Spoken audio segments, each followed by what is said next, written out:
A Song of Ice and Fire, The Lord of the Rings, Harry Potter, and the Elder Scrolls. Simply put, this is a tale of a time traveler who possesses a unique advantage, reincarnating as the renowned Duke of Westeros, Renly Baratheon. 1. The Night of Death. The air was thick with the cacophony of battle cries and the resounding thunder of hooves striking the earth, the metallic clang of shields reverberating like a heavy hammer crashing against his delicate, prominent nose.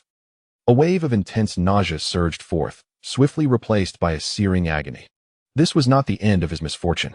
The sheer force of the impact propelled him from his steed, yet the stirrup clinging to his lower leg prevented him from completely detaching from the chestnut warhorse, leaving him suspended upside down, dragged at a breakneck speed by the frenzied animal. His armored body dangled precariously alongside the galloping horse, his steel helm rolling in the muddy ground, letting out a muted wail. The foul stench of earth and blood was dulled by the damage to his nose, and his eyes, too pained to open, perceived the rush of riders passing by, perhaps foes, perhaps allies. In such turmoil, he could not dwell on these thoughts for long. A faint whistling sound pierced the air, and then the horse collapsed. Accompanied by the horse's mournful cries and the tremendous force of its fall, his legs were grotesquely contorted, ultimately snapping like fragile twigs. A scream of unbridled agony was stifled before it could escape his throat, and beneath the thundering chaos, the chainmail adorning the chestnut steed clashed violently against his silver armor, shattering ribs with brutal force, suffocating him beneath the weight of the fallen beast, his breath coming in ragged gasps. Before him, darkness rapidly descended. The clashing of weapons, the fluttering of the black three-headed dragon banner, the thunderous gallop of riders, mingled with screams, laughter, howls, roars, and pleas for mercy all faded from the battlefield.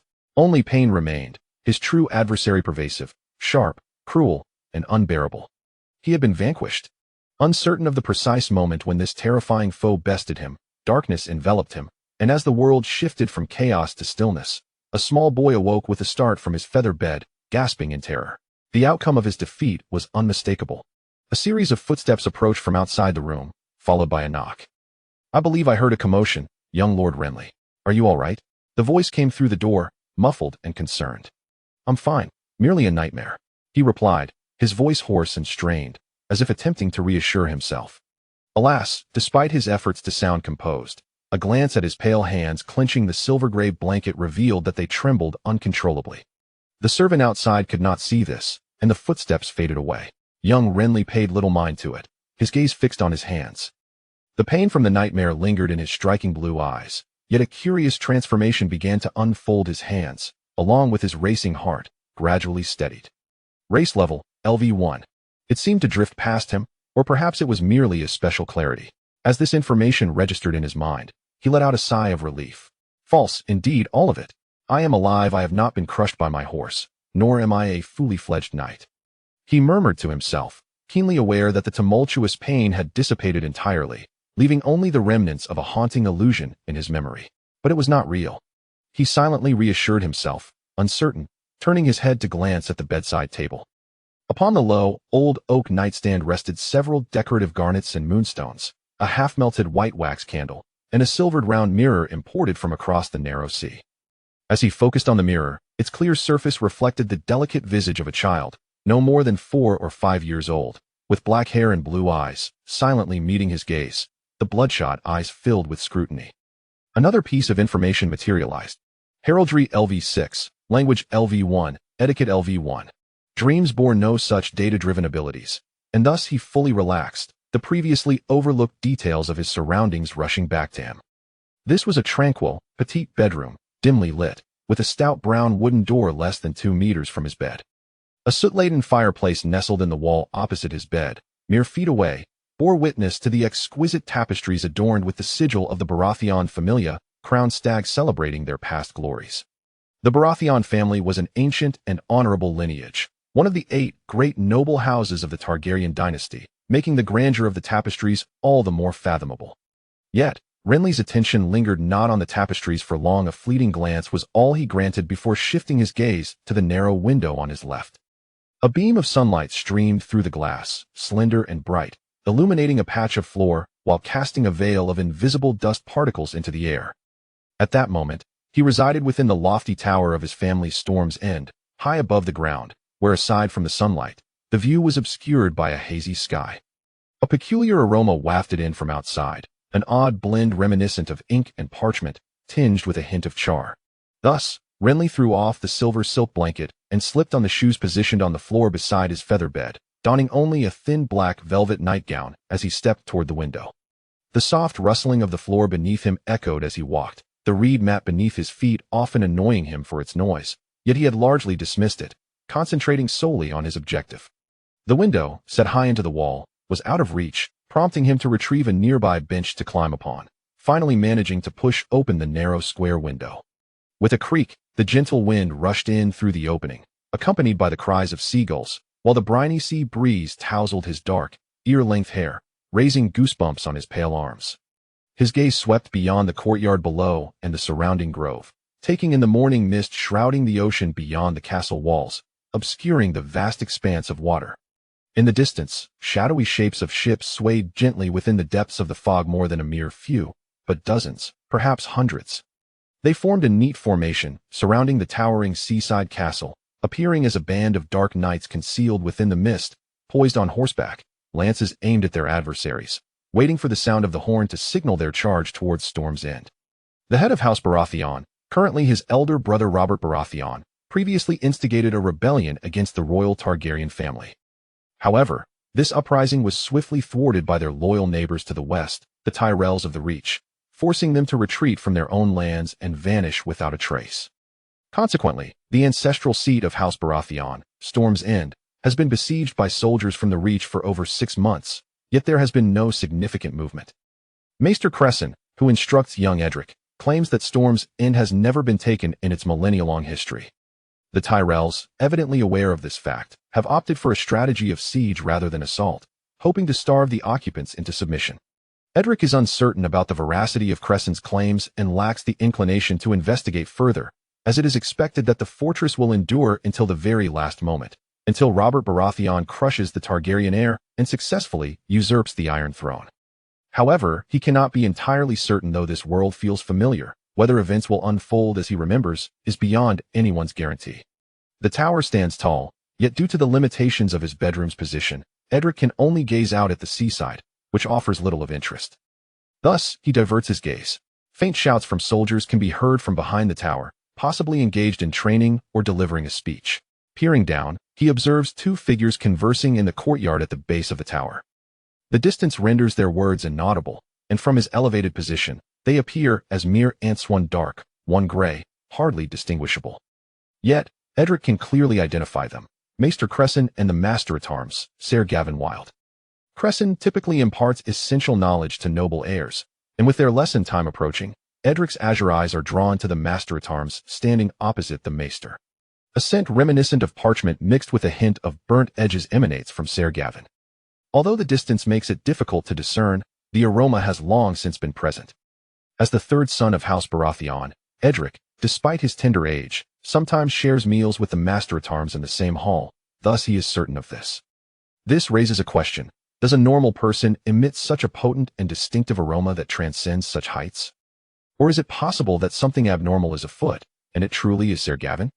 Leaning against the window, he absently touches his nose, as if the lingering pain and discomfort still reside there. The boy purses his lips. He is unsure how he entered this harsh world, having been reborn as a Baratheon, and his memories of events prior to becoming Edric are somewhat hazy. Yet the current peculiarities are unmistakable: the inexplicable scent, the unique data that seems to manifest with his gaze, and, most significantly, this is not the first time he has experienced such dreams. When Maester Cresson concluded his conversation and climbed the stone steps, breathless, Edric had already vacated his bedroom and was waiting in the adjacent study of the Maester. He was no longer clad in his nightgown, but donned a formal outfit. The black wool trousers, tailored half a year ago, now felt somewhat snug, revealing a hint of his ankle as he stood to greet Cresson. The Maester, however, did not notice this detail. Instead, he complimented the boy on how well the velvet tunic fit him, although he remarked that the color was not quite suitable, as it matched the trousers, and combined with Edric's jet black hair, it rendered him looking rather diminutive. Being able to dress oneself without the assistance of a servant is commendable. However, child, do not forget that you are not yet 5 years old. It is wise to accept help and advice from your servants when necessary. With this admonition, The maester settled into a small table by the window with a hefty tome bound in sheepskin. Edric took a seat opposite him, his curious azure eyes glancing at the open pages of the book, blinking in surprise. More heraldry studies? Yes, we shall study the histories of noble families, discern common vocabulary, and familiarize ourselves with the heraldry of the lords. The elderly scholar replied, turning to a page and carefully smoothing out a wrinkle before officially commencing the lesson. The layout of the rooms within the tower is largely similar, though Crescent's study features larger windows than Edric's bedroom. Sunlight floods in from the windows beside them, illuminating the aged sheepskin pages adorned with delicate black characters that seem to emanate a sacred aura. The meticulously illustrated coats of arms in the upper left corner or center of the pages enhance this ethereal quality. The child's voice is pure and melodic, while the old man's tone is gentle and steady. Apart from their voices, the room is devoid of any other noise. The silence is punctuated only by the metallic utensils and scattered glass jars that embellish the surroundings. A nearby desk holds a half-open black sheepskin book, with an inkpot containing a quill, the unique scent of which evokes a strange illusion akin to exotic delicacies. Previously, a cacophony of ravens filled the space, but as the siege unfolded, most were sent forth to seek aid, and those that remained have gradually disappeared from sight. Edric surmises that the old scholar may have fed them all to the portly cook within the castle, as the midday meals have lately been tinged with an unpleasant odor. It is noteworthy that currently, there is neither breakfast nor dinner at Storm's End. Food is scarce, and all inhabitants are limited to one meal a day. A silver seahorse on a sea-green field. The Valerion family of Driftmark. The family motto. Old, true, brave. Their history. Originating from the fallen freehold of Valyria, they were once dragon lords allied with the Targaryens and followed them to the continent of Westeros. The most illustrious figure of House Valerion was Lord Corlys Valerion, known as the Sea Snake, whose fleet traveled to the known world. Despite being over 60, Maester Crescent appears robust, with only a slight stoop beneath his gray woolen robe, which does not diminish his vigor. Each time he turns a page, he elaborates before prompting Edric to repeat what he has just explained. Edric does not consider himself particularly clever, but possessing the intellect of an adult allows him to grasp these lessons relatively quickly. Moreover, he cannot shake the feeling that his memory is unusually sharp today, much to the old man's growing satisfaction. I truly ought to suggest to Robert that he send you to Old Town for your studies. Indeed, I should do so if he were here. Child, you are a natural scholar, with the potential to become a master in your own right. Edric harbors no interest in becoming a medieval scholar, especially knowing that the scholars of the Citadel are forbidden from marrying or having children. Thus, he deftly shifts the subject by pointing to a brown stag hanging from a crossbeam in the illustration. Does this house hunter hold enmity against us? The child's innocent voice tinged with curiosity. Why do you say that? The old scholar inquired, glancing at the heraldry before realizing the connection, and he could not help but chuckle. This is merely a coincidence. Moreover, the stag of House Baratheon is black, not brown. Loras responded with an O, then suddenly inquired, what about the black dragon and the red dragon? The black dragon and the red dragon? A three-headed dragon, one black and one red. The red one is the sigil of House Targaryen, I know that. But which family does the black one belong to? This question momentarily left the old maester stunned. A three-headed black dragon? Indeed, a three-headed black dragon on a red background. That is the sigil of House Blackfyre, designed by a noble bastard, derived from the reversed Targaryen emblem. However, the last of the Blackfyres perished 21 years ago on the Stepstones, slain by Ser Balon Swan of the Kingsguard. Having said this, the old maester curiously asked, this book does not mention House Blackfyre. Where did you come across this emblem? I can't recall which book it was. Lying is not a commendable habit, child. You must speak the truth. I am speaking the truth, the 4-year-old insisted, struggling to deceive like Loras, yet appearing quite earnest. However, Maester Crescent, familiar with his character, was not easily fooled. I do not believe there exists any book in this castle that I have not read, child, he emphasized, and none of them, unsurprisingly, record House Blackfyre. The maester's expression was laden with significance, but the boy remained unfazed. Very well, Master Crescent, I confess, I remember which one it is. Loras lowered his head, seemingly filled with shame. But it was a book in Stannis's chamber. He is unaware I sneaked in. He added, somewhat timidly, Master Crescent, you mustn't tell him he has such a foul temper. You should refer to him as your brother. Child, the old maester corrected. Stannis is your brother, and his temperament is not truly bad. He merely lacks social grace, that is all. Stannis Baratheon, the second son of House Baratheon, was a reclusive figure, the most aloof among the three brothers. Aside from his servants, few dared to approach his chambers, the old maester included. Thus, the topic of deception was swiftly set aside. However, Loras did not revel in this. Instead, he appeared somewhat distracted in the subsequent lessons due to the information he had just gleaned. Why had he dreamt of a war between the Red Dragon and the Black Dragon, only to be slain by a Blackfire who had long since faded from history? He pondered. Or rather, why did he dream of becoming another person, only to be killed by a knight of House Blackfire? He had never learned about House Blackfire. His understanding of the current world was but a vague impression, devoid of any mention of Blackfire. With such ignorance, how could he dream of it? And not just once. What is the motto of House Lannister of the Westerlands? The question came from across the table, delivered in a gentle and normal tone, which did not raise Loras's vigilance. Thus, he instinctively replied, "A Lannister always pays his debts." Midway through, he faltered, blinking innocently. "Did you hear me roar?" Many apprentice maesters in the Citadel have fallen into this trap. They often seek profound knowledge in books, yet disdain to remember the simplest of facts. Loras felt a twinge of embarrassment at this remark, but the old maester did not pursue it further, instead waving his hand dismissively. "The siege has deprived us of news from the outside, but Robert has already proven his valor in the Hall of Summer. Moreover, even if the war turns against us, this matter should not weigh on your mind. Child, you possess talent, and your intellect is far more mature than that of an ordinary child, yet I find it difficult to determine whether this is a virtue or a flaw. I watched your brother grow up. He is taciturn and solitary, a child deprived of his youth, and I feel sorrow for him. But you, despite your frequent laughter, are even more." Suddenly, he seemed to realize that he ought not to express such thoughts in front of a 4-year-old, and thus closed his mouth with a sense of regret. Yet the lines of sorrow and concern remained etched upon his wrinkled visage. Maester Cresson was a good man, Loras understood that.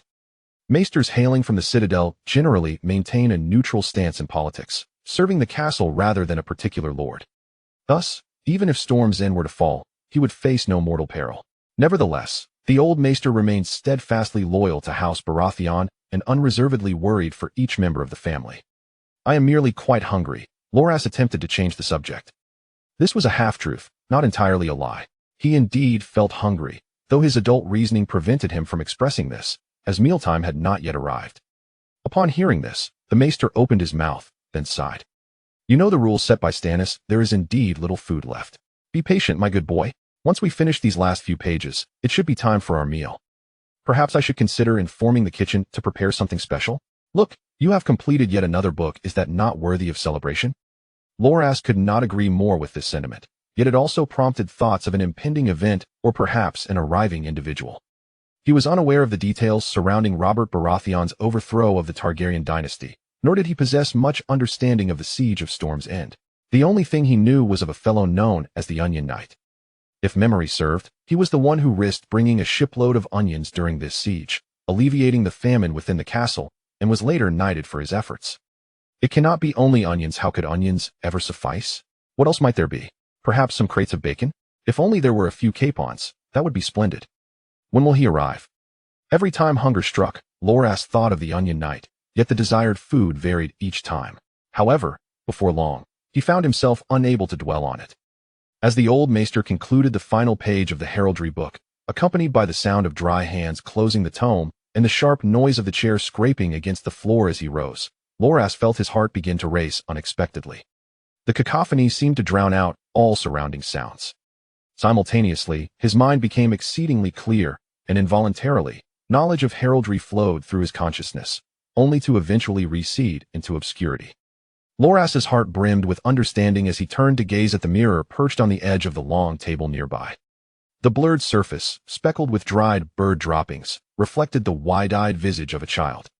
It also revealed a line of misty, unprecedented information. Heraldry level has risen to LV7, derived trait, Spirit Heraldry.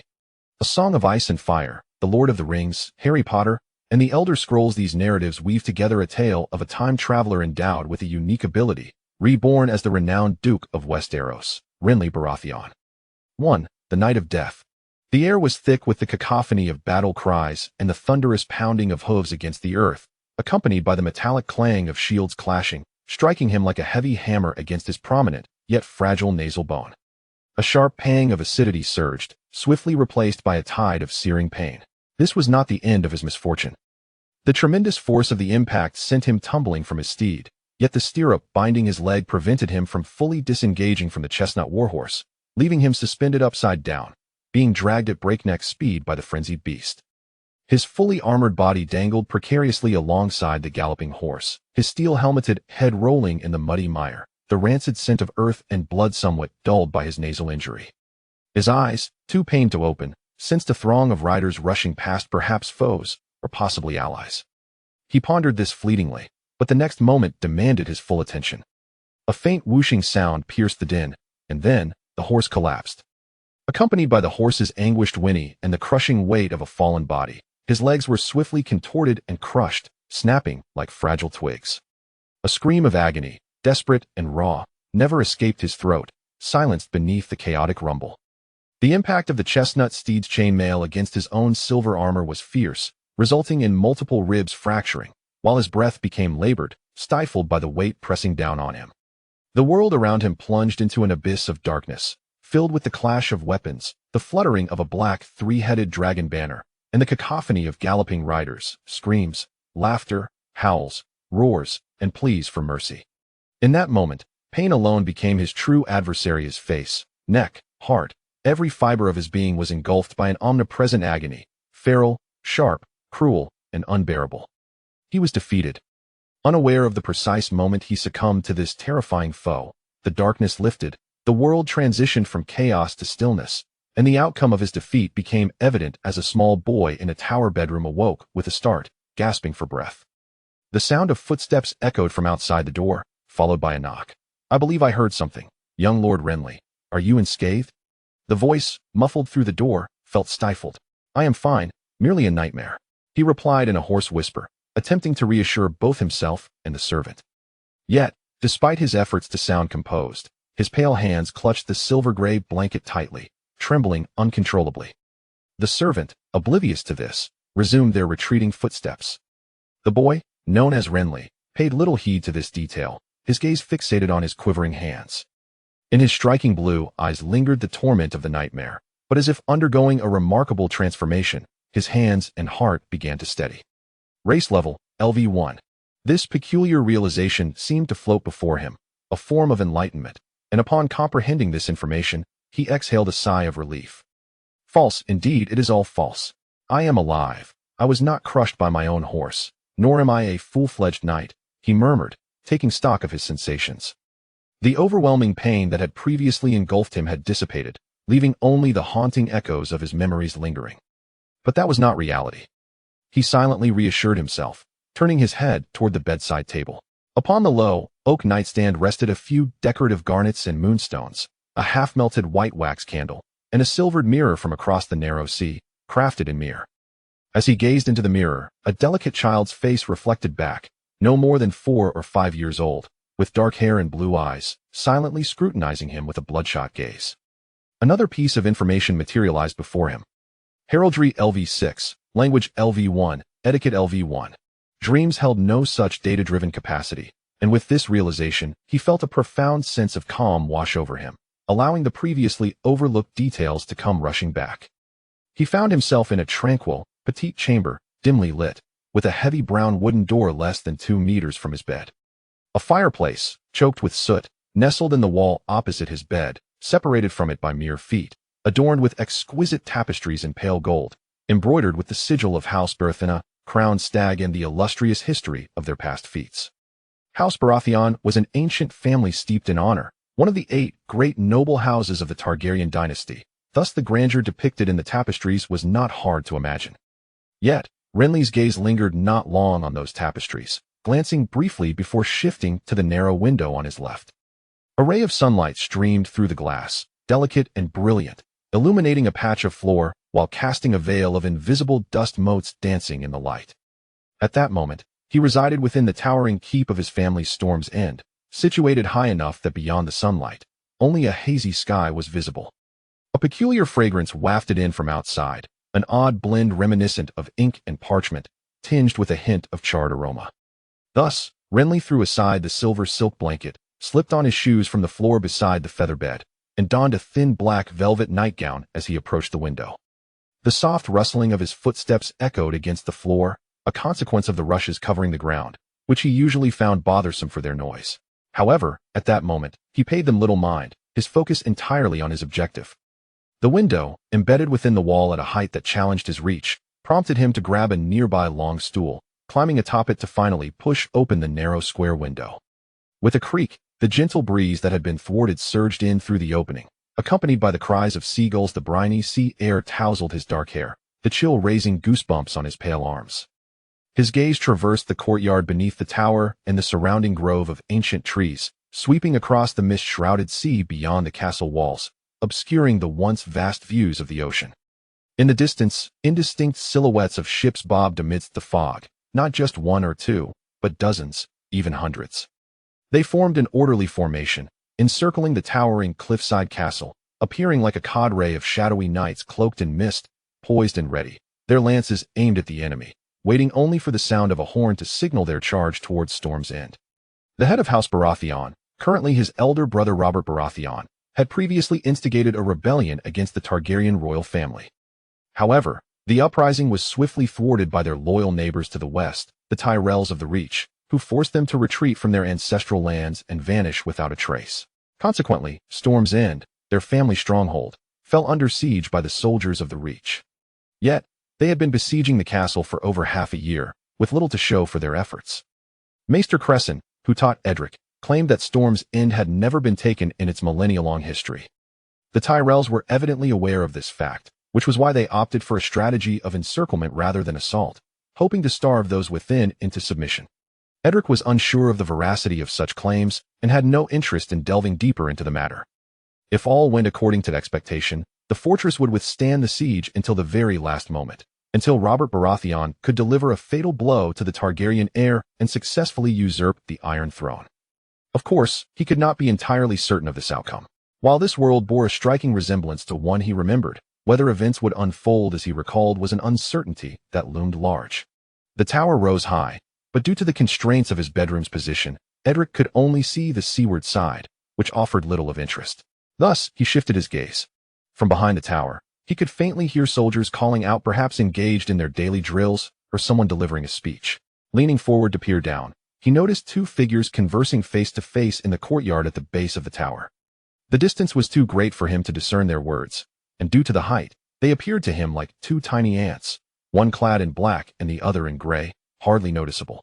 Yet, Edric could distinctly identify them, Maester Cresson of Storm's End and the training master, Ser Gavin Wilder. While Maester Cresson routinely imparted essential knowledge to the noble offspring, Edric's gaze was drawn to the training master standing opposite the maester. A scent, reminiscent of both scholarly pursuits and a hint of charred remnants, wafted from the man. The distance rendered it difficult to identify, but the aroma had long since established itself. As the third son of House Baratheon, Edric, despite his tender age, sometimes dined with the training master in the same hall, thus he was confident in his recognition. This raised a peculiar question. Could a normal person exude such an intense, distinct fragrance that transcended such heights? Or was it possible that something was amiss, and that it truly was Ser Wilder? Leaning against the window, he absently touched his nose, as if the lingering sensation of soreness and discomfort still resided there. The boy pursed his lips. He was uncertain how he had come to inhabit this cruel world, reborn as a Baratheon, and the events preceding his arrival remained hazy. However, the strangeness of the current situation was unmistakable. The inexplicable scent, the unique data that seemed to emerge with his observation, and most importantly, it was not the first time he had experienced such dreams. When Maester Cresson completed his conversation and climbed the stone stairs, breathless, Edric had already left his bedroom and was waiting in the maester's chambers nearby. He was no longer clad in his nightgown, but was dressed in formal attire. The black wool trousers, tailored half a year prior, felt a tad snug, and as he rose to greet the maester, he inadvertently revealed a glimpse of his ankles. Maester Cresson did not notice this. Instead, he complimented the boy's velvet tunic, remarking that it fit him well, though the color choice was regrettable. The hue matched his trousers, and coupled with his jet black hair, Edric appeared rather diminutive. It is commendable that you can dress yourself without troubling the servants. However, my boy, do not forget that you are not yet 5 years old. Accepting help and advice from your servants is the correct course of action, The maester concluded his greeting, settling into a nearby small table by the window with a heavy sheepskin book. Edric took a seat opposite him, his clear blue eyes glancing curiously at the open tome on the table, before he blinked in realization. Ah, more heraldry studies. We shall study noble family histories, discern the vocabulary of the common tongue, and familiarize ourselves with the sigils of the lords, the elder scholar replied as he turned to a specific page, smoothing out a wrinkle in the parchment before commencing his lesson. The layout of the tower's rooms was largely consistent, although Maester Cressen's chamber boasted slightly larger windows than Edric's bedroom. Sunlight poured in through the windows beside them, illuminating the pages of the ancient sheepskin book, where small, intricate black characters adorned the surface, exuding a sense of the sacred. The meticulously drawn heraldic symbols in the upper left or central portions of the pages accentuated this ethereal quality. The child's voice was pure and melodious, while the elder's tone was gentle and steady. Aside from their exchanges, the room was enveloped in silence, with only the quiet presence of metallic vessels and disordered glass jars to adorn the surroundings. Nearby, a desk bore an open black sheepskin tome, and a quill pen rested in an inkpot, emanating a unique aroma that, to Edric, evoked a sense of exquisite delicacies. Previously, a cacophony of black crows had filled the space with their raucous cries. However, as the siege progressed, most had been sent forth to seek aid, while those that remained gradually vanished from sight. Edric speculated that the old maester may have provided them all to the castle's rotund cook, as the midday meals had recently carried an unpleasant scent of bird droppings. It was noteworthy that there was currently neither breakfast nor supper at Storm's End. Food was scarce, and all inhabitants could only partake in one meal a day. A silver seahorse on a sea-green field. The Velaryon family of Driftmark. The family motto. Old, true, brave. Their history. Originating from the lost freehold of Valyria, they were dragon lords and allies of the Targaryens, accompanying them to Westeros. The most notable member of House Velaryon was Lord Corlys Velaryon, known as the Sea Snake, whose fleet once sailed the known world. Maester Cressen, now in his 60s, still appeared robust, although the back beneath his gray woolen robe was slightly stooped. This, however, did not detract from his vigor when he spoke. His gray-brown eyes sparkled with wisdom. With each turn of the page, the elder would first elucidate the content, then prompt Edric to repeat what he had just conveyed. Edric did not consider himself exceptionally intelligent, yet he possessed the mind of an adult, allowing him to grasp these lessons relatively swiftly. He could not shake the feeling that his memory was particularly sharp today. The elder's satisfaction seemed to grow with each passing moment. I truly ought to suggest to Robert that he send you to Old Town for your studies. Yes, I should do so, if only he were here. Child, you are a natural scholar, perhaps destined to become a doctor. Edric held no interest in becoming a doctor of the medieval realm, especially knowing that the scholars of the Citadel were forbidden from marrying or siring children. Thus, he deftly diverted the conversation by pointing to a brown stag hanging from a horizontal beam in the book. Does this house hunter bear animosity towards us? The child's innocent voice tinged with curiosity. Why do you say that? The elder inquired, perplexed. After glancing at the sigil, realization dawned, and he could not help but chuckle. This is merely a coincidence, and besides, the stag of House Baratheon is black, not brown. Lancel responded with an O, then suddenly inquired, what about the black dragon and the red dragon? The black dragon and the red dragon? The three-headed dragon, one black and one red. The red one is the sigil of House Targaryen, I am aware. But which family does the black one belong to? This question momentarily stunned the old scholar. A three-headed black dragon? Indeed, the three-headed black dragon on a red field. That is the sigil of House Blackfire, designed by a noble bastard, derived from the reversed emblem of House Targaryen. However, the last of the Blackfires perished 21 years ago on the Stepstones, slain by Ser Balon Swan of the Kingsguard. After stating this, the old scholar curiously asked, this book does not record House Blackfire. Where did you see this sigil? I cannot recall which book it was. Deceit is not a commendable habit. Child, you must speak the truth. I am speaking the truth, the 4-year-old replied earnestly, struggling to deceive as adeptly as Lancel. Yet, the learned maester, possessing some insight into his character, was not easily misled. I do not believe there exists any book within this castle that I have not read, child, he emphasized, and none, without exception, has ever recorded House Blackfire. The scholar's expression was laden with significance, yet his words did not elicit any telltale signs from the boy. Very well, Maester Cressen, I confess, I remember which book it was. Lancel lowered his head, seemingly filled with shame. But it was a book in Stannis's chamber. He is unaware that I sneaked in. He then timidly added, Maester Crescent, you must not tell him he has such a terrible temper. You should refer to him as your elder brother. Child, the old scholar corrected. Stannis is your elder brother, and his temper is not as dreadful as you believe. He merely lacks the gift of eloquence, that is all. Stannis Baratheon, the second son of House Baratheon, was a reclusive individual, the most aloof among the three brothers. Aside from his servants, few dared to approach his chamber, and the old scholar was no exception. Thus, the matter of deceit was swiftly brushed aside. However, Lancel did not revel in this evasion. Instead, he appeared somewhat distracted during the subsequent lessons, preoccupied by the newly acquired information. Why would he dream of a war between the red and black dragons, only to be slain by a black fire long extinguished from history? He pondered. Or rather, why would he dream of becoming another person, being killed by a knight of House Blackfire? He had never acquainted himself with House Blackfire, and his knowledge of the current world was merely a vague impression, devoid of any mention of Blackfire. How could he dream of that which he knew nothing? And not just once. What is the motto of House Lannister of the West?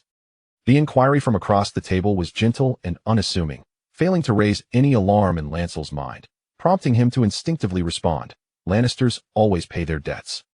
He faltered midway, blinking innocently. Did you hear me roar?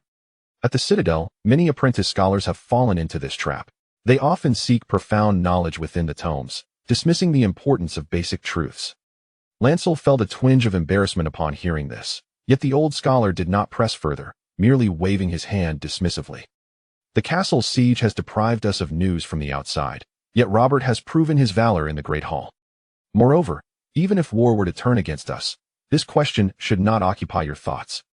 Child, you possess a rare talent. Your intellect far surpasses that of ordinary children, yet I find it difficult to determine whether this is a virtue or a flaw. I have watched your elder brother grow, a taciturn and solitary figure, deprived of a proper childhood, and I feel sorrow for him. But you, despite your frequent laughter, are even more. Suddenly, he seemed to realize that he should not voice such sentiments in front of a 4-year-old, and thus, with a semblance of regret, closed his mouth. Yet, the lines etched on his aged face still bore traces of sorrow and concern. Maester Crescent was indeed a good man, a fact Lancel understood. Scholars from the Citadel typically maintain neutrality in political matters, serving the castle rather than any particular lord.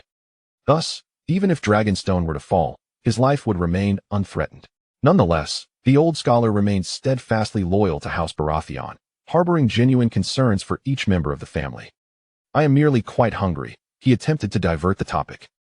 This was a half-truth, for he was indeed hungry, yet the mindset of an adult prevented Lancel from expressing it, as mealtime had not yet arrived. Upon hearing this, the scholar opened his mouth, then sighed. You are aware of the rules set by Stannis. There is indeed little food left. Be patient, good child. If we can finish these last few pages, it will likely coincide with mealtime.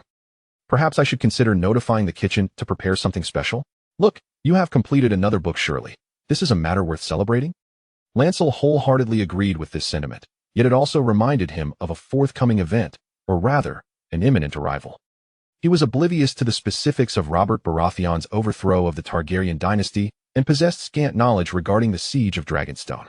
The only detail he was aware of concerned a certain knight known as the Onion Knight.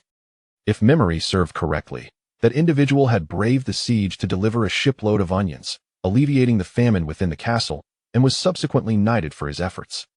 It cannot be just onions. How could onions suffice to fill one's belly? What else might there be? Perhaps some crates of bacon? It would be delightful if there were a few capons as well. When will he arrive? Each time hunger struck, Lancel would think of the Onion Knight, albeit with varying expectations of the food. However, before long, he found himself too preoccupied to dwell on such matters.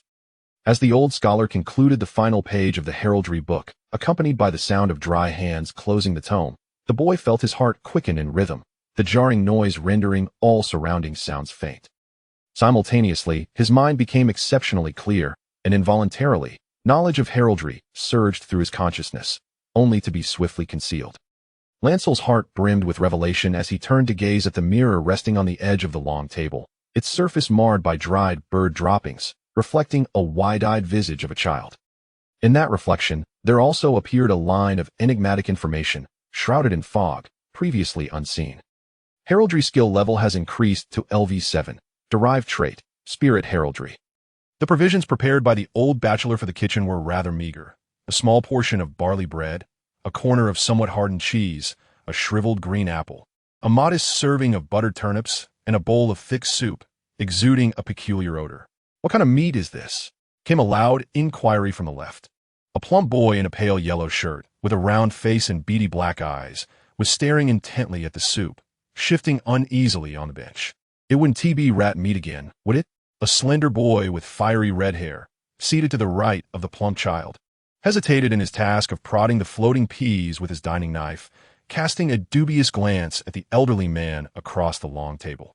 "Rest assured, it is certainly not rat meat," replied the scholar, Master Cleason, with a benevolent gaze directed at the trio of boys, each differing in size. "There are no rats left in the castle to catch." The chubby boy in yellow hailed from the Ismond family of Greenstone Castle, a lineage linked to the long-deceased mother of the Baratheon brothers. He had been sent here a year prior to be a companion to young Gendry. The other slender boy, with his tousled red hair, belonged to the Targaryen family of Blackport, having been trapped within the city when Storm's End was besieged. They were all vassal heirs of House Baratheon, and Master Cleason regarded them as fine children. Due to Gendry's unique seclusion, the scholar seized every opportunity to foster their camaraderie, and this was a prime example. However, should young Gendry require it, I can arrange for an experienced nun to instruct you on the etiquette of the dining table. The two boys turned their attention to the dark-haired boy, as if awakening from a dream, withdrew his gaze from the chubby child beside him, and blinked innocently. "I'm sorry," he said, sticking out his tongue, "but looks rather interesting." The emblem of the Ismond family featured a green backdrop with an even greener sea turtle, which often captured his attention. Yet the current intrigue was undoubtedly more complex. "I concur." The stout boy immediately patted the crest embroidered on his garments and proclaimed, "They're not only beautiful, but also delectable. When the tide rises, one cannot eat enough. My grandfather said that if we consume plenty, our sons will eventually gather in droves like them." Suddenly, he pondered a question and leaned back, glancing over Gendry at the boy across from him. "You pesky Beric, surely your Blackport doesn't always thunder. Otherwise, how could you be the only sprout?" The Targaryen family crest was a black background adorned with a forked purple lightning bolt and several twinkling four-pointed stars. "That is because my father passed away early." The boy rolled his eyes, but didn't dwell on it, instead focusing on his bowl of thick soup, furrowing his brow as he queried, "If this soup isn't made from rats, then what could it possibly be?" "It is cat meat." Before the elder could utter a word, the attentive Bran answered casually, "The horses and mules in the castle have long been consumed, and even the hounds and falcons my brother keeps are no exception. Master Cressen's crow has not been seen for some time, and that group outside won't even allow a fly to enter. All things considered, aside from a few black cats used for catching mice, there is nothing else." "Astute," the scholar nodded approvingly, prompting the two children to breathe a sigh of relief. With the scholar's consent, they began to feast. However, Bran was less than grateful for this opportunity. He had not forgotten that he had recently touched those cats in the castle, and due to memories that did not belong to this world, he instinctively recoiled at the thought of consuming cat meat. "May I send my portion of this broth to Jomi?" he inquired. Jomi was Bran's personal servant, responsible for his daily needs. The elder scholar appeared momentarily taken aback, questioning why it should be given to him. "No matter how full I may be, I cannot aid in guarding the castle, but Jomi possesses that capability," Bran replied earnestly. "Only a child would admit to being picky. Experience has shown that a hypocritical child can easily achieve their desires, and this moment was no exception, even leading to some unexpected gains." The elder felt a sense of satisfaction, while the golden-haired Beric Dondarrion, upon hearing this, fell into deep contemplation. He then pushed his thick soup aside, stood up, and declared, "I shall send my portion to Lord Stannis. He will need it more than we do." His assertion seemed to reveal a newfound virtue gleaned from Bran's words, and despite the scholar's lengthy attempts to persuade him to remain seated, he reluctantly returned to his place, lowering his head to begrudgingly gnaw on a coarse loaf of bread. "Can you all send your portions to me if you do not wish to eat?" the chubby boy eagerly inquired, yet no one paid him any mind. Bran, feeling quite hungry, found that despite some inexplicable change within himself that deeply intrigued him, it did not hinder his desire to fill his belly. The cat meat broth was successfully dispatched, yet he accepted all other food offered. The coarse barley bread, the sweet yet bitter cheese, and the buttery turnips. These turnips, resembling radishes in appearance, were commonly known as Swedes in his memories. However, once prepared, they tasted akin to potatoes, soft and delightful. With a lingering sweetness that enveloped his senses, the subtle buttery aroma weaving through his nostrils and mouth, refusing to dissipate for some time. It was not until he finished his withered apple that the enchanting fragrance finally faded from his lips, leaving him to sigh with a sense of wistfulness. Though the lunch was brief, the elder scholar had to depart hastily due to a summons, leaving the three unmonitored children feeling somewhat lost after finishing their meal. Like a slender bamboo pole, Beric proposed a venture into the courtyard to see if any knights were engaged in training. However, the chubby Ellen found the idea of playing castle games in the sacred wood far more appealing. Beric, on the other hand, insisted on avoiding the sacred wood, claiming that the trees bore terrifying ghostly faces. Lancel, remaining silent, fixated his gaze on the green sea turtle embroidered on Ellen's shirt. To others, the emblem seemed perfectly ordinary, a dark green turtle resting on a green background, crafted from dyed silk threads. Yet to him, the turtle appeared to be animated. Initially, it lay motionless, but then it forcefully shed its seemingly burdensome shell, crouching down like a naked little man. Its face flushed as it left a small black mark on the green ground, only to retreat into the fabric and return to its original stillness. What was once a normal emblem transformed into a dark green turtle on a green background, accompanied by a small, thought-provoking black. If one were to cease observation at that moment, no further changes would occur. Yet, as Lancel continued to gaze, the recent events would curiously replay. Crawling, shedding the shell. Crouching, a second small black dot appearing. Retreating into the shell, crawling, shedding. The lines embroidered on the collar wriggled and rolled, resembling a brief, silent play constructed from dye and thread, repeating endlessly, leaving the observer increasingly bewildered, until the little creature, under his intense scrutiny, began to feel uneasy. One day, I shall invite you to Isman Island to feast on sea turtle, the chubby boy declared loudly to Lancel, only to be met with a gaze filled with curiosity. Did you not wipe? This remark left Ellen momentarily stunned, his round face quickly turning crimson and his voice diminished to a stammer. Nonsense. Ellen of House Isman always wipes after, I swear. If you don't believe me, ask Peter. Peter was the servant responsible for attending to Ellen's needs. However, in his moment of panic, the chubby boy evidently forgot that their servant was mute. Even a fool could see he was lying. Yet Lancel chose not to expose his folly, for his thoughts had already drifted elsewhere. The telepathic emblem, he pondered, contemplating his unique ability, fell into a thoughtful silence. Ellen, sensing a subtle relief, soon realized that the slender boy was making faces at him from the side, prompting him to shout, "What are you staring at, you annoying Beric? Don't call me annoying. You are the annoying one. Yes, I shall call you that. And I shall name you Stinky Bottom Ellen." Their bickering continued until they noticed the usually quiet boy with dark hair suddenly turn and walk toward the outside. Lancel, where are you going? The slender boy quickly inquired, eager to escape Ellen's frantic gaze. I'm off to find Master Wilder, came the reply. The vanishing vortex Gavin Wilder, the instructor of Windwhistle Fortress, is a middle-aged man in his 30s, adorned with a tousled mane of brown hair, clad in boiled leather armor and coarse trousers. He stands at the edge of the stable, engaged in conversation with 3 fully armed knights. However, upon the arrival of Bran and his 2 companions, accompanied by their devoted attendants, the conversation comes to a respectful halt. Good afternoon, Sir Gavin. Bran initiates the exchange. An instinctive sensation grips him as he perceives a flicker of wariness in the azure gaze directed at their group. The 3 knights nod in acknowledgement before turning away. Belly and Ellen also extend their greetings to the instructor, who responds courteously and inquires about their purpose. Without hesitation, the lanky Ellen speaks up. We wish to learn the ways of knighthood. Before a response can be given, the portly Ellen interjects loudly and heraldry. Master Craig has never told us about the quartered arms you possess. In truth, the old scholar had imparted such knowledge. But Ellen had feigned a headache and abandoned the lessons after a brief start alongside Bran. Bran remains silent, for all he wishes to express has already been articulated. He simply gazes upward at the emblem embroidered on Instructor Wilder's chest.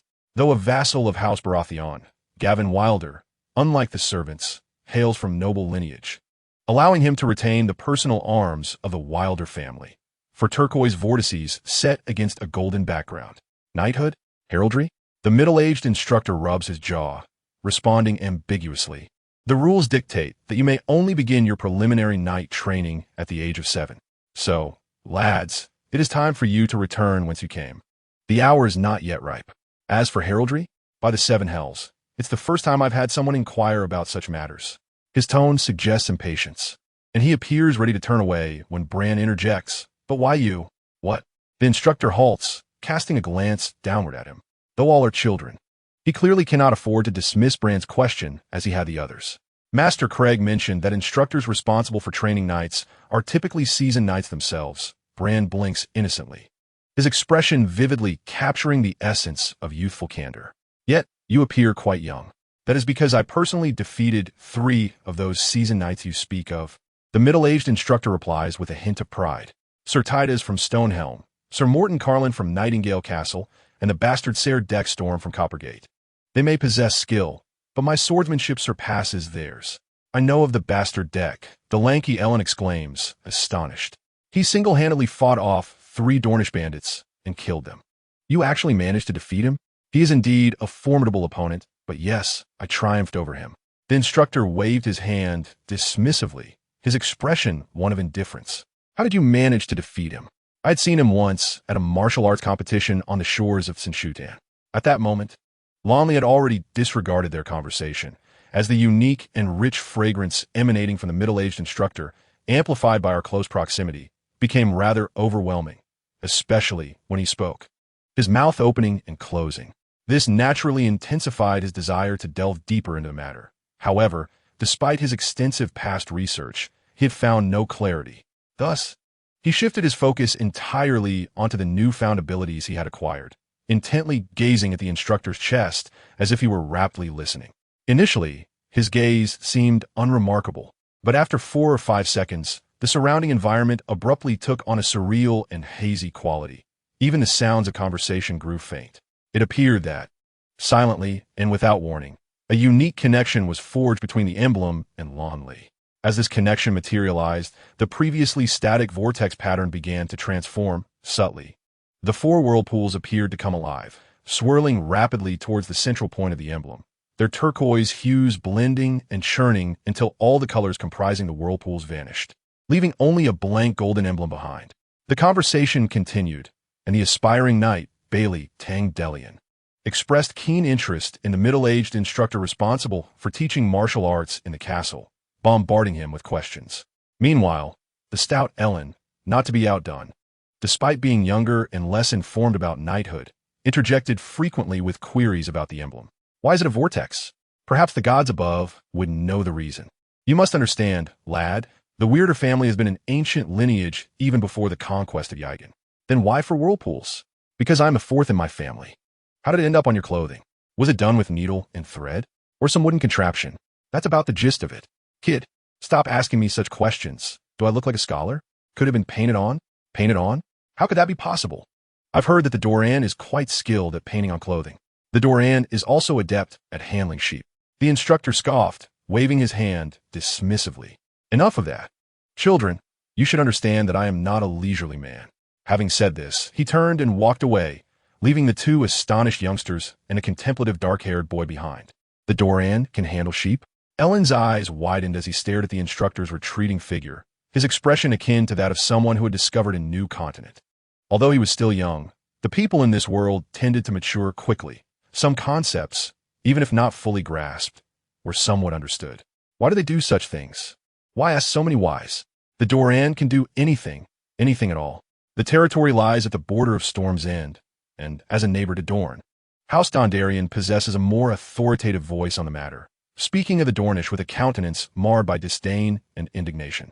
Historically, Storm's End and Dorne have been bitter rivals among the 7 kingdoms, with certain nobles from the borderlands harboring an animosity toward Dorne that could be likened to fire and water. In recent years, the enmity has somewhat abated. However, in times past, especially before the unification of the 7 kingdoms when there were merely 6, the tragedies that unfolded in the borderlands were countless. It is not difficult to imagine the extent of their mutual disparagement. Is it even possible for sheep to thrive in such heat as Dorne? Blue interjected, awakening from his reverie to remind his companions. He stifled a yawn as he spoke, rendering his words somewhat indistinct. Yet the two children grasped his meaning nonetheless. Indeed, Dorne is a desert devoid of grass. What does sheep eat? Suddenly realized this, casting a dubious glance at, seemingly questioning his previous pretense of understanding. Who truly cares about such trivial matters? Remarked, a faint blush creeping onto his cheeks. He had not given it much thought. Upon hearing the mention of the Dornish, he instinctively began to cast aspersions. And sheep have so much wool. Standing on sand would surely be unbearable. Perhaps before they perish. They might even grumble about their Dornish masters. Why do you keep us? Do you not know we do not consume sand? Are you deliberately placing us in this sandy predicament to ensnare us? Children can be quite loquacious. As Blue listened to their debate, he led the way toward the tower. With the instructor having departed, he could no longer observe the proceedings. Perhaps due to the recent exertion of his abilities, he found himself feeling somewhat drowsy. Nonetheless, despite his wandering attention and bodily instinct urging him to rest, he endeavored to concentrate on the phenomena he had just witnessed, or rather, the foreboding signs. For vanishing whirlpools? Disappearing, or perhaps having slipped away? What could that signify? Throughout the journey, Blue pondered deeply, his brow furrowed in concentration. Although he had not achieved his desired objective, he did not feel disappointment. After numerous previous encounters yielding no leads, he had learned to maintain equanimity regarding the matter. However, it was not entirely without merit. Reflecting on all he had seen and considering the current state of affairs within the castle, a glimmer of doubt flickered in Blue's eyes. Thus, upon returning to the tower, he awkwardly inscribed a line of text on a piece of scrap parchment he typically practiced with, then summoned his diminutive attendant who had been trailing behind. Whispering his directive, "Jomi, please deliver this to Master Crellies." 5. The prisoner's denture's Master Wilder has been captured. The news reached Blue while he was ensconced in a small chamber, attempting to read independently without the assistance of the aged scholar. Despite his limited vocabulary and somewhat halting reading skills, he persevered with a book titled Red Jade and Steel. This tome narrates the tale of a peculiar race of female warriors, adorned with red jade upon their faces, residing beyond the continent of Westeros. The lexicon employed by the author, Master Nayland, further perplexed Blair, causing him considerable distress. Nevertheless, he remained steadfast in his pursuit of knowledge. His studies in heraldry had reached a natural conclusion following the last lesson, with the old scholar asserting that his understanding was no less profound than that of an ordinary academic. Other areas of study, however, were deemed beyond his years, or rather, the subjects Blair wished to explore were not within the old scholar's discretion to impart. He would require the consent of his guardian, the current head of House Baratheon, Lord Robert Baratheon. Presently, however, that lord was absent from the castle. Thus, Blair found solace in continuing his language studies, which he did not resist, as he recognized that language constituted a skill within his attributes. His fascination with his unique abilities, or rather, the extraordinary powers they entailed, was evident. Yet, when the servant Jomi interrupted him, he instinctively exhaled in relief, setting aside the obscure crimson tome and repeating the words the servant had just spoken. Master Wilder, in collusion with Sir John, Sir Norton, and Sir Ralph, intended to secretly open the city gates to surrender, only to be discovered by Lord Stannis? Indeed, my lord. The stout Jomi nodded fervently. I mean, yes, they have already been imprisoned by Lord Stannis. Jomi, a middle-aged servant with brown hair, bore a simple demeanor, clad in a sleeveless leather jerkin and coarse trousers, while carrying a basket that emitted a faint aroma. As he placed the basket upon the shelf table, he cheerfully announced, Lord Stannis even instructed the kitchen to send you some food. Look, we have pigeon pie, oat cakes, pea porridge, and even a roasted apple. He glanced curiously at the dark-haired boy, who was lost in thought, yet refrained from inquiring further. The capture of the training master at Castle Black and Blair's acquisition of food were evidently intertwined. The alluring scent of the food wafted through the air, exacerbating Blair's already ravenous hunger. However, he was not preoccupied with the meal before him. Instead, he contemplated the implications of this new information. It had been 5 days since he had reported the matter, during which no significant events had transpired, leading him to believe he might have been overly sensitive. Yet now, he was abruptly confronted with this revelation. In truth, he could not ascertain whether the coach would engage in any unorthodox activities. He merely sensed a possibility. Hence the information he relayed was but a collection of uncertain fragments. I inadvertently overheard Coach Gavin conversing with Sir John, Sir Norton, and Sir Ralph. They appeared to be discussing Stannis, and I caught words like caution and remain vigilant. I suspect there might be some secrets involved, Master Cleason, and I believe you ought to be informed of these matters. Such was the content of the note, intended to alert them, while also ensuring that even if the coach were misunderstood, no significant distress would befall him. After all, a gamble, an indiscretion, or perhaps a moment of negligence during patrol could easily lead the coach to act furtively. Yet now I must seek out Master Cleason. The food can wait. He abruptly rose and, without awaiting a response, hurriedly exited, leaving a somewhat bewildered servant standing in place. The old scholar was not difficult to locate. His advanced age meant he seldom left the bachelor quarters in the tower unless summoned by Stannis, and that chamber was merely a few steps from Renly's bedroom. Upon encountering the elder, he found him seated behind a desk, piecing together a tattered sheepskin map. Renly's arrival did not warrant a lift to the elder's gaze, though his words were tinged with a hint of mirth. Initially, Stannis had reproached me for squandering provisions on you. Yet it has become evident that even a child can serve an unexpected purpose at times. I intend to visit Coach Wilder, Renly declared bluntly, his youthful visage grave. Clearly, he could not approach the dungeons alone. Being the third legitimate son of House Baratheon did not exempt him from such restrictions. Visit? The elder's hand paused in its map-assembling motion. There is nothing to visit. He is a traitor, intent on betraying us. He has assisted me, Renly asserted earnestly. Rob's hounds are fierce. It was he who helped me fend them off. Your brother's hounds would only wag their tails upon your arrival, the elder retorted, not lifting his gaze to conceal Renly's deceit. Moreover, your second brother forbids anyone from visiting traitors. No one is permitted. Do you wish to consume him? The elder's hand trembled as he clutched the map, raising his eyes to Renly's, wide with shock. Tell me, child, who told you such a thing? Recently, the food supply had dwindled and the aromas wafting from the kitchen had grown faint. Even the rough bread fed to the stable boys was moldy. Not long ago, I heard someone say we might not last until next month. Who said this? The elder's aged voice bore a weight of seriousness, yet Renly was unfazed by this tactic. You wish to consume him, he reiterated with certainty. This is merely, the elder hesitated, seemingly ashamed of the thought. However, Renly was not inclined to press him further on this topic, as that was not his intention. Take me to see him.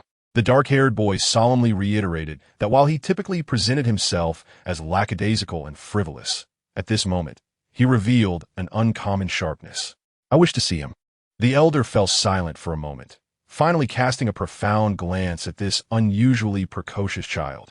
Do not heed the nonsensical ramblings of that traitor, he admonished, setting down the tattered remnants of the map, grasping the gnarled cane leaning against the nearby bookshelf, and leading the way toward the door.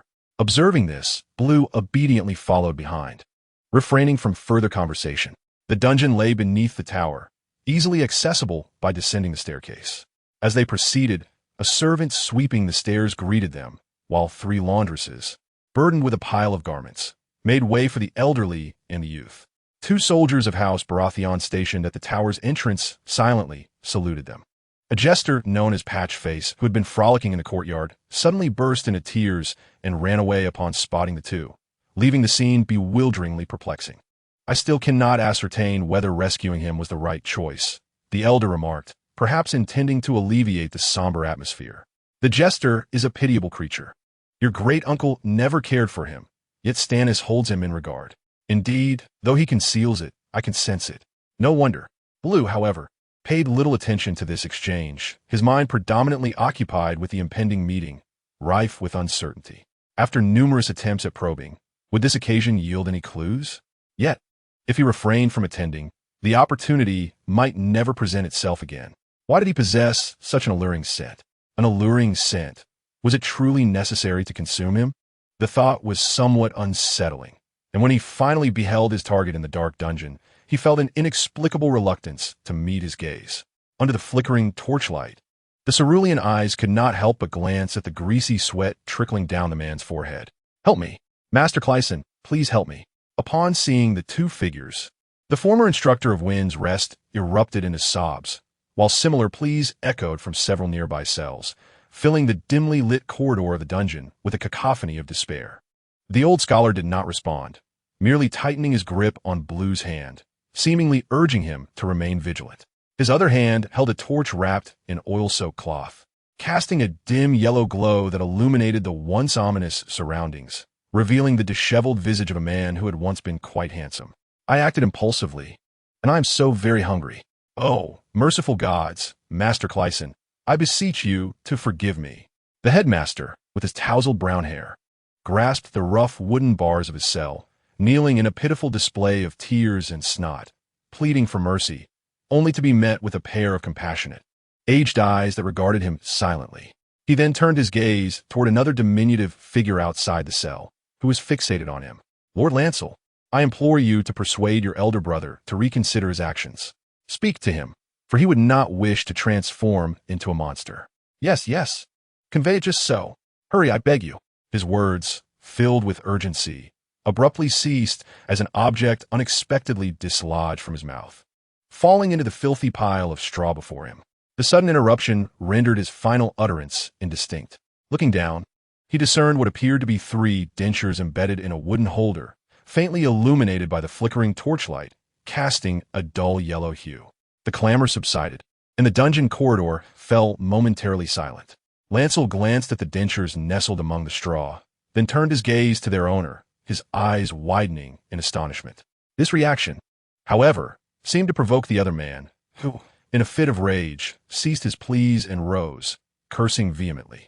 By the 7 hells, let that wretched Stannis be taken away. And Robert, too, especially him. He ought to have taken me with him. Why has he left me here to suffer and hunger? I could have sought glory on the battlefield. Why must I face Stannis' unyielding stone visage? Sooner or later, the mad king shall incinerate you. Indeed he shall. And you dare accuse me of treachery? Clearly, in the face of such brutal reality, this once proud middle-aged knight had descended into madness. Or perhaps the weight of his fate had finally overwhelmed him. Soon, he found himself kneeling and weeping. Cursed Wild, why did you bear so many sons? So many, and yet I am left behind after my brother's death. Why must you be so cruel, playing the role of the tutor at Windy Keep? I should have become a mercenary knight. At least I would have had a hedge to sleep under. Indeed, to be a valiant hedge knight. He wept and laughed in a delirium, beginning to sing a ballad about 6 maidens bathing together. The dungeon of Windy Keep was constructed within the cliffs beneath the castle, in close proximity to the rocky docks below, where the sounds of waves and trickling water could be faintly heard. Yet, instead of an air of elegance, it brought forth an unbearable stench of salt and dampness. Though the lyrics of his song were sweet and beautiful, the tune resonated with a mournful melancholy, echoing through the dungeon corridors amidst the briny air. Seizing the opportunity, Lancel used the old man's cane to pry the dentures free. I do not comprehend why you took his dentures, inquired the old scholar on their return journey. However, Lancel never directly answered, merely responding with a cheerful hum. Relying on his youth, the scholar found himself powerless to retaliate and ultimately departed, resigned. Beyond the heavy brown wooden door, the scholar's footsteps faded into the distance. The room fell into a profound silence, the scent of burning candles wafting through the air, while the flickering shadows danced upon the somewhat disheveled rushes on the floor, occasionally swaying with the light. Seated at the head of the bed, the boy named Bran stared unblinkingly at the lower denture, meticulously wrapped in a white silk handkerchief. Comprising 3 teeth, they appeared to be genuine molars extracted from a deceased individual. The roots of these teeth, embedded in a wooden base, were darkened, while the upper sections gradually turned yellow, exuding a peculiar scent that accompanied the boy's manipulation. Not a foul odor, but rather an unusual fragrance reminiscent of ink mingled with parchment, laced with a hint of char.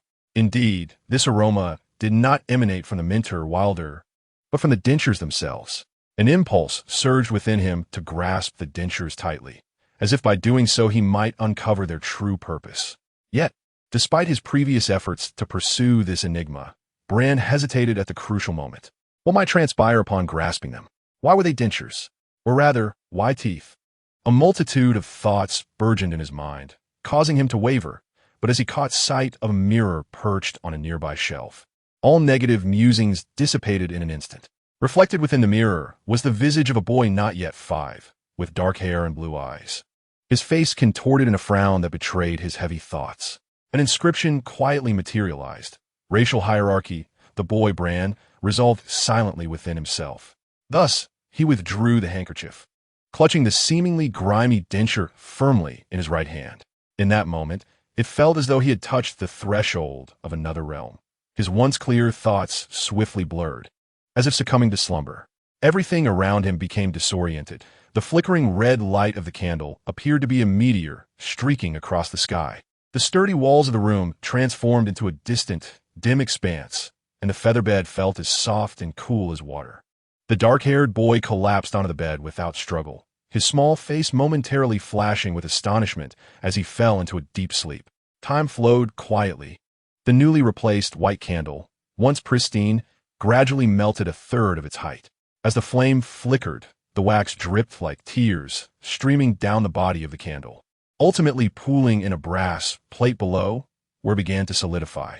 Outside the tower, the once tranquil atmosphere began to shift, the tightly shut windows barricading the storm and rain beyond, yet failing to muffle the resounding thunder.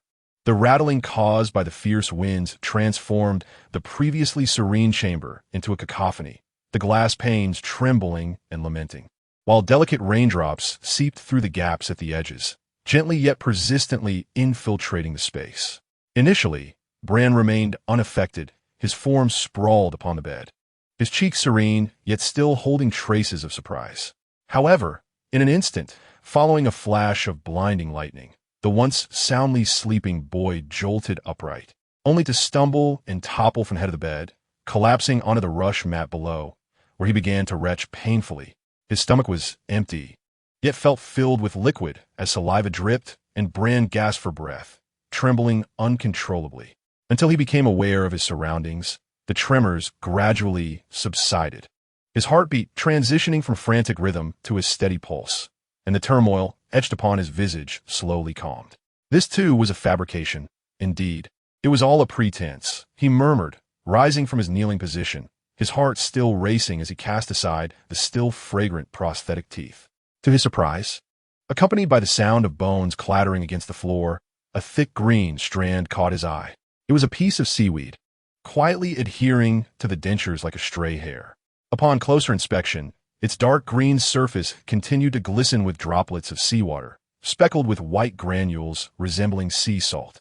Staring blankly at this inconspicuous piece of seaweed, he opened his mouth in speechlessness, unable to utter the words he had just spoken.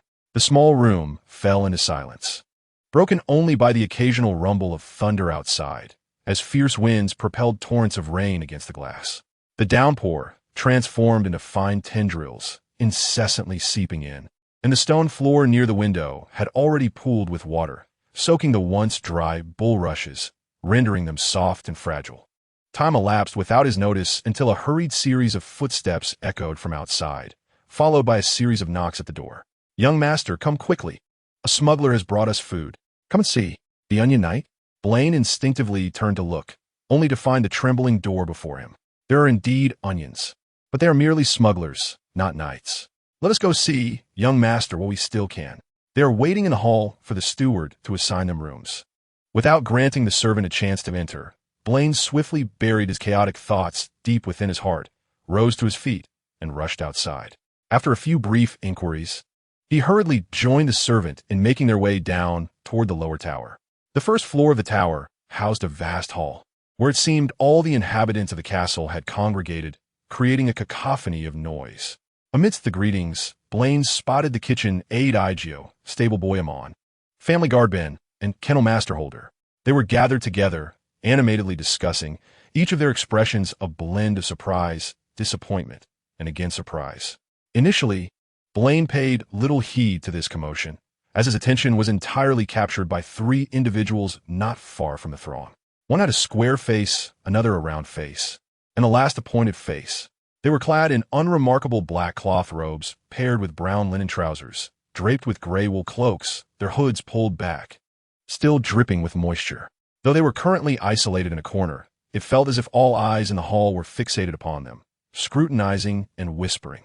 Two of them appeared exceedingly uncomfortable, yet the leader, a slender man with brown hair and brown eyes, looking rather ordinary, seemed quite composed. "Are you Davos?" Blaine approached, curiosity glimmering in his gaze as he regarded this middle-aged man, who appeared somewhat different from his recollections. "Indeed, I am." The questioned smuggler cast a weary glance with his time-worn brown eyes at the short servant who followed closely, as well as at the boy's attire fashioned from golden velvet. With a hint of humor, he bowed slightly, addressing Lord Balon, "Davos at your service." His discerning gaze indicated a clear understanding of the castle's circumstances. However, Balon did not acknowledge this, instead surveying the nearby gathering of people before inquiring. "Only onions and pickled fish?" "I apologize," came the response. "The downpour was so sudden that we had no time to react. In truth, had we not been reasonably adept swimmers, you might never have seen us." His expression was unambiguously despondent. The smuggler's ship had capsized, and most of the food it carried was lost, not only thwarting Balon's expectations, but also rendering the smuggler's perilous venture across the blockade to assist almost trivial.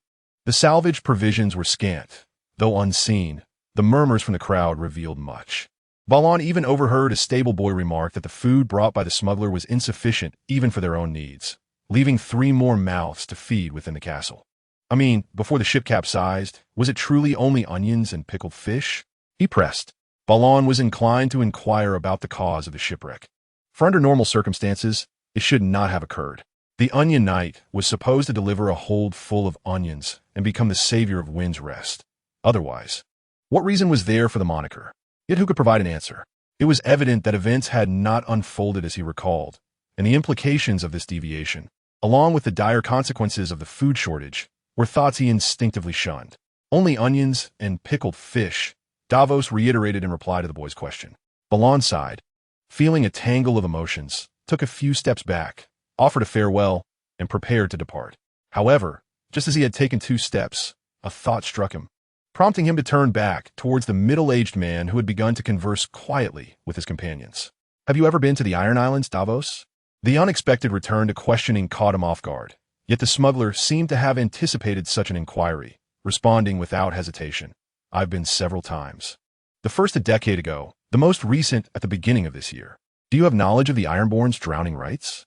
Davos found it curious that such a noble boy would ask such a question, yet he replied, "It depends on what aspect you wish to understand. Death. How can one reduce the likelihood of dying during drowning? There is room for improvement in post-rescue techniques. Although the drowning priest of the Ironborn professes that they perform the life-esque kiss of the drowned god, in truth, it is but. What about the drowned themselves?" Balon interjected. His azure gaze, under the dim light, appeared to transform into 2 deep, shadowy pools, emanating an inscrutable sheen. "I mean, if you were one of the drowned, how might you increase your chances of survival?" Davos found himself momentarily at a loss for words, feeling a sense of strangeness at the inquiry posed by the dark-haired boy. The smuggler, having ventured beyond the borders, had brought a meager supply of onions and pickled fish. Yet due to the unfortunate incident of capsizing, it did little to alleviate the food crisis at Storm's End. Consequently, the following days saw lunch remaining starkly simple and rather meager. However, much of Gendry's recent attention had been consumed by that set of dentures. Whenever he found a moment, he would retreat to his chamber to scrutinize the dental prosthetic, caught in a web of indecision. The moment his gaze fell upon the dentures, he was enveloped by an unusual allure, as if a voice were subtly beckoning him to grasp them tightly. Yet, the implications of such a grasp filled him with trepidation. Experience had shown that seizing the dentures would inexplicably transport him to a distant archipelago on the continent of Westeros, where he would become one of its inhabitants, only to meet a watery demise, just as in his previous dreams, where he had envisioned himself as a knight, only to be crushed by his own steed. Whether a knight or a seafarer mattered little. The sensation of death was profoundly terrifying.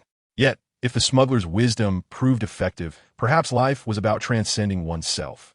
On the 6th day at lunch, as he pushed around 2 desiccated pieces of pickled fish with a silver dagger, he suddenly felt a wave of melancholy wash over him.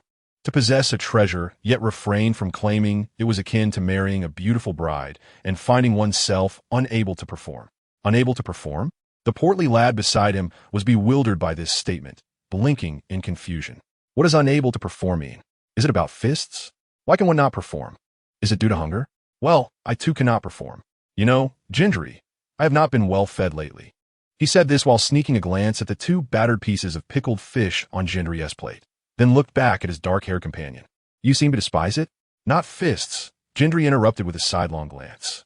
It's likely a psychological affliction. With that, he plunged the silver dagger into the forehead of one of the dead fish, then slid off the long bench and, under the astonished gaze of the portly boy, strode toward the door. However, after taking a few steps, the dark-haired boy turned back and carried the plate of fish away. Having something to eat is better than nothing, he stated with an air of disdain, prompting a resigned sigh from the portly lad. Later, we plan to go to the sacred grove. On the other side, the lanky boy, who had been sneezing and nibbling on an onion, called out to Gendry's retreating figure, wiping away the tears that had escaped the corners of his eyes.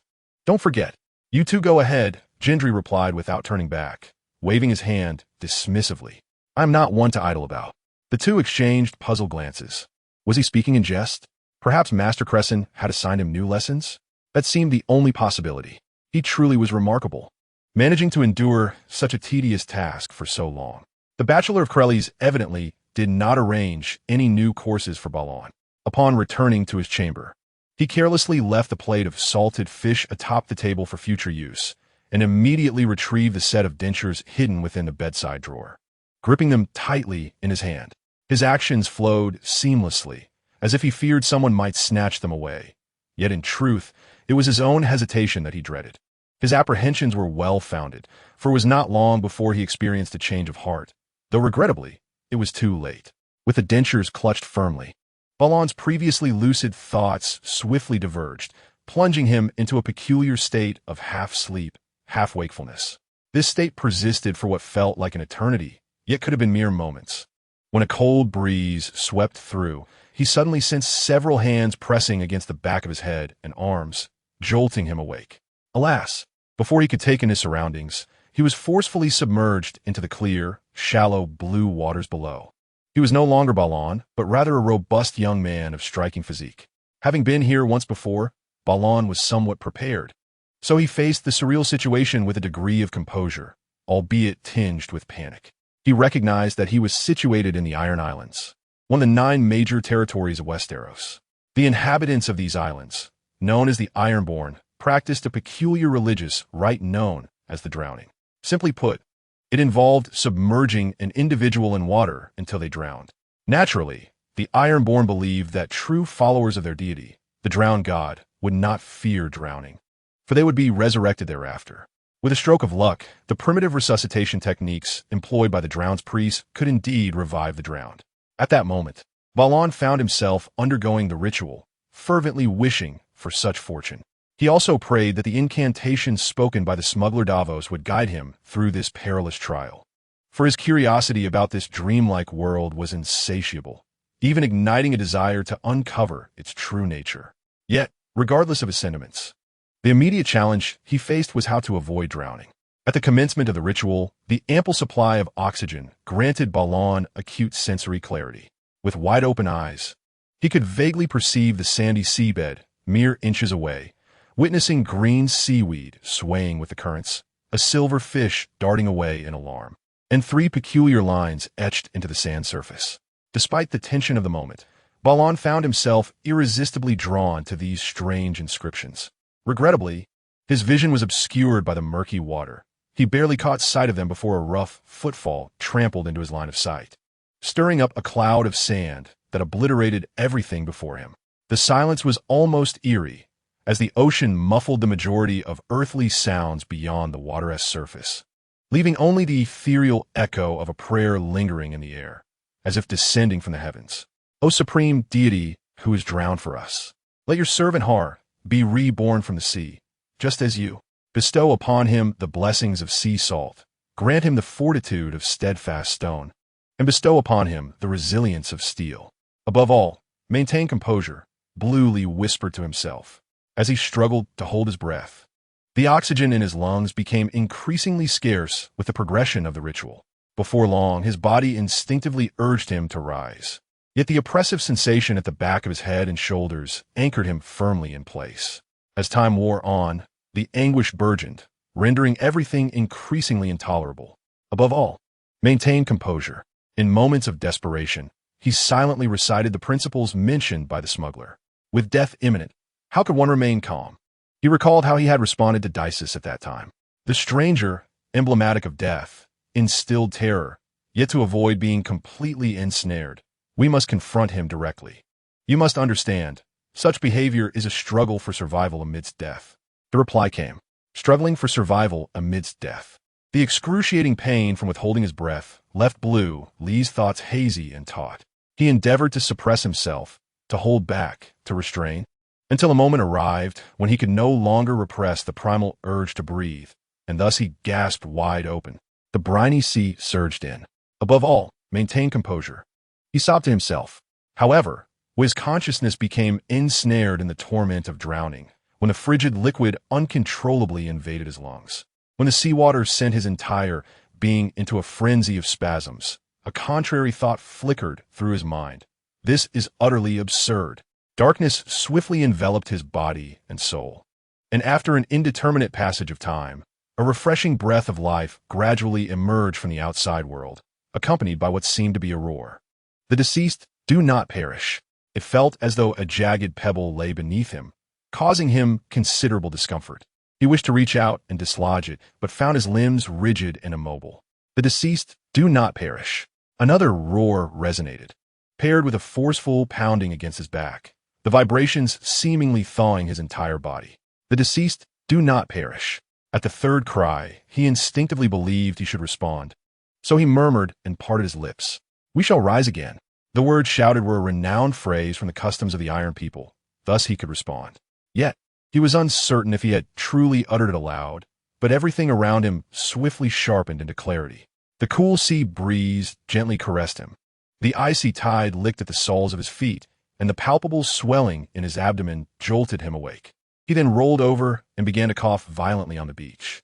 Waves of seawater were expelled with his cough, and simultaneously, his thoughts grew increasingly lucid.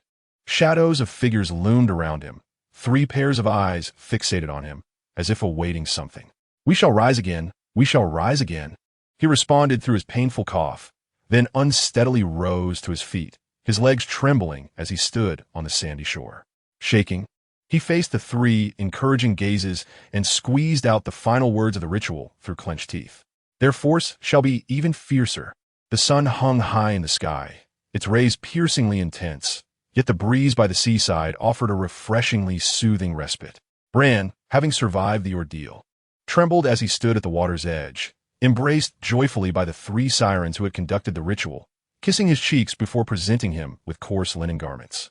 Then, he witnessed the same trio submerging another terrified black-haired youth beneath the waves. Oh, supreme deity who has drowned for our sake, allow your servant. An elderly man clad in tattered black leather, barefoot and wearing rough shorts, gestured for Bran to follow him.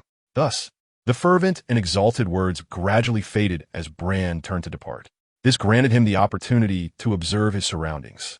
He found himself on a curving sandy shore at the island's edge, where the sun's brilliance illuminated a throng of armored soldiers bustling about. Some strolled back and forth. Others wielded harpoons, fishing in the shallows, while small groups sat together, engaged in idle conversation. The sea breeze was pleasant and invigorating amidst the crowd. A short soldier with brown hair and dark eyes raised a wooden cup and shouted as Bran passed, "You have completed the ritual. You have proven your devotion. Jarl of White Gull Village, we welcome you." The 3 companions seated with him raised their cups in agreement, and a chorus of voices echoed their sentiments. Bran, trembling, glanced at them, but the elderly guide did not pause, prompting him to remain silent and hastily follow. He soon encountered other enthusiastic soldiers. Some called out his name, while others offered loud blessings. Throughout this journey, Bran uttered not a word, silently observing the unfamiliar environment around him. It was evident that the iron-born soldiers stationed along the beach were generally warm-hearted, and they appeared genuine as well, much like the island beneath his feet. The soft sand was a comfort to tread upon, and the cool, refreshing sea breeze tousled a strand of his brown hair. Suddenly, a droplet of bird droppings fell from above with a splat, and he turned to see the white-green substance on his shoulder, its odor indescribable. Thus, Bran reaffirmed that this was indeed a tangible place, not an illusion or a dream. What would I encounter if I were to run to Storm's End? He pondered. A comatose boy? He recalled the dream he had before, deep in thought. Yet, he understood that such a feat was nearly impossible, as the Iron Islands lay in the depths of the Western Sea, while Storm's End was situated on the eastern coastline of the continent. Moreover, he now bore the identity of a brown-haired, iron-born youth, not that of the black-haired lord of House Baratheon, rendering him incapable of entering the noble lord's castle. More importantly, it seemed he had not come here for mere leisure. As he furrowed his brow, contemplating the 3 lines of text he had seen during the drowning, a moment of clarity washed over him. After reincarnating, one might awaken to a peculiar possession system, wherein the knowledge acquired through regular study can be digitized. Upon reaching a certain level, the learned knowledge may even give rise to unique traits. When encountering specific mediums, the true purpose of this system is triggered, allowing one to possess others and undertake tasks. Could such absurdities truly exist? Bluely furrowed his brow as he touched his rough, aged visage, distinct from that of a child. The elder remained silent, leading him to the rear of the camp, where he was presented with a set of equipment, a padded white undershirt, a pair of worn black leather armor reaching his waist, an unattractive round helmet with a nasal guard, a pair of slightly moth-eaten brown leather boots, a short bow crafted from brown wood, and a heavy quiver bound with long leather straps. He was ultimately directed to a small group beneath a coconut tree on the left side of the beach camp. Before he could be introduced, a golden-haired young soldier leaning against the tree sprang to his feet. How splendid. I thought you wouldn't team make it. It was evident that this individual was acquainted with Bluely, yet he possessed no memories of their past, leaving him oblivious to their connection. You have proven your devotion. Another grizzled veteran with disheveled black hair nodded solemnly to him, only to subsequently raise the leather wine pouch in his hand. Thus, your life now belongs to the sea. As they say, this gesture elicited a sharp glare from the previously silent elder guide. Lord Lucas forbids us from drinking during the day, Pious. I haven't had any, replied the veteran named Pious, looking bewildered as he pointed to his wide-open mouth, revealing a set of sticky yellow teeth. Don't believe me? Smell it. The elder simply shot him a disapproving look before turning away, leaving Bluely standing before the small assembly.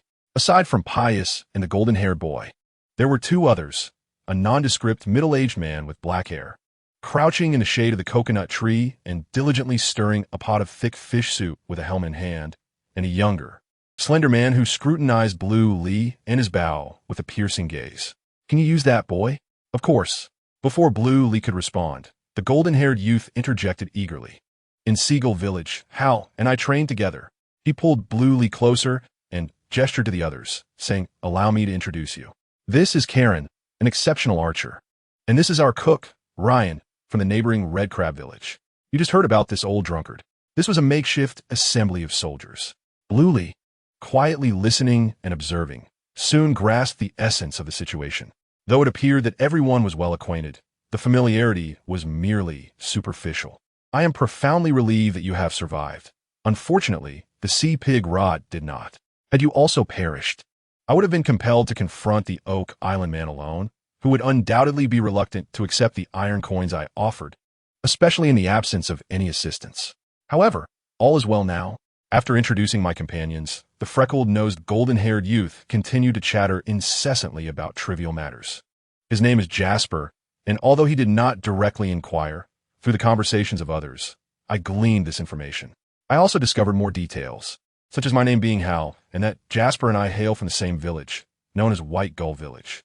The island beneath our feet is called Old Wick Island, and the king we serve is named Rodis, who reigns by virtue of his devotion to the drowned god, receiving the collective endorsement of the drowned priests.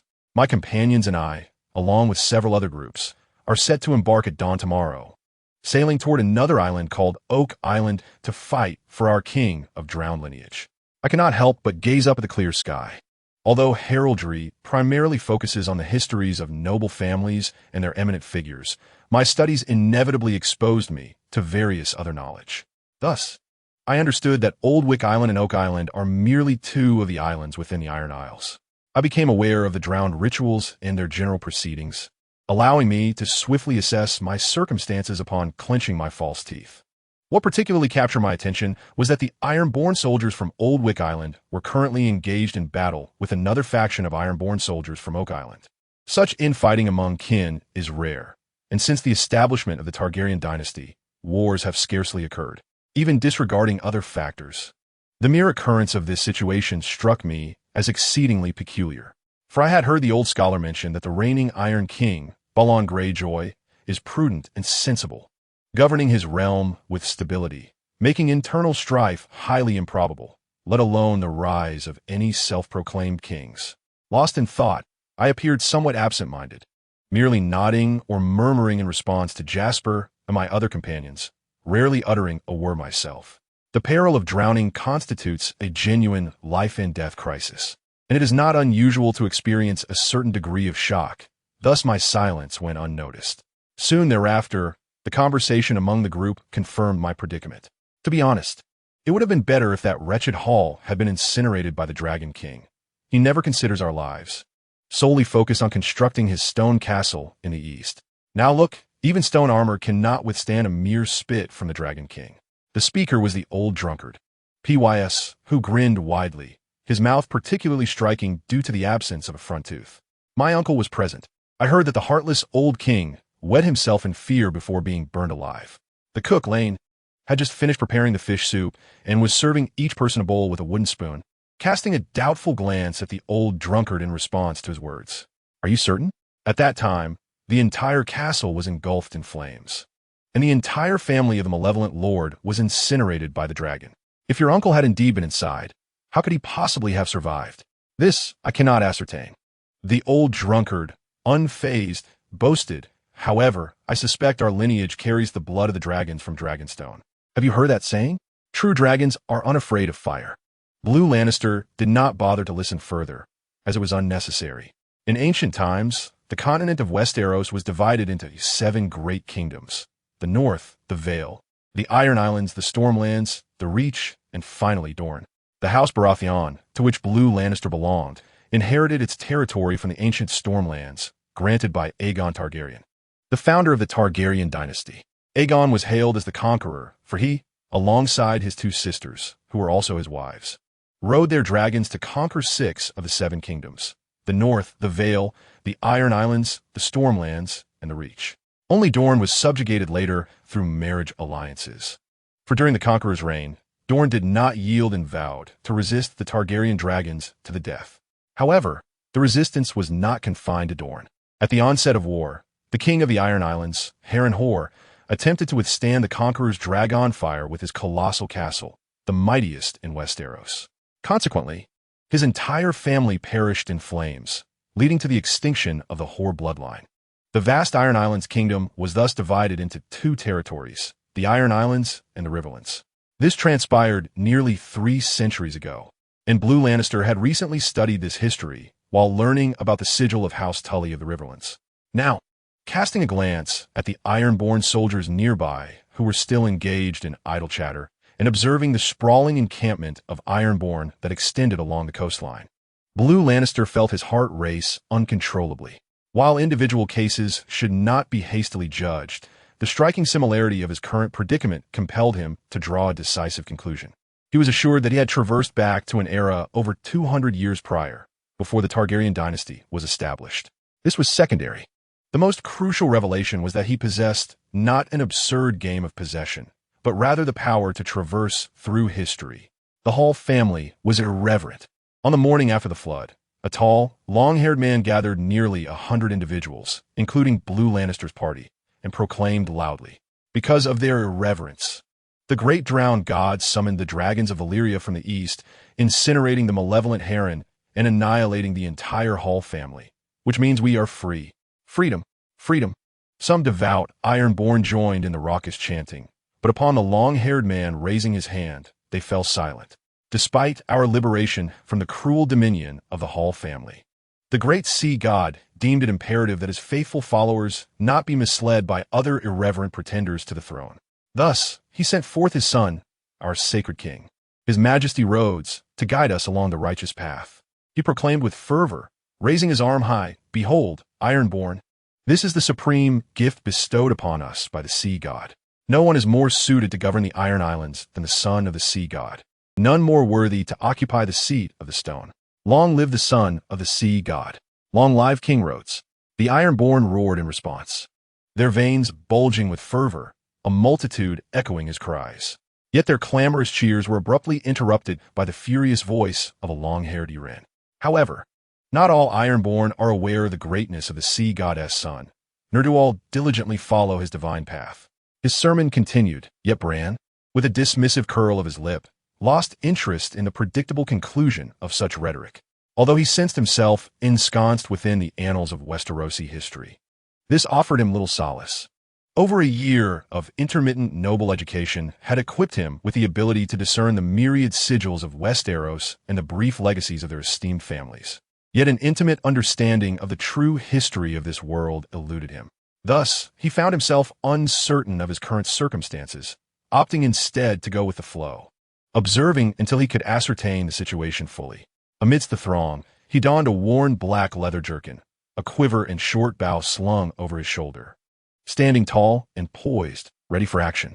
In truth, Bran was indeed preparing to depart from this beach, bound for a place known as Oak Island, the very abode of those irreverent foes spoken of by the long-haired Uren.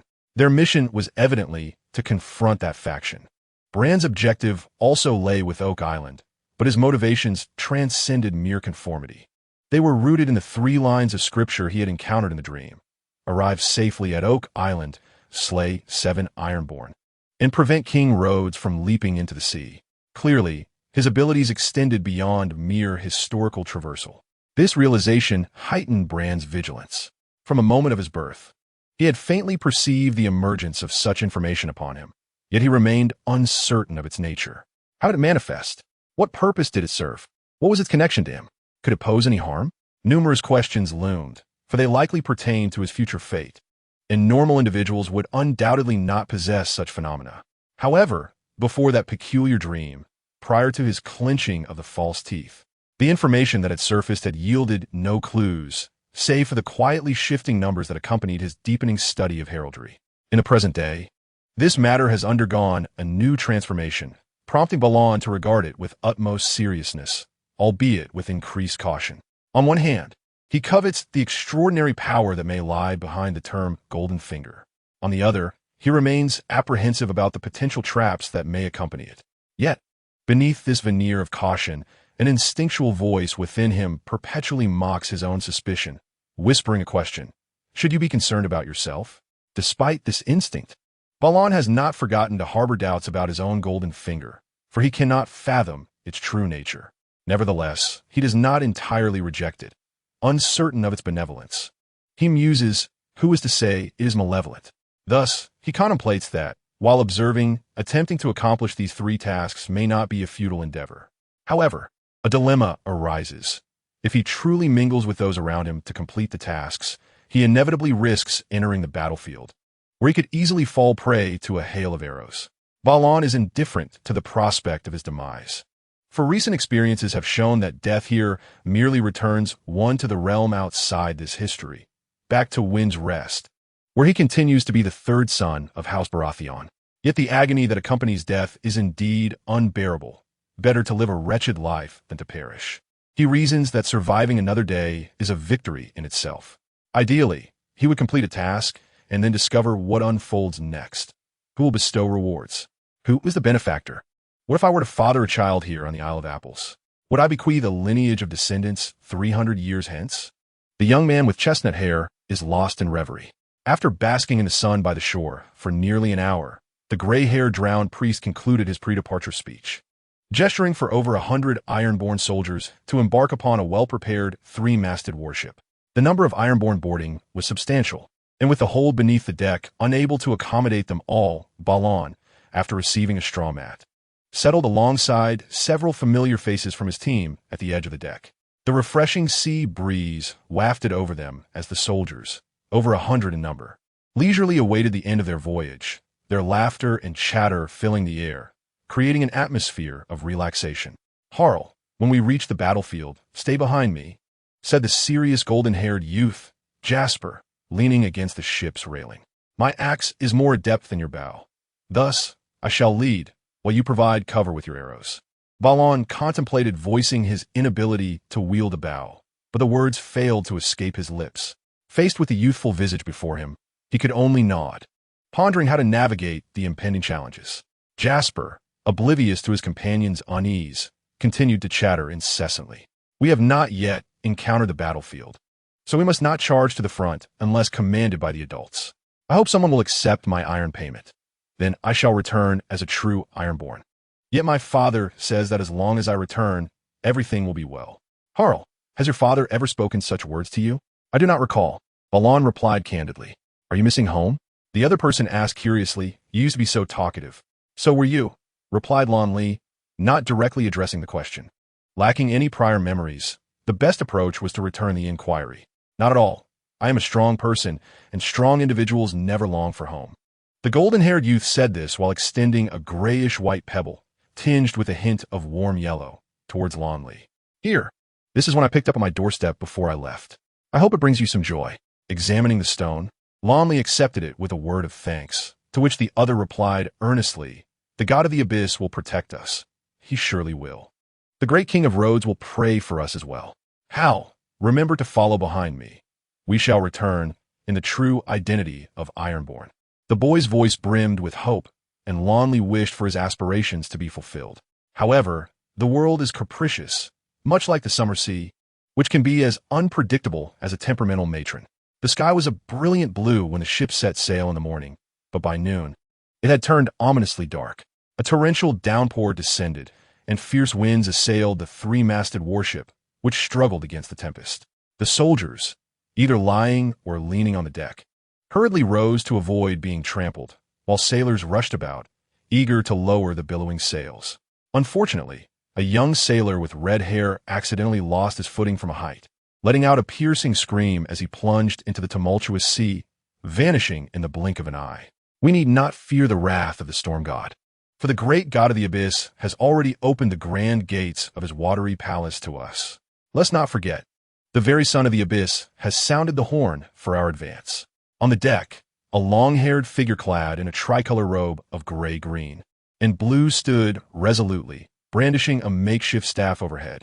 His weathered face flushed with excitement as he shouted, yet a strand of gray hair caught by the wind inadvertently lodged in his throat, causing him to choke mid-sentence, bending over to cough violently in the gale. Hal, be careful. A faint warning floated over with the wind. Renly, gripping the taut ropes at the side of the ship, strained to look back and spotted a rolling wooden barrel bouncing rapidly towards him. Cursed luck, he muttered under his breath before dropping to the deck as the oak barrel narrowly passed over his head. He clutched the base of the mast tightly, refusing to let go. The winds howled fiercely, and the rain fell in torrents as the slender warship rocked like peppercorns in a boiling pot. On several occasions, its side nearly skimmed the surface of the sea, only to right itself at the last moment, a stroke of fortune amidst misfortune. Yet, temporary luck does not signify safety.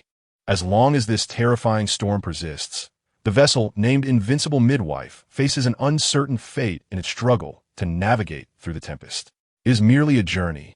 Should it not be the simplest of endeavors? Amidst the tempest, the rain-drenched Balon raised his hand with great difficulty to wipe his face. He then beheld the familiar figure of Jaspy from his village, who, screaming, was swept across the tilting deck. In a moment of instinct, Balon extended his leg to block the impending collision. His foot barely caught the hem of the golden-haired youth's dark leather armor, prompting a loud expression of gratitude from the boy. However, Balon felt as if his ankle were being severed by the hardened leather, treated as if it had been boiled. Alas, his sacrifice proved futile. In the oppressive darkness of the storm, as a more violent wave of wind surged, the indomitable midwife heaved violently, as if a colossal sea monster were dragging the fragile vessel beneath the tumultuous waves. Amidst the chaos, many iron-born soldiers were violently cast into the abyss. The golden-haired youth, whom Balon had just saved, found himself among them. Balon watched helplessly as the boy's youthful, despairing visage faded from his sight, a heavy stone settling upon his heart, making it difficult to breathe. Your father awaits you at home, he could not help but think. Yet, soon thereafter, Balon had no time to dwell on anything else. Amidst the cacophony of thunder and lightning, in a moment of violent upheaval, The already slick and heavy mast finally slipped from his grasp. The brown-haired youth plunged into the sea. The storm raged across the ocean, and beneath the surface, the world was tossed and turned, as if a deity governing the sea were shaking a fishbowl for amusement, causing the creatures within to tumble helplessly. Darkness, coldness, and boundlessness engulfed the deep sea, swallowing the three-masted warship amidst the electric storm, devouring the iron-born soldiers like mere specks of dust, and annihilating their hopes of conquering the enemy camp. It was not until the following day that the calamity began to subside, eventually yielding to a tranquil calm. As the dawn light seeped over the tranquil eastern horizon of the ocean, Balon slowly opened his eyes. Initially, he gazed vacantly at the profound yet cloudless sky, but then, as if recollecting something, he raised his strong arm before his eyes, feeling an overwhelming sense of disbelief. I'm still alive? How could a non-swimmer survive after plunging into an endless sea during such a fierce storm? As he grappled with this question, a voice drifted from beside him. Want to die? Just flip over. Balon turned to follow the voice and was met by a familiar face, disheveled black hair, a round chin, a nose marred by drink, and several deep lines etched across his forehead, giving him an appearance both aged and unappealing. Clad in a coarse linen shirt and drenched trousers, he leaned against the bow of the ship, vigorously shaking a leather wine pouch, the hollow echoes within seemingly disappointing him greatly. Old drunkard Pius, one from his crew. Balon recognized him. At the same time, he realized he was lying on the edge of a mastless boat, with the profound sea surface barely half a meter away from his cheek. You saved me? He inquired, rising slightly but instinctively furrowing his brow. He felt a pervasive weakness, as though he had been drained of all vitality, and his stomach growled audibly, revealing his hunger. It's the chef. He is more astute than us. Before being cast out, he had the sense to hold onto the deck of the little boat, muttered the drunken Pius, gesturing toward the middle-aged man with brown hair, who sat at the stern, intently kneading something. Upon hearing this, the man looked up and smiled at Blandly. Are we the only ones? Blandly asked, surveying the small vessel. What about the others? Have you seen Jasper, the golden-haired one from my village? The great god of the depths shall open the gates of his magnificent watery palace for our suffering brethren, and your friend will become an esteemed sailor within his realm, replied the last person on the boat, offering a weak smile. This speaker, a robust figure with disheveled gray-black hair covering half his face, was the leading priest of the drowned folk. The great god has not forsaken us. You see, he has sent his devoted servant, Ryan, to rescue us from the malevolent grasp of the storm god. He spoke in a subdued tone, only to succumb to a violent fit of coughing, seemingly in great distress. Indeed, this is the will of the god, muttered the old drunkard beside him. Why doesn't he just send us directly back to the island?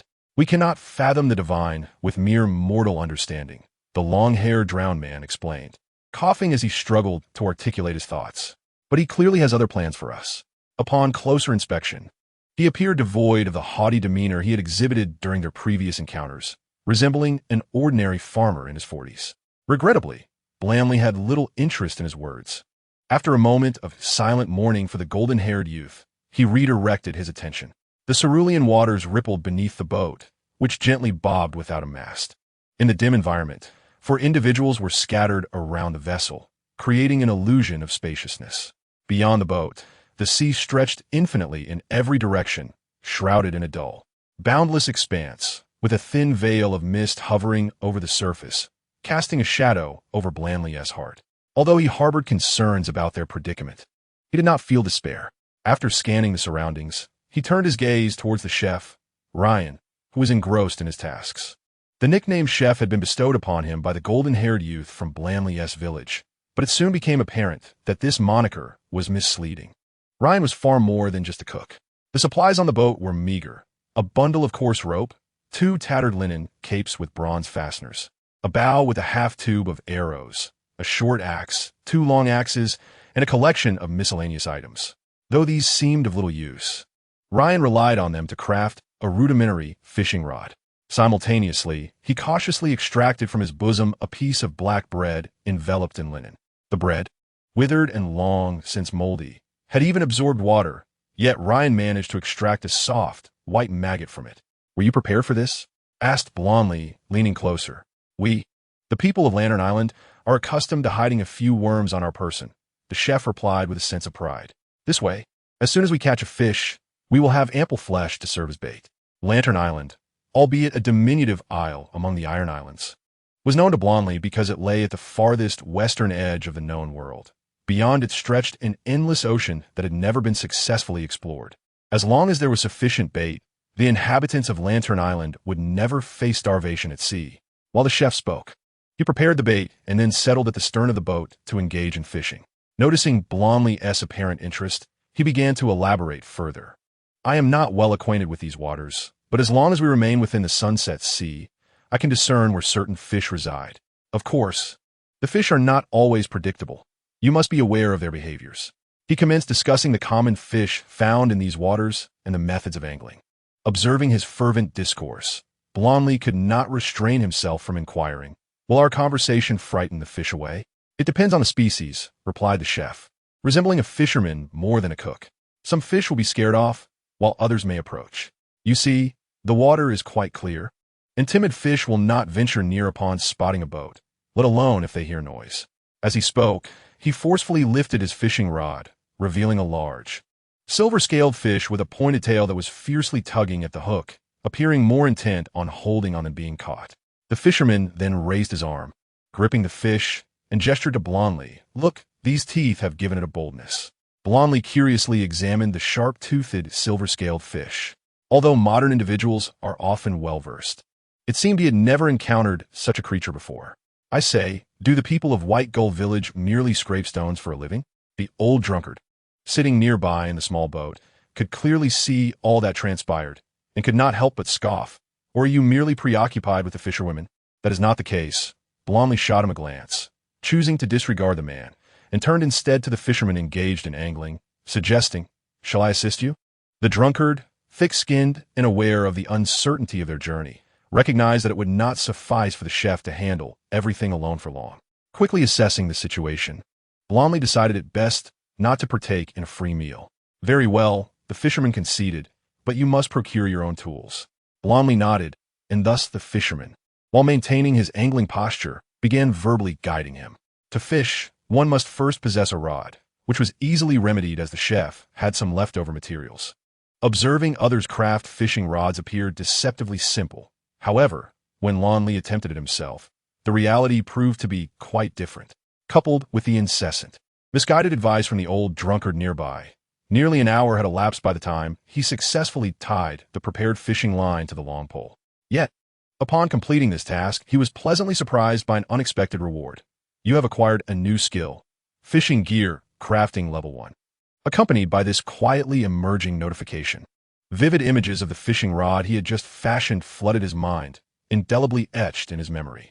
With a mere thought, Renly could recall every inconspicuous detail. He felt no particular excitement regarding this newfound skill, as he doubted its practical application in ordinary circumstances. Instead, he found himself intrigued by the mechanism behind such notifications. Initially, he had assumed that information prompts would be absent in this historical side quest, especially since no attributes had manifested when he observed himself. However, it now seemed that the situation was more nuanced. Lowering his gaze to inspect his current form, he noticed that no racial or level indicators appeared. The effects were still active, but perhaps only the true physical body could reveal such attributes. Renly speculated, as he sat at the bow of the boat. Using a piece of fish flesh caught by the fisherman as bait, another notification drifted into his consciousness shortly thereafter. You have acquired a new skill, fishing level 1. This message coincided with the moment a silver-scaled, short-tailed fish was pulled from the water, the sun shining brightly above, illuminating the scene. The fish, lively and energetic, splashed water everywhere until the old drunkard struck it with an axe, rendering it motionless. Without hesitation, the old drunkard began devouring it, disregarding the scales. Fresh fish tastes best, he mumbled through mouthfuls, but only dead fish won't bite back. Renly rolled his eyes at the audacity of this gluttonous character and returned his focus to fishing. Regrettably, his subsequent catches were meager. Lacking oars and uncertain of their direction, the small boat aimlessly bobbed upon the vast, boundless ocean, occasionally propelled forward by the waves. The old drunkard and the long-haired man leaned against each other, while the two fishermen sat at opposite ends of the boat, content as their food supply gradually increased. Drinking seawater is quenched with a hint of salt. A little one tea kill us, asserted the fisherman, before sinking his yellowed teeth into the belly of a still-twitching fish. Blood oozing from the wound. The drunkard and the long-haired man feasted on the raw fish with apparent familiarity. Meanwhile, Renly stared at the food in his hands, blinking in disbelief. Once the scales and skin were removed, the fish's delicate, translucent flesh was revealed. Under the sunlight, the large, lifeless eyes of the fish stared blankly, reminding him that not long ago it had been lively in his grasp. Although he had endured hunger at Windbreath Fortress, he could at least have had a morsel of proper food. Now, his situation had sunk to a new low. Fortunately, there is no need to fear parasites. With a sigh of resignation, he took a hearty bite of the tender, icy raw fish, which carried the faint briny flavor of the sea, and it somehow felt less daunting. He sensed that this was perhaps a form of self-reassurance. On the morrow of their successful immersion ritual, they set sail, only to encounter a tempest that very afternoon.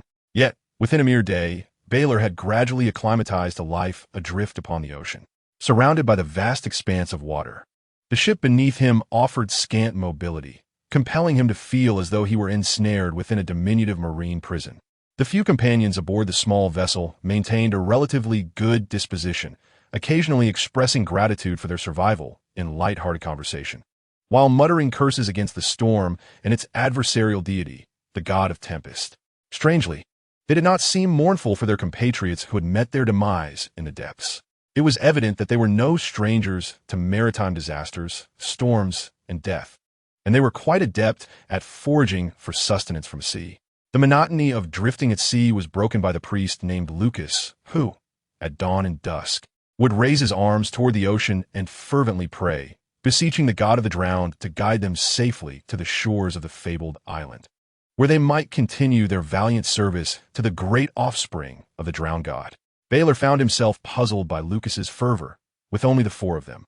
Reaching that destination seemed little more than a gift of their heads to the enemy. At that moment, he harbored little hope of accomplishing their three tasks. For natural calamities were far more formidable than human misfortunes. The sea would not abide by their notions of reason or rules.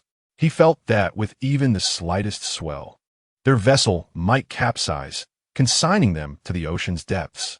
Amidst the surrounding azure expanse, there were scant clues for him to observe.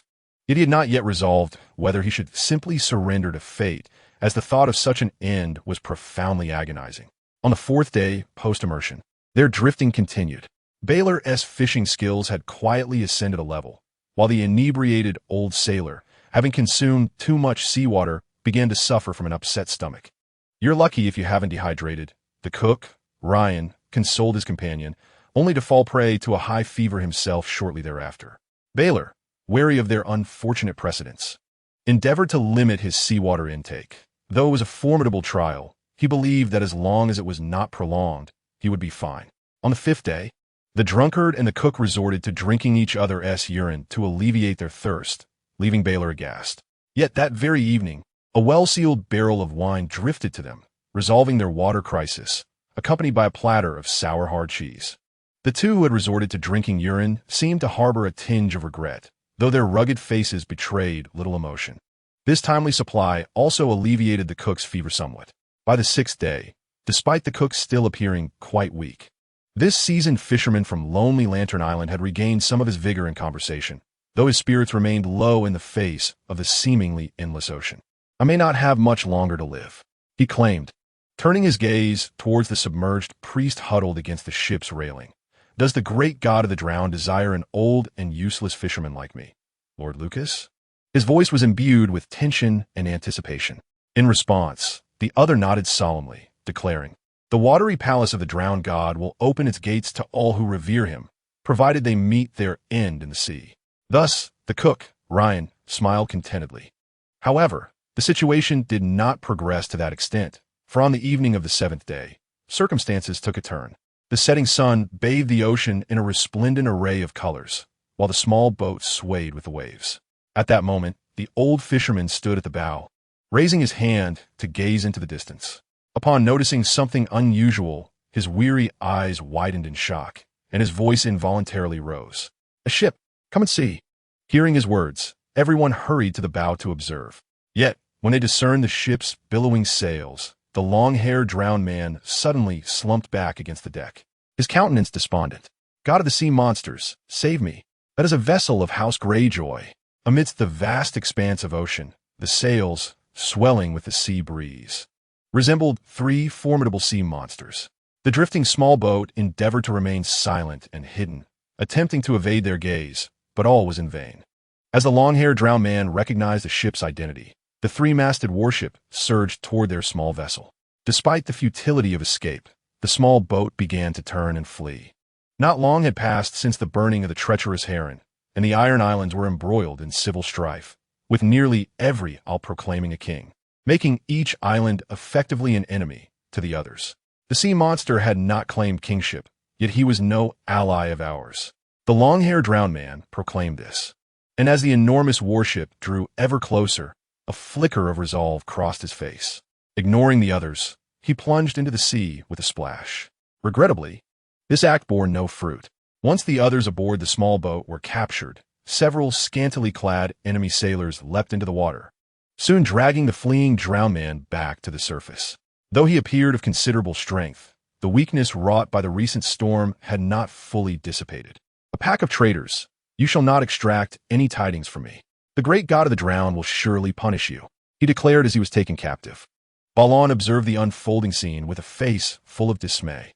Storms, shipwrecks, and now capture. Since his arrival, he had encountered nothing but misfortune. Would he next face decapitation? Or be submerged once more, drowned in the depths? At that moment, he knelt on the deck, an one-eyed, balding old sailor and a short, brown-haired sailor gripping his arms tightly. Nearby, the drunkard and the cook suffered the same fate. Gentlemen, none of this concerns us. We are but honest fishermen. The old drunkard pleaded pitifully, yet after receiving a slap from the sharp-chinned, plump sailor behind him, he fell silent. The road stretches long before us, and one sailor, licking his lips, laments the absence of amusement. Just at that moment, a stir arises among the onlookers, followed by a cacophony of greetings. Leader, the leader of the Greyjoys. We have captured a drowned man.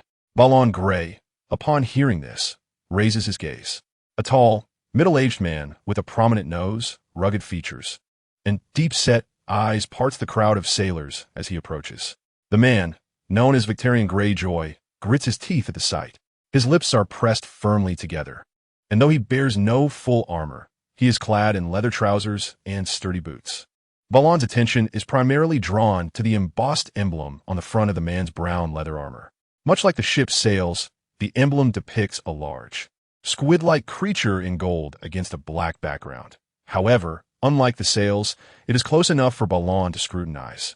Balon is somewhat familiar with the Greyjoy name, stemming from memories of a tragic eunuch and a lunatic with the ability to teleport, though primarily due to the education he received after his reincarnation. Regardless of past lives, in his current understanding, the Greyjoy family in the Iron Islands holds a status comparable to that of the Baratheon family in Storm's End, lords, dukes, and high nobility. Of course, that pertains to Balon's former era, and at present, he possesses limited knowledge. What he does know is that throughout history, the ancient Greyjoy family has never been known for amicable dealings.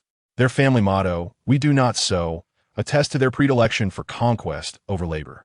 Balon squints, his gaze fixed on the writhing emblem, appearing as though he is quietly listening. In truth, the conversation between the drowned man and the Greyjoys pertains directly to the fates of their kind. Are you prepared to assist in the defense of Old Wyke?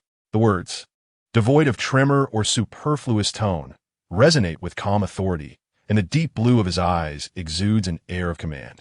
The drowned man, who moments prior had leapt into the sea to evade the sea monster, now strives to puff out his chest, his voice rising in defiance. We fight for the glory of the drowned god. Before he can finish, two sailors gripping him from behind curse and push him down, an act that only serves to amplify the drowned man's fury. The deity shall punish you, you faithless lot. Yes, we shall see. The drowned man cannot claim to represent the drowned god, especially not in the eyes of you foolish followers of the so-called prince. The approaching figure, expressionless, issues a command to the sailors. Release him. Thus, the drowned man stumbles to his feet. This is merely a trivial step on your path to redemption, he states. This remark elicits a bemused chuckle from the leader known as Victarion. I shall not be foolish enough to take you to the island for punishment. Many imbeciles would perceive that as a provocation against the drowned god. He continues, I have no patience for your nonsensical ramblings. Therefore, if you do not surrender now, this vast ocean shall be your final resting place. The drowned man laughed heartily, proclaiming, We hail from the sea and shall ultimately return to it. Kulme, I am prepared to enter the grand palace of the great drowned god. So be it, responded Victarion Greyjoy with a casual wave of his hand, turning away, as this was merely a trivial interlude for him. The three captives were thus seized, ready to be cast into the ocean. However, at that moment, a voice suddenly rang out. According to custom, captives may be redeemed. Victarion Greyjoy turned to glance at the speaker, as if just now noticing his presence. But the next words sparked an involuntary flicker of interest within him. The drowned man's name was Lucas, favored by the king. Spare him, and you might obtain something of greater worth than a mere corpse. The customs of the Greenlands do not apply here, he stated, casting his gaze towards the brown-haired, blue-eyed youth. Moreover, the drowned man is not a lord. Keeping him would only invite trouble. Then let us interrogate him, suggested the youth. You appear to be headed to Oak Island? How fortuitous, for we were as well, until we encountered Storm. Are you not curious about our original intentions? Whatever your aims may be, Victarion Greyjoy pointed out, they have already sunk into the depths with the storm. If that were the case, why did the drowned man flee? The brown-haired youth, known as Bran, reminded him. He knew full well that jumping into the sea without a ship would lead to his demise, yet he did so anyway. He understood that if he displayed defiance, you would not spare him, and indeed, you are now preparing to cast him into the sea, thus fulfilling his desire. You seem to know the details? I am merely a foot soldier, the youth replied with a hint of dissatisfaction. Aside from knowing we are to fight for the king at Oak Island, I am ignorant of everything else, even who the enemy is. Do you consider this normal? What value does secrecy hold when the identity of the enemy remains undisclosed? This statement caused the drowned man nearby to change countenance, erupting in curses, traitor, chameleon, and alike, yet Bran merely cast him a glance before ignoring him. A living drowned man may hold little utility, but a dead one is utterly worthless, he insisted. Unconsciously, Victarion Greyjoy touched the silver axe at his waist, pondering for a moment before commanding the sailors to temporarily imprison the cursing drowned man. He then regarded the brown-haired youth with renewed interest. I may consider sparing the drowned man, but I see no reason to keep you informed once. We have just betrayed Old Wyke, Bran candidly stated. If we betray you again, there will truly be no escape. As he spoke, he cast a glance at the old drunkard and the cook nearby. The former nodded eagerly, while the latter hesitated, but under the watchful eyes of several sailors. He eventually nodded as well. But what value do you possess? Victarion inquired coolly. The cook, Rain, has excellent skills in preparing stew, Bran replied, indicating the trembling figure of the cook kneeling beside him. And he hails from Lone Light Island, not Old Wyke. The fishermen there are exceptionally skilled. The sailors aboard this vessel could certainly attest to that. Nearby, a bald sailor erupted into laughter, exclaiming, What use do we have for a fisherman? We are hardly in need of cook. A fisherman may be of little value, yet in battle, you will inevitably require someone to sacrifice, replied Balerion. No matter whom you fight, place him at the forefront. The cost is merely a trifling amount of provisions. If we keep you around, we shall need to assign someone to keep watch, for a chameleon is not to be trusted. The laughing sailor's mirth faded, and he shook his head. You cannot possibly believe we are the only captives. There are none now, but there will surely be more in the future. After Balerion spoke, he disregarded the expression of the sailor and turned his gaze to the only individual who could truly command here.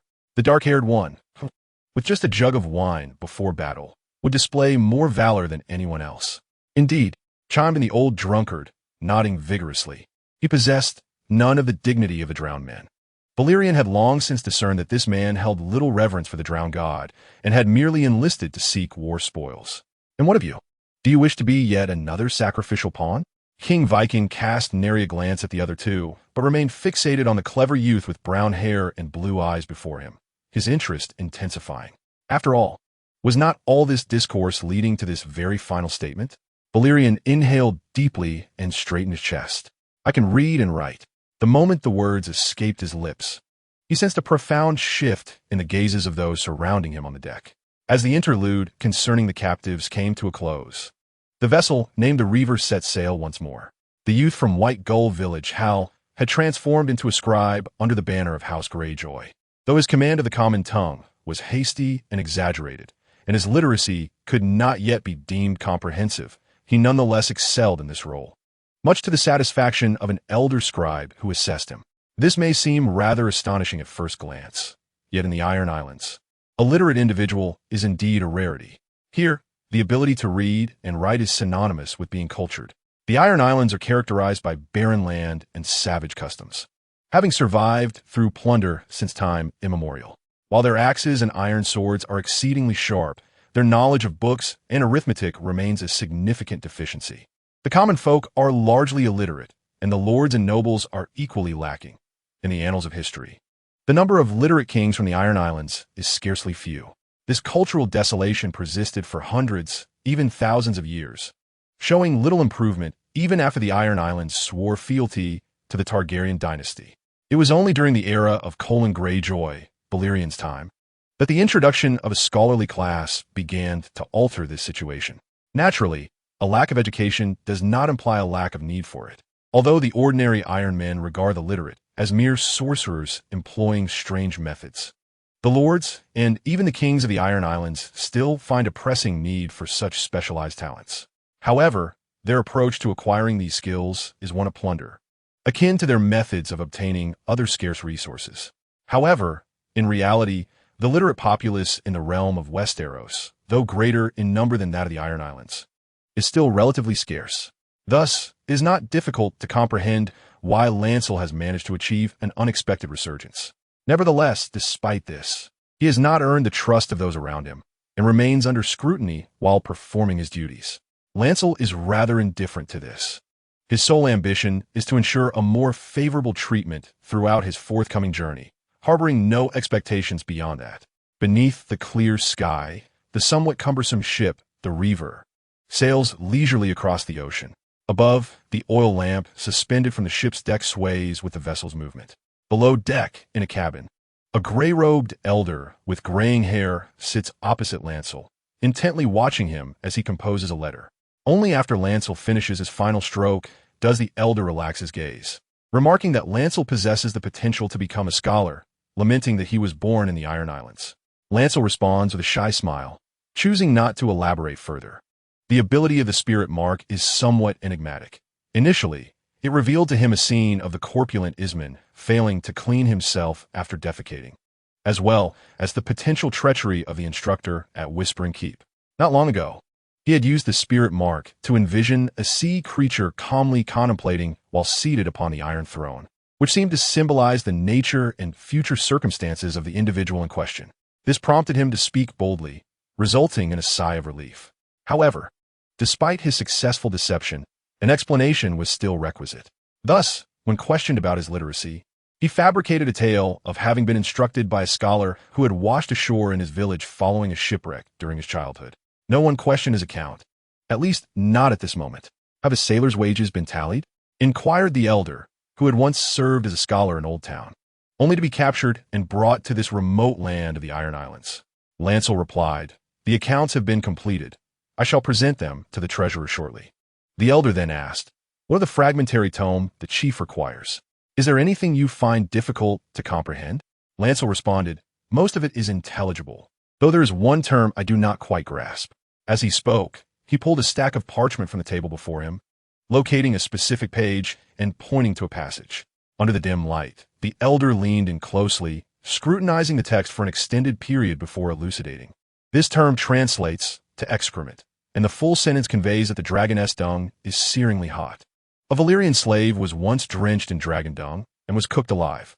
He began to explicate the text word by word, while Lancel listened attentively. Following the demise of their king by dragonfire, the entire Iron Islands buzzed with discussions of dragons, and the captain of the Reaver, Viken Greyjoy, particularly sought after all knowledge pertaining to these magnificent creatures. He employed various means to gather fragmented texts containing information about dragons, then summoned the elder to read them aloud to him. However, the aged scholar struggled with his eyesight, making reading laborious and inefficient until Lancel's arrival. In the course of the past 2 days at sea, every afternoon, Bran would clutch a book and rush to read aloud word by word in front of the other party, which momentarily rendered him a figure of some renown aboard the vessel. However, those who knew him well were aware of the truth. Despite appearing familiar with the Sea King, he remained a mere untrusted traitor. After fulfilling the tasks assigned to him by the Elder, Bran rose, cradling the stack of tattered books, and made his way towards the deck. Along the way, he encountered the long-haired captive, bound to the mast, who, upon seeing him, did not express anger, but rather wore a look of pity. "Child, you have lost your way. I'm quite certain we are headed for Oak Island," Bran shrugged. In truth, the ship was not directly sailing to Oak Island, but had taken a detour, having even anchored at another island along the way. Nonetheless, its ultimate destination was indeed Oak Island. Bran chose not to elaborate on this matter. Tightening his grip on the sheepskin book, he ascended the nearby wooden ladder to the helm area. At the edge of the ship's deck, a tall leader, hands clasped behind his back as he gazed out at the sea, heard the approaching footsteps and turned to regard him. "Continuing from yesterday, as page?" "Yes," Bran replied. He did not believe the other would harbor much curiosity regarding whether dragon dung could be lethal, yet as a newly surrendered captive, he deemed it prudent to speak less when unnecessary. Thus, he began to narrate carefully according to the text on the pages. Bran's voice was clear and measured. Typically, the marauding leader showed no discontent with this, patiently listening even to questions more tedious than that of dragon dung. However, today, the leader's expression grew increasingly impatient, ultimately raising a hand to halt Bran's page-turning. "Stop." With his speech interrupted, Bran looked on with curiosity. The leader continued to gaze across the sea, remaining silent for a moment before murmuring, "Do you know why I listen to you read these books all day? The Lord wishes to deal with dragons." This was quite evident, and Bran felt no need to conceal his thoughts. The leader, Victarion Greyjoy, nodded. "With the death of King Balon, the entire archipelago has fractured. Some foolish individuals are scrambling to declare themselves kings, believing Balon's demise presents an opportunity. Yet arrogance blinds their eyes." As he spoke, his gaze drifted toward the distant continent across the sea, his tone laden with complexity. "Westeros is the true target of that dragon king. Yet he shall not forsake the Iron Islands. When the dragons descend, these fools will surely pay the price." He scoffed derisively, his eyes locking on Bran. "You are an intelligent man. Why do you pledge allegiance to that drowned man, Roderick, who is destined to be burned? Faith? Or do you truly believe that so-called son of the drowned god can summon our deities to combat the dragons? Currently, the Iron Islands are indeed rife with individuals who claim kingship. It can be said that each isle has its own self-proclaimed lord. However, Old Wyke stands as an exception, for its king is not a lord but a priest of the drowned, supported by all the drowned men, which grants this priest-king considerable influence. "It is indeed due to faith, my lord," Baelor responded, as a particular task flitted through his mind, prompting him to add, "The faith of the Iron Islands, what sets it apart?" Greyjoy discerned the subtext in his words. Throughout the islands, all Ironborn worship the drowned god, and the drowned men serve as his voice. In a sense, they embody the will of the people, which is precisely why you sought to execute the drowned men at sea, my lord. The interlocutor nodded in acknowledgement. Observing this, Baelor continued, "Thus, I believe that when the flames of the dragon descend, the drowned will don for me a mantle of popular support to confront the invaders. Hence, I align myself with them rather than those kings who arm themselves through power and wealth. Do you think Aegon will care about what we Ironborn have to say?" Greyjoy's eyes flickered. "Why would he not?" Baelor replied. "He is a conqueror, intent on subjugating this land. The Dragonfire will aid him in conquering the Iron Islands." "Dragonfire will only bring forth a wasteland," Baelor countered. "Who would be foolish enough to turn their dominion into a desolate ruin?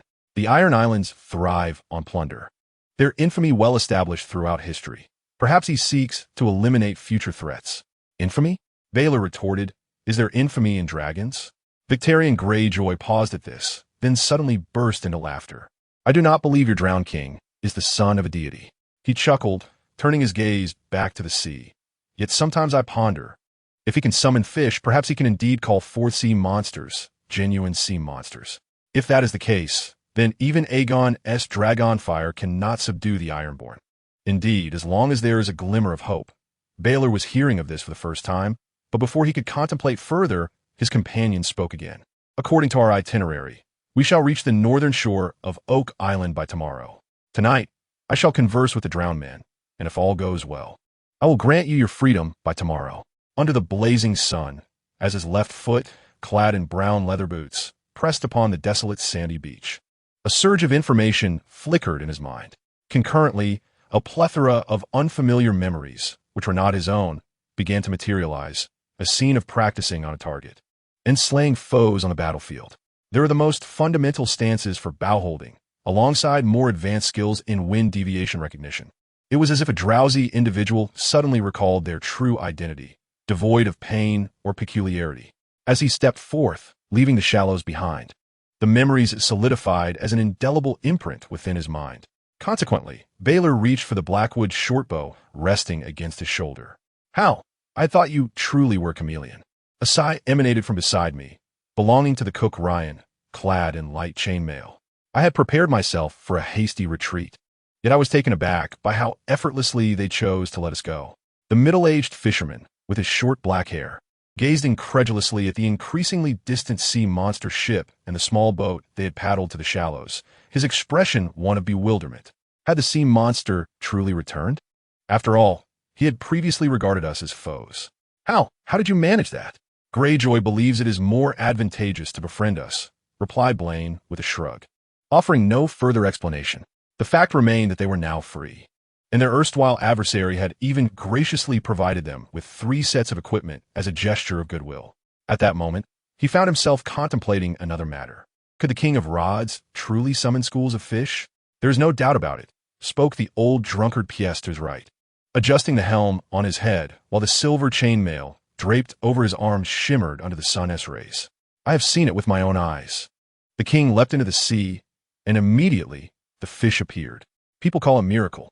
Had it not been for this, we would not have pledged our loyalty to him, he claimed, glancing at the submerged man who was now making his way toward a low thicket at the edge of the beach, and added in a hushed tone, "I believe it would have been safer to remain aboard the sea monster's ship. Now that we are free, what can we truly accomplish?" "We shall fight for the great god of the sea," replied the cook earnestly, a devout believer. Blaine paid little heed to their conversation. After reflecting momentarily on the mysterious methods of the priest-king, he cast it aside, feeling a surge of eagerness. The newly acquired task rewards seemed devoid of any cause for concern. With memories directly implanted into his mind, Blaine did not believe he could employ any defensive measures against his own recollections. However, he was quite curious about the mechanism of this memory infusion, noting that it felt neither strange nor superficial, rather akin to the depth he had achieved through years of practice. Yet, as this had yet to be tested, he remained uncertain. Thus, the brown-haired youth drew his bow, adjusting his fingers to the feel of the string before aiming an arrow at a crooked coconut tree approximately 20 paces away. The sharp arrow sliced through the air with remarkable swiftness, vanishing in the sunlight before embedding itself high in the trunk of the tree with a resounding thud, its fletching vibrating audibly.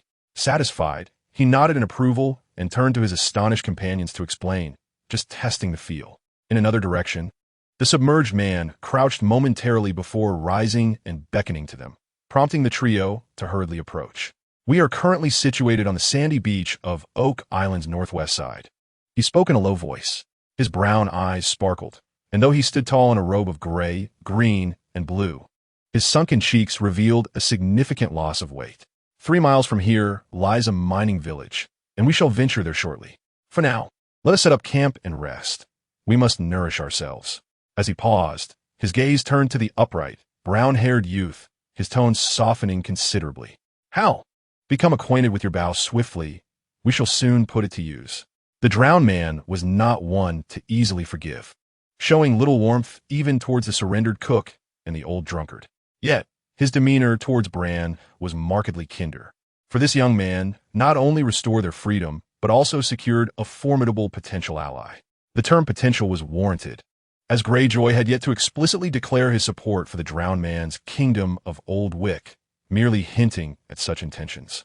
The specifics would require further negotiation between the parties involved. Nevertheless, this circumstance was sufficient to transform Bran from a mere chameleon into a valiant youth bearing the weight of indignities. "What, pray tell, is our objective?" inquired the old drunkard, Unable to contain his curiosity, the drowned man pondered briefly before responding. His Holiness, King Rhodys, recently dispatched warriors to seize the floating fortress on the western side of Oak Isle, but is now besieged by those who disrespect the divine. They seek to reclaim it. Are we to provide aid to that fortress? The old drunkard mused, smacking his lips. Just the four of us? We shall indeed rescue the floating fortress, but it will not be merely us four, replied the drowned man coolly, offering no further elucidation. Thus, the beleaguered group commenced a fire upon the remote beach and began fishing. While the others busied themselves, Bran stealthily approached the drowned man to inquire about the specific plans. Regrettably, despite the drowned man's favorable perception of him, he remained tight-lipped, clearly believing that this matter was not to be divulged. Bran merely shrugged, burying his curiosity deep within. After all, the drowned man's actions did not conflict with his own aspirations. It was now the 8th day of Bran's sojourn in this historical realm. In the brief yet protracted span of these 8 days, he, as a false Iron Man, had endured drowning, storms, shipwrecks, drifting, capture, and betrayal. At that moment, amidst the calamity, time seemed to crawl, yet now he felt as though he were in a dream, as if he had inadvertently stepped onto this island and accomplished one of the 3 tasks before him. Having gained a preliminary understanding of the task mechanism, Bran felt he had met his basic requirements. It would be splendid if he could also fulfill the remaining 2 tasks. However, he would not be overly disappointed if he could not, for this was his inaugural exploration of this historical world, and he had not anticipated significant gains. Instead, he was filled with curiosity about whether he could alter history and, consequently, reality. Yet he was uncertain about the actions necessary to effect a noticeable change in history. Dragons? Conquerors? On the beach, Cook Ryan began to strike flint to kindle a fire, using branches to fashion a helmet as a pot. While the old drunkard scoured the nearby woods in search of kindling, Bran raced to the shallow waters, his bare feet sinking into the soft sand, grasping an arrow with a sharp tip marred by several white scratches, as he searched for fish among the crevices of the pebbles. The group ultimately enjoyed a meal of fresh fish soup accompanied by salted fish, and then began to trail behind the drowned man towards the mining village he had mentioned. The name Rubber Island seemed to suggest a connection to trees, yet the landscape revealed only sun-baked, scorching rocky hills and sandy terrain, occasionally interrupted by a few stunted yellow-green pines. Some nameless plants, as described by Bran, grew desiccated in the ubiquitous fissures of the rocks, appearing both unsightly and resilient. As the journey wore on, the chainmail he wore grew increasingly hot under the sun, and the weight on his shoulders became burdensome. The stifling heat away from the coastline caused beads of sweat to form on every forehead. Progressing deeper into the island, the group, led by the familiar drowned man, traversed secluded paths without encountering any of the island's inhabitants until they arrived at a small village nestled against a rising hillside. The village, shrouded in sunlight, appeared ethereal, with sparsely scattered wooden houses resembling gray tombstones standing against the hill.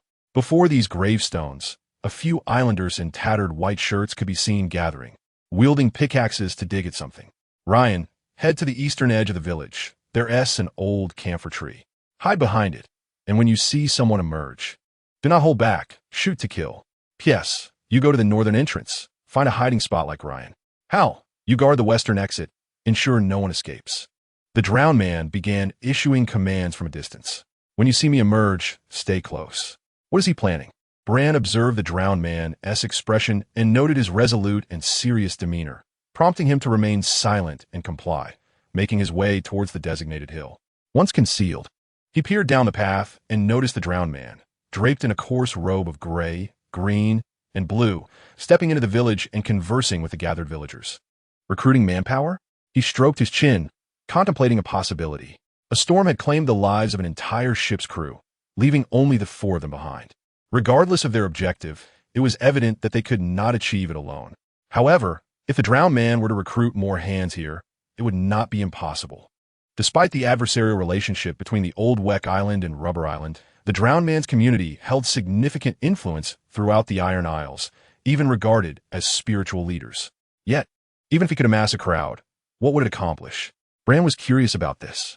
Would a rabble of misfits be able to rescue that place called Floating Fortress? The drowned man had claimed their goal was to save the so-called Floating Fortress, and earlier, While enjoying the fish soup, Bran had gleaned some geographical details about the area. The feasibility of summoning the farmers to aid in this predicament is uncertain, and the floating wood fortress seems to lie on the far side of the island. Distant and elusive. The information is scant, and the drowned man is reticent, leaving Lannister feeling somewhat bewildered. However, considering his second task of eliminating the Ironborn, he refrains from departing and instead remains vigilant at the village entrance while pondering the situation. Before long, he observes a throng of villagers escorting the drowned man into the settlement, his figure vanishing amidst the thatched rooftops of the cluster houses. Moments later, a curious old man with black hair appears at the village's edge, pausing briefly before hastily making his way toward Lannister. The brown-haired youth, upon witnessing this, tightens his grip on the ebony shortbow. The arrow, tipped with the feathers of a white gull, is released from his rough fingers, vanishing instantaneously from view. The taut string of the bow emits a resonant twang, followed by a sudden, piercing scream. A hurriedly moving blond man, 10 paces from the archer's concealed position, is struck in the chest by the arrow, causing him to tremble violently. His instinctive forward momentum proves futile as he collapses to the ground. It appears to be a fatal shot, yet the archer remains undeterred, deftly retrieving another arrow from the parched earth behind him, knocking it onto the bowstring with practiced ease. The sunlight bathes the scene in warmth, and the young archer is drenched in sweat, beads rolling from the edge of his iron half-helm to his nose, stinging slightly as he draws the bowstring taut. With a brief whoosh, the next arrow finds its mark, producing a dull thud as it penetrates flesh. The fallen blond man, lying face down, convulses momentarily before succumbing to silence. The young archer then gazes intently at the seemingly tranquil village at the horizon, ensuring no one else approaches before lowering his bow. He rises and strides toward the lifeless body, exerting himself to drag the corpse by its legs. The chainmail draped over him clinks with each movement, and the bruise on his nose throbs with pain. Finally, he manages to haul the body behind a stone. Releasing the ankles, he allows the feet to crash against the rock, contorting grotesquely. He struggles to remove his iron half-helm, tossing aside the damp cloth cap beneath it, inadvertently brushing it against his nose, which sends a jolt of pain coursing through him, causing him to grimace. He surveys the dusty ground where he has placed the corpse. 3 bodies lie there: the red-haired youth, the black-haired elder, and the recently slain man, whose short, light blonde hair suggests he was a blacksmith. Each corpse bleeds profusely from its arrow wounds, pooling beneath them to form a dark crimson puddle. It is the afternoon of the 8th day since Lannister's arrival here. If memory serves, today marks his inaugural act of slaughter. It remains uncertain whether the memories of his archery skills have bestowed upon him a corresponding shift in mindset, or if such a disposition is innate to his character. Despite witnessing the vivacious beings he once regarded as life transform into mere heaps of lifeless flesh by his own hand, he felt no revulsion or any other aberration. Rather, he found the entire affair absurd. Would my own demise render me as grotesque as they? The sting upon his nose compelled him to glance once more at the black-haired elder, whose eyes were wide and bewildered as he gazed at the heavens. Though a task lay before him, when first confronted by this elderly man, whose hair was streaked with silver, Bluely refrained from delivering a fatal blow. Instead, he aimed a shot at the man's calf, believing that merely hindering his movement would suffice. Yet, the brutality of war and the repercussions of his momentary compassion left him with lingering trepidation. As the elder scolded him, he seized an axe from his waist and hurled it towards Bluely, who was utterly unprepared for the assault. Had it not been for the iron helmet that deflected the blow, he would have been cleaved open by the axe, although the blade was thwarted. The force of the iron axe left the nasal guard of his helmet dented, resulting in a swollen and bruised bridge of his nose, which appeared quite disfigured. Fortunately, this was not his true body. Murmuring to himself, Bluely tilted his head towards the sky, realizing that dusk had settled since their arrival at noon. Yet the elder had yet to emerge from the village. This prompted a cascade of thoughts. Yet it did not deter Bluely from donning his battered cloth cap and helmet once more after a brief respite. Initially, his quiver held 16 arrows. Now, only 11 remained untainted by blood, with 3 villagers from Oak Island having perished at his hands. He now awaited a 4th. However, when the 4th figure finally came into view, Bluely hesitated. It was a young woman hastily approaching, cradling a swaddled infant. Her long brown hair was disheveled, and her light blue dress was riddled with mismatched patches. She lowered her head as she walked briskly, occasionally lifting it to glance around. Regrettably, she failed to notice the true threat before her. A dark arrow streaked through the twilight and struck the dusty ground before her, causing her to instinctively gasp in alarm.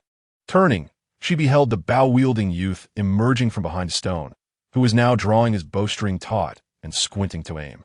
"Stop! Take another step forward."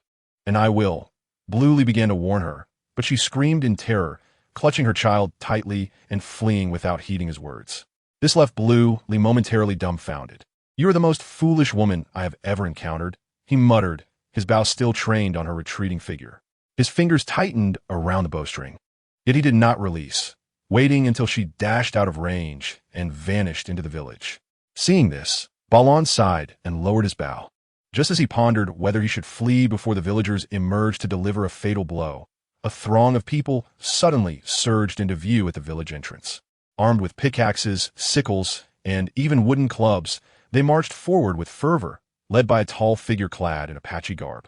Among them, a bald elder fortuitously seized a woman fleeing in panic, dragging her into their ranks. They did not approach Balon, but rather headed down the path where the cook, Ryan, had been. Recalling the words of the drowned man before his departure, Balon hastily retrieved the arrows he had previously embedded in the ground and hurried after the group. Had the drowned man summoned a band of villagers? Where were they headed? Suddenly, an old drunkard clad in light chainmail dashed out, jogging alongside Balon. To fight for the great drowned god, Balon retorted with irritation, deeming it a nonsensical remark, yet realizing that such folly was the only way to respond to the question. Far behind the group, he noticed Ryan quietly appear from another direction, trailing the crowd. Uncertain of the drowned man's true intentions, Balon refrained from approaching, and the old drunkard mirrored his caution. They pressed onward until the light of day completely waned, revealing an extraordinary siege. As the silver moon cast its cool luminescence upon the carpet of pine needles below, the villagers reached the imposing rock fortress perched upon the hill. The castle lacked outer walls, its turbulent moat connecting to a distant, barely visible coastline. A group of people, barred from entry by the moat, gathered around the drowned man, while soldiers patrolling the walls shouted at them to retreat, though none moved. The drowned man then sounded a peculiar, wailing horn. To Balon's astonishment, the once lofty wooden drawbridge trembled and then crashed down. The castle's gates swung open shortly thereafter. Was this the legendary magic? Balon found himself momentarily stunned by the spectacle, whereas the old drunkard reacted swiftly. Upon witnessing the villagers surge into the fortress, he suddenly shouted in regret and sprinted towards the castle. "Hurry, if we're late. There won't be any share left for us." A battle ensued that far exceeded Balon's expectations. As the castle gates swung wide, the resonant chimes echoed within, and the farmers rallied by the drowned man charged in, their crude weapons raised, unleashing cries of battle and terror that echoed through the air. The soldiers atop the walls, belatedly awakened to the chaos, hastily mounted a counteroffensive, albeit in limited numbers and with little effect. Under the moonlight, the turmoil inside and outside the castle intensified. The moat's waters surged, and as footsteps raced across the wooden drawbridge, stones tumbled into the depths, disappearing in an instant. The old drunkard surged ahead, not out of valor, but rather in a frantic dash. Due to the prior efforts of a certain group, they encountered no hostility as they initially approached the city gates. Instead, they caught a glimpse of the faces of the deceased, unable to find eternal rest in the adjacent pit of slaughter. This revelation dawned upon Bran, yet the moment was ill-suited for contemplation of such matters. Dozens of farmers had already scattered from the beast's stable beside the gates, rushing in all directions, while the soldiers atop the walls hastily regrouped, only to be surrounded by a greater number of adversaries. In one section of the battlefield to the right, the conflict had concluded, with 5 villagers eagerly retrieving weapons and armor from the vanquished, hurrying deep into the castle, oblivious to the 2 wounded comrades left behind. Near Bran, at the wall entrance, 3 armored soldiers found themselves besieged by more than double the number of farmers. One farmer, clad in a thin linen shirt, thrust a shovel violently at one of the soldiers, but the gleaming, dark armor reflected the moonlight and thwarted the attack entirely. The guardian retaliated with his sword, severing the attacker's throat Yet simultaneously, a bearded villager brought down his axe upon the soldier's helmeted head with a resounding crash. The soldier staggered back, but the axe-wielding villager, swift in his movements, seized the opportunity to strike again at the exposed gap in the soldier's throat, eliciting a chilling scream as blood gushed forth. Meanwhile, the other two guardians were not idle. One was fending off the assaults of 3 burly men, while the other was extracting a bloodied sword from the chest of an elderly man. Suddenly, he shuddered, glancing down at the arrow protruding from his chest, before collapsing lifelessly to the ground. In rapid succession, 2 more arrows struck the final soldier, one in the shoulder and the other in the chest, concluding his struggle. The farmers wasted no time, encircling the fallen to loot the weapons and armor from the soldiers' bodies. Bran did not linger, for the conflict at the gates was drawing to a close. Scanning the path ahead, which was interspersed with thatched huts and towering structures, he tightened his grip on his bow and swiftly advanced. He had anticipated a stalemate within the castle, perhaps even a disadvantage. However, along the way, he encountered no formal battles, only scenes of brutal carnage. He witnessed a frail, gray-haired elder lying lifeless in a pool of blood. A short distance away from the headless body of a small boy, he saw 2 villagers greedily grappling with a chestnut warhorse in the stable, while a boy of about 12, bleeding from his abdomen, cowered in a corner, sobbing incessantly. He observed a rotund chef, trembling with a knife in hand, facing off against villagers, only to receive nothing but mocking laughter in return. Even more distressing was the sight of a naked girl standing in the mud, wailing loudly. While not far from her, a young mother was being brutally assaulted by a bald old man. Bloodshed and tragedy permeated the castle as Lancel stepped forward and delivered a powerful punch that sent his adversary crashing to the ground. The interrupted, balding elder, seething with rage, rose from the floor and bellowed at Lancel, "Go steal from elsewhere, lad." Yet, his words were abruptly silenced by a sharp arrow that pierced through his spittle-laden mouth, held in Lancel's hand like a dagger. With a gasp, the assailant collapsed, ultimately succumbing to his injuries. "What are you doing? He is one of us." A terrified and furious kitchen boy named Ryan suddenly seized the young man's arm. "Not anymore," Lancel retorted, kicking the boy away before striding deeper into the castle. Along the way, he encountered another companion, who was slyly lurking in the shadows with his hands tucked into his clothing. Upon seeing Lancel, the companion's face lit up with delight. "How come quickly? I've discovered a room filled with jewels. We are about to strike it rich." Unfortunately, the companion did not halt his steps in response to Lancel's exuberance.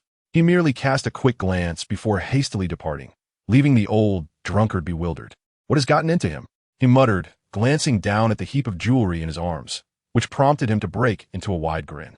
Yet, halfway through his laughter, he abruptly clamped his mouth shut, cautiously glancing around before making a swift exit.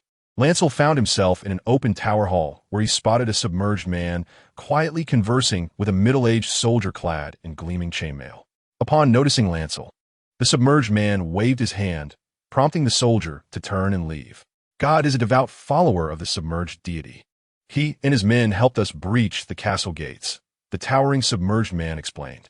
"It is evident," Lancel remarked, casting a sidelong glance at the departing figure. The submerged man had been shrouded in mystery throughout their journey, but Lancel had now grasped the essence of his plan.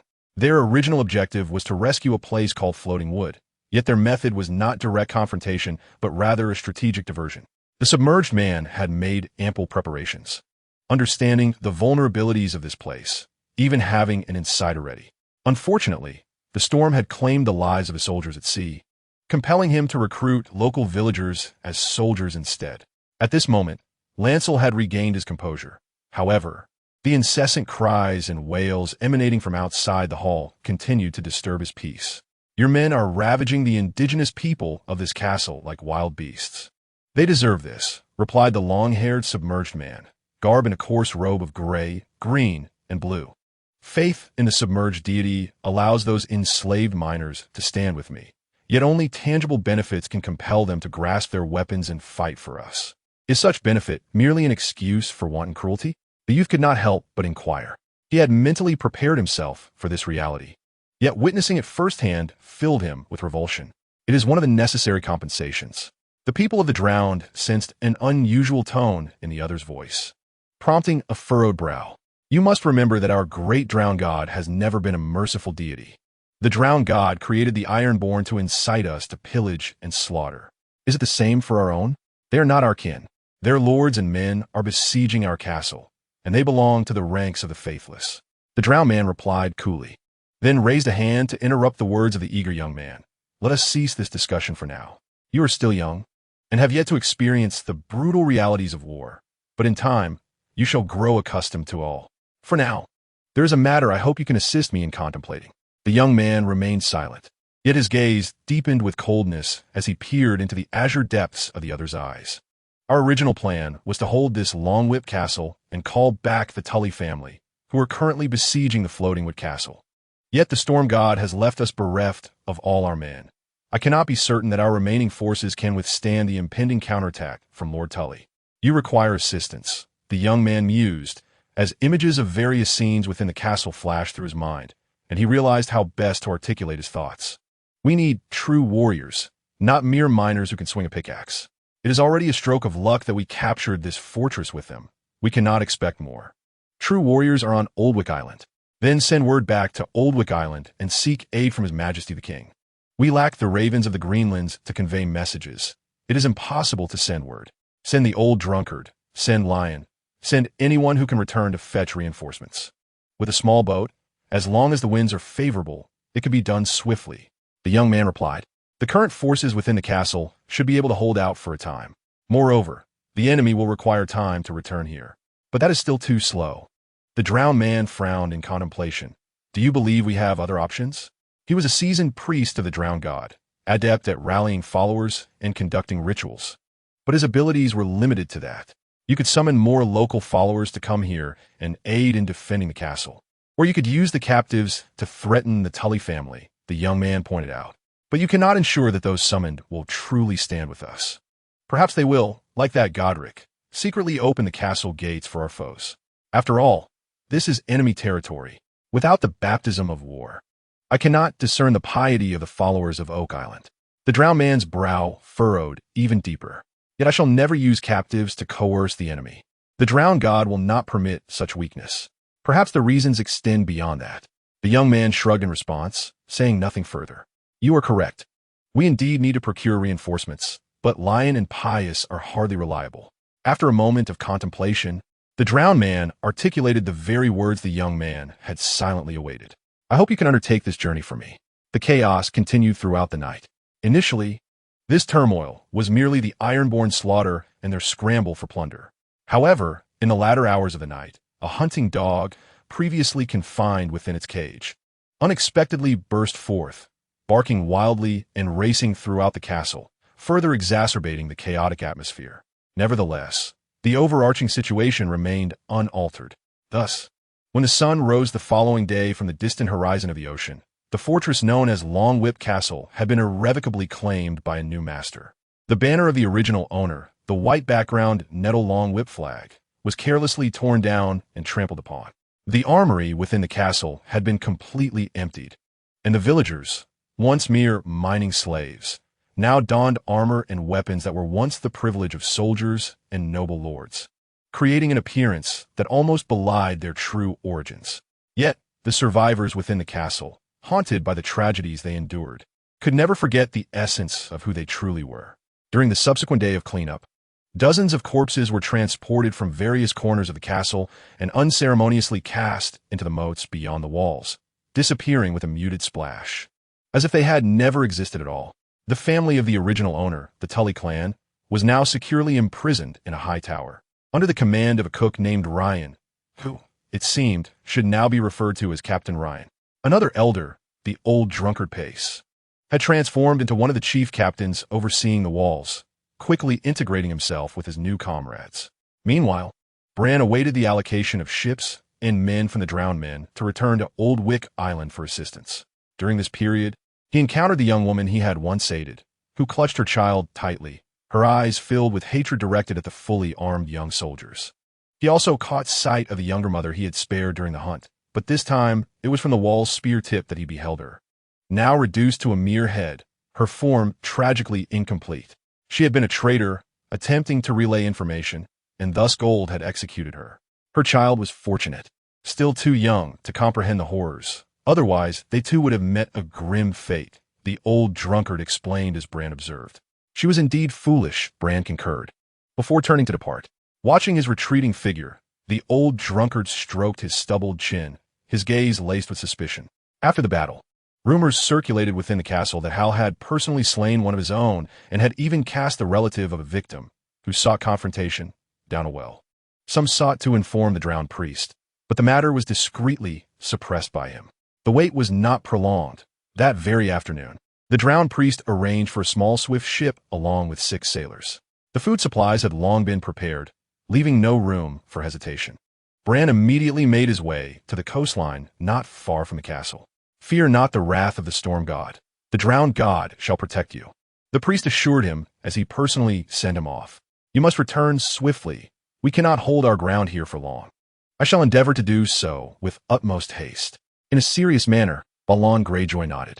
It was the 9th day since his arrival here, and among the 3 tasks he had set for himself, he had already completed 2.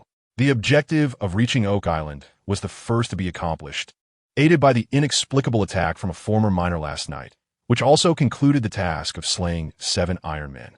At this moment, if one were to glance at his left hand, they would notice a tarnished bronze ring adorning his previously bare middle finger.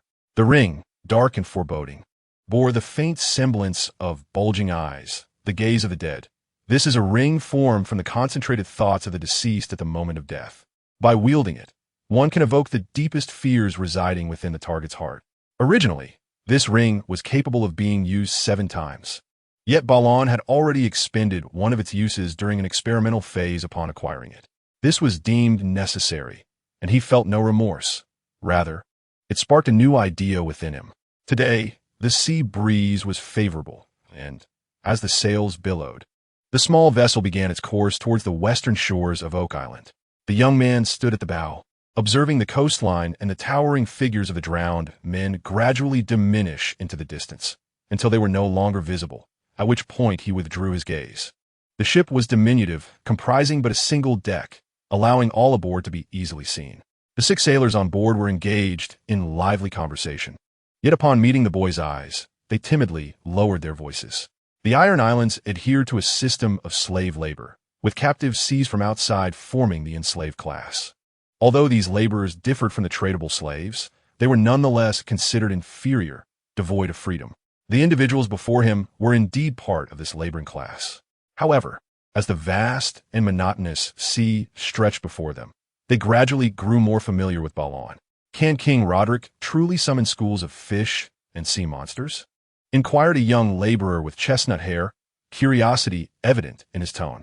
It is said so, Balon replied absently, leaning against the ship's bow and caressing the bronze ring on his left pinky. I intend to verify it. If I were to dedicate myself to the great drowned god, could I truly attain my freedom? Asked an elderly laborer, oarsman, with a glimmer of hope. As long as you endure the drowning ceremony, you may shed your status as a laborer and perhaps become a priest of the drowned, replied the brown-haired youth. Your children shall also become free men henceforth. Though Balon was not a native Iron Man, he had gradually absorbed many of their customs during his time adrift at sea. He even learned that Lucas, the drowned man, was once a laborer himself. Did you seize a few salt wives at Longwood Castle? Inquired another young oarsman with curiosity. Is there a long-legged Jenny among them? She is quite beautiful. I hope it was you who captured her. And what of Shauna? Perhaps you took her as well? The customs of the Iron Islands were unique. Unlike those of Westeros, they did not adhere to monogamy, allowing them to pillage women and take them as concubines. Thus, the terms rock wives and salt wives were born. Within the archipelago, each Ironborn is permitted to seize a few salt wives from outside, yet only one wife is allowed, and she must be of local origin. There are none, not a single one. Balon shrugged, uncertain whether the rules allowed for Ironborn to claim their own people as salt wives. This was merely an excuse for Balon, yet the rowers engaged in fervent debate on the matter. It indeed seemed to contravene the established customs. The rules also dictated that Ironborn should not harm their own kin, yet now, no one adhered to that either. Those deemed outsiders, as Lord Lucas described, were a band of traitors, the red-haired, ever-curious Dale, the taciturn large and small Rob, the gaunt, yellow-toothed old Rum, and the one-eyed Wells. The sailors aboard the small vessel appeared to be quite amiable, reminiscent of former cooks, drunkards, and drowned men. They toiled diligently at the oars, seldom slacking under the watchful eye of the bald overseer, Anger. In their company, Balon could not help but recall the village boy who had once set sail alongside him. The pebble he had regrettably lost to the sea, and the tone of voice that spoke of kings and drowned gods. What would his demeanor be if he had survived to reach Oak Island? Balon was deeply curious, yet this question would forever remain unanswered. The return journey did not encounter significant storms, with the winds proving favorable. The outward voyage had taken 8 days, yet the homeward journey was much swifter. As the sun rose and set, the small boat occasionally raised its sails, accompanied by the rhythmic calls of the rowers. 2 days later, a hazy coastline came into view, signaling the end of their voyage. The beaches of Old Wyke were still bustling with activity. Figures clad in leather armor flitted about, while numerous fishermen, their pant legs rolled up to their knees, occupied the shallows. However, it was a scouting vessel adrift at sea that first spotted the small boat.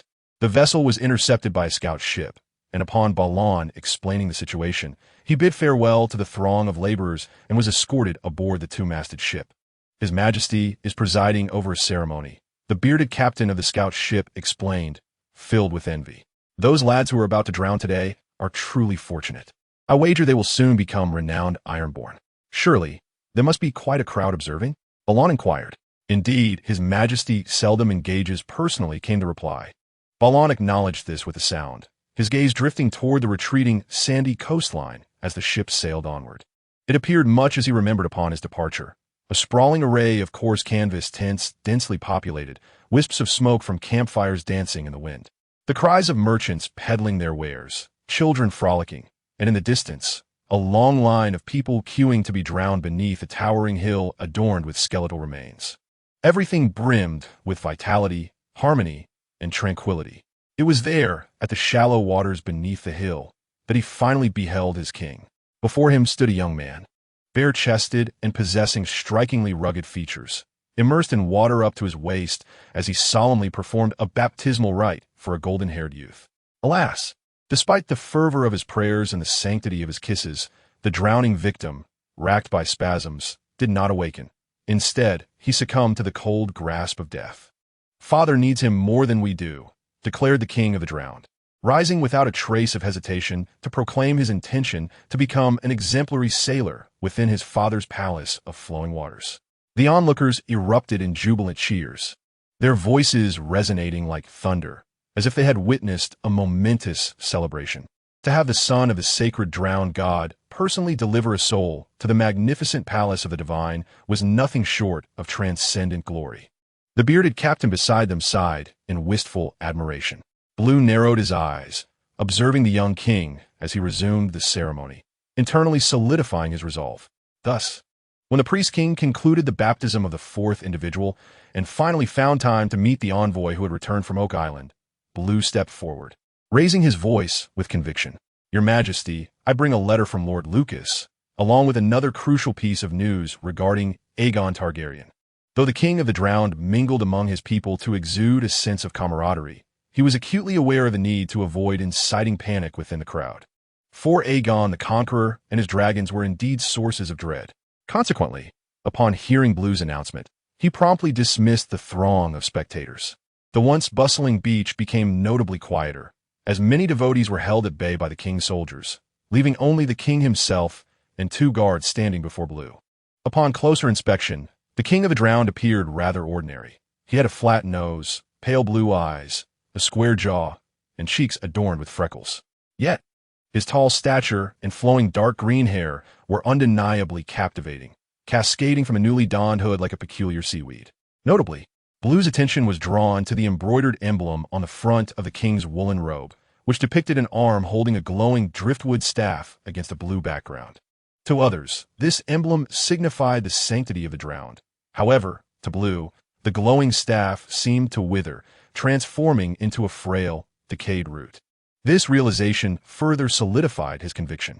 When the king inquired about the particulars, Blue presented a letter inscribed on parchment. "This is a missive from Lord Lucas, to your Majesty." The letter had indeed been penned by Lucas himself, for the drowned man was illiterate and had dictated the contents to Blue for transcription. A tall, golden-haired knight stepped forward to receive the letter. Yet the king himself seemed little concerned with this detail.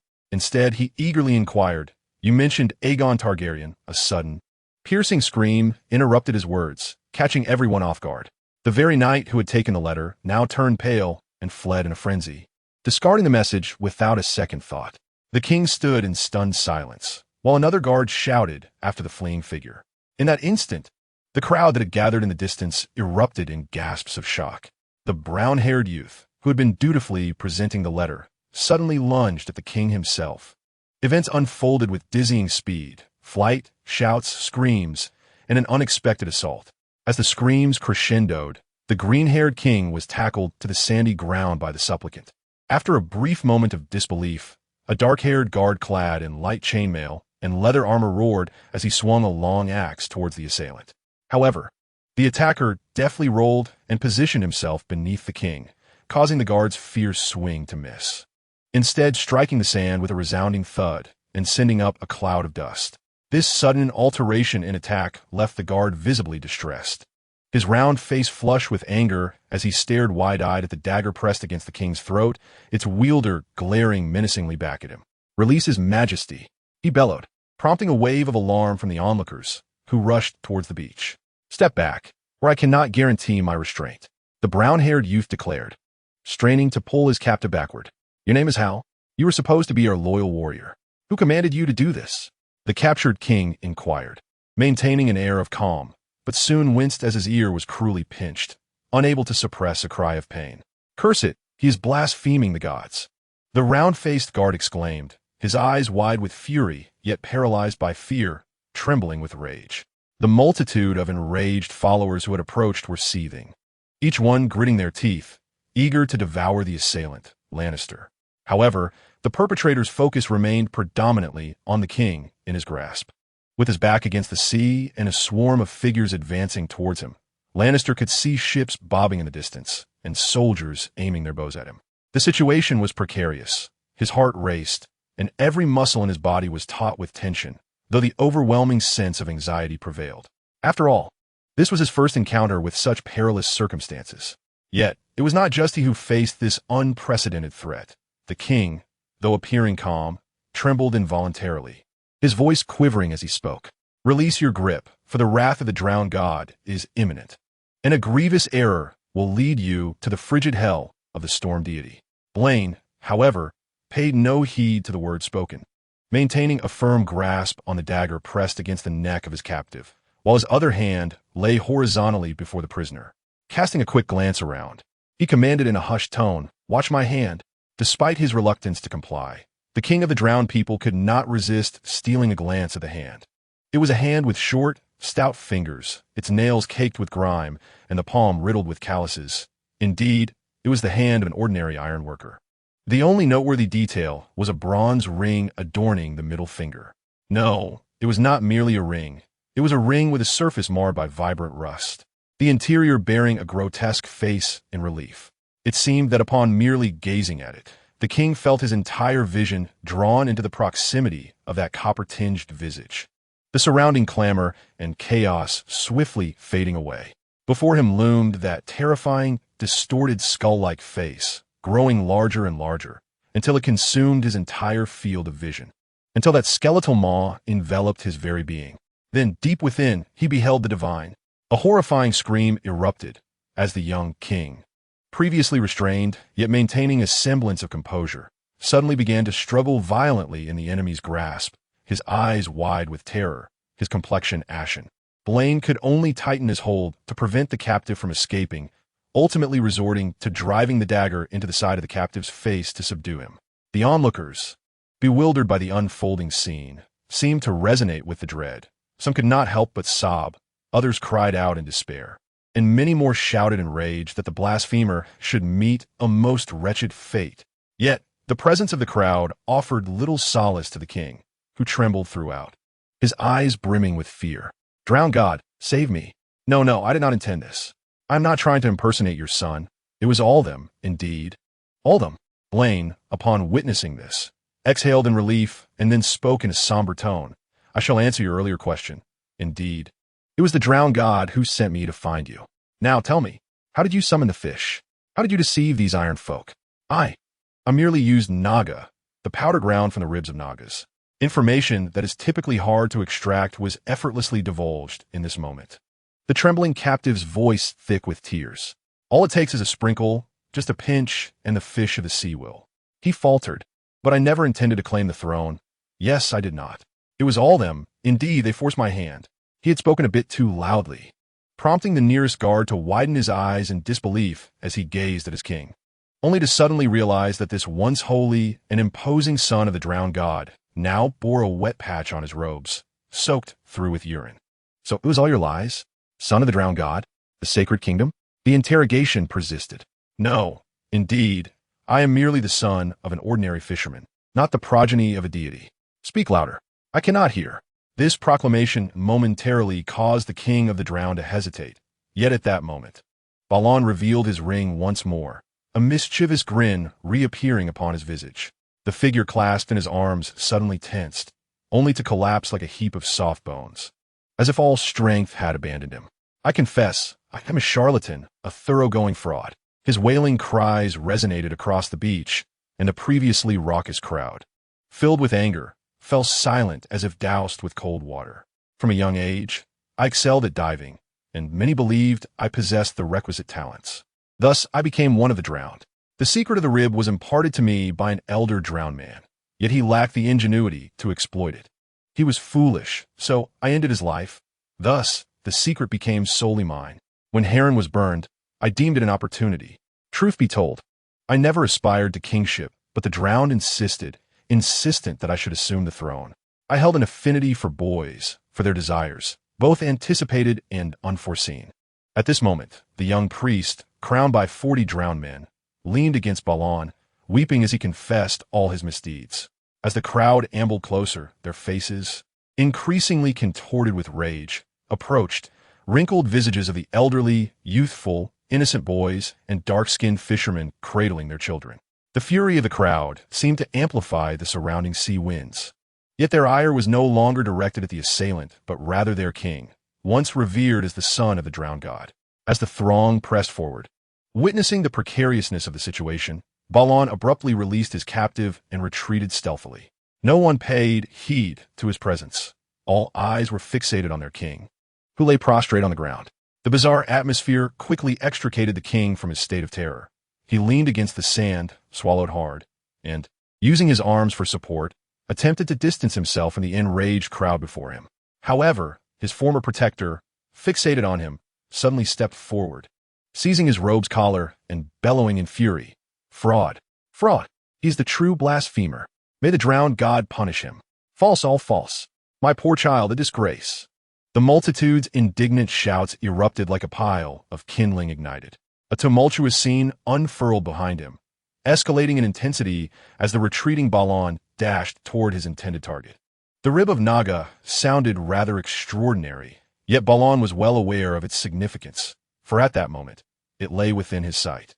They found themselves at the Holy Coast, named for the nearby hill known as Naga Hill.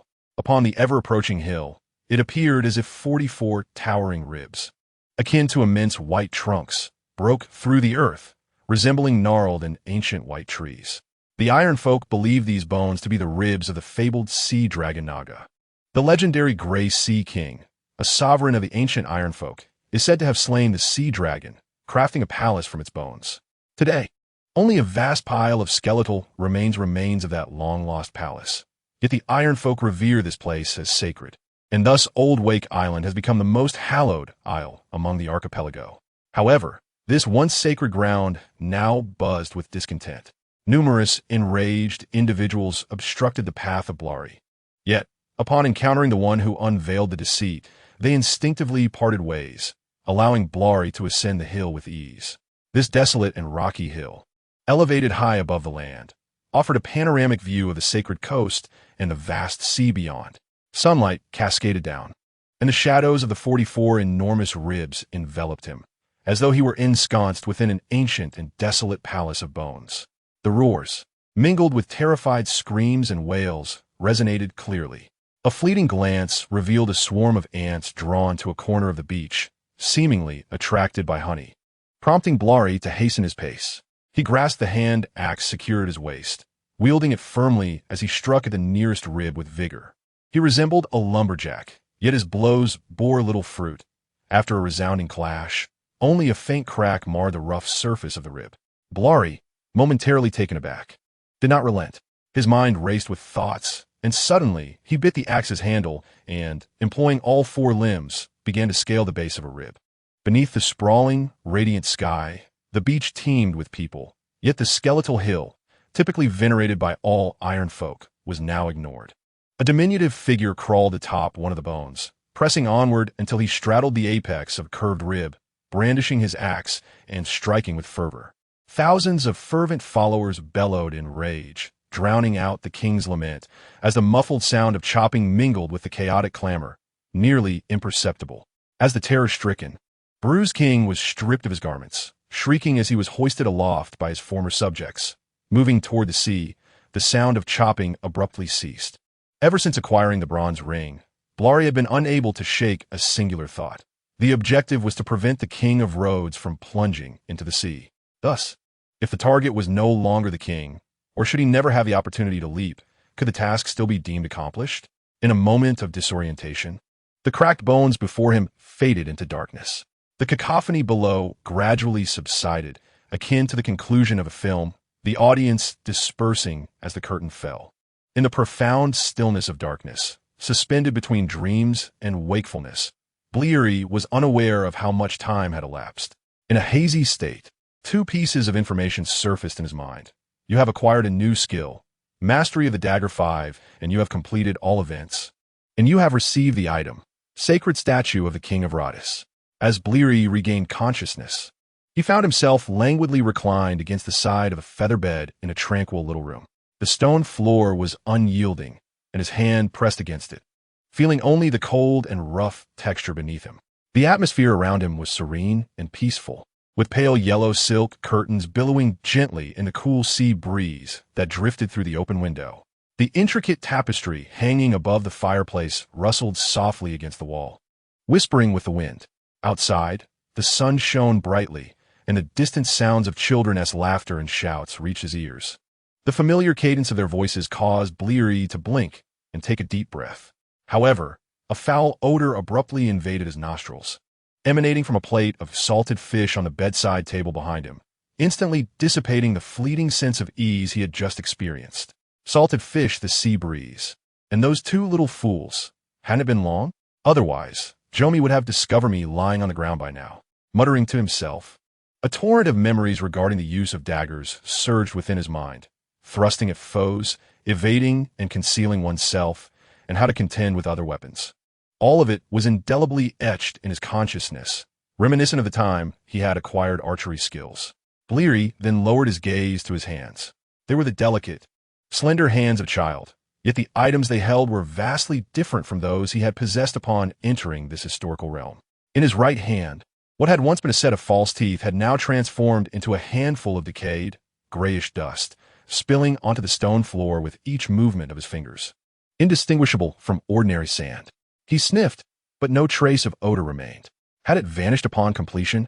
Furrowing his brow, he flicked away the remnants of dirt from his hand and turned his attention to the object in his left hand. A notably oversized, rusted bronze ring now adorned his left middle finger, while a thin, pale bone with a fractured end was tightly grasped in his other hand. Blari exhaled with relief. Although he had drowned while attempting to enter with false teeth, he had inadvertently brought out a strand of seaweed, leading him to suspect that he might extract items from it, and it appeared that he was correct. Yet, the piece I severed was certainly not this short. And why did my clothing not accompany me? After pondering for a while, he found no satisfactory explanation and decided to set the matter aside for the moment. Beside him, apart from the ring and bone, lay an aged, faded yellow wooden figurine, slumped against a tuft of light green lampwick grass spread across the stone floor. This seemed to be the final reward. Picking it up, Blari scrutinized it closely. The figurine, carved from oak, bore a brownish-yellow hue, devoid of any trace of craftsmanship. The statue itself is sharply defined, with the figure standing upright, resting a hand on its chin in a thoughtful pose. The visage and robes are rendered with remarkable lifelikeness, clearly resembling that of the drowned king. As Bran gazes upon it, No information emerges, yet he notices an inscription carved at the base of the wooden sculpture, which reads, "Am I perhaps a mermaid?" He softly recites these words, and upon doing so, the seemingly ordinary statue suddenly cracks and collapses, disintegrating into a pile of wood shavings and dust that settles into Bran's palm. A tingling, cold sensation then spreads from his hand, as the brown dust swiftly dissolves into his skin like melting snow under intense heat, leaving no trace of its former existence. However, the tingling coldness does not dissipate. Instead, it swiftly permeates throughout his body like a chilling breeze. At that moment, a message materializes. You have received the blessing of the ocean. You have awakened a trait of merfolk breath. He feels a subtle shift within himself, yet he cannot articulate the nature of this transformation. After a brief moment of contemplation, Bran directs his gaze to the silvered mirror resting on the small table by the window, eager to examine his recent acquisition once more. Unfortunately, his angle, while seated at the bedside, is inadequate, allowing only the top of his forehead to be reflected.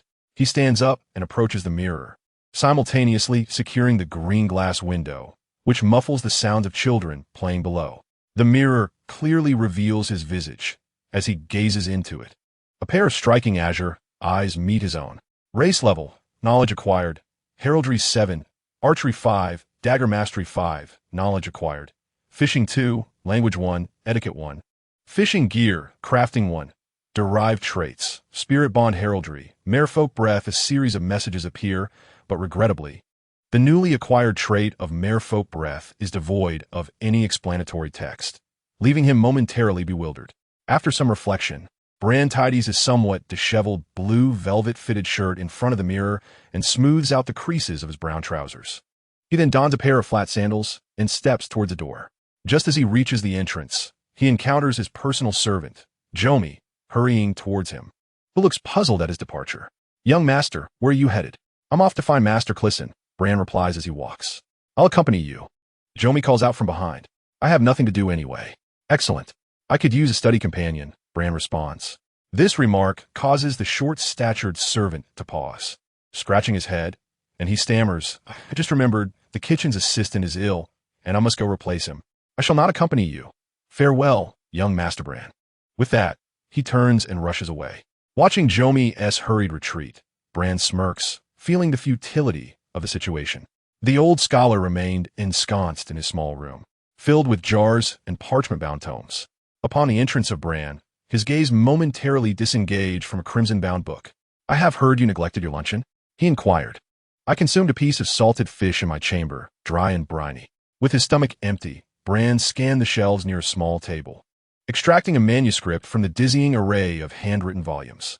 He then ascended a stool opposite the old scholar, kneeling due to his stature, straightening his back as he bowed his head to peruse the book.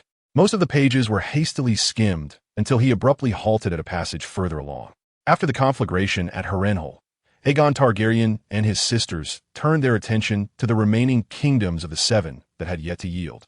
The Iron Islands, bereft of a king, fell into disarray. On Renly, the leader of House Volmark, Colin, claiming to be the legitimate heir of the Black Blood through the Hoare lineage, was the first to declare himself king. On the sacred Isle of Oldwyck, 40 drowned priests gathered beneath the Nagelbone, crowning one among them with a driftwood diadem. The king, embraced by the drowned men, was named Rodaz, believed to be the son of the drowned god. In the year of conquest, Aegon Targaryen was crowned in the starry September of Old Town as the sovereign of the Seven Kingdoms, protector of the realm, and king of the Undulls and the First Men.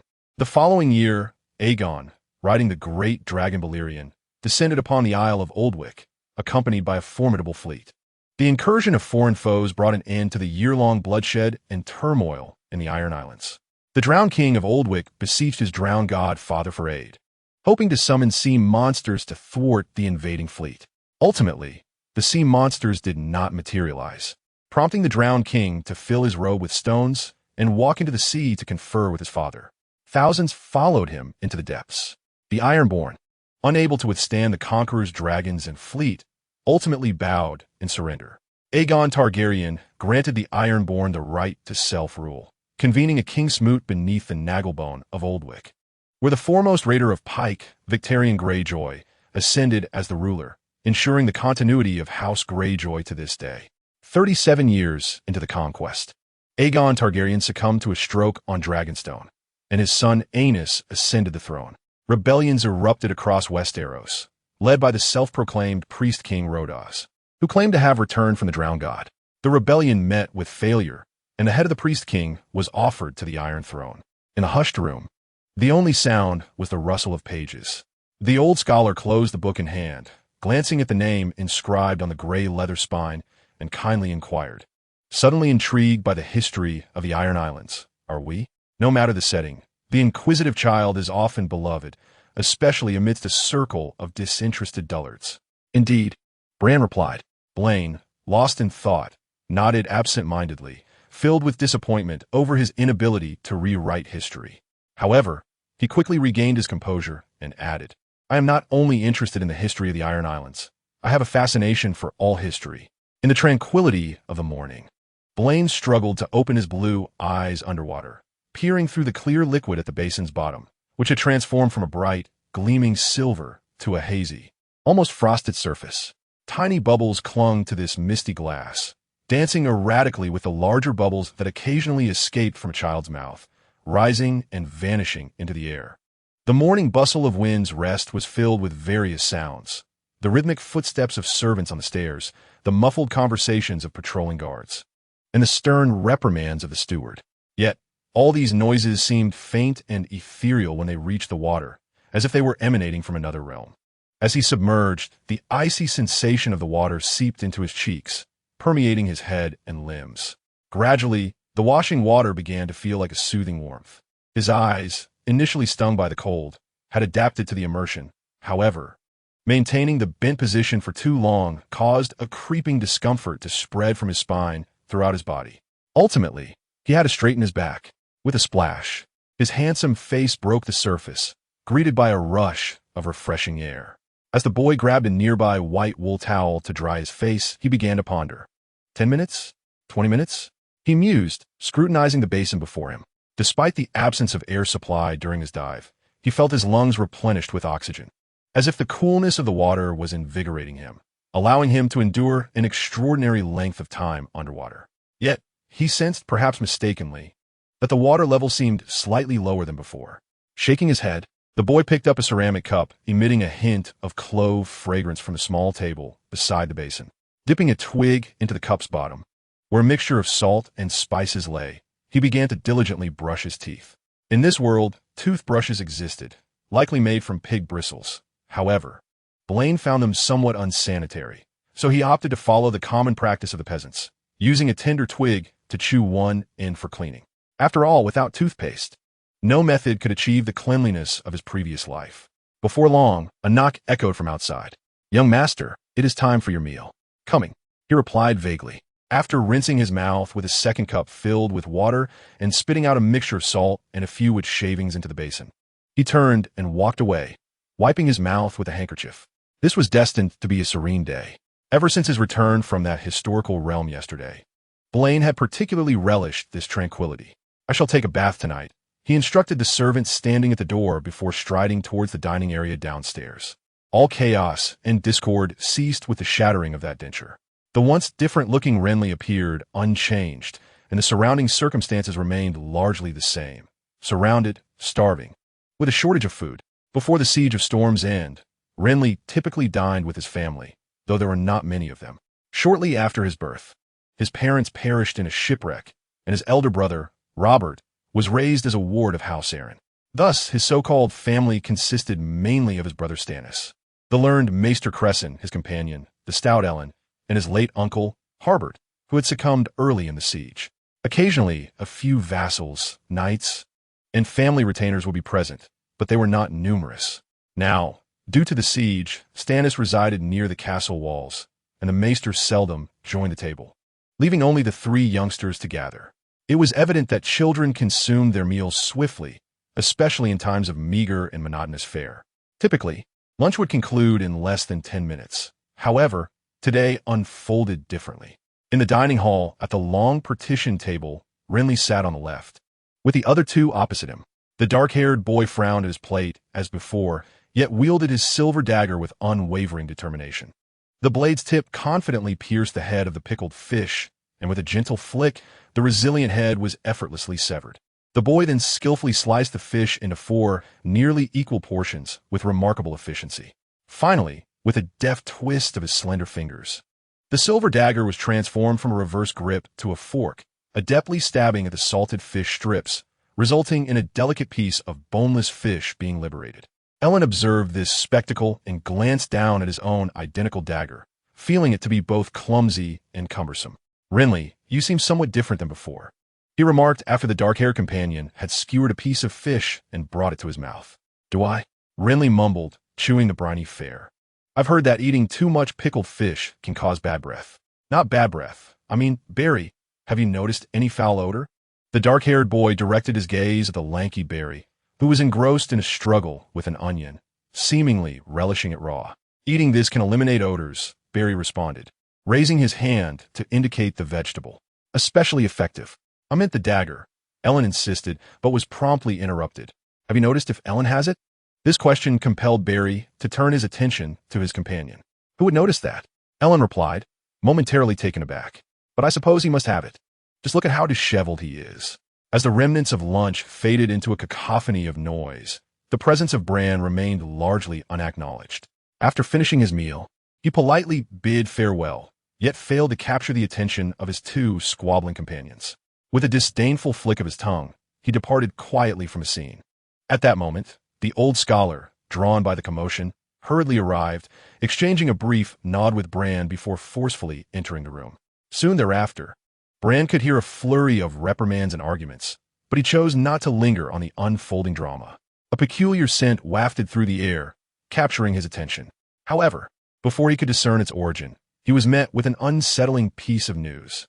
"Patchface is dead, my lord," murmured the diminutive servant, Jomi, as he approached Bran at the door to his chamber. "He ought to have died long ago. I mean, when I pulled him from the sea that year, he was already a goner." In noble households, gossiping servants often faced severe reprimands from their masters, yet Bran found a peculiar delight in hearing snippets of rumor. It was not that he gleaned anything of substantial value. Rather, in a world devoid of diversions, gossip constituted one of his rare sources of amusement. However, this matter transcended mere idle chatter. "How did he die?" Bran inquired, his brow furrowing in curiosity. Patchface was the jester who had fled, wailing, on that fateful day. Originally hailing from the free city across the narrow sea, he was said to possess a remarkable talent for humor, though Bran had never witnessed it firsthand. Upon his purchase across the ocean, as he returned to Driftmark, a tempest and treacherous reefs claimed the vessel he was aboard, submerging him in the depths. And when the sea finally relinquished him, he emerged a fool. "He fell ill, my lord." "Apparently, he had been unwell for some time," Jomi replied. "Yet none of us noticed, and he lay in his chamber until he perished, as if he had been dead for days." As he spoke, he shook his head, a note of sorrow creeping into his voice. "When I dragged him ashore, I even bruised his mouth, and thereafter his speech was incomprehensible. His mind seemed to falter as well, and I bear the blame, alas.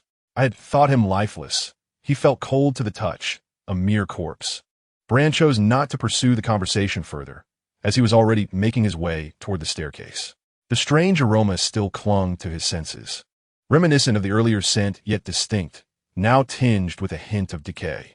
Just as he was about to vanish from sight at the staircase, Jomi, the short-statured servant, finally realized the urgency of the situation and hastened to follow closely behind the young boy.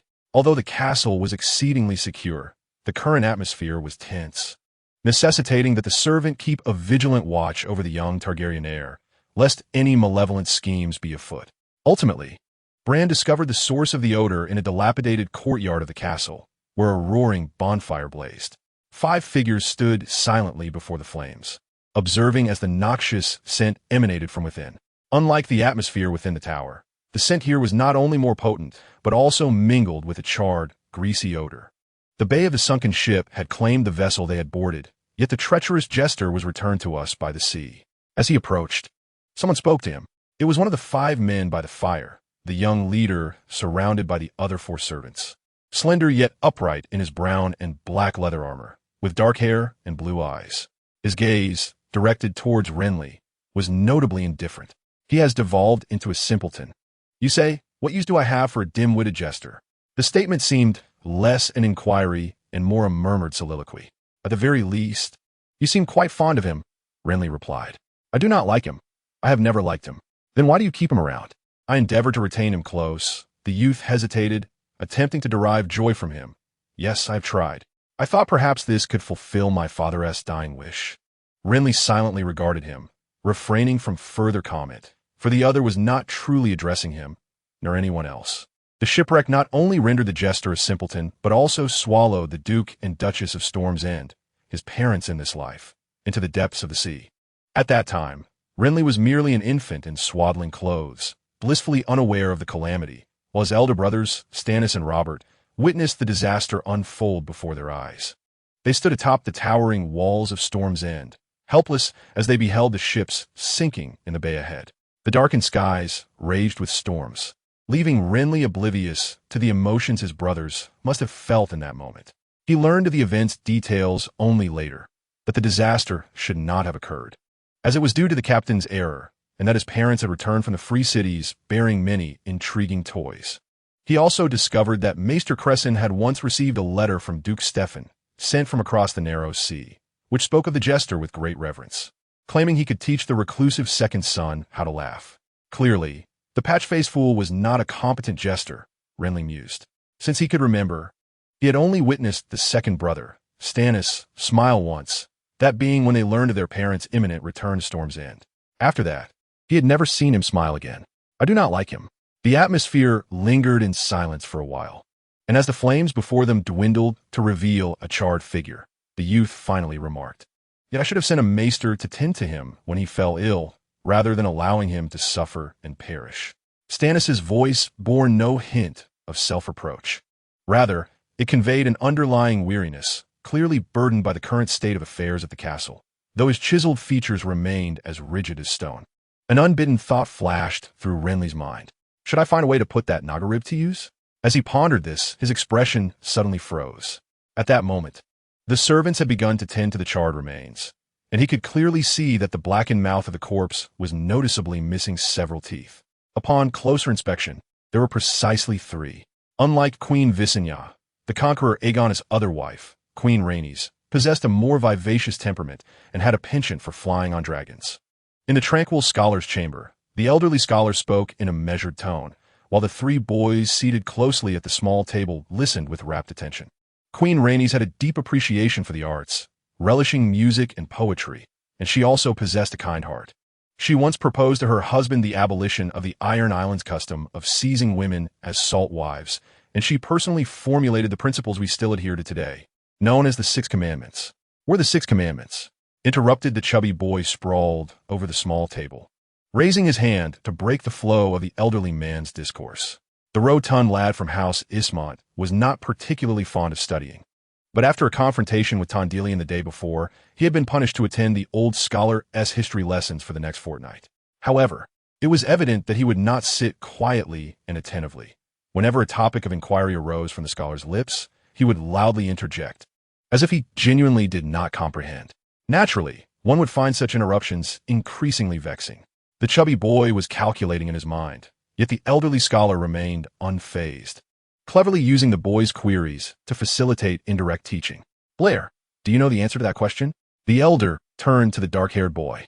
The 6 Commandments are a legal stipulation established by Queen Rhaenys, which states that if a wife betrays her husband through infidelity, she may be subjected to no more than 6 lashes, and the rod used must not exceed the thickness of a thumb. Blair replied, and before anyone could pose another question, he self-interrogated and answered, Why 6 lashes, and not 7 or 8 or 9? This is due to our belief in the 7 gods. In that moment, Blair appeared as earnest as Tondelian beside him, speaking methodically. Yet much of his mind was preoccupied with the events of the previous day.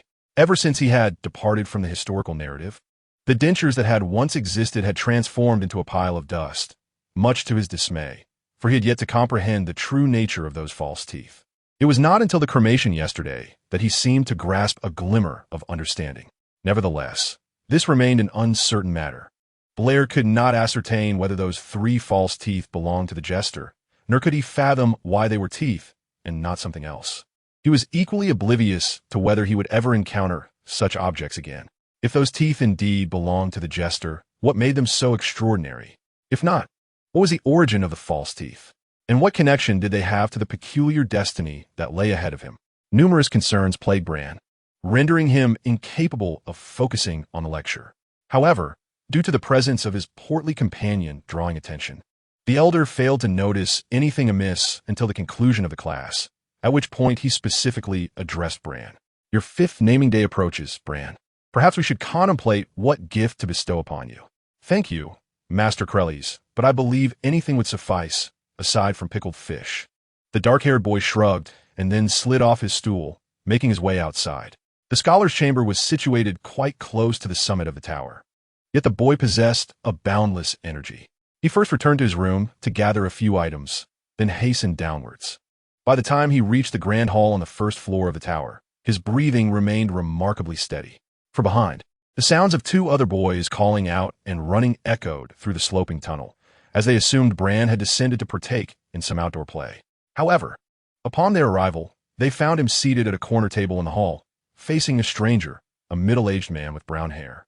The curious, portly boy, hiding at the staircase, peered at the man before glancing back at his companion. I remember he is called Davos. Onion Davos, pickled fish Davos. The lanky lad nodded sagely. He is a smuggler, but he has brought us food, so we ought to be grateful. I do not relish pickled fish. The portly boy wrinkled his nose instinctively at this remark, but soon found himself musing aloud. What does Bran want with him? The smuggler, Davos, shared the same curiosity regarding this question. Thus, when a servant informed him that young Master Bran of Wind's Rest sought an audience, he readily acquiesced and arrived as promised. Yet, the words that followed left him utterly perplexed. You mean to say you have a means to procure food, but require my assistance? Davos hesitated, repeating the boy's statement as he observed the young child seated across from him, attempting to sit upright. Indeed, Sir Davos. Bran earnestly nodded. At that moment, he was clad in a white satin shirt with golden-trimmed cuffs, paired with a sleeveless leather vest, and the embroidered golden crown stag on his chest appeared strikingly prominent. I'm not a sir, Master Bran. Then I'm not an adult. The boy replied, spreading his small palms to indicate his diminutive hands. You are destined to become an adult child. Davos chuckled at his gesture, feeling considerably more at ease. The boy's subsequent words further amused him. If you accomplish this task for me, I believe you too are destined to become a sir. The child appeared quite earnest, yet his youthful visage made it difficult for Davos to maintain a serious demeanor. Thus, he responded with a light-hearted inquiry. Very well, child. What is it you wish for me to do? Go to the weirwood and capture crows? Recently, within the castle, there have been suggestions to venture into the ancient woods in search of sustenance. In fact, some of the servant soldiers have already resorted to peeling bark for nourishment, and the wild birds inhabiting that area have inevitably become the objects of desire for these desperate foragers. Take your fishing gear and your boat. Depart from the Wind's Rest Castle at the cave port, and seek a location where schools of fish congregate. Sprinkle a handful of special powder into the sea, said Renly, adding that you would know what to do next. Wind's Rest Castle is nestled at the base of towering cliffs, where a crevice serves as a private port constructed by the ancient Storm Kings. Smugglers had previously accessed the castle through that very route. However, the waters there are shallow and fraught with jagged rocks, making it impossible for small vessels to enter except during high tide. Renly did not harbor any illusions about the abundance of fish there. Otherwise, he would not have sought out the individual before him. Regrettably, even though Davos listened intently, he perceived the unfolding events as nothing more than a farce or the whimsical fantasies of a child. I wish I could assist you, but my dear, it seems you are hesitant about how to phrase your refusal without dampening the child's enthusiasm. Ultimately, he conjured a perfect excuse. Your brother, Lord Stannis, would not permit me to leave Wind's Rest Castle. Why not? The boy inquired eagerly. If I were to do so, I would be deemed a deserter, and no one would believe I was acting on your behalf, the smuggler replied, his reasoning sound. Nevertheless, Renly remained undeterred in his plans. The primary reason for enlisting the smuggler was that he was not a resident of Wind's Rest Castle, at least not yet. If Renly sought assistance from anyone else, the news would reach Stannis' ears without delay, potentially exposing them to dire consequences, both foreseen and unforeseen. Thus, he insisted, as far as I know, you are not from Wind's Rest Castle. I'm not from here, but I am familiar with the situation, the smuggler retorted, If I were to leave the city, your brother would ponder whether I might defect to his enemies and relay information about this place to them. I believe our foes are already aware of the circumstances at Wind's Rest Castle. Renly was not easily swayed by the smuggler's words. I'm also convinced that many outside are informed. Otherwise, why would you be transporting food? After stating this, he did not wait for a response before continuing. You might argue that the situation is different now. I must assert that it is far worse than before. When those outside learn that we are on the brink of resorting to cannibalism, do you think they will eagerly await our demise or rush to attack? Davos was somewhat taken aback by the child's perceptiveness, though he refrained from voicing his admiration, only to be interrupted once more. Moreover, I do not believe you would betray us, the boy declared, revealing a smile that only he could comprehend. Had these words been uttered by an adult, the smuggler might have felt a stir of emotion, but the speaker was merely a child of less than 5 years. Although the child appeared exceptionally intelligent, his words resonated more like the innocent and beautiful musings of a young mind. Davos merely cleared his throat. Even if Lord Stannis permitted my departure from the city, the Red Wine fleet would persistently loom outside, scrutinizing us. I hardly believe they would afford me the opportunity to fish. Ahem, child, you are suggesting I go fishing, correct? I am advising you to save yourself. The tone of Renly shifted. There are currently 7 prisoners confined within the dungeon, 2 of whom suffer from grayscale. You may surmise the choices we face once our provisions are depleted. Have you contemplated what happens when those prisoners are consumed? What shall we do next, once they are no more? Davos was taken aback, evidently unprepared for such a brutal statement from a child, let alone the implications embedded within the boy's words. Who among us is most expendable? Is it the native folk, or Davos felt his throat constrict? I trust that Lord Stannis would not resort to such measures. If you believe your understanding of him surpasses mine, you are welcome to hold that conviction. Renly shrugged nonchalantly, declaring, I believe he will steadfastly defend the castle, unwaveringly. Do you grasp the meaning of that word?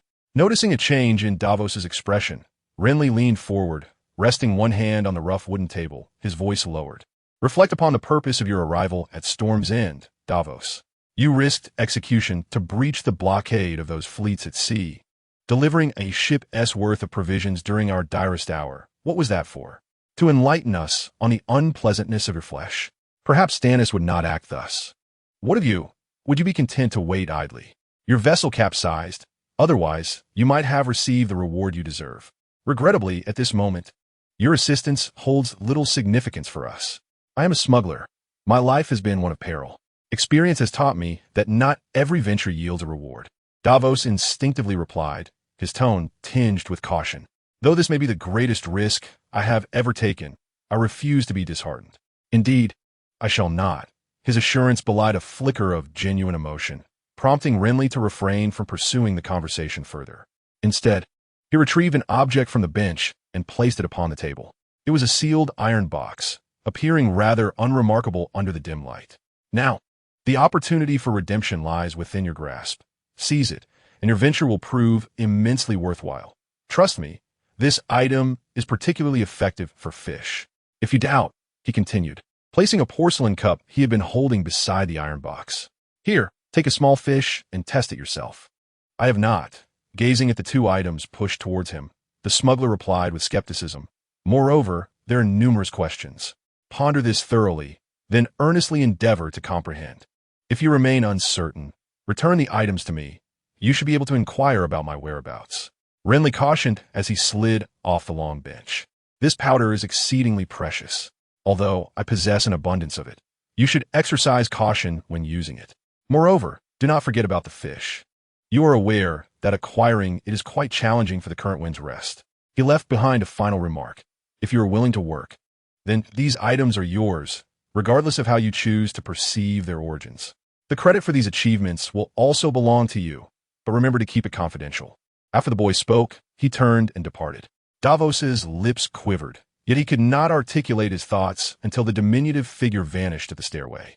After a prolonged moment of contemplation, he finally raised his hand to grasp the wooden goblet on the table, tilting his head back to consume the brown ale within it in one gulp, followed by a soft curse.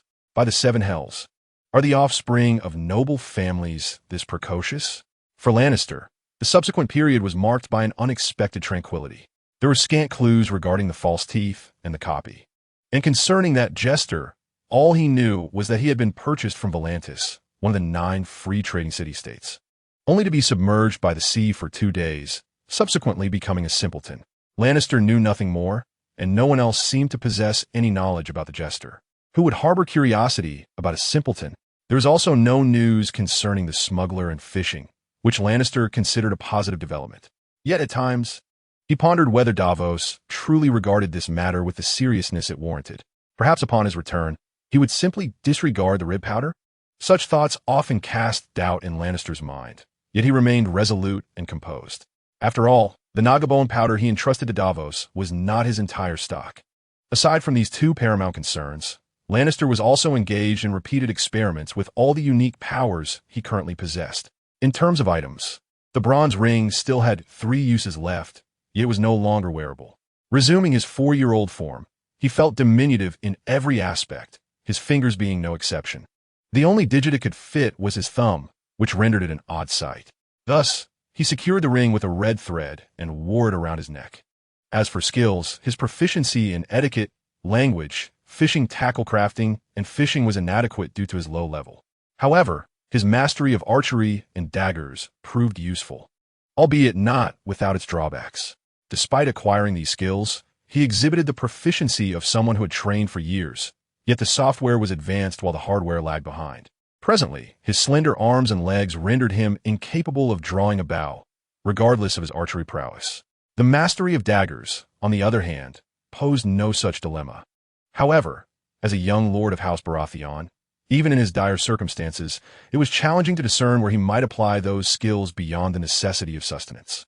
The derived characteristics of heraldry allowed him to perceive certain things invisible to the average person, but they were chaotic and lacked coherence. At times, he could faintly discern the temperament of others through their emblems. On other occasions, he could achieve a modicum of foresight and insight into the past. More often than not, however, he found himself utterly perplexed by the significance of the animated patterns. The only reliable ability he possessed was that of the breath of the fishman. Through a dual experiment involving a wooden basin and a wash basin, Lannister realized that this ability perhaps allowed him to survive underwater for extended periods. The exact duration remained uncertain. Sometimes he could endure for over half an hour, while at other times it barely exceeded 20 minutes. On one occasion, he even managed to last nearly an hour. This ability seemed rather intriguing, provided one overlooked the difficulty of keeping their eyes open underwater. 5 days later, he heard news regarding the smuggler. At that moment, he was leaning against a gnarled chestnut tree in the sacred wood, seated on a rudimentary brown stool fashioned from planks. His azure eyes gazed upon the layers of withered leaves and the shadows cast by the towering trees, where 2 children were enthusiastically engaged in play. Surrounding him were majestic trees, their canopies swaying gently in the breeze, casting a shadow that enveloped his entire being. A diminutive servant had also brought over a stool to sit beside him, chewing on a sour grass, his blood-red, stained teeth moving as he spoke of the intelligence he had gathered. It was said that the smuggler intended to aid his accomplice in fleeing. Fleeing? Indeed. What a bunch of cowards. Are you certain it is fleeing and not something else? Lannister inquired, tilting his head. What else could it possibly be? As he muttered this, noticing Lannister's serious demeanor, the servant scratched his forehead and added, "It seems they mentioned going fishing, yet everyone knows this is merely a smuggler's excuse." Fishing, Lannister mused, feeling relieved, then asked, "Do you not think fishing is a good strategy?" "I do not comprehend this, but according to the Limping Tom, they are certainly not going fishing. He claims one cannot catch fish just anywhere in the sea." "Lannister, are you going to play with us or not?" A loud shout echoed from afar, where a lanky figure clad in wooden armor peered in their direction. On the opposite side, a stout figure named Ellen also turned his gaze, draped in a yellow woolen cloak embroidered with green sea turtles, hands on hips, exuding an imposing presence as he sat atop a tree stump. "My stomach hurts. I cannot play." Lannister waved his hand dismissively. "Why are you always complaining about your stomach?" The stout one lamented. "How should I know?" Consequently, the 2 ceased to pay him any further mind. The ancient Storm Kingdom was forged by its ancestors, who predominantly worshipped the old gods. Thus, even though the inhabitants of Wind Whisper Fortress honored the 7 gods rather than the old ones, the sacred would remain a part of their realm. Once, this forest served as a sacred place of prayer, yet it had now transformed into an ideal locale for leisure and play. Presently, the two children were engaged in a game of lords and knights, a game Lannister had not fully grasped the rules of. It essentially involved one donning a cloak to represent the lord and receiving the knight's pledge of fealty, followed by a litany of dialogue. During this period, there may have been various conversations regarding family backgrounds, personal achievements, roles played, and the necessity for young noble heirs to remember their lord's enemies. For the tender offspring of nobility, such games serve an educational purpose, instilling in them the significance of heraldry, the histories of prominent families, and age-old feuds. However, Lannister does not believe he needs to memorize these matters through such games. He has always viewed these activities as a somewhat amusing theatrical performance, preferring to observe the two children enact their roles rather than languish within the confines of a stone house. Yet, presently, he finds himself lacking the inclination to continue watching. "Please go on," he urged, dismissing his young companions before turning his attention back to Yora. "What else is there to say?" Yora blinked in confusion. "Smugglers, perhaps?" "Oh, they mentioned going fishing." Yora furrowed his brow in contemplation, then added dryly, "But we suspect they are merely planning to flee." Crippled Tom said. "Let us set aside what Crippled Tom said," Lannister interrupted. "Did they truly intend to go fishing?" "They claimed they would tonight," Yora nodded. "We would prefer to have 3 fewer mouths to feed in the castle." "It seems Lord Stannis shares this sentiment." "Stannis undoubtedly considers more than you do," Lannister mused. Stroking his chin, his elder brother, who rarely engaged in conversation with him, was a man of meticulous disposition. Thus, even if he wished for fewer mouths to feed within the castle, he would not easily permit smugglers to depart. He might inquire about their detailed plans, potentially learn of the existence of Dragonborn powder, and perhaps hope for a smooth outcome. With a sigh, Lannister turned his gaze back to the two young companions, allowing his wandering thoughts to coalesce once more. Regardless of his desires, he remained, for the time being, merely a child. "Let us flee, Captain." As the single-masted flatboat swayed and slipped from the crevices of the rocks, Davos heard the hushed words of his companion. The cold wind blew gently. Dark clouds drifted across the sky, and the round moon flickered in and out of sight as it moved behind the clouds. Gazing ahead, the sea appeared as an endless abyss of darkness, shimmering with countless star-like ripples under the silver glow of the moonlight. Now is the time to escape. Just as we arrived, it is dark enough here. That fool Redwine surely will not notice. Indeed, another voice muttered quietly. Anything is better than remaining in this godforsaken castle. Just listen to what they are saying, coward. If we were truly cowards, they would have devoured our corpses by now. That Stannis has been quite stern, looking down upon us. I hear he is exceedingly stubborn and harbors a strong disdain for smugglers. We should have anticipated this. We ought to have considered it. Apart from the Sisters' Islands, which Lord does not shun smugglers. As they rowed, their indignation seemed to grow, prompting the brown-haired middle-aged man, who had initially intended to remain silent, to finally chastise them. Have they spoken incorrectly? Are we not righteous men? Are we not smugglers? But we have aided them. We have brought food. The freckled sailor expressed his dissatisfaction. Even if it is infrequent, they should consider our original purpose. Davos interrupted him. Visibly displeased, we do not act for White Harbor, nor for the lords of House Baratheon. We fight for our families, for our children, for their future. To flee? You wish to escape at the slightest grievance? Do you truly desire to be a smuggler for life? These words rendered the two sailors momentarily speechless. One, with a square face, murmured, "Captain, even if we succeed, what will Stannis offer us? A few golden dragons? Furthermore, I doubt we can return with food." The other, with a pointed face, remarked, "A bucket and the sea are not the same. The ocean is vast and deep. What use is that little powder we cast into it? That is another matter. We must attempt it to know," Davos replied, his mind unwittingly flashing to the peculiar child that unsettled him, and he instinctively clenched his teeth. "Our 4th child has just been born, and the eldest and second are soon to reach maturity. Perhaps their futures depend on this venture." The tumult of waves and tides muffled his words, yet they dispelled the sailor's complaints, and the small boat fell into silence. The vessel rocked upon the ever-churning dark sea, the wooden oars occasionally brushing against hidden reefs, producing dull thuds. The night concealed all dangers, yet faint signs were visible. Ahead, flickering lights glimmered in the distance, resembling clusters of orange lanterns hanging in the night sky. marking the presence of a formidable fleet under the jurisdiction of the noble houses of the River Bay, poised to guard these waters.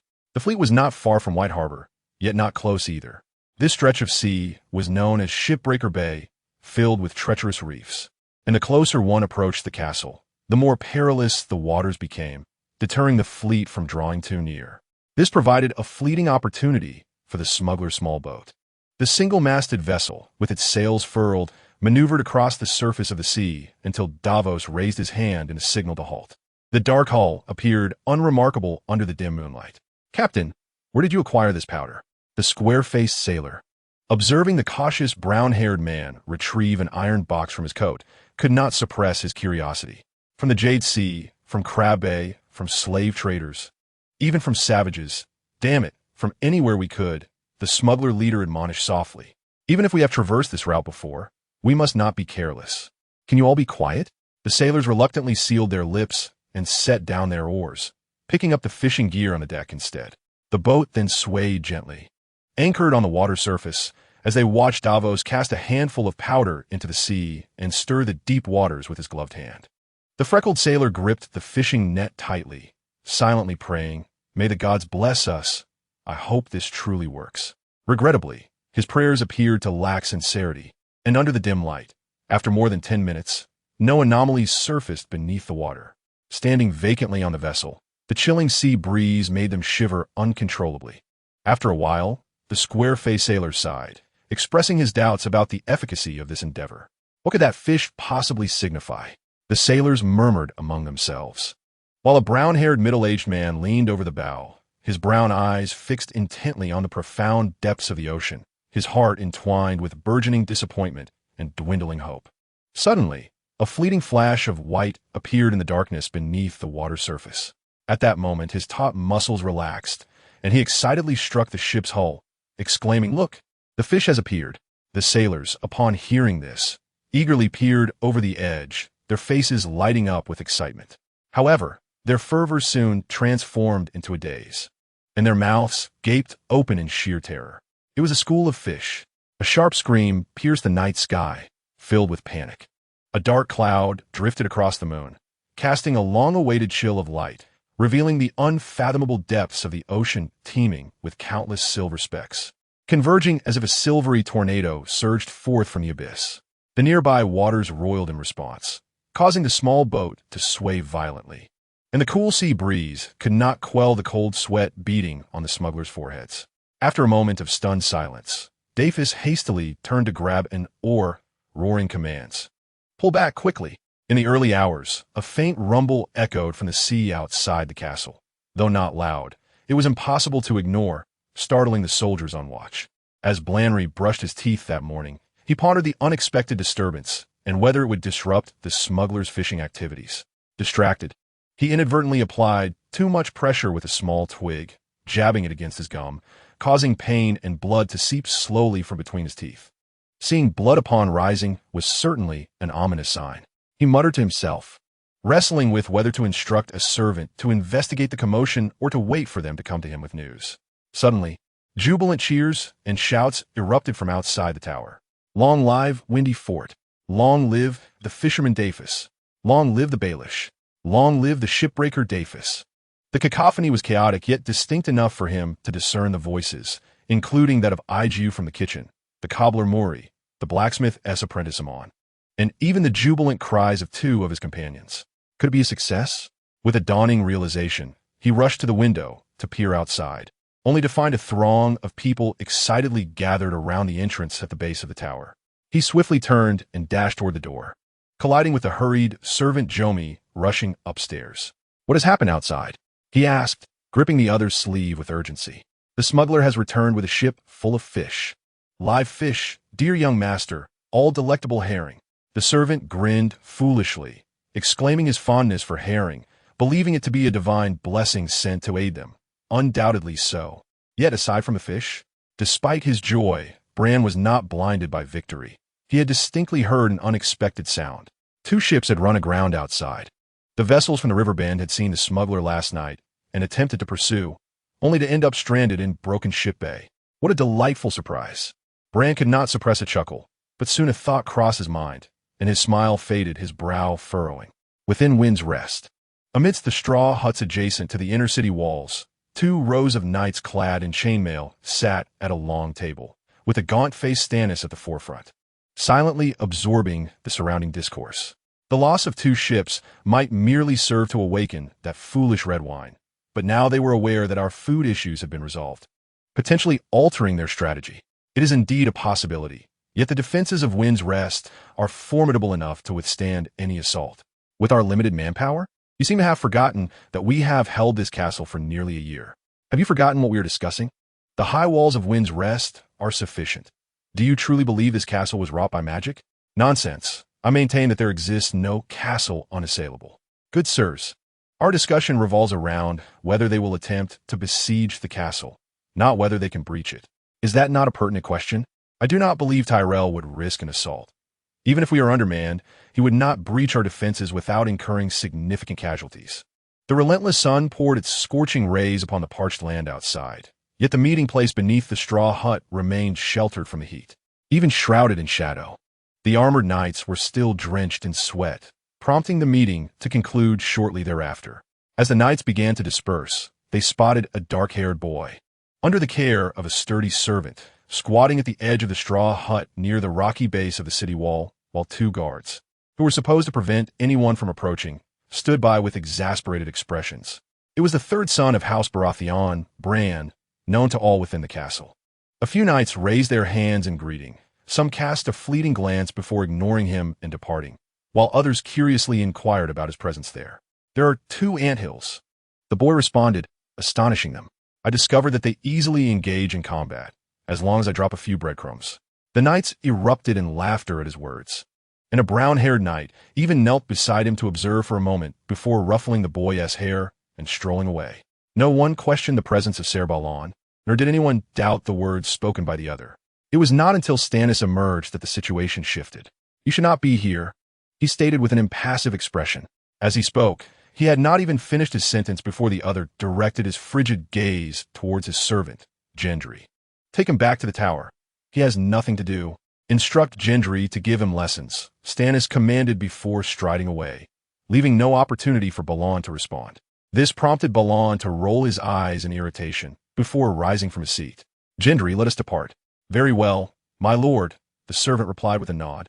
Then kindly suggested, I noticed a nest of ants by the kitchen's back door, as well as a nest of wasps. We could play there, young lord, if you wish. Let's discuss it tomorrow, Balon replied dismissively, turning on his short legs towards the tower. He had merely been eavesdropping and held little interest in ants. His reason for listening was akin to the knight's earlier discussions, worrying that the sudden shipwreck and food supplies would provoke the enemy. Yet, his concerns were futile. Pretending to observe ants only left his mouth parched, and he gleaned little, save for one piece of news. His brother, Robert Baratheon, had allied with House Stark of the North, House Tully of the Riverlands, and House Arryn of the Vale to secure a victory in a place called Stonehall. This information appeared to be somewhat stale, initially provided by the smugglers, of which Balon had been previously unaware. While it brought him slight comfort, he was far more eager for news of Robert delivering a fatal blow to the royal heir. Regarding this rebellion, that was all he recalled. Once the Targaryen dynasty's defeat was assured, he did not believe the enemies outside the walls would dare to assault the castle. Who would choose to stand on the side of inevitable failure? He hoped that such an event had already transpired. Muttering to himself, he remained apprehensive about the possibility of the enemies launching a sudden assault, and thus pondered what he might do if they did attack. After much contemplation, he realized that aside from relying on the peculiar ability of the mermaid's grace to escape into the sea, he seemed powerless. Consequently, in the following 2 days, Balon prepared for flight. However, as the days passed, there was no significant activity outside the castle. Apart from the occasional knight spurring their horse towards the gate to hurl challenges, little else transpired. The atmosphere within the castle, however, was vastly improved. Food supplies had been replenished, and many previously listless individuals had become increasingly animated, akin to withered plants regaining their vitality. Since the smuggler's return, Balon could clearly see the smiles multiplying on the faces of the inhabitants, which brought him considerable satisfaction.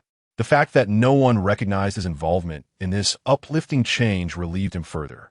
In this medieval-like world, people held little regard for the likes of witchcraft. The smugglers had now become the favored individuals within the castle, enjoying newfound popularity. No one knows precisely how they managed to bring back a ship laden with fish. Most believe it is due to their exceptional fishing skills. Within the castle, an old fisherman named Lame Tom began to hover around a sharp-faced smuggler, inquiring incessantly, hoping to glean some of this elusive technique. It is said that he even introduced his daughter, who worked as a kitchen assistant, to the young smuggler. While he was unlikely to acquire any genuine skill, his daughter had already developed a close relationship with the smuggler, and they were on the verge of discussing marriage. When the servant, Jory, spoke of this matter, he was filled with indignation, primarily because his youngest son, who worked in the stables, had been courting that very daughter. He had even prepared the necessary taxes to be paid to House Baratheon for their union, only to find himself left empty-handed. Initially, Jory had jovially referred to the smugglers as the God-sent saviors, but now, whenever they were mentioned, he would flush with anger. In contrast, Lame Tom, detached from the personal strife, maintained a spectator's interest in the unfolding events, devoid of any sense of empathy, and found amusement in the situation. Time flowed swiftly in its mundane rhythm, studying history and literature, dining, idling, watching plays, and sleeping. This monotonous cycle passed in the blink of an eye over the course of 2 months. Change arrived one afternoon when the sky was overcast. The standoff surrounding the castle had persisted for some time, but on this particular day, the tranquility outside the castle was abruptly shattered by the blaring of horns. Their sonorous calls resonating through the air like a haunting melody, mingling with the crashing waves. Were they about to besiege the castle? What was transpiring? By the gods! As the horns blared, figures rushed out from various buildings. Chefs, kitchen assistants, stable masters, stable hands, numerous servants, cobblers, and barbers. Drawn instinctively, they congregated in a courtyard near the towering keep, seeking refuge from impending calamity. However, the reality was not as they had envisioned. From a room at the top of the tower, facing the castle gates, Lame Tom had a clear view of the unfolding situation outside. The enemy camp, positioned beyond the castle's range, was now a flurry of activity. Countless shadowy figures emerged from the tents, bustling about in a frantic dance. Ultimately, they formed a defensive formation in front of the camp, seemingly anticipating an enemy assault. Yet, what ultimately emerged was not a battalion, but a small group of riders, appearing somewhat drab, numbering only a dozen or so. Upon reaching the formation of the besieging forces, they held a brief standoff, exchanging words that remained unheard. Then, one figure, larger than the rest, stepped forth from the ranks and knelt before the riders. It was the banner of the North, the sigil of the Stark family. A murmur rippled through the crowd, and Lame Tom turned to see the usually composed maester, his aged brown eyes wide with astonishment. "Eddard Stark," he repeated in hushed tones, as if seeking confirmation, his eyes gradually brimming with tears. "Tyrion knelt in surrender without resistance, undoubtedly a testament to your brother Robert's triumph." "Indeed, it must be so." We clasped tightly onto Lancel's arm, laughing exuberantly at the boy. "Child, we have vanquished the Targaryens." The sound of the northern army's march was colossal. The mere thud of their footsteps as they entered the city rivaled the beat of war drums. The gates of Windspire, which had remained shut for a year, now swung wide open, allowing the lengthy procession of troops to enter like a serpentine creature. At the forefront rode a cadre of fully armored knights, their steeds galloping through the iron gates, cloaks emblazoned with various sigils, horse heads, iron fists, water buckets, and crossed axes. Yet, the most prominent of all was the direwolf of the north. Under the banner of the wolf, the northern forces made their entrance into Windspire, while the enemy that had besieged the castle for a year retreated in disarray. With the crisis averted, a grand feast ensued. The arrival of the Northerners not only lifted the siege, but also brought in wagon loads of supplies. Whole pigs, turnips, carrots, capons, cheese, bacon, and jerky. There were so many people that initially Lancel was confined to the tower and forbidden from wandering about. However, when the feast commenced, this third son of House Baratheon could not possibly remain absent. Yet, Lancel did not feel a sense of honor. Rather, he found the celebration overwhelmingly noisy. The expansive hall on the first floor of Windspire's towering structure, once spacious enough to accommodate hundreds, was now nearly filled to capacity. Long tables and benches were set about, with servants weaving through the throngs of guests, continuously bringing forth platters of food. The bustling crowd made the hall feel suffocating for anyone with a fear of close quarters. Unless one plugged their ears, the incessant clamor of boasting, laughter, table thumping, and even shouting melded into a maddening cacophony. The northern warriors, initially formidable in their armor, now engaged in boisterous revelry, each boasting of their gallantry in battle and recounting their numerous exploits. Lancel even spotted a burly man with a bushy beard, bare-chested, thumping the table and laughing uproariously, the cause of his mirth being a claim from a nearby fellow that he had kicked a southern bastard's crown jewels into oblivion on the battlefield. He appeared quite fearsome. Beside him, the lanky barrack murmured to Lancel, "Does he even resemble a lord?" From his sigil, Lancel deduced he was likely the head of House Umber from the north. Lancel replied absently, or perhaps they should be called the Umber clan. They're a branch of the mountain clans in the north. What are mountain clans? Inquired the nearby rotund lad, curiosity piqued. Lancel chose to disregard the childish question, his gaze wandering to another group not far from the burly man. At this moment, Blandly sat at a long table beneath the head of the banquet, while the group he observed was situated not far in his lower left corner, obscured by 3 tables of northerners. Nevertheless, Blandly was able to catch glimpses of his target through the gaps between their heads.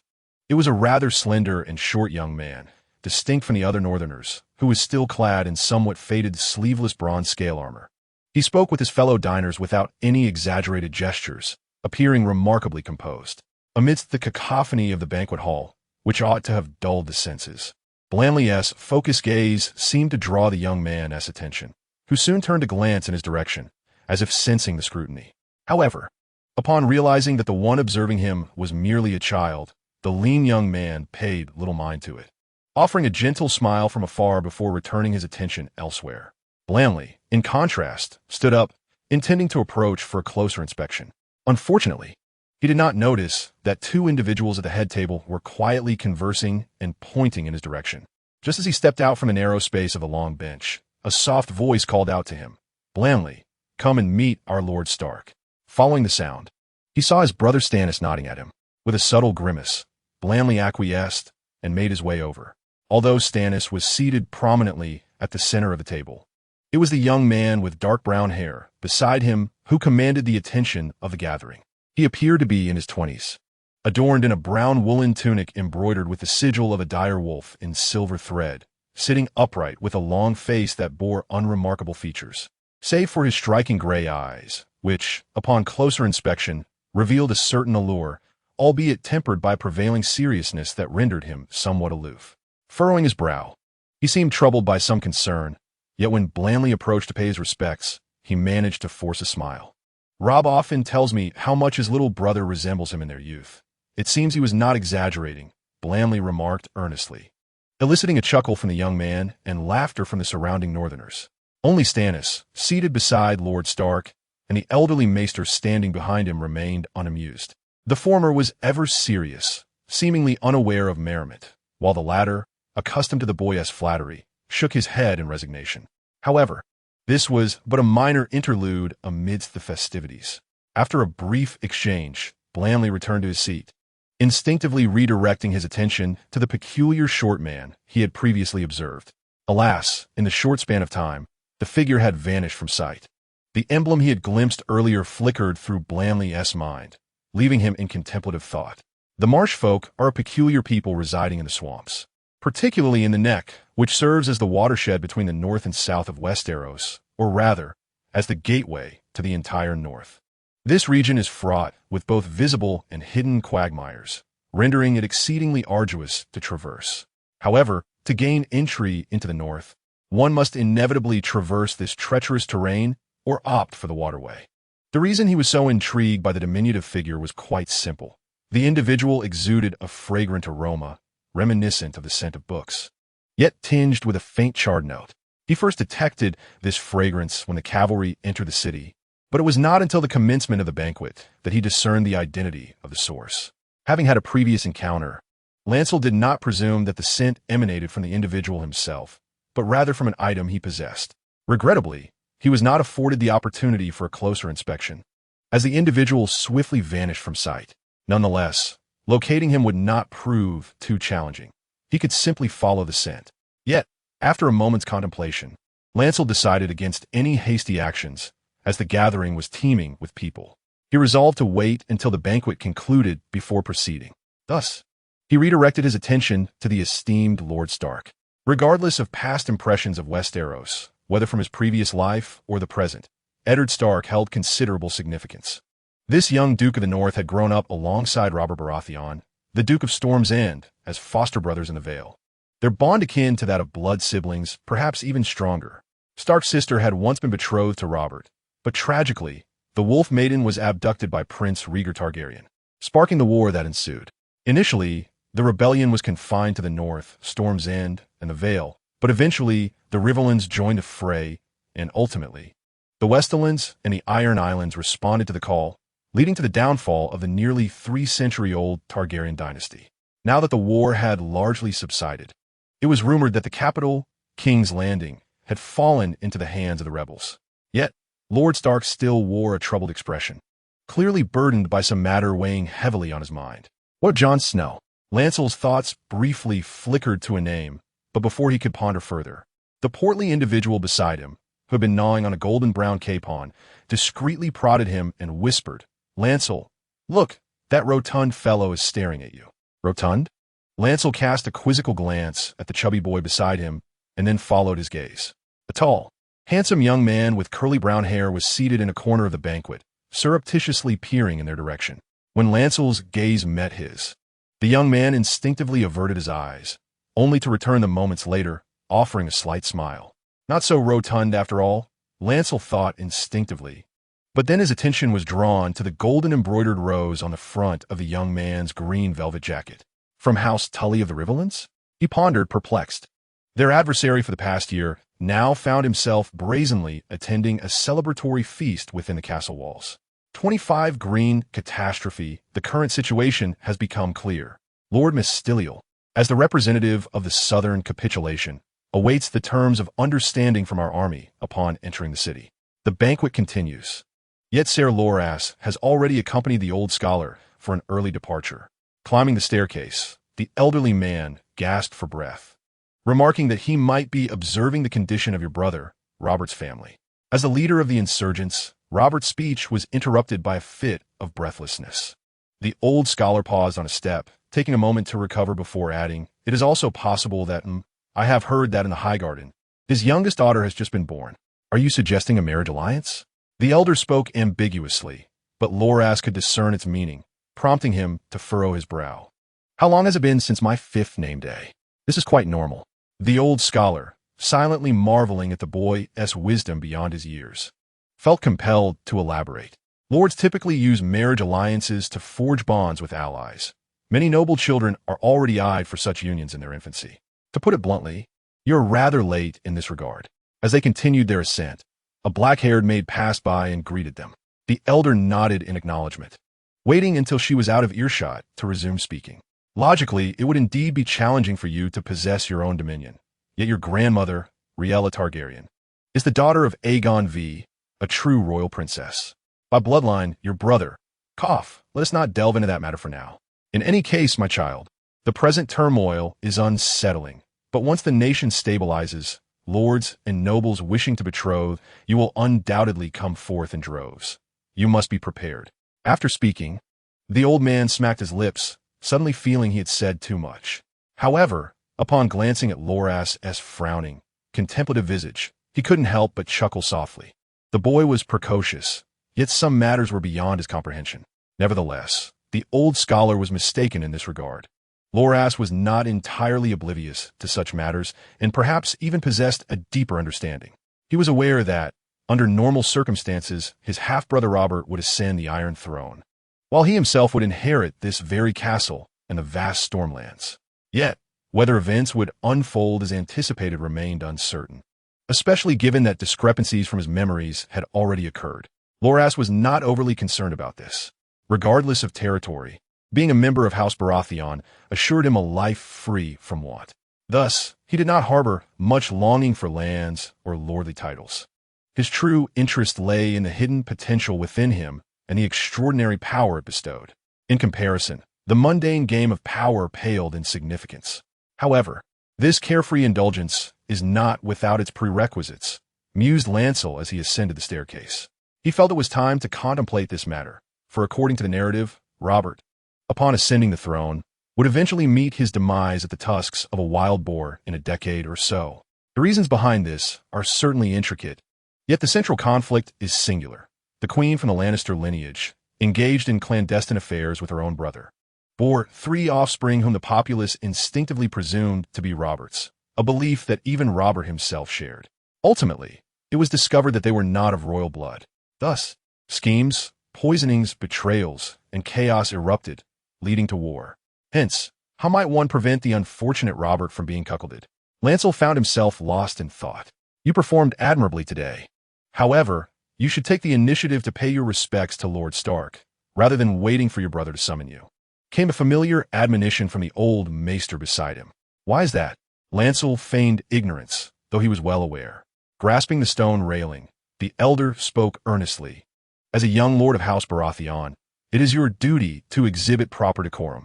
As a child, I believe I am entitled to the privilege of shyness, Lancel retorted, his demeanor unruffled. Moreover, I sensed he was preoccupied. It would be ill-mannered to intrude.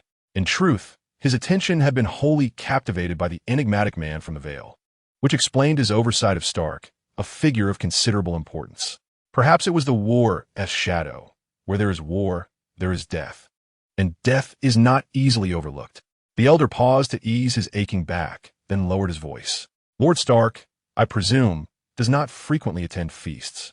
I observed him to be rather stiff during the toasts. Your brother, although somewhat aloof, manages to navigate such occasions with a degree of ease. Is there a distinction? Lancel observed the flicker of relief on the elder's face, leaving him momentarily speechless. At the banquet, he had only encountered 2 faces as stony as granite, each more sour than the last. Were it not for the multitude of northerners, the atmosphere would have been utterly lacking in warmth. However, the conversation did not persist, as they had now reached their destination. Due to the necessity of caring for the ravens, the elder's quarters were situated at the pinnacle of the tower, while Lancel's chamber was but a few steps away from the maester's. Yet, scarcely had he entered his room when he quietly ventured back out and began his descent. The corridor was desolate, with only the braziers along the stone walls flickering quietly, casting shadows that danced upon the stone floor and the vaulted ceiling above, creating an ambience that felt rather foreboding. The dimly lit stone stairwell further deepened the gloom, while the aging tapestries hung silently on the side walls, evoking an eerie stillness that could unnerve even the most intrepid child. Nevertheless, Lancel was no ordinary child. Thus, he paid little heed to the oppressive darkness surrounding him. After taking a moment to inhale the air, he resolutely proceeded down the tower. However, midway, an unexpected visitor obstructed his path. Davos? As he observed the middle-aged man in a gray robe and brown hair descending the stairs, Renly took the initiative to greet him, inquiring, "Why did you not attend the banquet?" He was, in truth, curious about how the smuggler had managed to ascend, considering the presence of guards in the upper residential area. However, contemplating the chaos below, it was likely that the guards had been derelict in their duties. Those northerners truly had a remarkable capacity for drink. The man cleared his throat and promptly got to the point. Lord Stannis has pledged to grant me a fief and knighthood as a reward for this venture. But the condition is that I must atone for my previous smuggling activities. Renly tilted his head, asking, "They plan to sever your fingers? How did you hear that?" Davos replied. He opened his mouth to inquire further, but refrained. His conversation with Stannis had been private, leaving no room for others to be privy to the details. Yet, the peculiar bone dust had already cloaked the boy before him in an air of mystique. An additional layer would hardly astonish him. Such incomprehensible sorcery stirred a sense of wariness and aversion within Davos, yet he could not ignore the assistance it had afforded him. Thus, despite his inner turmoil, he found himself before this exquisite yet enigmatic child. "I must attribute this all to you, my lord. Without your support." Davos's words bore a hint of deference, a stark contrast to his previous encounters. "Isn't this what was agreed upon? The credit is yours. I merely seek sustenance," Renly interjected, waving his hand dismissively. "This is not the place for discussion. If you wish to express gratitude, let it wait." As the boy passed him on the staircase, Davos could not help but remark, "But this reward is truly—" Renly halted, turning to glance back at him. The man's overwhelming stench of alcohol suggested he was indeed quite inebriated. Is it too high a price? Or do you believe it tarnishes your honor? A smuggler possesses no honor. That was replied firmly. Indeed, a smuggler has no honor. Renly asserted with certainty. Many had spoken such words, yet it was the first time they had emerged from the lips of a child. Davos opened his mouth in response, ultimately nodding awkwardly. Very well, my lord. I apologize for the intrusion. He bowed slightly and turned to leave. But you are soon to become a knight, Davos. Renly suddenly called out from behind him. A knight who values honor above life itself. Or so the tales say. I hope you may embody such a knight. Davos paused, unable to resist glancing back at the boy, who shrugged in response. This may indeed be the best gift you could offer me. The boy smiled and hurried away, leaving Davos momentarily stunned in place. The surrounding silence was palpable, broken only by the sound of footsteps echoing in the stillness, until the diminutive figure vanished from sight. The brown-haired middle-aged man seemed to suddenly awaken, a flicker of gratitude crossing his face before he hastily pursued after the retreating form. Sir, you are headed the wrong way. Your room is above. It is quite effortless to elude a drunken fool. One merely needs to take advantage of their height, retreating into the shadows of a nearby corner, and watch as the inebriated individual stumbles down the stairs. Yet, as one might observe, Lannister had no intention of returning to his chamber. Instead, he was poised to pay a visit to that peculiar man from the marshlands. Indeed, a visit. He intended to call upon him openly, rather than stealthily or through any other clandestine means, for there was no necessity for such subterfuge. That unique aroma was discernible only to him. Who could possibly fathom his true intentions and aims? However, Lannister did not plan to embark on this venture alone, for it would prove too constraining. Thus, he made his way to a certain level of the tower, summoning the portly Ellen and the lanky Beryl before he continued his descent. Why are we seeking out that marshman? The rotund Ellen inquired, stifling a yawn. The child, though eager to partake in the revelry, had retreated to slumber even earlier than Lannister had departed. I've heard that the marshman consumes frogs. Beryl chimed in with a complaint, and they're all made of mud. Have you not heard that he possesses magic? Lannister casually responded. How could one miss the opportunity to witness such marvels? The scholars of Old Town claim that magic is merely trickery, Beryl retorted dismissively, while Ellen shrank back at the mention of witches. I refuse to go. Witches are far too frightening. Despite his words, he did not turn to leave, clearly harboring a measure of curiosity. Lannister seized the moment to add, I have heard he can make frogs speak. Upon hearing this, Ellen's interest was piqued, and, as Lannister moved forward, he instinctively followed. Really? I too have only heard tales, which is why I wish to witness it firsthand. Besides, there are plenty of people around. What is there to fear? The children's chatter faded into the distance as they walked. The central Tower of Wind's Rest loomed tall and massive, housing even the armory within its confines. At this moment, situated in the upper echelons of the tower, Lannister was oblivious to the cacophony of the festivities taking place below. No servants accompanied them, for the sheer number of guests overwhelmed the staff. They were all preoccupied, catering not only to the northern lords and nobles, but also to their knights' attendants and numerous ordinary soldiers. In truth, the banquet in the Grand Hall was merely the focal point among many, outside the tower. Various courtyards were ablaze with firelight and filled with tents, the clamor and aromas of food permeating the entire castle. With such a multitude of people, complications were inevitable, especially concerning accommodations within the castle. However, this was only a pressing issue for the common soldiers. As one of the principal lords of the North, Lannister was aware that the marshman he had encountered previously possessed his own private chamber. Following the alluring scent, Bran raised his hand and knocked on the door. Moments later, the aged, heavy wooden door creaked open, revealing a gaunt face framed by long brown hair. Greetings, Lord Reed, Bran said with a nod. Familiar with the crests of the noble families across the Seven Kingdoms, Bran recognized the sigil worn by the man as that of House Reed of Greywater Watch, rulers of the Neck. Hello, child, the man from the swamp remarked, peering curiously at the three children who had rushed to his door with his deep green eyes. Have you lost your way? We have come to pay you a visit, my lord, Bran replied, and the chubby boy beside him, without needing any prompting, eagerly interjected. Do you really know magic? Can you make frogs speak? As he spoke, his small eyes reflected both wariness and a burgeoning curiosity. Who told you that? The man furrowed his brow at the inquiry. As a resident of the marshes, He was well aware of the peculiar perceptions held by the Seven Kingdoms towards his people, strange customs, frog-eaters, mud-men, and the like. Yet, magic was not typically among their assumptions. It was Master Clegane who said so, the chubby boy replied without hesitation. He believed this wholeheartedly, but if pressed further, he would claim that Bran had relayed Master Clegane's words, rather than him having heard them directly. However, the swamp dweller did not pursue the matter further. Instead, he rubbed his rough cheek and patiently explained, "I do not possess magic. Your learned master may have been recounting some legendary tales, but such stories abound throughout Westeros." "What kind of legends?" The stout lad persisted. He had previously heard Bran mention that even if the man possessed magical abilities, he would not openly admit it. At that moment, the man appeared diminutive and frail, which emboldened the boy's spirit. "Certainly, the legends of the children of the forest," the man replied. "What are the children of the forest?" The man seemed unaccustomed to such a loquacious child but maintained his good-natured demeanor, patiently elaborating. As he spoke, Bran focused intently on the man's lips, noting that the enticing aroma remained unchanged, unlike the former instructor from Wind's Whisper. Thus, Bran discerned that he sought not merely teeth, but something else entirely. His attention shifted to the gray linen shirt adorning the man, where a crest resembling a crocodile was embroidered.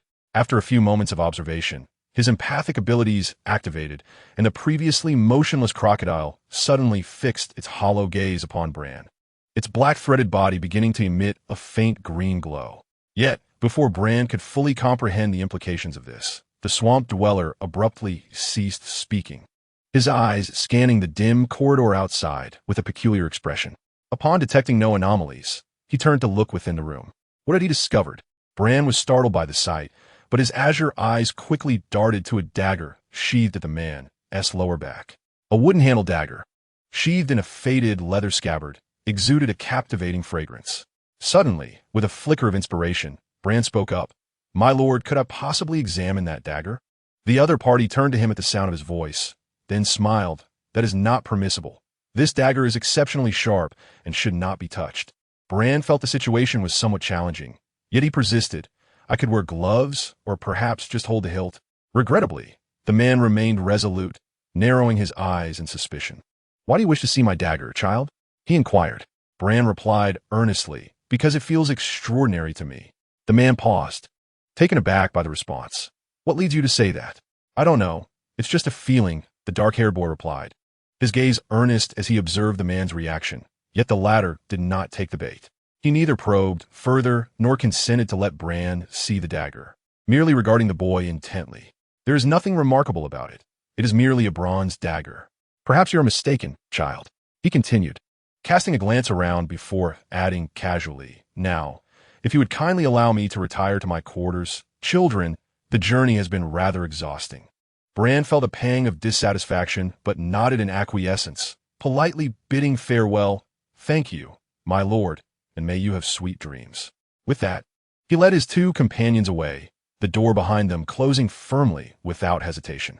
"He doesn't even know magic," muttered the stout boy once they were a distance away, "and he seems rather timid, as if afraid someone might leap out from the corridor to startle him." The lanky boy snorted, much like those self-proclaimed sorcerers.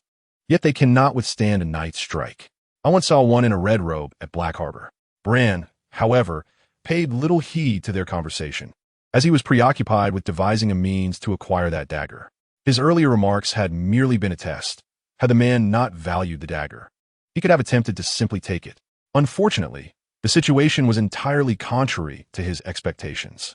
If subtlety failed, should he resort to force? As he pondered this, Bran unconsciously touched his chest.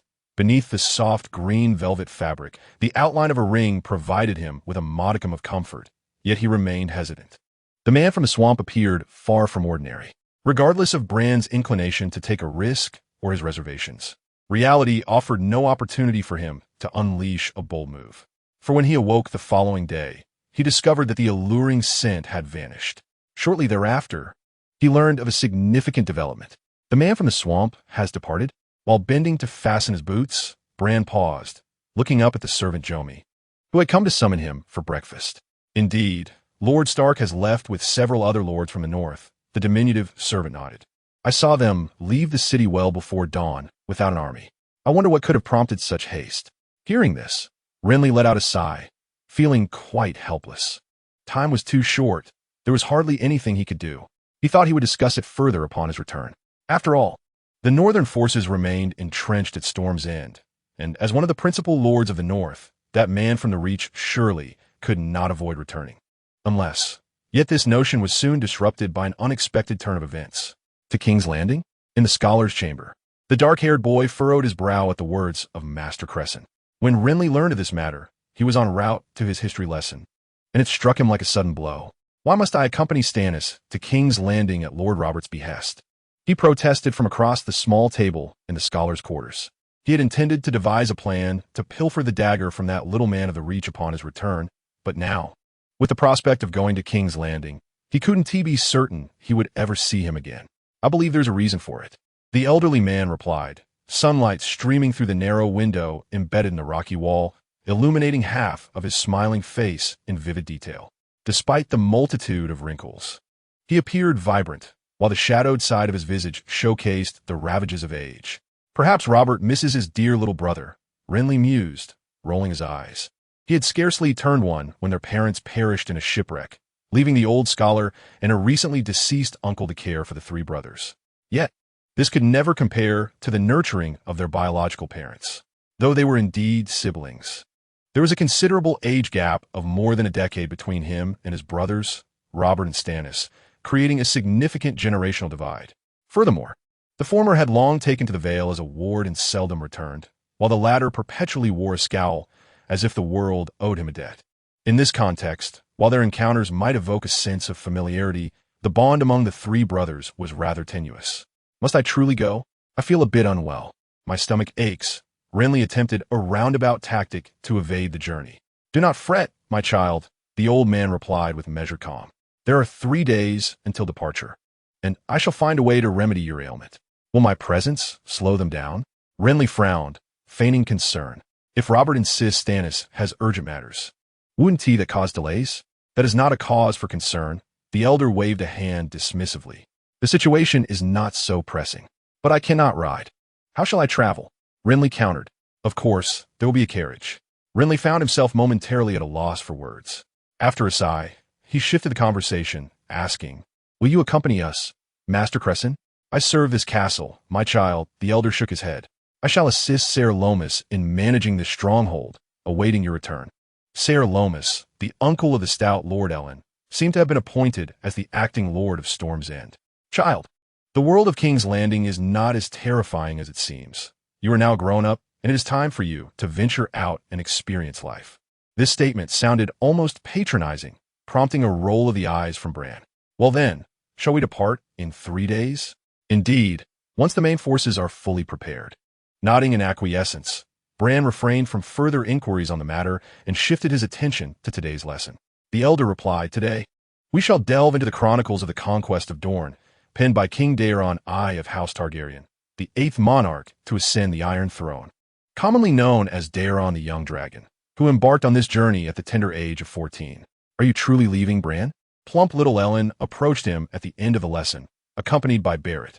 We had promised to visit the Isle of Essos, and I even told my great-uncle that I would prepare the grandest sea turtle soup for you. Perhaps upon my return, Bran replied, clutching a leather-bound tome under his arm. A necessary assignment for his studies. When will you return? Ellen inquired, bouncing down the stairs in pursuit of him. I am uncertain, Bran sighed, to be honest. I am not particularly keen on going. I, too, shall depart, the lanky Barrett nodded. I am heading back to Blackport. The war has concluded, and my family's knights will come to escort me home. Many of the knights from House Tarth had followed Robert into battle, leaving only him and 2 guards at Wind's Rest. Ellen's spirits plummeted further upon hearing this. If you both leave, then I shall leave as well. Wind's Rest holds little amusement. Did your father send you back? The lanky one queried. Why must my father summon me for me to return? Otherwise, how do you intend to get back? Swim like a sea turtle? Sensing the conversation was veering into precarious territory, Bran interjected, But your great-uncle and cousin are still here. Are they not? I detest my cousin. He always pats me on the back of my head. Ellen frowned, his round brows knitting together. Does he not know that such actions can dull child's wits? I suspect that is precisely his intention, to render me a fool and usurp my birthright. You see, his claim to inheritance is inferior to mine. Children undoubtedly possess their own burdens. Yet Ellen chose not to dwell on familial grievances, instead casting a sidelong glance at Barrett. Barrett, may I bestow upon you a new nickname? I would prefer you refrain from further tarnishing my name, came Barrett's wary response. How about Lightning Boy? Ellen declared, oblivious to Barrett's dismay. I have contemplated this name for quite some time. What are your thoughts? I find it rather peculiar. And what of Lord Lightning? Unfavorable. Then shall we not call you Lightning King? What would you prefer, Sea Turtle King? I believe Prince of the Sea Turtles of Essos is far more appealing. The Prince of Sea Turtles who does not wipe his bottom? The emotions of children are fleeting, appearing and vanishing with remarkable ease. Initially, the sorrow of parting may dampen their spirits, but before long, it dissipates entirely, and they regard it as a trivial matter. From the high tower to the courtyard, and from the courtyard to the ancient woods, although Bran seldom indulges in the playful antics of the two little ones, he finds himself unexpectedly reluctant to depart when the moment arrives. Over the course of a year, they have essentially seen each other daily, inseparable companions. After fruitlessly attempting to uncover a sparrow's nest amid the dense woods, they settled beneath an oak tree and began to discuss their future aspirations. The slender and lanky Tarlin aspires to become a great knight, while the plump Ellen believes that simply inheriting his family's estate on Island Isman would suffice. Bran wishes for them both to realize their dreams. What about you, Bran? What do you intend to do in the future? The lean one inquired. I wish to be a traveler, Bran replied, reclining in the shade, having repurposed his book, The Conquest of Dorne, as a cushion. I want to see the Great Wall in the north, visit Dorne's deserts, and explore the free city-states across the narrow sea. I have heard tales of a peculiar city there where the inhabitants' daily lives are governed by 3 large bells, dictating when they rise, rest, work, and take leisure. Setting aside the advantages brought by fortune, Bran indeed harbored such plans. That sounds rather strange, remarked the lanky boy, while the chubby one posed a more pragmatic question. What about when nature calls? I am curious about that as well. When you find out, do be sure to return and inform me. Absolutely. Just don't forget. I've always felt your memory isn't particularly sharp. Regardless of the emotions that may arise, time continues to flow with its unyielding rhythm, neither hurried nor slow, and remains beyond anyone's control. 3 days swiftly passed. After bidding farewell to his 2 companions and familiar faces within the castle, on a gloomy morning of the 3rd day, Bran climbed into a carriage, officially embarking on his journey to the capital of the 7 kingdoms, King's Landing. What can a golden dragon purchase? On the 4th morning after their departure, Bran, squatting before the extinguished campfire, turned to inquire of Davos, who sat beside him. They found themselves in a dense forest, with a pale yellow canvas tent adorned with a crowned stag embroidered upon it standing behind them. Scattered around were 7 or 8 similar tents, hastily erected by the travelers the previous night. Beyond the cluster of tents, the relentless sound of a rushing river echoed in the air. The crisp morning air of the forest seemed to invigorate the group's spirits. Thus, despite the early hour, most knights and squire soldiers have been awake for some time, either strolling through the camp, tending to their horses, or stretching their limbs in morning exercises. If we disregard the embroidered insignia, that tent behind us is likely worth a silver stag, replied the lean former smuggler. At this moment, he was clad in a black linen attire paired with brown trousers. His cloak draped over him remained dull and unremarkable. Sitting before the extinguished campfire, he idly prodded the pile of ashes in front of him with a twig in his right hand, while his left hand, wrapped in bandages, lay across his knee, hesitant to move. Stannis had previously severed the tips of his left hand's 5 fingers and had personally knighted him. However, the granting of lands required the approval of Robert, the current Duke of Storm's End, a privilege Stannis did not yet possess. Consequently, Davos was obliged to accompany him to King's Landing. How many tents can a single gold dragon procure? Mused the squatting Lancel, stroking his chin. Not merely 210. If one purchases in bulk, the price may be even lower. Davos shook his head, his pale visage lending him the appearance of having aged a decade. With roughly 4 gold dragons, we could acquire a complete suit of armor, encompassing chainmail, throat guards, neck protectors, and a helmet. Of course, the precise cost would fluctuate based on the prevailing market conditions. All goods experience cycles of inflation and deflation. The place of purchase and the quality also play significant roles. For instance, chainmail and weaponry from the Iron Islands are more expensive than those from other regions, owing to the superior craftsmanship of their blacksmiths. At that moment, a golden-haired knight from the Reach, passing by, caught wind of the mention of the Iron Islands and cast a wary glance in their direction. Nearby, 3 northern soldiers engaged in conversation were similarly drawn to the exchange, yet none uttered a word. If Dorne is the avowed enemy of the Stormlands and the Reach, the Iron Islands stand as adversaries to the north, the west, and the Reach, as their coastal borders lie on the western edge of the continent, separated by sea from the Iron Islands. Indeed, the Stormlands harbor grievances against the Iron Islands as well. In ancient times, the lands of the Riverlands were ruled by the Storm King, only to be seized by the Iron Islanders later. Overall, the Ironborn are unwelcome wherever they roam, for their history is woven from threads of slaughter and plunder. Among the ranks were individuals from the Stormlands, the Reach, and the North. Although the majority of the Northern Army was stationed at Storm's End, a contingent had been dispatched to escort the 2 Baratheon brothers to King's Landing.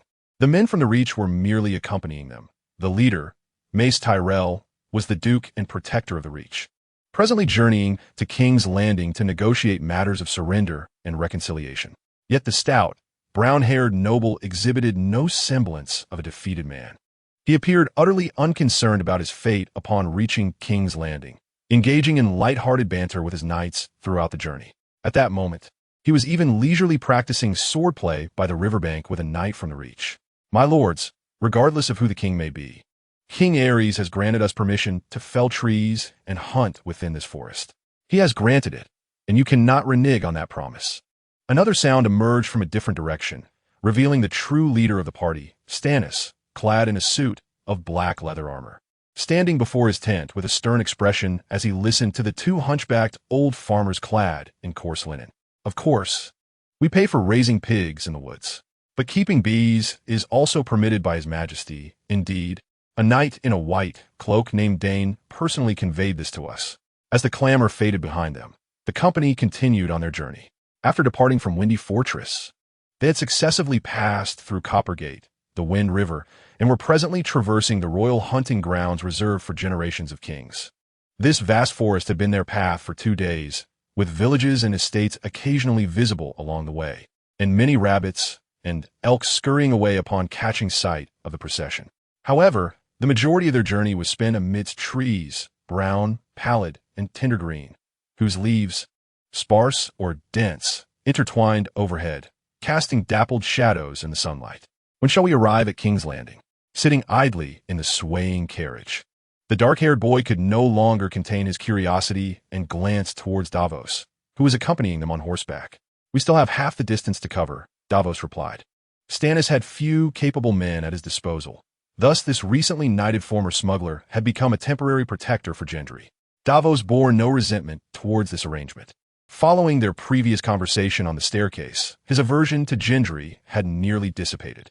Gendry wished to continue the conversation, yet his peripheral vision caught sight of a small, kneeling figure at the edge of the forest path, prompting him to turn his gaze. The northern soldier, clearing the way, seemed to have already dealt with the little obstruction, leaving the figure with a bruised visage while still resolutely kneeling amidst the underbrush, head bowed, seemingly lost in his own world. Regrettably, neither the knights of the Riverlands nor the men of Storm's End paid him any heed, absorbed as they were in their march. Is he begging? Gendry inquired upon witnessing this. He is selling himself, Davos replied, observing the boy's plight, disease, debt, even hunger. The world is vast, and some souls simply cannot endure. As he spoke, he cautiously loosened his grip on the reins with one hand, feeling for his coin purse, only to find it empty, eliciting a resigned sigh. Delivering provisions into Windy Fortress had required no funds, and with the siege recently concluded, he had not had the opportunity to replenish his meager finances. Noticing this, the dark-haired boy raised his hand and offered a gold dragon through the carriage window. That is far too much, Davos hurriedly shook his head. 1 gold dragon for a life is hardly excessive, Gendry responded. Before their departure, the steward had bestowed upon him 10 gold dragons for expenses. Yet Gendry had yet to determine what purpose such wealth served at his young age. Moreover, I possess only gold dragons. This remark elicited a peculiar glance from Davos. Who inquired, "Is Lord Renly preparing to purchase him?" Although he no longer recoiled from contact, he found it challenging to regard the boy before him as a typical child. "What I need a little beggar for," Renly mused, casting a glance at the small figure gradually approaching alongside the carriage. The boy, appearing to be around 7 or 8, was besmirched with dirt and bruises, rendering his features indistinct, save for his striking green eyes that sparkled brightly. Yet, when met with Renly's gaze, the boy timidly averted his eyes and quickly lowered his head. "I shall not buy him. Consider it a gift from me," the dark-haired boy declared before retreating into the carriage. After casting a lingering look at him, Davos tightened his grip on the gold coins and rode closer. Initially, it seemed the matter was concluded, but soon after, Davos returned to address Renly once more. "This child is no ordinary one," he whispered. "His arms and fingers are unlike those of typical peasant children. They clearly bear the marks of archery training. Perhaps he is a descendant of some brigand from the Kingsguard Brotherhood." "The Kingsguard Brotherhood?" Renly inquired, intrigued. They were a group of bandits eradicated 2 years prior, who had taken refuge in these woods, abducting nobles and extorting money. The Mad King Aerys had sent troops to quell them multiple times, yet to no avail. Ultimately, he had to dispatch Sir Arthur Dayne of the Kingsguard and the fearless Ser Barristan Selmy to lead the assault. As the journey wore on, time seemed to drag. But as they neared their destination, Renly found himself reflecting on how swiftly the days had passed. The journey was nearly complete, yet the scenes of life within Storm's End felt as though they had transpired only yesterday. Upon leaving the Kingsguard, the sprawling, gray-white walls of King's Landing expanded before them, accompanied by a peculiar scent that gradually wafted their way. At first, Renly speculated that it might be the aroma of another medium, approaching it with a hint of anticipation. However, as they drew closer, he was compelled to cover his nose and roll his eyes in disgust. "This is the foulest city I have ever encountered," he remarked to the former smuggler. Yet, shortly after entering King's Landing, he found himself forgetting that statement entirely, becoming quite invigorated. He truly detected that distinctive scent. The aroma emanated from a towering hill known as the Rhaenys Hills, encircled by dense brick and stone edifices, with a ruinous circular structure standing atop. The sunlight was obscured by the hill, casting a shadow over the buildings and flat streets below, somewhat alleviating the stifling heat experienced upon entering the city.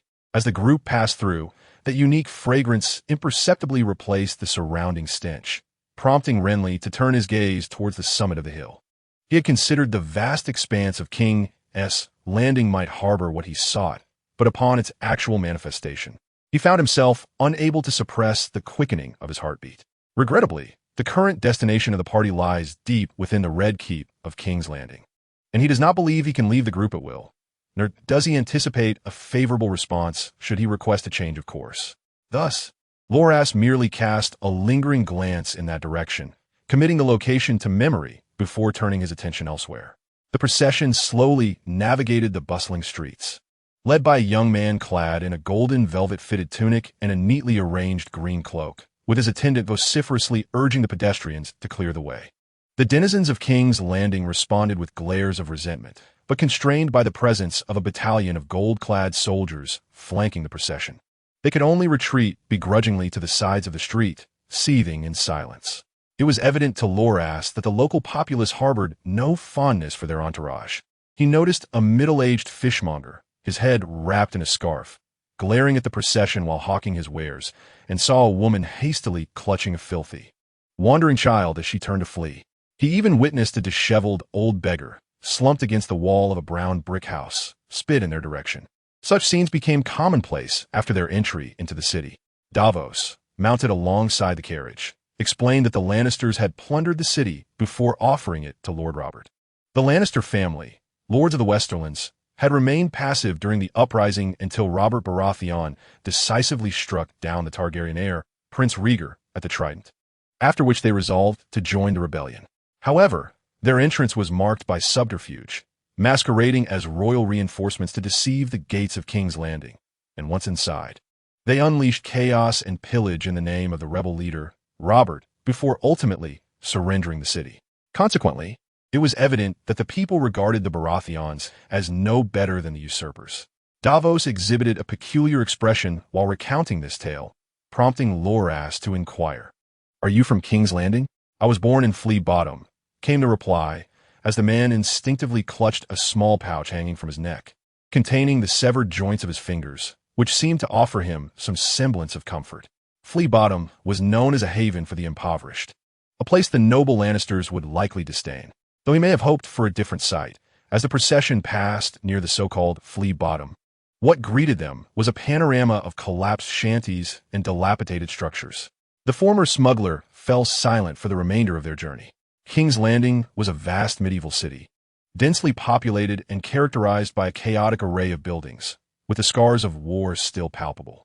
The charred remnants of fires, the ruins of fallen homes, and the still unattended bloodstains on the streets spoke volumes of the turmoil that had transpired. Even the nearest gate they had entered appeared damaged and in need of repair, raising questions as to why such a gate, which had not been besieged, was in disrepair. The inhabitants of this city exuded an air of gloom and anger, rendering the atmosphere unmistakably oppressive. Throughout their journey, a pervasive silence enveloped them, with little evidence of the vibrancy and bustle one might expect. Moreover, a persistent, foul stench reminiscent of a putrid mixture of sewage and decaying flesh clung to his nostrils. Thus, Brienne ultimately withdrew his gaze from the ancient city, retreating into the confines of the carriage to ponder how to obtain the source of the odor emanating from the hillside. The plan seemed straightforward. Once settled, he could concoct a casual reason to wander off and ascend a hill. That place was a ruin, and Brienne suspected it was unlikely to harbor any inhabitants, making his target a likely unclaimed object.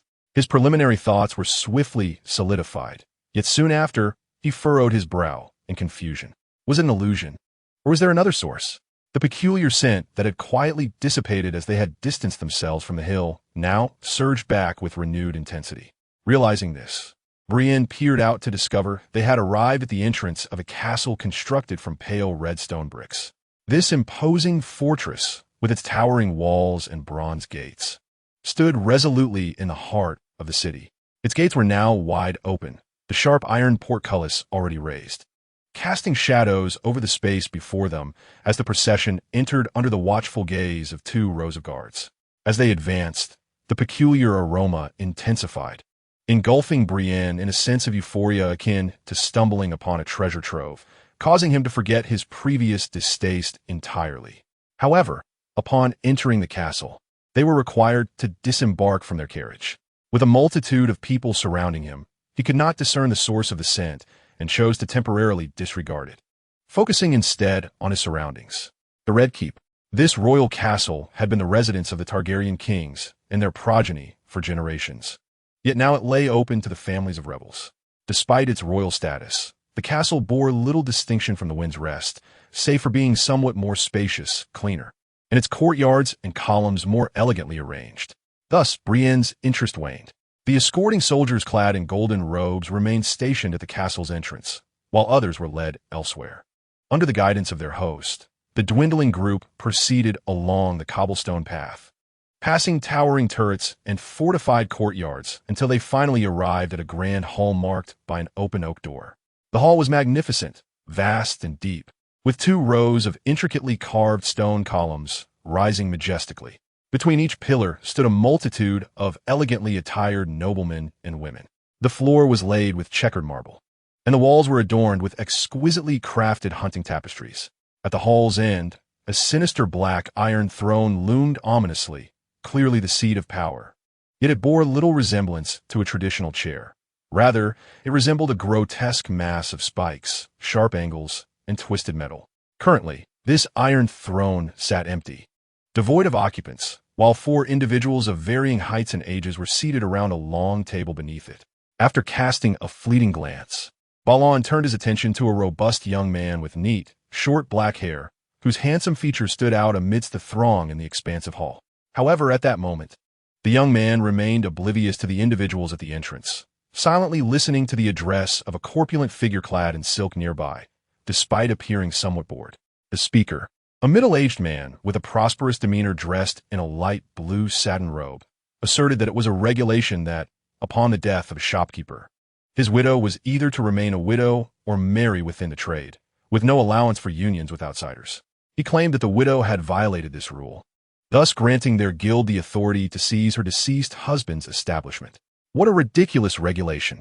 The young man beneath the throne was about to speak when an elderly man with white hair beside him signaled him to remain silent, prompting the youth to close his mouth with a huff. The elder then addressed the petitioner with an impassive expression, stating that while they respected the guild's customs, the veracity of the claims required thorough verification, and they should await further news. Consequently, the rotund merchant bowed and withdrew. Observing this, the young man in the green cloak who had been waiting at the entrance stepped forward to announce, "Lord Robert, it is my honor to present to you Lord Stannis and your younger brother Balon, along with the captive Mace Tyrell." As his words echoed in the hall, all eyes turned towards them. In Balon's recollection, Robert was a jovial man who relished laughter, only donning a grim expression during the tense moments preceding war. Otherwise, he was like a simpleton oblivious to strife. Now, upon hearing the announcement, the robust young man erupted in hearty laughter. Ignoring the gazes of onlookers, he approached, clapping Stannis on the shoulder with enthusiasm before bending down to pinch Balon's cheek, appearing genuinely delighted. It was uncertain whether his joy stemmed from the reunion with his family or from the escape from tedious duties. Eventually, he turned his gaze to Mace Tyrell behind the brothers, his smile fading slightly. "By the gods, I smell the stench of roses," he remarked, beckoning to a middle-aged man in a white robe at the side of the hall. "But listen, take my younger brother away first and arrange for his lodging and meals." The man summoned, clad in polished white armor and bearing a tall stature, appeared pale, as if he had sustained considerable injuries. He bowed in acknowledgement and then stepped forward, leaning on his sword. "Child, please follow me." Balon nodded, casting a final glance at Stannis, who was quietly observing him, before turning to follow the knight in white. What a fine Targaryen, Balon mused, recalling the events at the Weeping Shore, just as the sounds of armor clashing and weaponry echoed increasingly as they walked away. Meanwhile, the peculiar scent grew stronger as they proceeded towards the king's hall.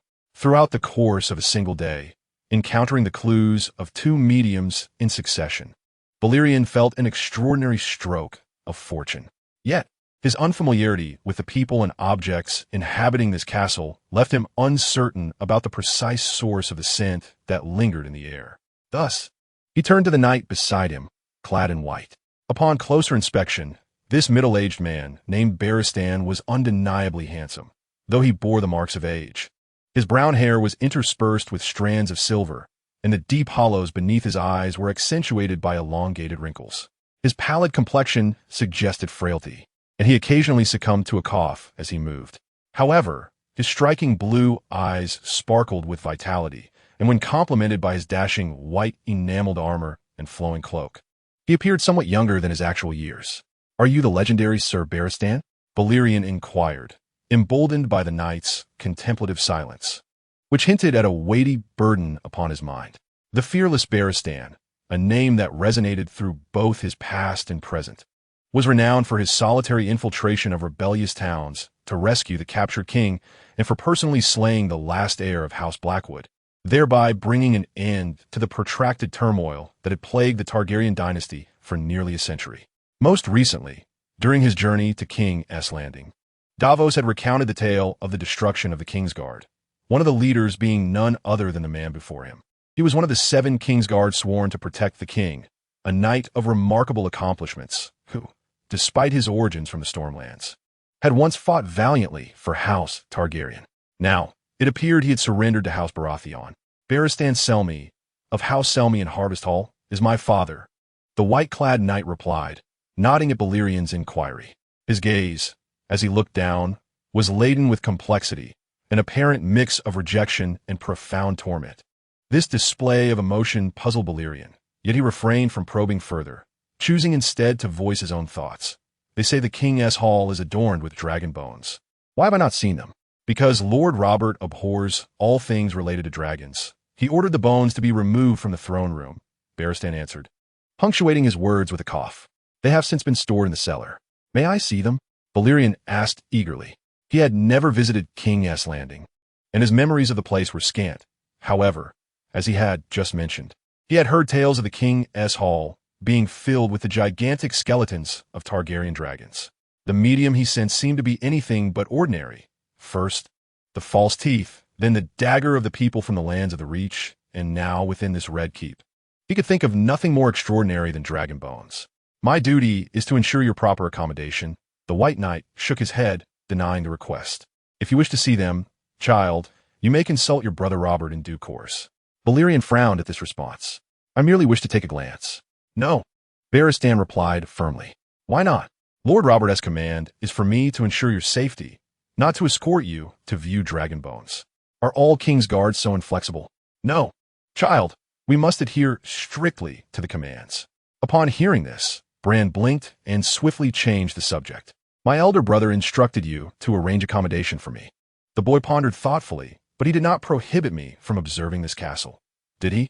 He made no such order. Indeed, he did not. Bran replied with a furrowed brow. So, is it wrong for me to wish to see the surroundings? Did Lord Robert bring his younger brother all the way to King's Landing only to confine him? The white-cloaked knight cast a surprised glance at the dark-haired boy. His tone wavering, but Lord Robert's command is, my brother treats me well. He would never confine me. Bran feigned deep contemplation, interrupting the knight. Then turned to the knight beside him. Sir, you appear rather unwell. Are you injured? Is it severe? Yes, I sustained injuries on the battlefield, Baratheon replied casually, only to realize his blunder as his face flushed crimson. Child, do not misunderstand. It's not because of my wounds. Do not worry, sir. I understand completely. Let us proceed, and then you may rest properly. The boy's words conveyed a surprising maturity, which only deepened the knight's embarrassment. After a moment of hesitation, he finally said, Follow me. I will take you to the cellar, and then we shall go to Maegor's Holdfast, where your lodging will be arranged. Really? Lead the way. Are you certain you are all right? Thank you for your concern, child, but I am quite certain. Bran responded with an O. And thus their originally straightforward path twisted into a winding route, as the tall, white-cloaked knight escorted the dark-haired boy deeper into the castle. The castle's ground was laid with red bricks, expansive in size, with towers soaring ever higher. The fortress courtyard was bustling with activity, a multitude of hurried servants traversing the colonnades. After a while, Bran felt somewhat disoriented from the winding journey. Clearly, the white-cloaked knight held considerable esteem within the castle, as many greeted him along the way. An elderly laundry woman clutching a pile of garments, a kitchen boy fetching water, a finely dressed young lady, and a boy squire polishing the knight's armor. They even encountered a rotund, bald figure clad in a pink robe. This figure, wearing soft slippers and a glossy satin robe, had a round, plump face, exuding an air of perfumed opulence, and spoke in a delicate, high-pitched voice. Upon hearing him, Bran instinctively glanced downward, but the figure cleverly drew his robe to conceal himself, shooting a reproachful glare at Bran. A good child ought not to have wandering eyes. Pretty little one, he chided. Bran rolled his eyes in response, prompting a giggle from the figure, who then sashayed away. That fellow is rather amusing, the boy mused, casting a final glance at the plump, bald figure before signaling for his white-cloaked knight to continue onward. That is Lord Varys, the master of whispers. We refer to him as the Spider. As they moved further away, Balistan furrowed his brow and cautioned Bran. He is both cunning and untrustworthy, child. It would be wise for you to keep your distance from him. Is it because he raises spiders?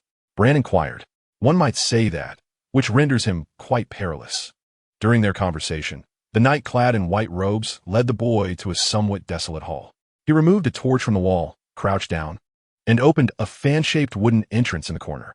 Turning to the boy, he said, This is the cellar, child. The dragon bone you wish to see lies just below. Bran nodded, the rich scent swirling around his nostrils, filling him with joy.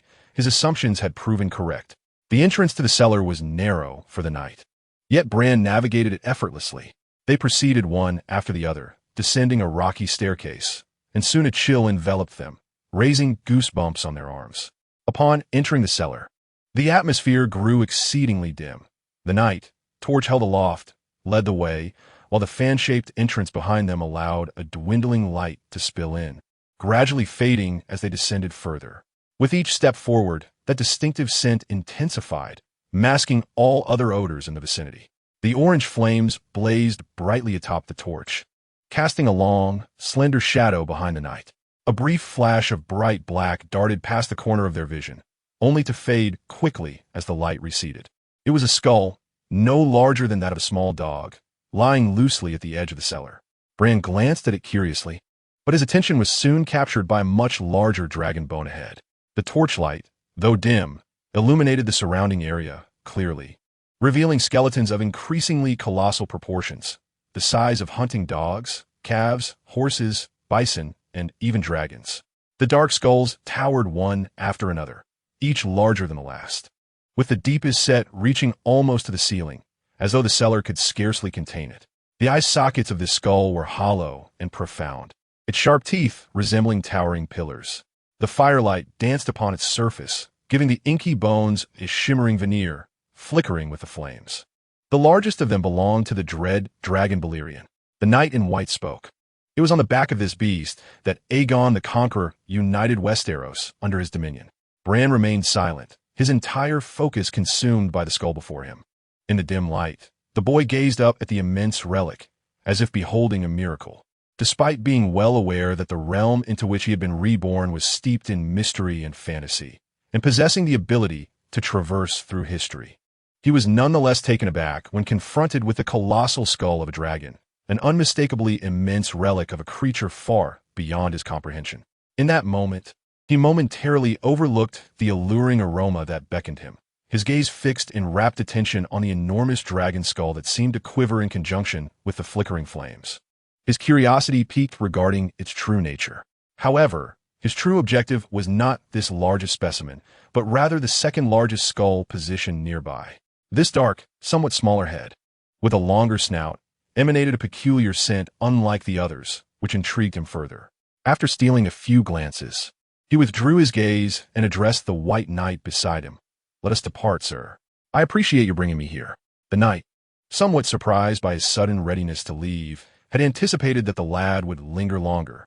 For most children encountering dragonborn for the first time, either wept in fright or were consumed by an insatiable curiosity, eagerly bombarding others with questions or rushing off to investigate on their own. The white knight, secretly bemused, chose not to prolong the conversation. He merely nodded in response and led the way back. A profound silence enveloped them as they retraced their steps. Throughout the journey, Bran was lost in contemplation regarding the dragon bones, his thoughts precluding any desire for conversation. Although initially awestruck by the skull, he did not succumb to irrationality. While the second largest skull was indeed the source of the enticing aroma, he was resolute in concealing his unique abilities from those around him. Upon entering that realm, his corporeal form would likely lapse into unconsciousness. This alone was not particularly concerning, but he was uncertain of the consequences should he inadvertently sever the connection to the medium that facilitated his entry. If he truly fell into a stupor in this place, the knight beside him would hardly be inclined to wait idly until he was finished, and even if he could, it would clearly be inappropriate for others to witness such an event. He needed to devise a strategy to avoid detection. Contemplating this dilemma, Bran ultimately stepped into a square fortress protected by a desiccated moat within the castle. The ensuing period was marked by both tranquility and cacophony. It appeared that ever since their arrival, the festivities within the Red Keep had not ceased. Each night, the throne room of the castle hosted exuberant and boisterous banquets.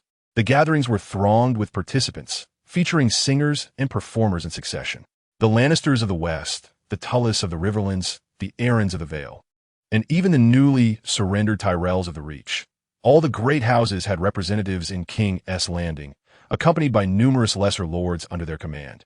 As a seemingly endless stream of the nobility traversed the interiors and exteriors of the Red Keep, as if all the lords of Westeros had congregated here for a singular reason, the imminent coronation of a new king. In truth, had it not been for the necessity of awaiting the return of the North's Duke, Eddard Stark, the king's coronation would have commenced long ago. After all, a realm cannot exist without its sovereign, and prolonged delays are bound to invite unforeseen complications. Nevertheless, none of this pertained to Lancel Lannister, who, for the time being, needed only to feign the demeanor of a polite child. In the morning, he shared breakfast with Stannis, Robert, and a certain Jon Arryn, the Duke of the Vale. By evening, he was summoned to a grand feast, during which he was besieged by noble women and young ladies from various regions, who scrutinized him with pointed fingers, while peers of his own age approached him for playful banter. He was also introduced to several individuals whose appearances greatly contrasted with his prior impressions. At this juncture, Jaime Lannister seemed scarcely more than 17 or 18 years old, clad in the white cloak of the Kingsguard, his golden locks shimmering in the light. His smile was charming, though it bore an air of arrogance. Tywin Lannister, Jaime's father and the Duke of the Westerlands, was among the most eminent nobles of the Seven Kingdoms. Reserved yet imposing, he was invariably accompanied by a retinue of golden-haired kin, whom Lancel had heard were Tywin's brothers. Despite the Lannister family's apparent grandeur, they seemed to be met with disdain, as their mere presence prompted others to retreat and whisper amongst themselves. Thus, Lancel seldom encountered these figures. Additionally, he met the newlywed wife of the aged Duke Jon Arryn, Lisa Tully. This woman, who in his memory was a sharp-featured harpy, now appeared as a lovely creature with a round face, slender figure, and stunning auburn tresses. At merely 17 or 18 years of age, she sat beside a man nearing 60, resembling more a grandchild than a spouse, yet they were indeed married. Her demeanor seemed amiable, as she often smiled at Lancel during meals, her laughter tinged with shyness. However, he sensed something peculiar in her gaze, a hint of sorrow. Her sister, Catelyn Stark, the wife of Eddard Stark, had reportedly not traveled to King's Landing, having just given birth to a son, thus unable to undertake the long journey. Aside from these few notable figures, Lancel had little recollection of others, as he paid them scant attention. In contrast, he found himself far more enamored with the culinary delights presented at the banquet. The exquisitely crafted cream swan was sweet and fragrant, though it could not rival the allure of true swan meat. After sampling a dish reminiscent of goose, he grew increasingly curious about the richly sauced roast bear. Furthermore, the buttery baked quail, crisp fried trout, honey pies, snail soup, and roasted capon stuffed with spices filled the world around him with an array of delectable offerings, awakening in Lancel a newfound appreciation for gastronomy. Each day, he indulged to the point of roundness, his mouth glistening with grease, and upon retiring to his chamber, he would collapse onto his bed, drifting into a deep slumber. Before long, he sensed a considerable increase in his girth. The hours of morning and evening were predominantly consumed by meals, while during other times, he did not seclude himself within his chamber. Instead, accompanied by the family guards assigned by Robb, he sought out the Kingsguard, Baratheon, under the pretense of admiring the various legends and achievements attributed to him. In truth, he aimed to familiarize himself with the routes, preparing for the moment he could slip into the cellar. That opportunity arrived sooner than expected. During one of his leisurely strolls, when two guards were momentarily distracted by an irritable black cat, he deftly turned on his heel and vanished behind the crumbling wall of a ruin, swiftly making his way toward the direction he knew all too well. Shortly thereafter, he heard shouts and hurried footsteps, yet they moved towards another path he typically frequented, entirely unaware of his true whereabouts. With a sigh of relief, he hastened along the base of the wall towards his destination. The squat fortress, the solemn chapel, the dilapidated half-tower, and the desolate courtyard were all places he carefully navigated, avoiding any encounters. Ultimately, he arrived at the abandoned hall he had visited not long prior. With great effort, he pushed open the heavy, fan-shaped wooden door and stepped down into the cellar. The environment was shrouded in darkness, eerie and cold. Yet the boy found no solace in the glow of a torch. Initially, all that lay before him was a void, rendering him blind. After a brief moment of acclimatization at the entrance, his vision gradually returned, albeit still somewhat blurred. Yet, this was sufficient. Cautiously, he continued to advance in the dark, stepping gingerly past one grotesque corpse after another, each with hollow eyes. At last, he found himself before his objective. Looking up, he beheld the dragon skull, its deep eye sockets both vacant and peculiar, as if two orbs were intently watching the dark-haired boy before it, sending a shiver down his spine. Rubbing his arms, he took a deep breath and then plunged into the gaping maw of the dragon skull, collapsing within, his legs extended and small hands gripping the jagged black teeth that loomed above him. A peculiar sensation, warm yet icy, enveloped him, but there was little time for contemplation. As with a surge of effort from his hands, his once clear thoughts swiftly became muddled and dissipated. The surrounding environment grew increasingly dim until it was enveloped in complete darkness. Heat, searing and fierce, surged around him like flames pressing against his skin, abruptly rousing the boy from his haze. Upon opening his eyes, he found himself sprawled face down on a sandy surface littered with rubble, flames soaring in all directions. Beside him lay a collapsed wall, and he was trapped beneath a pile of yellow bricks. A sharp pain throbbed in his forehead, while his right arm and legs burned with a similar agony. Not far away, a pool of viscous blood glimmered faintly in the light of the surrounding flames. 3 strange lines of text emerged from the surface of the blood as if pressed outward by the gaze of Balon. Rescue Rhaenys Targaryen. Survive 30 days. Safely escort Rhaenys Targaryen to the hands of Conqueror. The air was thick with heat, and the buildings before him blazed with ferocious flames, while numerous indistinct figures flitted in and out of the structures. The cacophony of frantic footsteps, terrified screams, and loud shouts filled the atmosphere, accompanied by the distant whoosh of arrows slicing through the air. The scene was fraught with peril. There was no time to ponder the meaning of those 3 lines.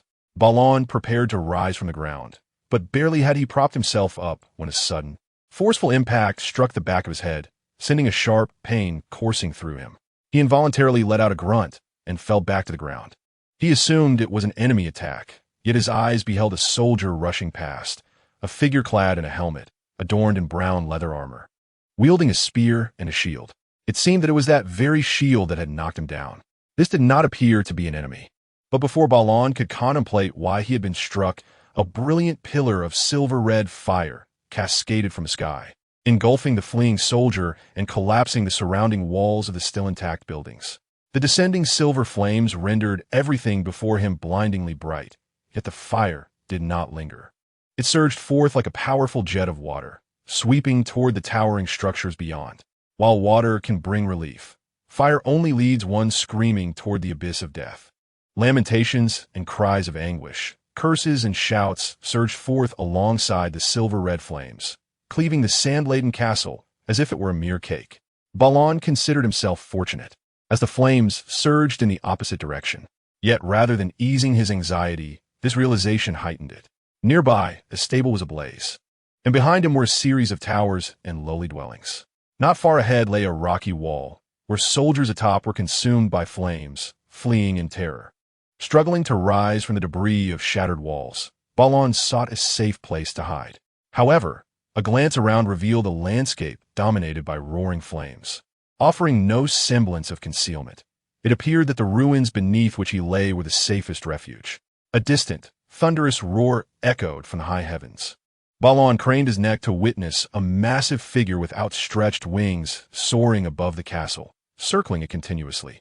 It occasionally swooped low, unleashing torrents of silver-red fire, scorching the walls and towers, leaving those within its reach to perish like ants boiling in water. Balon was but one of those ants. Rhaenys Targaryen, this name flickered in his mind. He had not studied the history of Westeros for long, yet he was aware of at least 3 individuals to whom that name referred. However, in harmony with the architectural style and heraldic banners surrounding him, alongside the majestic dragon soaring through the sky, and the task he had just glimpsed, Balerion quickly discerned the identity of the dragon rider above him in the current circumstances. Aegon Targaryen, hailing from Dragonstone, began his path of conquest upon landing in the future capital known as King's Landing, setting fire to Renly, invading the Stormlands, and unleashing fierce flames upon a fertile plain in the Riverlands, incinerating the royal Gardner family of the Riverlands and all its progeny, while also vanquishing the reigning king of House Lannister in the Westerlands. The king in the north, witnessing the dire situation, knelt in submission, and the Vale, upon the arrival of the Queen-S dragon, humbly offered the crown. Among the ancient 7 kingdoms, only Dorne stood resilient against the Queen-S dragon, as the lords chose to abandon their castles and hide within the vast desert. In the year of conquest, Aegon was crowned king in Old Town, thereafter preoccupied with quelling the chaos in the realm, neglecting the unyielding Dorne temporarily. However, this neglect was short-lived. In the 4th year of the conquest, Aegon officially launched the First Dornish War, only to suffer a disastrous defeat against the enemy's guerrilla tactics and retreat. On the 7th year of the conquest, Aegon and his queen, mounted on dragons, scorched the castles of Dorne, which incited a furious retaliation from the Dornish, initiating military actions along the borders of the Riverlands and Stormlands while evading the dragons. The cycle of vengeance escalated rapidly. The fall of Rhaenys Targaryen elevated the animosity to a new level. While setting ablaze a castle known as Hellgate. The queen's dragon tragically fell victim to a crossbow bolt that struck its eye, resulting in the demise of both dragon and rider upon the ancient land of Dorne. The lordly family residing in Hellgate bore the name Euler, their sigil depicting interwoven flames of yellow and deep red, and at that moment, a tattered banner, burned almost beyond recognition, flew from the castle walls. Thus, Valyrian could ascertain that he was indeed within Hellgate, and he surmised that the figure above, burning the castle, was none other than Rhaenys Targaryen, the sister of the conqueror Aegon and one of the founders of the Targaryen dynasty. He realized he was ensconced in this historical event, meaning he had traversed back over 200 years to the era just after the establishment of the Targaryen dynasty. If the historical records were accurate, he was about to witness the tragic downfall of the illustrious dragon rider in the sky, provided he did not succumb to the flames first. "Why must I be tasked with saving her when she does not spare me?" murmured the young man with disheveled black hair, as he crouched amidst the chaotic and tumultuous environment, glancing down at his current predicament. Adorned in a suit of brown and black leather armor, its surface marred by charring, and donning tattered linen trousers riddled with multiple tears, he bore the painful reminder of a left arm where the remnants of his sleeve, singed by flames, mingled with the muddy blood, eliciting sharp pangs of discomfort. The sole solace was a sheathed dagger secured at his lower back. Yet, what use could such a dagger serve against the flames of a dragon? Thoughts whirled in his mind as his gaze involuntarily swept across the surrounding battlements. Historical records indicated that the dragon Miracis, ridden by the young queen, had been felled by a bolt from a ballista. Thus, if the ballistae here were destroyed beforehand, would there not be averted disaster? However, he soon discovered that the wall nearby bore no sign of ballistae. Only a few charred corpses burning fiercely and the ruins of wooden implements adorning the parapet. This revelation momentarily instilled doubt within him, yet he considered the peril of inaction, realizing that the task might soon be doomed to failure. Clenching his jaw, he surged forth, sprinting towards the blaze-filled path at the end of the rubble-strewn wall, aiming for a tall tower on the castle's left flank. He intended to procure a bow and from a secure vantage point launch precise strikes against the soldiers operating the ballistae within the castle, thus fulfilling his mission. The tower at the horizon appeared suitable. Though flames roared around it, they seemed incapable of completely consuming the stone. Regrettably, amidst the chaos, before he could reach his destination, a bone-chilling roar resonated from above, filled with anguish. Beneath the shadow of the wall, Blue Lannister could not help but glance skyward, where a colossal figure plummeted swiftly from the heavens, growing larger within his line of sight. In the dim sky, the descending giant resembled a silver, radiant meteor, its piercing cries echoing incessantly as its massive wings flapped chaotically, unleashing fierce winds and flames. The dragon writhed in the air, struggling against its descent. It was unable to alter its course. With a thunderous crash, the great beast landed heavily upon the scorched earth not far from the battlements. The ground trembled, and a tempest of wind and dust surged, forcing the flames consuming the nearby structures to bow in submission. The once solid surface of the earth was suddenly torn asunder, while a nearby brick wall succumbed to the impact, collapsing into ruin. The violent collision amplified the dragon's cries, sharp and filled with agony, as it thrashed its neck. A maw filled with menacing black teeth unleashed a brilliant column of silver and red fire that swept across the vicinity. The inferno intensified, becoming an even more fervent hellscape.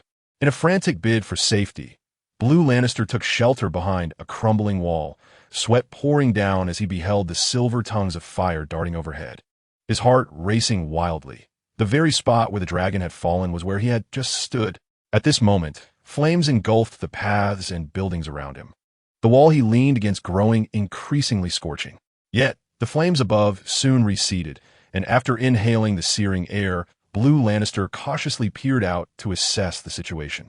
Beneath the wall, on the scorched patch of ground, a colossal dragon adorned with silver scales lay in agony, writhing in pain. Its expansive wings spread across the earth like two trembling silver lakes, while its elongated tail, lined with menacing spikes, twisted and coiled.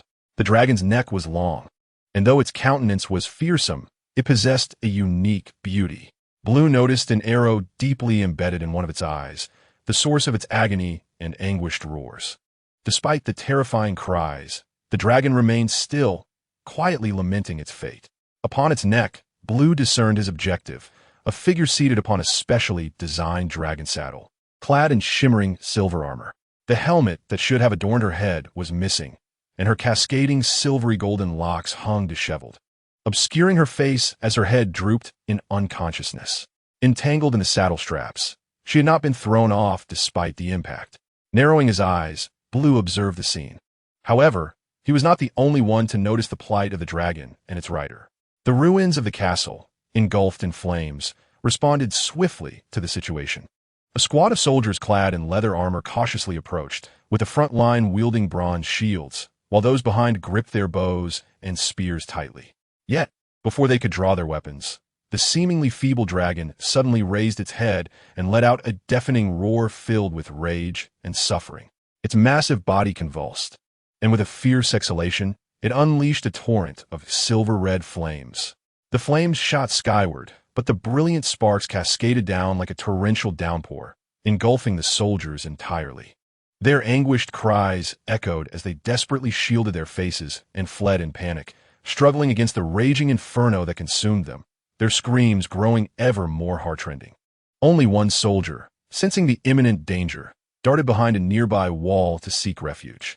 The soldier's cries seemed to invigorate the weakened dragon, which responded with a piercing roar, its hefty, silver-scaled form lurching toward the source of the noise, its tail thrashing violently, creating a cacophony that deepened the chaos. Yet amidst the turmoil, an opportunity arose. As the dragon crawled forward, the surrounding structures crumbled, and when its long tail violently swept through the ruins, a shadow swiftly emerged from the debris. Crouching low to evade the dragon's sweeping tail, the figure sprang up, landing deftly upon the dragon's fractured wing, and hurriedly made its way toward the base of the dragon's neck where the rider sat. The dragon's scales were thick yet smooth, and as it struggled to shift its wings, the footing for the shadow was precarious, nearly causing a fall several times. Fortunately, throughout this ordeal, the dragon did not turn its head to breathe fire, instead continuing to roar defiantly. Thus, the shadow ultimately drew near to the rider at the neck of the dragon. Amidst the chaotic and blinding flames, mingled with distant screams, an apocalyptic atmosphere enveloped the surroundings. Under the bright night sky, the blood-sweat-drenched Blue Knight gritted his teeth as he tore open the buckle. In a swift motion, he unsheathed a dagger and cut through the leather straps binding the silver-haired dragon knight to the saddle, yanking him down before crouching and dashing away from the dragon's body. Sensing her master's departure, the mighty dragon roared, extending its neck to snap at him, yet this seemed to aggravate its eye injury, transforming its fierce screech into a mournful wail. Still, a torrent of silvery red dragon fire brewed within its gaping maw. Ultimately, it refrained from unleashing the attack, instead lamenting before turning and struggling forward. At that moment, the Blue Knight, burdened by the weighty dragon knight, concealed himself behind a partially collapsed wall, gasping for breath. The cacophony of crashing sounds and roars was distinctly audible, but gradually receded. From his peripheral vision, he caught sight of a burning tower nearby, echoing with the sound of impacts, while the crumbling city walls trembled under the force of several assaults. Just as he narrowly evaded catastrophe, he heard a rustling sound and turned to discover an unknown figure emerging from the shadows. "Well done, lad. We've captured that bastard Egan's wife." The man laughed, reaching for the long hair of the woman cradled in the Blue Knight's arms. His dark, rugged face was alight with excitement and malice, but his laughter abruptly ceased. In the flickering firelight, a fleeting dagger swiftly severed his bulging throat. With eyes wide in shock, blood gushed from the wound, splattering onto the sandy ground before him. The young man with obsidian hair sprang to his feet, hastily snatching the yellow silk cloak draped around the assailant's waist and wrapping it around the woman. Ignoring the dying man clutching his throat and gasping for breath, he sprinted towards the smoke-enshrouded city gates without a backward glance. Along the way, he encountered no one, only the burning structures and charred corpses. Yet, upon reaching the city gate, he found a group of 5 spear-wielding guards gathered there, peering into the depths of the blazing castle. For a fleeting moment, he hesitated, but when their gazes fell upon him, anxiety and agitation washed over his face. "Step aside. My lord has been burned. I need to find water at the moat. Move aside," shouted a soldier from Dorne. "The dragon is over there.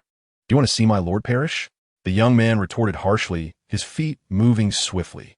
"There are others gravely injured. You must assist them."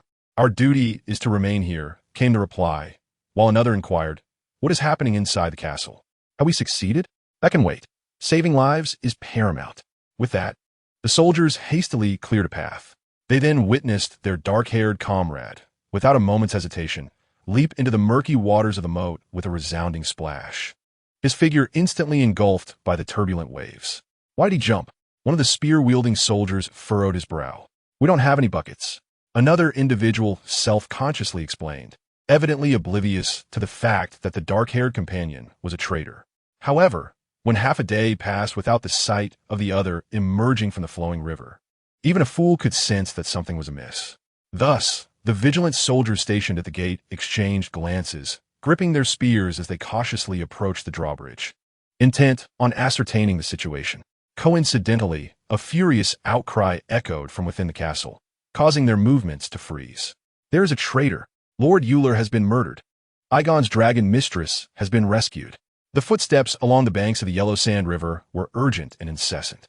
A troop of Dornish soldiers, clad in charred yellow-scaled armor, raced swiftly under the radiant light of the full moon, each wielding a spear and shield, their faces etched with anger and anxiety.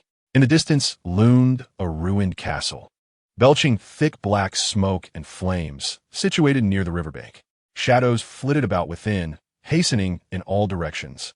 Before long, numerous Dornish riders appeared along the distant edge of the desert, encircling the castle in their maneuvers. The night in the desert was cold, with even breaths condensing into mist. Yet the atmosphere bristled with fervor. Beneath the dim night sky, the cries in the common tongue of Westeros, tinged with a Dornish accent, rang out continuously as countless figures converged from all sides, ultimately gathering along the banks of a river named the Sulphur River, meticulously scouring every inch of land. The Dornish who had come from afar seemed inexhaustible, and before long, the entirety of the riverbank had been thoroughly searched.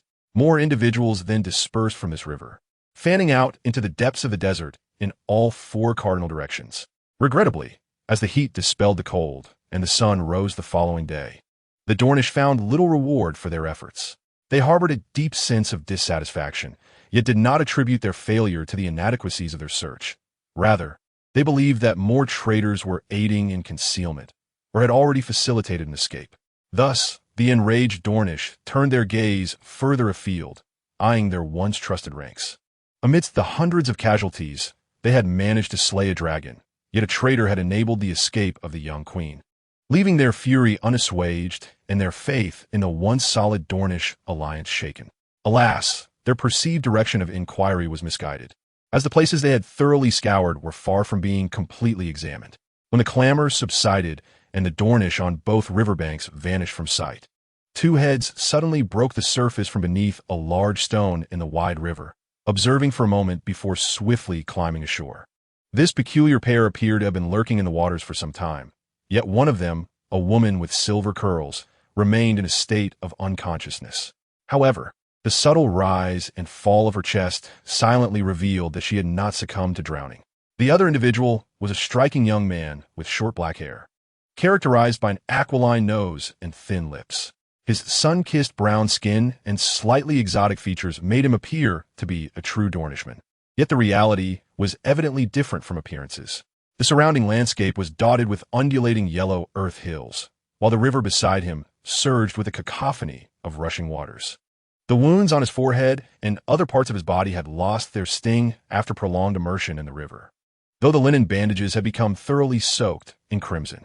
Raising his gaze towards the increasingly blinding sun, Balerion involuntarily furrowed his brow and then turned his attention to the woman lying on the ground before him. The young queen, Rhaenys Targaryen, was ostensibly in her 30s, yet she appeared to be merely 27 or 28. The silver-scaled armor she had once worn was discarded underwater due to its weight, leaving her clad only in the yellow cashmere cloak that Balerion had previously seized, along with a padded leather jerkin and an inner silk gown. Her cascading, silvery gold curls lay quietly on the ground, mired in river sludge and debris, while her face, though dirty, did little to obscure her beauty. With a high bridge of the nose and a smooth forehead, The Valyrians were renowned for their dragon-riding prowess and striking looks, and this woman embodied that distinctive allure. Yet, after a brief inspection, the dark-haired youth swiftly drew a silver dagger from its leather sheath, gripping her beautiful hair to begin his cutting. The dagger was not particularly sharp, but human hair proved to be even more fragile. Strands of her lustrous locks, gleaming in the sunlight, were severed and cast into the river. When the youth finally withdrew the dagger, the once radiant silver-gold curls of the enchanting woman had been transformed into an oddly styled crop.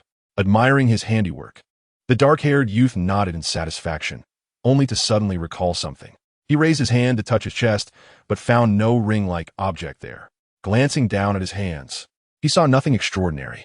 Valyrian frowned unconsciously.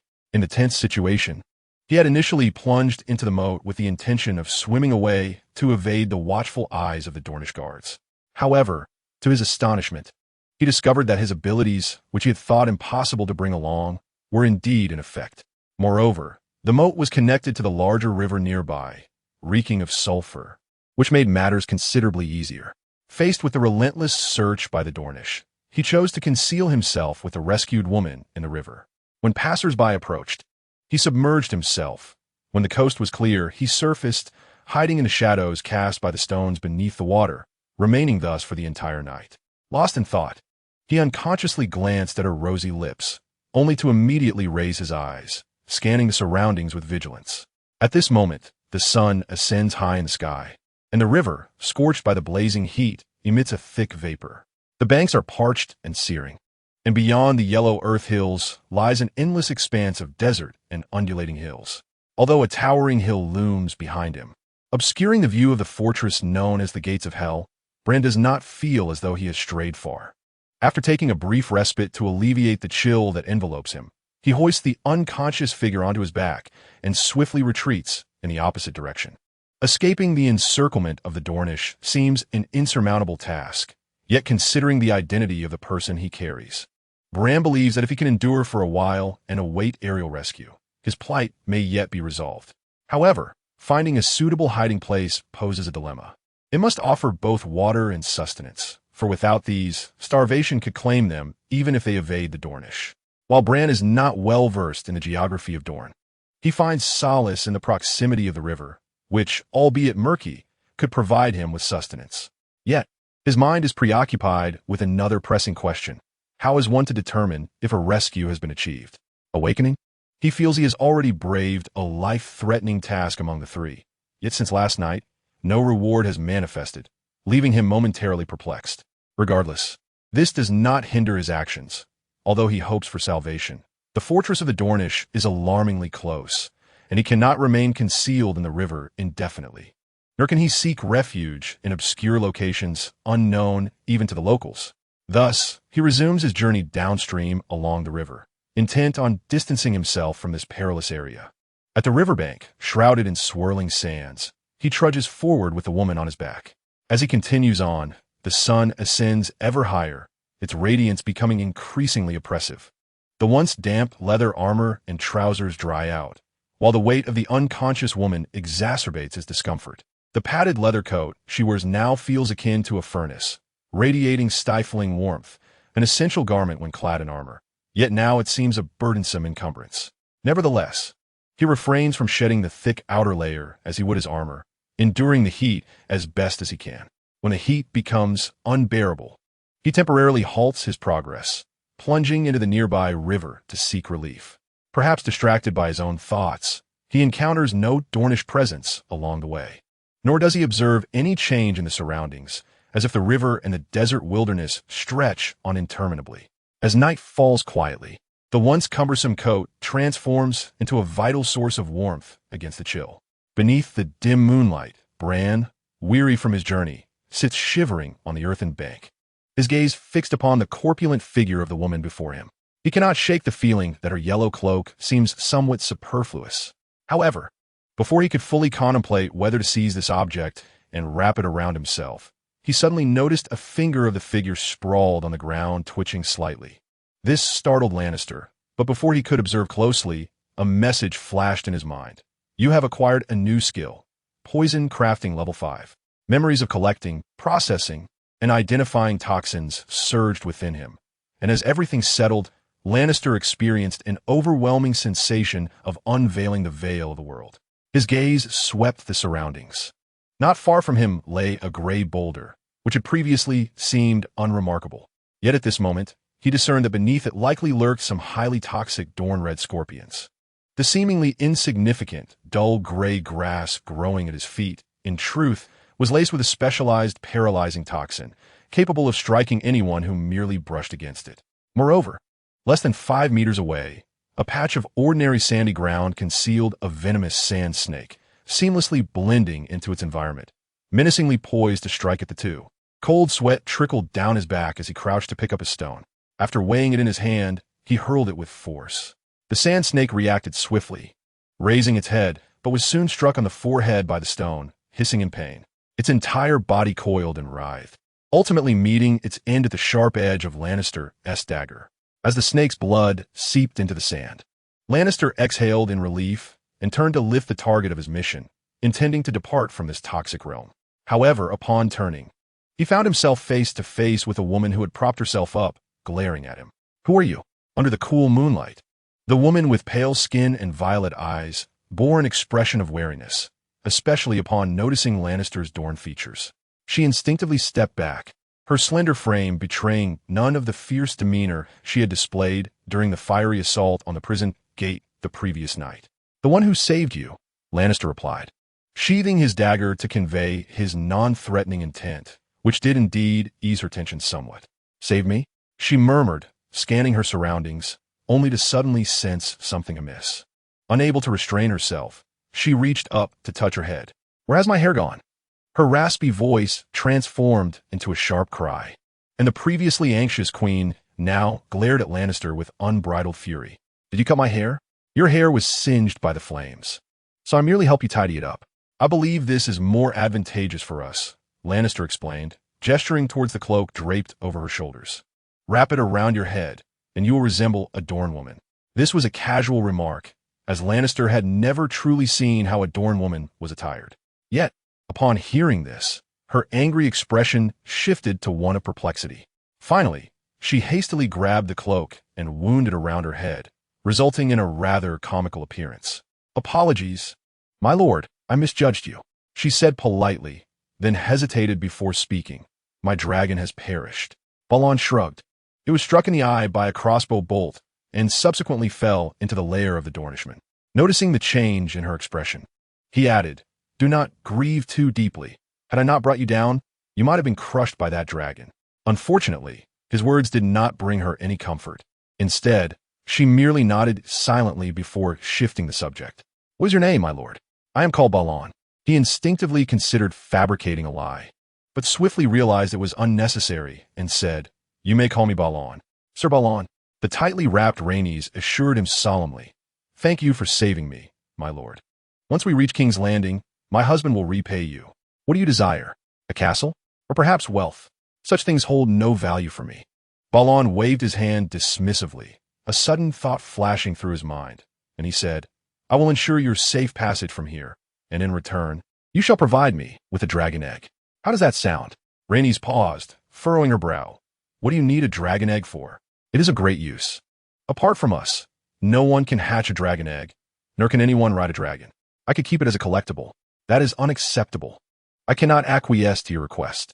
Rhaenys shook her head decisively, adding that their family only possessed adult dragons, devoid of any eggs. "How unfortunate," Balon sighed. "I suppose I must keep you here then. I have already betrayed Dorne, yet fleeing alone is preferable to carrying a burden." He ceased further conversation, rising to his feet. "We can offer you limitless wealth or other riches and status. Whatever you desire, we shall grant it." "I only seek a dragon egg," Balon replied. "Why else would I risk my life to rescue you from the wrath of all Dorne? You have no use for a dragon egg. That is my own concern."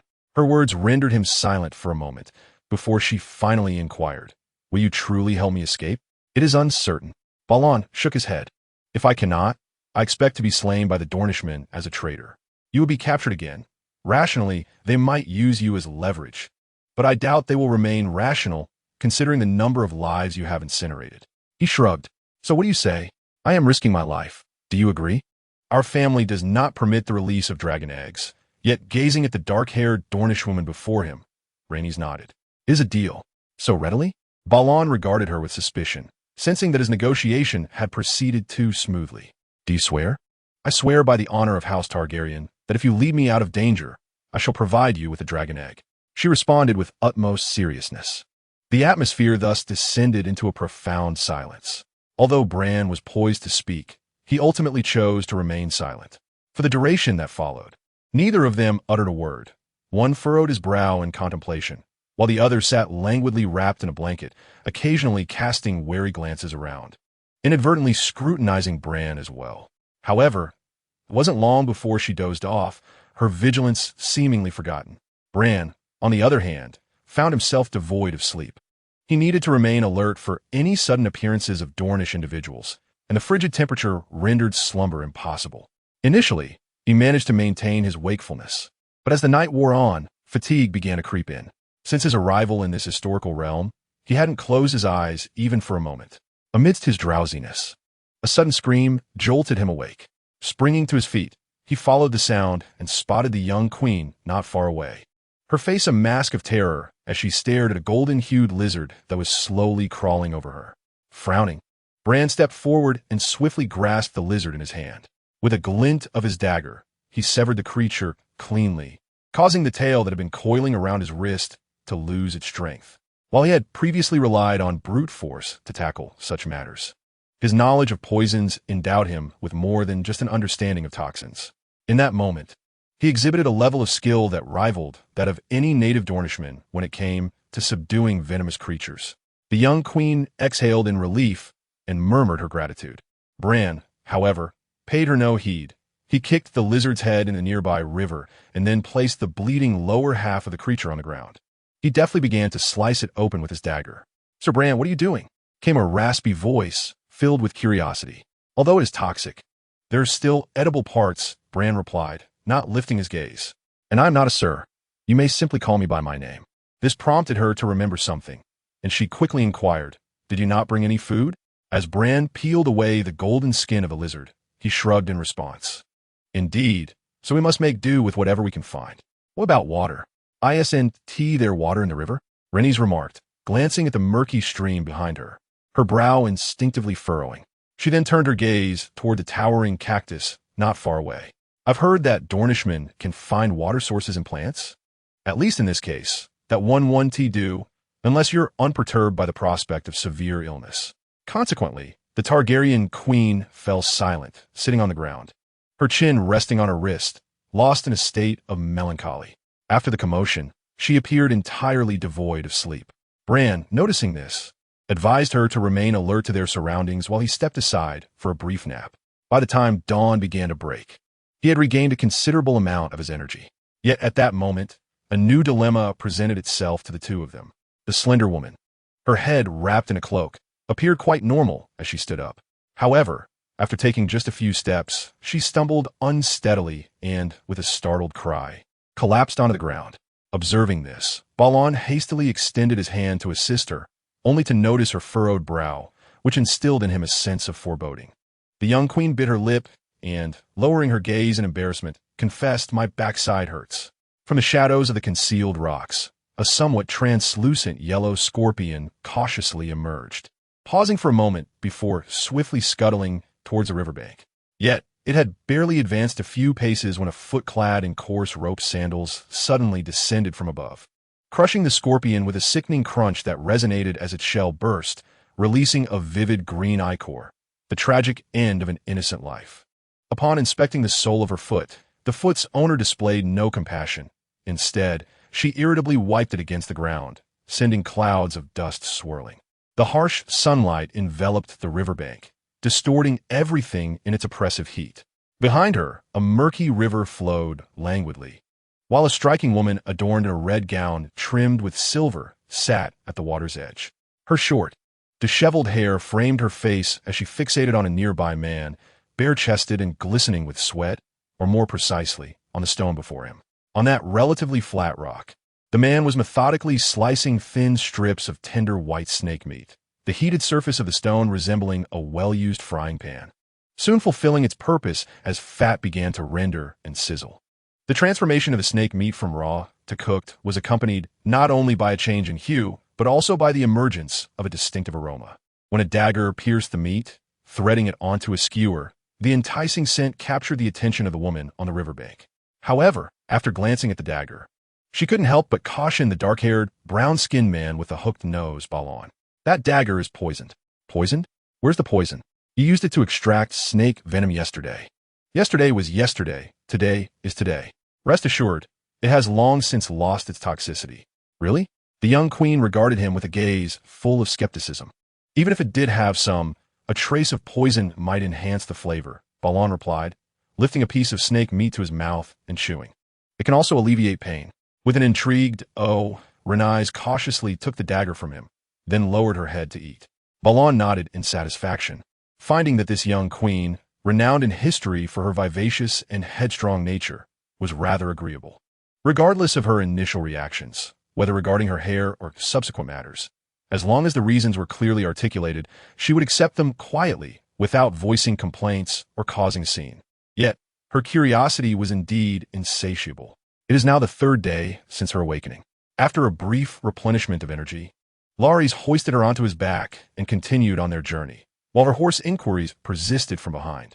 Is it true that the lords of Dorne, even the lord and lady themselves, openly keep mistresses and paramours? Many of them seem to prefer the same sex. Is that indeed the case? Do I appear to be a lord to you?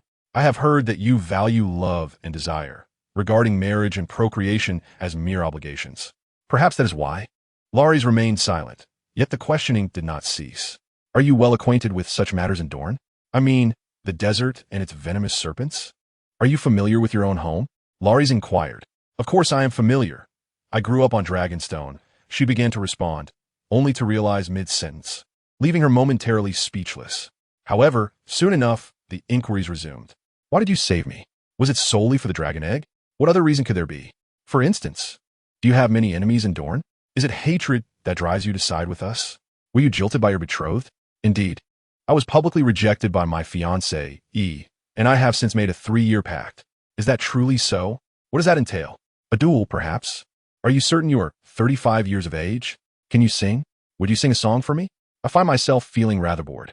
I cannot, he replied. Come now, just one song, good sir. I truly cannot, and I am no bard.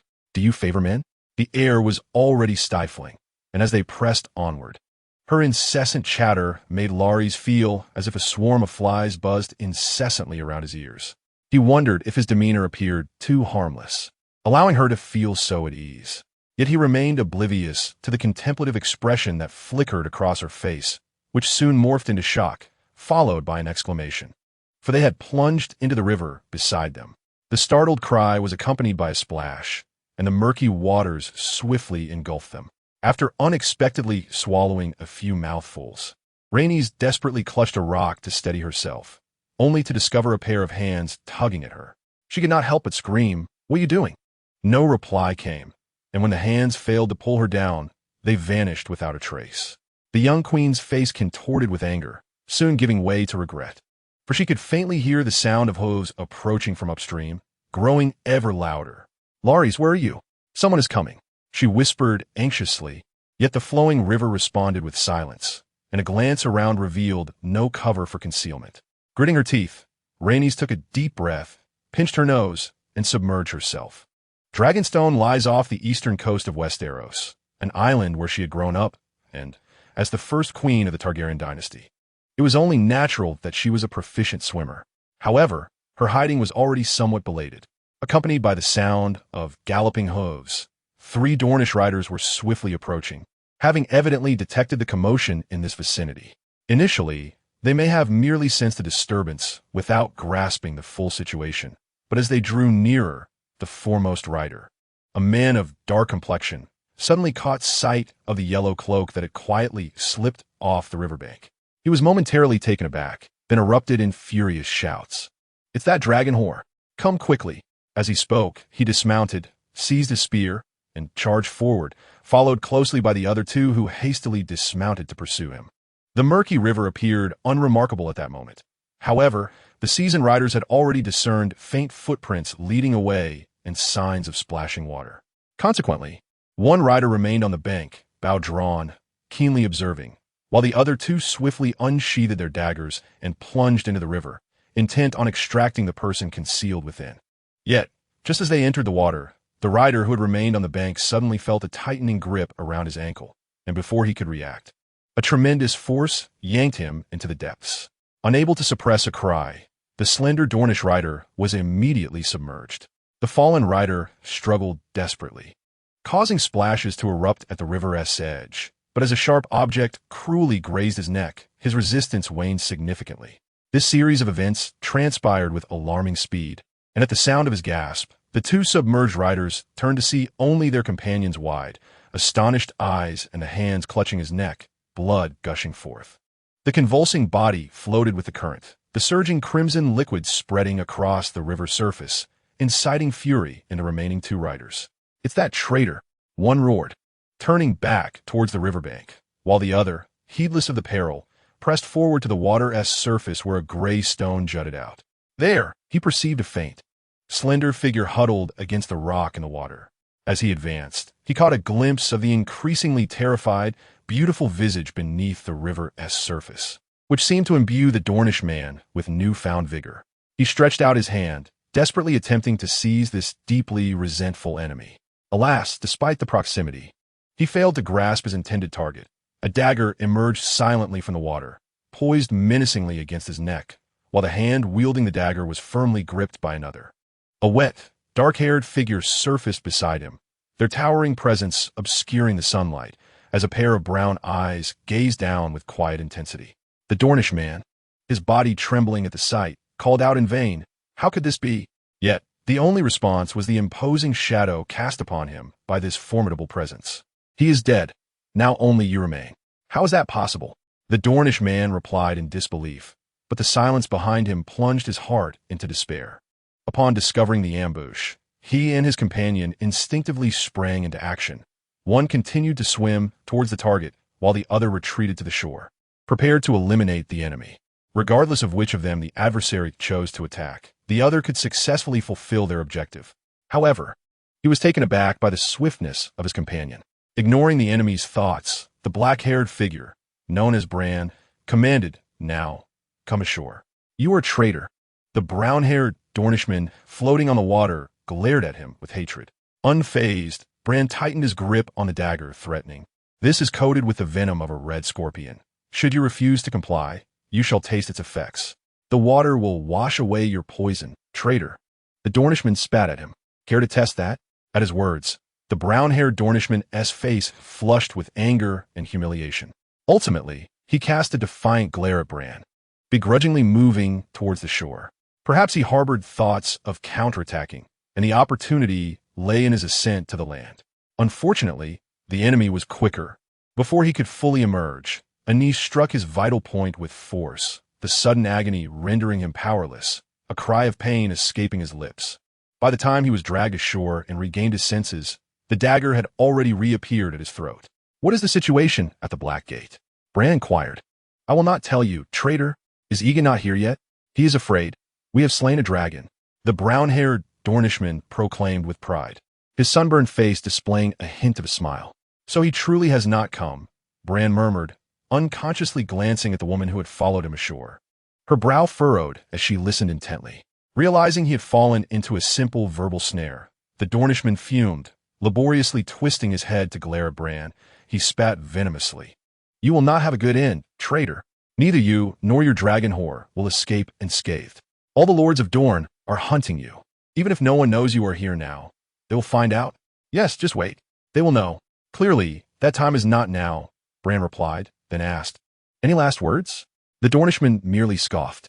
Bran regarded him silently for a moment before withdrawing the dagger from the Dornishman's throat, swiftly plunging it into his heart instead, while his other hand covered the man's mouth to stifle any sound.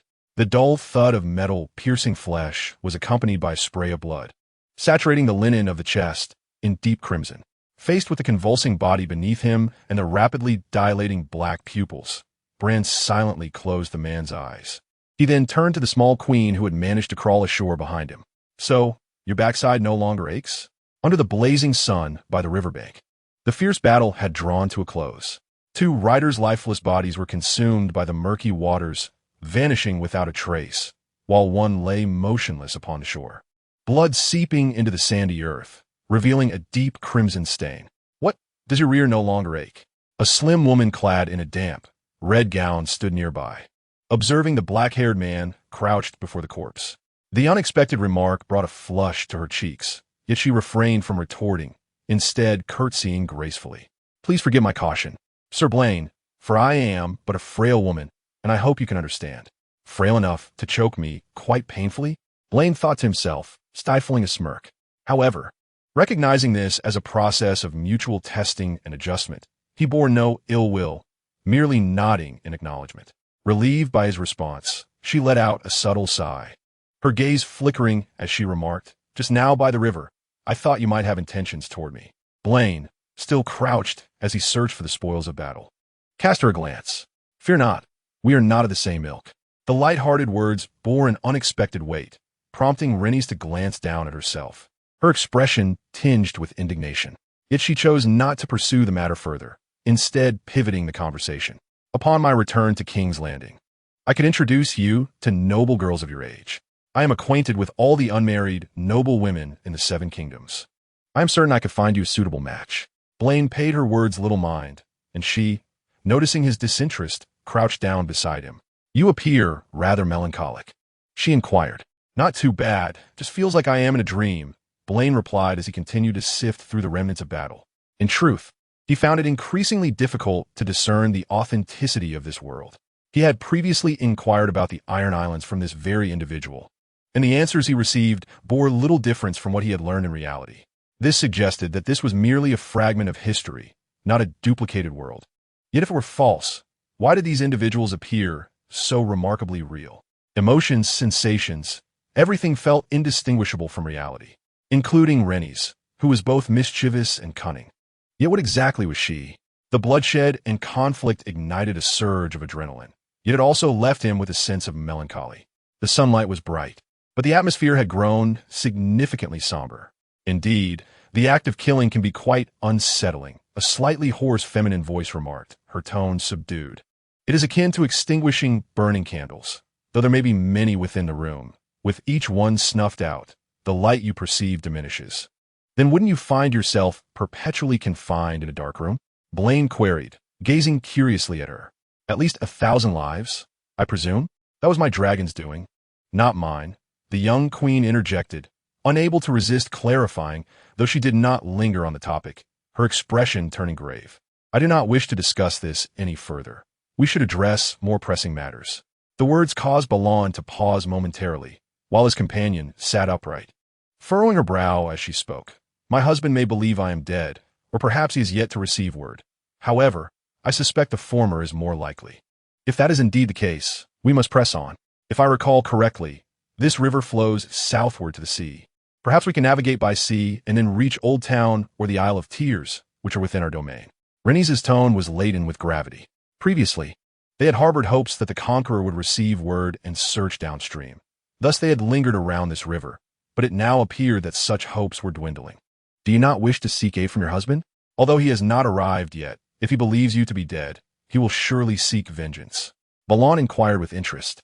"The longer we remain here, the more perilous our situation becomes. Even if we manage to elude their search, we cannot turn to him for help.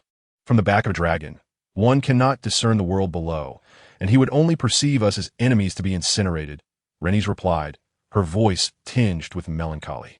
"When we ride the dragon, we dare not fly too low, for dragon riders represent the greatest vulnerability of the great beasts, and low-altitude flying can lead to dire consequences. As you have witnessed." Baratheon nodded, yet shook his head in contemplation. "Taking the sea route is an excellent strategy, but we cannot follow this river." "Why not?" Renly pressed. "Water is a vital resource in the desert, regardless of the location. The aftermath of your assault on the gatehouse has not yet faded, which is why we see no one at present. However, just because we do not see anyone now does not mean we will remain unseen." Baratheon remarked, "I suspect that continuing downstream will lead us to a Dornish village or some individuals seeking water, thereby placing us directly in the lion's den." Noticing an oddity in the Dornish man's words, Renly furrowed her brow and asked, Are you unaware of their gathering places around here? I actually hail from Starfall, Balon replied, maintaining a steady facade as he lied. I am familiar with the mountains of Dorne, yet I am unacquainted with the deserts and rivers of this region. You are of House Dane? Renny's inquired with curiosity. The Danes of Starfall? Does your family not possess a sword known as Dawn? The blade is called Dawn. The Sword of the Morning is merely a title for its wielders, Balon replied, bemused that she lacked such fundamental knowledge. However, he refrained from probing further and began to examine the few items he had salvaged. In truth, there were not many. The heat was intense, and the Dornish rider possessed little beyond a dagger sheath and the garments on her person. He then turned towards the 3 horses. War horses differ from ordinary steeds. They do not flee when faced with battle, and since the recent skirmish occurred mostly in the water, they were not spooked. As he approached, Balon felt apprehensive that the horses might bolt or kick him. Thus he tread cautiously, only to discover that the horses appeared remarkably docile. As the approaching Balon drew near, one of the black steeds even inclined its head to nuzzle his arm. Consequently, Balon released his grip and began rummaging through the saddlebags strapped to their backs. He discovered a plethora of supplies, a water pouch brimming with liquid, flint for igniting fires, oilcloth, leather armor, and cotton garments shed due to the heat, bronze-scaled armor, antidotes, tents, and bedding, essential provisions for long journeys.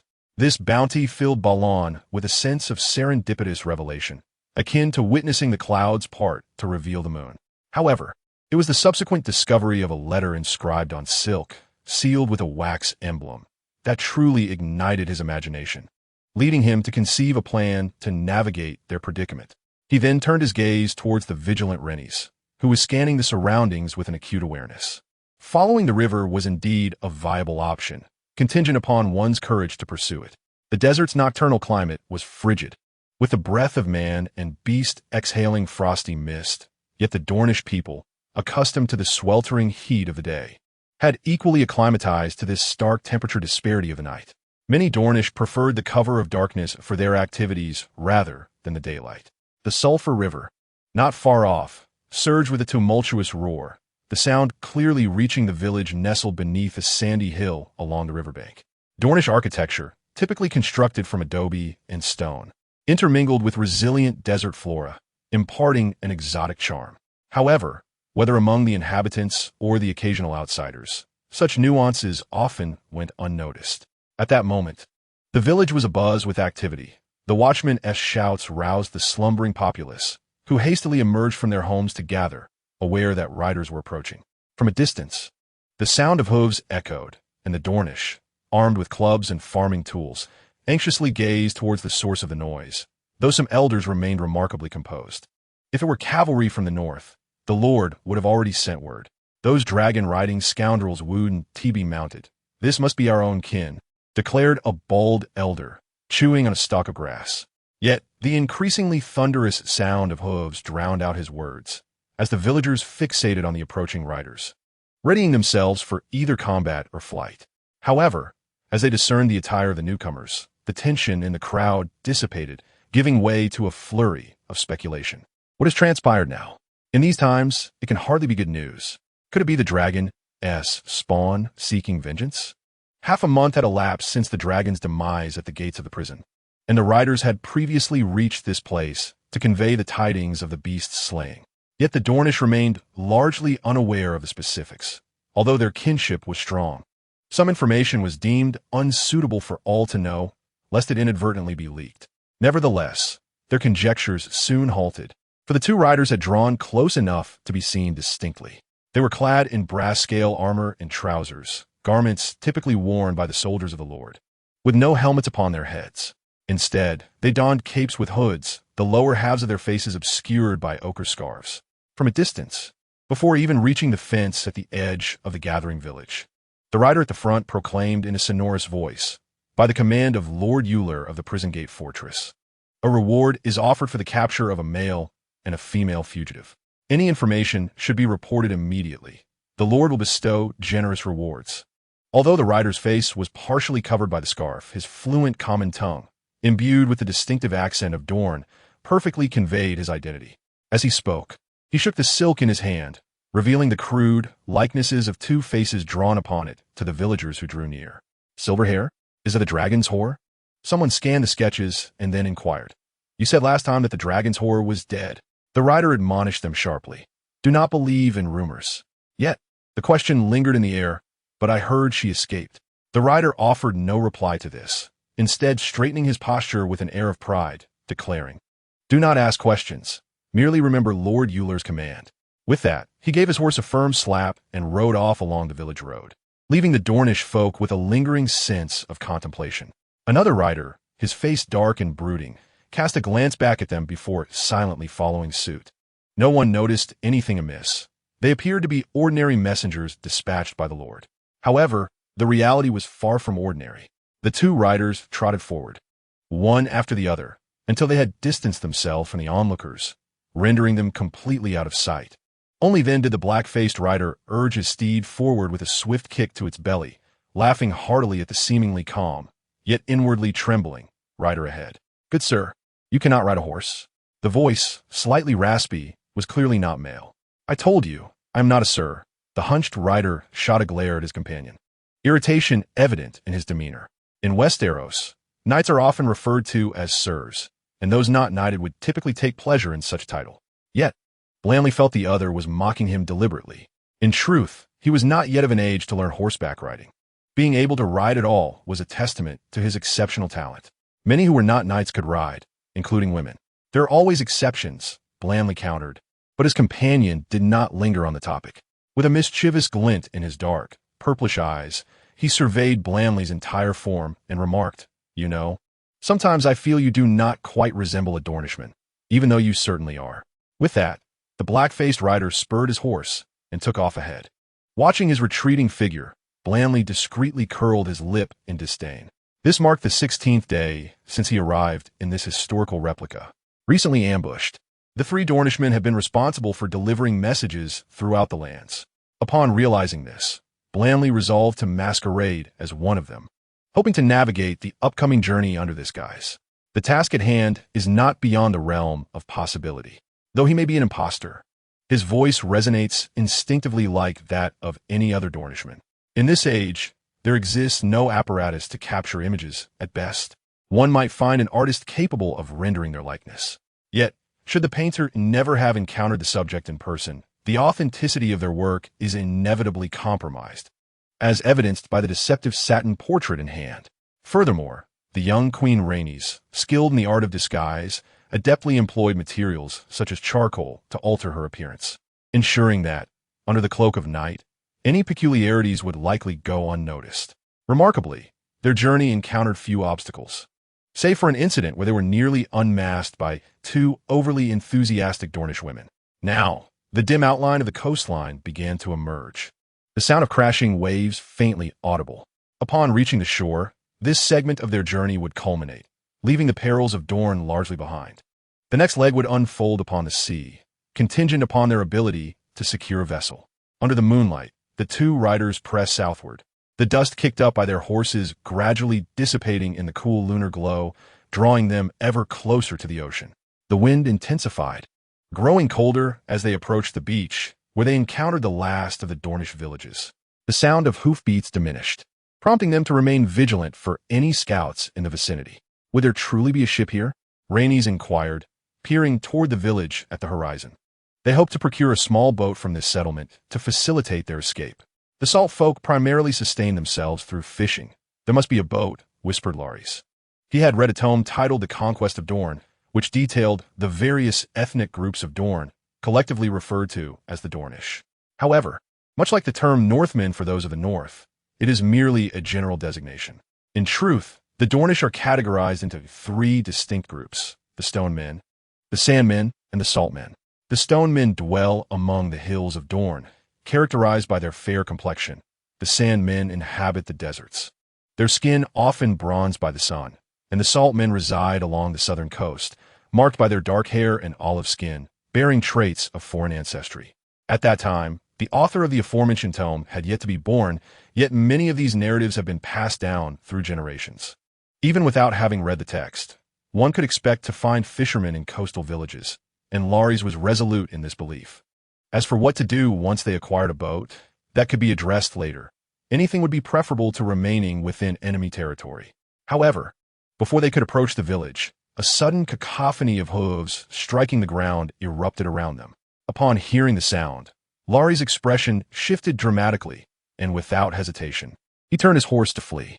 Unfortunately, just as he managed to pivot, he found himself encircled by a group of Dornish riders rapidly closing in from all directions. Under the silvery glow of the moon, a group of riders encircled, slowly surveying their surroundings. Among them, a tall figure cast a few glances at Bran and erupted into hearty laughter. The traitor and his dragon, which have indeed come to seek us out.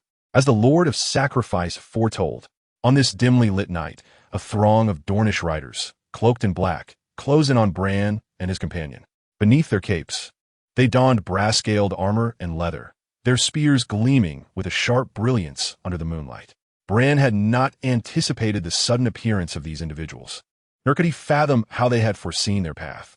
However, he had no time to ponder this mystery. Faced with the hostile Dornish riders, the young man with dark hair felt his heart race, his mind whirling as he turned his gaze towards the burly man who had just laughed. "Do you recognize me?"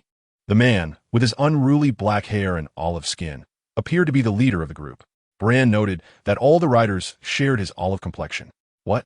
Now that you've become a chameleon, you no longer wish to acknowledge your former adversaries?" The man chuckled darkly, urging his horse closer, his spear gesturing ominously at Bran. "But it matters not. A traitor like you is too shameful to even be considered foe. Do you suppose I shall pierce your throat or your precious jewels?" This taunt elicited raucous laughter from the surrounding Dornish riders, their eyes gleaming with both excitement and hatred as they regarded Bran and his companion, Renly. "If you do not resist, we shall grant you a swift death," spoke another gaunt elder cloaked in a robe, his voice chilling. He appeared less a soldier and more a figure under conscious protection.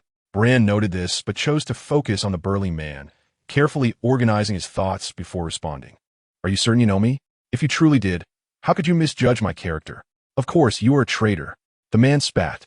"What else could you possibly be? You were always vile, resorting to underhanded tactics to steal women from me. Only cowards act in such a manner." Despite not ordering an immediate attack, the surrounding riders maintained their encircling stance, as if wary yet reveling in their apparent victory. This hesitation offered Bran a glimmer of opportunity, albeit a precarious one. "Do you truly believe I would betray my own kin? The truth is, you have betrayed us." The burly man, holding the reins of his horse, wore a mocking smile. "I never anticipated you would stoop so low. With blood feuds to settle, no one more despicable than you has ever betrayed us." "You?" He shook his head and spat towards Bran, the blood-tinged liquid quickly absorbed by the sand. With a sudden surge of defiance, Bran raised his voice. "I have not betrayed Dorne. The truth is, I have not betrayed Dorne, nor have I betrayed any of you." The sudden exclamation startled the surrounding riders, causing them to instinctively tighten their grips on their spears. One horse, in particular, neighed restlessly, yet none of this swayed the resolute mind of Balon. Although his heart raced, he maintained a solemn demeanor, surveying his surroundings with a commanding gaze, and proclaimed in a fervent tone, "The dragons of Valyria have risen once more, conquering 6 of the 7 kingdoms, and Dorne shall not escape their grasp, unless I can journey to the Mother of Rivers in Lorne and offer this woman, of dragon blood, as a sacrifice to our great mother. There is no hope for Dorne. Do not delay this vital matter." At these words, the riders were momentarily taken aback, staring at him as if he were a fool. What was he saying? He mentioned the Mother of Rivers. What connection did that have to their beliefs? The Mother of Rivers, as they understood it, was both a river and a faith. The continent of Westeros was primarily inhabited by 3 races of humanity: the First Men, the Undulls, and the Rhoynar, all of whom were outsiders that had successively arrived in this sun-drenched land, driving ancient races such as the Children of the Forest from the annals of history. However, unlike the First Men and Undulls, who spread across the continent, the Rhoynar, the last to arrive, chose to settle in Dorne, the very place of their initial landing, merging with some of the indigenous people. As time flowed on, the Dornish people predominantly bore the mixed blood of the Rhoynar, and it was the Salt Men who exhibited the strongest ties. The Rhoynar were a people characterized by their olive skin and dark hair. Their deity was the river known as the Rhoyne, which they revered as the Mother of Rivers. Yet, this was the ancient faith of the Rhoynar, and it is quite possible that the mixed-blood Dornish Salt Men had long forgotten it. Nevertheless, upon hearing the reverence in their voices when they spoke of the Mother of Rivers, Balon found his resolve strengthened. He turned once more to the burly man before him. I dreamt of the Mother of Rivers and came to understand her will. Thus, I must bring this woman forth as an offering. Your ignorance allows me to forgive your misunderstanding of my intentions. But now, clear the path and prepare a boat and oarsmen for me. The day I return successfully shall be the day you are free from the scourge of the dragons. The dark-haired youth spoke with audacity, but his words failed to achieve their intended effect, only intensifying the scrutiny of the riders, who gripped their weapons with mounting hostility. Even a traitor cannot jest about our Mother of Rivers.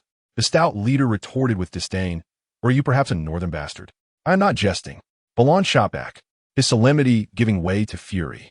I carry the blood of the Roiner. My elders instilled in me the greatness of the Mother of Rivers, and I would never mock her. With that, he spat on the ground and glared fiercely at the leader, declaring, I thought you could comprehend, but now I see I was mistaken. You have subjected me to humiliation and even threatened me. Mark my words, I shall exact my vengeance upon you. This declaration incited further outrage among those present, particularly a young man with an elongated face who brandished his spear, ready to charge. However, before he could fully assume his stance, he was seized by a disheveled-haired man at the forefront.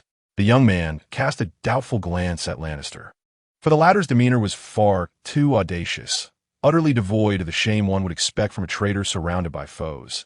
Instead, he exuded an air of brazen arrogance. Under normal circumstances, he would never let such provocation go unpunished. Yet in this moment, the traitor's behavior seemed entirely unorthodox. The burly man had some prior knowledge of Lannister, and while he was indeed treacherous and fond of poison, he did not strike one as someone likely to betray suddenly. Thus, the young man found himself wavering in belief. What proof do you possess? He demanded. None. Lannister retorted from atop his steed. But why would I betray my own kin? For personal gain? Or for riches? It is evident to even the simplest mind that I could not survive betraying all of Dorne, even if I fled to the free cities. Dornish assassins would eventually hunt me down. Do I appear to you as a fool? This statement held a kernel of truth. Offending one or two lords of Dorne might be bearable, but incurring the wrath of all Dorne was a burden few could withstand. Historical records recount that during the most intense phase of the First Dornish War, both sides dispatched assassins to eliminate each other's leaders, with the conqueror Aegon nearly being slain in King's Landing, giving rise to the Kingsguard, the royal protection force. Although the surrounding Dornish riders were unaware of this history, they harbored a blind confidence in their own cause. Upon hearing Lannister's words, they exchanged glances, and their hostility diminished considerably. Even their leader fell into contemplation. Yet at that moment, an emaciated elder beside him spoke ominously. Who knows what you truly think? Perhaps you have fallen for this dragon wench, or have other motives. I warn you, lad, if you dare deceive us again in the name of the Mother, you shall experience the true wrath of the Mother firsthand. As the elder spoke, all the riders turned their attention towards him, including the leader, indicating his significant standing within the group. Nevertheless, Lannister did not falter in his response, and though his heart raced, he became incensed. You old fool, if I truly wished to save her, why would I not hide away? I could have sought refuge anywhere, calling upon him for help when Aegon comes to retaliate against us. Yet I have come here to fall into your foolish hands. His words darkened the elder's countenance, but Lannister's fervor only grew. He spoke with increasing fluidity, embodying the spirit of a true Dornishman, his voice brimming with passionate reverence as he invoked the name of the Mother. That would be the ideal path, to rescue her. What purpose does my presence here serve? It is for the people, for you. For you share the blood of the Roiner. For you understand the greatness of the Mother. For you can assist me in achieving this. Otherwise, why would I have come here? Why? Why is this so? The question caused the Dornish people to hesitate, exchanging glances with one another, their eyes drifting towards the imposing figure of the leader and the elder beside him, who were equally uncertain. The Dornish were profoundly influenced by the culture of the Roiner, resulting in customs that starkly contrasted with those of other regions. This influence was particularly evident among the salt dwellers of the coast. Although they may have ceased to worship their former deities, they could never entirely disregard them. Without needing to scrutinize closely, Balon perceived their wavering resolve. However, it was not yet the moment to relax. Seizing the opportunity, while those around him were still taken aback, He spoke fervently once more. Most Dornish were oblivious to these matters. Their ancestry, entwined with the blood of the first men and the Undulls, left no room for the Rhoynar. Thus, I must distance myself from them. They will thwart my efforts, blinded as they are by hatred, and they will lead Dorne to ruin in the flames of the dragon. The Valyrian Dragon King rises again, eager to lay claim to our final refuge. And he possesses the power to do so. Only the Mother of Rivers can save us. You fools, sacrifice this woman to the Mother of Rivers, and we shall attain redemption. To obstruct the will of the Mother of Rivers is to be true traitors. As he spoke, he had already cast aside his weapon, exuding an air of fearless defiance. Yet, the more audacious his demeanor, the more it seemed to validate the veracity of his words, even eliciting a look of astonishment from Rhaenys beside him. Initially, she suspected it to be a ruse of Balon's, but the longer she listened, the more she felt the weight of truth in his assertions. The Targaryens hail from another continent, a land known as the Freehold of Valyria. Originally, they were merely one of many Dragonlord families within that realm. Following the cataclysm that befell Valyria, they emerged as the last Dragonlords in the world. The rise of the Freehold coincided with the fall of numerous other civilizations, among them the Rhoynar, who were notably the most resilient in their resistance. In essence, the Valyrians and the Rhoynar were sworn adversaries. Thus, Rhaenys was well versed in the history of the Rhoynar civilization. This culture possessed a unique water magic inherited from the river known as the Rhoyne, which in its prime even challenged the dragons of Valyria. Although ultimately forced to abandon their homeland in a devastating defeat and flee to Westeros, they inflicted significant losses upon Valyria in the process. As a Valyrian, Rhaenys could not be unaware of this. However, it was precisely because she understood this history that she realized Balon's words were not a fabrication, and the notion of sacrifice was indeed a reality. What greater offering could there be than a descendant of the Valyrian Dragon Kings, who had once brought ruin to the Rhoynar? With this revelation, the young queen felt a surge of anger and despair. Recognizing the folly of her previous naivety in believing the words of this cunning Dornishman. Relatively speaking, the Dornish writers surrounding him, though largely illiterate, had grown up listening to the grand exploits of their ancient ancestors, and it was natural for them to have some understanding of the veracity of these tales. The gaunt-faced elder, in particular, had long claimed to be the priest of the Mother River of Dorne. Indeed, the elder possessed a certain unique power. His constant prayers had bestowed upon him a vague ability to foresee events. For instance, tonight, this ambush was inspired by a dream in which he beheld a silver dragon flowing along the river. Furthermore, due to his esteemed position, he had previously learned of the true outcome of the events at the Prison Gate Fortress. However, at this moment, the priest encountered an individual who proclaimed himself a messenger of the Mother River, and the atmosphere grew somewhat peculiar. Although the riders did not rush forward en masse, they remained hesitant, lingering in uncertainty and casting their gazes at the elder priest and the dark-haired man leading the group. The two stood there, furrowed brows and silent, seemingly at a loss for what to do. Observing this, the man named Blamley clenched his teeth. "I know you fools doubt me, but it matters not. The Mother River has granted me power, which I shall reveal to you, and then you will know what to do." This proclamation caused the contemplative elder priest to lift his gaze. His murky eyes mingled with anticipation and skepticism. "What power do you possess to demonstrate?"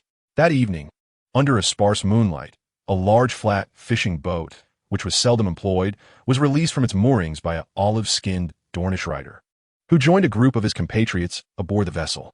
They raised the sails and began to row away from the shore. "If the Mother River truly offers protection, then why is he ill?" murmured a crew member as he paddled, glancing at the dark-haired man, slumped at the stern, who appeared to be feverish. "But the priest is often unwell too," another retorted, though he dared not speak too loudly, as the priest was seated at the bow, conversing with a leading Dornish man. "He has managed to stay afloat in the sea for so long without drowning. I believe his words bear truth." The speaker wore an expression of reverence, adding, "I have seen him. He could not do this before. Perhaps it is some arcane means," suggested another. "If the priest believes it to be true, then it is indeed true," a supporter quietly replied, adding, "and he has no reason to betray us, nor to come here. I feel he speaks no falsehood," nodded another. In agreement. This sentiment encapsulated the thoughts of most aboard the ship, all of whom were the mounted soldiers from earlier. The decisive factor was Blanley's ability to hold his breath underwater for 3 hours. Initially, despite his many declarations, the Dornish remained skeptical. However, as supernatural occurrences unfolded, most found themselves irresistibly convinced of his authenticity, subsequently harboring profound faith in the sacrifice and the Mother River. It is difficult to ascertain whether it was the power of persuasion or some unique force that ignited the hope of rebelling against the dragon. Nonetheless, among the more than 20 individuals aboard this vessel, including Loras and Rhaenys, the small queen, with her face still clouded in anger, found herself bound and confined to the mast. Faced with the hostile gazes surrounding her, her expression was one of fury, despair, and a barely perceptible hint of fear. In stark contrast, her former companions were treated with far greater courtesy.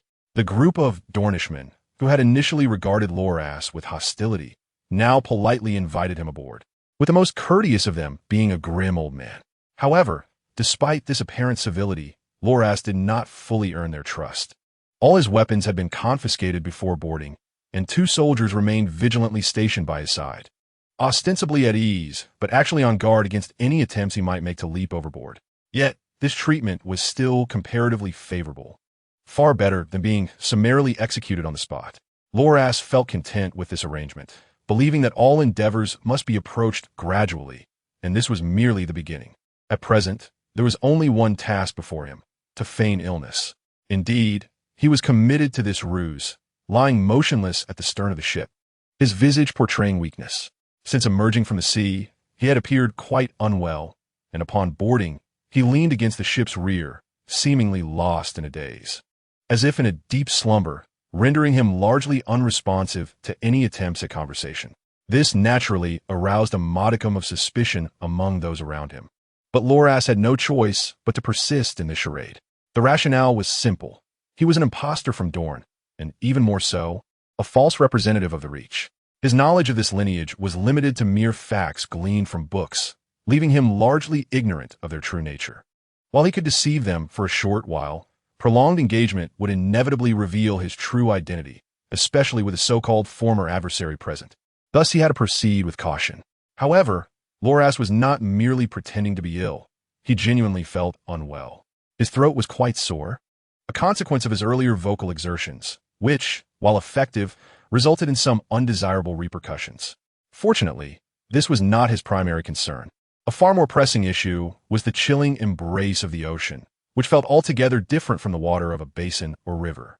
In the vastness of the sea, an unrelenting cold surged toward him, allowing him to survive submerged for an extended duration, yet simultaneously sapping his body's warmth.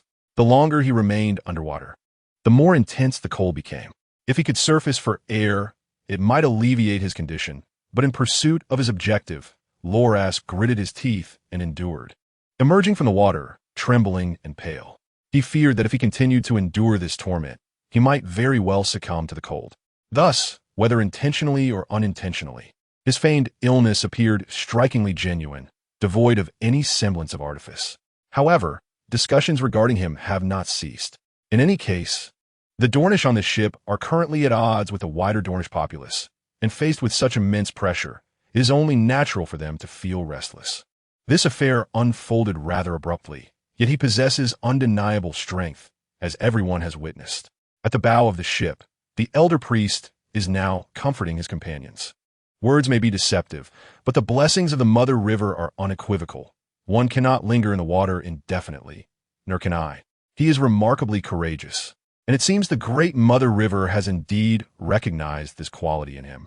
The elder, who initially harbored severe hostility, now appears to have transformed into a fervent admirer of Baelor, expressing admiration and anticipation in his discourse. I find little reason to doubt his words. The dark-haired Dornish giant, conversing with him, shook his head in denial, expressing concern. What if Lord Euler were to find out about our actions? Originally, the eager gatherers had set out to ambush and capture, and after several days of waiting, they finally encountered their target. However, negotiations led to them fleeing towards the sea alongside the traitor. Although they do not yet consider the traitor a true traitor, outsiders are unaware. Should this matter become widely known, it could lead to severe repercussions. Euler's castle is half a month's journey from our location, the elder priest remarked. Even if someone were to send word, by then we will have reached the Greenblood River. With a grunt, he continued at that point. When we meet with the High Priest and secure his support, even if Euler becomes aware, the matter will be beyond remedy. The Greenblood River in eastern Dorne is home to pure-blooded Rhoynar who refuse to assimilate into Dornish culture, maintaining the customs of their ancient civilization, from which the elder priest hails. Provided that our actions are just, the giant responded, somewhat sullenly. Though he now believes Baelor's words, prior to the occurrence of actual events, doubt and caution will always linger. Otherwise, do you think the High Priest would still support us? The elder priest smiled slightly at this. We cannot be certain his words are true, yet no one can claim they are false. The truth or falsity will be discerned by the High Priest.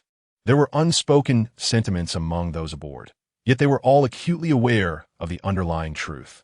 Despite being somewhat uneducated, they are not foolish. If Baelor speaks the truth, all will be well. However, should it prove false, the cost amounts merely to a journey. With prisoners in hand, the timing and manner of their disposal remains under their control. Moreover, capturing Rhaenys, this enemy of Dorne, could yield further benefits if handled adeptly. Of course, most writers had not contemplated such matters, yet the elder priest had always entertained this notion. Regardless of its veracity, tonight's events are fortuitous for them. Clearly, the elder priest does not anticipate any unforeseen complications. Regrettably, he has not accounted for someone's cunning, despite having been thoroughly searched before. With most of his weapons removed except for his clothing, the cunning Lannister had secretly concealed a dagger. His skillful hiding went unnoticed by the Dornishmen surrounding him. At that moment, slumped against the stern of the ship, he appeared weak, yet he was keenly observing his surroundings, preparing to strike at the opportune moment.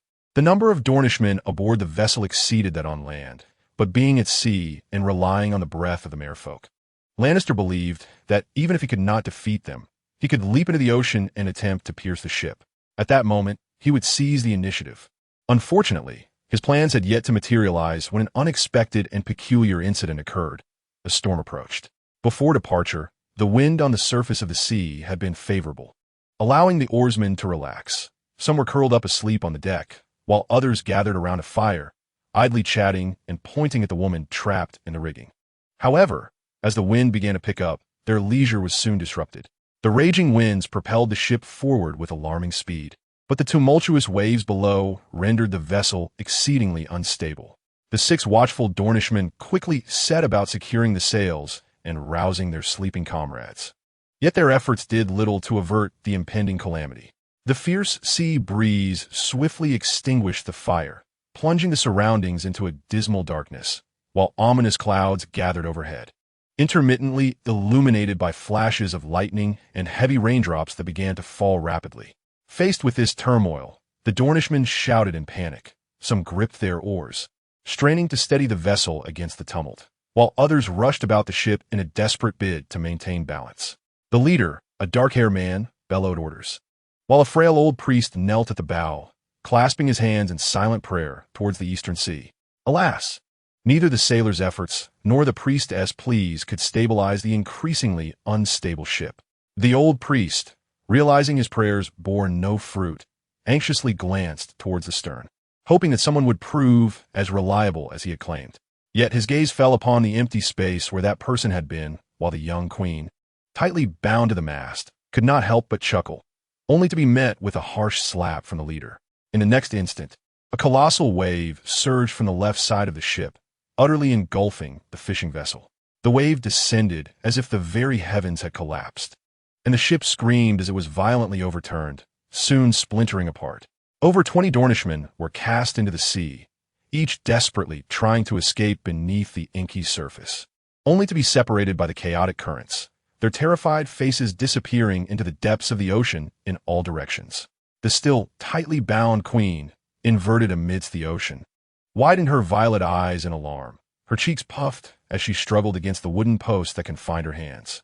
The oxygen in her lungs dwindled perilously, yet she remained unable to free herself.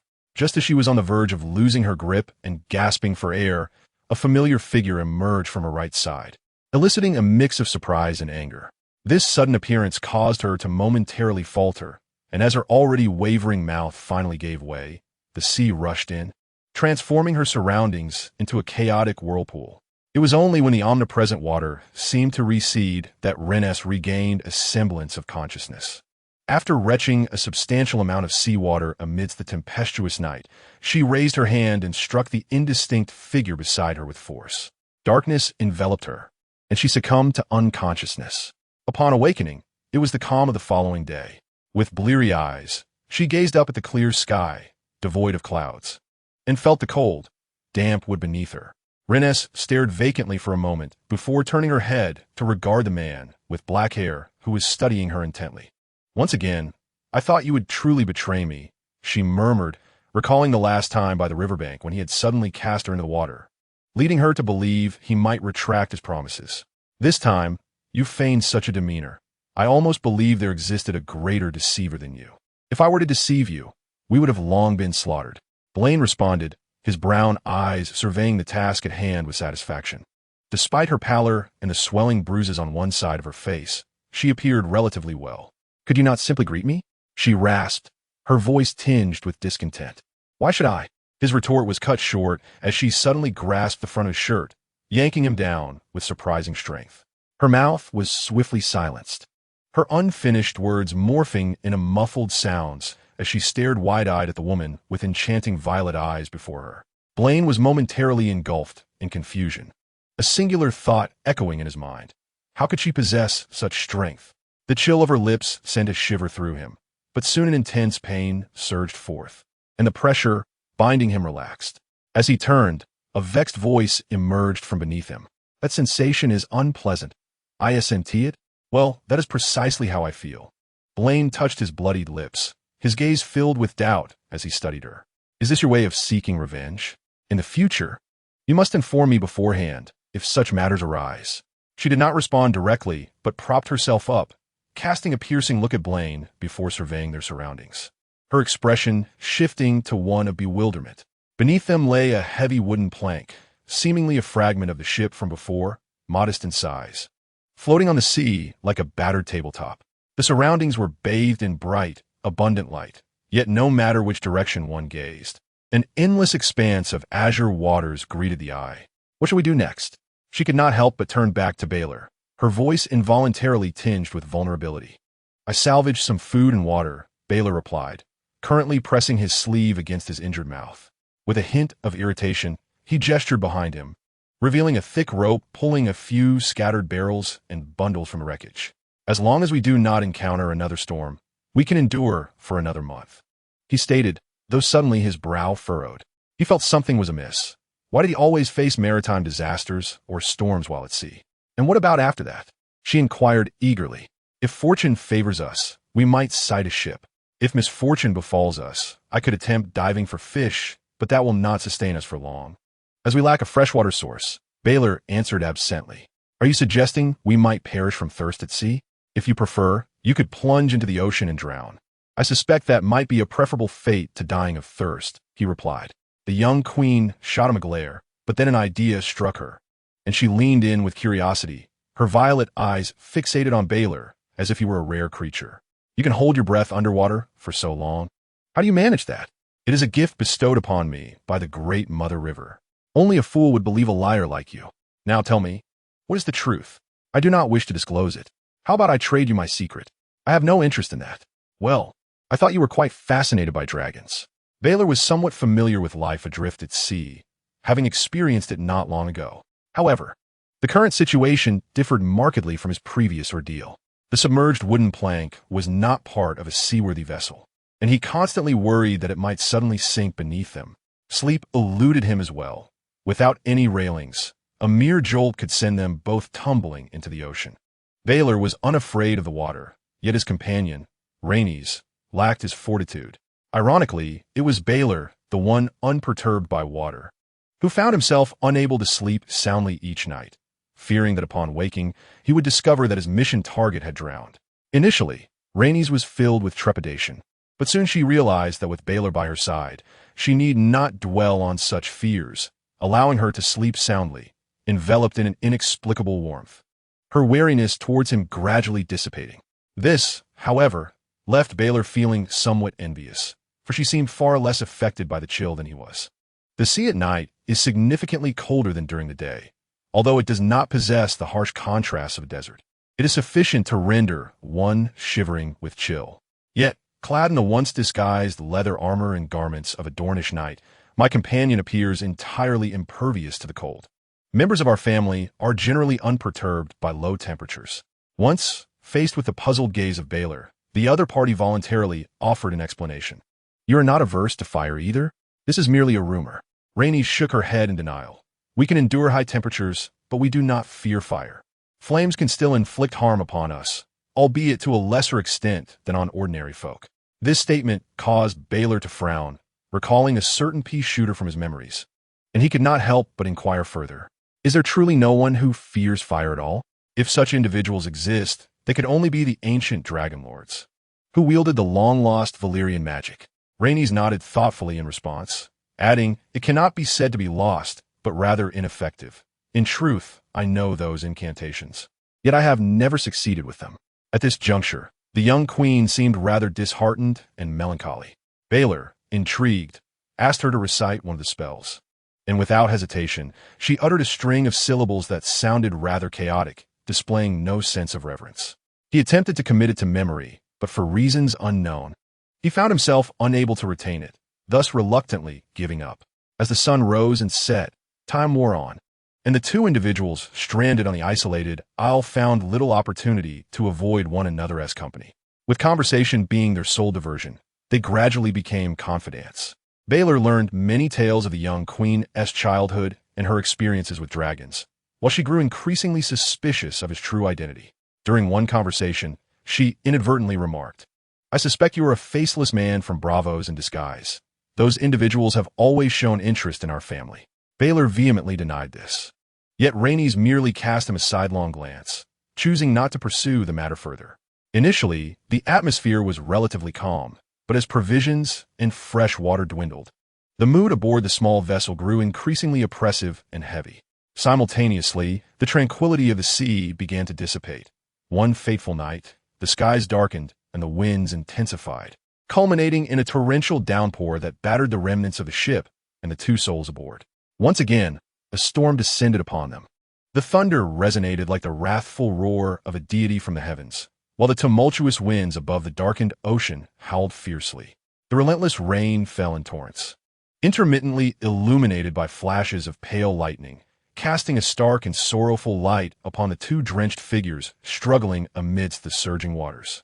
The tattered remnants of their vessel, once a means of survival, had been swept away by the relentless waves, taking with them much of the scant food and supplies, leaving behind only what the two could desperately cling to, offering no solace whatsoever. The tumultuous sea around them surged and roiled, while the cacophony of a violent storm filled the air. Rhaenys, tethered closely by ropes, shouted something to Bran, but he could not discern her words. Leaning closer, she screamed in his ear, Are we going to die? Perhaps not. Bran replied to the stunning woman with silvery golden hair that clung to her face. Yet, before he could finish, a colossal wave crashed down, engulfing them both in the merciless waters. The tempest above showed no signs of abating. Rather, it intensified, causing the vast ocean to heave violently. Below the surface, turbulent currents surged like fierce gusts of wind, tossing everything within their grasp into disarray, leaving them adrift and disoriented. As time flowed inexorably onward, the chaotic waters continued their relentless assault until, at last, the storm began to wane. The dark clouds dispersed. An array of sunlight pierced the veil of clouds, illuminating a patch of the sea and gradually expanding its warm embrace. When the clouds finally parted, the once turbid ocean revealed an astonishingly deep blue, as if the dawn had long since arrived. On a sandy beach adorned with swaying palm trees, the waves washed ashore two unexpected guests, still bound by ropes. After lying motionless on the sand for an extended period, one slender figure trembled as she untied the bindings and struggled to rise, her steps faltering as she made her way to the end of the beach. The other, shivering uncontrollably, remained slumped on the sand, drenched and seemingly frozen, as if ice had clung to his face and exposed skin. Though the sun shone brightly overhead, it did little to dispel the pervasive chill that enveloped him. After half a day had passed, he had not moved a muscle. Before long, the first figure returned, collapsing beside the trembling one, her voice hoarse and filled with despair. This must be a deserted island. I see no signs of life. Deserted is certainly better than falling into enemy hands, the dark-haired man on the beach replied, his voice quivering. After basking in the sun for a while, he appeared to regain some strength, managing to prop himself up and recline against the sand. But we have no food, nor any water, Renly murmured. Even if there were prey to hunt, would we resort to eating raw flesh? Without a word, Bran shakily offered her a dark brown leather pouch with a loosened strap. She accepted it and opened it to find a flint and 2 silver daggers, prompting her to look up at him in astonishment. You anticipated this all along? She asked incredulously. Had I foreseen it, I would never have ended up in such a predicament, Bran replied, his face pale and trembling. The prolonged diving had evidently exceeded his physical limits, and he felt the penetrating cold seeping into his very bones. A chill that clung to his mind and refused to dissipate. Bran harbored serious doubts about whether this was indeed his true body, after such a tumultuous ordeal. He feared he might succumb to some insidious ailment. Thus, he resolved to remain vigilant in the future, ensuring that he would not let his guard down. Renly was oblivious to the thoughts occupying the mind of the man before her. Noticing a peculiar expression on his face, she couldn't help but let out a self-deprecating chuckle. What, are you having second thoughts? Indeed, Balerion nodded with great difficulty. We ought to walk along the shoreline or consider alternative options. Taking the sea route is undoubtedly a poor choice. This statement left Renly momentarily stunned before she abruptly shifted the topic. Was this how you intended to rescue me from the very beginning? What? You know precisely what I mean. I have no time for riddles. After rubbing his hands together, Balerion rose unsteadily to his feet and began to pace slowly along the sandy beach. His boots had long been lost, leaving his bare feet to sink comfortably into the soft sand, though the gentle breeze blowing in from the ocean caused him to shiver involuntarily, prompting him to walk further into the depths of the beach. Was it truly only for the dragon eggs? Renly gazed at his retreating figure, her expression lost in thought. Dragon eggs were indeed valuable, yet they did not equate to dragons themselves. Without the blood of Valyrian dragon lords, one could acquire the eggs but would never hatch a dragon. Even if hatching were possible, lacking the appropriate lineage would render one incapable of taming a dragon. Although the rarity of dragon eggs could yield immense wealth. If wealth were the true motivation, wouldn't it be far more straightforward to simply demand it outright rather than seeking the eggs? As she pondered, a sudden thought struck her, compelling Renly to call out to the figure pacing at the edge of her vision. Did you know me before? Well, in a sense, came the faint reply from afar. I saw you in a book. What do you mean by that? It means someone has chronicled your tale in a book that I happened upon. At this revelation, Renly furrowed her brow, an unexpected surge of anger rising from within her. She stood, brushed off her attire, and strode purposefully toward him. How many of your words are true? I've forgotten what I've said, Balerion answered, continuing to pace at the beach's edge, attempting to quicken his blood flow to stave off the chill. You claim to be from Dorne. Isn't that obvious? Then tell me, where is House Cobra's domain in Dorne? What is their sigil? In the western part of Dorne, at Sandstone, their sigil is 3 black scorpions on a red field. And House Vel, along the Boneway, their castle is called Vel Castle, near the border of Dorne. What about House Dane? Starfall, in western Dorne, on the fringes of the summer sea. As Balerion spoke, he glanced at the woman before him and could not resist saying, if you find yourself bored, perhaps you should try invoking some of your family spells. One might just work and resolve our current predicament. How far is Starfall from the Hellgate? Or how long would it take to reach? Who is the current head of the house? You mentioned you hail from Starfall. Renly pressed on, ignoring Balerion's remarks. This line of questioning caused Balerion to blink in surprise. The noble families of Westeros boast histories spanning over a millennium, and thus, much of the knowledge he once acquired is now applicable. However, mere scholarly learning does not equate to genuine experience, regardless of how extensive his theoretical knowledge may be. He cannot ascertain the precise distances between locations unless such details are documented, which, in truth, they are not, or if they are, he has yet to study them. Consequently, Renly furrowed his brow and remarked, Do you have halitosis? Haven't you brushed your teeth in days? This statement caused the typically composed Renly's cheeks to flush crimson, and in a fit of indignation, she seized Renly's linen collar, pulling him closer. Do not attempt to change the subject. Speak. Who are you truly? Despite her delicate appearance, Renly discovered that her strength was formidable, rendering him momentarily unable to escape from her intense gaze. What does it matter? He mused. This is inconsequential. Perceiving her heightened agitation, he gently reminded her, I promise to rescue you in exchange for a dragon egg. It is a straightforward agreement. The young queen paused, momentarily taken aback, before suddenly releasing her grip and stepping back to regard Renly with quiet contemplation. Do you genuinely believe I would part with a dragon egg? Or do you truly think I would honor my word? You swore an oath. I place my faith in no deities. And the dragon lords of Illyria have never believed in gods, she retorted, her tone tinged with peculiar conviction. Even if I were to break my oath, who would punish me? You swore by your family's honor. Only my brother cares for such notions of honor, she countered sharply. Can it be consumed? Can it aid us in vanquishing our foes? I saved you, Renly asserted. You cannot be ungrateful. There are myriad ways to repay a debt, but a dragon egg will not be one of them, she replied.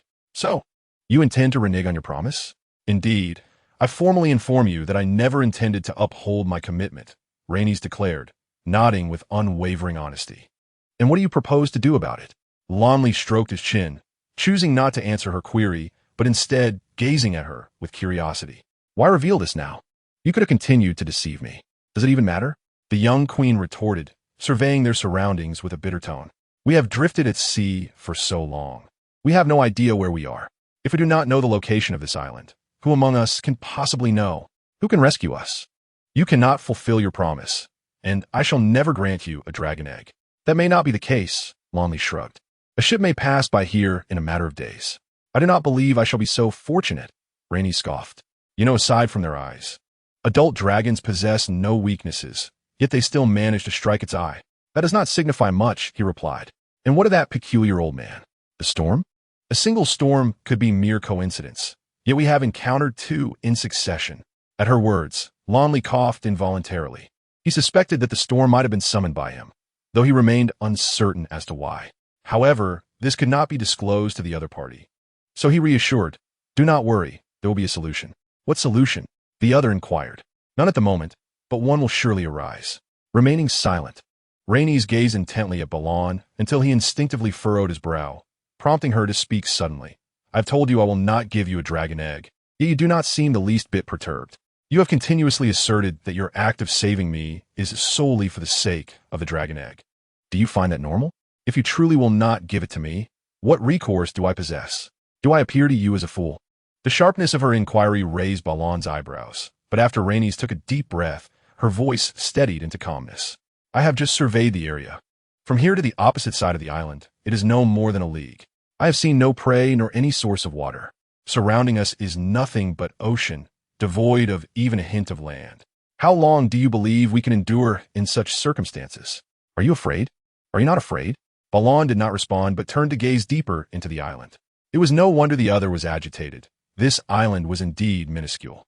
From the edge of the sandy beach, looking past a stone by the shore, one could vaguely discern the coastline at the opposite end.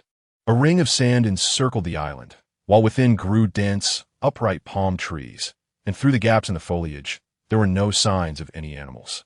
I can attempt to catch fish, he said as he turned back to her.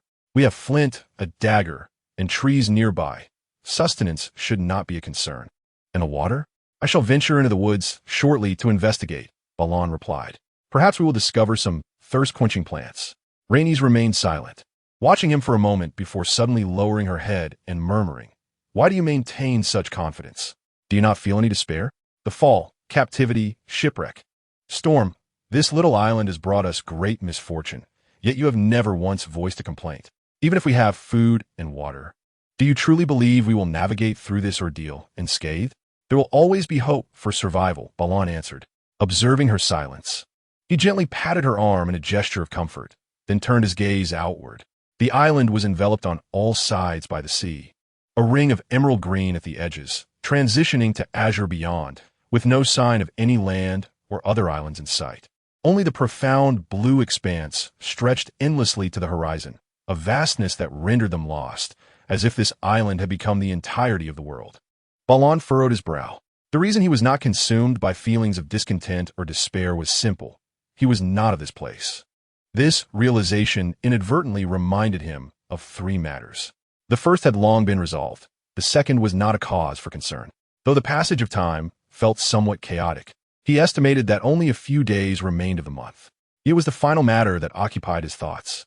Gazing upward at the sky, he murmured to himself, "Having come this far, we cannot afford to give up, can we?" At this moment, the sun hung high in the sky. The vast azure expanse revealed a clarity and brilliance that followed the tempest's departure. The warmth of the sunlight was inviting, while the gusts of sea breeze swept over, carrying a hint of brininess intertwined with a refreshing coolness. Contrary to initial expectations, the situation was not as dire as imagined. Once the chill within him dissipated, Balon commenced his exploration of the island. He soon discovered that, although the island was not particularly large, it boasted an abundance of resources. Palm trees, hibiscus banana plants, coconut palms, and even lemon trees populated this small isle, showcasing a diverse array of vegetation. Delving deeper into the thicket, he stumbled upon a small pond, obscured beneath stones, which appeared rather murky. The water was yellowish and dirty, possibly due to accumulated rainwater or seepage from underground sources. Initially uncertain if the water was potable, Balon observed for a while and noticed numerous small creatures, such as mice and ants, approaching to drink, along with birds. This reassured him. In terms of sustenance, Balon encountered a vividly patterned venomous snake, a natural predator of the island's rodents. Yet in the presence of Balon's knowledge of toxins, it was destined to become a source of nourishment. Additionally, he discovered a crab species that feasted on coconuts. Though they looked fearsome, their roasted flavor was remarkably delectable. The beach frequently revealed ordinary crabs and sea snails emerging from the waves, with various shells adorning the sandy shore. The larger shells could serve to collect rainwater or as small pots for boiling water and preparing soup. After establishing a semblance of stability, Balon even brewed a pot of lemon tea using leaves from the lemon trees and the shells. Thus, provisions of food and water were temporarily secured. As for shelter, although he did not find a natural dwelling like a cave, he creatively fashioned a thatched hut from the leaves of palm and banana trees, utilizing sturdy ropes made from resilient tree bark. The branches serving as beams were firmly secured between two lemon trees, showing no signs of sway even in the gusty winds. Of course, this was not an effortless endeavor. However, owing to the unique system within him, once he accomplished a task, his skills would flourish, becoming increasingly refined, leaving the young Queen Rhaenys in awe. Once Balon transformed the grass hut at the forest's edge into a low triangular structure. She could no longer contain her curiosity and inquired, "Did you learn this before? First think, then act, and it will come to you," Balon shrugged in response.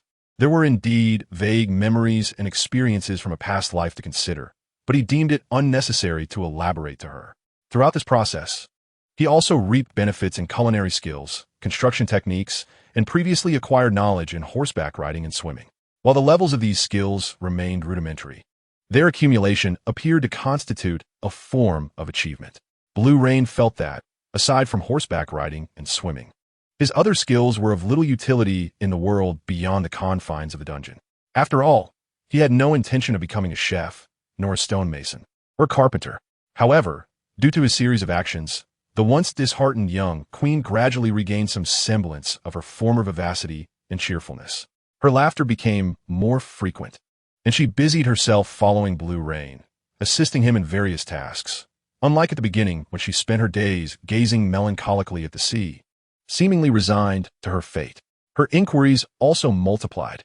Initially, Blue Rain patiently responded, but soon he felt as if a swarm of flies buzzed incessantly around his ears. On the 7th night after their arrival on the island, a fire was lit in the makeshift shelter, casting a warm glow. Renly crouched beside it, held a conch cup in her hands, the steam rising from the hot lemon tea obscuring her face, yet failing to conceal the curiosity in her violet eyes. How do you faceless ones change your appearance? Is it magic or special masks? Blue Rain, seated on a tree stump and tending to the fire, cast her a glance. I have already said it. I am not one of the faceless. Then how did you transform into a Dornishman? She pressed. Are you so certain that I am not a Dornishman? Of course. And you have not denied my suspicions, she continued. So how did you become a Dornishman? Blue Rain chose to ignore her, yet she persisted. Did you anticipate my arrival at the gate of the prison? Or did you have other business there? How did you manage to breathe underwater? Are you married? Do you have children? Am I a nuisance to you? If you could ask fewer questions, Blue Rain sighed. Perhaps I might find you charming. As his words hung in the air, a prolonged silence ensued.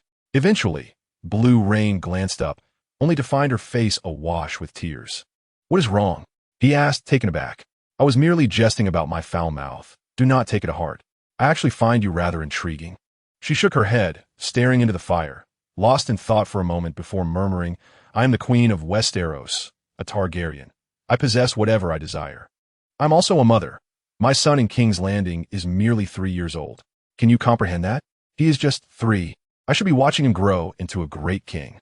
Yet here I am, trapped on this wretched island, clad in the foul garments of a Dornishman, reeking of decay, uncertain of how much longer I can endure. The only companion I have who can converse with me is shrouded in mystery, unwilling to utter a single truth." Blue Rain opened his mouth to respond, but she suddenly buried her face in her hands, crying out in anguish as if she could no longer bear it. Her sobs heart-wrenching, completely disregarding her dignity as a queen. Seeing this, Blue Rain sighed and rose, bending low to exit the leafy shelter. The flickering glow of flames danced behind him, casting a slender shadow that swayed gracefully before Bluely.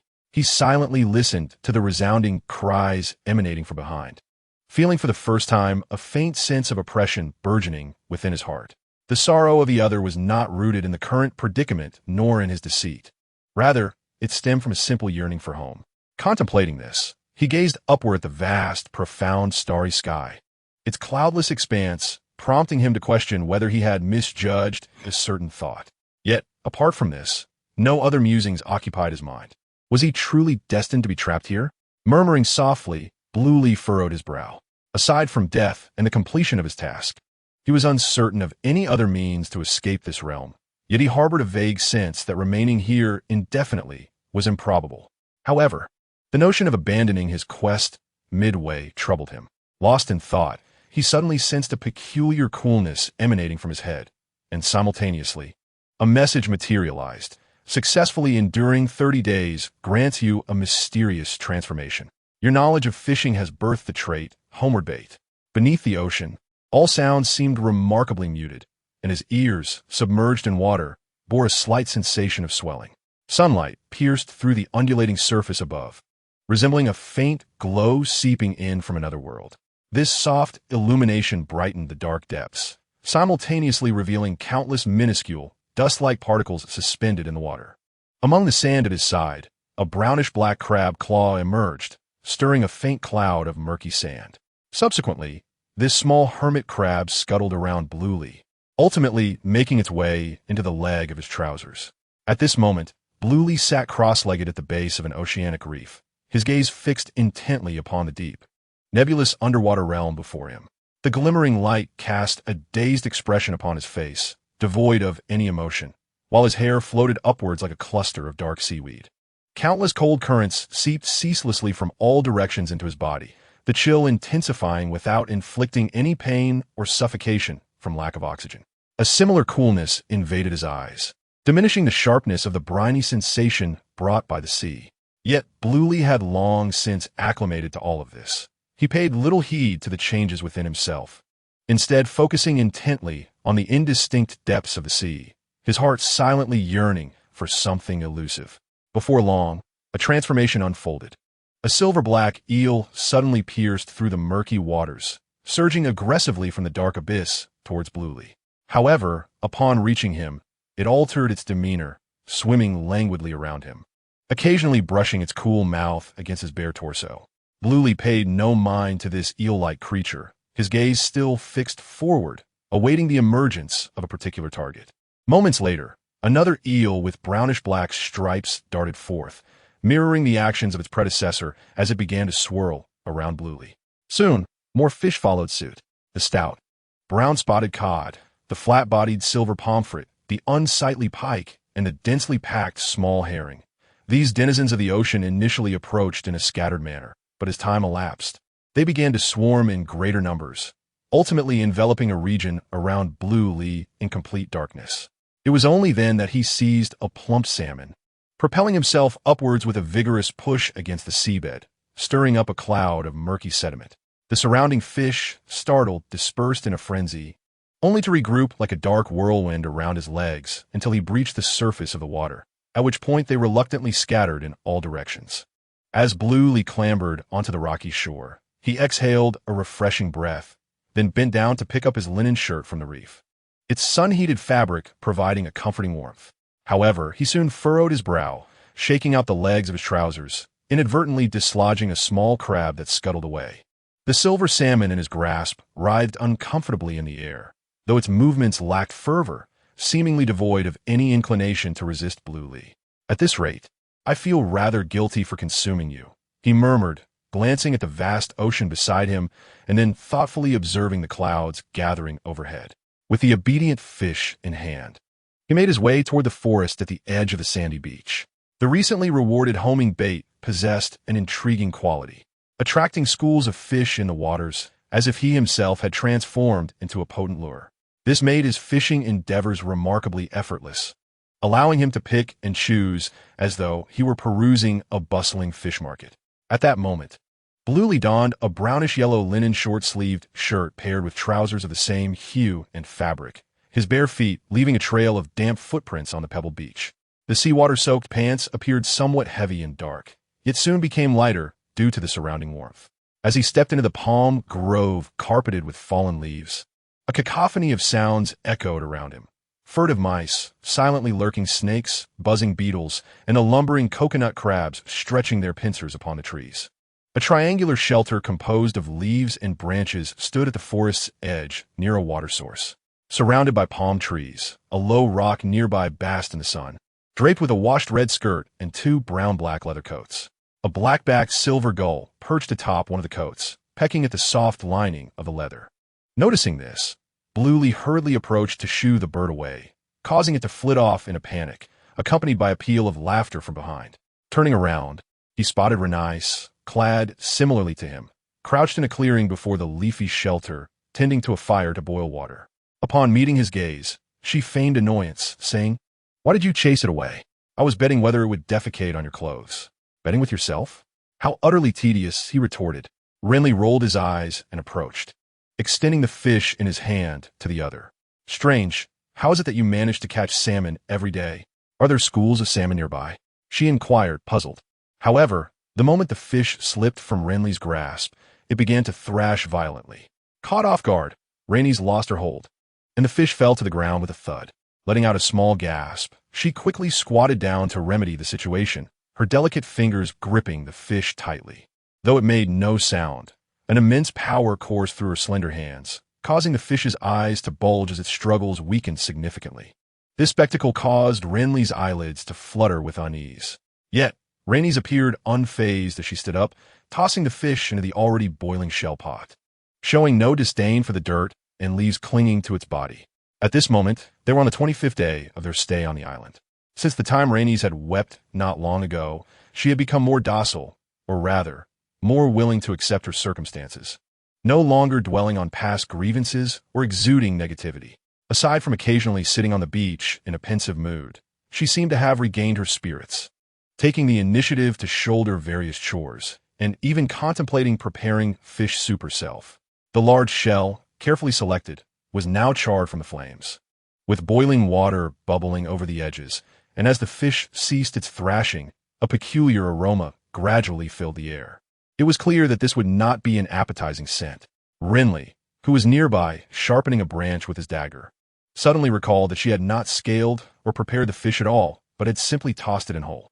However, seeing her so engrossed in her task by the fire, he hesitated to remind her. Thus, it was evident that this fish soup would not come to fruition. The steaming fish was ultimately cleaved in two by the dagger, and as he gazed at the half of the fish mixed with innards, rising steam from the shell, Renly felt his pickiness about food resurface. Glancing at the woman sitting on the stump opposite him, she appeared quite pleased with her creation, currently slicing a piece of fish meat to chew on. Resigning to the situation, he sighed and began to carefully slice with his dagger. However, as he continued, he suddenly sensed a stillness in the air and looked up to find Renly had set her food aside, resting her chin on her hand, her violet eyes fixed intently upon him. "What is the matter?" Renly asked, silently observing him. Renly took a moment before responding, but just as he was about to dismiss her, she spoke, when I was a child. I often wonder how life would be if I weren't a Targaryen. Renly raised an eyebrow at her words, yet Rhaenys continued unabated. If I were a denizen of Westeros, I might have been born into a noble family, thereby sealing my fate to be wed off. If fortune smiled upon me, my husband would be a peer of my age. If misfortune befell me, I would be betrothed to an old codger. In the case of being born into a lesser lord's household, perhaps my parents would be too impoverished to afford a dowry, leading to my being sent to a convent. Or worse, marrying a fortunate yet unremarkable knight. Becoming a nun might not be so dreadful, although it would undoubtedly be monotonous. However, if I were a peasant girl, my prospects would be grim. I could find myself wed to a man with foul breath, possibly a drunkard or a spineless coward. There's also the dreadful possibility of being targeted by a lord, bearing a multitude of illegitimate offspring, regardless of my consent. As she spoke, she noticed a peculiar expression on Bran's face and shot him an incredulous glance. What are you staring at? With my beauty, I am bound to attract attention. The lords of Westeros are notoriously savage. They even possess that abhorrent right of the first night. Do you know how I felt when I first heard of it? I cannot say, but I can imagine, Bran shrugged. This is hardly the worst of it, Rhaenys continued. Beyond the realms of Westeros, there lies a world rife with slavery, where one is subjected to beatings and insults, and if killed, no one would advocate on your behalf. If you are beautiful, you are likely to be sent for training as a concubine at a tender age, learning all manner of distasteful skills. If I were born there, I would rather have perished at birth. Thus, you are indeed fortunate, Bran concurred. As a Targaryen, your role is to enslave others. Who would dare to enslave you? Indeed, the Targaryen motto speaks of blood and fire, she murmured before sighing. Yet, without dragons, whose blood will be shed? Whose homes will be burned? Bran, soon to ascend as one of the royal progeny, had much to say on the matter, yet he remained silent, recognizing her lament as merely a reflection on the loss of dragons. The atmosphere fell into a contemplative silence. Bran remained quiet while she gazed into the flickering flames, lost in thought until the fire dimmed slightly, prompting her to return her gaze to him. Am I beautiful? She inquired. Her once short, silvery golden hair had grown to frame her face delicately. Her features were exquisite and neat, with amethyst eyes that sparkled with a blend of joy and sorrow, lending her an air of fragility yet a unique charm. It was an evident truth, and so Bran nodded. Her lips curled into a smile at his affirmation. What impression do you have of me? What do you feel? I feel you hardly resemble a woman of 35, Bran replied, causing her to narrow her eyes, only to break into a broad grin. Instead, you seem akin to a 15-year-old girl. Unable to restrain herself, she remarked, at first, I doubted your inclination towards women, but later I realized your reactions were not absent, merely more polite and refined, entirely unlike those loathsome men of Westeros. Is this yet another test? Bran sensed a playful provocation in her tone. You may interpret it as such. Renly rested her chin on her hand, intently gazing at the dark-haired man across from her, slowly articulating, I've actually prepared myself. If we remain trapped here, what other possibilities exist? You are a commendable man, knowledgeable and courteous, though you often deceive. Yet, I can sense your genuine desire to assist me. Most importantly, I do not find you disagreeable. As she spoke, her eyes conveyed a strange mixture of emotions, an amalgamation of joy and sorrow, relief intertwined with a subtle undercurrent of oppression and despondency. Upon hearing her words, Renly remained silent, observing her for a few moments before he set down the shell dish and rose to stride towards the edge of the forest. I shall catch another fish. This one is utterly inedible. Renly, taken aback by his sudden departure, quickly called out, Please return soon. The weather does not appear favorable. Without glancing back, Renly waved his hand dismissively, walking while tilting his head upwards. Above, the intricate canopy of leaves obscured the sky, where the relentless clouds had turned ominously dark, and a chilling breeze began to intensify. The eve of the storm was anything but tranquil. Thunder rumbled overhead, and the roar of the waves was distinctly audible through the woods. The palm fronds surrounding their makeshift shelter were tossed about chaotically by the wind, producing a cacophony of rustling sounds. The two individuals, who had previously engaged in leisurely conversation during the day, were now busily reinforcing their small shelter while arranging a multitude of shells upon a flat stone nearby. Despite having a water source, its murky quality and limited replenishment made them eager to seize any opportunity for new supplies. However, when the storm finally descended, they soon realized their preparations were utterly futile. The dark clouds obscured the once clear sky, while the fierce wind sent countless raindrops cascading down at an angle. The clash of leaves and torrential rain blended with the tumultuous sounds of the forest, creating an atmosphere of chaos and fury. Before long, a torrential downpour ensued. The fierce impact of the rain intermingled with the howling winds, sending their neatly arranged shells tumbling in all directions. Even those secured with care were not spared, and most disappeared into the enveloping darkness of the forest. Renly, surprisingly unperturbed by the storm's onset, took solace in the fact that she was no longer at sea and claimed never to fall ill. The moment the rain began to fall, she dashed outside, tilting her head back to savor the downpour, only to return shortly thereafter, drenched and disheartened. Can you imagine the sensation of water incessantly slapping against your face? Renly, wary, kept a vigilant watch on the two sides of their shelter, apprehensive about whether this refuge could withstand the tempest outside. He glanced at her momentarily, but quickly diverted his gaze, as her incessant chatter continued unabated. In Valyria, legends have long foretold the emergence of calamities capable of annihilating the world within the land of the setting sun. This belief led the ancient dragon kings to establish merely a forward outpost on the fringes of Westeros at Dragonstone, never truly intending to venture here. Initially, I remained skeptical of such tales, but now I find myself increasingly convinced. As she spoke, a sudden realization struck her, causing her to pause momentarily before a mischievous smile graced her lips. She then pranced about deliberately in front of Balon, yet inadvertently stepped onto a slick puddle at the edge, resulting in a spectacular fall that left her in a most disheveled state. The ensuing shrieks and laughter echoed through the triangular shelter. Alas, their frivolity was short-lived. As Balon had feared, this modest shelter could not withstand the tempest for long. When a fierce gust of wind swept through, the wooden frame, anchored to the ground and the branches on either side, succumbed, collapsing with a creak and taking the entire structure down with it. They were compelled to hastily shield themselves with large banana leaves and escape, seeking refuge beside a nearby boulder. Regrettably, this stone offered little protection from the relentless storm, leaving the two huddled together, increasingly vulnerable to the downpour. The cacophony of nature raged around them. The sky above was a brooding black, rumbling ominously, while the surrounding woods loomed in deep shadow, occasionally illuminated by flashes of lightning that revealed the stark, rain-soaked landscape. A sound emerged nearby, yet it was drowned out by the tumult around them. Soon, Balon felt the woman beside him retreat into his embrace, burying her face in the fabric of his chest. The warmth of her breath against his icy skin stirred an unfamiliar sensation within him, yet this feeling swiftly dissipated in the face of the relentless chill. The torrential rain poured down, its rhythmic patter swallowed by the enveloping darkness. The gusts of wind were partially shielded by the boulder behind them, but they could not entirely quell the disturbance. The rocky surface they leaned against was somewhat elevated compared to the surrounding earth, preventing any accumulation of water. Yet the relentless downpour continued to drench them. Within the woodland, the faint sounds of crashing waves against the rocks could be discerned, and at some point, a soaked brown squirrel had sought refuge nearby, eyeing Balon warily, its nose twitching. Upon noticing it, he scooped it up gently in his hands.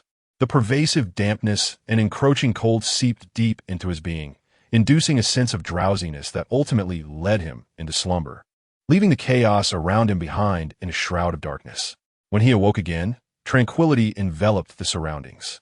The sun hung high in the sky, its warm rays banishing the lingering chill within him.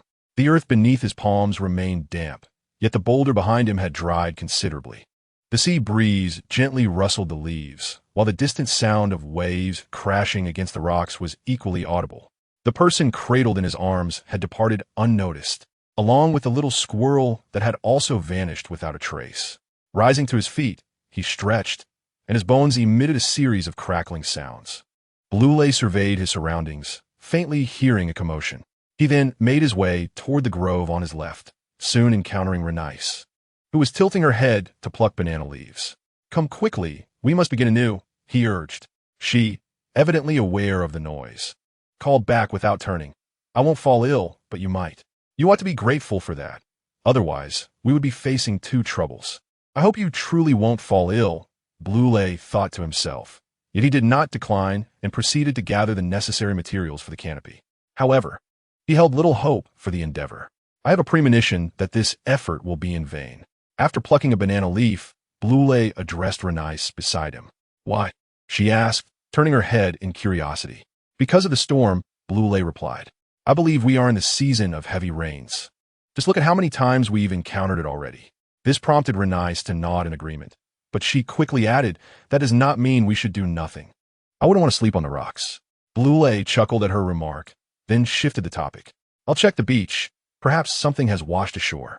Return promptly, Renly nodded, suddenly leaning in to kiss Blue on the left cheek, then flash him a smile before turning back to her work.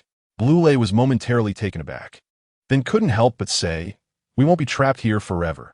There's no need for such despair. Really? She asked without looking back, seemingly dismissing his words. Even if this doesn't work, I can think of other methods. If all else fails, it will only be you who is trapped, while I. Blue hesitated, glancing at her busy figure, then sighed and turned toward the beach. He wandered distractedly along the way, but upon reaching his destination, he collected himself and began to examine the surroundings. Unfortunately, after circling the entire island, he found no trace of the hoped-for items. On the sunlit shores, apart from a few coconuts and a dilapidated wooden barrel, there were no other drifted goods. Disheartened, Blue decided not to dwell on it any longer. He stripped off his upper garments and leaped from the edge of the rocks. With a splash, his dark-haired figure disappeared beneath the shallow waters, and after a while, he resurfaced with a modest salmon in hand, heading back toward their dwelling. The situation seemed to revert to its previous state. However, not long after, yet another storm unexpectedly descended upon them. Despite having recently weathered a storm, the two found themselves in a state of disarray as a second tempest approached. Once the wind subsided, Lancel found himself afflicted with a cold, much to his dismay, while Renly expressed her concerns. Though a mere cold might seem trivial, in their current circumstances devoid of any medical care, it could indeed prove lethal.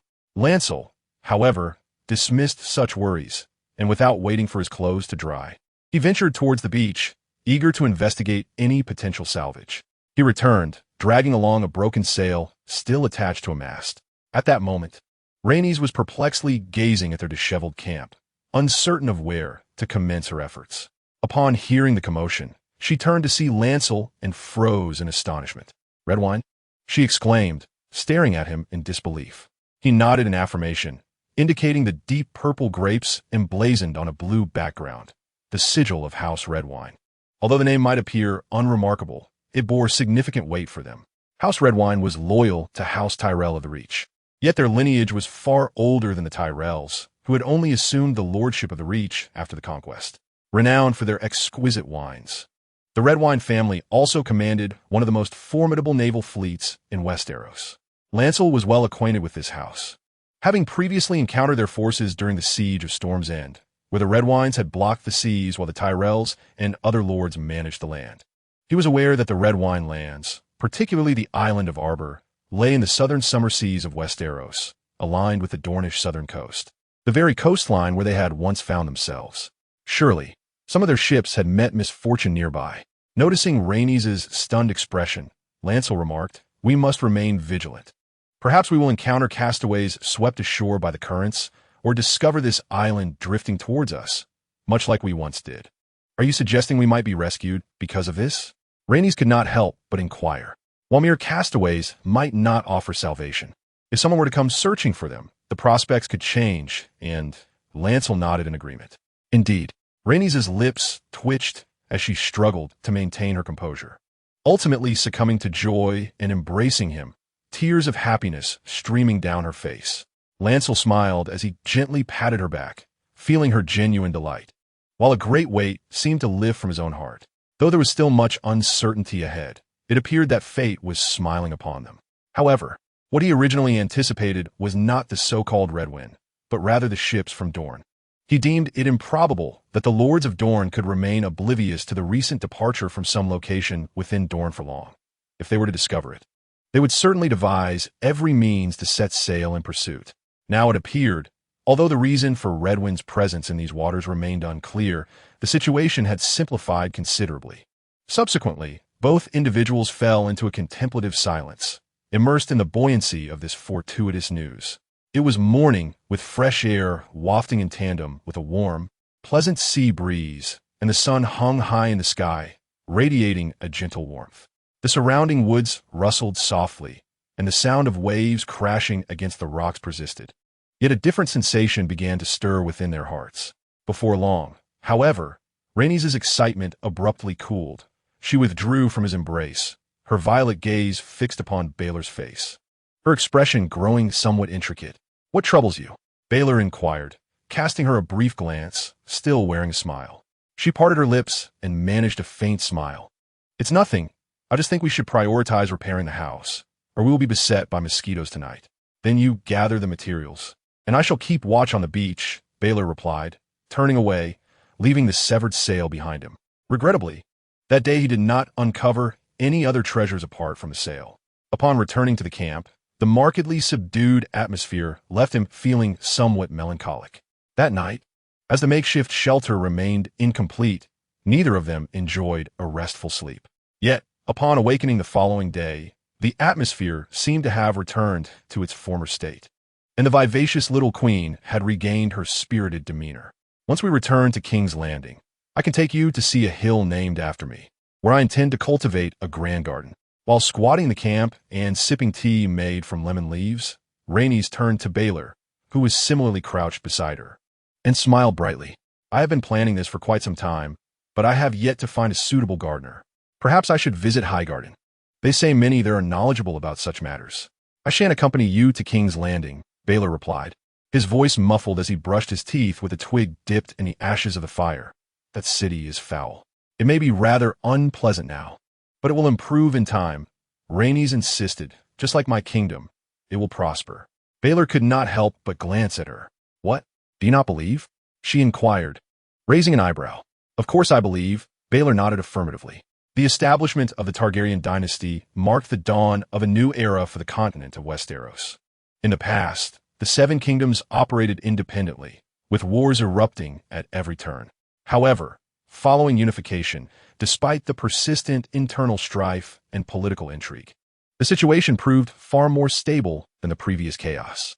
Unfortunately, this dynasty was not destined for longevity. In contrast to the millennia-old histories of various feudal families and the ancient Seven Kingdoms, the Targaryen dynasty was overthrown after a mere 3 centuries, led by none other than Baelor's half-brother. Dramatically, the very family of usurpers now finds itself here, engaging in casual conversation with the founder of the Targaryen dynasty. "I wonder what her expression will be upon learning this," Loras mused silently, suddenly reminded that all the kings of the Targaryen lineage were descended from this very young queen beside him. If one were to adhere to the theory of bloodlines, she might indeed be his ancient ancestor. In the following days, he gradually collected a plethora of broken ship planks and fragmented wood along the beach of the small island, as well as some clearly civilized artifacts, silver plates, dilapidated barrels, and so forth. On the 3rd day after the storm, he beheld the pale, bloated corpse of a man, drifting with the tide. The sight rendered Loras momentarily silent, though such emotions did not permeate the camp. The next day, he encountered several more corpses and an abundance of supplies. While these items were of little practical use, they bolstered their spirits. Despite the lack of further discoveries in the subsequent days, both remained hopeful. Life seemed to revert to its previous state, albeit with a subtly altered atmosphere. For instance, Rhaenys no longer casually engaged in physical contact with Loras, and her attire had shifted from the carefree to the more formal.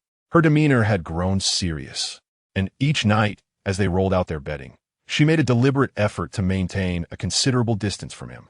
This was clearly an attempt to avoid suspicion, a development Loras had anticipated.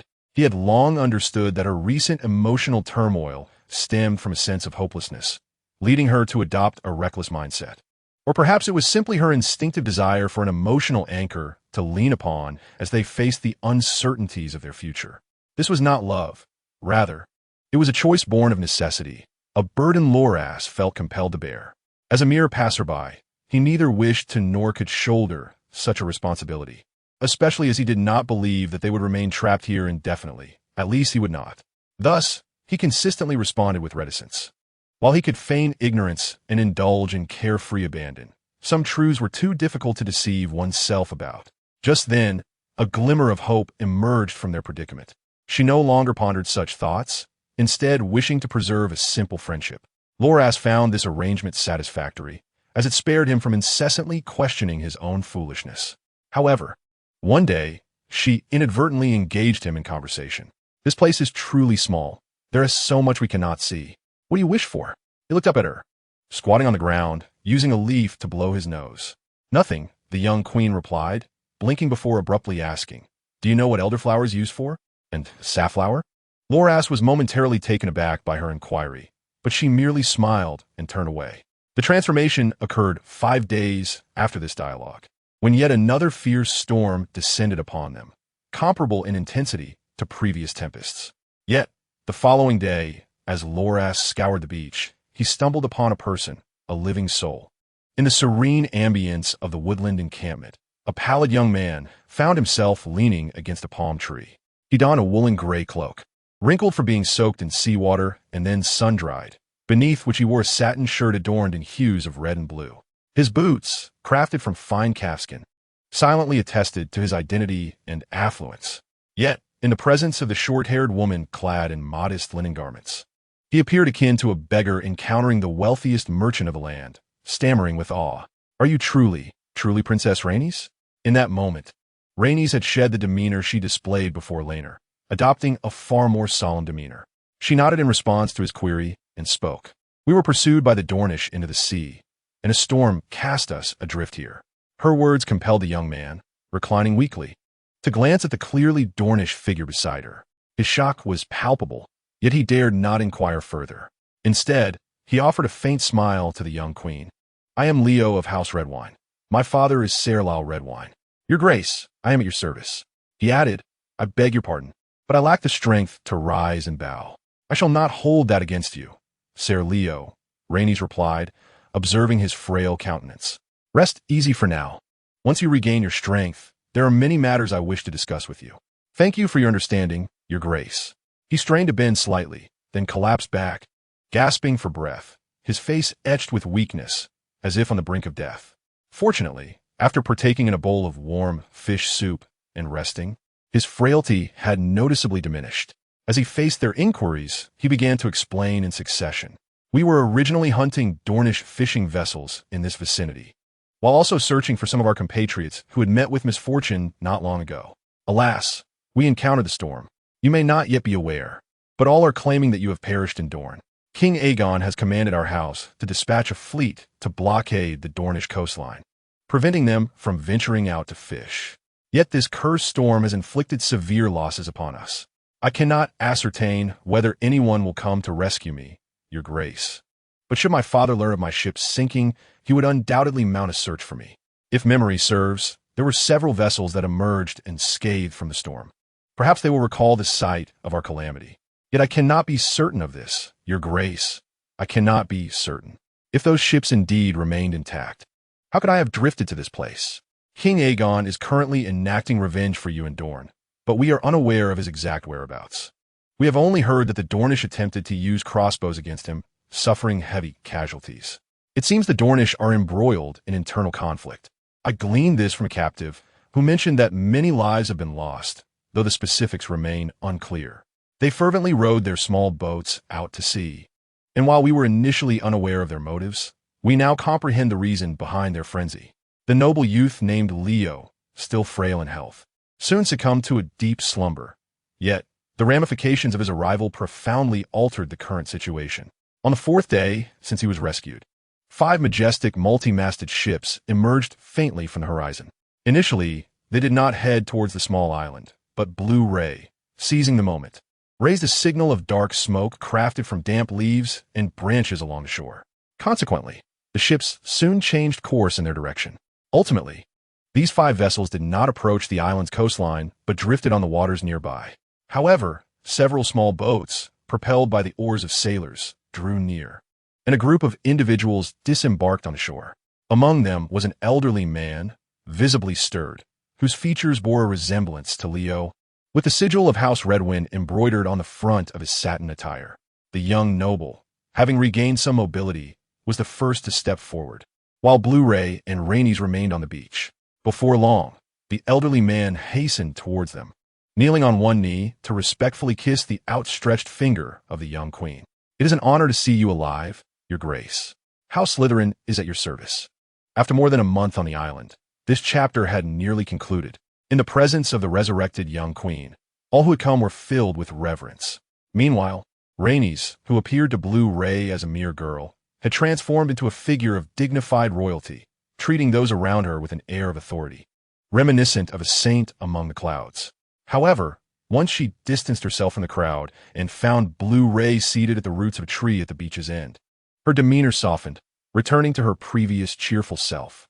"We are leaving this place. Are you happy?" Blue Ray shook his head. "I wish to remain on the island and will not accompany you." "Are you not awake?" she inquired with amusement. "Or have you suddenly thrown a tantrum?" "I am serious," Blue Ray replied. "I intend to stay here for a while longer before departing." "How will you leave?" "You know my abilities," he stated earnestly. "The sea cannot hinder me." "I do not believe you can simply walk away from here," Rhaenys remarked, her brow furrowing slightly. "Moreover, there is no need for you to stay. What could possibly be so important? It is a matter of great significance, one I cannot disclose to you."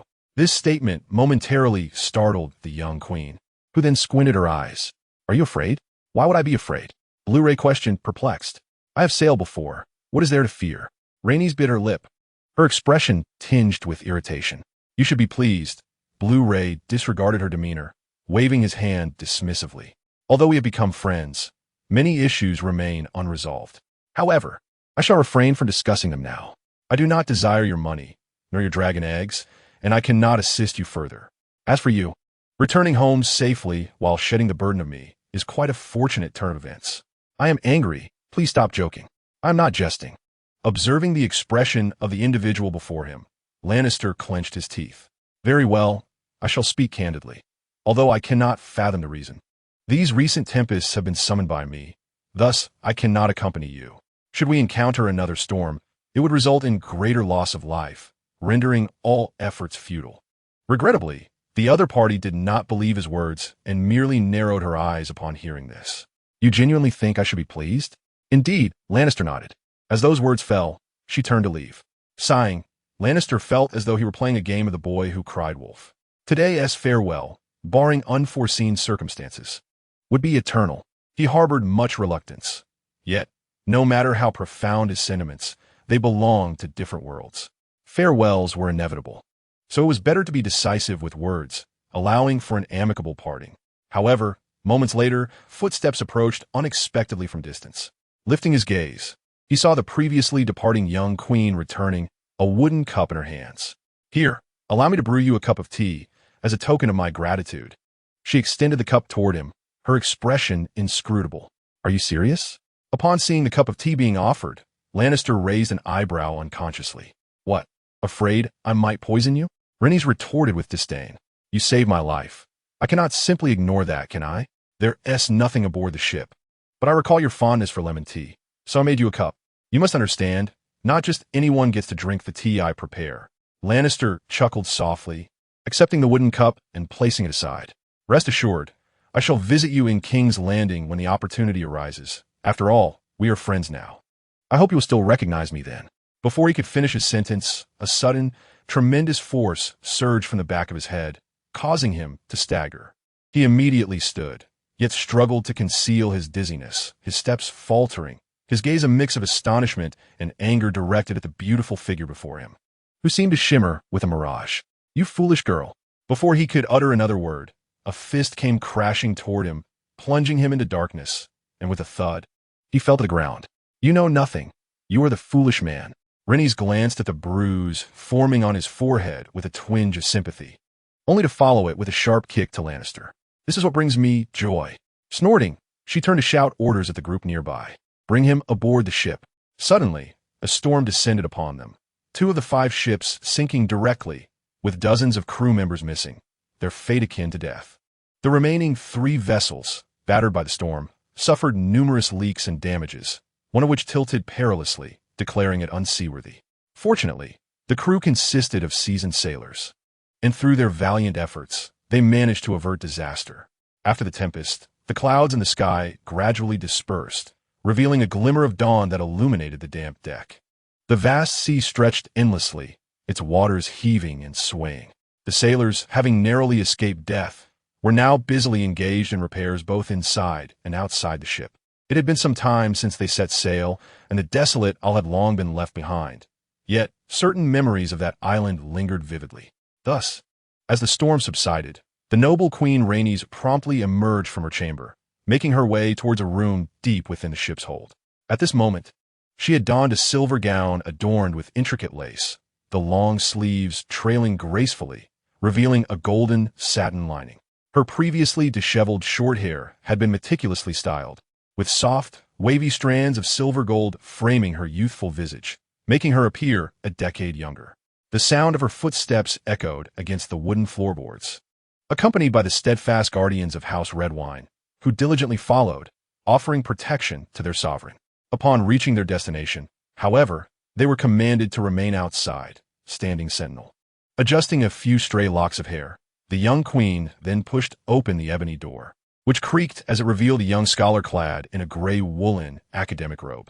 His gaze shifted towards her, and he quickly stepped forward, bowing deeply, "Your Majesty." The young queen nodded in acknowledgement, her eyes drawn to the dark-haired figure slumbering on the bed in the corner of the sealed room. "How is he?" she inquired. "He awakens each night," the young scholar replied in hushed tones, engaging in eating and moving about. "Has he spoken at all?" The young queen could not help but ask. "In accordance with your command, we have kept him locked away, not daring to approach. We merely overheard some remarks." The scholar hesitated, glancing at the queen. But upon her stern look, he continued, some disrespectful words. Your Highness, forgive my impertinence," terms like "fool" and "idiot." "Do not heed his words," Renly remarked dismissively, casting a glance at the sleeping man. "He is a deceiver. Remember, not a single word he utters is to be trusted." The young scholar nodded in agreement, and then quietly suggested, "I recommend employing Dreamflower." "Your Majesty, the efficacy of sleepgrass diminishes with repeated use. It won't be long before he becomes entirely immune to it. You mentioned that Dreamflower could be fatal." The young queen frowned at the suggestion. "As long as the dosage is controlled and not frequent, the likelihood of such an outcome is exceedingly low, Your Highness. That will not suffice. I merely wish for him to rest peacefully, with no risk involved." Renly firmly rejected. "You keep a close watch on him. If it becomes impossible, bind him or keep him locked away." The young scholar proposed, "Might we consider using shackles?" "Shackles are not an option. They are ineffective. You must ensure he does not leave this room." "But, Your Highness, without shackles, we may—" "I will assign 2 more men to assist you," she interrupted decisively. The young queen, sensing his concerns, interjected, stating, "However, they are merely assisting. It is imperative that you keep a vigilant watch over him. Should any physical issues arise, you must report to me promptly. Furthermore, if he truly regains his normal state, it would be prudent for you to limit your conversations with him and remain cautious of any peculiar maneuvers he may attempt. May I inquire as to the reasoning behind this, Your Highness?" The scholar could not help but ask. "If I am to attend to his physical well-being, it will be quite difficult for me to refrain from speaking with him," he replied. "Then you must remember my earlier words. He is a deceiver." The young queen chuckled softly, despite her serious demeanor, and added, "If you do find it necessary to converse with him, exercise utmost caution." The scholar nodded in agreement, though inwardly he held a degree of skepticism. Meanwhile, Renly paid no mind to his thoughts. Her violet eyes shifted towards the figure in the corner, her expression growing complex as she commanded, "You may leave now. I wish to be alone for a while." Upon her words, the young scholar in the gray robe bowed and departed, while Renly gathered her sleeves and approached the bedside, taking a seat in the chair beside it. The room fell into a brief silence until, after a moment, the solemnity on the young queen's face dissipated, and she could not help but sigh in melancholy. "Do not take my words amiss, but I truly wish for you to stay. I fear your departure and the possibility of her deceit, that you might slip away unnoticed. You possess the capability to leave. Should I not act, I could not prevent you. Yet, I cannot fathom your thoughts. Are you afraid? You have faced greater dangers without fear. Why would you fear this?" With the other party in a deep slumber, no response came to her questions, and Renly needed none. Sitting at the head of the bed, she gazed quietly at the face before her, murmuring to herself, "I have already penned a letter. I have resolved to honor my promise. We possess a golden dragon egg in our household, and I have arranged for it to be brought to me. Once it arrives, I shall consider gifting it to you. Indeed, I can contemplate this, thus providing you with no reason to depart, correct?" As she spoke, she could not resist the urge to gently touch his cheek with her slender fingers, the unexpected resilience of his skin causing her to furrow her brow. "Who exactly are you? Surely a faceless one must possess a name. After all this time, I still do not know your true identity, what you truly look like. Are you hideous? What compelled you to save me? How many of your words hold truth?" A multitude of questions tightened her brow further. Upon reflection, "You are indeed a consummate deceiver. However, I shall uncover your secrets, unless you genuinely wish to forsake the dragon egg." With that, she frowned, lost in thought, as if many matters weighed upon her mind. Yet, after a short while, the worry etched upon her face gradually softened. Leaning closer to glance at the slumbering figure, she smiled, then gathered her skirts and prepared to depart. Just as she turned, a sudden thought struck her, and she glanced back at the man on the bed. Uttering one final remark, "You had best be able to sing, for I have a fondness for men who can carry a tune." Upon finishing her words, she hummed a melodious tune as she walked towards the door, her spirits seemingly lifted. Yet, the moment she pushed open the grand entrance, the joy within her heart dissipated instantaneously. "Sister Visenya, when did you arrive?" A silver-haired warrior stood outside, clad in an entire set of glazed black and red scale armor, complemented by a velvet cloak embroidered with dragons and flames. The clasp securing her cloak was a small dragon fashioned from golden metal, adorned with rubies. Tall and statuesque, her deep violet eyes now fixed intently on her sister, who bore a slight resemblance to her. "You have fallen for him?" Her voice was notably frosty, her words piercingly direct, evidently having overheard certain sounds from within the room. The remark caught Renly's off guard. She stared at her sister in shock, her mouth opening as if to speak, yet no words escaped her lips. However, there was no need for her to respond, for the woman named Visenya could discern everything she wished to find from the expression on her sister's face. Lowering her voice, she cautioned, "Do not forget that you are already married." This statement prompted Renly, still in shock, to raise an eyebrow. "Indeed, to my own brother, and I am one of his 2 wives." The queen's brows furrowed at this revelation. "Cease your capriciousness. You are no longer a little girl." With that, her gaze swept towards the unconscious man in the cabin, her frown deepening. "He saved you. We shall provide him with his due reward. But it would be best for you to keep your distance from him, and do not let Aegon see him. That is none of your concern." The young queen retorted without hesitation, swiftly changing the subject. "Where's my dragon egg?" Her counterpart gestured towards the floor, where a wooden box with silver inlay rested quietly. Renly crouched down and opened it, a burst of golden light emanating forth, causing her to squint involuntarily.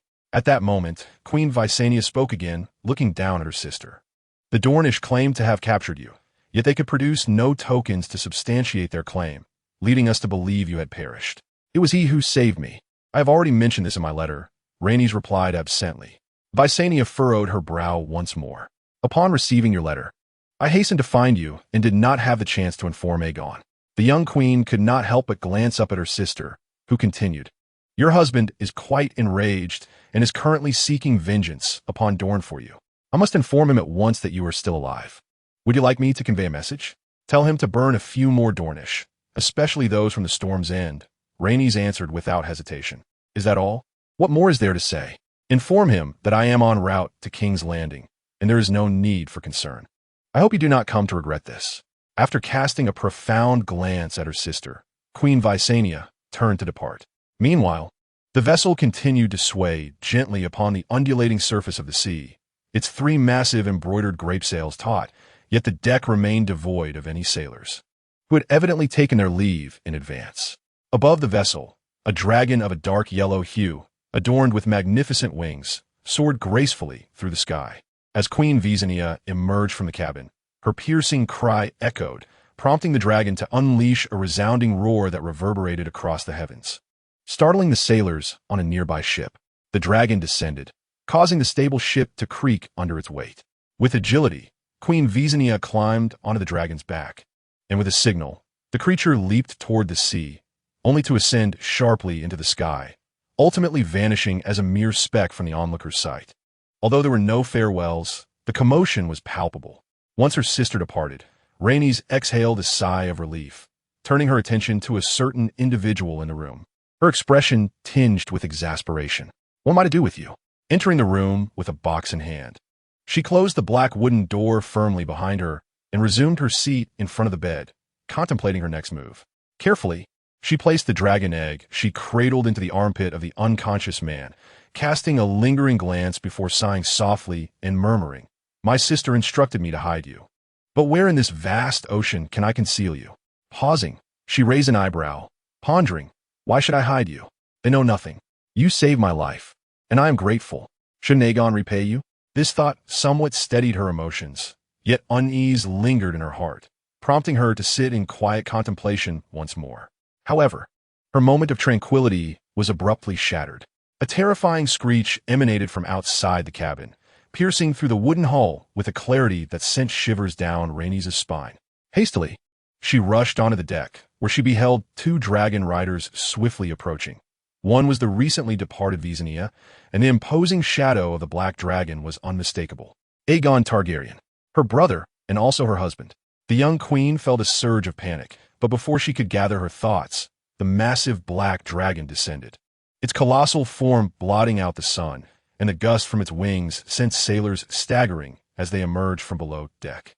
The dragon, named Vhagar, did not land upon the deck due to space constraints, yet a tall figure leaped down from above and hurried toward the woman at the end of the deck. Rhaenys, he approached, grasping the small queen's hands, his face alight with excitement and joy. "Aegon, how did you arrive so swiftly?" she stammered, her expression a mix of astonishment and peculiar intrigue. The newcomer, recalling whispers he had heard previously, couldn't suppress a flicker of concern in his eyes as he inquired, "Where is the valiant savior who rescued you? He is a warrior, a hero. I must repay him and, if possible, elevate him further." Rhaenys opened her mouth to speak, but before she could utter a word, the other party seemed to recall something and turned his gaze towards the entrance of the ship's cabin. He released his wife's hand and stepped forward. "Wait, Aegon, I still have many important matters to discuss with you." A voice behind her, tinged with urgency, failed to capture Aegon's attention. Clad in heavy armor, he entered the cabin, the wooden ladder creaking beneath his weight as he ascended to the ship's wooden floor. Someone approached and bowed in greeting, only to be commanded to lead the way. "I mean it. There are crucial things I need to tell you, Aegon. Just hold on." The young queen hurriedly followed, lifting her gown. "Nothing is more important than my gratitude at this moment, Rhaenys. I cannot fathom life without you, and you cannot imagine the despair I felt upon hearing of your demise." He spoke thus, yet his pace remained unrelenting. Rhaenys' anxiety heightened at his words, but soon a resolute expression graced her face, as if she had suddenly made a firm decision. "I must speak to you about this matter." The declaration caused the figure ahead to shudder, quickening his steps. However, all thoughts and impulses ceased abruptly as they reached the door to the chamber. At that moment, both Rhaenys, with her unwavering gaze, and Aegon, who appeared grave as he pushed the door open, froze in place. A sweet, cloying scent wafted through the air, a telltale sign of lingering potions, yet the room was devoid of life. Within the enclosed space, silence reigned. A few vials of blue elixirs mingled with navigational maps strewn across a table. In the corner, a wooden bed lay empty, replaced by a mound of decayed, pale dust, mingled with withered linen and brown trousers, resembling a silhouette filled with dust or a mound of sand shaped like a human form. Beneath this outline, a seemingly diminished golden dragon egg rested quietly, its metallic surface glinting with a dazzling sheen as the light from outside spilled in. Days melded into one another as he awakened and slumbered again, trapped in the incessantly swaying confines of the cabin, oblivious to his exact whereabouts. Prolonged slumber had dulled Laenor's mind, and upon waking, he lacked the inclination to contemplate escape. The voyage had commenced, and the situation was inevitable. In his lucid moments, he would occasionally peruse a book, muttering a curse or two, hoping to summon that foolish woman who had been eluding him, yet her presence remained elusive. Eventually, he grew weary of these chaotic thoughts, obliviously consuming the daily provisions that contained some peculiar hypnotic substance. Yesterday, a storm had roused him from slumber, but the situation had not escalated to its direst form, so he chose to remain ignorant, obediently staying in his chamber, awaiting the arrival of some fateful moment. He was uncertain when this moment would arrive, yet he was assured it would come eventually, allowing him to sleep soundly. Time passed, though he could not ascertain how long, until a distinctive roar stirred his dormant thoughts, accompanied by a familiar, albeit indistinct, voice echoing in his ears. Shortly thereafter, another resounding roar jolted the drowsy Baelor into full awareness, as he heard footsteps hastily retreating. Turning his head, he caught a fleeting glimpse of a silver gown vanishing into the corridor beyond the door, only to discover that he was cradling a golden dragon egg in the crook of his arm. This revelation left him momentarily bewildered as he examined the egg closely. Yet, before he could ponder further, darkness enveloped him, and all sounds abruptly ceased. An overwhelming silence descended, and within this shroud of darkness, countless memories began to unfurl in his mind, accompanied by two notifications. Successfully escorted Rhaenys Targaryen safely to Aegon the Conqueror. Your swimming skill level has increased to 6, and you have completed all events. You have received a special item, Rhaenys Queen's Anticipation. The multitude of memories swiftly coalesced, while a certain name within the notifications stirred a sense of helplessness and irritation in Baelor. However, when he opened his eyes to discern his surroundings, a profound melancholy washed over him. Everything appeared shrouded in an indistinct darkness, with numerous colossal black skeletons standing silently by his side, one of which was a massive dragon skull adjacent to him. Baelor noticed that his diminutive form was coated in dark dust, and the surface beneath him was cold and hard. Looking up, he realized that the once visible dragon skull had vanished, leaving only a vague, shadowy ceiling in view. Baelor understood that he had transcended that historical moment, returning nearly 3 centuries into the future within the depths of the Red Keep in King's Landing. The dragon skull that once stood here had transformed into a cloud of black dust. Vermithrax, he murmured, recalling the name of the dragon. Yet his thoughts lingered on its mistress. Rhaenys Targaryen, the last child of Aegon Targaryen and his wife, Visenya Valerion, was the sister and queen of Aegon the Conqueror. Born on Dragonstone 25 years prior to the conquest, she was spirited, curious, impulsive, and passionately fond of dance and music. During the conquest, she rode the great dragon Vermithrax alongside Aegon's loyal bannerman, Orys Baratheon, to assault the Stormlands. Ultimately, in the climactic battle known as the Last Storm, they decisively defeated King Argilac Durrandon of Storm's End, leading to the surrender of the Storm King's fortress. Orys Baratheon subsequently wed the sole daughter of King Argilac, thereby founding the illustrious Baratheon lineage that endures to this day. Subsequently, Rhaenys Targaryen participated in the battle known as the Inferno alongside her siblings, to obliterate the alliance of the Westerlands and the Reach. The royal family of the Reach, which had endured for millennia, was extinguished in this conflict, thus vanishing from the annals of history. The Tarly family, once the stewards of the Reach, ascended to become the new lords of the region. Following this battle, Rhaenys mounted her dragon and journeyed southward to compel Dorne to capitulate, yet her efforts were in vain. For years later, war officially erupted but yielded little success. Ultimately, she met her demise at the gates of Dorne in the 10th year of the conquest. The scant historical records of this event were memorized by Baelor, who once regarded them merely as mere text. However, for him now, those words had taken on a profound new significance. With his mind in turmoil, Baelor sighed deeply, his expression a complex tapestry of emotions, and then he ceased to ponder further, instead lowering his gaze to his hands. He recalled the dragon egg and glanced downward, only to see a chicken egg nestled within the folds of his seated legs, shrouded in vague darkness. Taken aback, Baelor reached out to retrieve the peculiar egg, which, while resembling a chickeness in size, appeared to be adorned with golden scales. It seemed light at first, yet felt as heavy as a lump of iron upon grasping it. "Is this truly the dragon egg?" he murmured, scrutinizing the egg before him with an expression rife with uncertainty. If memory served him correctly, the egg he had seen earlier had been the size of an infant's head. How had it now transformed into this form? He could not help but recall the seemingly shrunken Naga rib he had encountered after the last quest. So small. Can it truly hatch a dragon? Baelor furrowed his brow, but then suddenly considered that even if it were a genuine dragon egg, there was no guarantee he could hatch a dragon from it. Moreover, even if he could, he might not possess the ability to tame one. Although he bore the blood of House Targaryen, many families throughout the dynasty's extensive history had acquired Dragonlord blood through marriage alliances, not solely the Baratheons. Furthermore, historical accounts indicated that even Targaryens occasionally struggled to hatch or ride dragons. Thus, he casually tucked the egg into the pocket of his garment, resolving to examine it further upon his return to discern its potential utility. His azure gaze then fell upon the last remaining object beside him, a bundle of silver-golden hair entwined with red silk. As he picked it up, the texture was smooth and supple, reminiscent of having just been severed from the head of a beautiful woman. Upon closer inspection, Baelor noticed an inscription on the red silk that read, "I adore men who can sing." As he deciphered those words, it felt as though a playful female voice whispered in his ear.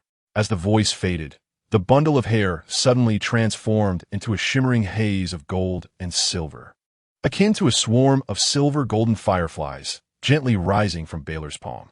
The faint glow emitted by the fireflies dispelled the surrounding darkness, illuminating the flickering visage of Blue. Ultimately, as these lights ascended to align with his line of sight, they converged, gently kissing his forehead and vanishing like a whisper. Simultaneously, a message, accompanied by a plethora of related memories, emerged from the depths of his mind. "You have acquired the profession, Bard." A torrent of memories involving various musical instruments surged forth: flutes, ancient harps, violins, hand drums, seemingly encompassing every instrument found in the realm of Westeros. Interspersed among these recollections were vivid scenes of singing in bustling taverns and streets, as well as melodies from songs he had inadvertently heard in his previous life, which seemed to belong to another world. This influx of memories was overwhelmingly vast, and as Blue sat in contemplation beside the dragon skull in the darkness, he felt an almost palpable pressure in his mind. Yet, as swiftly as these memories emerged, they began to retract, merging seamlessly with his existing recollections, as if they were always a part of him. He lowered his gaze and flexed his fingers, sensing a profound transformation within himself. However, before he could fully grasp this change, his previously steady heartbeat quickened abruptly, the sound of his pulse resounding like a drum in the stillness of the cellar. "You have acquired the profession trait, sensitivity to melody." With his heart racing, a peculiar tingling and numbness enveloped his ears, while his mind remained remarkably lucid, rendering his expression somewhat dazed. The world around him did not pause for his disorientation. Instead, faint sounds that had previously been imperceptible began to materialize: the scurrying of mice within the walls, the buzzing of insects flitting in the dark, a slight chill seeping through the crevices of the cellar, and the distant echo of hurried footsteps. As he absorbed these changes, Blue instinctively glanced down at himself. Race level 1. This seemingly immutable information floated before him, and he felt a sense of helplessness at the absence of any other attributes. The system he possessed was exceedingly rudimentary, and accessing information was not a straightforward endeavor. For instance, at present, when he focused solely on himself, he could only discern his physical condition. To comprehend the entirety of his information, he would need to seek out a mirror, gaze upon his face, or make eye contact with his own reflection. Contemplating this, he rose to his feet, casting one last look at the now barren ground beneath him before striding towards the cellar's exit. He was but 5 years old, in the depths of hell. How could they possibly lose a mere child of 5? How dare they claim he simply ran away? Pray, tell me how a child of his age could possibly escape on his own. In the throne hall, an enraged tirade erupted, reverberating through the vast chamber, resonating with a clarity and intensity that filled the air. "I truly ought to summon 2 toothless old women to serve as my guards. Indeed, that would be the wisest course of action. At the very least, they would ensure that my little brother remains safe. And you? You two are nothing but useless imbeciles. Utterly inept. What else can you possibly accomplish?" Following the outburst, a chorus of gentle reassurances ensued, accompanied by the resounding clatter of overturned chairs. Some servants passing by the hall could not help but quicken their pace, and even the 2 fully armored knights stationed at the gates instinctively swallowed hard, as if fearing the eruption of that long-simmering volcano behind them. Lord Robert's younger brother, Renly, had suddenly vanished while meandering through the castle, and the 2 guards assigned to protect him could offer no explanation beyond an encounter with a black cat. This incident occurred early this morning, yet by the stroke of midnight, the boy remained unfound. The Red Keep is vast, and despite the relentless search conducted by hundreds, every nook and cranny had been thoroughly scoured, yielding no results whatsoever. The soon-to-be crowned king was thus filled with fury, initially summoning the two guards for a scathing reprimand before dispatching others to intensify the search. They even combed through the dungeons of the Red Keep, but still uncovered no leads, save for a laundress who claimed to have seen a child heading towards the direction of the maiden's quarters.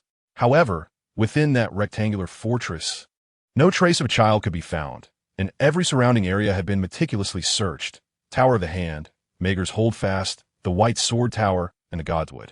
Sir Barristan Selmy, the Kingsguard, even mentioned the keep's cellar, asserting that the boy had once shown a keen interest in the dragon bones stored there.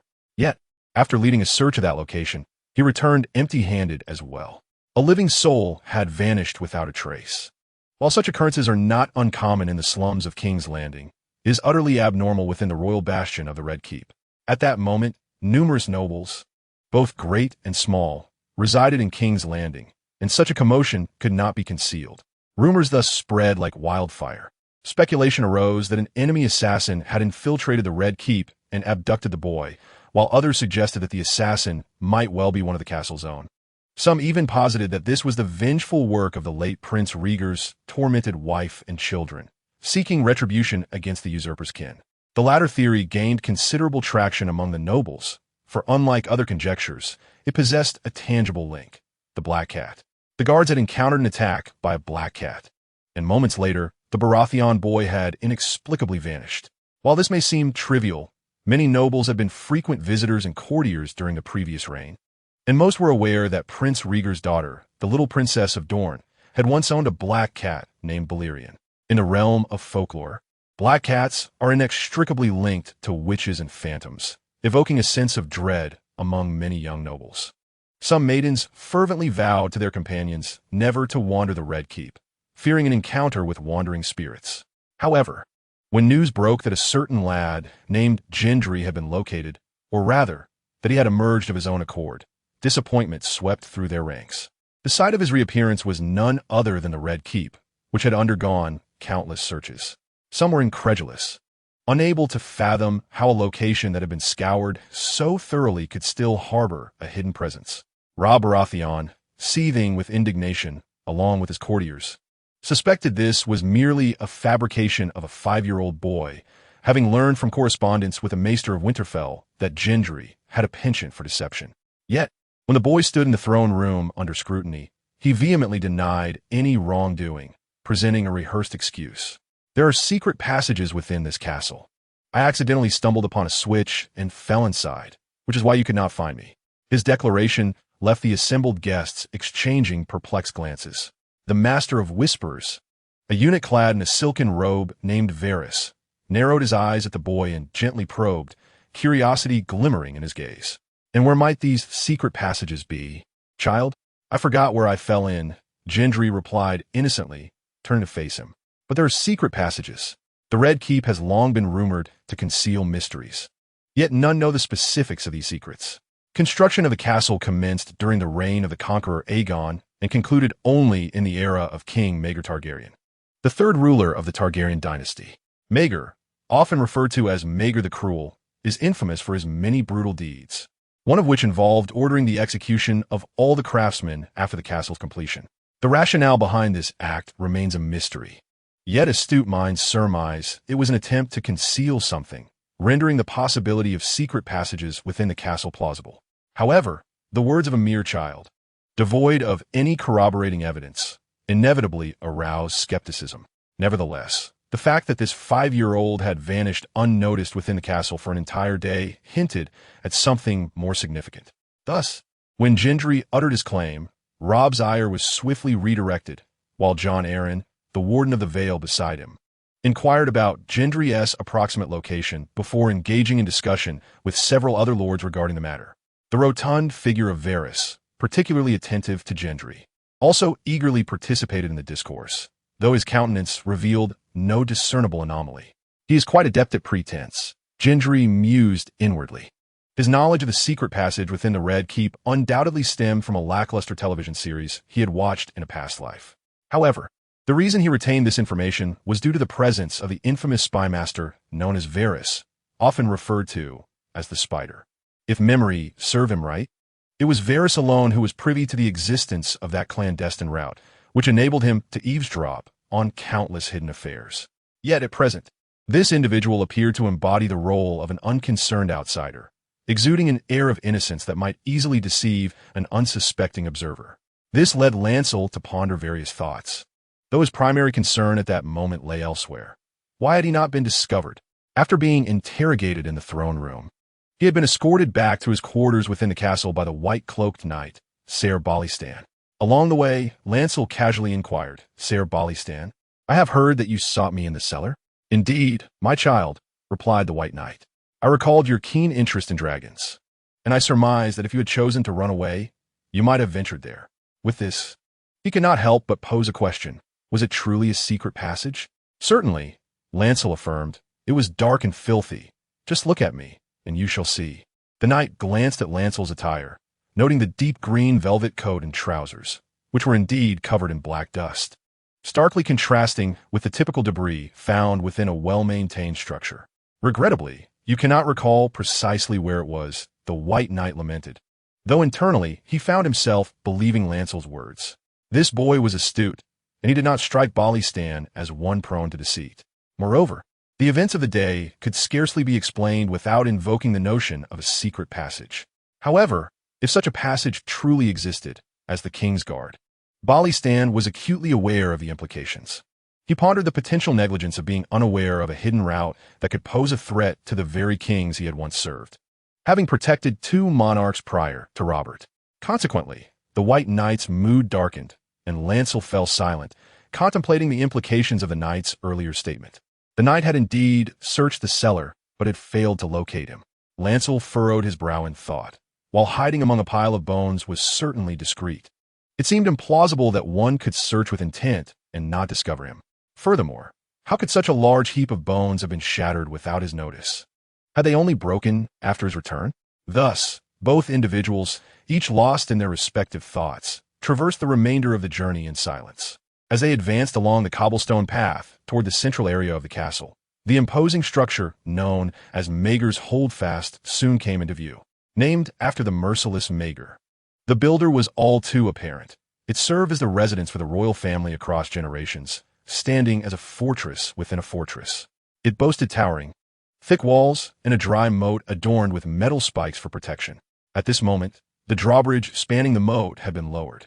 2 sentinels stationed at the entrance bowed respectfully to the knight clad in white, who reciprocated the gesture before leading Balin into the stronghold. Upon entering the lower hall, they ascended through the building, ultimately arriving at a chamber adorned with a pale green carpet laid atop a stone floor, his residence for an extended period. The white-robed knight then took his leave, and as the heavy oak door creaked shut behind him, Balin temporarily quelled his myriad thoughts, instinctively reaching into his pocket to touch the egg-shaped object within. Since his return, he had been preoccupied with the demands of those outside, leaving him scant time to contemplate the discoveries he had made earlier. He remained uncertain about the potential applications of this egg, yet it undeniably constituted one of his few unique possessions. In addition to the egg, he wore a bronze ring capable of being used thrice around his neck, while beneath his bed lay a wooden chest concealing half of a peculiar bone, though it seemed unnecessary for the time being. With these thoughts in mind, he strode to the side of the room, standing before a silvered mirror draped in golden brocade, and gazed intently into its depths. Race level, class, bard, class level, novice, class trait, sensitive to melody, knowledge acquired, heraldry 7, swimming 6, archery 5, knowledge acquired, poison crafting 5, dagger mastery 5, fishing 2, horsemanship 2, 1 omitted, derived traits, spirit heraldry, breath of the merfolk, lure of the homing. As his gaze remained fixed, a cascade of information materialized within the mirror like wisps of fog. The mechanism of this manifestation was peculiar. It appeared to be revealed upon the surface of the mirror, yet any attempt to touch it yielded no tangible substance, causing the mist-like words to dissipate into nothingness. Balin surmised that these words did not truly exist.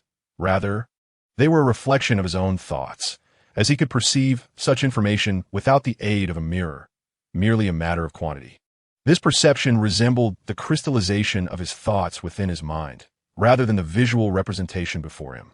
Familiarity had rendered him nonchalant towards this phenomenon, and his attention shifted to the traits listed beneath his class, deep in contemplation. The emergence of an unfamiliar class category was impossible for Balin to overlook. Although he held little interest in the bardic profession, which thrived on song and performance, the traits derived from this vocation commanded his attention. At that moment, it seemed he had only scratched the surface of this class. If he were to actively elevate his class level, would new traits manifest? Unlike the skills and knowledge that became increasingly challenging to enhance with higher levels, this class appeared relatively easy to advance, given that it was currently at its most rudimentary stage. Concurrently, he found himself compelled to ponder the implications of this revelation. If the bard was indeed a profession, then what of the knight, the scholar, the sailor, or even the wizard? The golden finger he possessed seemed to harbor many undiscovered secrets. As Renly pondered, a sudden frown creased his brow, and his gaze shifted towards the fireplace not far away. His significantly enhanced hearing allowed him to faintly discern some peculiar sounds, akin to the scraping of shoe soles against the floor, seemingly emanating from behind the hearth. In a room within the Red Fortress's mage tower, a dialogue unfolded between a maid and her young master. "Take off your clothes, Master Renly, you're quite dirty. Look, the water is warm. It's not cold at all." The boy's voice, filled with youthful innocence, carried a comical tone as he attempted to act like an adult. "I can wash myself," he asserted. "You won't wash properly by yourself, young master. Be obedient. There is nothing to be shy about," replied the young maid, her gentle voice suggesting she was quite adept at caring for children. Yet, the boy seemed unimpressed by her words. "Who is shy? Do you take me for a 3-year-old? His tone was tinged with dissatisfaction, but he soon seemed to reconsider. "However, you can help me with this button. It's too tight, and it's covered in dust." Upon hearing his request, the maid complied, and a flurry of rustling noises ensued. However, it wasn't long before the boy's displeasure resurfaced. "I asked you to unbutton it, not to unfasten my trousers. I said I can do it myself." "My apologies, young master. I'll help you with the button," the maid quickly responded. "What's your name?" the boy inquired. "Belina, Master Renly. I am called Belina." "Very well, Belina. Now, take my clothes outside and close the door tightly. I will bathe by myself. If you have nothing to do, find some amusement elsewhere. We shall remain outside. Master Renly, should you require anything." "We do not require anything. Now go out." The quintessential behavior of a noble young master caused a nearby eavesdropper, a portly figure, to shake his head in disbelief. Upon realizing that what followed was merely a series of trivial sounds, water splashing and footsteps accompanied by the creaking of a door, he deemed it unnecessary to continue listening.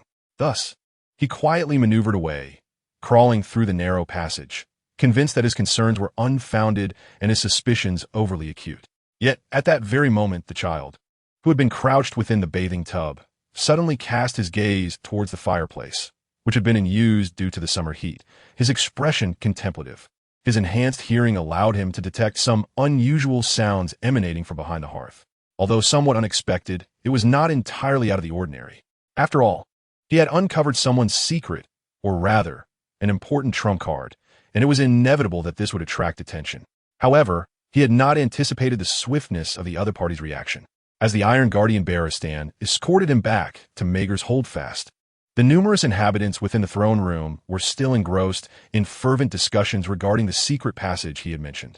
However, it was rather unexpected when a certain individual, who ought to have been participating in the assembly within the throne room, hurriedly approached him shortly after his arrival at Maegor's Holdfast. Initially, Lannister felt a surge of wariness, suspecting that this person might harbor ulterior motives, perhaps even a scheme to silence him permanently. Thus, he discreetly retreated to a shadowy corner by the fireplace, poised to strike first should the situation turn dire, regardless of the identity of this intruder. Yet, as the hours passed, no mechanisms were triggered, nor any unusual sound emerged.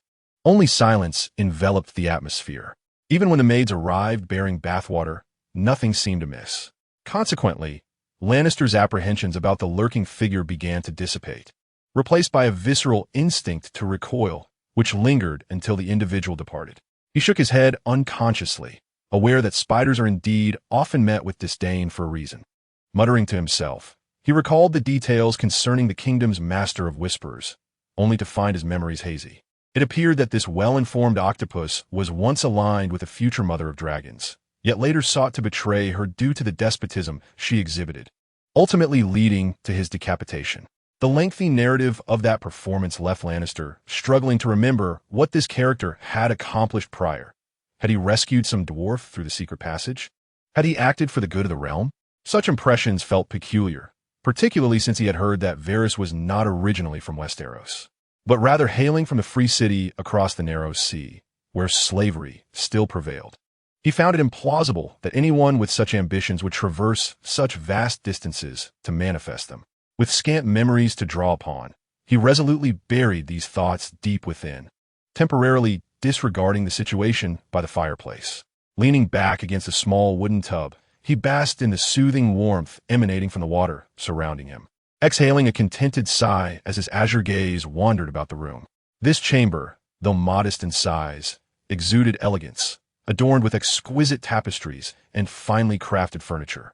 The cold fireplace had been meticulously cleaned, and a large feather bed, capable of accommodating 3 adults, was positioned at the center of the room. The bed featured sea blue silk drapes and oak bedposts intricately carved with depictions of deer and birds. Directly ahead, a protruding stone balcony boasted expansive windows, where light-colored curtains fluttered gently in the cool evening breeze.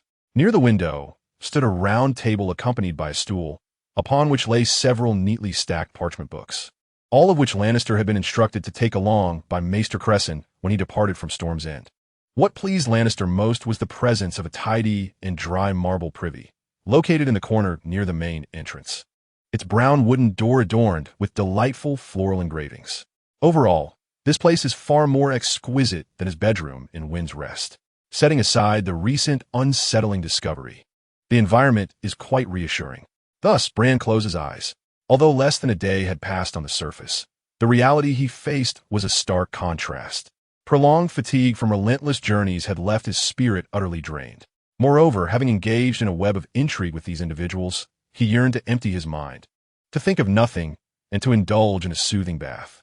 Regrettably, despite the warm water enveloping him in comfort, his thoughts remained incessantly restless. The vivid memories of the dungeon, the bizarre storm, his own transformations, a capricious woman, the anomalies that went unfound, and that egg, all flooded his mind. Suddenly, he opened his eyes and turned to glance at the bed not far away. At that moment, a glimmer of gold beneath the silk pillow on the feather bed caught his attention, prompting the dark-haired boy in the tub to absent-mindedly stroke his chin. How to use it? Perhaps find a way to hatch it? Given its size, hope seemed slim. Contemplating this, he resolved to inquire about the castle's library the following day, seeking records of dragon eggs of such a size or any hatching accounts. If there were precedents, he would attempt to hatch it. If not, as he pondered, his scattered thoughts gradually drifted away. The sensations around him began to lull him into drowsiness, and, eventually, he let his eyelids fall, quietly succumbing to sleep in the tub. Bran dreamt that he had returned to a bygone era, finding himself in a restaurant where a silver-haired waitress approached him to inquire about his meal choice. He ordered a plate of scrambled eggs with tomatoes. Despite his resolve to settle the matter of the dragon egg the next day, upon awakening, Bran felt no desire to rise. His small frame sank deep into the soft feather bed, his azure eyes unfocused as they gazed at the flowing azure curtains above. He felt as if he were clad in nothing, and upon a brief touch, confirmed that indeed he was. Bran could not recall how he ended up in bed. The last memory etched in his mind was of soaking in the bath before drifting off to sleep, followed by the presence of the fireplace. How could he have slept so soundly? Silently chiding his own carelessness, he then experienced a nagging headache. Not merely a headache, but a genuine throbbing pain. Simultaneously, he felt a dryness in his throat, a stuffiness in his nose, and an overall weakness. Had he caught a chill? A cold? The boy lying in bed couldn't help but frown, raising his arm to examine his small hand. After a moment's contemplation, he sighed. It would be quite the farce if a time traveler were to perish from a fever. With that thought, he surveyed his surroundings and laboriously stretched his arm to touch the gilded bell on the bedside table. A crisp voice echoed, and shortly thereafter, a dark-haired maid hurriedly entered the room. Upon noticing the boy's condition, she dashed out to seek the scholar's aid. In this era, even a common cold could prove fatal, particularly for frail children. The medical conditions were limited. Even the offspring of kings struggled to reach adulthood, let alone ordinary peasants or farmers. Fortunately, Young Bran seemed to have been blessed with some fortune at birth, as there were those ready to attend to him in times of illness. Before long, an elderly man with a balding head and a beautifully groomed white beard, known as Maester Pylus, entered carrying a physician's kit. Under Bran's astonished gaze, he extracted a writhing black leech with silver tongs. "What do you intend to do?" Bran asked, bewildered. "Bloodletting is not a common practice, but it is quite effective. However, you're still too young for formal bloodletting, so I must resort to using leeches. Do not worry, it is not as dreadful as it appears. But I have only caught a chill. Why must I undergo bloodletting?" Bran questioned, perplexed. During his time in Winterfell, he had experienced colds before. Yet Maester Luwin typically provided him with remedies, which, although seemingly ineffective, were far less alarming than this present situation. "This is indeed necessary. You see, we all know that illness stems from the body's humors. I assure you, young one, you will be well before long." "I refuse to undergo this treatment," Bran retorted, staring at the elder as though he were a fool. "Who employs bloodletting to treat a cold? This seems utterly unreliable. If memory serves, a certain founding president of a great nation perished from bloodletting. Dear child, it will only cause a slight discomfort. It won't be too painful. Now, do not resist," the elder said, disregarding Bran's protests as he lifted the boy's arm, preparing to place the leech upon it. Seeing this, Bran quickly retracted his arm and, squinting at the elderly man, threatened, "If you dare place that on my arm, I shall tell Lord Robb that you are harassing my maid." This caused the elder to shudder involuntarily, his moist, aged eyes widening in disbelief at the boy's words. "Child, how could you speak so of an elder? Such behavior is most impolite. As a maester who has served 3 kings, I deem it necessary. Say what you will, but if you proceed, I shall not hesitate to report you," Bran responded dryly. The Old Town scholars had cultivated an esteemed class of learned men throughout the realm of Westeros. These scholars aided various nobles in governing their lands, while those who served kings were known as maesters, unique to each kingdom. Maesters were responsible for the health of the monarch and their kin, managing raven communications, and attending royal councils to discuss state matters, thus holding a significant position within the kingdom. This was a profession reserved for the most respected individuals. However, if memory served correctly, this particular maester, appearing to be in his 60s or 70s, seemed to indulge in less than reputable activities, suggesting he was not a man of good character, and hence, his words bore little weight in Bran's eyes. When a child throws a tantrum, it often appears as unreasonable fussiness. Thus, the old scholar had no choice but to retreat to a more modest approach. After prescribing a few medicinal concoctions, he instructed his servant to bring forth a brazier for warmth and offered several words of caution, hastily concluding the treatment. Following such a commotion, Lannister found himself lacking confidence in the prescribed remedies. Once the Grand Scholar departed, he poured the potions into a chamber pot, subsequently preparing to cocoon himself in his blankets and sweat it out. Feeling utterly drained, he took his lunch in bed, where a servant set a small table at his bedside, and 3 neatly attired maids presented an array of aromatic dishes. There were crispy white loaves, fresh vegetable and fruit salads, fried sweet corn cakes, crab meat pies, roasted lamb seasoned with leeks, and white beans sautéed with bacon. The abundance of food, especially after consuming a fish broth for so long, left Lannister somewhat overwhelmed, yet he found little appetite. After being fed 2 strawberries by a brown-haired maid, he struggled to eat more, but recalling that one must eat well when ill, he reluctantly consumed a small piece of soft bread and half a corn cake. Finally, he waved to signal them to withdraw and sank into the feather bed, drifting into a deep slumber. For 3 consecutive days, the sudden ailment gradually subsided. During this time, his elder brother Robert visited, but he departed hastily, evidently preoccupied with numerous matters. His second brother Stannis, however, remained conspicuously absent. It was said that Stannis spent this period primarily in King's Landing, diligently preparing his fleet to launch an assault on Dragonstone, the stronghold of the last remnants of House Targaryen, situated in the eastern seas of King's Landing. Indeed, despite the capital being occupied, the Targaryen family had not been entirely eradicated. The queen of the former king and their royal fleet had fled back to their ancestral base at Dragonstone before the fall of King's Landing. All this seemed of little consequence to Lannister. As his health improved, he shifted his focus to the closed fireplace within his chamber. There was no rush concerning the dragon eggs. The treasures remained secure and could not possibly vanish. Having recently extricated himself from the confines of the replica, he decided to rest for a while and did not contemplate how to exit the Red Keep to procure the source of the other scent he had detected earlier. Although he had considered leveling up his newly acquired profession, it was evidently a long-term endeavor that did not necessitate immediate action. Thus, after his first breakfast post-illness, he dove headfirst in the narrow fireplace, cautiously exploring. His diminutive frame could maneuver through the spacious chimney with relative ease, yet initially yielded no results. After several rounds of searching and relying on his acute sense of hearing, he finally discerned a hint of something. He then pressed a stone brick located diagonally above within the fireplace, causing the wall beside it to creak and pivot, revealing a dark, profound opening. Within the cave's mouth, Ashirin Yoha wafted fort. Balerion hastily exited, lit a candle, and then ventured into the opening. However, it was not long before he bolted back. His expression darkened with dismay. Why must they construct a maze when simply a secret passage would suffice?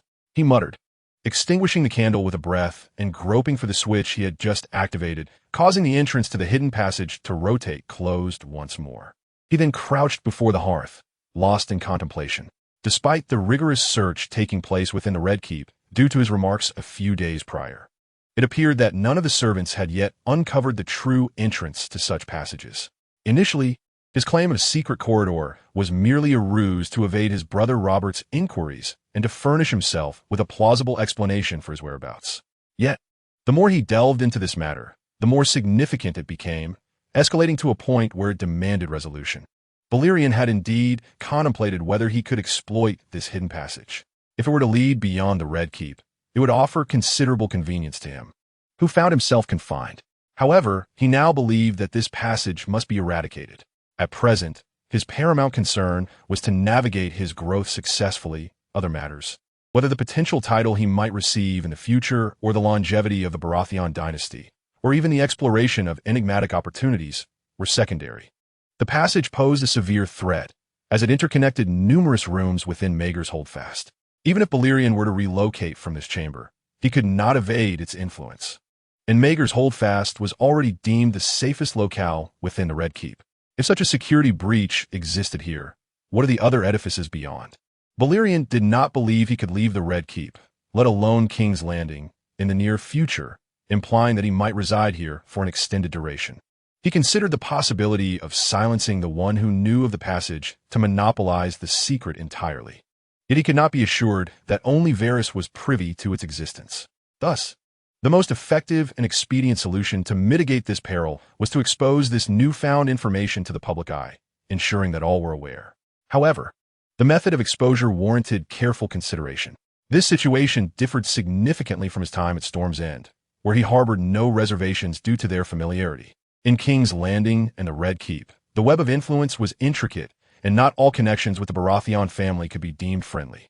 He was still quite young, and even a simple cold had rendered him somewhat vulnerable. He wished to avoid drawing attention to himself, particularly regarding the matter of the secret passage, which he had already mentioned once. Consequently, Balerion found himself in a quandary. However, upon discovering that a pair of twin neighbors had suddenly moved into Maegor's Holdfast, a spark of inspiration ignited within him.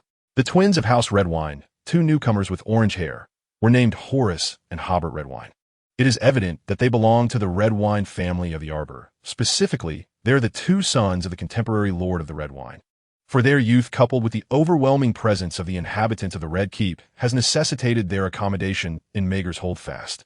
Upon their arrival, the twin boys cried out in distress, their voices unmistakably loud. With keen hearing, Ser Loras discerned that one of them had suffered a facial injury from a black cat upon entering the Red Keep. It was rumored that the injury was not severe, merely a disfiguring scratch. Yet, the affected child seemed relentless in his lamentations, their raucous cries echoing through much of Maegor's Holdfast. "Seven, save me." How could they possess such volume? Not only were they loud, but their tempers were equally fierce. As a servant passed by, whispering in hushed tones, Loras, even from his perch on the balcony, could hear their murmurs. It reminded him of a midwife from his rural home, whose shouts during her work were louder than those of the women in labor. He recalled a time when she frightened a woman from the neighboring village. If only all noble young lords were as quiet as Ser Loras, though he too was not without his moments of anger. Indeed, the little fellow had many admirable qualities, though he was prone to shyness. Ignoring the gossip as it faded into the distance, Loras chose to reflect instead on the valuable information contained within their words. Eventually, he cast his gaze toward the nearby hearth, thoughtfully stroking his chin. That night, as the newly settled twin brothers slumbered peacefully in Maegor's holdfast, they were abruptly awakened by a chilling cacophony, a disjointed sound that seemed to carry the cries of children, mingled with the sinister laughter reminiscent of stone gargoyles. The eerie noise was both low and pronounced, yet eluded identification. Consequently, the shorter of the two, with orange hair, was so frightened that he wept and wet his bed, while his slightly taller brother screamed and fled the room, shouting about ghosts. The tumult in Maegor's holdfast persisted throughout the night, and by the time someone had calmed the twins, it was well past midnight, with dawn approaching. Despite the commotion, no one paid heed to the children's tales of specters, dismissing them as mere nightmares or the discomfort of a new environment. However, come the following midnight, the twins erupted once more in terror, crying out for home and pleading not to stay. Their caretaker conferred with the master of the court, yet the castle's chambers were largely occupied, and any relocation would necessitate the clearing of some dilapidated towers. Otherwise, the twins would not have been placed in such a royal residence. Thus, the elder had no choice but to continue soothing the young lords, ultimately managing to fulfill this task, albeit with difficulty. On the third day, after breakfast, Ser Loras, feigning a leisurely stroll, chanced upon the two somewhat despondent twin boys in a courtyard by a fountain. Approaching them, he inquired with curiosity, "Did you truly see a ghost?" On the morning following the arrival of the twins, the court steward arranged for them to meet. Thus they became acquainted. Indeed, the voice was quite terrifying. The taller, orange-haired boy spoke in a faltering tone, while the shorter one recoiled slightly, only to brandish his chubby little fist in indignation, his freckled face contorted in anger. "So what if it's a ghost? Just don't let me see it, or I shall make it taste the wrath of my father." Upon hearing this, Renly exclaimed, then glanced at some guards nearby and whispered, "I don't believe that it's a ghost." This statement left the two similarly featured children momentarily taken aback. "If it's not a ghost, then what is it?" "It must be a person," Renly explained. "Let me tell you, since you are new here, this castle harbors many secrets, such as hidden passages within the walls." "Hidden passages?" The short boy wrinkled his nose in skepticism. "My father says only rats dig tunnels. Does the king's residence also have hidden passages?" "Of course," Renly nodded. "Just the other day, I fell into one. It was dark but quite spacious. I suspect someone is using this passage to frighten you." "Why would they want to scare us?" The short boy asked, bewildered. "How would I know? I don't believe it." The taller boy shook his head. "That must be a ghost. How could it possibly be a person? You live not far from Old Town. Haven't you heard the scholars there say that there are no such bizarre creatures in this world?" Renly scoffed. "But whether you believe it or not, I am determined to find that hidden passage. They may not believe my words, but once I discover it, they will certainly be convinced and reward me with a plethora of fine treasures. You know, uncovering something unknown will be a remarkable achievement." This declaration prompted the twin brothers to exchange glances. "Is it truly a person? Are there really hidden passages?" They inquired in unison. "Absolutely. It must be a person in the hidden passages." Renly nodded, then suddenly asked with enthusiasm, "So what do you say? Shall we search together? Why should we join? What's in it for us? What's in it for you?" Renly feigned contemplation. "The benefit is that I will gain credit, and you will have the chance to catch the one who is frightening you." "Do you really believe that it's a person?" the short boy asked again, incredulous. "Of course I don't believe in ghosts. The scholars all say, I'm in." Without waiting for Renly to finish, the boy clenched his tiny fist and nodded, his freckled face set in a determined grimace. The taller, orange-haired boy then turned his eyes thoughtfully and curiously asked, "You mentioned credit. Is there truly credit involved?" "Absolutely. This is the Red Keep, the king's residence. If I uncover a secret even the king is unaware of, that would be extraordinary," Renly asserted, feigning seriousness as he revealed another of his motives. "However, if we wish to catch the one who is frightening you, we cannot immediately disclose our discovery of the hidden passage to anyone." "Why not? Have you ever heard the saying that disturbing a haystack may unearth a hidden serpent? If we were to disclose our findings, the individual in question would undoubtedly vanish from our midst. Thus, upon discovering the secret passage, we ought to confide in my elder brother, Robert, urging him to take action. My brother possesses considerable prowess. This way, we can claim both glory and capture that elusive phantom. Naturally, the accolade shall belong to me, and none shall contest that. The dark-haired boy's words conveyed an apparent admiration for Robert, yet deep within, he harbored a profound distrust. If that boorish elder brother were truly dependable, he wouldn't have resorted to such convoluted schemes, but would have simply reported the matter, perhaps contemplating how to present himself in a more juvenile light. In contrast, the second brother, Stannis, though often surly, at least refrained from drunken ramblings. Alas, he had been absent of late. Why should it solely belong to you? The diminutive boy unwittingly followed Lancel into the fray. Of course it is mine. Otherwise, whose could it possibly be? Lancel feigned displeasure, causing the boy's face to flush with indignation, while the taller companion interjected, "We can seek it ourselves." This remark momentarily startled Lancel, prompting him to frown. "You would never find it." "Why not?" The shorter boy, now fully aware, grinned mischievously. "What makes you think you can discover it while we cannot?" "Because I have ventured there before. That is common knowledge. We do not know that, and we shall endeavor to find it anyway." "Indeed, we shall," they exclaimed, sticking out their tongues at Lancel before dashing away with exuberance. Their haste suggested an eagerness that was palpable. Lancel scratched his head, sensing a burgeoning complication. Although he had intentionally provoked them, it was merely a pretext. He hadn't anticipated their impulsive reaction. His original plan had involved his participation, making his prior words seem entirely reasonable. He had envisioned a casual exploration with these two, hoping to fortuitously uncover some clues. Upon discovering such leads, he intended to further incite the duo, encouraging them to pursue their own endeavors, thereby extricating himself from the situation, even if he could not entirely distance himself. Having two scapegoats would alleviate much of the pressure he faced. However, the situation had taken an unexpected turn.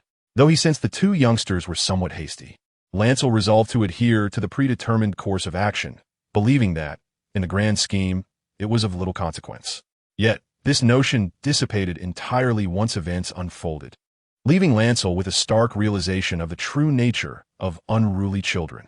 Not long after their conversation, two children, while engaged in playful antics indoors, unexpectedly stumbled upon a secret passage hidden behind the headboard wall.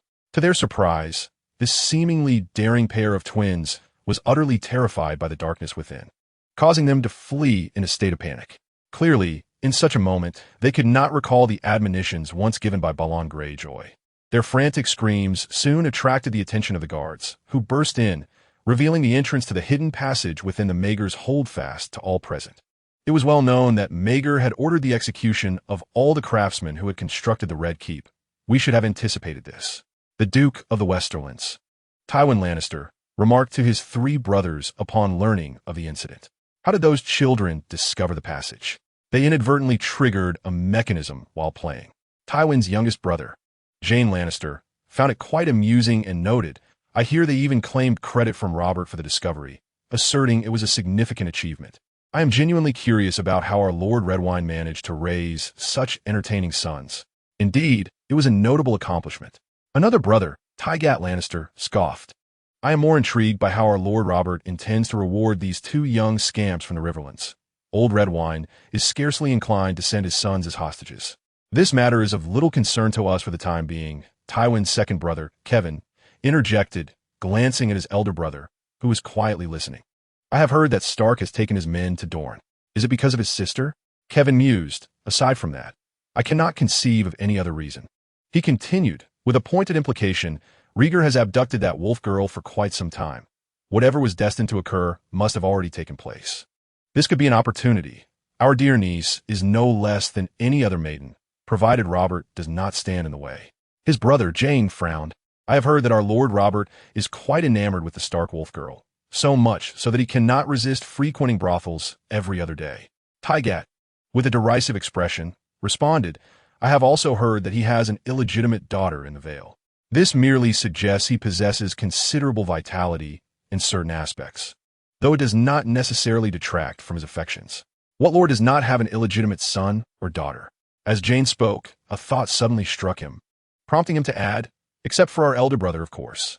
The subject of their discussion merely cast a silent glance at his brother before calmly stating, I have begun to formulate some ideas regarding Cersei, but for the moment, we must consider Jaime, since Robert intends to ascend the Iron Throne. The King's Guard from the previous reign may no longer be reliable. The King's Guard is a noble position, tasked with the protection of the king, sworn to lifelong celibacy. And upon entering, one relinquishes previous status and rights to don the esteemed white cloak of honor. However, not everyone is eager to pursue such an honor. At the very least, Duke Tywin has long been dissatisfied with his heir being appointed as a Kingsguard by the former Mad King.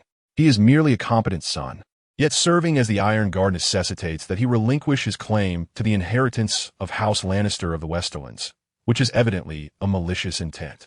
Within King's Landing, the multitude of noble houses harbors countless thoughts and aspirations.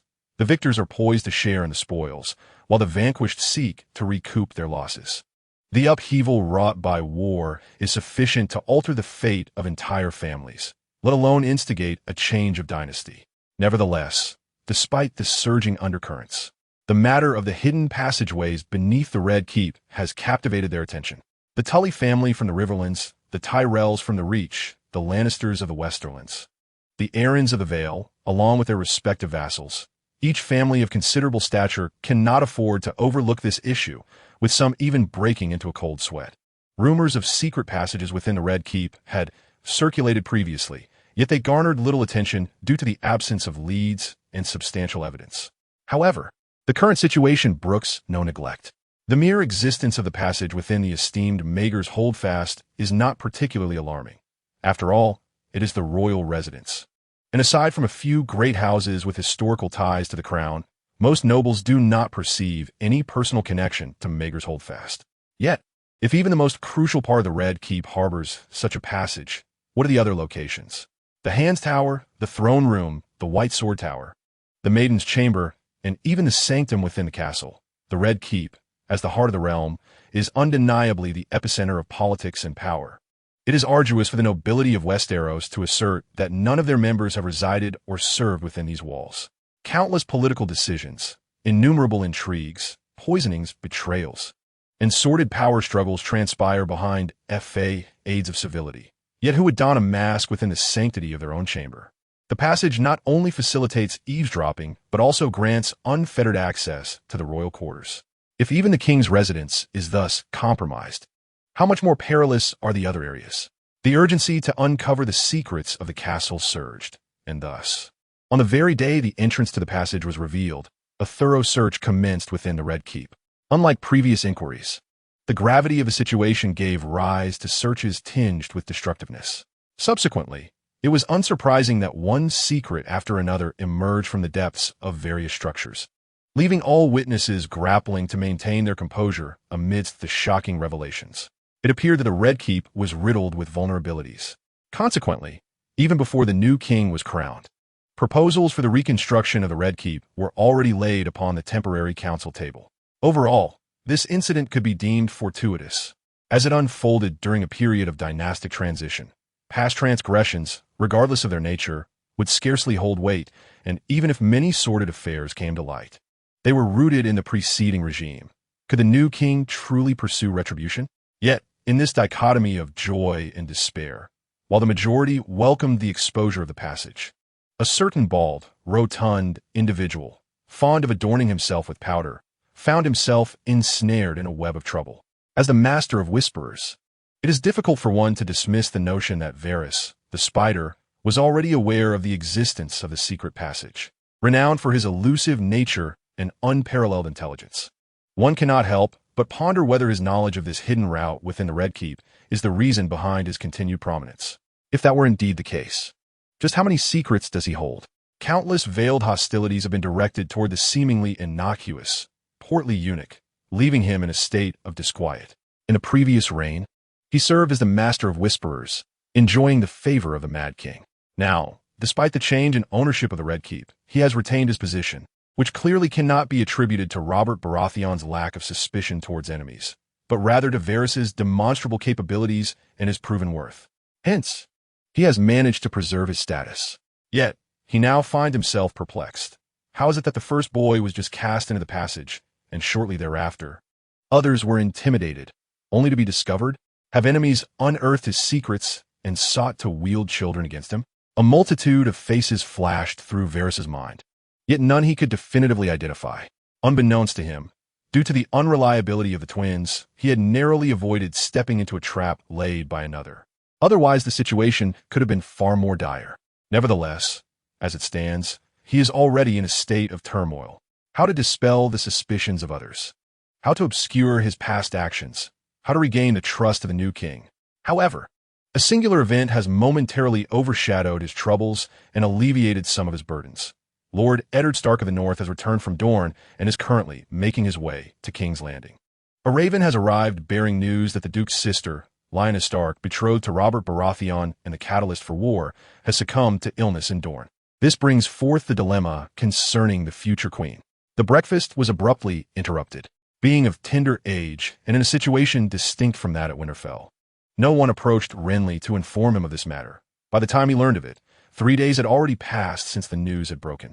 Renly had been back for nearly a week, and the prolonged experience in the shadowy world of intrigue had left him somewhat mentally fatigued. Thus, apart from an incident concerning the secret passage, he had largely indulged in a life of leisure, alternating between eating and sleeping, and had little desire to contemplate anything beyond the trivial, including the bardic profession. With a diet rich in delicacies, he often felt so uninspired that he could hardly be bothered to lift a finger to feed himself.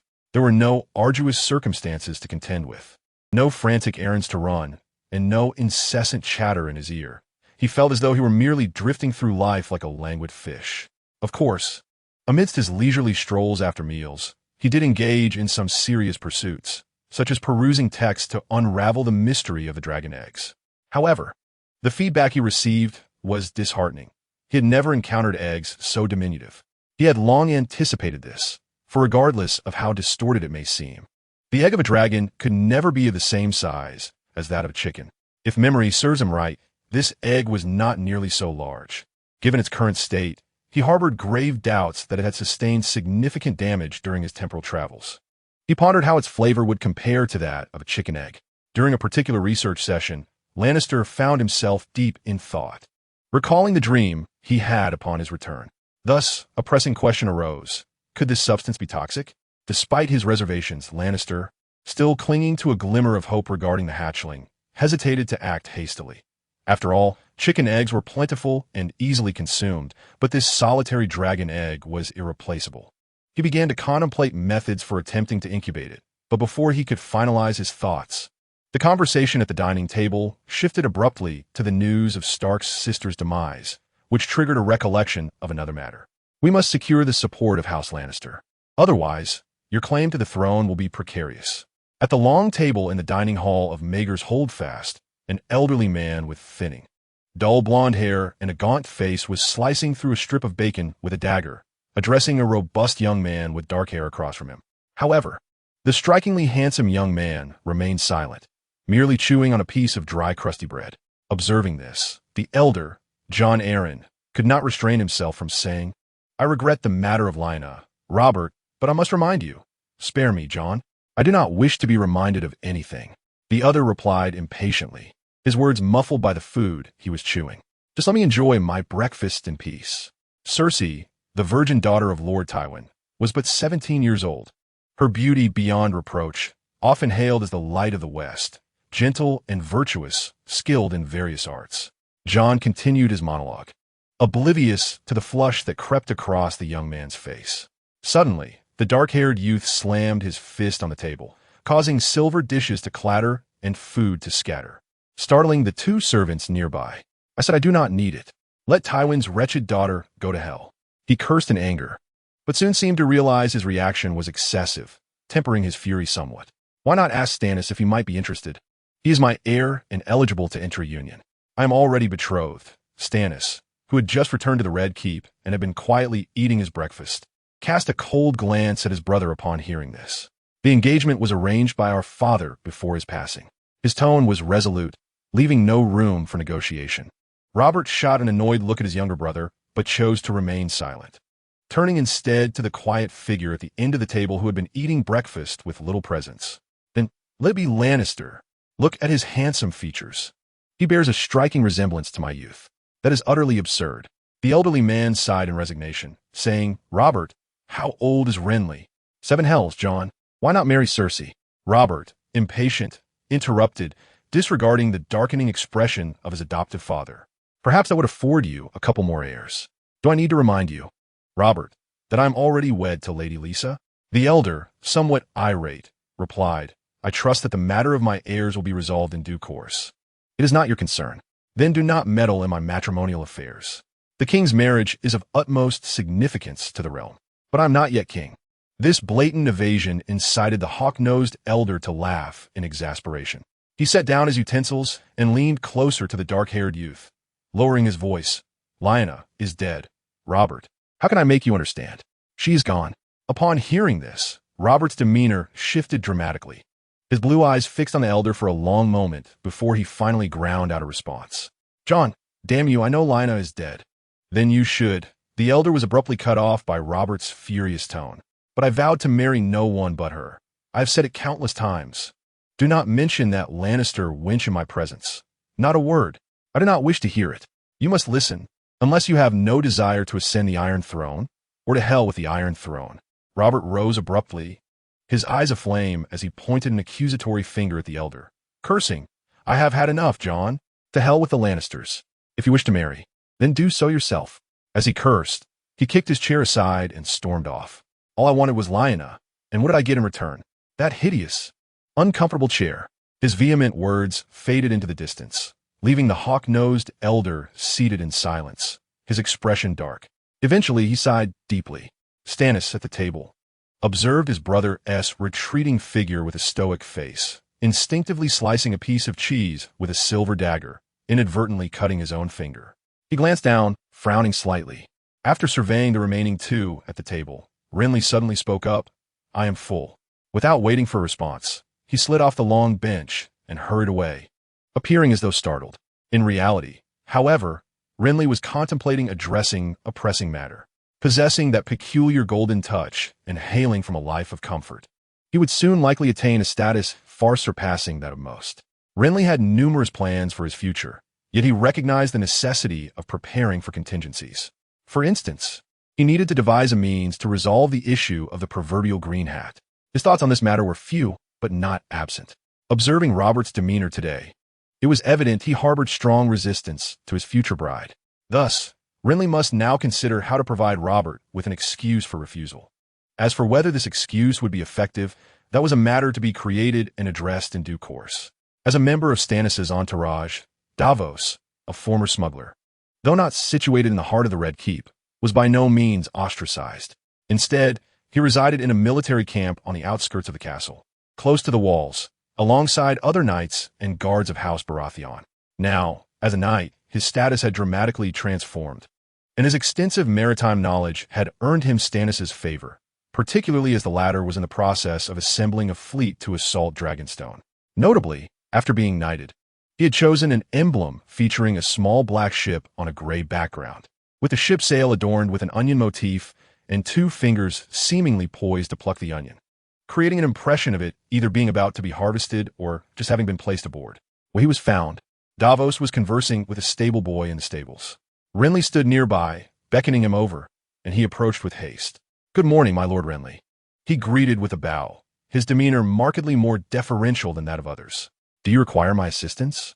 The dark-haired boy nodded, his gaze shifting to the 2 Baratheon soldiers behind him. "Will Edric step back? I need to discuss a secret with our Onion Knight." He spoke with the earnestness characteristic of children, eliciting stifled chuckles from the soldiers. "We are quite curious about Lord Renly's secret. May we listen?" "Absolutely not," the boy replied, shaking his head. After exchanging glances, the 2 soldiers feigned a sigh and retreated a short distance. Further back, Renly instructed. The soldiers complied, moving away with ease. Although 2 of their comrades had recently faced punishment for misplacing the young lord, they had since come to trust Renly's assurances regarding the secret passage, thus feeling little sense of alarm. As seasoned soldiers from Storm's End, they were well acquainted with Davos, who had been instrumental in alleviating the food shortages at the fortress, allowing them to feel secure in distancing themselves. However, Davos did not share their sense of honor. Instead, he grew serious. Unlike others, he was acutely aware that this boy was far from an innocent child, and his current demeanor clearly harbored ulterior motives. My lord, has something transpired? He could not help but inquire. I recall you mentioning that you were born in Flea Bottom. Renly looked up at him, confirming. The Flea Bottom of King's Landing? Davos nodded. Then you must be acquainted with some of the locals, prostitutes, barbers, tavern keepers, the head of the kitchens, even scoundrels? I know them all, my lord. Then I require your assistance with a matter. Davos, Renly stated gravely, his expression now a stark contrast to the earlier lightheartedness. The brown-haired, middle-aged man in a dark robe half-kneeled, inclining his ear to listen attentively, as Renly began to whisper softly. As he listened, Davos's eyes widened in astonishment, ultimately interrupting the boy. Do you possess any evidence? My lord, I possess evidence, yet I am unable to present it to you. Forgive my impertinence, my lord. To defame a noble is a grave sin, particularly when it concerns a grand house such as the Lannisters. Moreover, the accusations you speak of regarding the sibling slaughter and pillaging of King's Landing are even more heinous. The Lannisters act in the name of your brother, which is why I implore you to keep the Baratheons at a distance. Why should we voluntarily taste the foul stench of putrid refuse? Blaine remarked with evident disdain, likening it to long-fermented filth. However, such slander is not the conduct of an upright individual, my lord. I assure you, this is the truth. Blaine solemnly vowed. I swear by the 7 gods, this is no slander. Should there be a single falsehood, may I meet a wretched end. Davos, clearly unaware that Blaine harbored no belief in the divine and had already faced a wretched fate several times, hesitated, murmuring, perhaps we ought to inform Lord Stannis or Lord Robert of this matter. They will not believe it, Blaine countered, shaking his head. They will inquire about the source of the information. How did you come by it? I cannot possibly say it was revealed to me through magic, can I? Davos frowned at this. Through their encounters, he sensed that Blaine's intentions were not malevolent. Thus, he did not reject him outright. Yet he remained skeptical of his assertions regarding magic. Indeed, he felt a deep aversion to such incomprehensible sorcery. However, reflecting upon how he had been knighted and granted lands due to this very magic, the former smuggler wavered, uncertain whether to acquiesce. I shall not compel you. Blaine sighed upon observing Davos's hesitation. I beseech you, in the name of House Baratheon, to assist us, not solely for my sake. The sincerity of this appeal was difficult to gauge, yet it proved more persuasive than any coercion. Following his words, the knighted former smuggler instinctively grasped the small pouch adorning his chest, hesitating for a moment. Ultimately, recalling the brutal remnants of plunder in King's Landing, he steeled himself with determination. I can enlist a few trustworthy friends to disseminate this information, my lord, but I cannot guarantee its efficacy. I mean, it may merely amount to a futile endeavor. Do your best. If that fails, I shall devise another approach, Blaine shrugged. Moreover, there's a saying in Westeros, words are like the wind. I believe that what is spoken will eventually spread. As he uttered this, images of the hostile gazes he had encountered upon entering the city flashed through his mind. The war had only recently concluded. If the common folk of King's Landing harbored animosity towards House Baratheon, what of the Lannisters who had themselves engaged in the slaughter and pillaging? He refrained from voicing this thought, yet he trusted Davos would recognize its implications. Their discussion on this subject reached its conclusion as a figure approached from a distance. The newcomer was broad-shouldered and robust, clad in a snug gray woolen tunic and a black leather coat that accentuated his taut physique like a drawn bow. His gaunt cheeks and unruly short black hair resembled the sharp edge of a blade. Upon the arrival of the visitor, Ser Davos rose promptly to his feet and stepped forward to pay his respects. You ought to be attending to your duties, Davos, the other remarked with an impassive demeanor. Coddling children is the task of a wet nurse.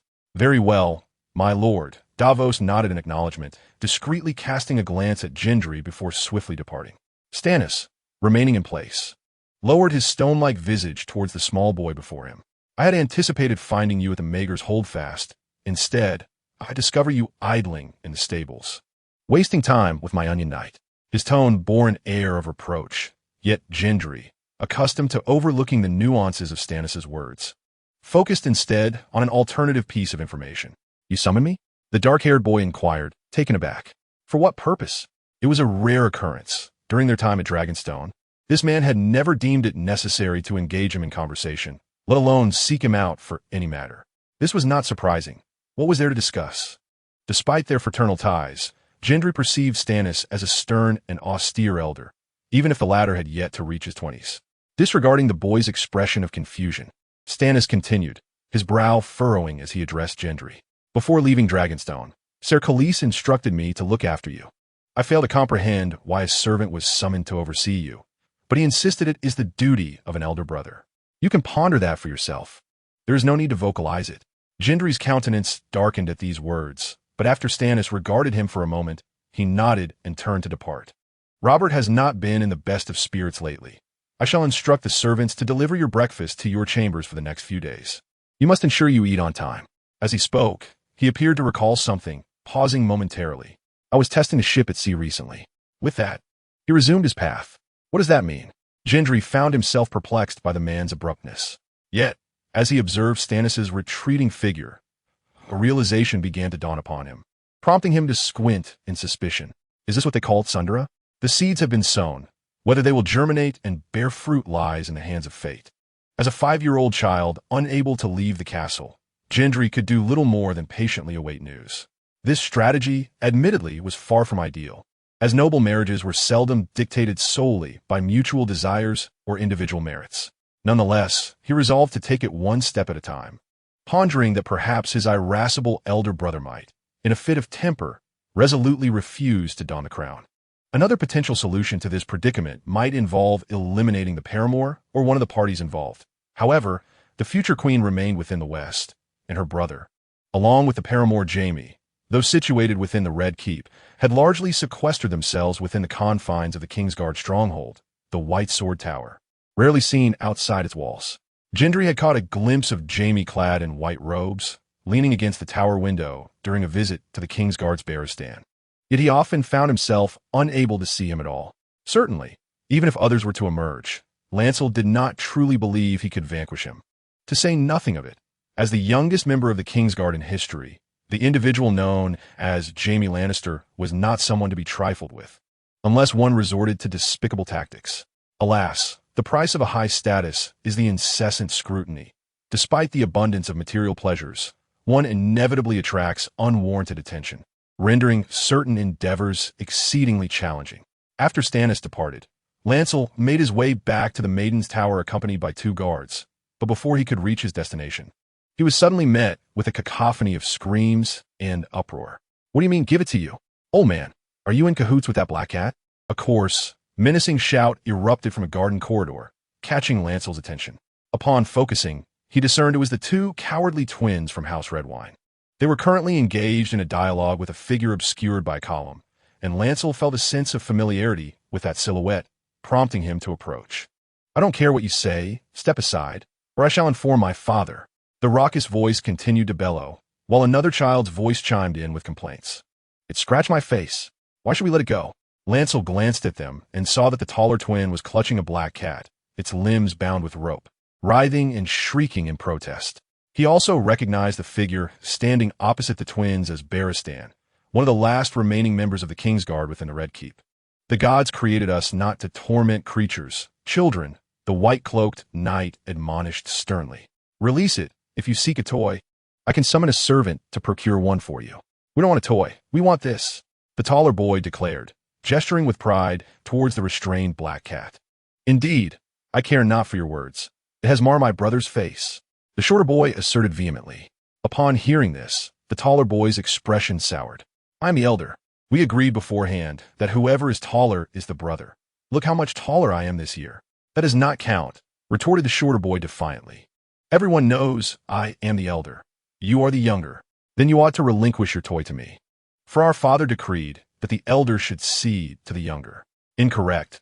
Everything belongs to the elder, and our father also stated that eventually, all the toys on Dragonstone will be mine. I am the elder, and you are the younger. As their argument escalated, the white-cloaked knight found himself in an awkward position, uncertain of how to intervene. Lancel, perceiving the absurdity of the situation, stepped forward and gently tapped the taller boy on the shoulder from behind.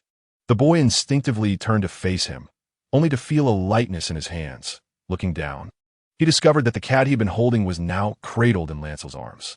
What are you doing? He asked vacantly, seemingly still in a state of confusion. This cat is now mine, declared Loras. By what right is it yours? The short boy inquired, wrinkling his nose. We caught it. Who witnessed that it was you who caught it? Loras retorted. My servants saw it. They all did, replied the tall boy. Loras fell silent, turning his gaze to the two guards trailing behind him. One of them then spoke up. This cat was captured by young Master Loras. Otherwise, how could it possibly be in his possession? Indeed. Look at my face. I received a scratch while capturing it, chimed in the other, wincing as he touched his face. This left the twin brothers, adorned with grape embroidery, momentarily taken aback. After a brief pause, the tall brother quietly remarked to the short one, he is bullying us. The short boy's expression transformed into one of fierce defiance, his eyes narrowing, as if he intended to confront Loras. However, after glaring for a while without any reaction, he ultimately backed down. With a huff, he turned to his brother and began to walk away. Just wait and see, he shouted as he walked. I will summon my father to deal with you. His words elicited no response from the dark-haired boy.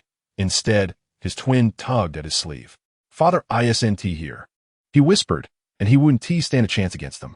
What shall we do then? The short boy pondered, feeling somewhat distressed. If I had known earlier, I would have called upon grandmother. Their grandmother, Olenna Redwine, hailed from the esteemed Redwine family, but had married in a house Tyrell, known as the Queen of Thorns, a figure far more formidable in their eyes than their own father. Grandmother isn't here either, the tall boy said, his eyes darting thoughtfully. But we could seek out our elder brother. We discovered the secret passage, yet we haven't claimed any reward for it. I have decided, I want that cat. No, that's too little. We should demand all the cats in the Red Keep. That's a splendid idea. The short boy nodded in agreement, though he soon hesitated. Glancing at the servants following them, he whispered into his brother's ear, but that arrogant Loras was the one who first informed us about the secret passage. That seems a bit unjust. Who said that? The tall boy countered. It was clearly our own idea. The short boy scratched his head and then nodded. Indeed, it was our own idea. The two children exchanged glances, then hurriedly made their way to the throne room, eager to present their request while the future king was occupied with petitioners and nobles. Meanwhile, Loras remained oblivious to the scheming of the two timid boys, cradling the cat as he faced the admonitions of the man before him. Force is not a commendable solution, my child, the knight, Ser Balon Swan, admonished sternly. Nor is it a good habit, yet it is the swiftest way to resolve the matter, Loras replied, standing his ground confidently. In the past, he sought opportunities to sneak into the cellar, engaging in conversation with the individual before him. Although this was merely a ruse, over time, they had become somewhat acquainted.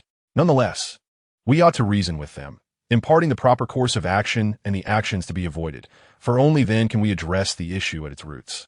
How long did you speak with them just now, my lord? Asked Bran, curiosity evident in his tone. Did it yield any results? This inquiry left the other party momentarily speechless, who then shook his head in resignation, his gaze drifting toward the surprisingly docile cat nestled in Bran's arms. Its name is Balerion. When I first encountered it, it was but a kitten, much like its master. There was a hint of melancholy in his voice, which piqued Bran's curiosity. Yet the other continued, fixated on the black cat, seemingly lost in thought. At that time, the atmosphere in the Red Keep was stifling. King Aerys' actions became increasingly intolerable. The little girl was our sole source of joy. I recall a time when she noticed our glum expressions and danced for us. A Dornish dance. I have never witnessed such beauty in my life, nor shall I again. Are you referring to Rhaenys? Bran inquired.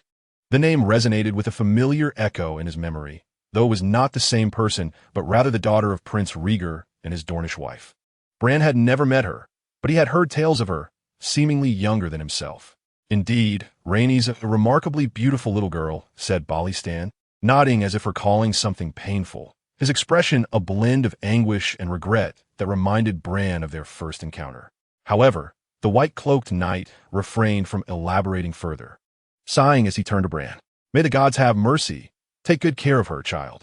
I beseech you, should you choose to keep her. Ensure she is never harmed again. I would never harm her, Bran replied, glancing down at the infamous black cat cradled in his arms, pondering. But I cannot guarantee that she will not harm me. This remark elicited a rare smile from the otherwise somber Balistan, who crouched down to pat Bran's arm. She seems quite fond of you. I trust she would not do so. Let us hope so, Bran responded, gently touching the cat's nose. The creature emitted a soft meow. its pale blue eyes gazing at the dark-haired boy with the innocence of a bashful little girl.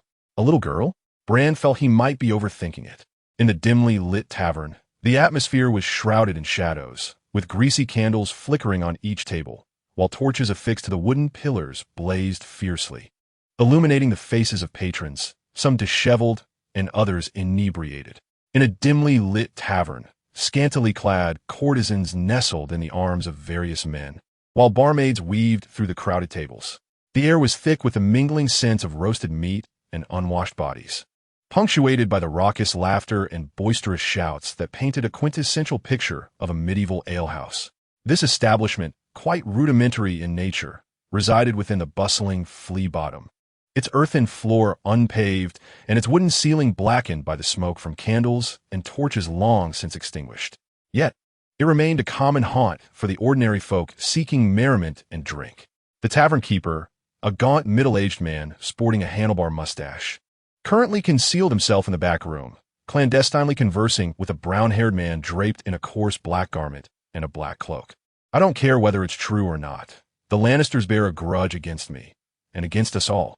That is all you need to know, he asserted, dismissing the need for monetary compensation. The brown-haired man shook his head in response. You shouldn't have to toil in vain. Why should it cost more just to have our courtesans gossip a bit? The tavern keeper scoffed. As for those singers, they would leap at the chance to eavesdrop on the sordid dealings of every noble in the Seven Kingdoms. Mark my words, Davos. While we may not stand a chance against those mounted knights wielding swords, we are not mere cowards who allow ourselves to be bullied without retaliating. Do you know what happened the day I went out to procure supplies? My sister was assaulted by a Lannister. If I discover the name of that scoundrel, I shall flay him alive. May the gods protect her. The brown-haired man sighed upon hearing this. 5 days had elapsed since his conversation with Ser Loras, and during this interval, besides his regular duties, he had devoted his spare time to orchestrating this matter. Was it due to a promise made to that individual, or a surge of indignation within him? He could not discern. Matters had unfolded even more smoothly than anticipated. The funds provided by Ser Loras had scarcely been touched, and he had nearly contacted all the trustworthy acquaintances available in Flea Bottom. The tavern owner, the cook, the cobbler, the barber, the fishmonger, and even a down-and-out minstrel. Each had readily agreed to assist, each nursing their own grievances against the Lannisters, be they large or small. Of course, Davos also had a few old friends untouched by the ravages of war, yet he deemed it prudent to exercise caution. A lifetime of smuggling had exposed him to a myriad of characters, along with a fair share of unexpected betrayals. Even those he had reached out to were approached in secrecy, avoiding any public encounter. After savoring a mug of dark-hued barley ale in the tavern, Davos bid farewell to his old friend and stepped outside. However, no sooner had he left the raucous atmosphere of the tavern behind than he sensed a pair of eyes upon him. Turning his head, he found no one in sight. Moments ago, a light rain had transformed the narrow path into a quagmire, while the windows of the 3-story wooden houses on either side remained firmly shut. The stalls erected by the roadside were devoid of life, shrouded in the cloak of night. Adjusting the grip on the hilt of the long sword hanging within his black cloak, Daphis stepped forward onto the street. The gaze that had been upon him vanished almost instantly, yet he did not ease his vigilance. Rather, he quickened his pace. Just as he was about to exit the constricted alley, a slender figure suddenly leapt forth from shadows by the wall. The Onion Knight? Daphis paused, instinctively tightening his grip on the sword at his waist. Who are you? He inquired. A friend, came the reply from a figure cloaked in black, backlit by the moonlight, rendering her features indistinguishable, though her voice was soft and unmistakably feminine. Despite this, Daphis remained on guard. A friend would not stalk me. Stalk? The woman's voice lightened with a laugh. No, we merely happen upon you here. We? Daphis felt a tightening in his chest at the word, but before he could react, a hand clapped on his shoulder from behind. If we were enemies, you would have been slain by now, Daphis. The voice, rough yet tinged with mirth, caused the brown-haired man to tighten his grip on the hilt of his sword, though he refrained from making any rash movements and slowly turned to face the source of the voice. A familiar visage emerged from the shadows. Is that you, Ben? He asked hesitantly. Indeed, it is I, the stout Ben, the figure replied, nodding.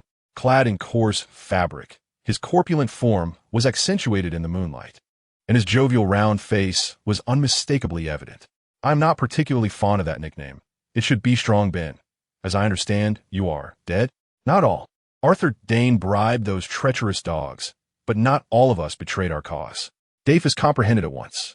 The man before him was a member of the Forest Brotherhood, a band of outlaws, though that was in the past. He had once shared tales of this group with a dark-haired boy upon leaving Wind Whisper Fortress. The band had thrived within the king's hunting grounds, thriving on the abduction and extortion of nobles, until they were eradicated 2 years prior by the Mad King's forces. It was said that Sir Arthur Dane, the Sword of Dawn, had managed to annihilate this gang by corrupting the villagers who harbored them.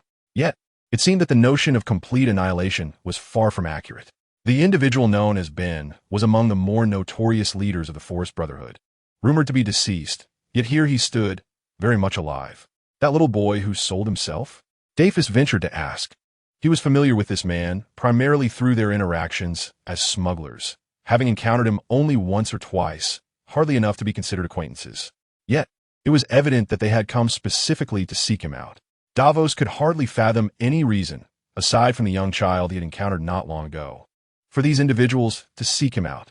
The woman before him, with a gentle voice, spoke. "He is my son. We are in dire need of money."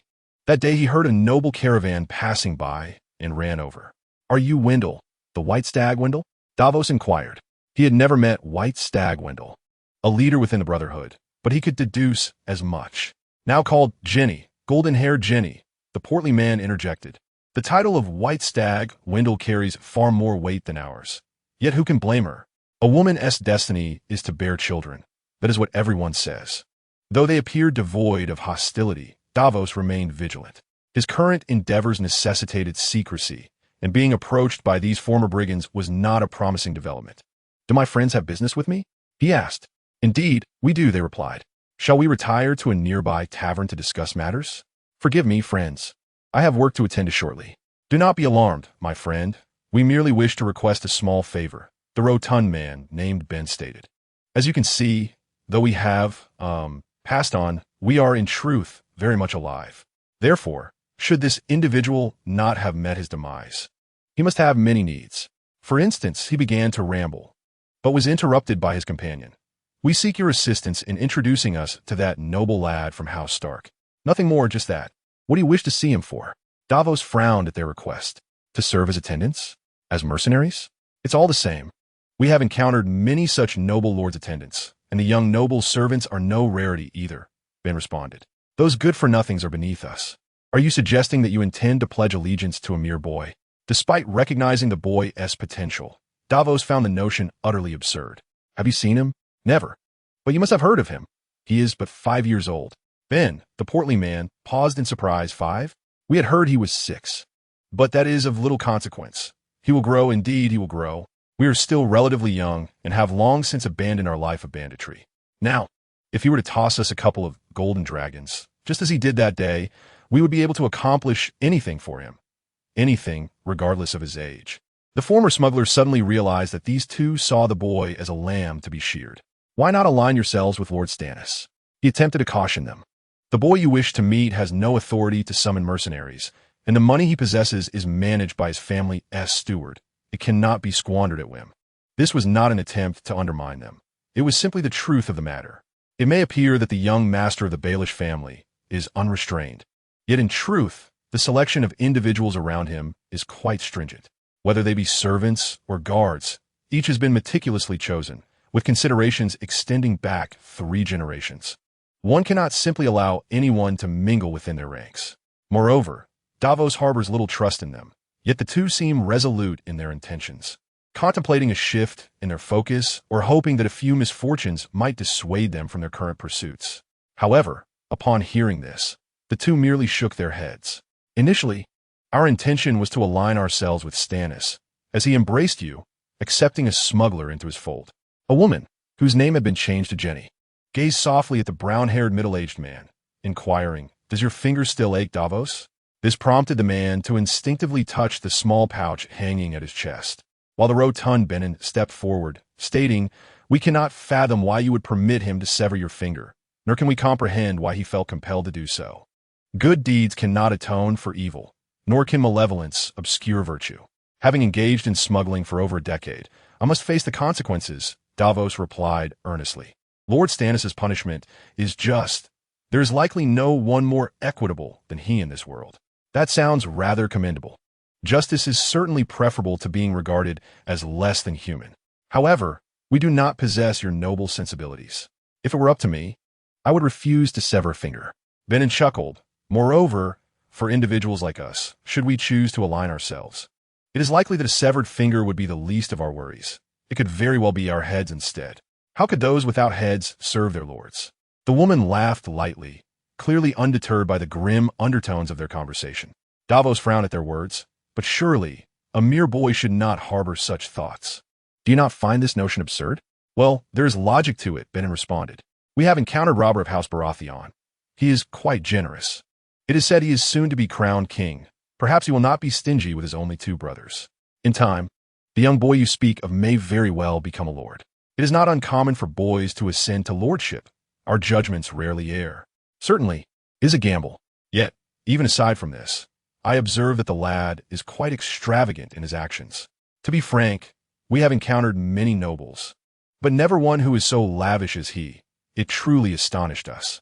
Not to mention, a few gold dragons could sustain us for years, far exceeding our earnings from raising pigs in the woods. What say you, friend? You have made quite a name for yourself. Perhaps you could extend a hand to us poor souls? Do you genuinely believe that boy is easily deceived, that one could simply coax gold from him? Upon hearing this, Davos subtly shook his head, yet he could understand some of their sentiments. In the 7 kingdoms, one can scarcely find a lord willing to take in the impoverished knights who sleep in desolate fields, let alone these former bandits. They are neither knights nor reputable individuals, making it a challenge for them to seek a benefactor. Yet, it is remarkable that they have managed to fixate their attention on a young boy. I could convey this matter to him. After some contemplation, he remarked, however, I am uncertain whether he would be inclined to accept you, and I will not conceal your identities on your behalf. The 2 exchanged glances before nodding in agreement. Of course, if he takes issue with our identities, then so be it. Yet, I would kindly ask our friend to speak favorably of us. We have long since washed our hands of wrongdoing and have resolved to lead a righteous life. The rotund Ben spoke earnestly, and upon seeing Dafus nod, he continued, however, prior to that, I believe we might be of assistance to you by speaking ill of the Lion's household. This is a task I am quite adept at, and consider it a form of remuneration for you. This statement caught Dafus off guard, prompting him to respond with caution. You are well informed? You are quite vigilant. The other party replied with a chuckle. But we have observed you for quite some time. As history serves as a guide, the sun gazes upon us as we gallop beneath the lofty castle. The melodies of a singer emanate from a brothel on Silk Street. The notes delicate and the tones melodious. It is still early morning, and while patrons are few, there are those who lend an ear. Some early rising courtesans and attending servants gather around the singer, silently absorbing the rare beauty of this morning's performance. Inherent in the elusive nature of love is an indelible allure that spans the ages. The singer, a gaunt young man with a scruffy beard, dons a brown, sleeveless tunic and trousers. Seated at a table in the hall, he nonchalantly crosses his legs, his gaze averted from the audience, which consists of both seated and standing listeners. His focus remains tenderly fixed on the wooden harp cradled in his arms, slender fingers plucking crisp notes that intertwine with his voice, creating a melody that resonates with an enigmatic essence. Yet, for this locale, the morning is a time of idleness, and apart from a few servants murmuring as they depart, the gathered courtesans exhibit keen interest in the destitute bard who offers them a free serenade. Gradually, they seem to grasp the meaning behind his song. The singer pauses, scanning the crowd before releasing another delicate note. The song persists, and the subsequent lyrics pique the curiosity of the surrounding courtesans, until the scruffy young minstrel concludes his performance, bows to his audience, and a youthful red-haired girl, her face still bearing the innocence of youth, eagerly inquires, "What a splendid song! Did you compose it yourself?" "Indeed, dear girl," he replies. The individual bowed and replied, "It is an honor that you appreciate it. What does it sing about?" Another courtesan, intrigued, inquired, "Is it a tale of love between 2 insects? If they are insects, they must surely be the most beautiful ones in the world." The singer, noticing the curious gazes surrounding him, modestly added, "Is indeed a captivating story, yet one destined for rejection. I recently heard this tale from the flea market, which inspired the composition of this song." His words only heightened the curiosity of the onlookers. and after some coaxing, he began to narrate a cliché yet sensational story. Recently, the capital has been abuzz with activity. Nobles from various regions have flocked to the city, overwhelming the inns to the point of bursting. The common folk of King's Landing, still reeling from the aftermath of war, found themselves swept up in the fervor of this noble influx. With the new king's coronation approaching, the upper nobility busied themselves with various clandestine dealings, while the lower classes found some respite amidst the chaos.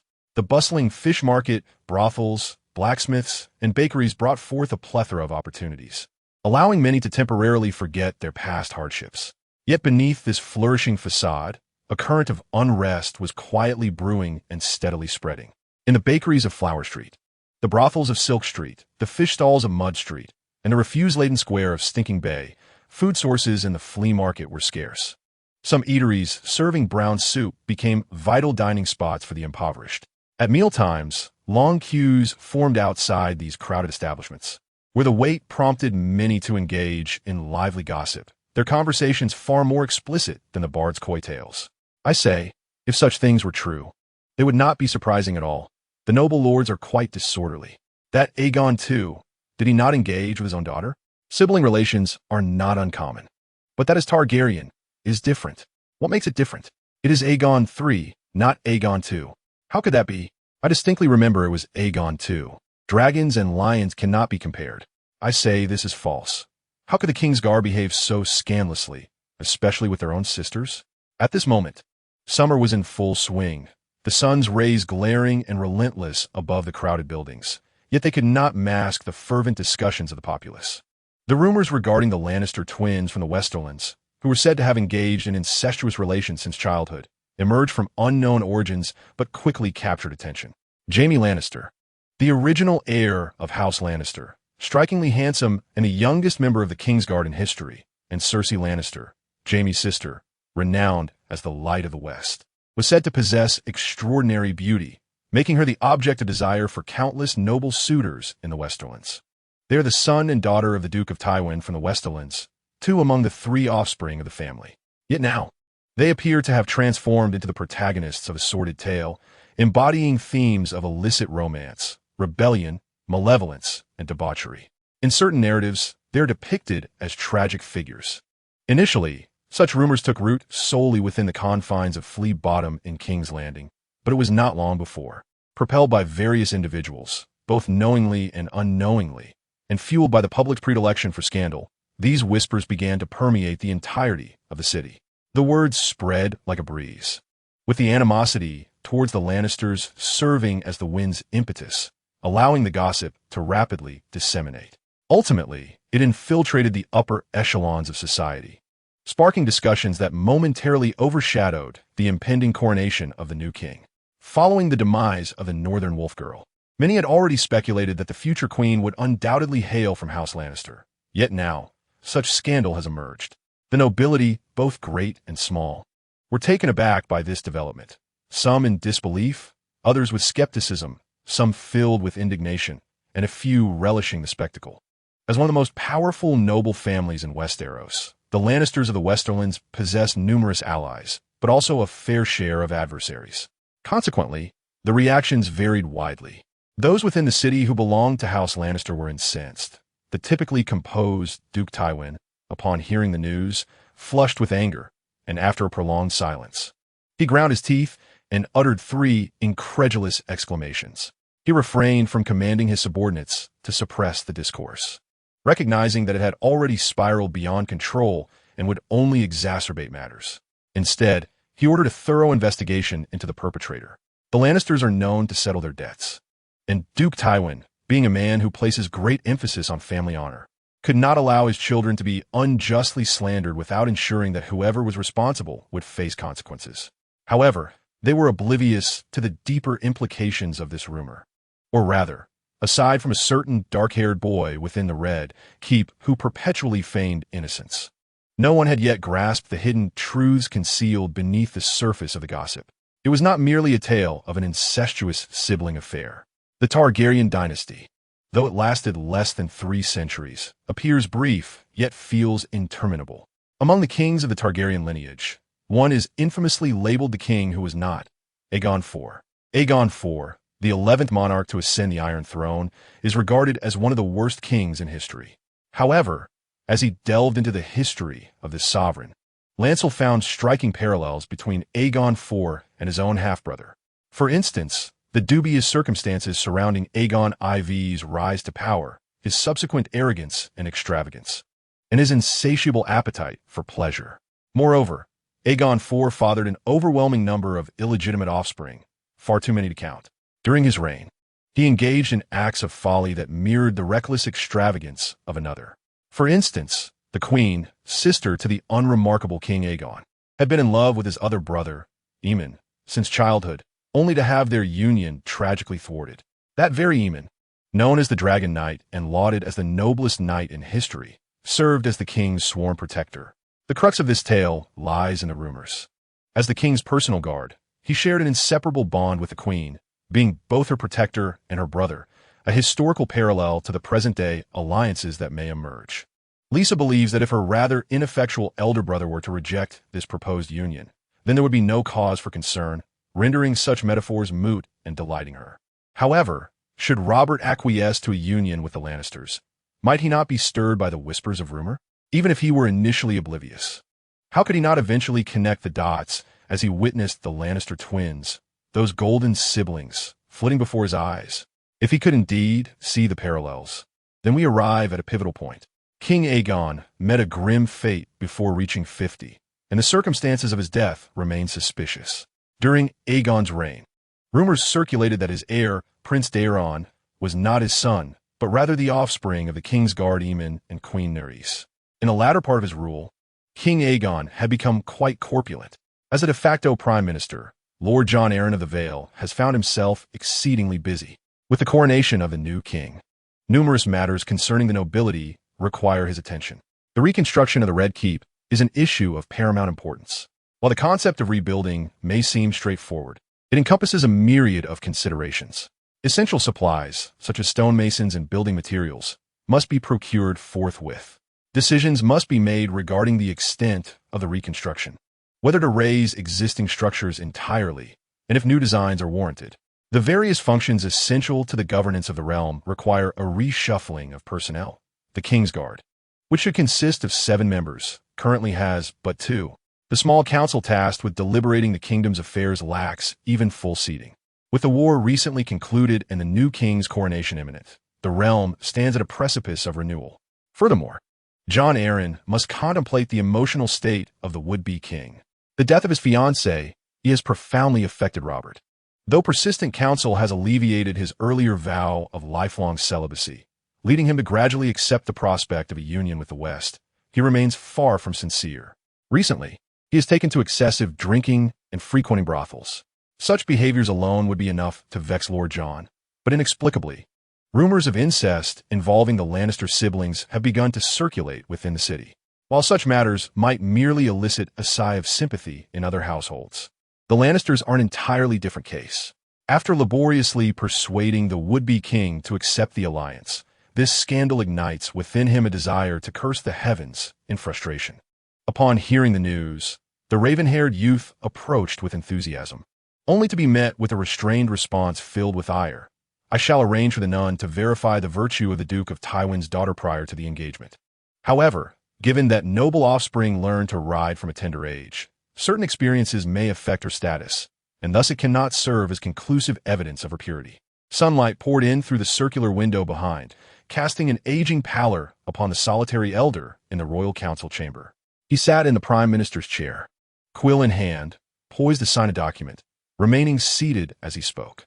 Logically, he ought to have shown more respect to a king. Yet this individual was his adopted son, and the fact that the latter had not yet been crowned afforded him a degree of informalities. Robert, while indifferent to formality, was evidently displeased by the implications of the elder's words. He pulled out a chair beside him and, with a countenance of distaste, declared, "Then there is no need for inspection. Am I truly destined to wed that Cersei? For the love of the gods." Women across the 7 kingdoms who aspired to marry the king could form a line from the wall to the flea bottom of King's Landing. The elder tightened his grip on the quill, the pent-up frustrations of many years suddenly surging forth. He replied, his tone laced with bitterness, I must remind you, Robert, our union with the Lannisters was never intended to secure you a suitable bride. So even if this is true, you must marry her. Is it the fate of a king to wed a harlot who has lain with his brother and borne a miscarriage, only to become the laughingstock of the Seven Kingdoms? The raven-haired youth laughed heartily at this. What do you take me for? A craven who will endure humiliation? By the gods, if the spoils of victory lead to such disgrace, I would have been better off running to the Mad King. I regard you as a king. The elder interrupted sternly. A king who can bring fortune to this realm and end the tyranny of the Mad King. I never desired to be king, did you not know? I merely, if you do not wish to, you may turn and leave at once. The bald elder with a hooked nose raised his voice. I shall go to Dragonstone to welcome back Queen Riella and Prince Viserys, and then, according to tradition, anoint Prince Viserys as the new king. This proclamation caused Robert's complexion to flush crimson. He leaned over the table, hands braced against it, glaring fiercely at the elder, grinding his teeth as he said, "You will not do that. Jon, I have vowed to slay every Targaryen myself. Mark my words, all of them. I shall see them die as cleanly as dragons." Though visibly enraged, the elder remained quietly observant, showing no signs of yielding. Only when he noticed the tension in Robert's face hardening from the prolonged standoff did he shift topics. "You and Ned are good brothers. During the harsh winters of the north, you needn't worry about a stable kingdom. With me, in the Vale, my heirs shall not oppose your rule. I have allied with Ned in the Riverlands, so you need not concern yourself with the Tullus for the time being." The elder's voice resonated with reason. "The storm is your inheritance, and the lords hold you in high regard. We have slain the Dornish princess and her children. Dorne will not remain compliant, yet at most. We cannot control the southern borders of the kingdom. Prince Doran of Dorne is characterized by his caution, and he would never dare to mobilize his forces without a chance of victory. The Reach is prosperous, suffering little loss in war, but it harbors centuries-old enmity with Dorne, making cooperation between the two impossible. Meanwhile, we have the heir of House Redwine of the Arbor in our grasp. The Redwine fleet dares not act rashly, and the Reach will be constrained by the overall situation unless the neighboring Westerlands provide support, primarily the Westerlands. Duke Tywin has shown a willingness to forge an alliance through marriage, leaving only the Reach and Dorne in a state of instability, perhaps with the Iron Islands added to the mix. However, these three factions harbor mutual grievances and will certainly not collaborate. Yet, if you do not unite the Reach, the Westerlands, and the ever-watchful Dorne and Iron Islands, you are left with half a kingdom, with half a kingdom's lands and hundreds of lordly families, devoid of their sovereign's dominion. What makes you believe they will submit to your rule? Your Targaryen bloodline? How long can we sustain our identity as victors? The elder's unbroken discourse gradually diminished the anger on the young man's dark-haired visage until it vanished entirely, leaving him pale and seemingly drained, slumping back into his chair. Old Jon observed this and sighed, his stern expression crumbling. "I will arrange for the nun to conduct an examination before the wedding," he reiterated wearily.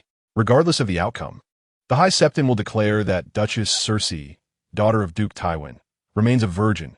Indeed, he will say as much. Thus, there will be no further accusations regarding the matter.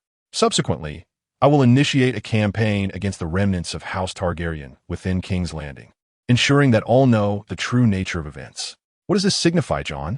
Robert, leaning against his chair, replied bitterly, "The dragon knight Aemon with his sister Naerys, engaging in an affair beneath the very eyes of Aegon IV. So I am to be the foolish and incompetent king? The future heir may not even be of my blood." The old man found himself somewhat exasperated by this notion. "Robert, you must remain composed. A good king must discern between rumor and truth. Aegon IV's suspicions led to what? The kingdom's fracture, the Blackfire Rebellion. And 5 generations of Targaryens had to clean up after him. This is a lesson written in blood. Do not let such words mislead you." The other seemed to have entirely lost interest in speaking at this point. Observing this, Duke Jon could not help but add, "I will uncover the truth, Robert. I assure you." "Enough, Jon. You are right. The truth does not matter." The dark-haired youth waved his hand dismissively. Weariness etched across his face. "I trust you with this matter. Whatever you say shall be deemed true." Seeing this, the elder hesitated, wanting to speak but ultimately sighed and refrained from further comment. In truth, he had already acquired several clues. The intelligence chief, Varys, embroiled in a crisis of trust, had been diligently working during this period. promptly reporting any developments to him, the prospective hand of the king. The lead pointed towards an outsider named Ben, who was highly suspected to be the source of the rumors, and they had already begun efforts to apprehend him. Meanwhile, in King's Landing, the atmosphere was tumultuous due to Lancel's spoiler antics. Yet, the person at the center of it all seemed utterly indifferent, playing the flute atop an open-air platform on the roof of Maegor's Holdfast. The platform was surrounded by several stout, brownish-gray columns, standing silently. The boy sat at the edge, gazing out at the vast sea, dotted with a multitude of moored vessels. A refreshing sea breeze wafted by as he held the instrument, his fingers delicately moving, producing a melodious and crisp flute sound. The exotic tune, imbued with an unusual cheerfulness, was marred by its intermittent nature, severely disrupting the rhythm. Two guards stood nearby. One named Will, leaning against a column with arms crossed, remarked to his companion, "Young Master Lancel plays splendidly." His companion nodded in agreement. "Indeed, this is the most exquisite flute performance I have ever heard, and I have never encountered such a melody. Could it be that our young master composed it himself? By the gods, that would be truly remarkable." They spoke deliberately loudly, not far from the dark-haired boy, ensuring their words reached him, for even a person of average hearing could not miss them. This prompted Lancel to cast a sidelong glance at them, leading the two to amplify their praise even further. He rolled his eyes, choosing to ignore them and continue practicing his flute. His unique talent, bestowed by his profession, allowed him to discern subtle flaws and unnatural elements within the melody as he played, enabling him to make necessary improvements in subsequent renditions. However, at this moment, his lung capacity was limited, preventing him from achieving a seamless performance, resulting in a disjointed tune that could hardly be deemed pleasing. Yet, it seemed he was the only one aware of this reality. Not only the guards, but even the animals appeared to grasp this understanding. Beneath the sunlight, a black cat, which had been walking along the stone edge of the terrace, was now drawn closer by the music. Upon reaching a certain distance, it suddenly leaped onto a low table in front of Lancel, settling there. The boy glanced at the feline, but chose to ignore it, while the cat lay quietly, fixated on him, its light blue eyes intently observing his focused face and the flute in his hands, seemingly filled with admiration. Shortly thereafter, feeling unsatisfied with merely gazing, it leapt again, landing in the boy's lap, nuzzling against the fabric of his clothing at the belly with a sense of contentment. The flute's melody abruptly ceased as Lancel looked down at the creature, displeased. "Go away. Keep your distance. You shed fur everywhere. How can you lack any sense of propriety?" The black cat, upon hearing this, tucked its head in tighter, seemingly unfazed by his words. Upon witnessing this, Renly let out a cold, mocking laugh, then raised his hand to give the cat a swift tap on the head. The black cat emitted a plaintive meow, casting a lingering glance at his belly before leaping down to rest on the boy's booted feet, its little head tilted upward, gazing at Renly, while its fluffy tail swayed incessantly, seemingly eager to appease its new master.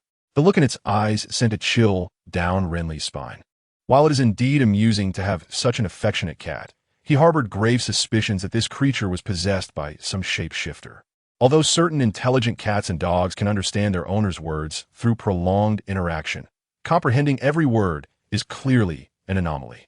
If memory serves, there exist shapeshifters in this world capable of inhabiting animals, much like a certain future king who would feign indifference and effortlessly win.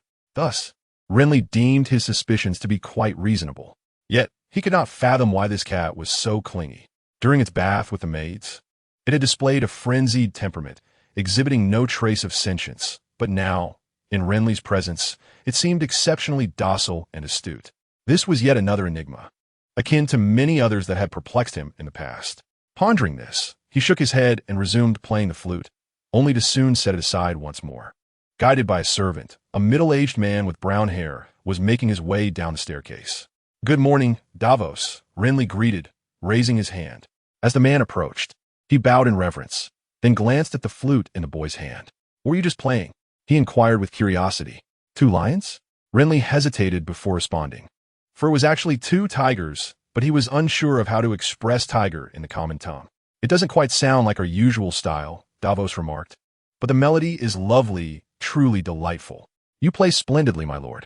At this compliment, Renly chuckled, feeling somewhat surrounded by sycophants, and thus shifted the topic.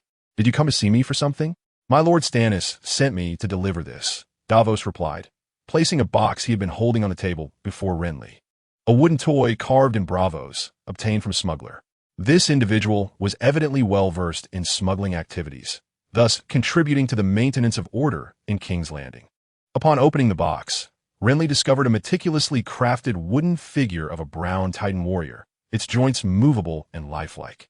Lacking interest, he merely glanced at it before closing the box, intending to toss it into the container reserved for Naga's ribcage upon his return, essentially his makeshift trash bin. "Nothing untoward has occurred, has it?" he asked in a lowered voice. The delivery of the toy was merely a pretext. Renly had previously expressed a desire for such a trinket to facilitate easier contact with Stannis, relying on the inexplicable maternal instinct that had emerged. He had found little difficulty in persuading this former smuggler to become a messenger of sorts for toys. An unexpected turn of events unfolded, as several former members of the Imperial Brotherhood sought refuge with you.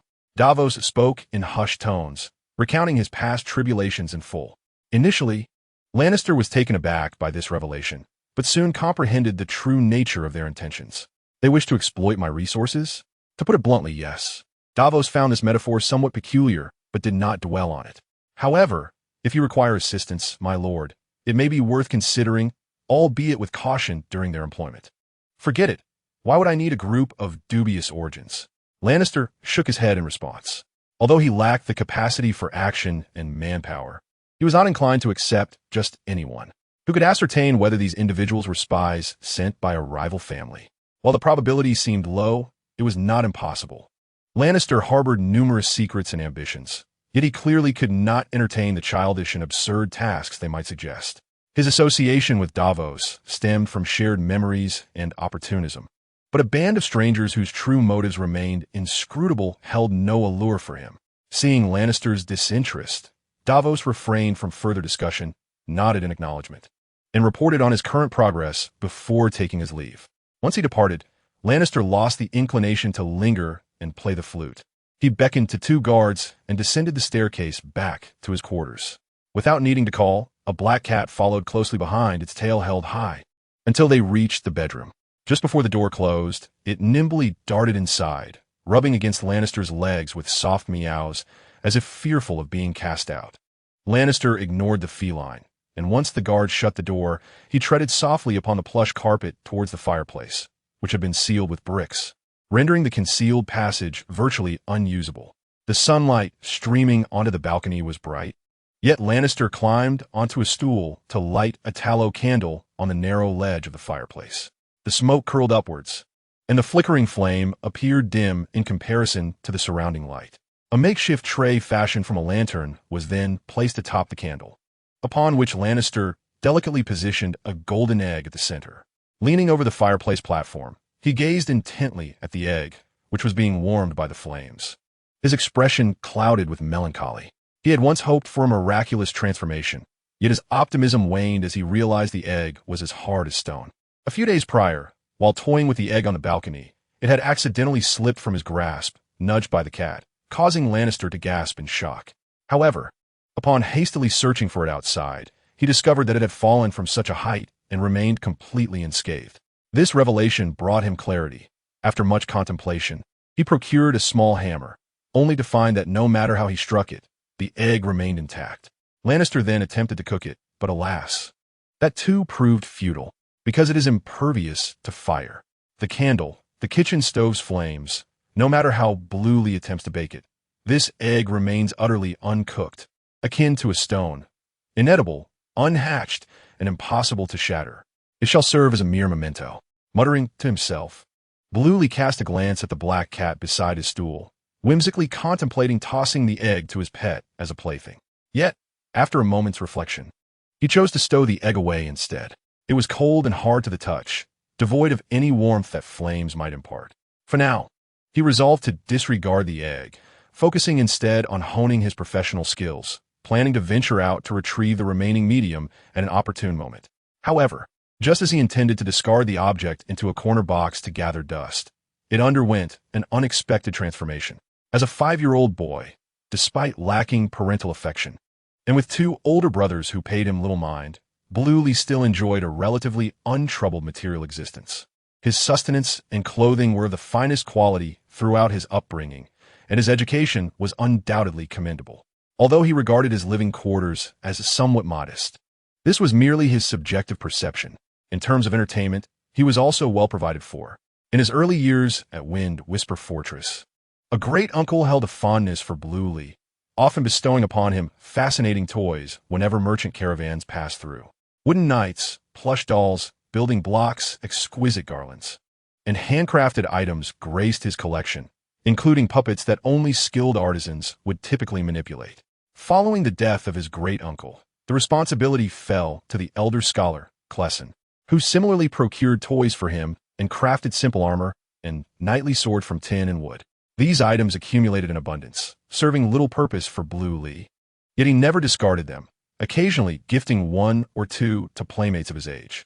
Now, these toys had amassed in 2 large chests, which the steward had brought along when they departed from Whisper Fortress.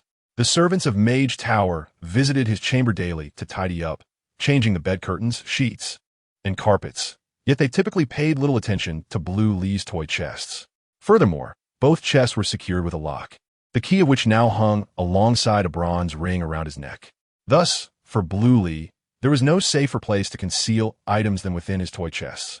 Previously, he had treasured a Naga rib he procured from the Iron Islands, renowned for its remarkable ability to attract schools of fish, and had hidden it within a box.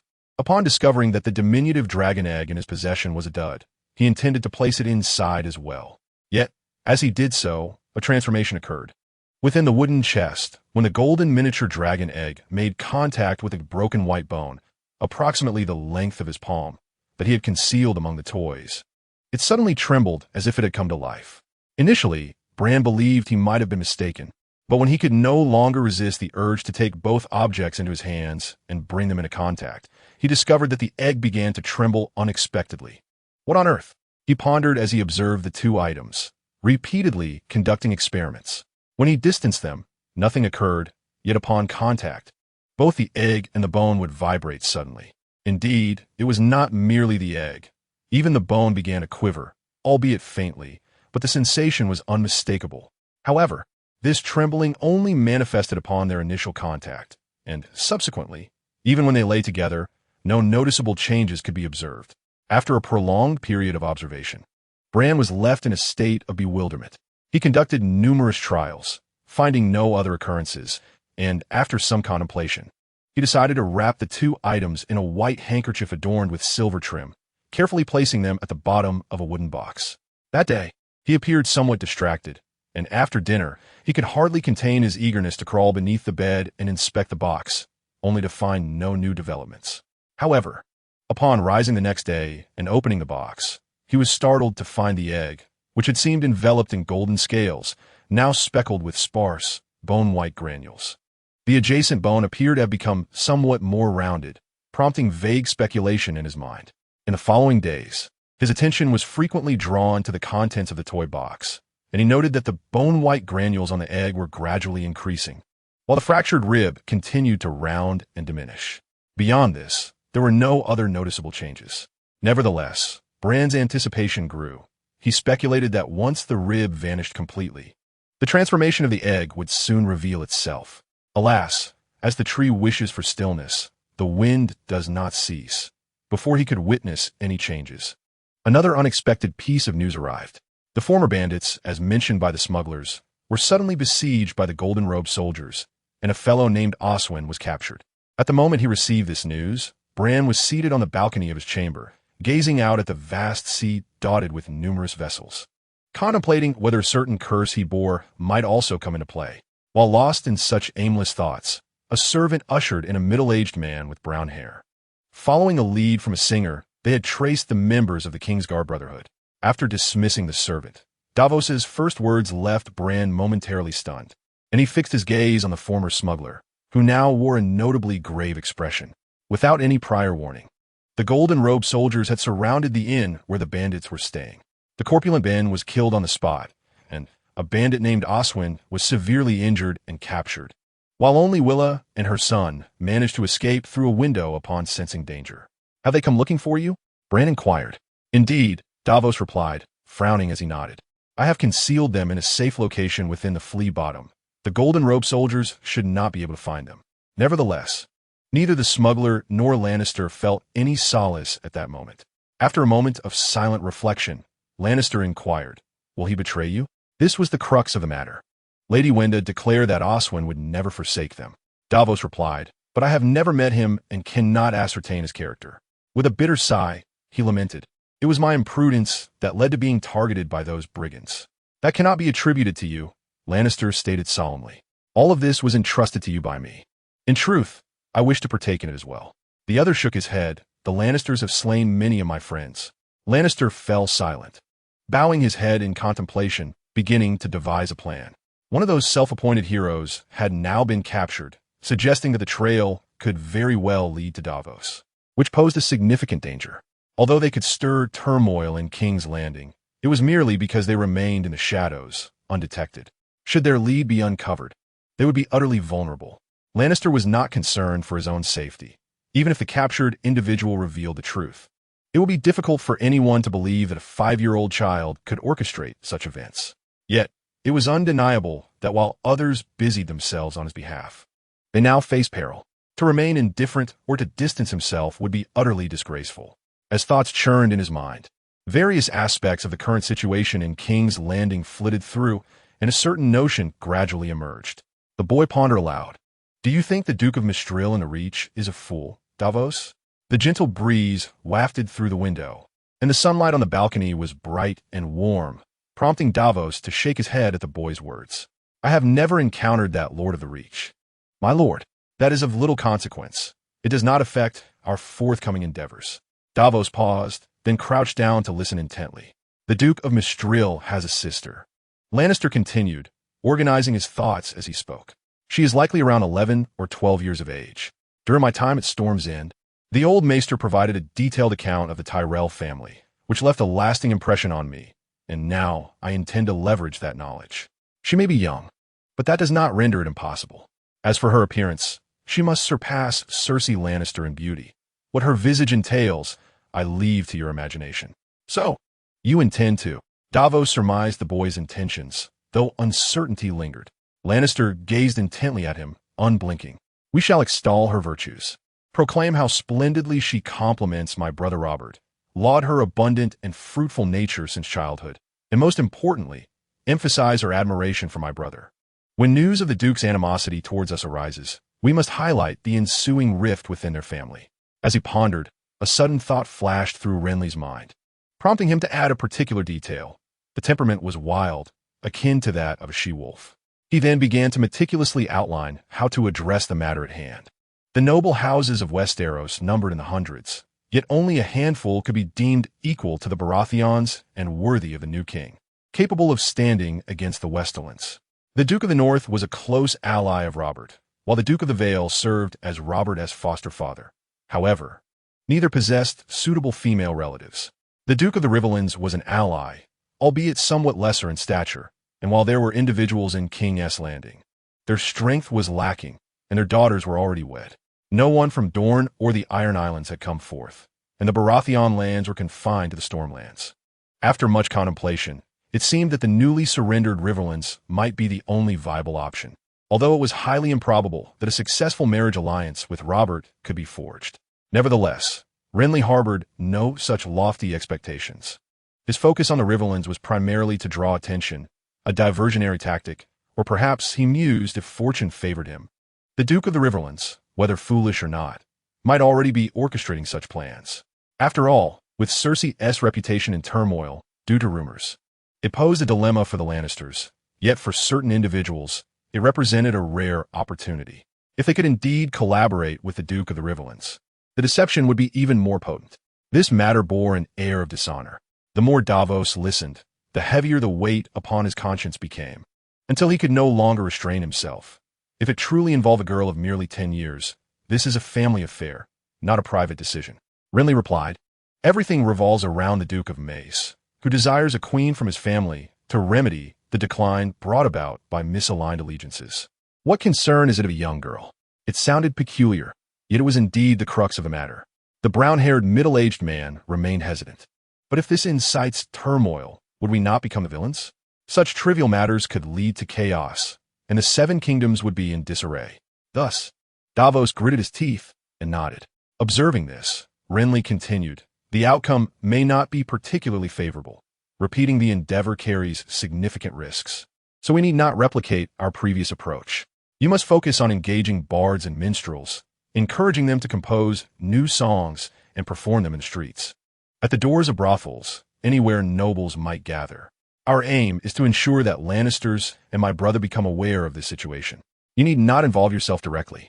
You may hire beggars or others to assist in spreading the word. This may require substantial funds, but the treasures within the maiden's house are plentiful, and I can procure some. You should be able to liquidate them. Will this not cause you trouble, my lord?" Davos inquired. Renly waved his hand dismissively. "No, not at all. After all, the matter of the secret passage remains unresolved. It is quite normal for a thief to utilize such a route for pilfering." After discussing further details, Davos bowed and took his leave. Watching his retreating figure, Renly let out a quiet sigh. "I hope this proves effective." Reflecting deeply, he suddenly recalled that the Duke of Mace's younger sister had seemingly been betrothed since childhood. This was utterly perplexing. He felt a dull ache in his head, bewildered by how such trivial matters had escalated into this chaotic situation over just a single gold coin. The sheer foolishness of those bandits, who thought to align themselves with a mere child like him, was astonishing. In the ensuing period, Lannister had not encountered Davos again. Perhaps the latter was overwhelmingly busy, or perhaps some unfortunate circumstance had befallen him. In any case, ensconced within the Red Keep, he found himself isolated from any pertinent news, having gleaned little information through eavesdropping. Thus, he resorted to spending his days near the Maegor's Holdfast, practicing his musical instruments. Upon acquiring his profession, a plethora of memories regarding the usage of various instruments surfaced, yet mere familiarity did not equate to proficiency. Although he had commanded that all available instruments be brought forth, his physical condition proved inadequate. His breath was too short for the flute, resulting in only intermittent notes. His tender skin caused discomfort when attempting to play the harp, and bandaging his fingers offered little relief. Only the violin seemed manageable for practice, leading to a cacophony of shrill sounds emanating from the Maegor's Holdfast of late. It was difficult to ascertain whether Lannister's lack of skill was the issue or whether his focus was elsewhere due to other matters. Recently, the thefts at the Maegor's Holdfast had garnered attention, yet, as Lannister had anticipated, no one suspected an insider, nor did anyone consider that the true thief could be the younger brother of the future king. Meanwhile, the fusion of the dragon egg and the broken bones continued, progressing slowly but persistently. Each day, Lannister observed the two objects, silently awaiting either good or ill tidings. However, when the Duke of the North and his entourage returned, he could no longer remain passive. Although he was not yet urgently seeking that mysterious medium for the quest, it was essential to investigate the situation. He had not forgotten the existence of a remarkable man from the Vale among the Northerners. Thus, upon hearing news, he hastily departed the Maegor's Holdfast with his guards, making his way to the throne room. It was then that he suddenly overheard some commotion regarding a rumor. Someone was extolling the beauty of his sister, and he wondered why he should intervene. Was his sister not beautiful? A refined accent from the Riverlands wafted from the corner of the courtyard outside the throne room. As Lannister approached from the newly paved path behind, he unconsciously turned his gaze in that direction. A familiar, tall figure with brown hair came into view, elegantly dressed and strikingly handsome, though his expression seemed somewhat discontented. It was indeed a positive occurrence for a singer to offer such praise. What sense was there in asking him to intervene? Engaging him in conversation was a middle-aged man clad in a cloak, black woolen attire, and breeches who, despite facing away from Lannister, spoke clearly enough for his keen ears to catch. "This is a conspiracy, my Lord Duke. We must not allow ourselves to be manipulated." "A conspiracy? Certainly, I am aware that this is a conspiracy, so we can investigate who is exploiting us. But why must we hinder those singers?" The Duke of Riverrun remarked, his face alight with enthusiasm. "We ought to be proactive. This current situation renders us excessively passive. However, if my sister could become queen, do you not grasp the significance of this? That is impossible, my Lord Duke. Moreover, Miss Jenna is already engaged to the Fossaway family. Announcing this would be tantamount to public humiliation. My sister is indeed betrothed, yet the marriage has not been consummated. Are you not aware that engagements can be dissolved? I have 3 sons. I could easily arrange for one of them to marry a daughter from the Green Apple family. They would gladly agree to annul the engagement without any complications. Upon reflection, there is but one king. His voice trailed off as Maester Lewin noticed the approaching party led by the black-haired boy, who had not suspected that his words had been overheard. He greeted the boy with a smile and a raised hand. The boy politely returned the gesture, revealing no hint of the mischief he had been up to before. However, it seemed that Duke Mace was rather pleased with the current developments. The black-haired boy felt a measure of his internal tension ease, and upon entering the throne room, he beheld a long-anticipated figure. Stannis, whom he had not seen in a while, stood near the Iron Throne, nestled between 2 columns, while the smuggler Davos, clad in black, stood enscathed behind him. Upon seeing the boy, Stannis discreetly signaled a gesture of reassurance. The boy's heart settled completely, and he turned his gaze toward Eddard Stark, who was reporting something to Robert from beneath the throne. Upon seeing Eddard again, the boy noticed that he appeared somewhat sun-kissed, his face more gaunt. Yet his posture remained resolutely upright. Not far from him, the boy finally spotted the true target of his desire. However, as his gaze fell upon the short, coarse man, a previously overlooked realization struck him, leaving his expression momentarily startled. He no longer sensed that familiar scent. The turmoil had subsided. The bright sunlight poured from the heavens, and outside the window, numerous white tufts danced in the breeze brought by the distant sea, resembling countless dandelions in flight, akin to the familiar summer snow of his homeland gently falling. Yet, these were merely the poplar seeds blown from the woods of the Red Keep. While they resembled home, they were ultimately different. Standing before the window, silently observing it all, Eddard Stark wore an impassive expression, yet his gray eyes were filled with complex emotions, anticipation, nostalgia, and an undeniable hint of sorrow. The last time I visited King S Landing, chaos reigned everywhere, yet now, I behold a brand new kingdom. His voice was subdued, low enough to be heard clearly.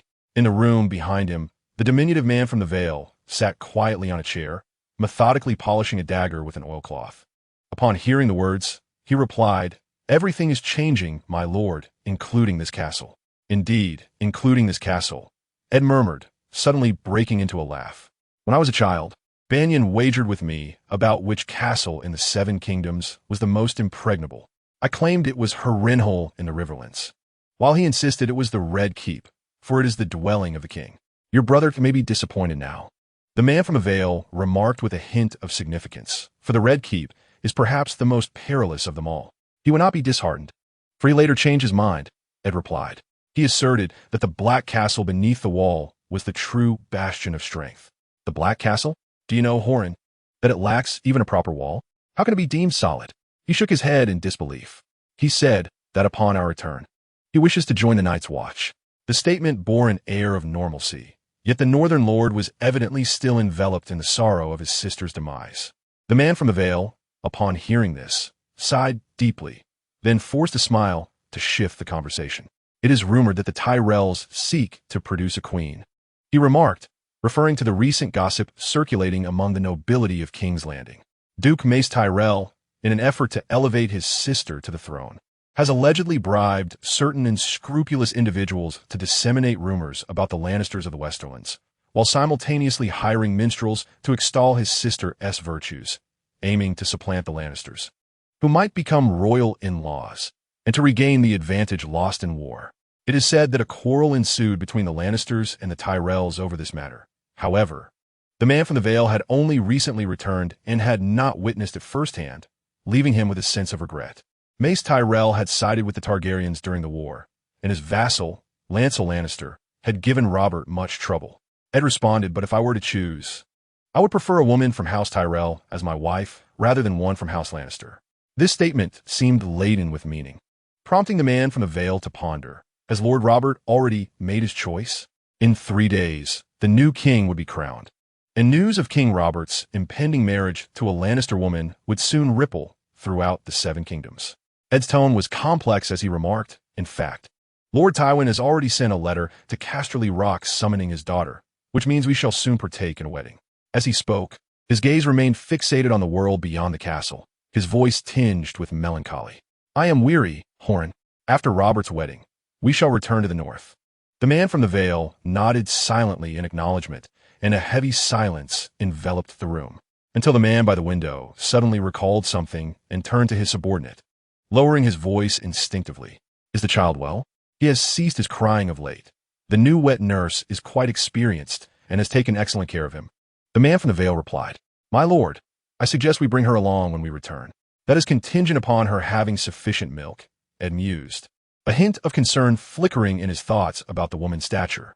"This matter must be approached with utmost caution, as it is exceedingly difficult to find another wet nurse along our journey. Thus, have we concluded our involvement?" A clear voice resonated from the balcony of the Mage building, where a boy clad in an exquisite black leather coat sat gracefully upon an ornate chair, inquiring of the middle-aged man with chestnut hair seated opposite him.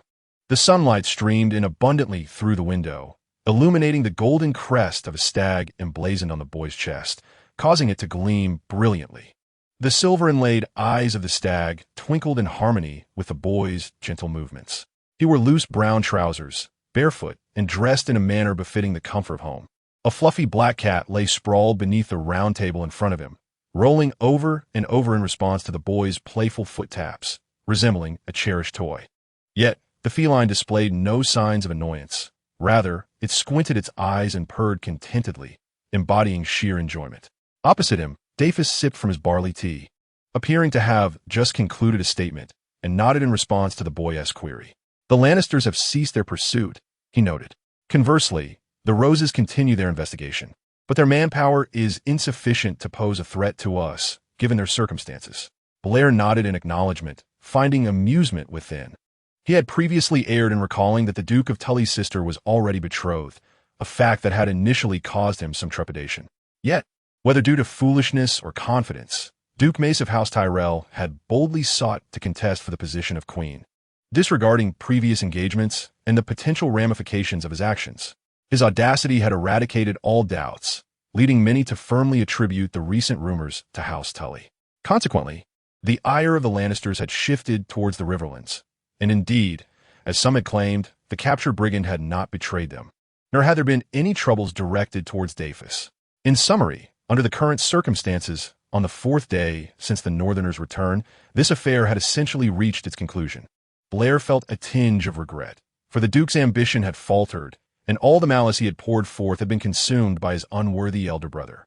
This meant that the memory of the ever-grinning Cersei would still prevail as the future queen. Nonetheless, Blair was not excessively disheartened. He could not fathom the existence of rumors. He doubted that Cersei would dare to betray Robert by consorting with her brother. Nor did he believe that his sister-in-law could bear a golden-haired son that Robert would naively accept as his own. With these thoughts swirling, Blair suddenly inquired, "Where the White Doe, Winda? What did she have to say?" He referred to the lone survivor from the recent band of foolish brigands, who had been discreetly concealed by Dafus. She had originally intended to rescue her comrades, but those captured had already met their demise. With nowhere else to turn, she planned to return to the keep with her son. Dafus remarked, unable to suppress his thoughts, "She possesses remarkable potential, my lord. Perhaps you could indeed find a use for her." "For what purpose?" Blair queried, perplexed by Dafus's apparent enthusiasm for the female brigand. "Errands, tasks, serving as a maid, anything will do. It would be a pity to send her back to pig farming." The former smuggler remarked in admiration, "Moreover, she can read." "Read?" Lancel's little feet came to a halt, pondering before he inquired, "Is she trustworthy?" "I believe she is reliable, as past experiences have demonstrated," Davos replied. "Is she familiar with the nobles across the Seven Kingdoms?"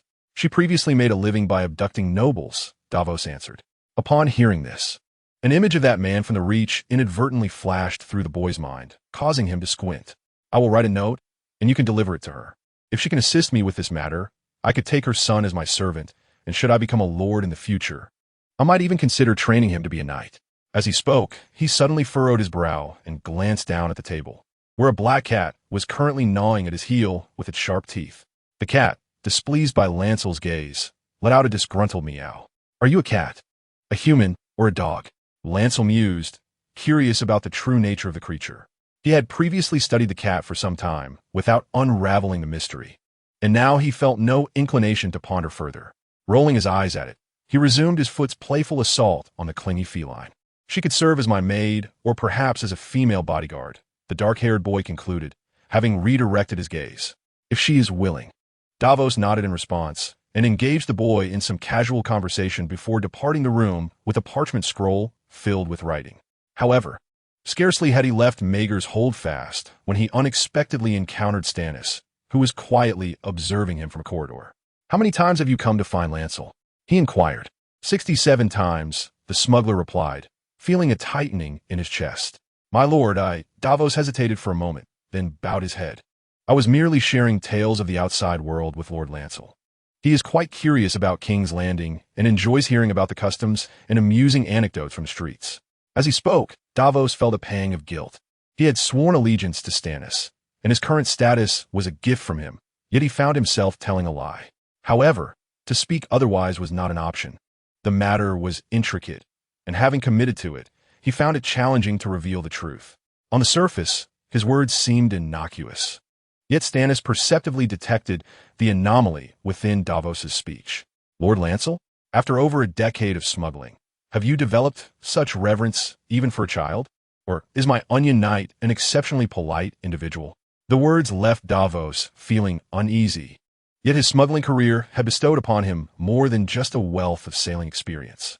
He lowered his head and replied, "It is simply because that child insists on addressing me as sir, hence I refer to him as my lord. I mean, at Storm's End before you knighted me, my lord Stannis. He called me that." Upon finishing his explanation, he noticed the other man still gazing at him intently, prompting the brown-haired middle-aged man to cautiously add, "When I initially stated that I was not a knight and could not be called sir, the child retorted that he was not a lorder, and thus we have been calling each other that in private, and have grown accustomed to it." "I see," came the slow acknowledgement from the other party, who regarded him for a moment before suddenly declaring, "He has always been quite peculiar." The brown-haired man was momentarily taken aback by this observation. Yet the other seemed unperturbed by his expression, narrowing his eyes as if lost in a reverie. "On the day of the shipwreck that claimed his parents, I had assumed he was too young to comprehend the gravity of the situation, given he was merely an infant of less than a year. However, the reality was starkly different from my assumptions. Following that tempest, many servants, like us, wept. My uncle also secluded himself in his chamber, wiping away tears. Yet, who truly mourned? Those servants were soon bustling about in the preparations for the new duke's ascension, having completely forgotten the former duke. While my uncle incessantly engaged Robert in conversation about trivial matters, letters from Grayson circulated widely, announcing the birth of the young duke throughout the Seven Kingdoms as if it were a joyous occasion. As he spoke, his deep azure gaze fixed once more upon the brown-haired man before him. I observed everyone in the castle, and it seemed that only that less than a year-old infant still grieved for his parents' demise. In retrospect, I have always believed that was merely a figment of my imagination.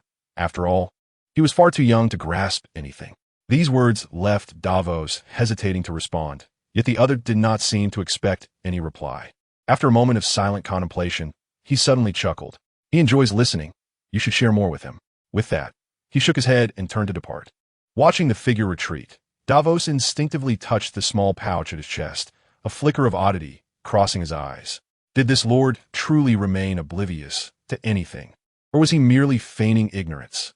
Little did he know, Blue, in his infancy, had been watched by none other than his seemingly crude and unrefined half-brother, who was presently preoccupied with other matters. The secret passage and the rumors concerning the queen had essentially reached their conclusion, yet new dilemmas emerged, particularly regarding the men of the Reach and his dagger. The Reach man possessed a dagger that served as a conduit for him to access historical narratives. Initially, he believed he could not detect its scent because the Reach man had not brought it along. However, upon closer examination, Blue discovered the truth was quite the opposite. The dagger remained securely sheathed at the man's side, identifiable by the distinctive leaf mark on its wooden hilt. Yet, a question arises. Why has the scent on this dagger vanished? This discovery compelled him to take it seriously. Why? Is it possible that this dagger is merely a counterfeit? An identical imitation? Could the genuine dagger be located elsewhere? Or has something within it simply disappeared? Alternatively, could the issue lie within himself? A multitude of doubts plagued his mind, yet idle speculation proved fruitless. Thus, he resolved to complete the task he had left unfinished at Wind's Rest, to acquire this dagger. Unfortunately, the people of the Reach did not reside within the Red Keep. After their initial encounter, he had not seen them again. The Red Keep was teeming with eyes and ears, making it impossible for him to surveil and execute a covert operation alone. Consequently, he had to resort to enlisting the aid of others. He remained uncertain whether this endeavor would succeed, but for the moment, it was the only course of action available to him. At that juncture, he even needed an excuse to visit the Maegor's Holdfast, let alone to stroll boldly into the city beyond the castle walls. Thus, he could only wait in silence. 3 days later, Robert's coronation took place, but it bore little significance for him. He merely had to observe and play the part of a mere ornament. The upcoming wedding might see him serving as a page, yet he did not consider this a momentous occasion. However, he was not inclined to continue his idle existence. The plight of the Reach had altered his perspective, prompting him to seek an opportunity to leave the Red Keep and retrieve another medium from the hilltop. If that too lacked a fragrance, there would remain only the egg. Contemplating this, he rubbed the paws of the cat on the balcony, then slid off the chair and made his way to the nearby feather bed, climbing into it. The black cat followed closely but was swiftly pushed away by him. He then used the key hanging from his neck to unlock the heavy wooden chest before him and opened it. Inside, wrapped in a handkerchief, lay an object concealed among a jumble of wooden and fabric toys. As he extracted it, he uncovered a thumb-sized bone fragment alongside a peculiar egg. The bone had diminished significantly in size, and the egg had transformed from its former appearance. Now, it resembled a magnificent work of art, its oval surface smooth and natural, adorned with radiant gold and pale gray, as if encrusted with shards of two splendid colors, immediately revealing its substantial worth. However, aside from its changed exterior, he noticed no other alterations. Surely, there couldn't be a lack of further developments? He shook his head in quiet contemplation. Regardless, any change was preferable to stagnation. Without this transformation, he would have been compelled to leave the egg to collect dust in a corner. Yet now, it at least appeared more valuable. Thus pondering, he weighed the egg in his hand, considering that should he find himself destitute in the future, selling this object could yield a considerable fortune. However, just as he was lost in thought, an unexpected event transpired. However, with a slight exertion of force, a typically harmless action unexpectedly produced a sharp cracking sound from the egg. Before Lannister could fully comprehend the situation, a message suddenly materialized. You have discovered a rich source of life. Consuming it will result in profound and mysterious changes within your body. Comparing the taste of the dragon egg to that of a chicken egg, Lannister discerned no significant differences. Both possessed a viscous texture and a hint of fishiness. Yet the dragon egg introduced a unique spicy sensation. This lingering heat clung to his palate long after swallowing, and even a mere accidental touch of the juice to his fingers elicited the same effect, reminiscent of the searing pain he experienced when slicing chili peppers in a previous life. Of course, if one were to consider the coloration of the dragon egg's egg white and yolk, a stark contrast to the chicken egg would become apparent. It was not merely a translucent liquid. Rather, it shimmered with a vibrant red hue interspersed with threads of gold. After much contemplation, Lannister struggled to find a fitting term to describe it. While rose gold seemed inadequate, dark gold was patently unreliable. It was evident from these musings that he was rather idle, not experiencing the immediate upgrades or enlightenment one might expect after consuming such a treasure. Indeed, following the message, he ultimately consumed the egg, despite moments of inner turmoil and hesitation. The notification suggested the discovery of a source of life, yet it left vague the nature of the transformations to come. Were they overt or subtle, beneficial or detrimental? Would scales sprout upon his skin? Despite his lingering apprehensions, he swallowed the egg raw, only to find that aside from the spiciness, he felt no other sensations. The heat, while reaching his stomach, was mild, akin to the gentle nibbling of countless tiny insects within him. After waiting for some time, he observed no peculiar occurrences. Even the message did not reappear. Standing by the bed, he smacked his lips and glanced down at the now empty, resplendent eggshell in his hand, pondering whether the lack of effect was due to his failure to consume the shell as well. Thus, he broke off a translucent shard of the dragon shell and cautiously placed it in his mouth, slowly chewing. The shell was delightfully crisp, yet its flavor was reminiscent of a peculiar blend of durian and stinky tofu, a scent not merely detected, but distinctly tasted, imbued with a hint of decay and an unbearable sourness. After forcing down a mouthful, his face contorted in distaste, and he ultimately spat out the second bite in utter revulsion. Oh well, nothing had happened after all. Who knew if this would lead to an upset stomach? As he pondered, he felt a twinge of regret at the thought of discarding the eggshell, for if his memory served him right, it was indeed nutritious. It seemed that some oviparous creatures consumed their shells upon hatching. After a moment's contemplation, he carefully wrapped the eggshell in his handkerchief and returned it to his wastebasket. That day unfolded without incident, save for a minor choking episode during dinner that prompted a flurry of concerned servants rushing in, but aside from that, all remained as usual. Alone in his chamber, he lit a candle and kept vigil through the night. Yet Blue felt nothing extraordinary, not even a hint of an upset stomach. Thus, he reluctantly succumbed to slumber.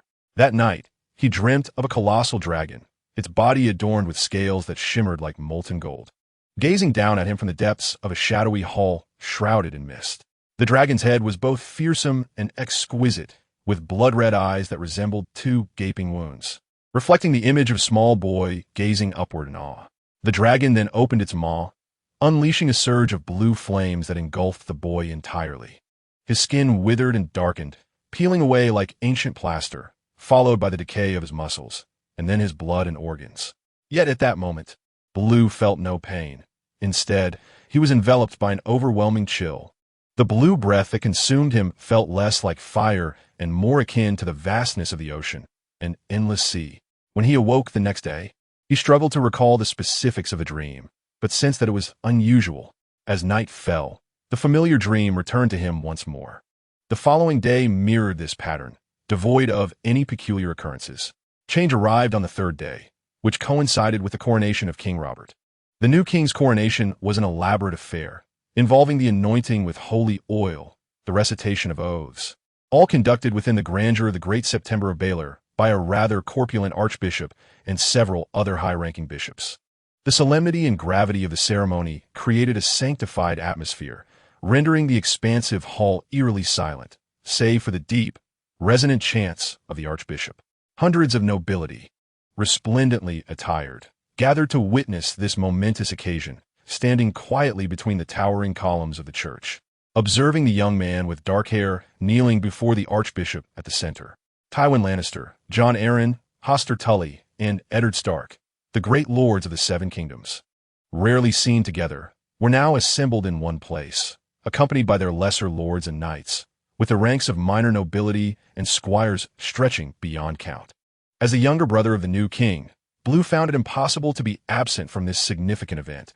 He stood not far from the archbishop, alongside his brother Stannis, affording him a clear view of his elder brother's taut expression and the spittle that flew from the archbishop's mouth as he intoned the sacred verses.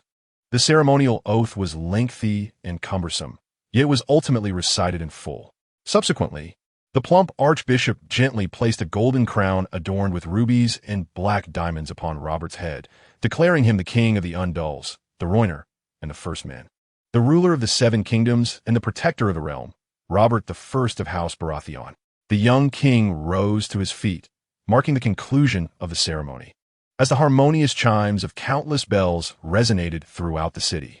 Amidst the jubilant cheers, the lords knelt on one knee, including Renly, who appeared somewhat dazed, overwhelmed by the multitude around him, as if they were casting shadows. Shaking his head, the sensation dissipated, leading Renly to conclude that he might simply be experiencing a slight drop in blood pressure. Next, the king led a procession through the entirety of King's Landing, with most lords and nobles in tow, forming an imposing serpent-like line that emerged from the square in front of the cathedral, reminiscent of an army in motion. The majority of the entourage rode upon horses, accompanied by several carriages. As a child, Renly found himself within one such carriage, rendering him unnoticed as he appeared pallid, his eyelids heavy and drowsy, ultimately succumbing to unconsciousness. The previous night had witnessed a torrential downpour, and though the skies had cleared, the ground remained quite muddy. Under the radiant sun, the lavish carriage, creaking from the friction of wheels and axles, ambled along the filthy streets of King's Landing, flanked by golden-clad guards maintaining order. With a gathering of curious commoners beyond, the din of cheers never waned, accompanied by a cascade of vibrant flowers showering down. King Robert, resplendent upon his steed at the forefront, reveled in the adoring gazes directed towards him, finally displaying a bold smile that had been absent for some time. Behind him, a retinue of dukes donned splendid attire, their mounts adorned with gold and silver, making them impossible to overlook. In such circumstances, few noticed the inconspicuous carriage within the procession, and no one observed as the carriage wheels crushed the muddy cobblestones, causing murky water to inexplicably gather and then disperse once the carriage moved away. Subsequent chronicles of the events on the day of King Robert's coronation were largely filled with mundane phrases, extolling the new king's remarkable presence and the elegant demeanor of the lords. However, numerous incidents transpired that day. As the procession passed the Flea Bottom district, an unknown individual from a 3-story building hurled a mound of excrement, which landed squarely on the back of the illustrious Tywin Lannister, clad in resplendent armor. His crimson cloak, embroidered with a proud lion, was thus marred beyond recognition, with some of the splattered liquid even rebounding onto the face of one of his brothers behind him, inciting an uproar that captured the attention of the entire procession. Meanwhile, amidst the onlookers, an elusive voice erupted, emitting a prolonged, beastly cry that resonated intermittently, seemingly mocking an undisclosed matter. The usually composed Duke Tywin bore a grim expression, while the newly crowned King Robert exhibited palpable fury, issuing a loud command to scrutinize the surrounding populace, demanding to know who dared to disrupt his coronation ceremony. After a flurry of chaos, several individuals were apprehended, yet the true instigator remained unknown, further delaying their procession. Eventually, the entourage resumed its journey, but not long after, a disheveled woman rushed forward, vociferously calling out a name beyond the confines of the royal guards. A short man, trailing the Duke of the North, galloped closer, only to return moments later with a changed countenance, whispering something before hastily departing from the group. Eddard Stark remained behind, though Robert's steadfast brother appeared increasingly distracted throughout the ensuing journey. Later, the procession encountered a drunken miscreant, brazenly relieving himself in the street, while a deranged old beggar approached, clamoring for alms. Several courtesans lurked behind the wooden window frames, provocatively displaying themselves to entice the passing knights, only to be spotted by the disgruntled Stannis, who promptly sought out the commander of the Gold Cloaks, demanding the closure of the unruly brothel. Nonetheless, these incidents scarcely hindered the overall progress of the procession. After a lengthy afternoon, they successfully completed their circuit and began their return to the Red Keep, marking the conclusion of the coronation ceremony. Following this, a grand banquet awaited. The Master of Whisperers had orchestrated the preparations for days prior, and in 2 days' time, King's Landing would host a tournament to celebrate the new king's ascension. Knights eagerly discussed their intentions to revel in both the feast and the forthcoming contests. It was then that they discovered the king's younger brother, Renly, unconscious within the carriage, his body icy and pallid, suggesting a grave ailment. A flurry of commotion ensued as the ailing boy was transported back to Maegor's Holdfast, with the Grand Maester, Pycelle, hastily following suit. Despite the turmoil, the banquet within the Red Keep proceeded undeterred, though a fierce wind that swept through that evening dampened the festivities considerably. Outside, the howling winds mingled with the revelry, yet the atmosphere was severely impacted. Soon after, a torrential downpour ensued, plunging the banquet into a low ebb, while the noble lords at the hall's core remained largely unaffected, continuing to dine and jest. Those seated outdoors and near the entrance were thoroughly drenched, their earlier ambitions for a grand feast swiftly replaced by concerns over the potential onset of a chill. Indeed, it is worth noting that several individuals subsequently succumbed to a severe illness post-incident. The torrential rains continued unabated the following day, with the somber sky reverberating with thunderous roars, while the downpour cascaded over the cobblestone streets with a relentless clatter, transforming into a series of sharp cracks as it struck the muddy paths below. This deluge significantly disrupted the anticipated martial tournament, further diminishing the solemnity that should have accompanied the coronation of the new king. The only silver lining was that the air in King's Landing had become remarkably clearer due to the rain, alleviating some of the previous foulness. This seemed to silently symbolize the tumultuous storms that the new dynasty might soon encounter. As if the gods above were responding to the establishment of the Baratheon dynasty by graciously sending rain to cleanse the capital of the Seven Kingdoms from its former filth and mire. In any case, the rumors circulating among the populace varied widely, contingent upon one's allegiances. At this moment, the conquest era of 283 years had faded into the annals of history, transitioning into the 284th year post-coronation of the new king. It appeared that a storm was brewing over the eastern seas of King's Landing, with rainfall persisting for several days. Subsequently, Master of Whisperers Varys proclaimed that this tempest in the Narrow Sea might be the most formidable ever recorded in the history of Westeros. Consequently, another rumor began to circulate, that the Storm King's usurpation of the throne would inevitably usher in relentless gales and torrential rain upon the Seven Kingdoms. However, the days following the storm were characterized by clear skies, leading to a gradual disappearance of such claims. With King Robert's ascension to the throne, the realm was poised to address the myriad of pressing matters at hand, necessitating the actualization of previous promises and decisions. The allocation of territories, adjustments among the courtiers, and the reorganization of tax collectors were imperative. The noble families, previously gathered in the capital, began to disperse following the cessation of the downpour, returning to their respective homes. Nonetheless, many remained in King's Landing, as King Robert was soon to wed Cersei, the daughter of Lord Tywin of the Westerlands. The impending nuptials were bound to be a grand affair, with no family wishing to be absent. Within the bustling confines of the Red Keep, Varys, the Master of Whisperers, presented a piece of news. During the storm, the royal fleet of the former Targaryen dynasty, stationed at Dragonstone, had suffered severe damage and was no longer a significant threat. The garrison on Dragonstone had expressed a desire to pledge allegiance to the new Baratheon dynasty, eagerly hoping for the arrival of the king's forces to embrace them. Thus, the still-forming fleet, under the command of Stannis Baratheon, set sail for Dragonstone. Regrettably, upon their arrival, they discovered that the Targaryens had already vacated the island. This development incensed King Robert, who harbored a profound animosity towards the remnants of the evil dragons, leading him to chastise his younger brother Stannis for his inefficacy.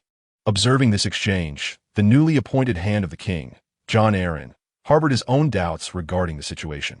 Previously, while the rumors had been largely attributed to the disgruntled Duke of the Riverlands, the testimony of captured individuals suggested an entirely different narrative, revealing another name that bore a conspicuous connection to the current heir of the kingdom.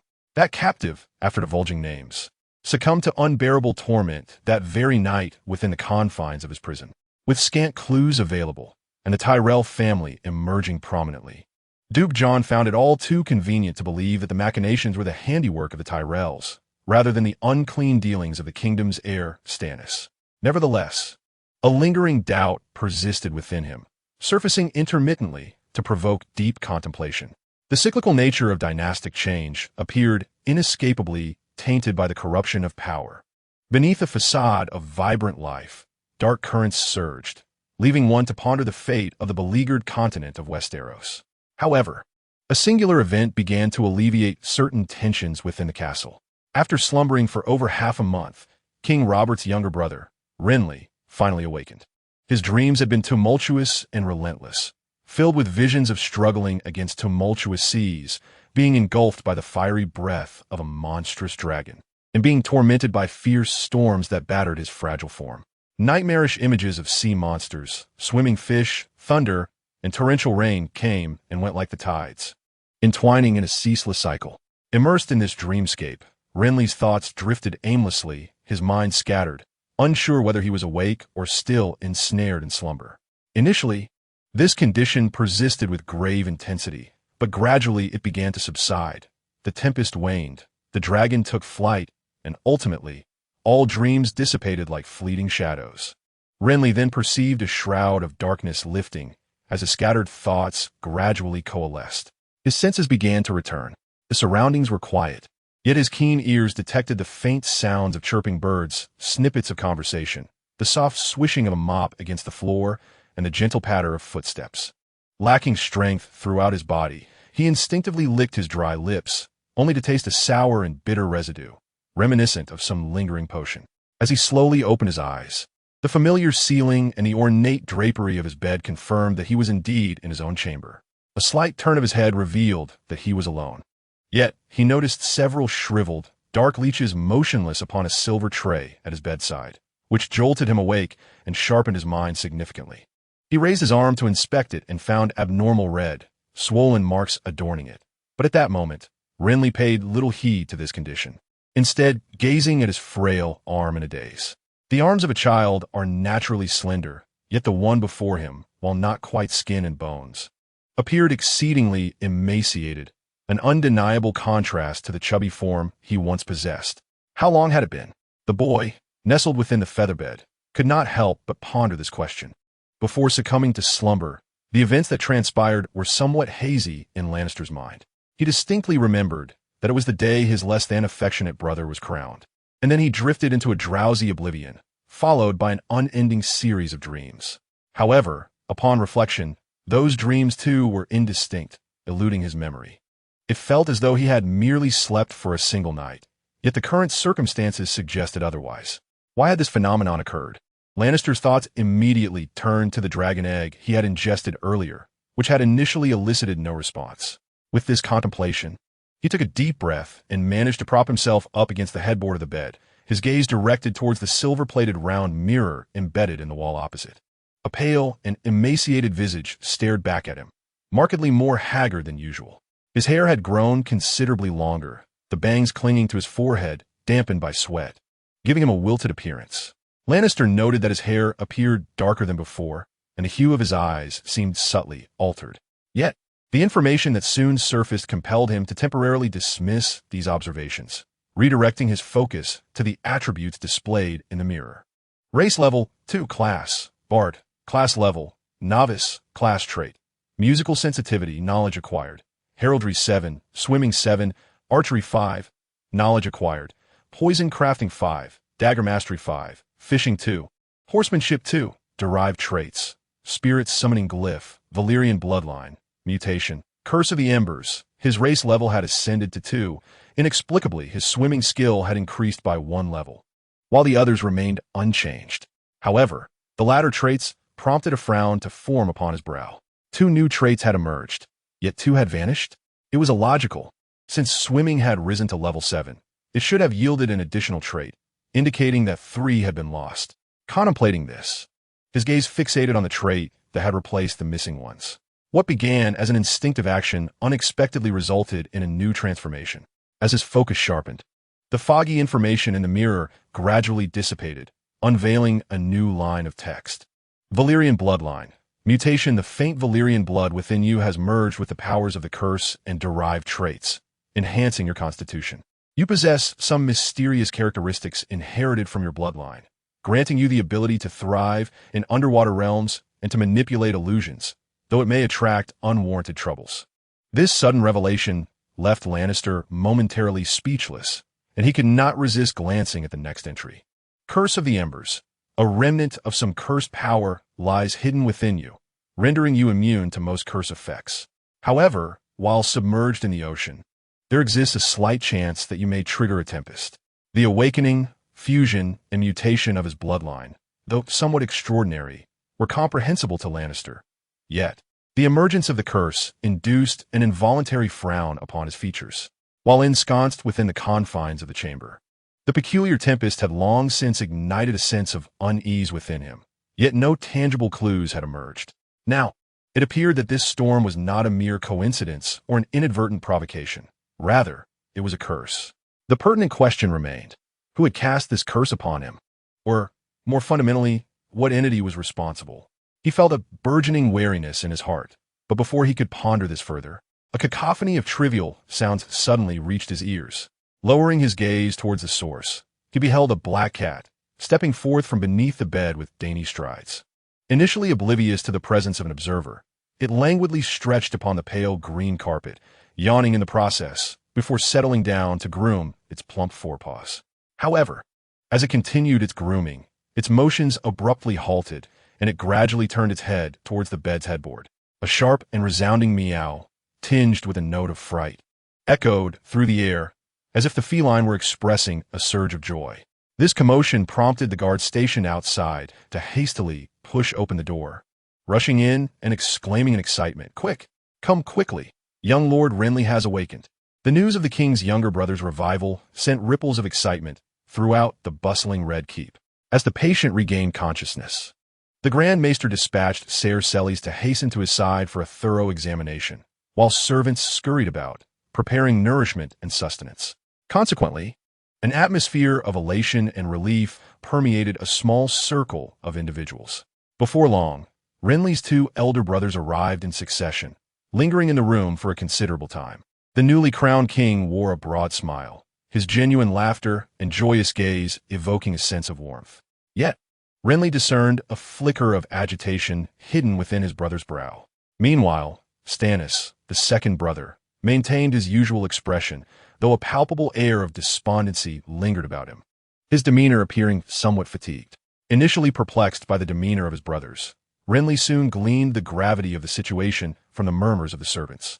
The remnants of House Targaryen from Dragonstone had eluded the pursuit of House Baratheon and had vanished without a trace, their whereabouts unknown. Among the missing were the former king's queen, Rhaella Targaryen, her young son, Viserys Targaryen, and a newborn daughter whose name remained undisclosed. Their disappearance posed a veritable ticking time bomb for the nascent and precariously established kingdom, a fact that undoubtedly troubled Robert. However, for Renly, it bore a different significance altogether. He found himself pondering the true appearance of the Mother of Dragons. The dark-haired youth mused, "Surely she cannot resemble a monster." This possibility seemed unlikely, as those he had encountered bore no resemblance to the characters he had seen in that play, a fact which, while normal, would be strange if they were identical. Yet, at this moment, Renly found little inclination to contemplate the future Mother of Dragons, as his own state of being was decidedly less than optimal. His entire being seemed to have withered to mere skin and bones, exuding a frailty akin to that of an elderly man in the twilight of life, utterly devoid of the vitality typically possessed by a child. Upon awakening, Lannister found himself unable to rise from his bed. However, after several days, his body began to gradually recover, ultimately allowing him to stumble about on foot. This evoked a complex array of emotions within him. Logically, an upgrade should be a favorable development, yet the peculiar sensation of his body being hollowed out was far from comforting. Nevertheless, as his health steadily improved, he began to perceive the transformations occurring within him. His strength had significantly increased, his mind appeared sharper and more lucid, his memory had notably enhanced, and even his skin, while still retaining a youthful delicacy, exhibited a newfound resilience. A comprehensive elevation? He pondered this notion. The Valyrian bloodline manifesting within him was unlike what he had previously understood.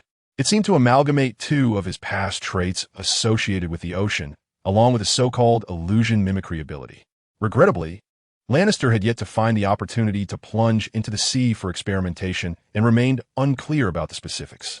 Nonetheless, during one occasion, while washing his face, he attempted to embrace this change. Although the icy sensation still lingered, its intensity appeared to have lessened. Having spent a period of recuperation within the confines of the Mygel Tower, the world outside felt temporarily irrelevant. Yet, during a leisurely stroll in the courtyard, the brown-haired middle-aged Davos approached him to discuss a matter.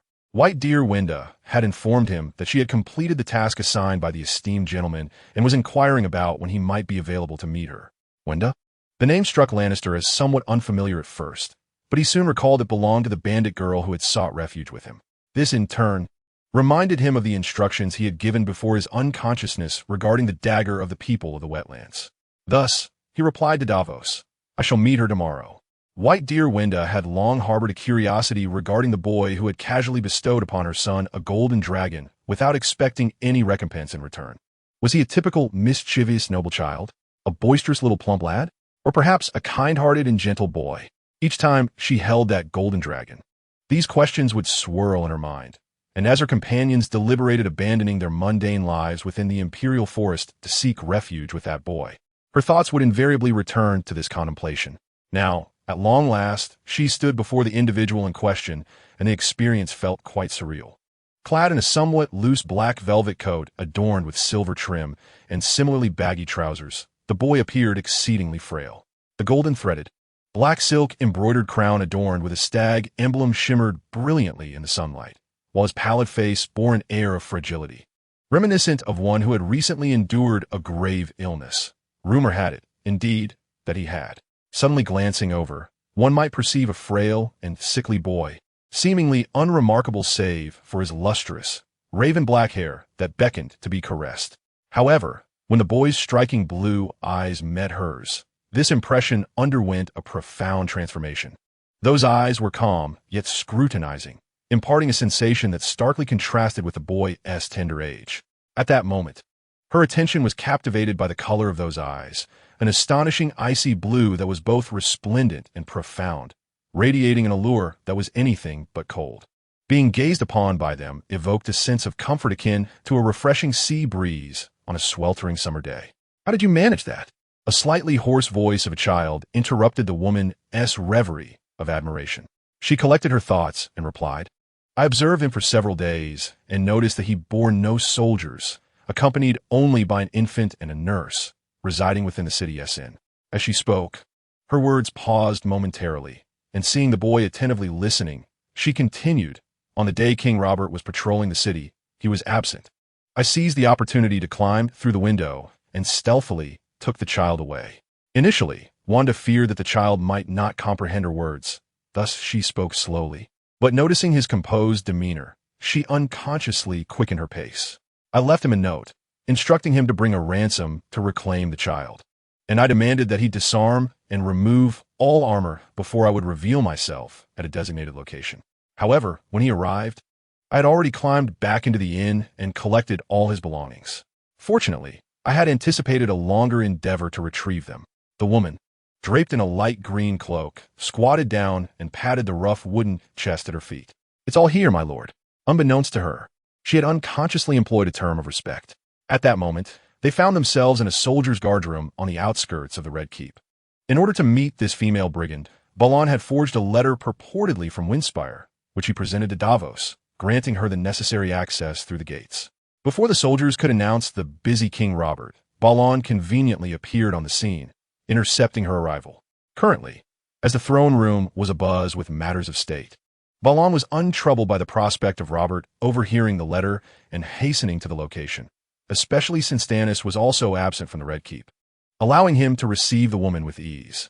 As she spoke, she had already opened the chest, and Balon cast a glance inside, spotting the desired object nestled among a heap of leather belts. He exhaled softly in relief, but refrained from immediately retrieving it, instead inquiring of the striking woman before him. "What is the status of the infant now?" "I returned him," she replied. "He was quite a nuisance, wailing and crying, and he even soiled my clothes." Balon understood her words and gleaned a glimpse into her character. Just as her previous identity suggested, she was indeed a female brigand.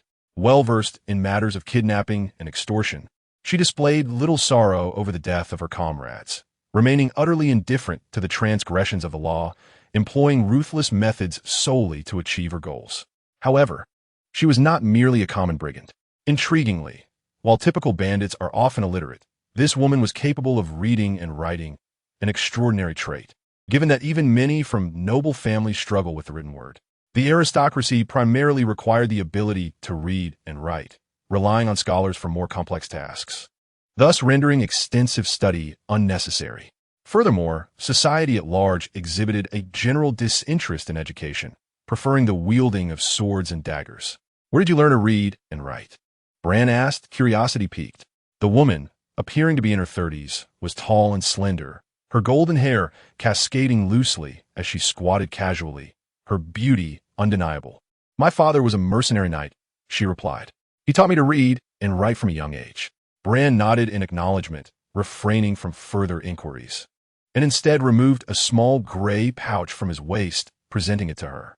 "If you truly wish to serve as my vassal, a fixed salary shall be yours. However, until then, this is your reward." Having exhausted his gold dragons, the pouch did not contain coins, yet its origin from the Red Keep ensured it held considerable value. Upon opening the pouch, her expression brightened with delight. Bran's gaze shifted to a boy nervously tugging at the corner of the woman's cloak. Dressed in a brown, fitted tunic and trousers, he bore a delicate appearance, his vibrant green eyes sparkling. He seemed to be around 7 or 8 years old, his face clean and tidy, devoid of the dirtiness often seen in common children, indicating he had been well-groomed prior to this encounter. Yet, under Bran's scrutiny, his clean visage flushed crimson, and he instinctively lowered his head, appearing quite anxious. "Is she a girl?" Bran inquired, bemused. "No, he is a boy," the woman replied, rising as she secured the pouch. She affectionately ruffled her son's brown hair. "Top, greet the lord." "Why, yes, my lord," came the boy's stammered response, revealing his bashfulness, clearly a well-mannered child. Bran felt a sense of satisfaction at this, for he held a fondness for honest individuals. Turning to the woman, he said, "You may remain in King's Landing for now. Once I depart from the Red Keep, you can bring your son to join me. Should you require assistance, seek out Davos." Davos was not present in the room, but was outside conversing with the guards, serving to attract attention. The woman nodded in understanding, then, with a sense of propriety, took her leave with her son. She was not familiar with Bran, only aware that Davos could connect her to him, and had felt quite astonished when tasked with this matter. Originally, she contemplated inquiring why the boy sought to procure the weaponry from the northern marshlanders himself. However, when the moment arrived, the question remained unvoiced. For reasons unknown, she felt an inexplicable sense of restraint in the presence of this child, who was younger than her own son, as if a commoner stood before a lord of higher status. Yet, she was no commoner, but rather a female bandit, one who had previously thrived on the intimidation and extortion of noble lords, rendering her discomfort somewhat peculiar. Perhaps the weight of this opportunity bore heavily upon her mind. She mused. Following the obliteration of the Royal Forest Brotherhood, her fellow bandits, once basking in glory, were now reduced to living in the shadows, scurrying to evade recognition by the very nobles they once preyed upon, lest they meet a grim fate of hanging or decapitation. The notion of furtively hiding within the woods to raise pigs was far from appealing, a sentiment that reached its zenith when an old comrade fell ill and lacked the means for treatment. Thus, when the Golden Dragon appeared, they resolutely embarked on the road to King's Landing. Initially, they had intended to seek refuge with Stannis, given the precedent of smugglers finding sanctuary.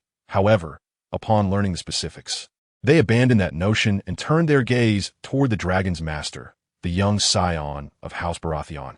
They aspired to extract a fortune from this child, although they were aware that such ambitions were rather fanciful. Nonetheless, having an aspiration was preferable to having none at all. Unfortunately, fate dealt them a cruel hand. Instead of acquiring wealth, they lost 2 lives. Her comrades perished, and Winda was left disheartened, choosing to return to the woods to resume her humble existence of pig farming. Just then, the previously aloof noble boy unexpectedly presented her with a note, offering a generous proposal, the prospect of training her son as a knight. To some, a knight may merely represent a hireling, easily summoned and lavishly compensated, yet for the majority of common folk, becoming a knight equated to ascending to the pinnacle of societal status, a level unattainable even after a lifetime of toil. Although she was no ordinary peasant, Winda grasped the profound implications of such an offer.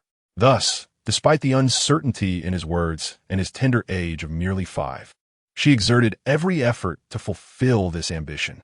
The journey, though seemingly simple in recounting, was fraught with hardships and perils known only to her. For the sake of her child, all else paled in comparison. 2 large chests were carried into the room within the maegers held by the guards.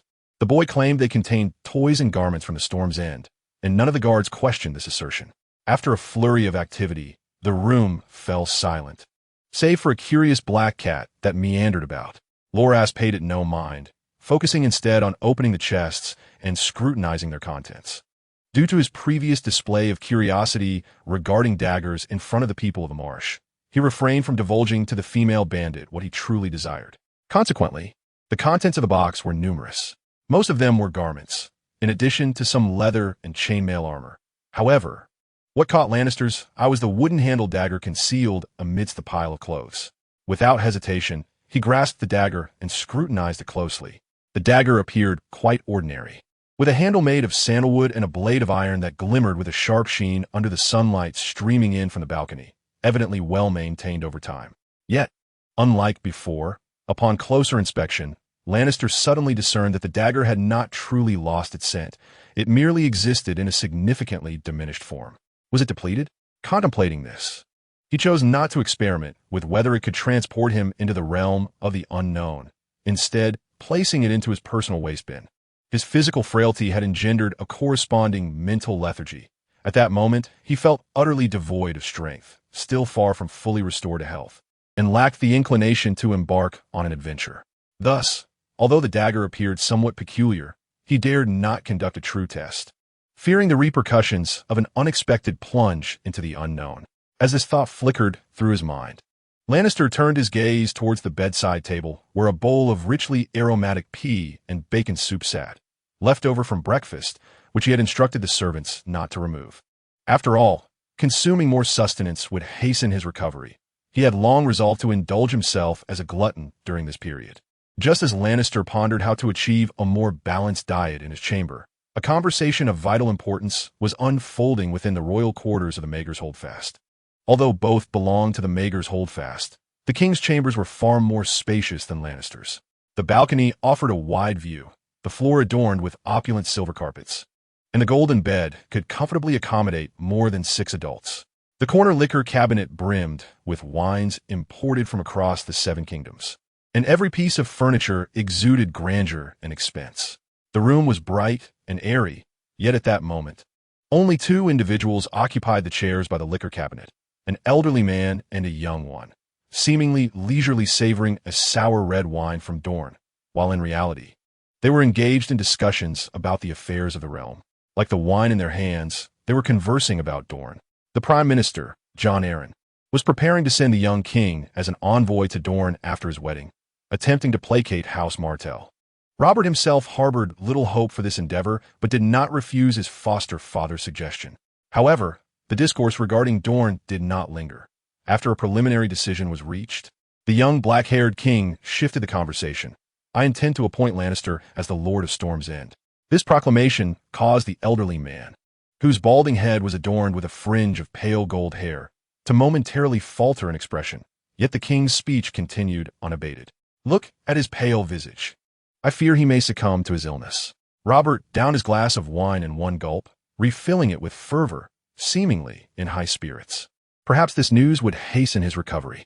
The elder, however, placed his silver goblet back on the cabinet and solemnly remarked, "I find this inappropriate, Your Grace. Lancel is still quite young, frail, and has yet to prove himself." "Prove himself?" Robert retorted, a hint of displeasure in his tone. "Should I then bestow our ancestral stronghold and lands upon others? What I mean is, Your Grace, you may retain Storm's End. As the heir of House Baratheon, you possess that right." Old Jon explained, "It is prudent to wait until your son is born before distributing titles. That would be the correct course of action." "I'm not even wed, and you are already discussing my son," Robert chuckled. "Besides, whether the child is of the lion or the stag is still uncertain."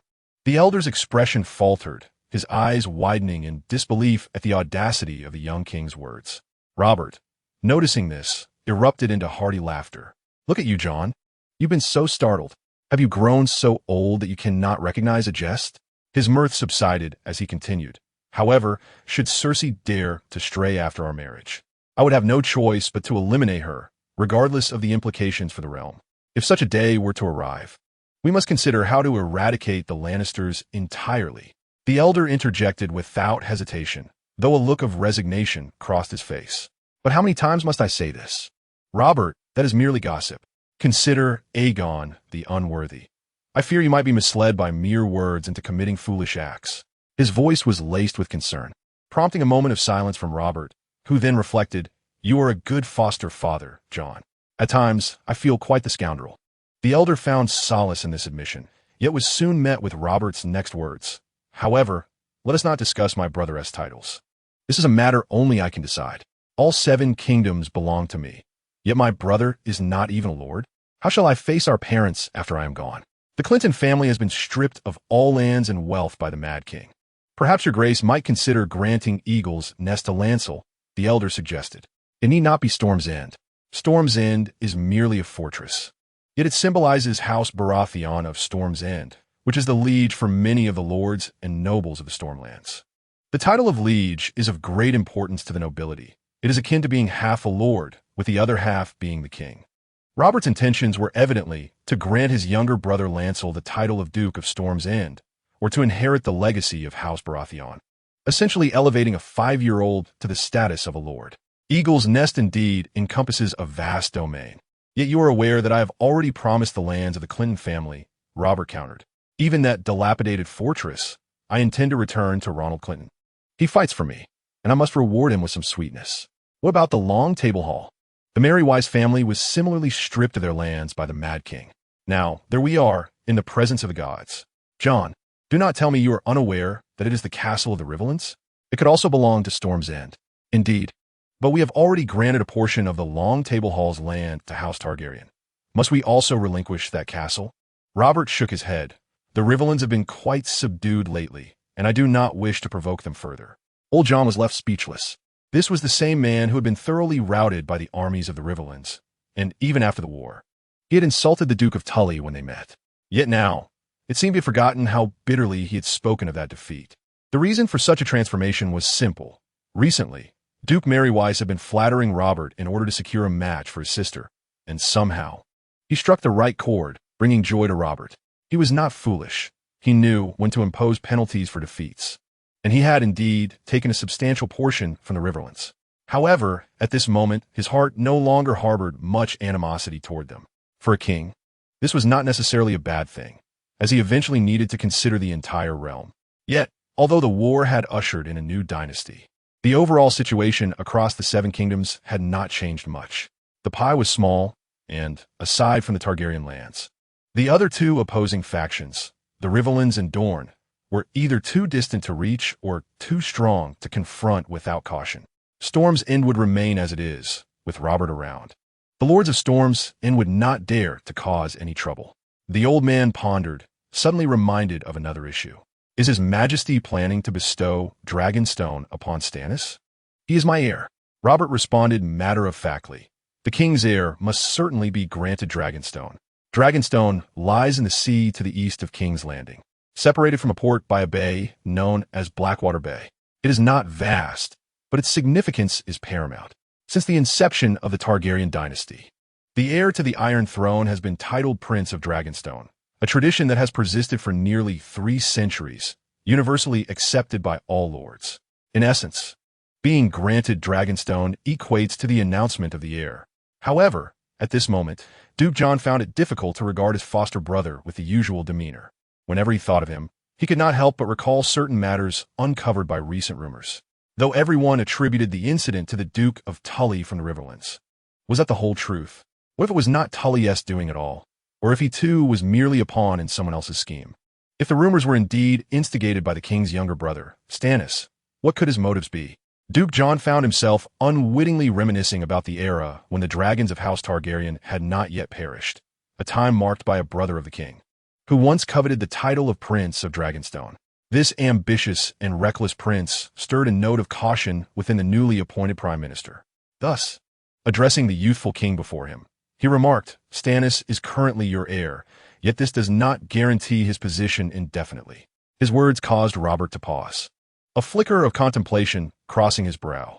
You cannot remain without a son to succeed you. Observing this, the elder continued, therefore, I believe your majesty should retain Dragonstone, and only bestow it upon an heir when the time comes. That does not conform to tradition, Robert retorted casually. The tradition stipulates that the king's heir is the Prince of Dragonstone, the elder slowly replied. Yet Stannis is destined not to be your successor, unless you fail to produce a son. This statement prompted Robert to ponder for a moment before he nodded thoughtfully. That holds some merit. However, by the rules of succession and valor in battle, Stannis ought to be granted Storm's End. The king's words made the elder furrow his brow, but before he could respond, Robert suddenly erupted in frustration. By the gods, why should we adhere to the traditions of House Targaryen? They were merely a bunch of silver-haired bastards who established these rules. Why should I be bound by them?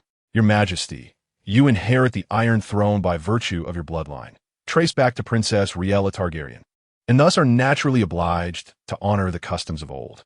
That was before my coronation, Robert declared. Now I am king. Who dares oppose me over such trivial matters? The elder's eyelids twitched, a sense of foreboding creeping upon him. What, then, is your majesty's intent? Of course, to abolish it, Robert replied with an air of certainty. At the welcome banquet, young Renly was oblivious to how his recent illness had prompted Robert to consider his early elevation. Nor could he foresee how certain actions of his might inadvertently lead to remarkable changes in the future. Within the Red Keep, he spent his days indulging in feasts, occasionally venturing out to play with cats or practice various musical instruments. At this juncture, his constitution was significantly stronger than before.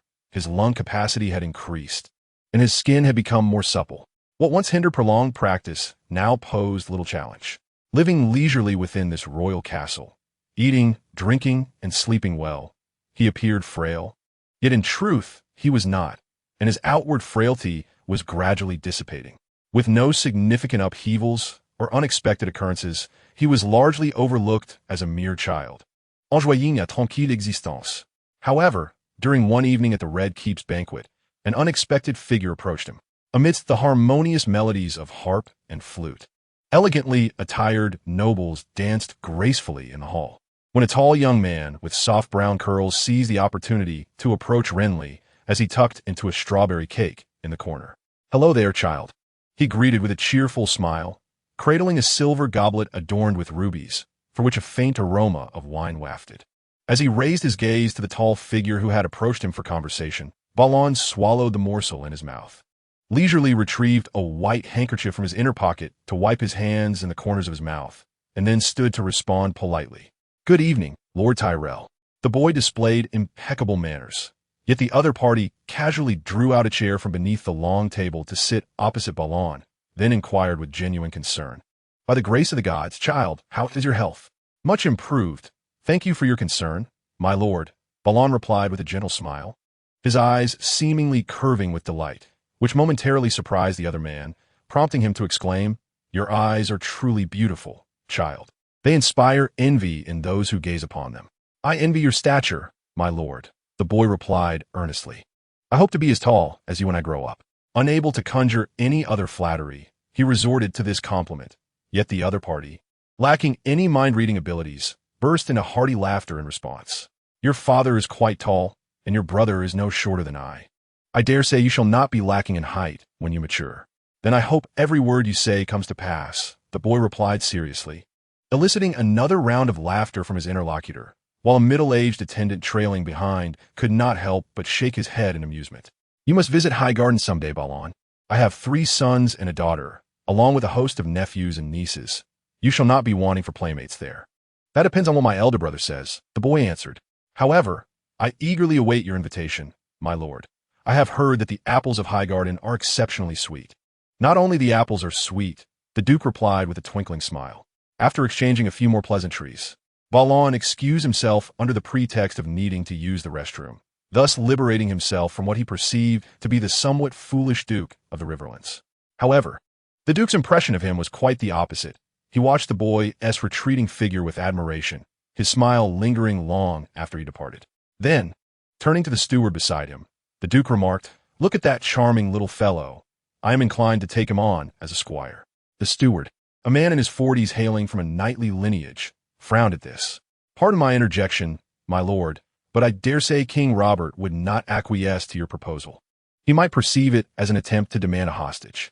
What worth does a defeated man have in demanding hostages?" The Duke chuckled. "I merely wish to foster goodwill. Though I come in supplication, we cannot return in disgrace, can we?" King Robert would not entertain such thoughts. "I do not believe the king would be overly suspicious," the Duke said. "Balon is merely his younger brother, not his son. Even if he possesses some value as a hostage, it is negligible. Surely the king can comprehend this.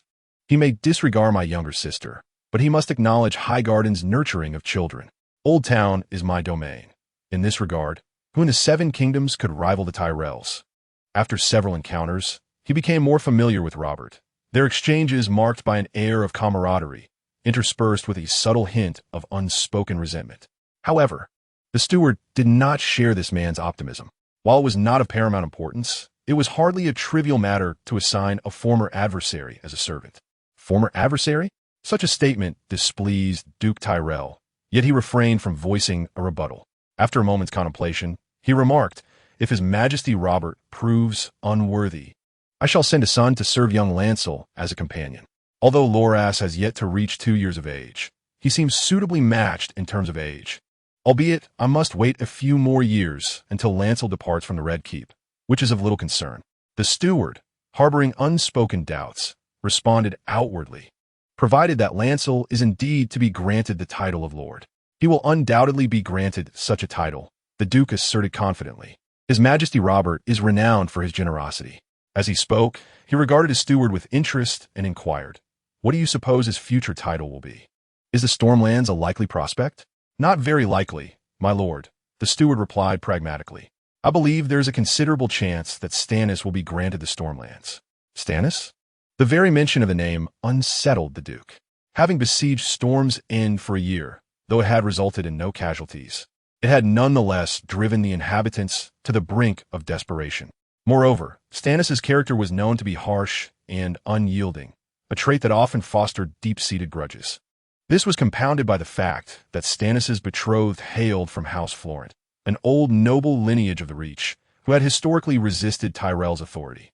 They claimed their bloodline was closer to the ancient royal family of the Reach, which had perished in Dragonfire, thus asserting a greater legitimacy than that of the Tyrells. The Stormlands and the Reach were neighboring regions, and if Stannis were indeed to be granted the Stormlands, I believe he will be bestowed with Dragonstone. Duke Tyrell remarked, unconsciously savoring the red wine in his silver goblet. According to the line of succession, he is His Majesty Robert's heir and should rightfully be granted Dragonstone. But he will not always remain His Majesty's heir, the steward observed, unaware of the Duke's inner turmoil. He thoughtfully analyzed His Majesty has an illegitimate daughter in the Vale, which attests to his ability to sire heirs. Furthermore, Stannis' defense of Storm's End is a significant achievement for the king. To consider Dragonstone alone, without the context of the succession, would be rather meager. We are the ones who facilitated that great achievement. The Duke cast a displeased glance at the steward. Do you so fervently wish for Stannis to be granted the Stormlands? He silently contemplated whether it was time to replace his steward. Truly, he had a knack for saying the wrong thing. While the conversation was less than pleasant, Lancel was pretending to meander around, eventually returning to the banquet hall. His gaze sweeping the room until it settled on a little figure in the corner, engrossed in tearing apart a greasy chicken leg. The figure seated sideways to Bran could be observed to possess a prominent forehead adorned with golden locks that grazed his ears. He was clad in a striking crimson velvet tunic and loose trousers, his short and stout legs swinging aimlessly from a chair, akin to a child's. Yet, he was indeed a child. Bran perceived that he was likely of a similar age. After a moment's contemplation, he approached the boy, who was known as Tyrion Lannister. The evening banquet was convened to welcome the Lannister family's future queen, arriving in King's Landing that very night. Bran had previously encountered the radiant beauty of the West, and he could not deny her allure. However, setting aside matters of the future, he found himself more intrigued by the enigmatic figure before him. Often referred to as the Imp, this boy had accompanied his sister, preparing to attend the upcoming nuptials. Yet, perhaps due to a heightened sensitivity to his surroundings, the young lad turned his head to regard Bran before he could draw near, revealing a face that was both unappealing and youthful. "Are you here to mock me?"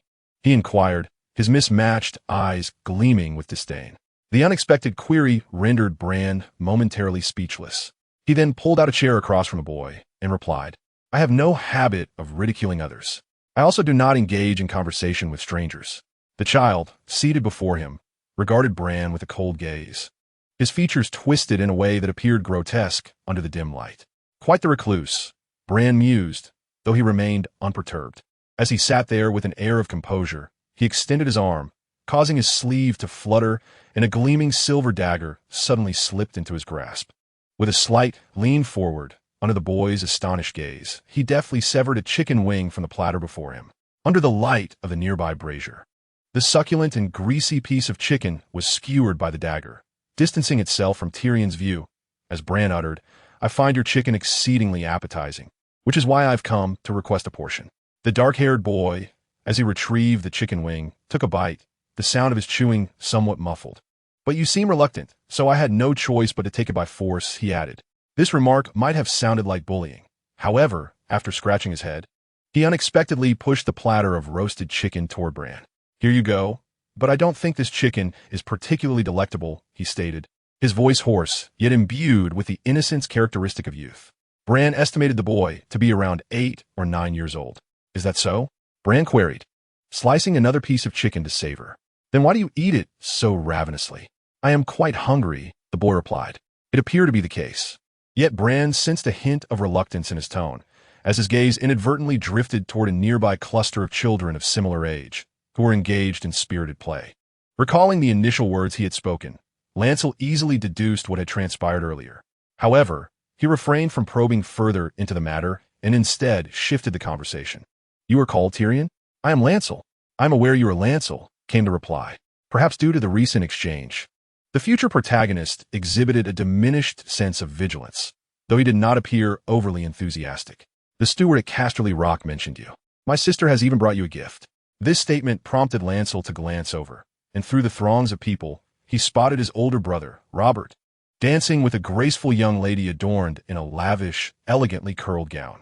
The distance and the crowd obscured her features, yet even without having met her before, he could recognize her identity. Cersei Lannister, a figure well known throughout King's Landing and someone Lancel had sullied with his words. The disparity between her appearance and his recollection was striking, particularly her ambiguous smile. Pondering this, Lancel redirected his gaze to the small dwarf before him, who was of similar stature. I eagerly await your sister's gift. However, if it is a toy, I must decline, for I already possess 2 large chests full. The dwarf shook his head, indicating a lack of clarity and evident disinterest. Seizing the opportunity, Lancel shifted topics. I have heard that Casterly Rock is built upon a massive stone, a stone larger than a mountain. The dwarf nodded in response, courteously elaborating. It is quite close to the sea, somewhat akin to this place, yet considerably higher. Can one hear the sound of the waves? Lancel inquired. Certainly. When the tide rises, it resembles thunder. How can it sound like thunder? Lancel asked, intrigued. When you descend below, the sound is indeed thunderous. Jaime and I would often play in the Hall of Heroes, so we always heard it. The Hall of Heroes? That belongs to our family, the dwarf continued, now more animated as he spoke of Casterly Rock. His discourse, however, lacked humor, embodying the rigid demeanor instilled by noble upbringing, which contrasted sharply with Lancel's perceptions. Yet, given the dwarf's youth and the unfinished nature of his character, Lancel paid it little mind, continuously offering subtle prompts for conversation, allowing the dwarf to speak at length. Eventually sensing it was time to conclude, he proposed, I would like to invite you to visit King's Landing, Tyrion. The Red Keep holds little of interest, far inferior to your home.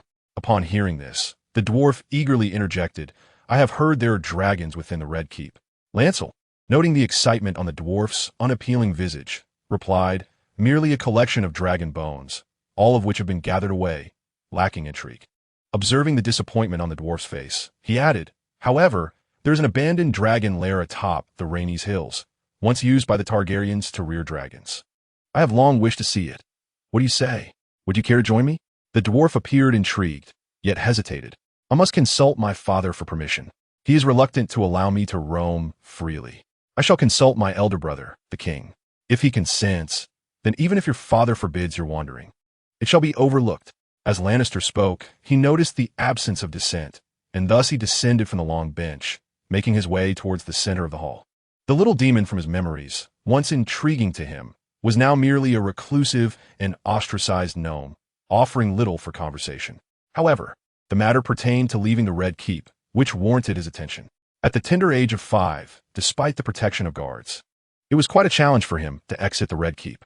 Yet, if he had a companion to engage in activities that could foster familial bonds, the likelihood of such an endeavor would significantly increase.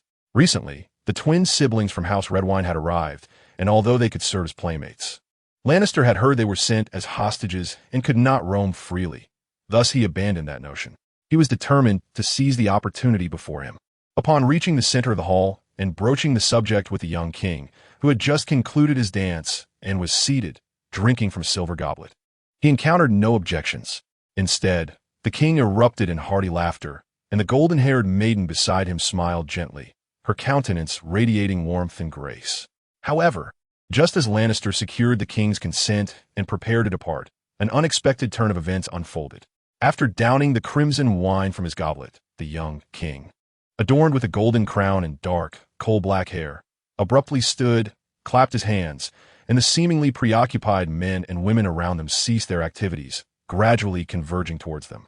The musicians' melodies and the acrobats' performances came to a halt, and the expansive banquet hall soon fell into a profound silence. The young king approached Lannister, a serious expression upon his face as he lowered himself to command the boy. "Kneel." Taken aback by the suddenness of the order, Lannister felt a sense of bewilderment but complied, kneeling on one knee. The king then raised his hand, hovering above the boy's head. "Lannister of House Baratheon, do you pledge your loyalty to the kingdom and swear never to betray?" The solemn voice resonated from above, and Lannister, with his head bowed, suddenly grasped the gravity of the moment, his thoughts swirling. Yet the emotions within did not render him hesitant in his response. "I swear." The boy's clear voice echoed through the banquet hall, and the faces of the gathered nobles grew solemn. "Do you pledge to protect the kingdom's territories, safeguard the royal family, and vow to repel all invading foes?" "I swear." "Do you vow to uphold the law, protect the subjects of your domain, and wield sword and scale in the name of justice?" "I swear." King Robert nodded, then proclaimed aloud, "Thus, in the name of the king of the Undulls, the Roiner, and the First Men, the ruler of the Seven Kingdoms and guardian of the realm, I hereby appoint Lannister of House Baratheon, my younger brother, as the Duke of Dragonstone." As the words fell, Renly was momentarily taken aback, while the once tranquil banquet hall erupted into a cacophony of astonishment. Clearly, Robert's proclamation was not a mere whim. Following his succinct vows, he commanded his attendants to bring forth an official parchment, which was promptly stamped, thereby rendering Renly's appointment effective. The nobles present bore witness to this unprecedented event, initially struck by disbelief, for Dragonstone had long been the domain of the crown prince. Yet, in a flash of realization, some astute attendees recalled the title conferred by the king, discerning his true intent, to publicly declare his younger brother as the Duke of Dragonstone, bypassing the current heir, Stannis. This action, rather than a blatant disregard for millennia-old succession traditions, signified the king's intent to shatter past conventions. Though surprising, it was far more palatable than the notion of the king designating his younger sibling as the heir. Consequently, applause and cheers swiftly filled the hall as the nobles, regardless of their inner thoughts, donned expressions of sincerity and goodwill. This unforeseen turn of events disrupted Renly's original plans. What began as a carefully orchestrated ruse resulted in his bewilderment as he clutched the lordly charter, pondering how he had inadvertently been granted Dragonstone. Was it not supposed to be Storm's End? The narrative he had once known seemed irrevocably altered. Shortly thereafter, King Robert appointed Stannis Baratheon as the Duke of Storm's End and the Master of Ships, which incited yet another wave of chaos. During the festivities, Renly noticed the previously jovial Tyrell, Duke, now wearing a grim expression as he turned to leave. This sparked a fleeting thought, yet he dismissed it as irrelevant to his own affairs. Then, King Robert announced his impending nuptials with Cersei Lannister, set to occur in 6 days, formally inviting all present to attend. Amidst a chorus of cheers, the tumultuous banquet drew to a close. As the dark-haired youth returned to his chambers in Maegor's Holdfast, his mind was a whirlpool of thoughts, and it was not long before he succumbed to a deep slumber. What changes would accompany his newfound title as Duke? In the aftermath of that evening, Renly pondered this question with great care. He had acquired his own domain, a modest island at the eastern tip of Blackwater Bay, about which he had only heard vague whispers. It was said to be home to a volcano, still occasionally exhaling steam, with the potential to erupt and engulf the land. He had also inherited a castle, a peculiar stronghold constructed through the ancient Valyrian sorcery and the fire of dragons, renowned for its strikingly unique architecture. Distinct from any other castle in Westeros, he was now the lord of several vassals who had previously pledged their loyalty to House Targaryen, only to surrender to the Baratheons after the remnants of House Targaryen fled when their fleet was decimated by the storm. Currently, the few vassals present in King's Landing gathered early the following morning after the coronation to pay their respects to Lannister, kneeling and pledging their allegiance without displaying any insolence. Furthermore, he was granted the right to design his own coat of arms. For having been elevated, he had effectively distanced himself from the Baratheon family of Storm's End, thus establishing a semblance of independence. Lannister, lacking any particular ideas regarding the heraldry, decided to temporarily retain the existing crowned stag emblem without alteration. Initially, he believed that following his coronation, he might take residence on Dragonstone, a narrow yet enigmatic isle, after the wedding, and he found himself troubled by the thought of the curse he bore. Although it was said that the so-called curse had been largely consumed by his bloodline, leaving only remnants, it still clearly indicated a slight chance of invoking storms. However, he was subsequently informed he would remain at the Red Keep, with the royal family managing all affairs on Dragonstone until he was a couple of years older and ready for his appointment. Thus, it appeared that his elevation was merely nominal. This could have been a consideration for his frail health, or perhaps other reasons, but ultimately, when the dust settled, Lannister realized that his life had changed little, apart from the fact that people began addressing him as my lord. "Make way! Clear a path for Duke Lannister!" shouted the mounted guards, their steeds thundering upon the narrow streets. A group of modestly dressed common women hurriedly shifted their laundry from doorsteps, casting irritated glances at the sudden procession of nobility. The road was flanked by three-story earthen brick buildings, the ground uneven and caked with dried mud, leading onward to a narrow path that wound toward desolate hills. For guards flanked the carriage, their vigilant eyes scanning the surroundings, while Lannister sat within, seemingly indifferent to the commotion outside.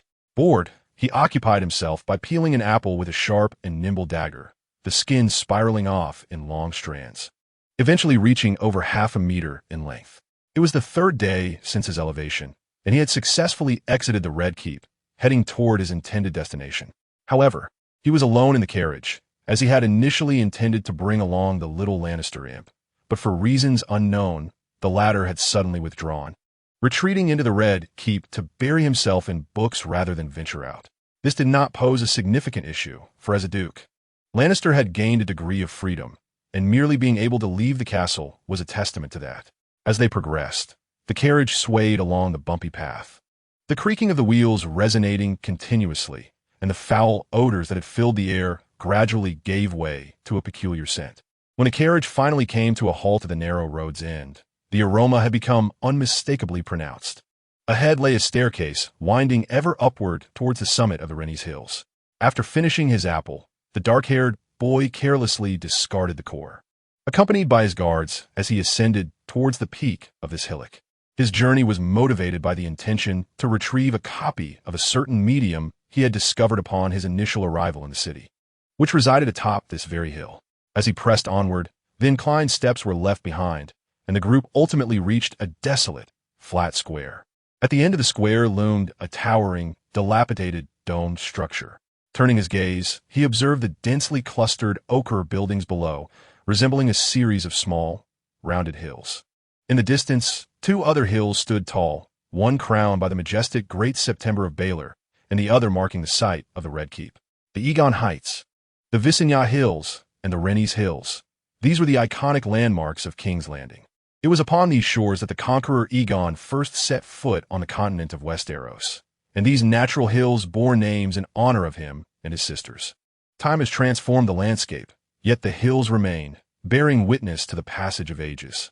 This place, however, was hardly suitable for a garden. After surveying the empty hilltop, Balon muttered to himself, then followed the enticing scent towards the ruins known as the Dragon Pit. The Dragon Pit, a grand domed structure, had long since fallen into disrepair, its exterior charred and cloaked in cobwebs and dust. A bronze door stood firmly shut, yet nearby was a breach that allowed unobstructed passage into the depths of the Dragon Pit.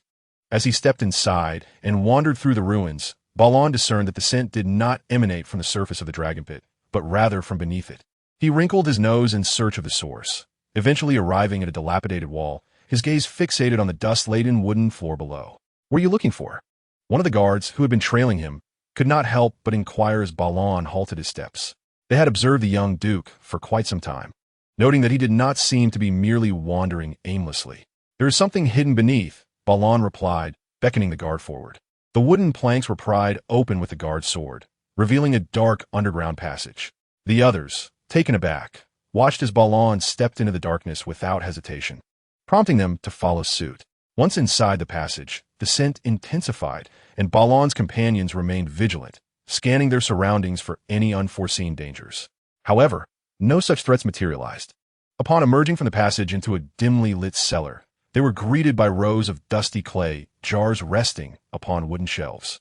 Balon cast a curious glance at the shelves, but did not linger on them, instead continuing deeper into the cellar, guided by the alluring scent.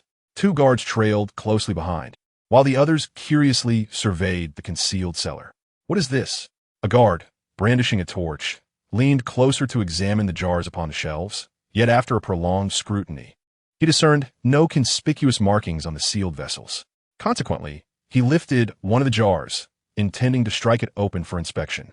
Just as he began to act, another local guard, who had hurriedly entered behind him, hesitated and spoke up. "These appear to be wildfire."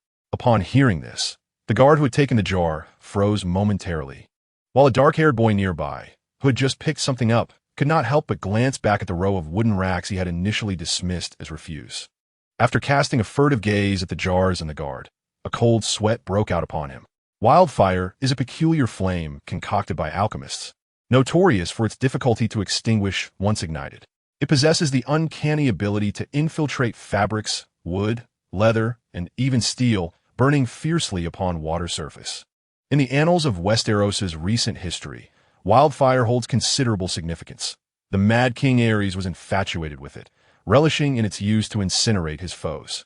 Not long ago, the inept King Aegon harbored delusions of grandeur, attempting to engineer a war machine that spewed wildfire to assault Dorne, only for it to detonate upon arrival at the royal forest, incinerating a substantial portion of the woodlands. More than 50 years ago, a Targaryen heir, in a fit of madness, consumed a jar of wildfire, believing it would transform him into a dragon. The outcome was, predictably, disastrous. The existence of this flame has profoundly influenced the Targaryen lineage, altering their very fate. Additionally, Blue recalled that in the narrative, the future Queen Cersei employed wildfire to obliterate the Great September of Baelor in King's Landing, showcasing its formidable power. Yet, upon delving into the true history of Westeros and comprehending the dynamics across the Seven Kingdoms, Blue deemed such occurrences implausible, or rather, if they were to transpire, they would invariably sway the entire continent's balance rather than vanish without consequence. In summary, he had a fair understanding of wildfire. This flame is exceedingly lethal. Even the slightest spark or minimal elevation in temperature could catalyze its eruption. The guard's torch had nearly grazed the surface of the jar containing wildfire, bringing Blue perilously close to a crisis of life and death. Despite having faced death multiple times, he felt he had not yet exhausted his existence. He sensed that should his current form perish, it would be irreversible. In haste, he and the guards fled the cellar passage, quickly descending the hills to return to their carriage. Only when they had distanced themselves from the Renly's hills and ventured on a broader roads did he exhale in relief. Contemplating his next course of action, the matter of wildfire must be reported. Otherwise, an explosion could ignite all of King's Landing one fateful day. An oversight that could not be tolerated. Afterwards, he touched something concealed within his garments, pondering whether tonight might be the occasion to utilize it. "No one can guarantee the correctness of this course of action, Your Majesty, but I believe it prudent for you to consider your decisions with utmost caution. I have given it considerable thought, Jon. Stannis' appointment as the Guardian of Storm's End has left Duke Mace quite anxious. He wishes for my trust, and I too yearn for his to be deserving of it, which is why I consented to this arrangement. If he seeks your trust, why does he not send his son to serve you? Even if he is reluctant to part with his heir, he has a second son and even a younger one. Has this point not already been addressed? Jon, I insisted on hostages from the outset, yet you insisted that we not be excessive. As a result, we ended up with only those two fools from House Redwine. Now we are to send him a hostage? A hostage? Let's not speak of it in such terms. Lancel is merely a means to ease relations. I had no intention of sending him into the depths of hell as a hostage. Jon, do you truly believe that those in the Bay still harbor ill intentions? If they do, then my marriage to Cersei would be utterly futile.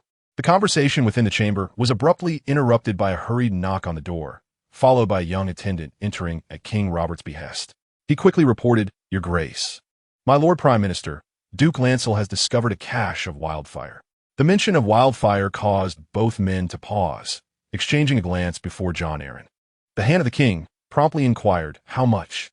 "Approximately 300 jars," the attendant replied. Upon hearing this, the Prime Minister turned to Robert, stating, "Your Grace, We must immediately dispatch men to secure the Renly's hills and summon those pyromancers to assist in clearing the area. King Robert, his expression grave, nodded in agreement, and thus the Prime Minister hastily exited the room to issue orders. This matter carried significant weight.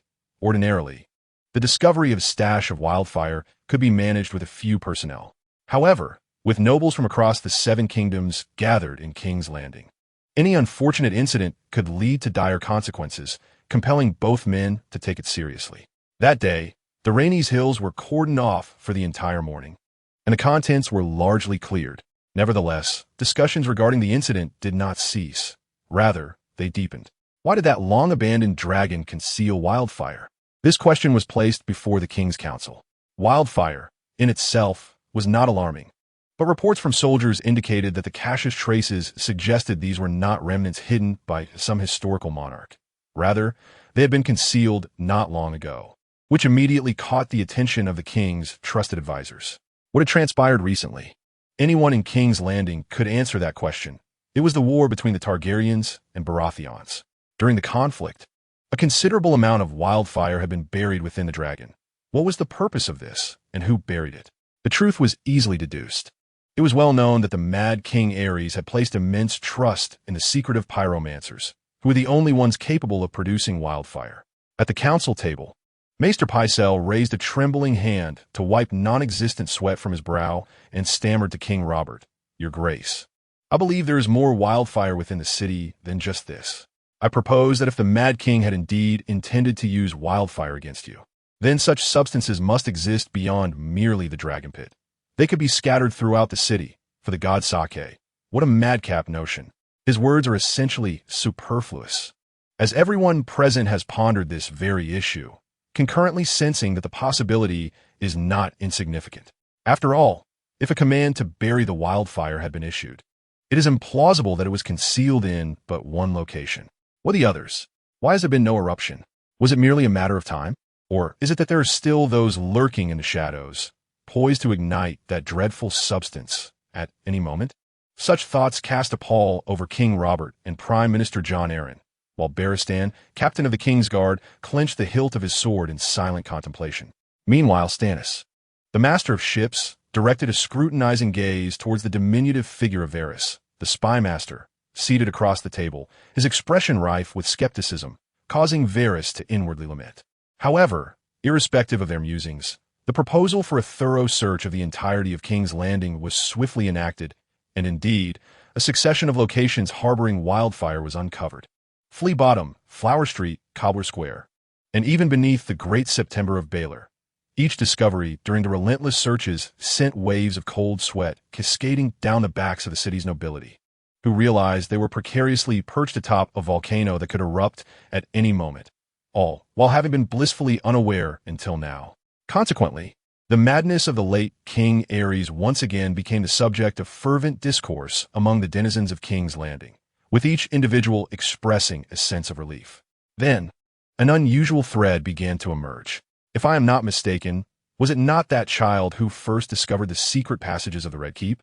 Within the Lannister family meeting, Kevan Lannister, the younger brother of Lord Tywin, pondered aloud. Why would he venture to the Dragon Pit without reason? This inquiry was akin to questioning what children occupy their minds with all day. Lord Tywin's other brother, Lancel, chuckled at this. Besides, it was the children of House Redwine who unearthed that passage. We have discussed this matter, brother. Have you already forgotten? It is you who has forgotten, Kevan retorted, casting a glance at his younger sibling. It was that child who first tumbled into the passage. Do not overlook this fact. So what? What can this possibly prove? A boy adept at uncovering secrets? Or perhaps a lad perpetually beset by misfortune? With his lustrous golden hair, Lancel scoffed. You are being overly sensitive, Kevan. Tyrion has mentioned that the child once invited him to play in the Dragon Pit. As Kevan opened his mouth, poised to speak further, the elder Tywin interjected. Thus, there is nothing more to deliberate. The time we have should be devoted to considering the matter of Tyrell. At this pronouncement, his countenance darkened considerably. In truth, ever since the day of the king's coronation, this Lannister lord has been in a rather foul mood. Tyrell? The two brothers exchanged glances. Surely, we cannot act against him just yet, brother. The notably silent youngest brother, Tygat, finally spoke, his expression equally grim. It was he who had been splashed with excrement. And despite subsequent manhunts and a few deaths, his resentment lingered. To be precise, I am a loss. Duke Tywin remarked, yet a Lannister's debts must be repaid. Blandly was oblivious to the repercussions of his journey to the dragon's lair, unaware of the myriad changes that would ensue. Nor did he comprehend that a particular event from his past was still unfolding, with undercurrents of intrigue swirling beneath the surface. At that moment, he was preoccupied with his own fate, for the morning after his return from the dragon's lair, he learned of an impending development, following the king's wedding. He was to accompany that Duke of Tyrell to the Reach. Highgarden is the most splendid castle in all the Seven Kingdoms. Blandly, you will surely adore it there. Furthermore, the climate of the Reach is quite pleasant, beneficial to your health. While speaking, Robert crouched before the boy, patting his arm earnestly. Once you arrive, you must eat heartily. You are so slender. What will you do when you marry? Blandly was genuinely taken aback by this news. Although he was aware that among the noble classes of Westeros, it was common to send one's children to serve other families, and someone had invited him just days prior, he was still unprepared for this turn of events. Am I to serve as a cupbearer for that Duke Mace? He hesitantly inquired, noting that one had to reach a certain age to become a squire, as such a career required a blend of knightly training, which he had yet to attain.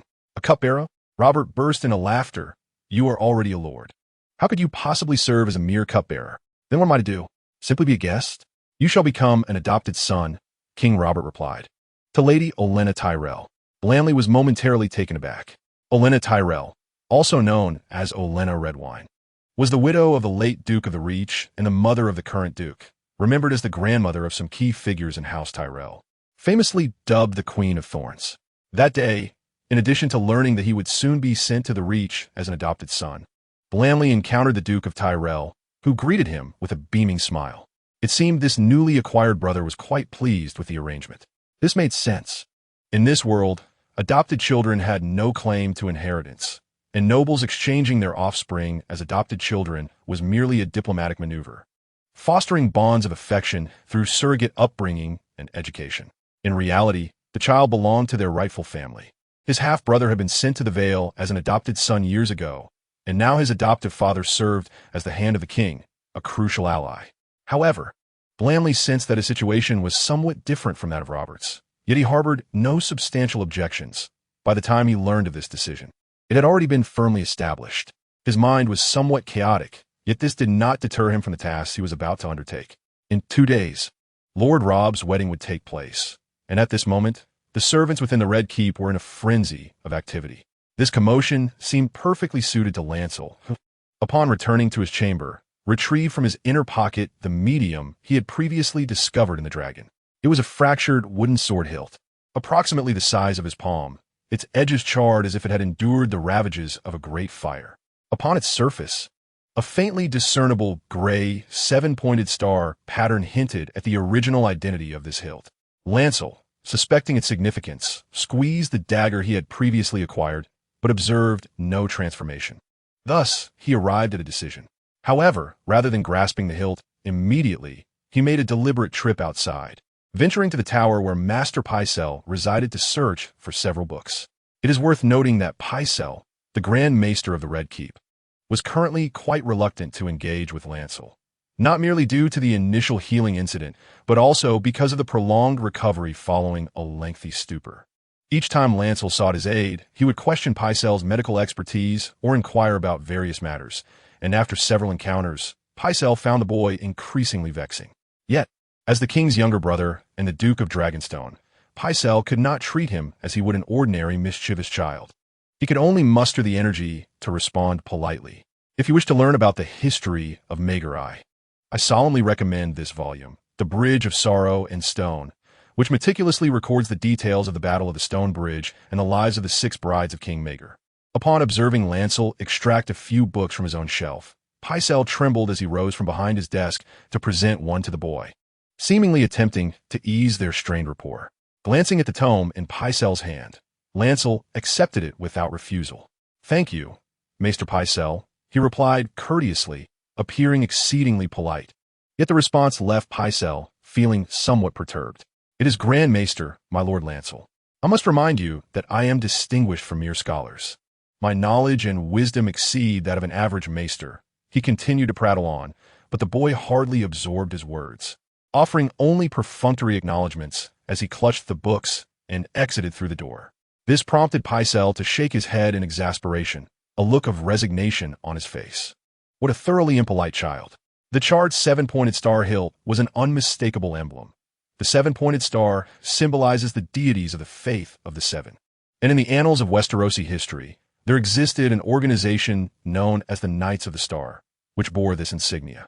The Knights of the Star, also referred to as the Poor Fellows, were one of the two principal military factions within the ancient faith of the Seven. The other military order was the Knights of the Kingsguard, also known as the Sons of the Warrior, primarily composed of knightly members of the faith. These two formidable armed organizations boast a long and storied history, having existed long before the establishment of the Targaryen dynasty. However, several decades after the Conqueror's War, they were actively disbanded by the Church. This outcome was a direct consequence of the conflict with the secular power of the Targaryens, marked by a clear resolution yet fraught with resistance.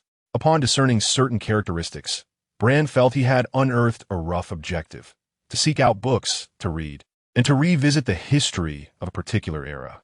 It was not until he finished his lunch that he closed the tome, reflecting on his findings, and deemed his inquiry sufficient. Thus, he first admonished himself to rest, instructing his servants not to disturb him that evening. Subsequently, he secured the door of his chamber from within and finally reclined upon the plush feather bed, sinking deeply into its embrace. Having settled into a comfortable position, the boy clasped the hilt of his sword tightly against his abdomen. A familiar sensation of disorientation began to take hold, rapidly spreading through his mind. His thoughts, still in a hazy state of awakening, were interrupted by a throbbing pain in his head, evoking an instinctual discomfort. The unsteady ground beneath him stirred memories of his days adrift at sea. Yet, it was not long before he realized he was not upon the ocean, but on land. As the bleating of sheep reached his ears, not merely sheep, but the area was alive with fragments of conversation, suggesting the presence of many individuals. He could also detect the sour aroma of sweat mingling with the pungent scent of animal droppings, invading his nostrils. Overwhelmed with weakness and seemingly running a fever, he gradually opened his eyes to be greeted by a clear sky unmarred by clouds, affording him a broad vista. Bran discovered himself reclining in a cart laden with various goods, and through the lowered curtains, he could discern the muddy road behind the cart and a shepherd herding sheep. On either side, a number of men, women, and children clad in loose garments trailed behind on foot, their conversations audible yet gradually fading as the cart moved forward. The words of the High Septon rang true. King Aegon had arranged for the marriage of his son and daughter. Was that not monstrous? Did not his grace marry his own sister? Yet, that was different. The old king had wed before the Seven Kingdoms were unified. What relevance did that hold? It held great significance indeed. Listening intently to the recent discourse, Bran gleaned enough information to ascertain the era in which he found himself. The more distant discussions were devoid of substance, mere banalities about the splendid weather, inquiries of what they might eat, and speculations on how long until they reached King's Landing. Bran realized he had transformed into a tall figure with long legs and golden hair, the attributes bestowed by his bardic profession now manifesting, allowing him to clearly hear the surrounding dialogue. Moreover, the altered bloodline within him seemed to awaken gradually, alleviating some of his previous weakness. The entire situation is indeed somewhat astonishing, yet Lannister pays little heed to these matters he cannot comprehend. At this moment, he gazes at a solitary white cloud that quietly reveals itself in the sky. This cloud materializes slowly from nothingness, presenting an eerie sight. Its shape starkly contrasts with that of ordinary clouds, resembling 3 lines of text inscribed upon the azure expanse, as if drawn with a pristine white chalk. The words belong not to this world. Crowned as a knight, participated in the Church's trial of the 7 sons against Maegor I, and emerged victorious in the name of the Son of the Warrior, guiding the son of chaos towards the path of righteousness. The sky as clouds coalesce and form shapes, dissipating once more after Lannister steals a few glances. However, before he can ponder this further, an elderly voice suddenly inquires beside him. "Lemon, feeling better? You seem stronger than yesterday." Turning his head, he sees a hunchbacked old man with white hair seated at the side of the cart, now looking at him with concern. Lemon? It is common among the common folk to name their children after various plants and fruits, such as lemon, mugwort, turnip, castor, and beans, leading to a plethora of names. Am I now a commoner? Lannister muses inwardly, but remains silent, merely nodding in acknowledgement. The old man smiles at this, revealing teeth tinged red from years of chewing a plant akin to beetle nut. Then rest well.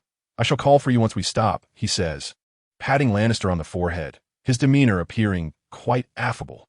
Lannister nods again, feigning fatigue as he closes his eyes to rest. However, he remains acutely attentive to the conversations around him, and coupled with the peculiar sight of the cloud, a sense of understanding begins to dawn within him. Conquest Year 37. Aegon the Conqueror passes away from a stroke on Dragonstone Island at the age of 64. Subsequently, his eldest son, Aenys, ascends the throne. King Aenys is ineffectual, and during his brief reign, chaos erupts across the Seven Kingdoms, with the most severe turmoil arising from conflicts with the Church. The Targaryen family has long practiced intermarriage, yet this stands in stark opposition to the Church's prohibition against incest. While Aegon was alive, the Church tacitly accepted this arrangement, along with his polygamous unions, but following his death, the contradictions became painfully evident in the face of an inept king. The first clash arose when King Aenys' brother, Maegor Targaryen, married his second wife, committing bigamy. Although the outcome forced Maegor and his second wife into exile in the Free Cities, the Church was evidently displeased with this transgression. This incident laid the groundwork for a more severe eruption of conflict to come. For 41 years of conquest, King Aenys, adhering to family tradition, arranged for his daughter to wed his heir. Consequently, the Cathedral of Stars in the Old Town, the residence of the High Priest of the Seven, issued a stern proclamation, excommunicating the king and denouncing him as the Monster King. In response, the populace rallied, their hostile gazes now fixated upon the Targaryens, who once ruled them. At that time, the Church boasted two formidable armed factions, the Poor Fellows and the Sons of the Warrior, along with the authority of self-governance. Following the declaration from the Cathedral of Stars, the Sons of the Warrior commenced fortifying the defenses of the Hall of Whispers atop the Renly's Hills in King's Landing, gathering reinforcements to establish a stronghold against the Royal Red Keep on Dragonstone. Some fervent members of the Poor Fellows even scaled the incomplete walls of the Red Keep, infiltrating its depths with the intent to assassinate the king. Although their attempt was thwarted, they succeeded in instilling such terror in the feeble king that he fled, along with the royal family, back to the Targaryen stronghold on Dragonstone, leaving King's Landing entirely under Church control. Shortly after returning to Dragonstone, King Aenys succumbed to illness. Despite having a son, the throne did not pass to his heir, but rather to his brother Maegor. Maegor's mother, Queen Visenya, the Conqueror's great queen, challenged all who denied Maegor's rule after his coronation on Dragonstone. The commander of the Sons of the Warrior accepted the challenge, stipulating that it be conducted through the ancient and brutal trial of the Seven Sons. King Maegor rose to the occasion. This, in essence, encapsulates the series of events facing the current era. Blaine noticed that those around him were fervently discussing the proclamation from the High Priest of the Cathedral of Stars, clearly still captivated by its novelty. Coupled with other whispers he had overheard, he ultimately deduced that their party was summoned to King's Landing, destined to guard the Hall of Whispers atop the Renly's Hills and confront the still-present King Aenys. This course of action did not, however, contradict the three matters he had previously encountered: being knighted, participating in the trial of the Seven Sons against Maegor I in the name of the Sons of the Warrior, and emerging victorious, and guiding the Sons of Chaos onto the righteous path. Blaine felt a growing sense of difficulty with each of these undertakings. The knighthood seemed relatively attainable for him, as tradition in Westeros permits any knight to knight another. If taken literally, he could secure a sum of money and bribe a destitute knight to bestow upon him the title, though such an act would lack honor and formality, and carry the risk of being deemed fraudulent. It would, on paper, grant him the identity of a knight. However, when contemplating the second task, Blaine realized that he could not afford to be so cavalier. The Poor Fellows and the Sons of the Warrior constituted the Church's two principal armed forces. Yet admission into the Sons of the Warrior, which accepted only knights, was subject to rigorous scrutiny, with various knightly skills being prerequisites for entry. For Lannister, he had never undergone any knightly training, let alone the fact that he was expected to join the Sons of the Warrior in triumph in the Trial of Seven. The Trial of Seven, akin to a typical one-on-one duel, differs in that it involves 7 against 7. Moreover, it cannot be halted unless the accuser withdraws the charges or the accused meets their demise, signifying that one side must prevail at the cost of the other's life. While this may seem daunting, facing ordinary adversaries would not render victory entirely impossible. However, this trial represented a clash between the ancient Church of Westeros and a nascent secular dynasty, with participants undoubtedly being the elite chosen from both factions. How could a novice who had yet to become a knight contend against the continent's finest knights? Lannister harbored no illusions about his ability to win through direct confrontation, and he felt utterly at a loss regarding how to navigate the trial itself. Furthermore, the third task left him equally bewildered. Neither historical records nor his own memories had ever mentioned the term Children of Chaos. Who or what were they, and how was he to guide them? Countless questions flooded his mind, leaving him momentarily powerless. Yet, overall, Lannister did not allow this to diminish his resolve. After all, this was merely a side quest, and he could strive to make an effort. If he ultimately failed to complete these tasks, death would simply be the end of it. Thus, he ceased his overthinking, casting his gaze around until it landed upon an elderly figure at the forefront of the group, leading the way on horseback, adorned in a vibrant rainbow cloak. The company, making its way toward King's Landing, was a mix of commoners and members of the Poor Fellows Brotherhood, typically led by a son of the warrior. The cloak draping the man confirmed his identity as a son of the warrior, marking him as the leader of this band of militia. Lannister could not overlook him, for regardless of the means of victory, joining the knightly order of the Sons of the Warrior was a fundamental requirement. The company initially consisted of fewer than 100 individuals, all members of the Poor Fellows Brotherhood, gathered and departing from a castle known as Acorn Hall in the Riverlands. However, the Brotherhood's primary duty was to safeguard their followers from harm on their journey, and they frequently encountered travelers heading to the Great September of Baelor in King's Landing, gradually swelling their numbers to over 200. This influx significantly hindered the pace of their advance and created a cacophony of chaos, yet it also brought certain conveniences. For instance, the rickety cart beneath him was not the property of the Brotherhood, but rather supplied by an elderly gentleman who had joined them along the way. The elderly man's name was Walter, and the young man guiding the cart was his son, though they were not well acquainted with Lannister, having only recently met. The kind-hearted elder took particular care of the ailing Lannister, even offering him a place on the cart. Simultaneously, he exhibited remarkable courtesy towards those around him, even bordering on timidity. The monks often proclaimed that we are inherently sinful beings. During a casual conversation, the elderly man lamented, fortuitously, "The gods have granted us hands and feet to atone for our sins." In reverence to the great gods, old Walter, a middle-aged shepherd tethered to the back of the cart, could not contain his laughter upon hearing these words. "So, do lend a hand, will you? I find myself in urgent need. Please watch over these bleeding little ones for a moment." Thus, the old man cheerfully dismounted the cart to assist, only to find that half a day had passed without the return of the shepherd in distress. When Bran swept his gaze around, he discovered that the shepherd had long since scampered to the front of the line to engage in idle chatter with another shepherd-like individual. In truth, this marked the third occasion on which the shepherd had enlisted the elderly man's help, only to abandon his responsibilities for a moment of leisure. Many within the group were devout, but not all could be deemed virtuous. From the hunchbacked elder beside him, Bran learned that the group had picked up lemons from the roadside while he was already burning with fever. This realization confirmed for him that none around recognized his identity, elucidating why he lay alone in the cart, undiscovered by any well-wishers. Aside from his lengthy exchanges with old Walter, Bran's primary focus remained on the knight, son of the warrior leading the procession. However, he found little opportunity to engage with him. His frail state rendered him incapable of leaving the cart, and the knight seldom ventured to the rear of the convoy. From Bran's observations over the past 2 days, each time they camped, the knight would sit alone by the campfire, silently praying, occasionally in the company of 3 core members of the impoverished assembly. Yet, the distance was too great for him to discern their discussions. The group was diverse, comprising various individuals, aside from the impoverished assembly members wielding rudimentary weapons.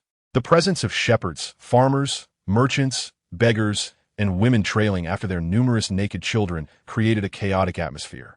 This disarray, however, enabled the keen-eared Bran to glean useful information. Coupled with intentional and unintentional guidance during conversations, he acquired considerable knowledge. For instance, the knight was named Lelyn, having joined the warrior S Order at a tender age of 10, and now, after more than 40 years, he stood as a seasoned knight. He frequently traversed the route between Acorn Hall and King S Landing, safeguarding travelers along the way. Originally hailing from the west, he was of noble descent, but after his family's misfortune, he had turned to the church. Such revelations prompted Bran to ponder deeply. During one of Lelyn's mounted patrols, Bran caught sight of the knight's black cloak draped over his armor and the emblem emblazoned upon his shield, a crystal longsword weeping tears. This radiant, multicolored crystal longsword against the dark backdrop was the emblem of the warrior's order to which the knight belonged, while the tears remained a sight known only to Bran himself.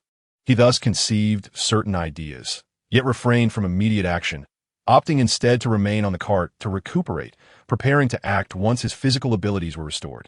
It appeared that each time he entered this particular scenario, he would find himself inhabiting a target beset by various perilous situations, rendering him perpetually reactive. However, since awakening, his frailty had gradually diminished, as if the mutated Valyrian blood coursing through him inherently conferred a degree of resistance to ailments. By the third day post-awakening, he had essentially regained his mobility. Yet, with the comfort of the cart at his disposal, why should he descend to walk? Thus, he feigned continued illness, and others paid him little mind. As the cart ambled along, he occasionally engaged in conversation with Wat and his son, yet he frequently pondered how to accomplish the 3 tasks at hand. Simultaneously, the changes wrought by consuming a dragon egg, while unnerving, compelled him to contemplate whether he ought to procure a new dragon egg or something comparable in this era. Historical records indicate that during the latter years of King Aegon's reign, 12 dragonlings hatched on Dragonstone. The path of the caravan unfolded amidst a verdant expanse, flanked by wildflowers and grasses, with a flock of scruffy sheep trailing behind, driven forward by the shepherd's whip, bleeding as they trod upon the sun-baked, resilient earth, leaving behind occasional droppings. To the right, imposing mountains loomed, gradually receding as the cart progressed, while not far to the left, a river flowed with fervent currents, known as the Blackwater River, which stretched from the Riverlands to King S Landing, ultimately flowing into the sea, one of Westeros's principal waterways. Thus, the sounds of flowing water, bleating sheep, and the footsteps and chatter of people intertwined, creating a uniquely pungent atmosphere as the scent of the sheep mingled with the odor of the old yellow ox pulling the cart. Blue wished his ailment were merely a cold, the kind that causes nasal congestion, yet alas, it was not. At that moment, he inhabited the form of a tall, blonde-haired, blue-eyed giant with a broad chest and long, straight legs, seemingly able to survey everything around him from his height, at least 6'3". Such a stature, especially clad in knightly armor, would confer substantial advantages. Speculating about dragon eggs was futile at this juncture. Blue resolved to defer such thoughts until reaching King S Landing. For now, he was more concerned with how he might become a knight, or rather, a knight under the command of a warrioress son. His initial plan was to wait until he was fully recovered before attempting to engage with the warrior's son leading the group, hoping to learn from him. However, this decision did not endure long, as an intriguing development within the caravan captured Blue's attention. "Help me out, old what? We're planning to gather some wild nettles over there for tea. Please keep an eye on this flock of lambs, and when we return, we shall share some tea with you." Wearing a tattered cloth cap and sporting a face riddled with blemishes, the disheveled shepherd approached once more after relieving himself. Upon noticing the elder showed no objections, he patted the old man on the shoulder, chuckling as he turned to leave. This was not the first time he had lost focus. Watching the shepherd's retreating figure, Balin stroked his chin and then looked up at the young man driving the cattle, who was none other than the elder Water's son. "Tommy, do you know the shepherd?" Balin inquired. "He joined us on the road, but we do not know him." The young man, with his unruly red hair and a face clouded with dissatisfaction, replied. It was evident he had grown weary of his devout father's constant directives. "Does anyone know him?" Balin pressed further. "Aside from the shepherd who always mingles with him, I haven't seen anyone else recognize him. They're always chatting together. Why not mix their flocks?" The young man scoffed, afraid they one day be able to tell their sheep apart. "Just look at him. If the flocks were to mingle and then separate, all the fat sheep would surely end up in his hands. We had someone in our village do just that. Balin nodded in acknowledgement. This seemed quite reasonable. Yet, shouldn't he, a farmer, be protective of his own livestock? Why would he so readily entrust his sheep to another, only to spend his time idly chatting? Even if Water was a trustworthy soul, Balin couldn't help but harbor a sliver of doubt given the current context. Thus, over the next 2 days of travel, Balin paid particular attention to the seemingly glib and disheveled shepherd, discovering that each time the man concocted an excuse to slip away from the flock, it was merely to converse with another shepherd. This behavior seemed rather mundane, for everyone has their own circle. It is not feasible to know everyone in the group. It is only natural to engage with familiar faces from one's village during a journey, avoiding contact with strangers. Yet, Balin remained suspicious of the shepherd. His doubts reached a crescendo when he feigned a need to urinate and overheard snippets of conversation that struck him as distinctly abnormal. They were deliberating on whether or not to make a hasty escape. What should one do upon overhearing such evidently suspicious dialogue? One might choose to observe further and gather more information, or opt to discreetly report the matter. However, after shaking himself off, Balin tightened his belt and strode directly towards the 2 shepherds standing near the riverbank. His approach was unmasked, and the shepherds immediately displayed signs of wariness, swiftly shifting their conversation to the matter of trading sheep. Little did they realize how acute Balin's hearing was. Rather than concealing anything, their actions only served to reveal their intentions more starkly. "Lemon, are you feeling better?" As Balin drew closer, the familiar disheveled shepherd feigned surprise, greeting him with a playful inquiry. "Indeed, I am now brimming with vitality." Lancelot approached the shepherd and, without warning, lifted his leg and forcefully kicked him. The sudden assault caught the shepherd off guard, eliciting a piercing scream as he doubled over, clutching his groin. However, before he could recover, a massive fist struck the back of his head, sending him crashing to the ground, incapacitated. "You've been exposed," Lancelot cried as he continued his assault. During this commotion, another shepherd momentarily froze in shock, but upon hearing Lancelot's words, his expression changed dramatically. Without hesitation, he turned and sprinted towards the nearby, turbulent Black River. Leaping into its depths, the splashing sound of his entry startled the onlookers who had gathered, drawn by the first shepherd's cries. At that moment, Lancelot shouted, "Do not let him escape. They are traitors." As he shouted, he picked up a pebble from the dusty ground and hurled it at the fleeing figure struggling against the current. The distance was not great, and he had experience in such endeavors. The gray, oval stone arced through the air in a perfect parabola before striking the shepherd's head, which was above the water surface. The shepherd, who had been desperately swimming to escape, jolted violently and was subsequently engulfed by the swirling river. This sequence of events unfolded rapidly, and by the time the crowd realized what had happened, both shepherds had been dealt with. Lancelot attempted to retrieve the submerged shepherd, but he was obstructed by 2 young men wielding clubs. "Big Lemon, what madness has taken hold of you?" one of them asked, eyeing him warily. There were several individuals referred to as Lemon within the group, so to distinguish him, they added a nickname. Although they were not well acquainted with this towering blonde, they recognized his name. "They are traitors," Lancelot replied, scanning the area and noticing that the riverbank was now surrounded by curious onlookers. The front of the crowd had also turned their attention towards him, prompting him to add, "I overheard their conversation. They are indeed traitors." At this point, there was no need for him to elaborate further. Someone had already plunged into the river to retrieve the dazed shepherd. The sound of galloping hooves approached rapidly, and soon a knight clad in a rainbow cloak rode forth. The crowd parted to clear a path, and the knight arrived before Lancelot, looking down at him and asking, "You say they are traitors?" Perched upon his horse, the knight was adorned in silver armor, with gray hair and dark eyes, his tall stature contrasting with his frail appearance marked by numerous wrinkles. He appeared to be in his 50s. "Indeed, they are traitors," Lancelot replied, gently kicking the unconscious shepherd beneath him, eliciting an involuntary groan from the man. They were plotting to escape. This revelation stirred a wave of unrest among the crowd.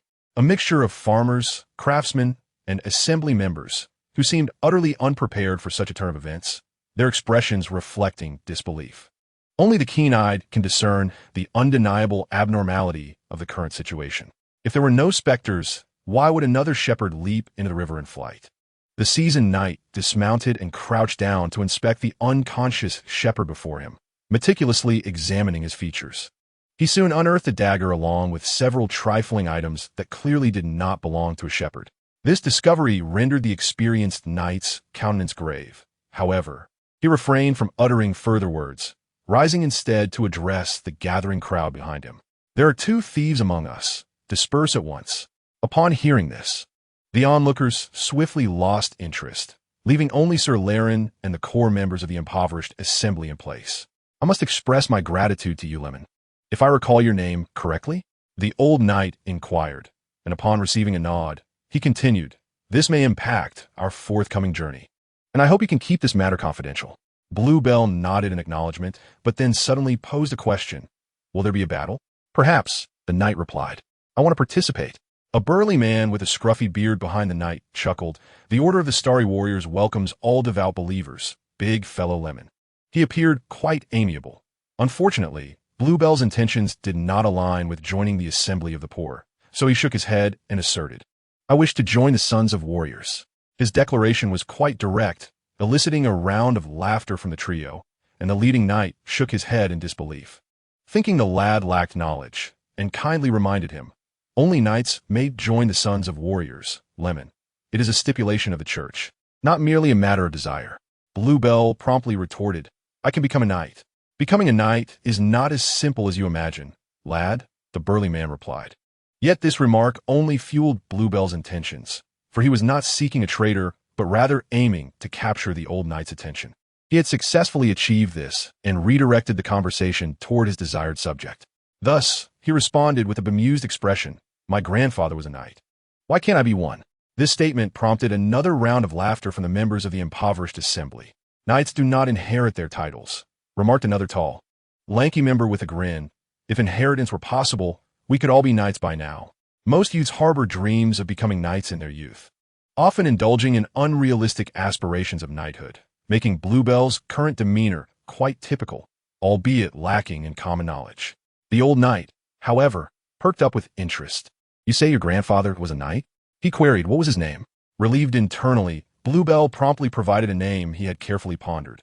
His name was Paimon Osgray. As the words left his lips, the old knight's expression shifted in surprise. The judgment of the 7-4, after the words of Balon fell. There was a brief moment of silence in the atmosphere, which was soon broken by the old knight's inquiry. "Paimon Osgray, are you certain?" His expression was peculiar, leaving Balon somewhat bewildered.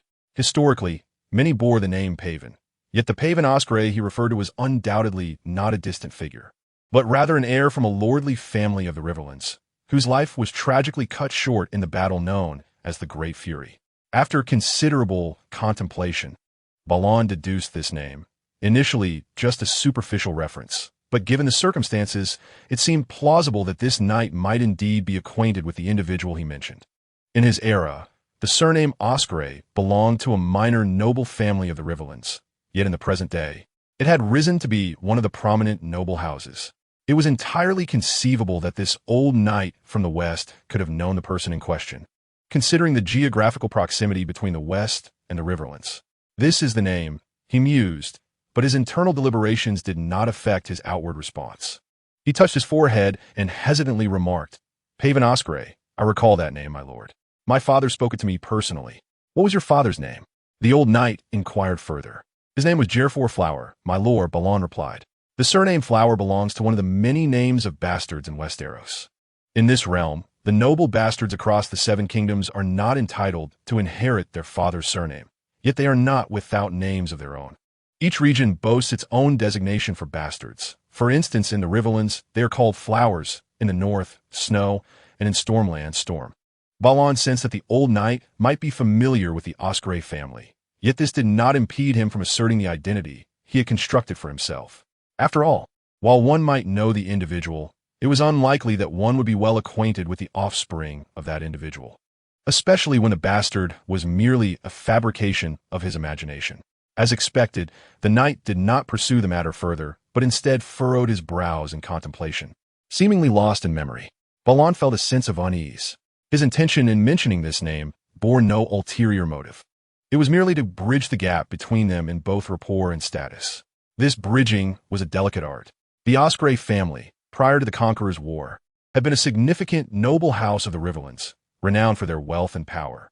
However, following the catastrophic battle of the Great Fury, which saw Aegon conquer the Riverlands and the West, the Osprey family sustained severe losses and began a long descent into decline, eventually becoming merely a landed, knightly family by his era. While this alone was a narrative of noble rise and fall, considering the lineage of the old knight before him, the matter was not so simple. As he learned, this old knight hailed from the nobility of the West, but 41 years prior, had abruptly forsaken his family's fortunes and claims to inheritance in favor of joining the church. What kind of blow could compel him to suddenly renounce his inheritance from the Westlands and seek a life of simplicity as a humble knight of the church? Numerous possibilities may arise: family intrigue, romantic entanglements, or perhaps this individual has experienced a profound awakening, realizing that faith holds greater significance than material wealth. However, when considering the context of the time and the events unfolding in the Westlands, one cannot help but ponder a particular possibility. Did he partake in that fiery conflagration of a battle? Did his forebears? Might he have been profoundly affected by the loss of loved ones, ultimately finding solace within the church? This prospect is quite plausible, as both the Riverlands and the Westlands suffered grievously during that devastating conflict, with many lives claimed by the dragon's flames. While Lancel's certainty remains tentative, should this indeed be the case, one must wonder how an elder, whose fate was irrevocably altered by that battle, perceives the descendant of a noble lineage, also transformed by the same cataclysm. Though one hails from the nobility of the Westlands and the other from the nobility of the Riverlands, their shared experiences as comrades in arms during the battle bind them together. Thus, even the most aloof of dispositions would likely find it difficult to remain indifferent in the presence of a fallen comrade's progeny. To maintain such a facade, a certain understanding of history is essential. One must possess at least a rudimentary knowledge of their family's heraldry and history. A complete lack of understanding would be detrimental, as any glaring inaccuracies would expose one as a fraud. Furthermore, one must avoid associating too closely with neighboring nobles, as proximity could lead to exposure. It is equally unwise to claim direct descent from a noble line, for such a claim would contradict the evident downfall one faces. Lancel is aware that the House of Osprey underwent a transformation in its fortunes due to the fiery conflict, yet he remains ignorant of the current circumstances surrounding that family. Thus, he positions himself as an illegitimate son, or perhaps the child of an illegitimate son, obscured from public knowledge, having fallen to the ranks of common folk while still retaining the memory of his noble lineage. Assuming such a guise is not particularly arduous. After all, a commoner, whose life revolves around the village and who knows little beyond their own lord, can still weave a narrative rich with tales of nobility, thereby hinting at an extraordinary identity. Moreover, Lancel's ability to read further substantiates his status. Consequently, he emerges as the unfortunate offspring of a fallen noble house in the Riverlands, reduced to a position of lowly status, yet still superior to the average peasant. Coupled with the potential empathy arising from shared adversity, his standing may shift significantly. With this elevated status, Lancel can more readily pursue his objectives, seeking to acquire knowledge and skills pertinent to knighthood from his counterpart, leveraging their noble identity to ultimately become a knight and, eventually, join the sons of the warrior. Only by becoming a knight, or rather, a knight who bears the semblance of one, can he join the sons of the warrior. It is only through this affiliation that he may partake in the forthcoming judgment of the Seven. This is a task of a sequential nature, and Lannister has already prepared for the first step of this arduous journey, which begins with the night before him. However, as he takes this initial step, it seems that a misstep has occurred.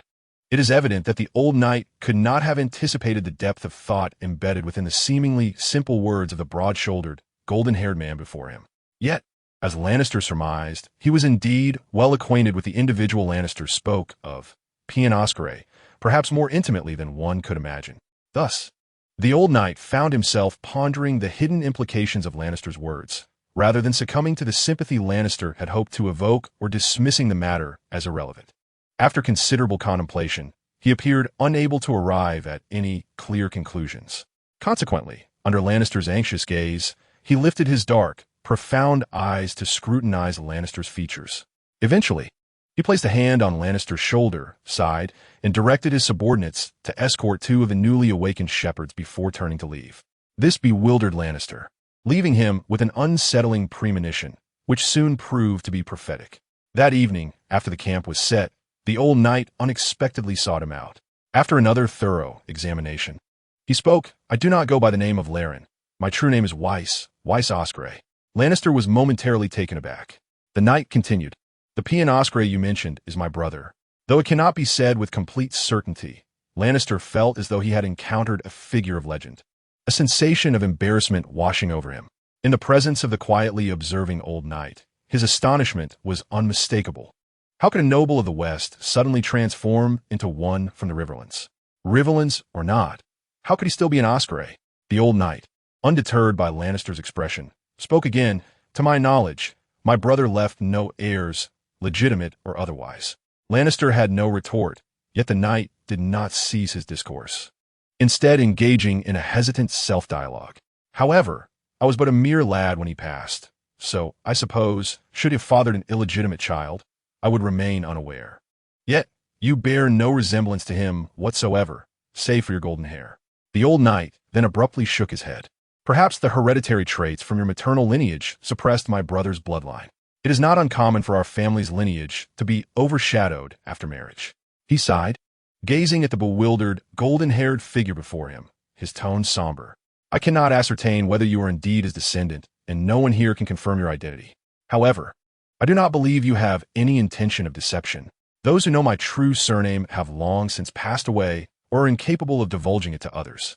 I doubt anyone else is privy to this information and would use it against me." He spoke with a self-deprecating chuckle. "Moreover, what value could a fallen knight of the church possibly possess for anyone to target? What then is your true meaning?" Bran felt that this individual, seemingly more entangled than himself, alleviated his own discomfort, prompting him to ponder how to navigate the present situation. Yet, in such circumstances, silence appeared to be the most prudent response. Thus, he fixed his gaze upon the other without blinking, as if still grappling with the moment, saying nothing. The old knight suddenly smiled at this. "You are commendable, Lemon. Those two shepherds you discovered have been of great assistance to us. However, as you noted previously, conflict may ensue. Therefore, go join them, take up arms to safeguard yourself and these innocent people. This world is fraught with peril, and apart from fervently praying, we can only firmly clutch our weapons." With that, he patted Bran's shoulder and turned to depart, his silhouette appearing somewhat forlorn. "So, he has left us like that?" Staring blankly at the retreating figure of the old knight, Bran felt a tumult of emotions within. He had meticulously crafted a false identity to draw closer, believing there would be little chance of error, yet it had led directly to complications involving the other S family. Initially, upon exposure, he instinctively prepared to flee, but now it seemed prudent to remain still. Clearly, the old knight implied that he hoped for the existence of such a descendant. Yet his skepticism regarding Bran's identity rendered him conflicted. This situation felt passive, leaving Bran with a sense of uncertainty. Yet he glimpsed a simpler path ahead. If all else fails, he could reassess. Contemplating, he stood by the riverbank beneath the moonlight, observing the rushing waters beside him. The river known as the Blackwater deepened the further south one ventured. It had begun shallow, yet now appeared to reach waist height, suggesting that should danger arise, he could leap into its depths and find refuge. One cannot trust mere rumors. Reflecting on this, Bran crouched and dipped his hand into the somewhat murky waters. After stirring the icy surface for a moment, a speckled trout swiftly approached, and he grasped it firmly in his hand. Since awakening his mutated Valyrian bloodline, he had yet to experiment with its capabilities. The following day, Bran proactively sought out the bearded man, one of the 3 core members of the impoverished gathering from the previous day, and expressed his desire to join them. The man did not refuse. Instead, he welcomed Bran's participation with hearty laughter. Then, Lannister was assigned a long spear, tempered and with a charred tip, appearing rather rudimentary. Yet, this was to be expected. The Poor Fellowship, as its name suggests, is a militia formed by a congregation of impoverished yet devout individuals, akin to a band of beggars. Its alternate title, the Star Warriors, might evoke a sense of grandeur, yet it merely signifies the multitude of its members, akin to the stars in the sky. The gathering comprised over 70 members, entrusted with the task of ensuring the sluggish caravan's safe passage to King's Landing. However, beyond remaining vigilant of the surrounding roads, they were also required to participate in training.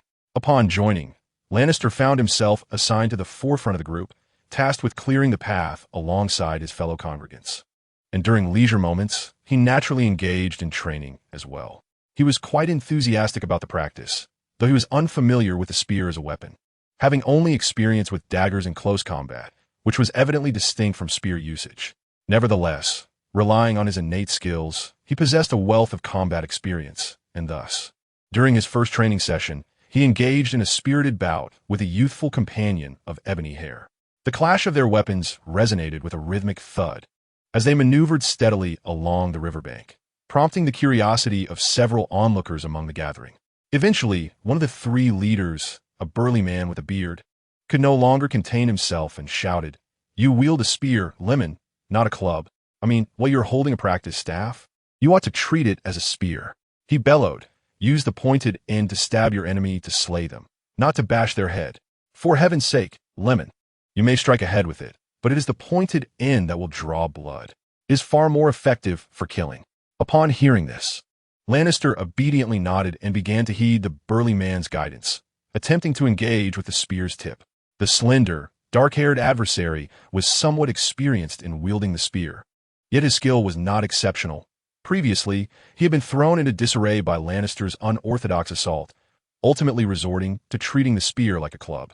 However, once Lannister focused on using the spear's tip offensively, he swiftly gained the upper hand. Lannister found himself forced into retreat.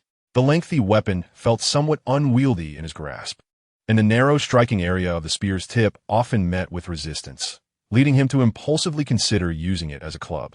Yet, his desire to thrust with the spear's point rendered him hesitant, significantly impacting his combat efficacy. However, one must learn if one wishes to improve. Thus, he began to intently observe his opponent's every move, his mind racing as he continued to retreat. Gradually, he found himself thrusting less frequently, focusing instead on entangling and obstructing his opponent's advances, while each successful thrust he executed left his adversary momentarily flustered. This rapid learning ability astonished the gathered members, who watched in awe. During the practice, Balon noticed the old knight silently observing from the periphery of the crowd, which filled him with a sense of hope, prompting him to exert himself even more. On the day of the gathering, he grasped the fundamentals of wielding a spear, and when he subsequently employed this weapon, he appeared quite adept. By the following day, he was able to engage his opponent in a back-and-forth exchange, as if they were evenly matched. Unfortunately, before the anticipated events could unfold in his mind, a group of cavalry unexpectedly ambushed them on the morning of the third day. The sky was clear and bright when they were attacked, and the bustling throng was gradually crossing a narrow stone bridge over a river. Just as they were about to complete their passage, a row of small black dots suddenly emerged on the distant, misty horizon, unmistakably a band of cavalry. Uncertain whether they were friend or foe, the leading old knight wasted no time. He commanded the members of the gathering to form a defensive formation, vocally urging the leisurely crossing crowd to hasten their pace. In truth, his orders were scarcely necessary, as those who sensed danger began to stir instinctively. Many of the farmers and commoners who had joined along the way began to push and shove in a frantic attempt to cross the river more swiftly. At the bridge's edge, one of the leaders of the gathering, sporting a bushy beard, sighed in relief after estimating the speed of the approaching cavalry against that of the people crossing behind them, then tightened his grip on a long axe. To his dismay, they had not shaken off their pursuers. He remarked, casting a grave glance at the dismounted old knight beside him, who responded with a wry smile. "Our trail is too conspicuous." After capturing 2 shepherds that day, they had realized that someone harbored ill intentions towards them, prompting them to alter their anticipated route. Although they appeared to be traveling boldly, they remained exceedingly vigilant of their surroundings. It was difficult to ascertain who the enemy was at that moment, but it was likely the local lords loyal to the king, for there was no reason for an attack against individuals associated with the church. Nevertheless, the old knight was not overly concerned. Despite the intimidating demeanor of the knights, the geographical advantage of the stone bridge worked in their favor. He anticipated that as long as they held their ground at the bridge, the enemy would be unable to breach their defenses. Regrettably, This thought soon underwent a complete transformation. The visible black dots grew larger, and just before they could launch their assault, a commotion erupted among the crowd that had already crossed the bridge, accompanied by the panicked screams of women. The old knight swiftly turned his head, and the sight before him sent a chill down his spine. Emerging from a thicket across the bridge was another group of masked riders clad in leather armor, now only a few hundred meters away from those who had crossed. Do not panic. Retreat back to the bridge. Seeing individuals scream and flee from the main body, the old knight shouted desperately, but his cries were in vain.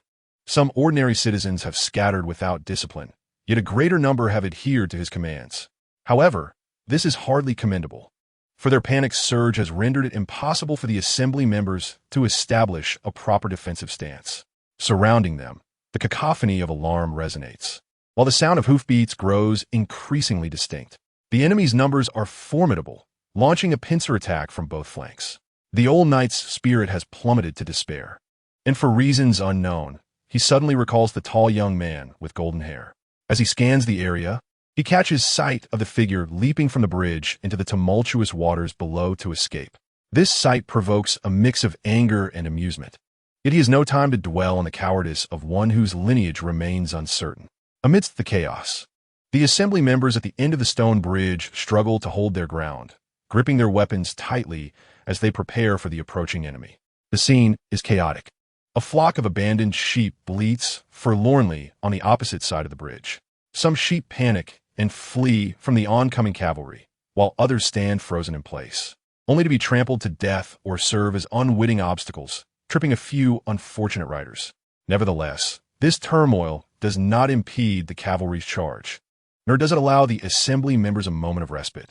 Behind them are the church's faithful and traveling civilians whom they vowed to protect, while before them looms the fierce enemy, brandishing maces and spears that send tremors through a young man with brown hair, who clutches a short axe with a wooden handle.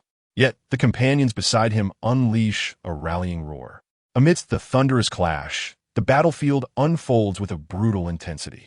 While the situation grows precarious there, upstream on the Blackwater River, 4 riders leisurely traverse the riverbank. The king has not commanded us to suppress the church.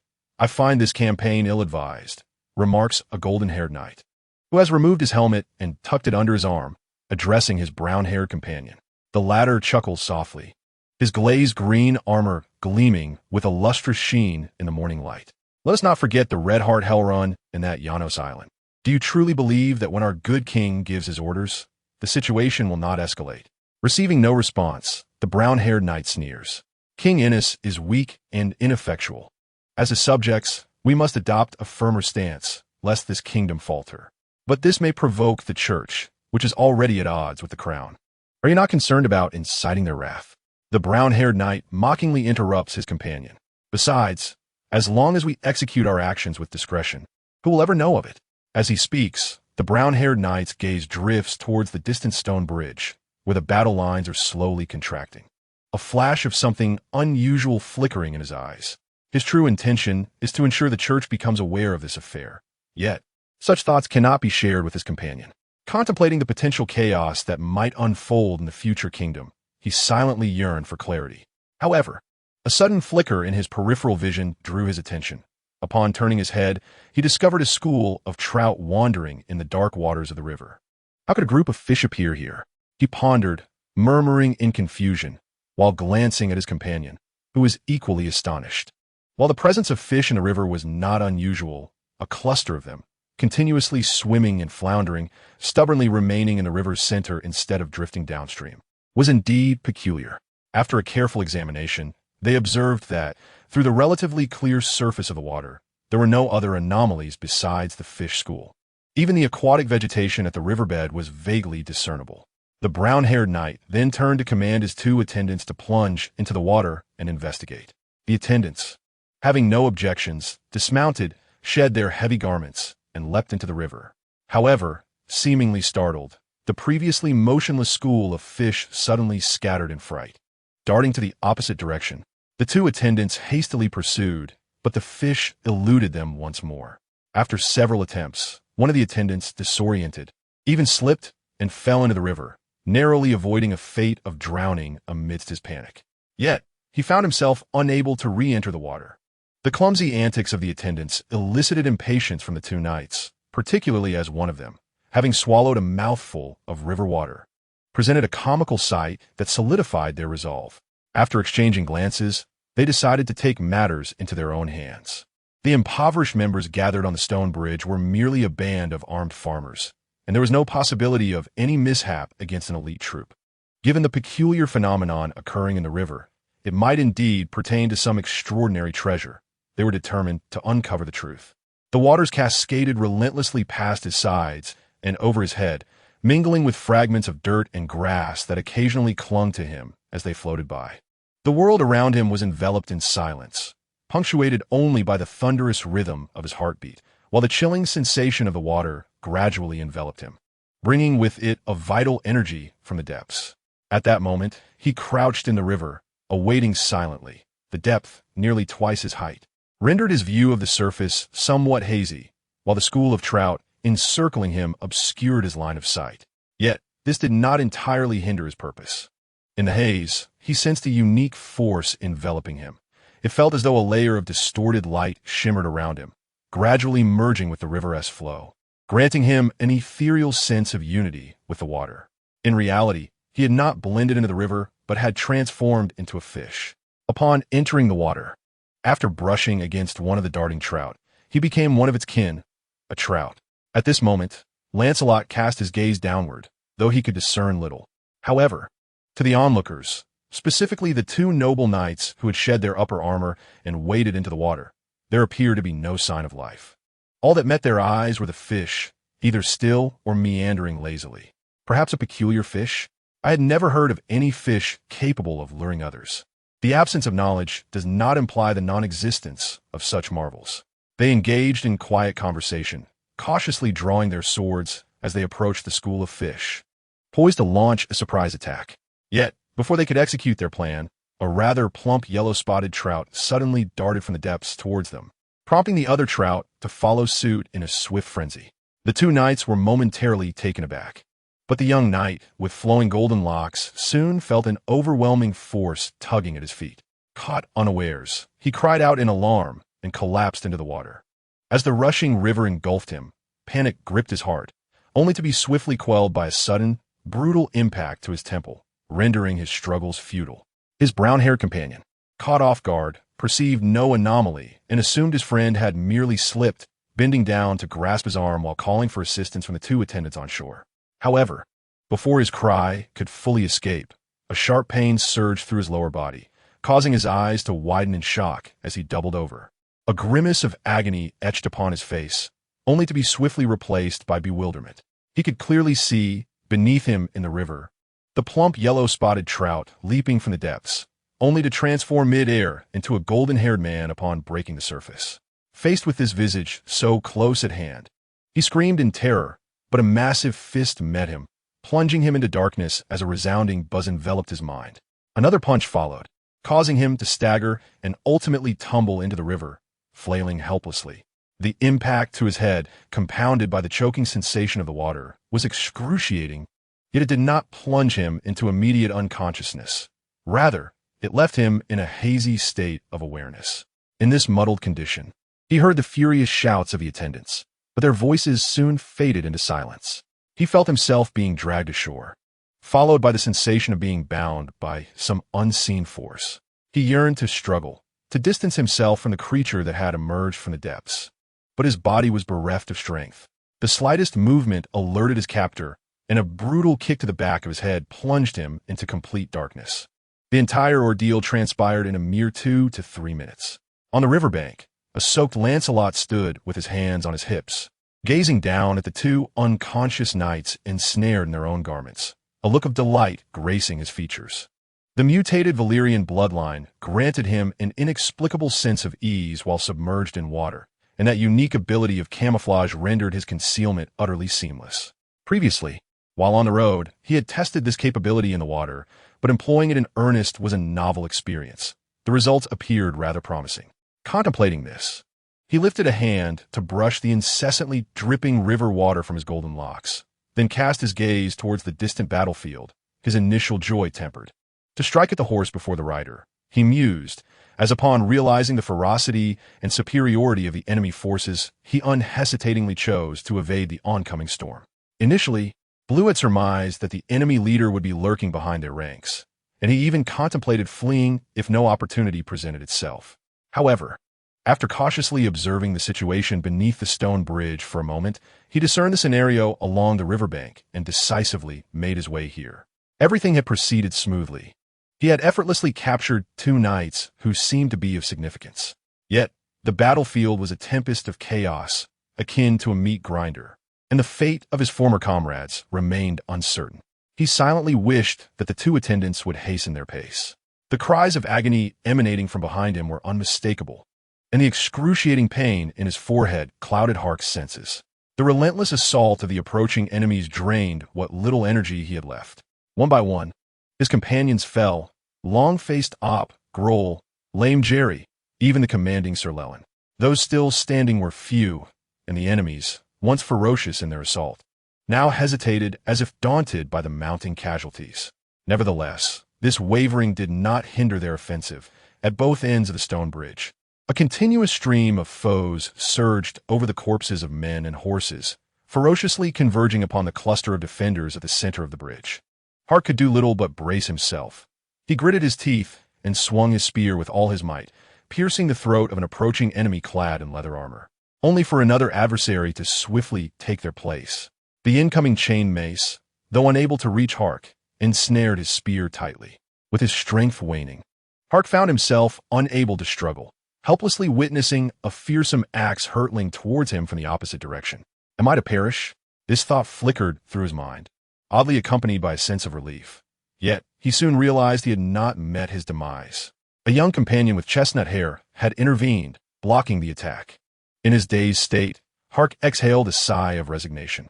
The young man, who had trembled in terror at the onset of battle, was now desperately wielding an unknown longsword he had scavenged from the ground, striking at the enemy. Meanwhile, an axe blade had sunk deeply into his left shoulder, and though the enemy gritted their teeth in an attempt to extract it, they could only manage to spray forth a spout of blood. As the axe remained firmly lodged in the young man's shoulder, the splatter of fresh blood nearby roused the exhausted Hark, provoking a sudden roar from him as he yanked the chained weapon entwined in his grasp. He then wielded his spear as a club, striking down an enemy with a resounding crash. Like a frenzied bull, he bent low, charging toward another foe ensnared by a long axe. The clear sunlight bathed the stone bridge, while wisps of mist rising from the riverbanks enveloped the battlefield in a hazy shroud, yet could not conceal the echoes of brutal combat emanating from within. Revitalized, Hark fought valiantly against his adversaries, but the defenses on the opposite side of the bridge had already collapsed. The enemy had surged into the ranks of the very civilians they were sworn to protect, roaring like ravenous wolves among a flock of sheep. Hark felt powerless to stop this calamity, much like a leader in a gathering unable to prevent his comrades from falling one by one. Following the eruption of chaos, his physical fatigue seemed to intensify, his weapon instinctively parrying strikes while the bloodied figures before him blurred. A wave of dizziness washed over him, as if the enemies had multiplied. Amidst the haze, a sudden, excruciating pain erupted from the back of his head, causing the will that sustained his body to dissipate in an instant. With a thud, he collapsed onto the bridge, lying atop a corpse, uncertain whether it belonged to an enemy or a comrade. The sounds of furious roars filled his ears, indistinguishable between foes and allies. Through his blurred vision, he perceived a flurry of legs rushing past, splattering blood, and through this chaotic scene, he glimpsed 2 figures galloping toward him from the distance. Had reinforcements arrived?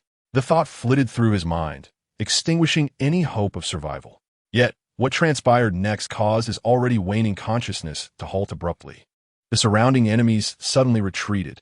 This revelation sparked a flicker of clarity in his muddled thoughts, but his body, weighed down by fatigue, lacked the strength to rise. The retreating foes left a tide of darkened blood, obscuring his vision in a crimson haze, while distant shouts began to resonate.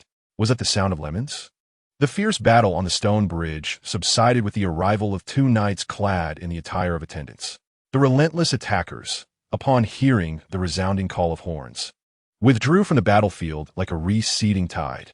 They faced off against a blond knight approaching from afar. shouting and bellowing at each other for what felt like an eternity before finally relenting. As the dust settled, the surviving individuals seemed momentarily dazed, as if they had yet to grasp the reality of what had transpired. However, at the prompting of Balerion, they quickly regained their senses and began to clear the battlefield. Yet, amidst their flurry of activity, each could not help but cast their gaze toward the imposing figure clad in silver chainmail. In truth, the current figure presented is somewhat comical. The chainmail he dons appears excessively tight and ill-fitting. The greaves and battle boots binding his legs are equally unsuitable. Moreover, the plethora of armor and weaponry hanging from the back of his black steed adds to the absurdity of his appearance. Altogether, he resembles not a noble warrior, but rather a brigand mercenary who has recently come into a windfall. Yet, this seemingly bandit-like individual inspires in the hearts of all surviving souls a profound sense of gratitude and reverence. Though the battle commenced less than 10 minutes ago, the original contingent of over 200 has dwindled to fewer than 30, the majority of whom are wounded.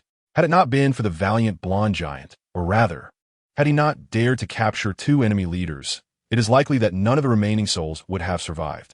It was Lemon who first uncovered the traitor among them. As he assisted an injured comrade, one of the surviving members of the assembly remarked to his companion, "He is remarkably brave and even more astute. A true knight," his companion readily agreed. However, despite the joy of victory occupying a place in the hearts of the survivors, the loss of their fallen comrades serves as a stark reminder of fate's cruelty. Those who had only recently shared laughter and banter are now forever silenced, the atmosphere upon the grim stone bridge growing increasingly somber, even silent. The reduction from over 200 to fewer than 30, though some fled before the conflict began, reveals that the majority succumbed to death. Each individual has lost someone dear in this skirmish: friends, relatives, colleagues, even spouses and children. The leader of the impoverished assembly is now left with only the bearded Hark, who appears so frail that he could perish at any moment, while the common folk, lacking combat prowess, have suffered devastating casualties. Even Bleary has felt the repercussions. He may not have known many, but those who had once shown him kindness, old what, who offered him a place on the cart for rest, and his red-haired son who pulled it, not to mention the young man from the assembly with whom he sparred, have now become cold corpses, or perhaps even remnants of what they once were. Simultaneously, the valiant Sir Llewellyn, who had once inspired great hope, has been unearthed from the mound of corpses. His silver armor stained with blood, wounds festering at the joints, and under his ribs, ceaselessly oozing red. Fortuitously, due to the protection of his armor, the elder still breathes, albeit faintly, leaving uncertainty as to whether he might awaken. This revelation obliterates the flicker of solace within Bleary as he grapples with the weight of this brutal conflict. In the midst of this dire circumstance, the sole consolation lies in the fact that they have captured 2 prisoners, alleviating concerns that the enemy may press forth. Though the shadows of enemy scouts remain visible in the distance, they hasten their pace. After surveying the battlefield and rescuing a few comrades who have not yet succumbed to death, the survivors hastily bury their fallen brethren before resuming their journey. The oxen that once pulled the cart have perished, yet some horses that the enemy left behind during their retreat have proved quite advantageous for the survivors. Consequently, not only can Old Wat's cart be utilized once more, but the remaining individuals are also able to ride in pairs, sparing them the burden of walking on foot. Upon our arrival at King's Landing, I shall surely report your endeavors to the esteemed Bishop, Lemon. Perhaps this could elevate you to the rank of a knight. That afternoon, as they journeyed, the bearded man, gasping for breath in the corner of the cart, addressed the tall blonde who rode alongside him. He evidently recalled the bold declarations made by their recent companion, who aspired to become a knight and subsequently joined the Sons of the Warrior. The mounted Loras nodded silently in response. In Westeros, the path to knighthood, aside from rigorous training from a young age, hinges upon deeds of valor, which serve as the primary means of advancement for commoners. Loras did not deem his contributions in this venture particularly significant, yet harboring such hope was preferable to the absence of it, provided he could successfully escort these individuals to King's Landing. As he pondered, he cast a glance towards the rear of the procession, where 2 captives were bound tightly with ropes, struggling to keep pace. They bore no insignia or markers of noble lineage, evidently exercising caution. Regardless of the survivors' attempts at interrogation, The captives remained resolutely tight-lipped, displaying an admirable fortitude. Despite their strict secrecy, they were visibly terrified in Loras's presence, particularly the young man with brown hair, who could not suppress his screams whenever Loras's gaze fell upon him, clearly perceiving him as some malevolent specter. Once they reached the sept, he was certain they would speak. Following Loras's line of sight, the bearded man, pale and filled with resentment, muttered, "So many have died. Someone must pay the price." Indeed, they must pay. He continued to murmur about wanting to slay them all, leaving not a single one alive, before succumbing to slumber, his face reflecting utter exhaustion. Loras shook his head at this sight and summoned two nearby survivors who were sharing a horse to tend to the gravely injured in the cart, while he spurred his steed to the forefront. At this juncture, with the assistance of others, he had donned the plate armor acquired from the captives, layered over his original garments and a chainmail shirt. Mounted upon his warhorse, the glazed green armor, though ill-fitting, still bestowed a formidable presence, making him one of the most formidable fighters in the group. The others were visibly wounded, bearing the marks of a brutal confrontation. However, if one were to discern who held the highest esteem within this band, it would undoubtedly be the blond knight, who appeared to have an air of cunning about him. As the savior of all survivors, Renly has now ascended from a mere subordinate to a commanding leader capable of issuing orders. No formal announcement or appointment has been made. Yet the remaining members of the impoverished assembly, fewer than 10, frequently seek his counsel, as do the few farmers still left in the group. However, the man himself does not take pride in this newfound status. Instead, he finds it quite burdensome. With a multitude of the elderly, weak, and disabled among them, only 4 or 5 individuals, apart from himself, are fit for combat, while a few others can barely manage, lacking any significant fighting capability. Simultaneously, his own quest appears increasingly bleak. Although he has acquired a complete set of knightly armor from the recent battle, eliminating concerns in that regard, other matters, be it related skills or joining the sons of the warrior, have become shrouded in uncertainty due to the old knight's incapacitation. The sole glimmer of hope for Renly lies in the rewards that might accompany his deeds. However, as night descends and the group halts to make camp, the bearded man, who harbors a deep-seated grudge and claims to advocate for Renly's recognition, cannot be roused, and upon checking, Renly discovers that this man has ceased to breathe. In the rear of the group, some riders remain trailing behind. The remnants of the enemy, they have escaped. Renly has ordered a seasoned assembly member to hasten ahead on horseback to seek assistance, while he has decisively altered their route, aiming for a nearby location called Sherdang Town, which boasts a sanctuary and serves as a gathering place for the local sons of the warrior. Yet, he cannot guarantee that reinforcements will arrive, nor can he assure that the group will safely reach this haven. Despite having 2 captives, the reliability of these individuals remains uncertain. What if their lordly family fears their betrayal and dispatches troops to eliminate them? Would that not jeopardize the entire group? This scenario is not unfathomable.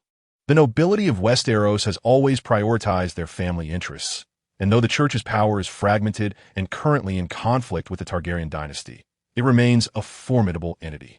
To expose themselves recklessly would invite catastrophic repercussions. Therefore, despite the numerous injured among them, Renly insists on hastening their march. The fertile lands stretch infinitely on either side, and the path beneath is rendered treacherous by recent rain. Occasionally, they encounter scattered travelers and farmers seeking protection. However, despite the assembly members' discontent, Renly resolutely refuses to engage in this primary duty, fearing the possibility of infiltrators among them. On the 3rd day, following the bearded man's death, the group passes through a village where an assembly member claims familiarity and trustworthiness. Thus, they decide to pause and rest here. The local villagers warmly welcome the travelers, eagerly offering shelter and sustenance, allowing the group to spend the night in this hospitable place. Originally, Bran intended to rise early the next day to resume his journey. However, perhaps due to the stability of his recovery, the once unresponsive old knight suddenly awakened. Sir Lelyn regained consciousness in the early hours of the morning while Bran, unable to sleep, was perched atop a watchtower overlooking the dawn-kissed fields beyond the village. Upon receiving the news, he hurried over. As Bran entered the straw-roofed hut, the old knight, now awake, took a breath and gestured for one of the assembly members who was feeding him porridge to step aside. "I have heard of your plight," he said weakly once they were alone. "I once thought you might flee. If it weren't for those two, I truly would have, Bran thought, but instead, he blurted out another question. How is the knight's health? I feel quite well, the elder replied with a faint smile, leaning against the earthen wall. Even if I were to die now, finding solace in seeing my brother's descendant brings me comfort. This statement momentarily stunned Bran, but the old knight had already closed his eyes weakly, prompting Bran to say nothing further. After casting a few glances at the old knight, he turned and departed. As the sun rose, the group continued their journey, albeit with a further reduction in numbers. Several members, who did not originally belong to the poor fellowship, chose to remain behind, while some severely injured individuals were also left in Bran's care to recuperate, with plans to return for them once reinforcements arrived. Bran had initially intended to leave Sir Lelyn behind as well, but the elder insisted on accompanying the group, claiming that a warrior's son must lead his fellow members and could not abandon them. The old man was quite obstinate about this, and Bran sensed he had ulterior motives. The following days were filled with relentless travel, with fewer than 10 members remaining, allowing the pace of the journey to quicken. The old knight, whom Bran was particularly concerned about, intermittently woke from his stupor, each time calling for Bran to converse. Bran sensed that his days were numbered.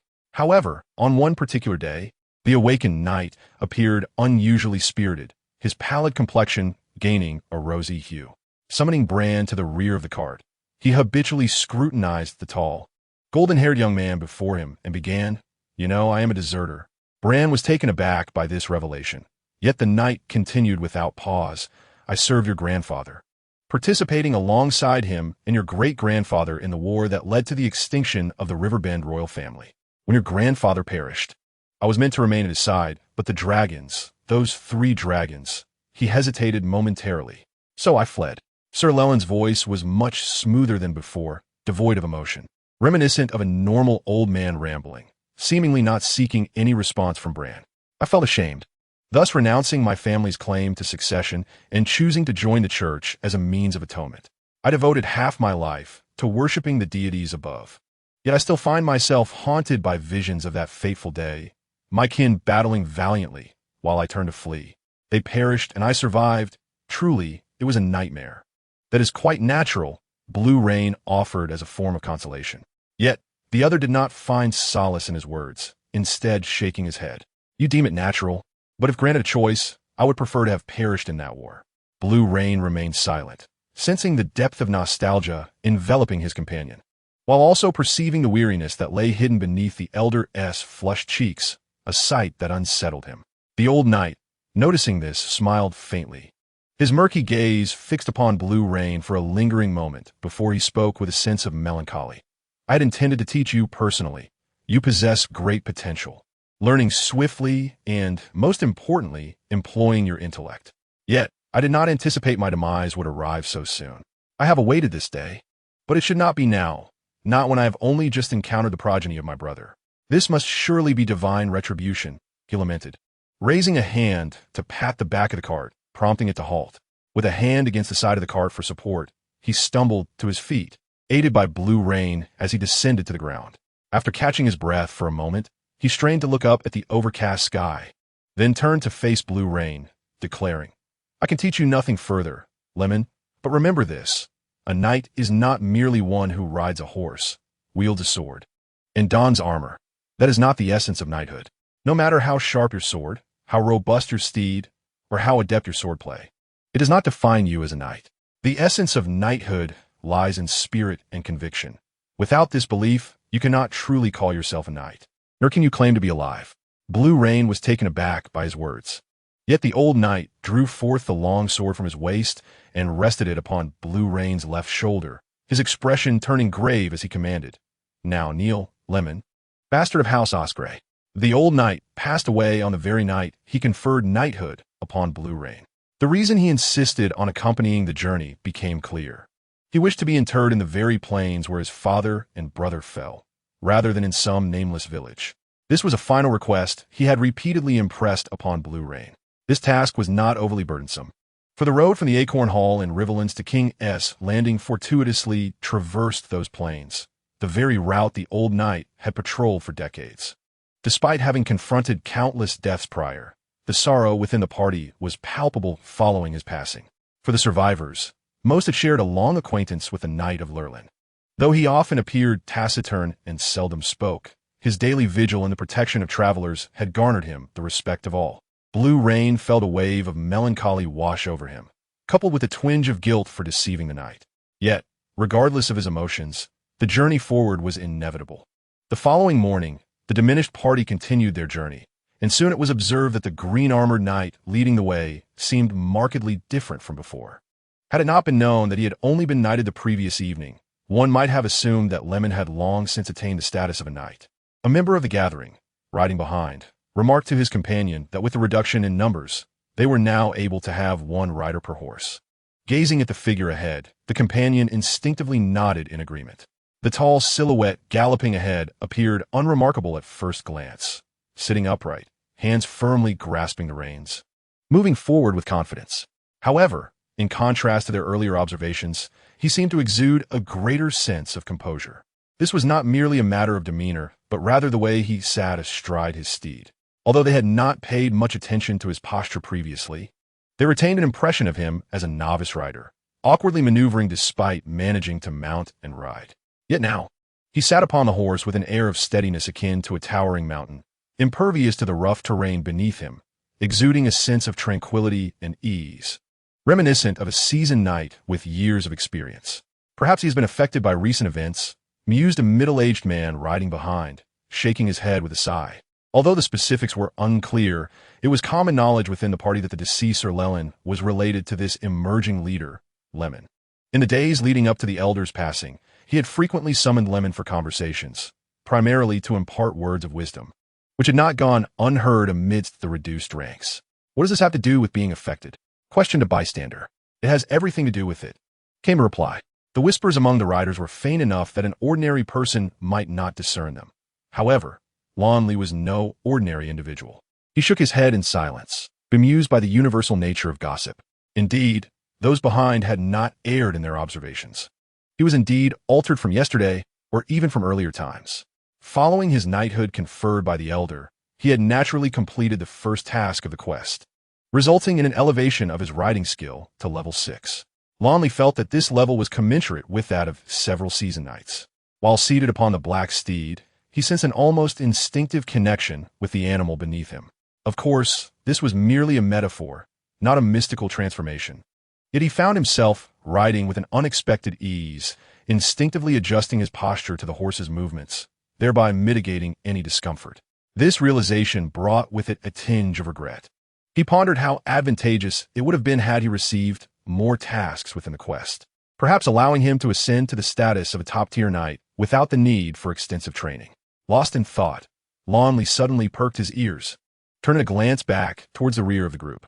6 or 7 members of the assembly rode upon horses, while 2 robust individuals sat on a cart with 2 bound captives, and atop the cart lay the body of the old knight, covered with hay. This constituted their current company. However, at that moment, Lancelot's gaze was not upon his own men, but rather towards the fertile expanse behind them, his expression growing increasingly solemn as he reached for a longbow hanging from his saddlebag. The members of the group exchanged anxious glances before hastily turning to look behind them, where they soon spotted a swarm of small black dots rapidly approaching the horizon. Enemies? How had they caught up so swiftly? Damn it, prepare for battle. After a brief, flustered commotion, the sound of metal weapons being drawn filled the air. Despite their small numbers, each individual was clad in leather armor and wielded iron swords, with 4 or 5 bearing bows, a considerable upgrade from their previous state. The distant black dots appeared to outnumber them significantly, yet they were not without the means to fight. As the black dots grew larger and clearer, the members of the group let out a collective sigh of relief. It was their own kin. Had Matt summoned reinforcements? Surely that was the case. Why were they approaching from behind? The murmurs conveyed their newfound ease. It was a contingent of knights clad in silver-plated armor, their rainbow cloaks billowing in the sunlight as they galloped. They were a band of the Sons of Warriors, approximately 40 to 50 strong. Their approach exuded the aura of a mighty army. Lancelot, having lowered his bow, felt a profound sense of relief. After a relentless journey, he had feared the reemergence of foes, but instead they were met by a group of ecclesiastical knights, indicating that the threat had diminished considerably. Soon, the sons of warriors reached them. The sounds of their horses slowing echoed through the air. The assembly members turned to Lancelot, who nodded in acknowledgement. A senior member then rode forward to engage in discourse with one of the approaching knights, while the others remained in place, awaiting further developments. Lancelot noticed that the knight was gesturing towards him as they conversed, which was not unexpected. Before long, a middle-aged knight, seemingly the leader of this band of warriors, trotted over on horseback. "Sir Lancelot?" he inquired. Lancelot bowed in response. The knight continued, "I am Morgrer, the head of the Sons of Warriors from Stonehall. I have heard of your endeavors in the village. Might we speak privately?" Though his expression was stoic, his tone was relatively courteous. Lancelot saw no reason to decline, and thus followed the somewhat stocky, middle-aged knight away from the group. Once they had distanced themselves from the assembly, the knight spoke again. "Have you not yet laid him to rest?" It was clear he referred to the old knight, whom he evidently recognized.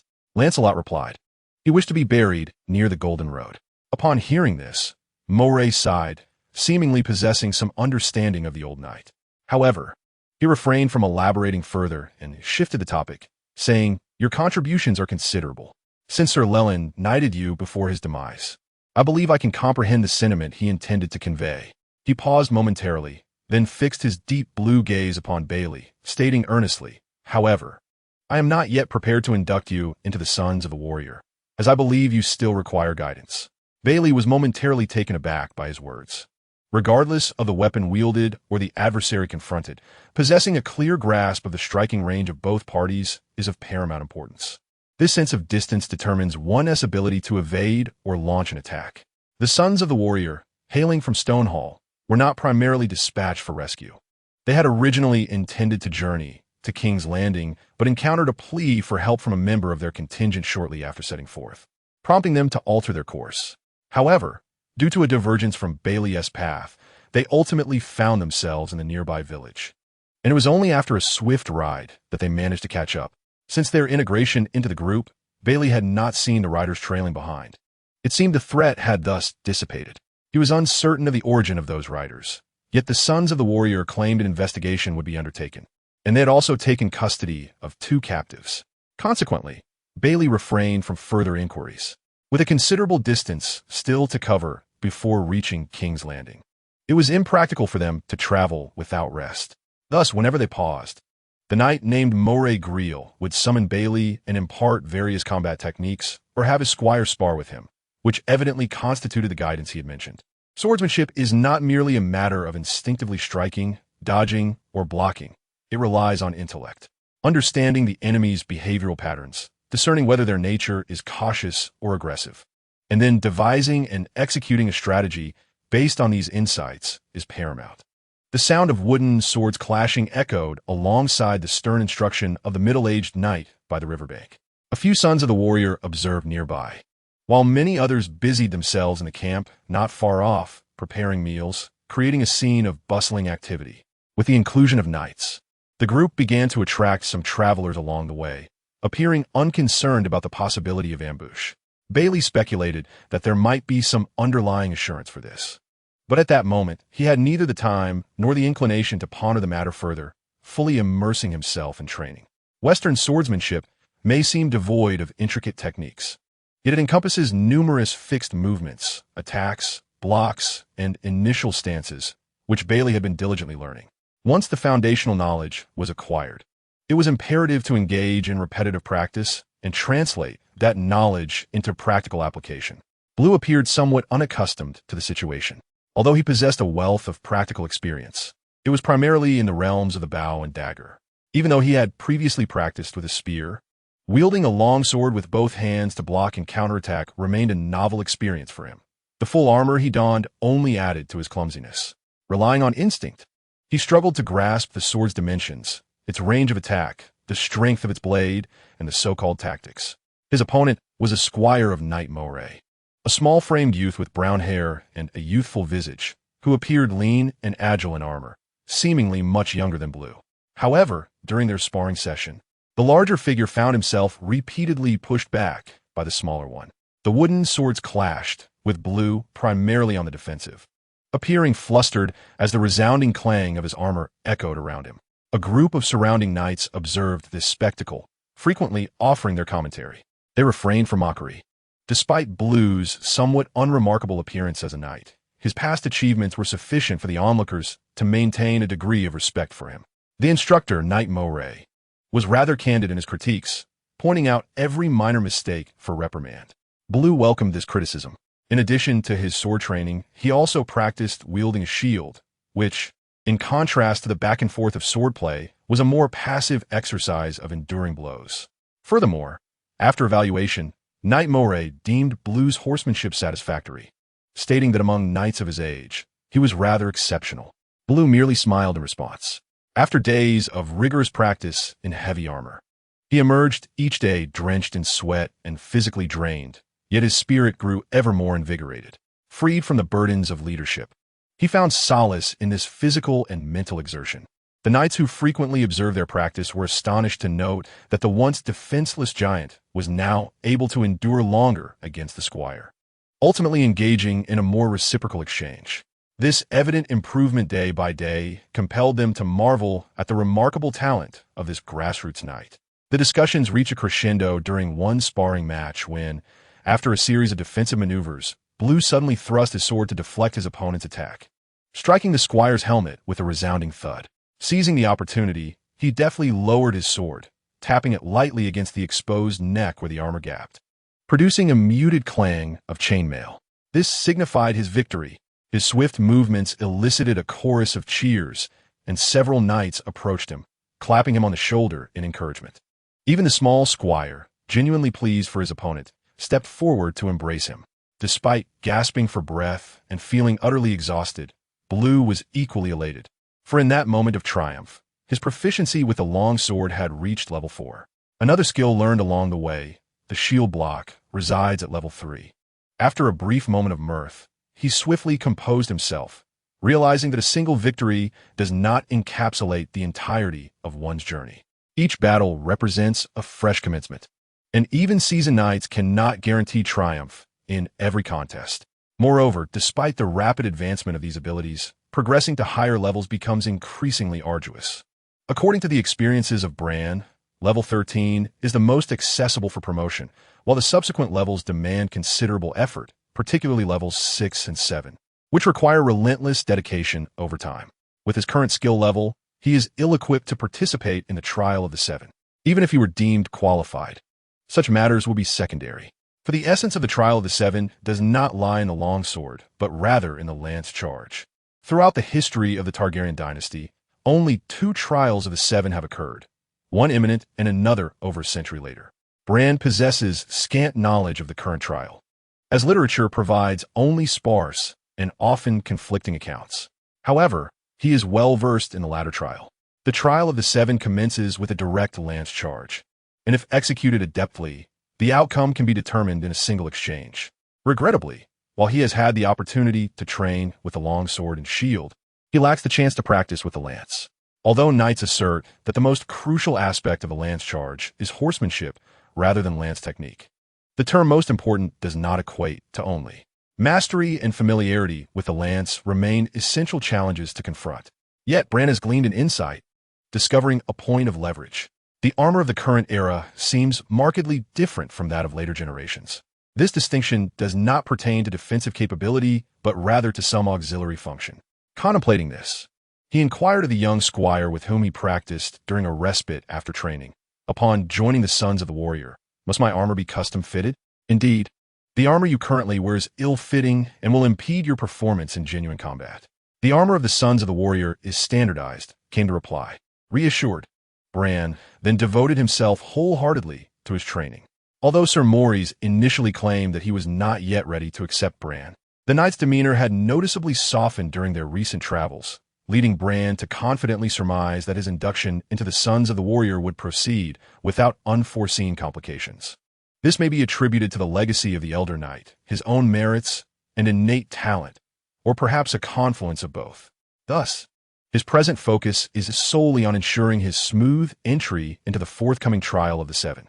As of now, he remains uncertain of the path ahead, choosing to take each step as it comes, while the passage of time quickens amidst their relentless journey and training.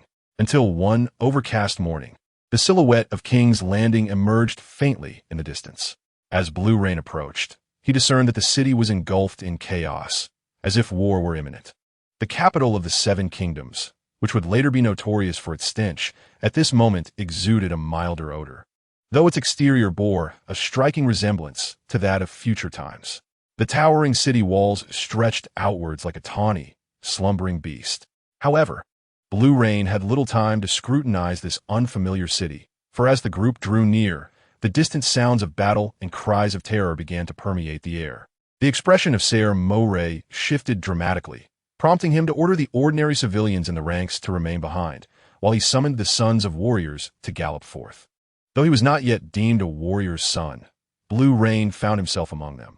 With a kick of his spurs, he surged forward, joining the knights as they plunged through the open city gates. Beneath the brooding sky, the thunderous sound of dozens, perhaps hundreds, of hooves reverberated as they streamed through the lofty gates, unimpeded by any guards. Upon entering, the first sight that greeted them was a littering of rotting fish and nuts scattered across the ground, with the vendors nowhere in sight. A seemingly paralyzed old beggar trembled in the shadow of a building on the right side of the street, watching the fray of dozens of combatants in the center. The fighters were clad in tattered leather armor and wielded rusted weapons, yet one faction was easily identifiable by their seven-pointed star insignia, some even branded with a sigil on their foreheads and arms. This was the mark of the impoverished assembly. Upon noticing the throng of warrior sons rushing into the city, the combatants engaged with the assembly members, turned pale, and fled without hesitation. However, their retreat only provided an opportunity for the struggling assembly members, resulting in heavy casualties among their foes. The remaining escapees did not get far. Under the knights' commanding shouts, they were swiftly surrounded in a street corner and ultimately surrendered, laying down their weapons in submission. "Kill them, sirs, they have slain many of our comrades," shouted a disheveled elder towards the sons of warriors, as victory appeared assured. "Our enemies are merely Targaryens," Ser Moray replied loudly. The opposing party, visibly aggrieved by his words, chose silence and instead rallied a dozen companions to charge deeper into the streets towards other battlegrounds. From the circumstances at hand, it was evident that the city was rife with conflict. The knights left a few to guard the captives while the remainder pressed on into the heart of the city. Amidst the turmoil of King's Landing, the panicked common folk hastily sought refuge from the skirmishes erupting in the streets and alleys.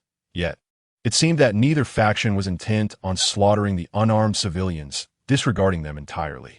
The troops of the warrior's son continuously delved deeper into the city, engaging in battle after battle. Yet, not every encounter ended in resounding victory, and as they advanced along the streets, death struck incessantly. Opposed to the impoverished assembly were the capital's garrison, yet it was not solely them. Also present were several well-equipped soldiers. Although these soldiers could not match the fully armored knights, their sheer numbers posed a significant challenge. Consequently, the formation of the troops began to falter, gradually disbanding into disorder. Amidst the chaos, Lancel found himself isolated and galloped into a narrow alley to seek refuge. However, at that moment, an arrow suddenly pierced the air, hurtling towards him. He had no time to react. The arrow struck his breastplate with a resounding thud, leaving him grateful that he was encased in iron. Yet, his inner turmoil did not impede his movements. He assumed a defensive stance and looked up, discovering a disheveled archer crouched atop a nearby roof, grinning down at the heavy knight below. With a haughty snort, Lancel swiftly seized the wooden bow hanging from his saddle and aimed, releasing an arrow with decisive precision. At such close range, aiming was hardly necessary. The archer, caught off guard by Lancel's swift action, barely managed to evade before the arrow struck him squarely in the chest. He screamed and tumbled from the roof, landing lifelessly on the ground below. Yet, this was not the only foe present. No sooner had the archer succumbed than a burly man wielding a spear erupted from the alley, bellowing in fury as he lunged towards Lancel's steed. Having just loosed his arrow, Lancel was momentarily unprepared for the assault from behind. However, his seasoned horse reacted instinctively, deftly sidestepping the thrust of the spear with a nimble kick. The stallion then reared and lashed out, delivering a powerful kick that sent the brute sprawling to the ground, howling in pain. In that same instant, Lancel, having regained his composure, reversed his grip on a spear and thrust downward, piercing the man with a fatal blow. Unfortunately, misfortune seemed relentless, or perhaps the number of enemies was simply overwhelming. As the burly man fell, 3 soldiers clad in leather armor surged into the street from the alley. One drew back his bow to aim at Lancel, while the other 2, brandishing shields and swords, rushed forward. Although the nature of the conflict remained unclear, Lancel could not afford to ignore the escalating threat. With urgency, he spurred his horse into action, charging toward the trio.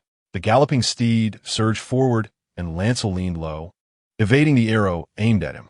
The soldiers raised their shields against the oncoming knight, yet their weapons proved inadequate against the reach of his spear. As the horse thundered past them, one soldier let out a harrowing scream as he was pierced through the neck. Before the other could react, a dull sound of flesh colliding echoed from behind. Turning to look, he saw his fellow archer had already been knocked to the ground by a charging warhorse, ultimately letting out a mournful cry as a spear was brutally thrust into his mouth. Blood, accompanied by shattered fragments of tongue and fallen teeth, splattered forth, and the archer's lifeless body twitched in its final throes. However, this did not signify victory for Bran, for 6 enemies armed with long spears surged forth from the surroundings. Bran's expression shifted in alarm, and without hesitation, he spurred his horse, relying on his robust defense to break through the encirclement and flee. Just then, a thunderous sound of hooves approached from a distance, causing the encircling enemies to pale in fear. Ignoring Bran, they turned to flee, allowing him to take aim and shoot one down, while the others scrambled into the alleyways. A group of unfamiliar warriors now appeared, of whom Bran was unaware. Yet their capes revealed their identities. He too was clad in a meticulously prepared rainbow cloak, and before he could process the situation, one of the knights who galloped past gestured for him to follow. Clearly, fleeing was no longer an option for Bran, and with a sense of resignation, he urged his horse onward.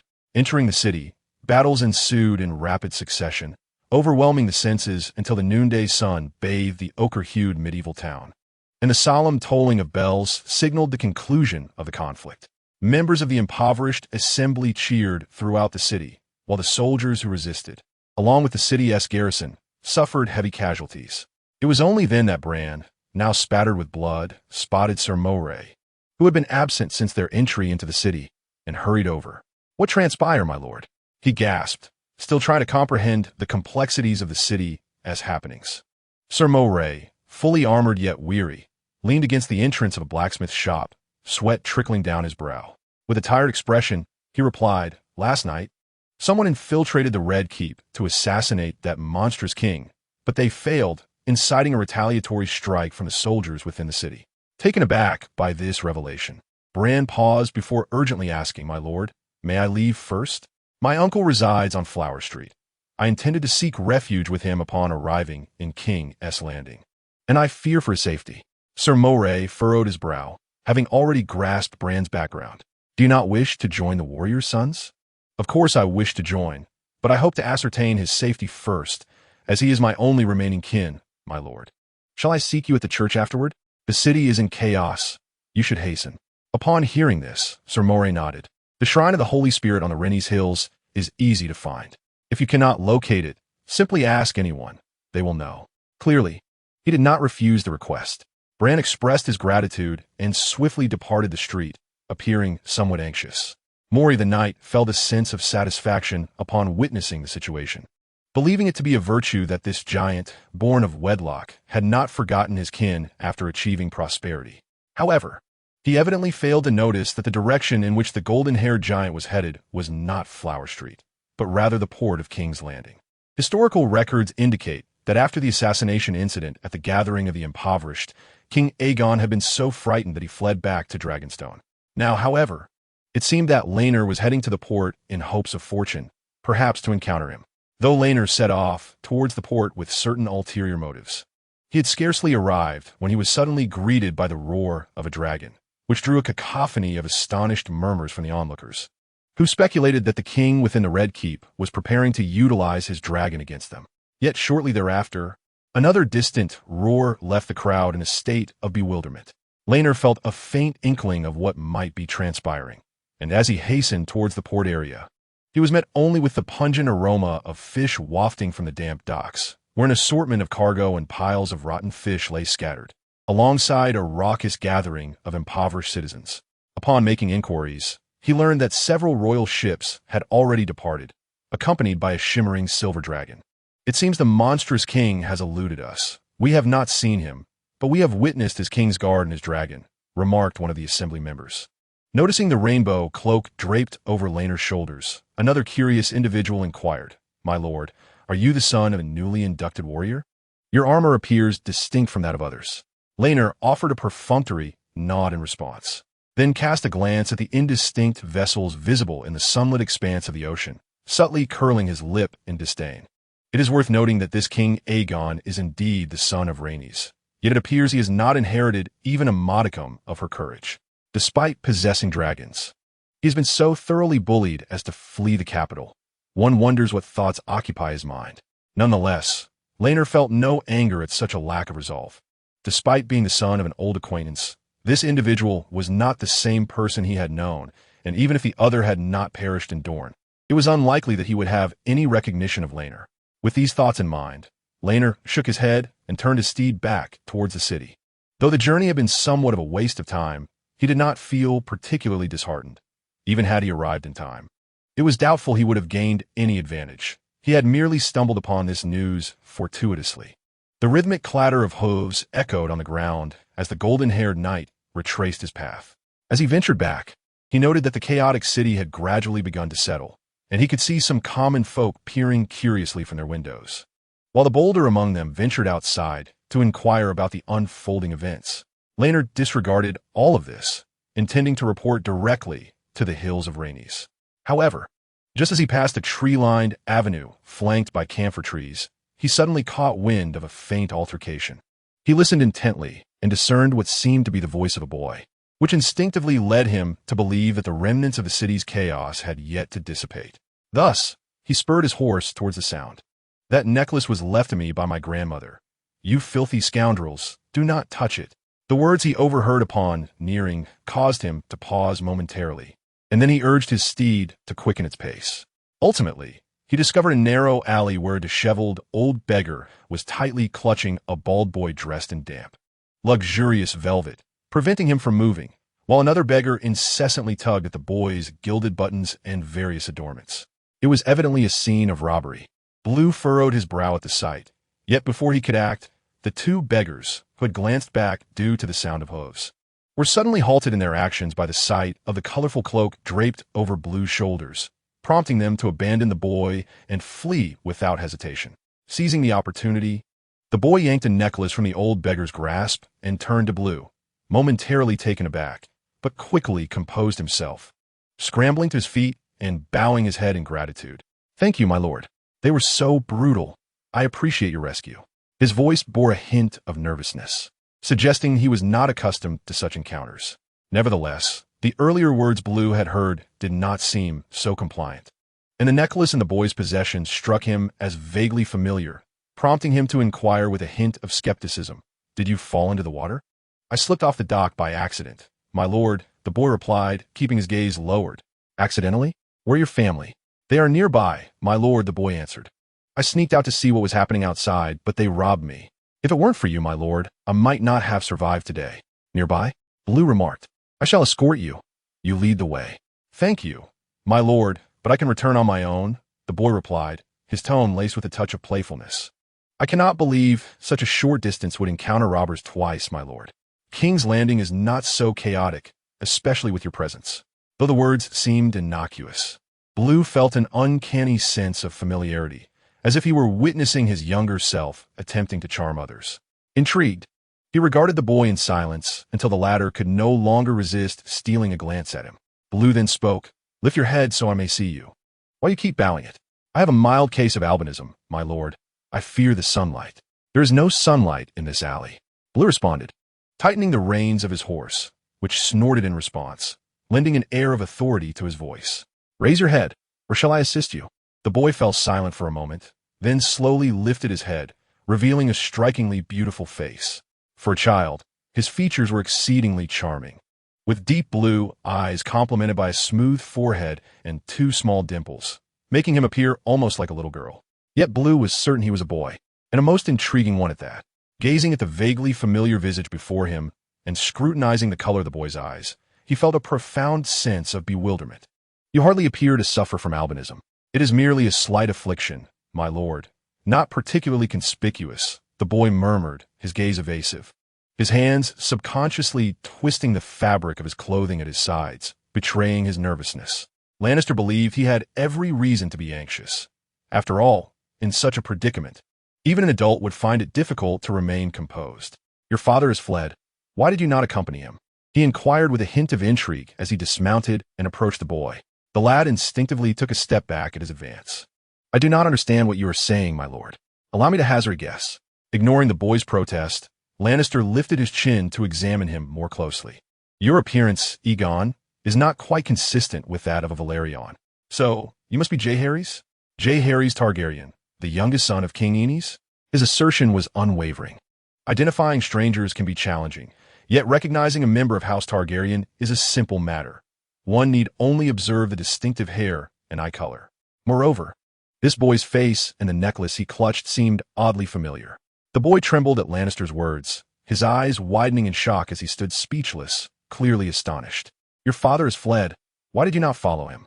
Lannister reiterated a previous question, as it pertained to the reason for this young prince's unexpected presence here.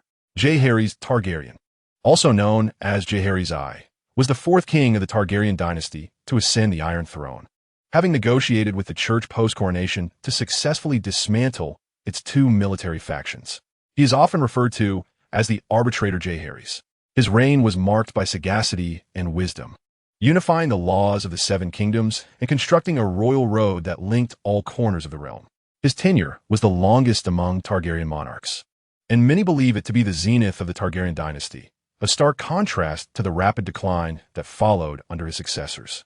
In summary, this boy was destined to become a fine king. Lannister, however, knew little of this noble king's childhood and could not fathom how this Targaryen boy had found himself alone here, robbed by two beggars, while his parents had recently fled by ship. Was this situation a hidden event not recorded in historical texts? Evidently, regardless of how wise and sagacious he might become in the future, he remained just a child, appearing to be around 7 or 8 years old. Although his intellect was more mature than that of an average child, he could not possess the adult reasoning and guile of Lannister. Thus, faced with Lannister's assertive inquiry, he soon relinquished his resistance. "I believe my father's decision was erroneous. Thus I had been feigned my likeness while I leapt from a vessel. I surmised that this way my father would cease to contemplate a return to Dragonstone." His countenance was rife with indignation, seemingly vexed by my father's weakness. "Alas, your plan was futile, for he has already departed," replied Lancel, showing little inclination to inquire further about the identity of this being. "Impossible, he will come for me. He cannot have left just like that," the boy asserted without hesitation. "Even if he does not seek me, my mother will certainly come for me, once they discover it was Bean and not I. The truth remains that the harbor has been seized by us, while your ships have long since vanished from sight." "You lie. I do not believe you." The young lad glared at him with skepticism, then abruptly turned and fled. Regrettably, Lancel merely raised his arm and seized the back of his collar, disregarding the boy's struggles and kicks, smiling as he said, "Believe it or not, lad, either way, I have not seen any men of the king at the harbor, and I clearly observe that your family's ship has sailed far away. Only a White Walker would trust your words. You merely wish to capture me and hand me over to your archbishop. Do not presume I am unaware. If I truly intended such a thing, why would I seek an excuse?" Lancel retorted, "I could simply seize you outright. Like this?" As he spoke, he gave his wrist a shake, causing the boy to dangle in midair, appearing utterly powerless. This prompted the lad to swiftly regain his composure, his expression one of bewilderment. "Had they truly fled?" "Not at all. Do you believe it?" Lancel replied.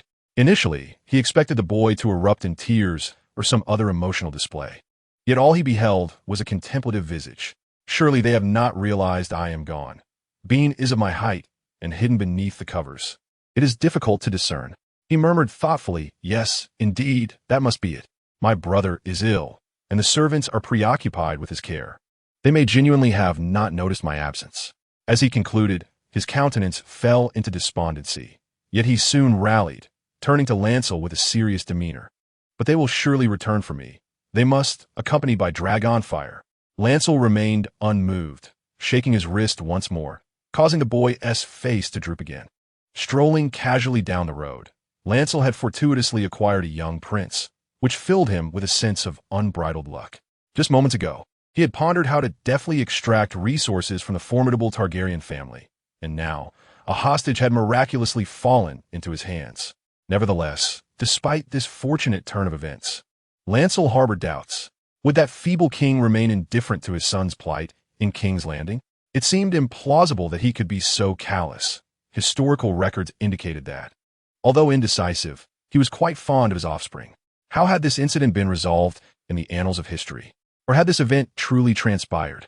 Contemplating deeply, another thought inexplicably flashed through his mind, prompting Bran to suddenly inquire. Your grandmother is Rhaenys Targaryen, is she not? Everyone knows this, replied the boy. What year did she die?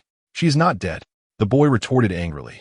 You of all people should know better, being a knight and all. Not dead. Bran was taken aback by this revelation, tightening his grip on the boy's collar instinctively. Then where is she? I don't know. How can you not know? My grandmother has been missing for many years, even before I was born, the boy explained. Did she not perish in Dorne? My father said she nearly died in Dorne. The boy continued, but a Dornish man saved her. Upon saying this, he wore a puzzled expression. I've never understood why a Dornishman would save my grandmother. When I asked my grandfather about it as a child, he never answered. Haven't you met that Dornishman? The boy looked at Bran with a somewhat incredulous expression. That was many years ago. My father wasn't even as old as I am now. Bran disregarded the boy's expression and asked seriously, what happened to that Dornishman afterward? I don't know. I've never seen him. Perhaps he has also gone missing? As the boy spoke, he noticed the golden-haired giant deep in thought, which intrigued him. Despite his youth, he sensed that this knight bore no ill will towards him, unlike those from the church outside who referred to his family as monsters. Thus, he gradually relaxed, though relaxation did not equate to a lack of vigilance. He continued to answer the knight's questions cautiously, instinctively attempting to build rapport in hopes of fostering goodwill. Overall, the knight's inquiries seemed innocuous enough, allowing the boy to speak freely. Yet, he wondered why the expression of the golden-haired giant appeared somewhat peculiar. This question eluded the boy for the moment, as the knight, after a brief contemplation, raised his gaze once more. Do you have acquaintances in King's Landing? I only know my family, Maester Crescent, and the Kingsguard assigned to us. The boy replied, thinking the knight might intend to release him. He suggested, you could take me back to the Red Keep. My father has left some men there. Bran, non-committal to this suggestion, asked again, what about the church in the city? Have you seen any of them? This question caused the clever boy to sense something amiss. He cautiously replied, I only know Brother Meryn, but he was recently butchered by some lunatics from your church, simply for officiating my brother and sister's wedding. That's good to know. Bran sighed in relief, and then abruptly pulled the boy to his feet. From now on, you shall be called Egg, he declared. Egg? The boy paused, bewildered. Why must I bear such a name? Because you have an illustrious predecessor by that name, who is also bald, Bran answered. The words left this clever little fellow in contemplation. So, you do not intend to hand me over? I am called Lemon, and my uncle, named Peter, owned a prosperous bakery on Flower Street, discreetly harboring a violet-eyed courtesan from Lys as his mistress, until the war brought him to ruin. Mortally wounded, he left behind only you, his illegitimate son, who now encounters my visit. Blaine paid no heed to his inquiry, instead continuing, chances are, no one will care about you. However, if your identity cannot withstand scrutiny, I shall claim that I was deceived by my late uncle and remain ignorant of your true nature. Therefore, you would do well to present yourself convincingly. If you can manage to fool them, you shall be regarded as my newly acquired squire. Indeed, Peter, the baker, was a real person who had recently perished amidst the turmoil of King's Landing. Blaine further described his appearance. What do you desire? The boy grasped the implication behind the words and quickly replied, we can negotiate. I will assist you in extorting my father. There is no need for us to venture into your sanctum. That would be far too perilous. What I seek, you cannot provide. As he spoke, Blaine grasped him and turned toward the horses, resembling one carrying a small chick. This action incited a sense of embarrassment within the boy. You are neither a pious knight nor a courteous one. Yet to you, I'm a good knight. On their return journey with the child, Blaine found a tailor to procure a larger-sized brown linen tunic and trousers, replacing the boy's footwear with ordinary boots worn by affluent children, rather than those that would immediately reveal their exorbitant cost.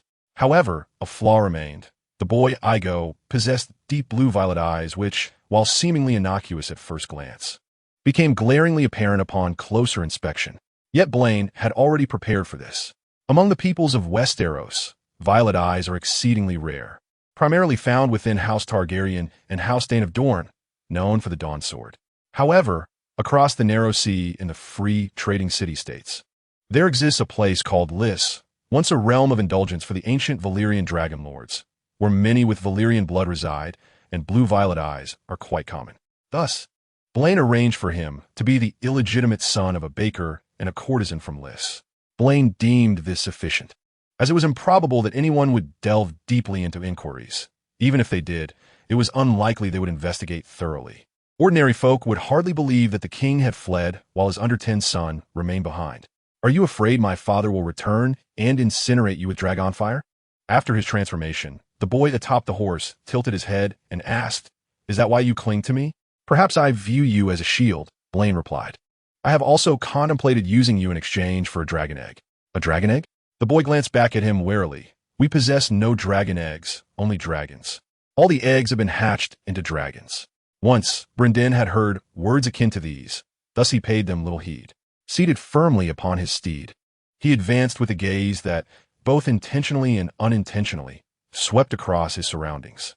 Under the shroud of dusk, the scene, marked by chaos, exuded an unusual tranquility. "Pray, tell me more about your grandmother," he inquired. Upon returning from Dorne, he continued. "You seem quite curious," the boy replied, somewhat evasively. "Are the knights of your order truly oblivious to such significant matters?" "I am a knight of the Riverlands," Brynden asserted, "and I am well aware of the happenings in King's Landing. Yet my grandmother has visited the Riverlands, and after her return from Dorne, she ventured there again." "What was her purpose?" he asked.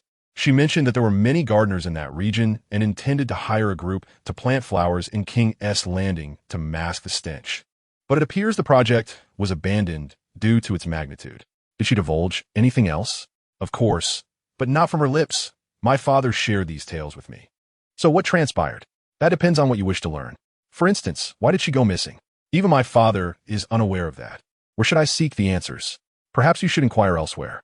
Evidently, the young lad possessed considerable knowledge, prompting Brynden to delve deeper into his inquiries. He soon discerned the deviations this realm had experienced from its original history. For instance, Dorne had prematurely entered into a truce with the Targaryen dynasty, yet for various reasons. Unrest still lingered within Dorne, alleviating many troubles for the Targaryens. Additionally, there had been a rebellion in the north, quelled decisively by dragons, while peculiar events seemed to unfold beyond the wall in the far north. Moreover, the free city of Braavos had grown increasingly allied with the Targaryen dynasty in recent years. Its ruler, the Sea Lord, had even visited King's Landing during the Conqueror's reign, and the Conqueror himself had once graced Braavos astride a dragon. Furthermore, in the time leading up to Queen Rhaenys' disappearance, she had played a significant role in facilitating numerous marriages. While these circumstances appeared to bear little consequence for Brynden at present, the contemplation of these matters, or the ripple effects of a person presumed dead yet still living, compelled him to give them due consideration. Would the history of this world continue to align with that recorded in the annals? Would the feeble King Aegon still succumb to illness? Could his brother Maegor inherit the throne? Would the trial of the Seven still unfold as foretold? Moreover, Brynden was particularly troubled by why the timeline of the Iron Islands he first inhabited had diverged without any repercussions, while the previous events mirrored the present circumstances. What could possibly account for this? A multitude of questions clouded his mind, as the implications extended far beyond the current narrative. If history could indeed be rewritten, then why had reality remained unaffected? Was it due to differing dimensions, disparate worlds, or some other enigmatic cause? Will future replicas no longer adhere to the historical knowledge they possess? As various thoughts flitted through his mind, he appeared somewhat distracted. However, upon nearing the Rhaenys Hills, he recalibrated his mindset, preparing to navigate this situation with the young one in tow. At this moment, King's Landing did not seem as congested as it would in later times. The buildings were relatively orderly, and beneath the Rhaenys Hills lay a rather dry street.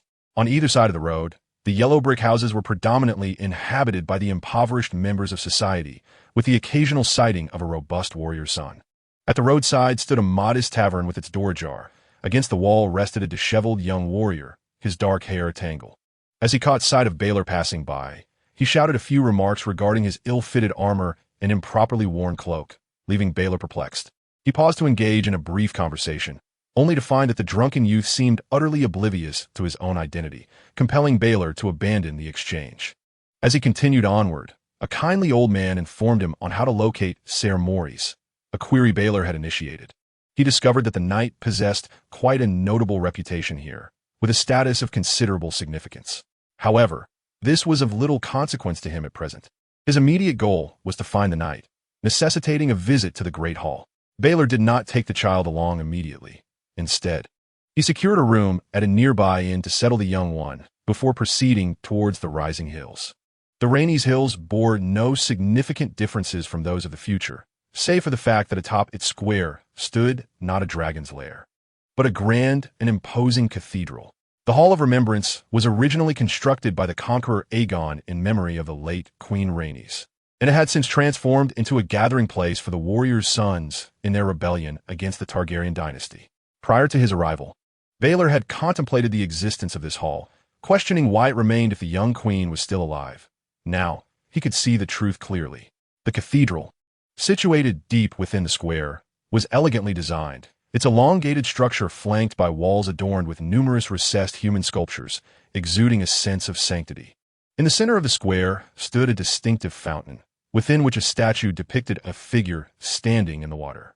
The statue, with its left hand naturally hanging and grasping a dagger, and its right hand open and raised before its chest, allowed a gentle stream to flow continuously from its palm. This sculpture appeared tall and upright, carved to resemble a figure clad in leather armor, with tousled hair and a blank visage. Captain Nancy Tabak was not presently within the hall, thus her application for joining must await his return for processing. Ser Morris evidently did not anticipate Baelor's swift return, resolving his familial matters on the very same day. When Lannister arrived, he had just concluded his prayers in the chapel side chamber and was seated on a long bench in the Grand Hall, engaging in casual conversation with others. The name of the commander of the Sons of the Warrior, Nancy Tabak, was unfamiliar to him, which further illuminated the extent of changes in this world. Historically, during this period, the commander was known as Daemon Morgan, not Nancy Tabak. However, upon realizing that his past actions had influenced the course of this world, he had prepared himself for such revelations. "You seem rather unwell," Ser Moray observed after glancing at Lannister, inquiring, "Has something happened?" "My uncle has passed away," Lannister replied softly. The knight paused momentarily, then rose to pat his shoulder, saying nothing further. The atmosphere grew heavy, prompting a middle-aged knight, who had previously been conversing with Ser Moray, to tactfully shift the topic. "Good sir, your name is Lemon?" he asked. Lannister nodded, casting his gaze toward the middle-aged man with slightly curly black hair, who was tilting his head to scrutinize him. "I have seen you before," he asserted. "This morning, we fought together against the enemy. It was my first time witnessing a knight wielding a bow. I believe many of my comrades share this sentiment." He spoke with a smile, seemingly attempting to dispel the somber mood, perhaps considering it an amusing topic. However, the knightly class generally held a disdain for those who used bows, as many considered archery to be a weapon of the weak, believing true knights should engage in close combat with swords and spears. Lannister found such notions to be rather foolish. Nonetheless, despite the teasing tone, the man did not appear to be mocking.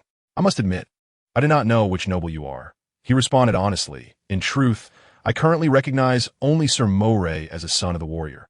As for the others..." He shook his head, seemingly resigned. The knight laughed heartily at this. The sons of the warrior, apart from their heights and builds, were indistinguishable in their armor, capes, weapons, and heraldry. Once they donned their visors, even seasoned veterans occasionally struggled to identify their fully armored comrades. "He is a descendant of the bloodline of Sir Lelyn," Ser Moray interjected. "He is also a knight appointed by Sir Lelyn himself, skilled in horsemanship, though he requires further training. You must take good care of him, Sir Owen." "May our esteemed Sir Lelyn rest in peace," the warrior's son addressed as Owen solemnly prayed, then added with a smile, "I shall train you well, Sir Lemon. Prepare yourself." However, I believe there are also things I could learn from you, such as how to subdue an army and capture the leading villain to compel the enemy to retreat. That certainly sounds delightful. To be frank, I enjoy this tale. Bards are fond of stories. Sir Moray frowned disapprovingly, responding, "There is nothing amusing about that. You should understand how perilous it truly is." "Certainly, my good knight, I understand well." Relax. You should remember that before I became a knight, I was indeed a wandering bard. It appears they have embraced Balon as one of their own, speaking freely without any reservations. Balon sat quietly beside them, listening for a while, sensing that the atmosphere here was rather harmonious. During their discourse, he mentioned issues regarding his squire, to which Ser Moray expressed no objections. After all, the choice of a knight's squire is a matter solely for the knight himself, and they seldom concern themselves with such matters. The knight, named Owen, bore no surname, having risen from humble origins to a position of considerable authority, essentially serving as the training officer within the Hall of Contemplation. Ser Moray believed that Balon still required training. Thus he had previously broached this matter with Owen, who was reputed to have a background as a bard. Simultaneously, he insisted that Balon reside within the hall for the convenience of training. Within the Hall of Contemplation, aside from the clergy, there were also attendants, or rather, individuals akin to volunteers. These were local commoners who viewed their service in the hall as a form of devotion to the deities above, and they were all exceedingly pious. After meeting with Ser Moray, an attendant guided Balon to the rear area of the main structure of the hall, where a cluster of low, square buildings was situated, lining the hilltop as a residential quarter. In truth, this residential area was not extensive. Balon assumed that housing would be quite scarce, yet upon entering, he found it to be rather desolate. The attendant claimed that typically only a few elderly monks and nuns resided here, as most of the clergy lived further down the hill, given that the ascent and descent were but a few paces. The houses within the residential quarter were sparsely occupied, yet they remained tidy and dry, devoid of furnishings, consisting of a square yellow brick room with 2 hard beds and a narrow window, lacking any dampness, sufficient to meet basic lodging needs. After depositing some of his belongings, Balon promptly made his way down the hill to retrieve his squire.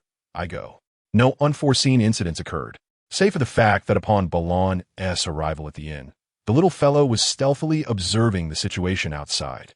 Clearly, he was reluctant to accompany Balon, though there was little chance for him to escape. The area was swarming with church guards, and following his father's departure, the entirety of King's Landing had effectively fallen under the church's control, with even the Red Keep seemingly besieged. In such circumstances, disregarding the chaos that ensued after the war, this city offered little in the way of hospitality to him. In contrast, residing within the confines of the hall felt distinctly safer. Were my grandmother to learn that this church had now become a stronghold for the enemy, she would certainly not wish to undertake its renovation. Upon being led into the spacious room, the bald-headed boy lamented, exclaiming, "Who would willingly construct a lair for their enemies? If not this one, there shall be another," Balon replied, casting a glance at him. "The root of the problem has never been the church." The boy remained silent, turning to survey his current living conditions, his small face reflecting a certain dissatisfaction, yet he refrained from voicing any complaints. That evening, Lon Lee's thoughts were tumultuous, and he felt as though he had not slept well.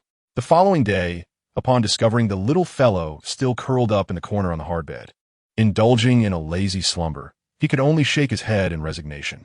He then donned the coarse garments provided by the church and sought out Ser Moray. To his astonishment, he found that the captain of the Sons of the Warrior was none other than the black-haired drunkard he had encountered the previous day at the foot of the hills. This revelation left Lon Lee quite taken aback, while the other party seemingly failed to recognize him. After a period of prayer beneath the statue of one of the 7 gods, the captain, named Nancy Tabek, solemnly conducted the induction ceremony for Lon Lee, ultimately smiling and proclaiming, "Welcome, Sir Lemon. The Knights of the Sons of the Warrior are honored by your presence." Lon Lee bowed in humility, thus solidifying his membership in the Sons of the Warrior. This signified that he had essentially completed half of the 3 tasks at hand. However, he did not allow himself to relax, for it was the remaining half that held the true significance. At the most critical moment, aim precisely, Lemon, rather than prematurely revealing your intended target. Such an action would allow the enemy to prepare their defenses. You must understand that while you attack, you must also defend. This is a strategy the enemy will employ as well. A skilled knight must ensure that the enemy cannot brace themselves against their charge. The words echoed across the training grounds, accompanied by the rhythmic sounds of horses' hooves. The sharp clang of collisions and the creaking of bearings resonated in a regular cadence. On the sunlit, flat square, a fully armored knight was seen galloping back and forth around a long, rotating spear target. Clad in dark green armor and wielding a training lance, each time he charged at the target, the tip of his lance struck the circular bullseye at the edge, sending the elongated target spinning. The force of the impact caused the iron chain at the rear to slice through the air, striking the knight on horseback. At times, it would miss entirely or thud against his armor, producing a series of muffled sounds. At the edge of this training ground, a knight named Owen, of Bardic origin, stood with arms crossed, observing Renly's performance from a distance. His white linen attire, adorned with bell-shaped sleeves, lent him an air of refinement at a glance. One might mistake him for an artistic poet rather than a knight of the church. In addition to balance atop the horse, the strength of your arms and the grip on the lance during the charge are crucial, as they significantly impact the weapon's force. However, this ability can only be cultivated through years of training. Lemon, your physique is robust, yet your arms lack specialized training, rendering your strength rather ordinary among knights. As he observed, he imparted his knowledge, while Renly listened intently, silently committing these insights to memory and adjusting his offensive strategy accordingly. As the practice continued in a repetitive cycle, noon arrived. At the call of Ser Owen, Ser Loras spurred his horse forward, dismounting with a clatter of armor. With the assistance of his companion, the golden-haired knight removed his full helm, causing sweat to cascade forth. Ser Owen smiled at this. "Well done, Ser Loras. Your talent is remarkable." In response, Loras chuckled, and after a brief exchange of pleasantries and inquiries, this session of practice concluded for the time being. Life within the halls of the Citadel seemed not unlike the journey to King's Landing, characterized by relentless training, an unending cycle of drills and exercises. The number of knights undergoing training in the yard was scant. Most sons of warriors had already matured into knights themselves. Beyond daily physical conditioning and skill refinement, they required no further tutelage, while the squires trained regularly under their respective knights. Loras's situation was quite rare, allowing him to savor the privilege of personalized instruction afforded to nobles. In addition to his training, he was expected to partake in daily prayers with the other sons of warriors in the chapel. Although Loras had yet to memorize the church's prayers in full, this was of little consequence, as the prayers were meant to be recited in silence within one's heart. Furthermore, news regarding the Targaryen royal family of Dragonstone had been scant. King Aenys, who had lost his son, seemed disinclined to return in search of him, or perhaps he had taken action unbeknownst to others, as King's Landing was presently under the church's influence. Thus, a tranquil fortnight passed, seemingly devoid of significant events. Mornings were spent practicing the lance, while afternoons were dedicated to mastering close combat weapons and shields.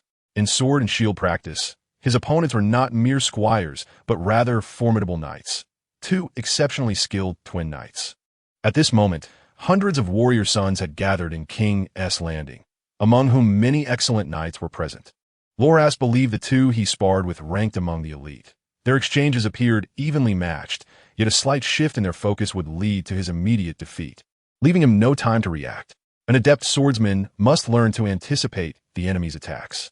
As he gracefully circled the tall, golden-haired knight, a handsome young man with a head of short brown hair fixated on Loras, incessantly speaking. You can listen with your sword or discern from your opponent's movements. There are many methods, he said, suddenly lunging forward, his weapon slicing through the air with ferocity.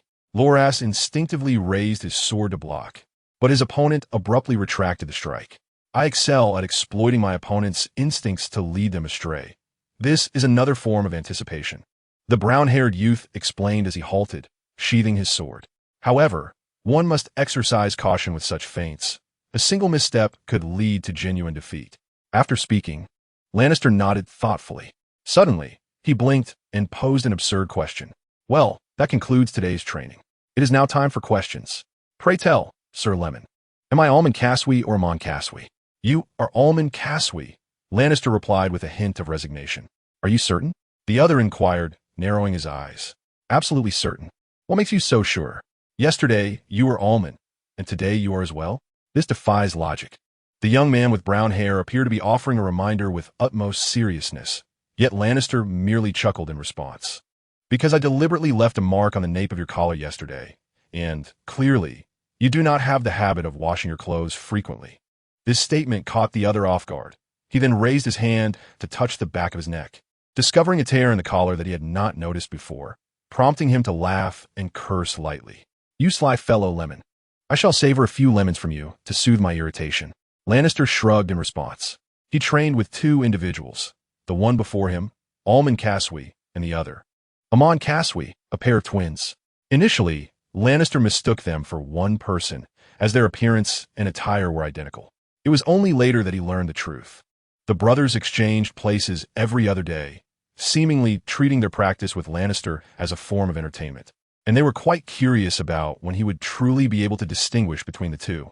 Clearly, these twin sons of warriors possessed a somewhat whimsical nature, yet they were undeniably entertaining. Throughout this period of training, they frequently invited Lannister for drinks, and he gladly accepted the opportunity to learn from them. Today, however, he had to decline their invitation, as he had an important matter to attend to that pertained to his potential victory in the Trial of the Seven. This is an excellent concept, sir, but I am uncertain if I can execute it. Within a blacksmith shop on Steel Street in King's Landing, a stout, elderly blacksmith pondered the words of the towering blond man before him.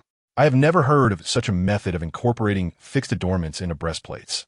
Thus, I will need to experiment. Will there be a charge? No, sir. The church has already provided the materials and compensation I require. However, if you're in haste to utilize the armor, I suggest considering renting a ready-made set from me. Indeed, we have various armor pieces crafted, and I have options that will fit your physique as well. I'm not in too much of a hurry, Lannister replied, shaking his head, as he was somewhat financially constrained. He was currently engaged in designing his own armor. Upon joining the Sons of the Warrior, he became eligible for standard knightly armor. And due to the necessity of measuring his height, shoulder width, and head size, Lannister was able to communicate directly with the blacksmith. Due to the recent influx of knights within the city, the blacksmith found himself exceedingly busy, only now having the opportunity to commence the crafting of the desired equipment.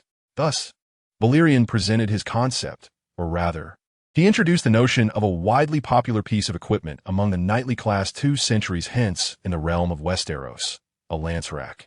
In ancient times, charging with a lance necessitated the knight to secure it solely with his arms, relying on muscular strength for stability. However, the limitations of human strength, no matter how formidable, inevitably impose restrictions. At the moment of impact, the arms instinctively recoil, resulting in a significant loss of power. Yet, with the addition of this lance rack and accompanying rings, the burden of stabilizing the lance would not rest solely upon the arms, but rather distribute the recoil across the knight's entire physique, allowing the entirety of his musculature to absorb the force of the impact, rather than just his arms. Consequently, both the intensity of the charge and the mastery of the lance would be profoundly altered.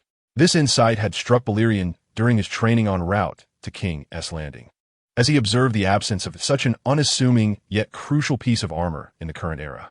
He resolved to adopt it as a significant tool for his victory, or rather, as a vital means to address his shortcomings. The seasoned blacksmith, upon hearing Balerion's description, nearly discerned the purpose of the contraption, yet he remained cautious, despite Balerion's belief that its creation would be a straightforward endeavor. Balerion expressed his desire not to rent armor, to which the stout blacksmith merely nodded and advised. It may take some time, my lord. Once the forging is complete, I shall send my son to notify you. Balerion acknowledged this with a nod and added, I hope Master Derry can keep this matter confidential. Naturally, I am a man of faith and principles. The old blacksmith replied without hesitation. The church can see that only I provide custom armor. Moreover, you must understand, my lord, my son is also a warrioress child. We both comprehend honor.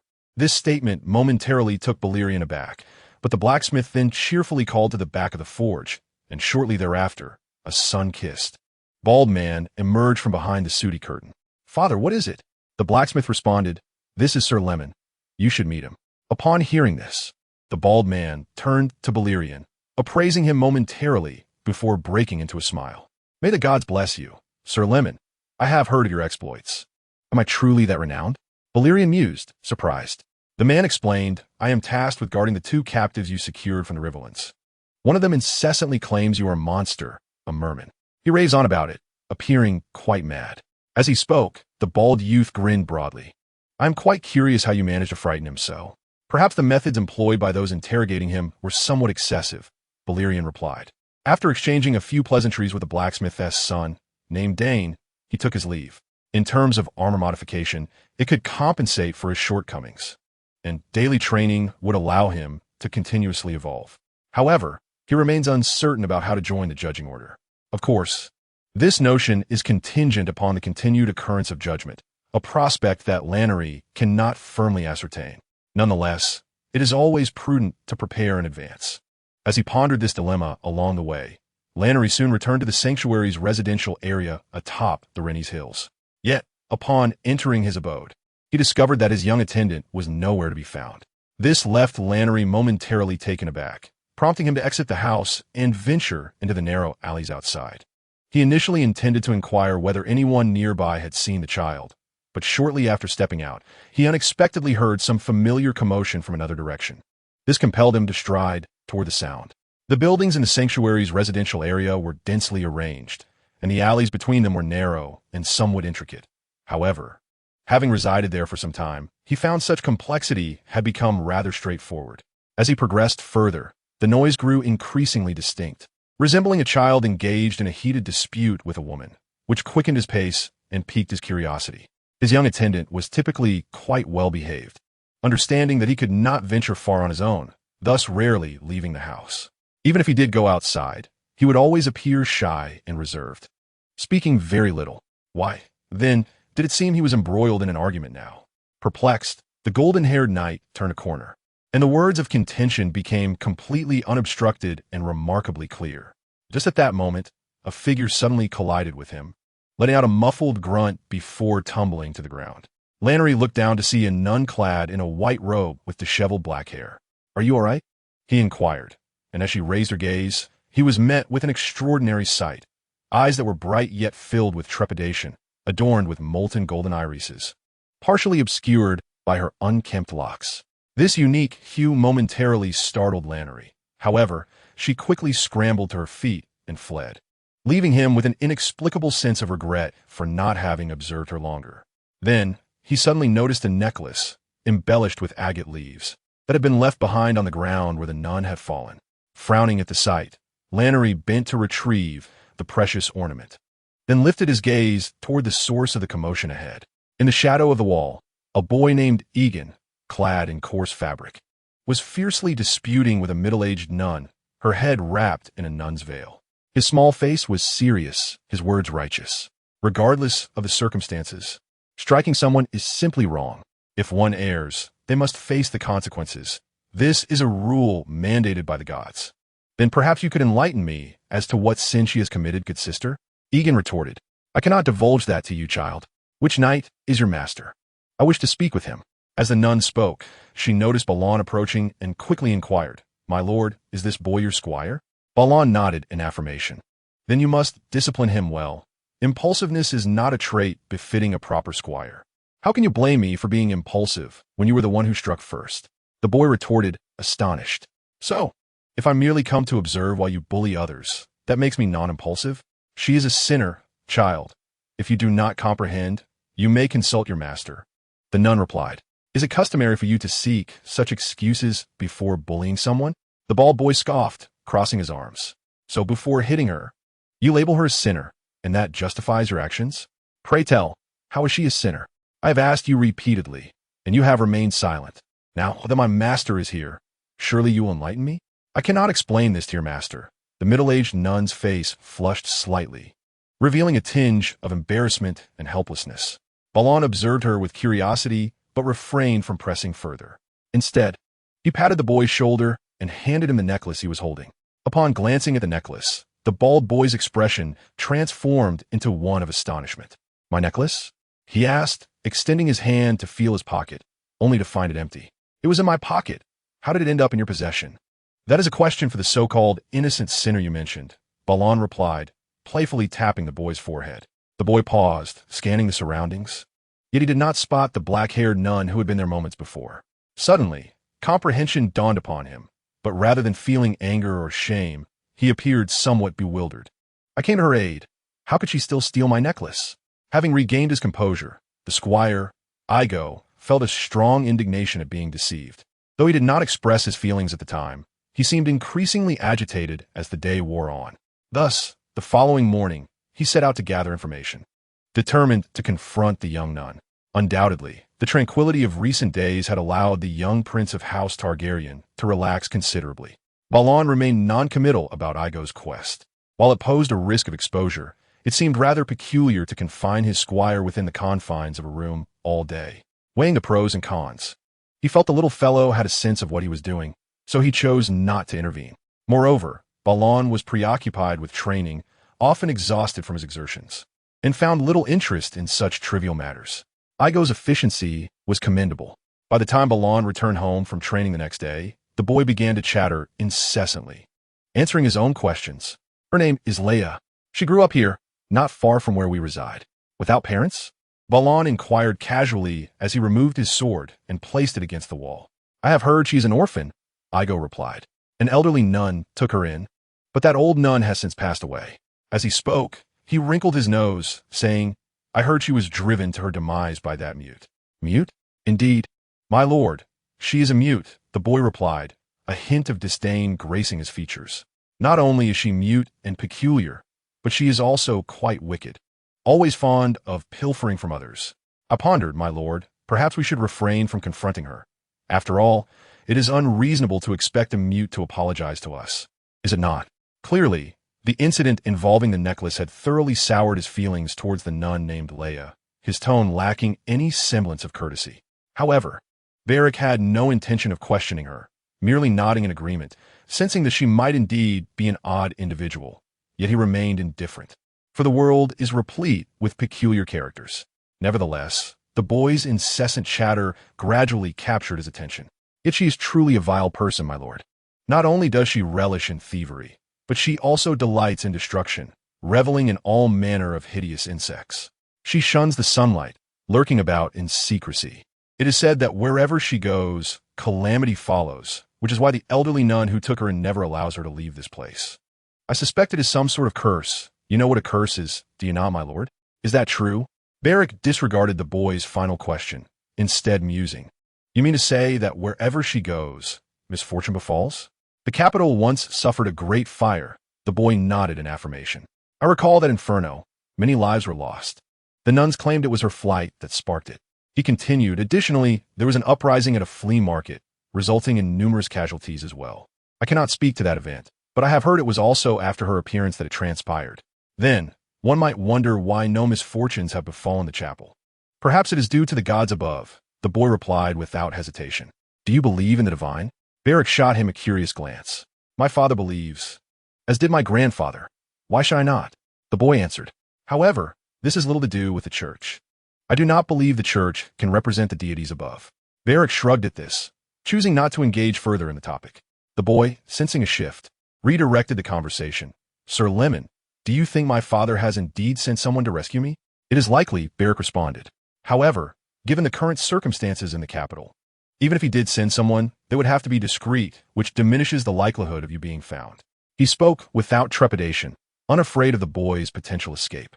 Although he harbored a notion of exchanging the lad for a dragon egg, the thought was not pressing. He had a long-standing acquaintance with Renly's, and while Beric did not share the same affections, he regarded her as a friend.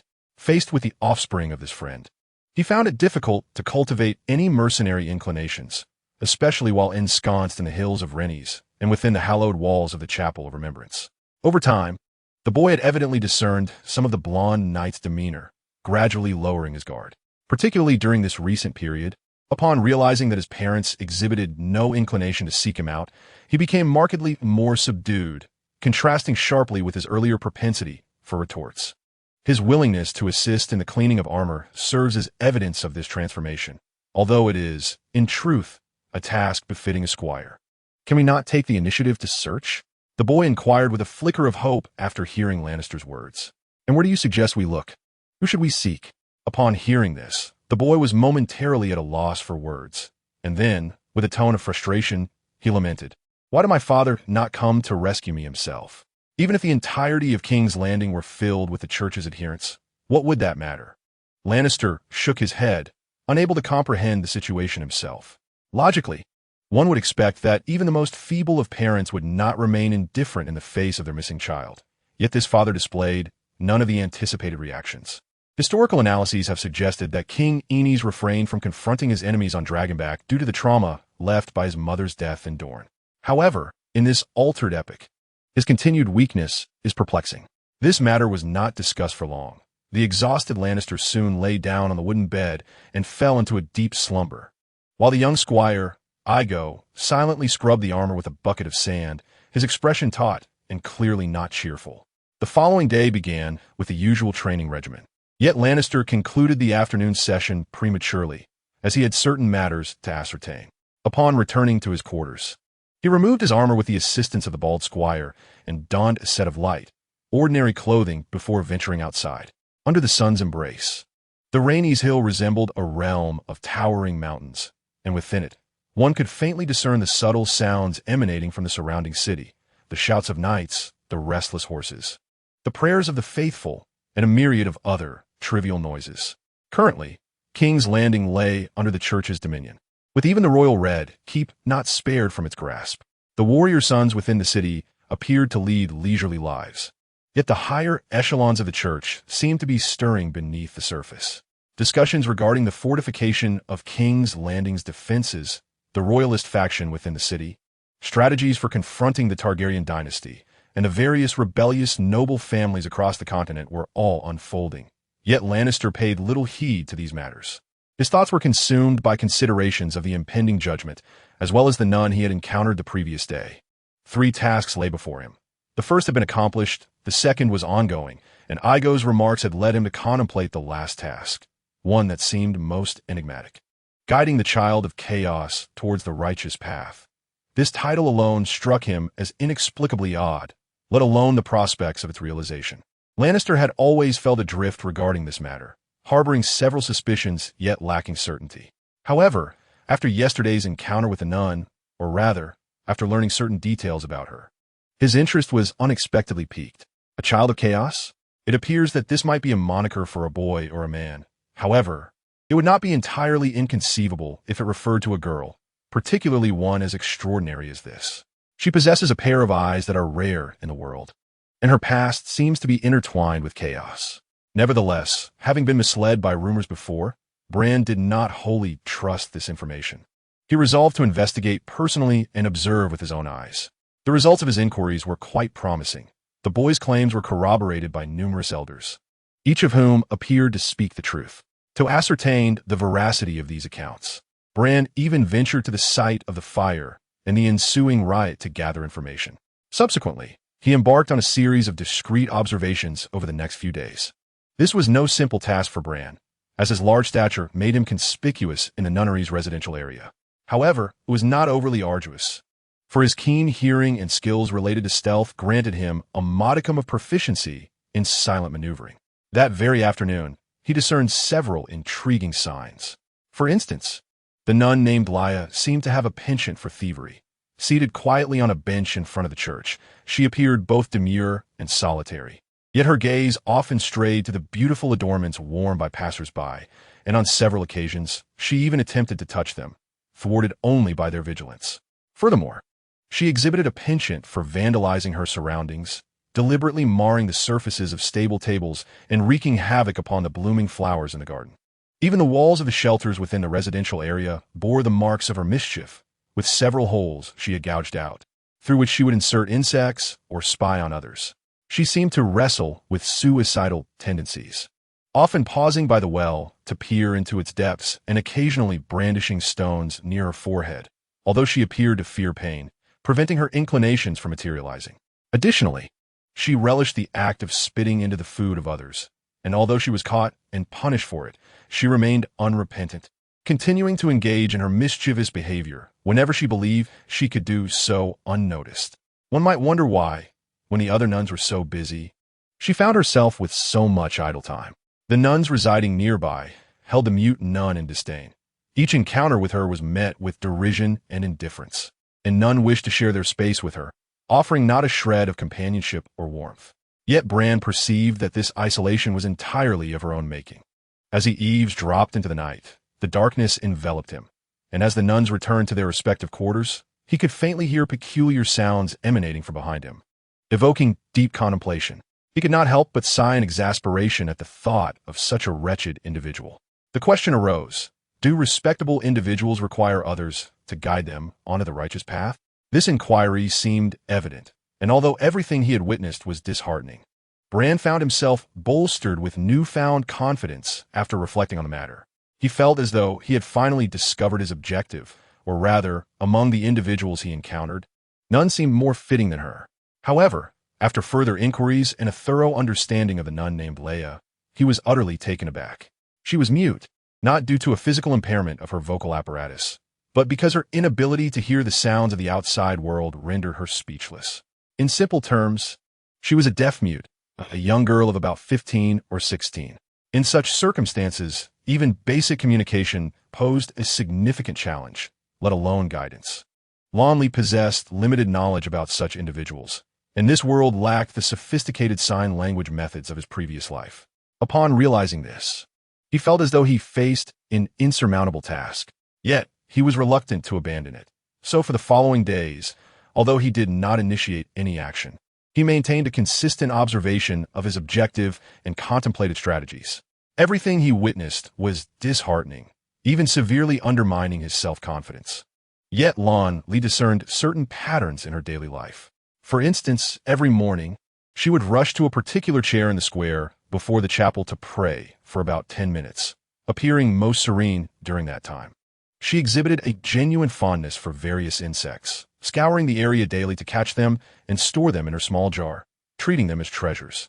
Despite the lack of supervision or concern from others, she never strayed beyond the confines of the chapel, consistently residing within the region atop the Renly's hills. Although she often gazed longingly at the outside world, seemingly yearning for it, she did not venture forth. Moreover, while she would occasionally disrupt the flowers in the garden, she showed a peculiar tenderness towards the mint. Initially, Renly assumed this was due to her preference for mint flowers, only to later realize that she indeed had a penchant for mint, but in the form of consumption. The nun relished eating mint leaves, yet the garden contained only a limited supply. Thus she indulged sparingly, typically consuming just 1 or 2 leaves daily before carefully refraining from taking more. Upon discovering this, Renly decided to take action. His approach was not one of direct contact, but rather the gifting of mint. The chapel's mint was scarce, yet within the entirety of King's Landing, sourcing it posed no difficulty. Given her circumstances, he understood that conventional verbal communication would not suffice in building rapport. Hence he opted for actions instead. Although the idea of gifting may seem somewhat kitsch, it remained an effective means of fostering connections, as appealing to one's preferences is a timeless strategy regardless of the world. Since Renly's objective was to guide the nun onto a righteous path, establishing a means of communication with her was undoubtedly a prerequisite. However, this prerequisite required a certain finesse. Given her unique disposition, Renly refrained from delivering the gift directly. Instead, each morning, before she departed, he discreetly placed a sprig of lush mint at her doorstep, thereafter tending to his own training without further engagement. His actions were executed with remarkable discretion, yet he did not deliberately conceal himself. Initially, there was little commotion, but as time progressed, every time he delivered his offerings, he sensed a pair of eyes covertly observing him from behind the window. Over the course of a week, he discerned that whenever he inadvertently passed by Sister Raya, she would take notice. While it seemed trivial, after all, anyone would be intrigued by a string of strangers delivering mint. This served as a foundation for future encounters. After a period of clandestine observation, he witnessed the mischievous girl pilfering from another, only to be caught and subjected to a reprimand. Seizing the moment, he sprang forth. The trope of the gallant hero rescuing the damsel may be overly familiar, yet familiarity does not diminish its effectiveness. Its prevalence stems from its practicality. Thus, beneath the radiant sun, the dashing knight grasped the raised arm of a middle-aged nun, positioning his imposing figure protectively before the diminutive nun. And in a tone that feigned ignorance, he inquired, Acutely critical behavior is hardly a virtue, sister. What transgression has she committed that warrants such violence? She stole my scarf. My lord, she is a thief, always a thief, and utterly unrepentant. The assailant retorted, clearly indignant. Stole a scarf? Yet I see your scarf still adorning your head. He countered. Indeed, my lord, it is another scarf. This wretched girl has pilfered from me. Look at what she clutches in her hands. To his surprise, she was holding her own scarf. Contrary to his expectations of a typical dialogue leading to an initial interaction with Sister Raya, the scenario took an unexpected turn. Before he could proceed with his plan, a sudden flurry of hurried footsteps interrupted, and upon turning, he noticed the slender figure hastily retreating, completely oblivious to the unfolding situation. This left him momentarily stunned, and a wave of frustration washed over him. After feigning understanding of the circumstances, he apologized to the middle-aged nun and dejectedly returned to his quarters. You appear quite disheartened, Sir Lemon, jested his bald attendant, Igo, who had been idly toying with a necklace upon his return. Were you discouraged by the other knights in the training yard? Address me as your master, he replied, casting a disapproving glare at Igo. He then bent down to retrieve a box from beneath his bed and beckoned to the attendant. Igo, come here. What is it? Igo asked warily, suspecting he might be on the receiving end of a reprimand. It was not uncommon for knights to vent their frustrations on their attendants. So despite Igo's previous amiability, he remained cautious. Your hair has grown again. Let me give you a trim, Blue stated, indicating the sharp razor he had extracted from the box. Upon hearing this, the other person uttered a soft "oh," then hurried outside to wipe his forehead with soapy water before dutifully approaching the golden-haired knight. Blaine's skills in barbering were evidently lacking. He inadvertently nicked the boy's forehead. However, apart from a muffled grunt, the lad expressed no dissatisfaction, standing there quietly and appearing remarkably obedient. This elicited a silent sigh from Blaine, who mused that if only his target were as easygoing as this one, it would have made his task far simpler. Ever since his capture, this boy had caused no trouble. Could there be a more agreeable captive in the world? I suspect my father has met with an unfortunate fate. Feeling his head being manipulated, the boy suddenly remarked, otherwise he wouldn't be so quiet. Blaine remained silent, yet the boy continued. He has a gentle nature and always seeks to please everyone, yearning for the respect that my grandfather received. But that does not imply he is truly weak. He cares deeply for us. When those ruffians invaded the Red Keep and harmed my brother, he resolved to return a Dragonstone. It wasn't fear, but concern for family. The Red Keep is still unfinished and far from safe. So you believe he might encounter some misfortune? Blaine casually inquired. Illness? I suspect it is magic.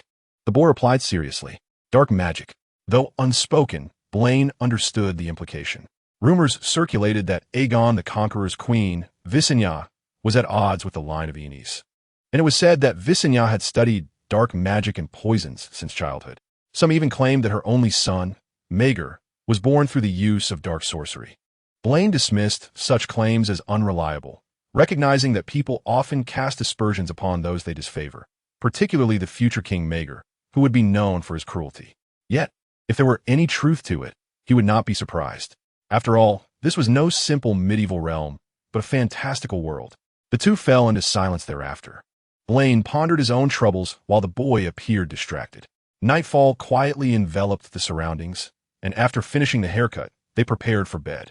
The boy, still quite young, quickly drifted into slumber upon lying in his small corner bed. Blaine, however, remained awake, lost in thought, until he suddenly heard soft footsteps approaching from outside the room. With a swift shift of mind, he feigned ignorance to any anomaly, lying still and pretending to sleep. Soon enough, Blaine sensed a gaze cautiously peering through the narrow window of their modest abode. The residences in the sanctum were characterized by their simplicity, with the only window resembling a slender slit, hardly conspicuous. Yet, moonlight streamed in at that moment, casting scattered patches of light upon the floor. Thus, when someone intruded with their gaze, the patterns of light were significantly disturbed. Lying on the bed, Lannister squinted his eyes and discerned this detail with clarity. It was further compounded by the faint sounds he could hear from outside. However, he refrained from making any hasty moves, allowing the intruder to furtively observe the interior until, shortly thereafter, the cautious footsteps receded into the distance. Only then did he fully open his eyes. Rising from his resting place, Lannister stroked his chin, donned his boots, and stepped outside. Initially intending to assess the situation, he was taken aback to find a delicate, pale yellow wildflower placed at his doorstep. This unexpected sight caused him to pause, followed by a quiet chuckle. Was this a gesture of reciprocity? Bending down to pick up the flower, Lannister pondered. While a wildflower may hold no practical value for him, the sentiment it represented brought him a sense of ease. The events of the day prior had left him somewhat disheartened, yet it appeared that the nun was not entirely oblivious to the art of friendship. After scrutinizing the flower for a moment, Lannister turned and returned to his room, casually placing the flower upon a whetstone on the windowsill before climbing back into bed. The following days unfolded in a similar fashion. Each morning he would present a sprig of mint, then embark on a day of training. At night, feigning sleep, he would find the girl stealthily approaching to observe him for a while, leaving behind various tokens. Her offerings were not limited to flowers. There were smooth pebbles, a twig, and even a crushed insect wrapped in leaves. He could only wonder what prompted her to gift such items. Nonetheless, Lannister felt that receiving something was preferable to receiving nothing at all. He had long recognized that the young nun was an eccentric individual. This mode of communication was exceedingly unique, yet Lannister had no intention of disrupting their unspoken understanding. Instead, he allowed this peculiar exchange to persist, deriving an inexplicable joy from it. A shift occurred during an unexpected encounter. As Lannister ascended the path from the hillside, he spotted the white-robed nun seated on a bench at the far end of the chapel square, silently chewing on mint leaves with both hands. Their eyes met, catching Lannister off guard, yet he deftly redirected his steps and approached her, under her watchful gaze that hinted at both caution and trepidation. "Hello, Leia," he greeted her, but upon speaking, he realized she did not respond, for she was unable to hear him. After a moment's contemplation, he retrieved a yellow chrysanthemum from beneath his robe, twirled it briefly, and then tucked it away once more. This elicited a smile from her, and though her disheveled black hair obscured much of her face, he could discern a hint of rosy color on her cheek, which bore a few freckles. Oblivious to the chewed edges of the mint leaves in her grasp, she exhibited a clear sense of nervousness, resembling a little girl who had never before engaged with others, mustering the courage to greet a stranger for the first time.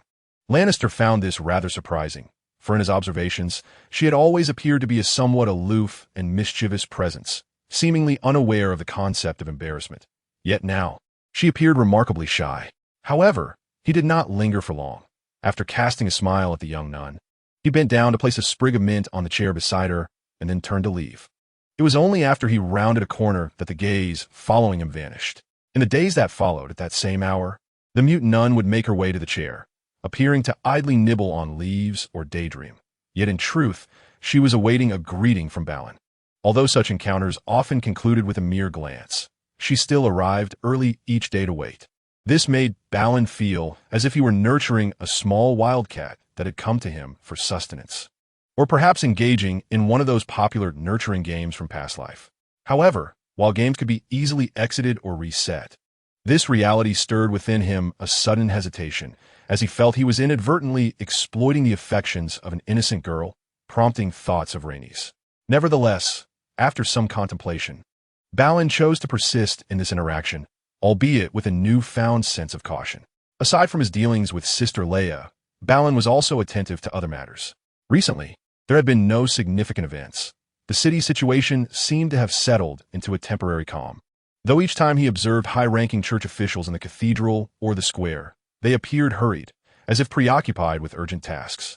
Following a training session, Balin encountered the blacksmith's son, who informed him that his armor was currently being crafted.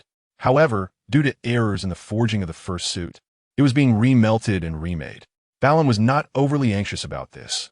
Historically, the time between King Aenys' flight and the ascension of Maegor spanned nearly a year. Although the present circumstances diverged from history, certain elements remained unchanged, such as Maegor's prior exile to the Free Cities and Aenys' recent escape. Thus, he had ample time for training and nurturing. Day by day, accompanied by sprigs of mint, the exchanges between the two grew more frequent. Initially, Sister Leia appeared quite nervous, but gradually she relaxed, greeting Balin with a smile each time he arrived. He would reciprocate with a smile before turning to depart, and though their interactions were minimal, it was evident that the young nun derived great joy from them. However, Such a tiresome method of contact could not persist indefinitely. Once he noticed her anxiety lessening during their encounters, Balin decided to sit beside her on the chair while offering a sprig of mint. This action caused her slender frame to stiffen, and the long unseen blush returned to her freckled cheeks. Yet, she neither fled nor cast anxious glances at Balin. Instead, she remained rigid, nibbling on the mint leaves held before her, her slender fingers slightly tinged with blue, perhaps from exerting too much pressure. She evidently sought to maintain her composure, hence she deliberately glanced around, feigning a search for something. Yet, the various nuances of her demeanor betrayed her true emotions. However, when Renly made a move, she was compelled to turn her head and look in his direction. He produced a vibrant yellow lemon, waving it before her, and pointed to himself, indicating lemon. This was Renly's ingenious attempt at communication, since she could not hear him. A unique introduction was imperative. Unfortunately, she did not respond as he had hoped. After a moment of surprise, she reluctantly released the green mint she had been chewing, offering it to Renly while accepting the lemon in return. Lowering her gaze to the bright yellow fruit, her small face displayed a look of confusion. Ultimately, she raised it to her lips, biting into the skin, grimacing as she chewed a few times before swallowing, managing a forced smile in Renly's direction. Renly was momentarily taken aback, then shook his head, returning the leaf to her and subsequently pointing to his heart before gesturing towards the lemon in her hand. She blinked in a manner that suggested she was only partially understanding, eventually returning the lemon to Renly and reclaiming the leaf, offering him a tentative smile. Renly was at a loss for what her smile signified. After this initial attempt had failed, he found himself in a state of mild exasperation.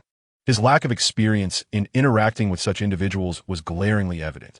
In a modern context, communication would have been more feasible, yet in this medieval world, he felt utterly bewildered. This individual was so near, yet it felt as if an entire world separated them.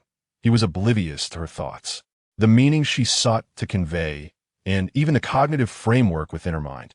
Renly began to experiment with various methods of communication, gestures, body language, even sketching in the dirt with a twig. Unfortunately, regardless of his efforts, her responses were consistently mismatched, and she might have even perceived him as playing a game. Squatting beside her, occasionally bursting into laughter, her unpredictable reactions left Renly furrowing his brow in confusion. Consequently, the situation deteriorated further. His instinctive responses, originally subtle, were evidently noted by Sister Leia, whose smile abruptly faded. Silently, she stuffed the mint leaf she had been chewing into her mouth and awkwardly rose to bow at Renly before hastily departing. Renly was left in a state of shock. The following day, he returned to the square, yet she was nowhere to be found. Moreover, that evening, the customary return greeting at his doorstep was also absent. It seemed the situation had reverted to its original state. Evidently, not only had their relationship returned to an icy stalemate, but the young nun was also actively avoiding Renly.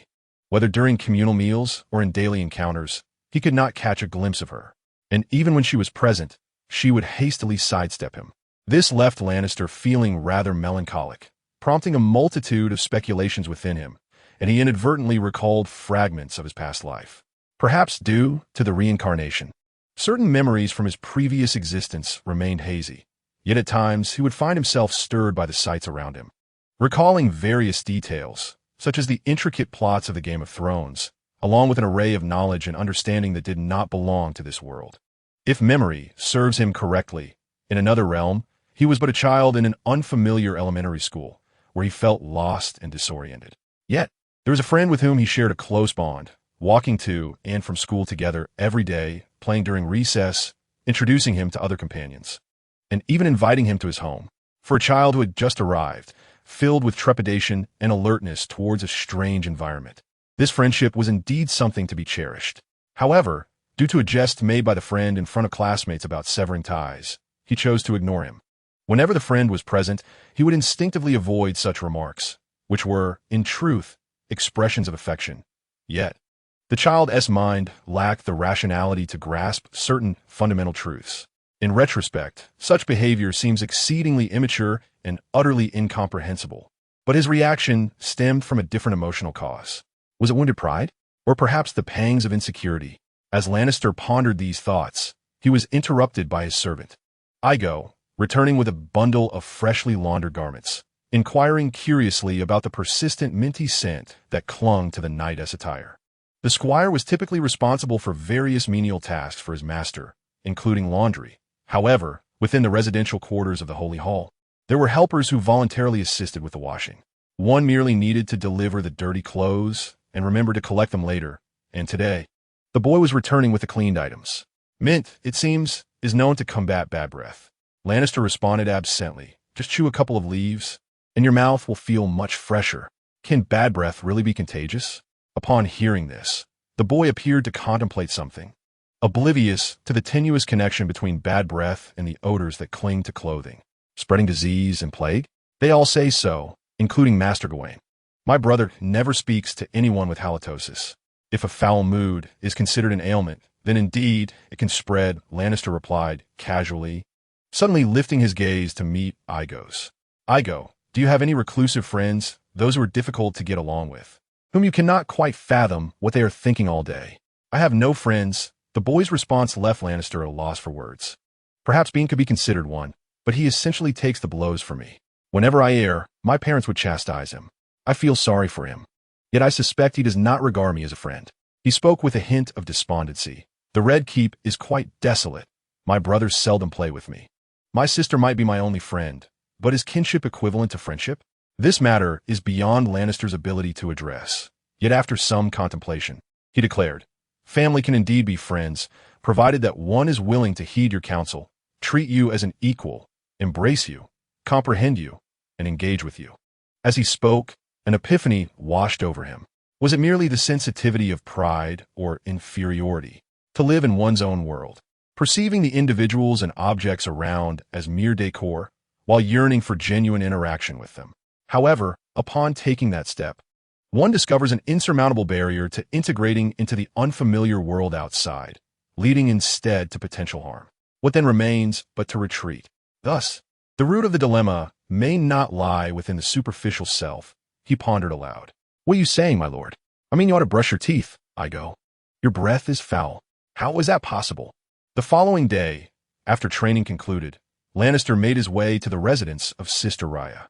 His initial intention was to employ persuasion or forcibly extricate her from her solitary realm. Yet upon arrival, he was met with a scene of chaos. She was embroiled in a scuffle. Let me go, you little wretch. Do you think you have any right after what you've done? Release me, or I shall report you to Sister Ida. The sharpness of her words was evident as an elderly nun with pronounced wrinkles, in a state of exasperation, tugged at Sister Rya's disheveled hair, attempting to separate her. Yet, the young nun acted like a wild animal, fiercely biting another young nun's arm, indifferent to the slaps raining down upon her, tears streaming down her face. This sight quickened Lannister's pace. What are you doing? She set our roof ablaze. The young nun's attention remained fixated on her bitten arm, while the elderly nun found the leisure to respond. Thank the heavens we discovered it in time, my lord. Otherwise, the fire would have spread, and that would have been dire indeed. At this moment, Lannister seized the arm of the young nun that was flailing about, lowered his gaze to the tenaciously biting Sister Rya, then gently tapped her forehead. Seizing the opportunity when she looked up in confusion, he pulled her away and shielded her behind him, stating, she possesses neither flint nor candle. What, pray tell, ignited the flames? Who knows where she procured the fire? But who else could it be?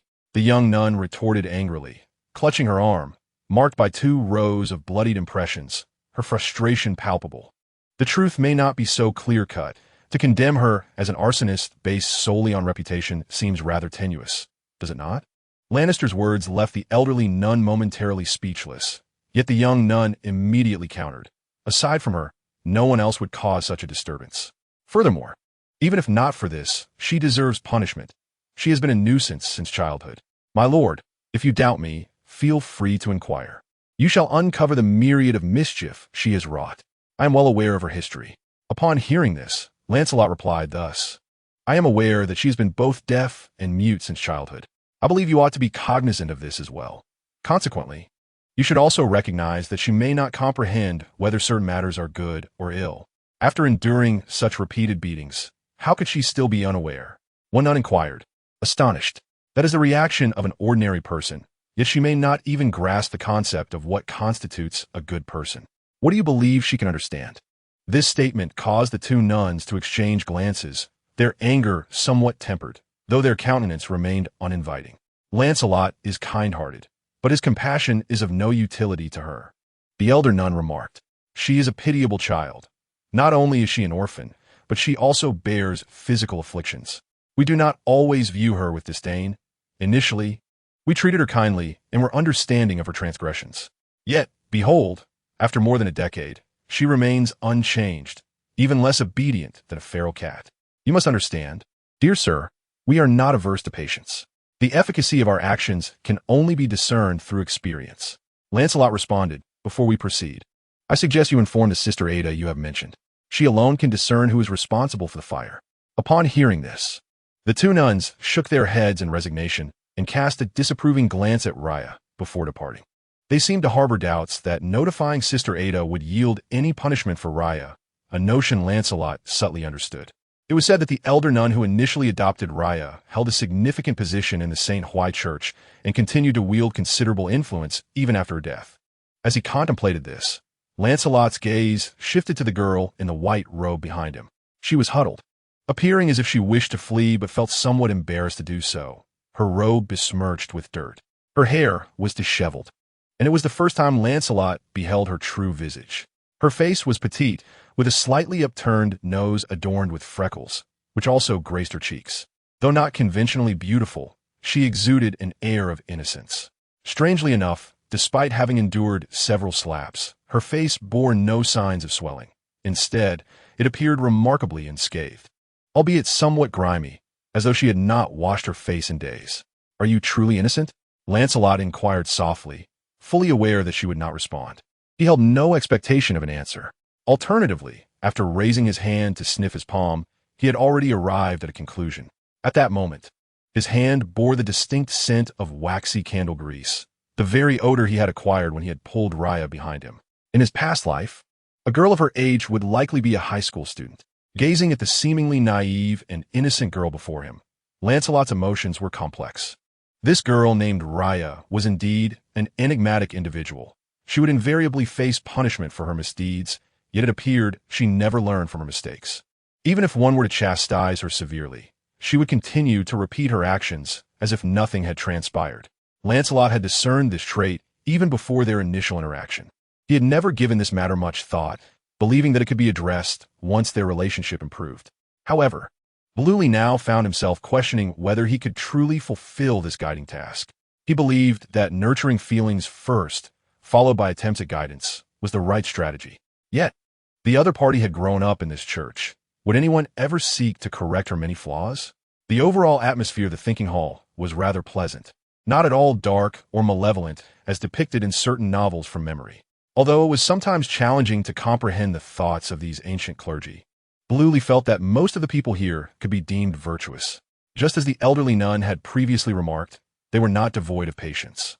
If a group of nuns had failed to educate her properly, could he achieve it? Bluely did not consider himself particularly superior in this regard.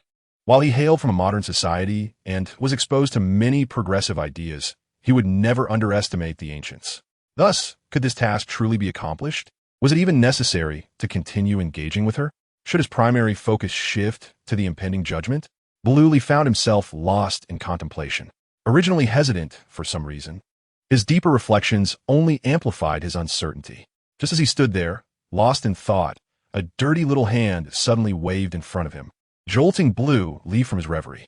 He looked up to find a petite nun gazing at him with an expression of curiosity. Upon noticing his attention, she raised her hand, offering him a mint leaf.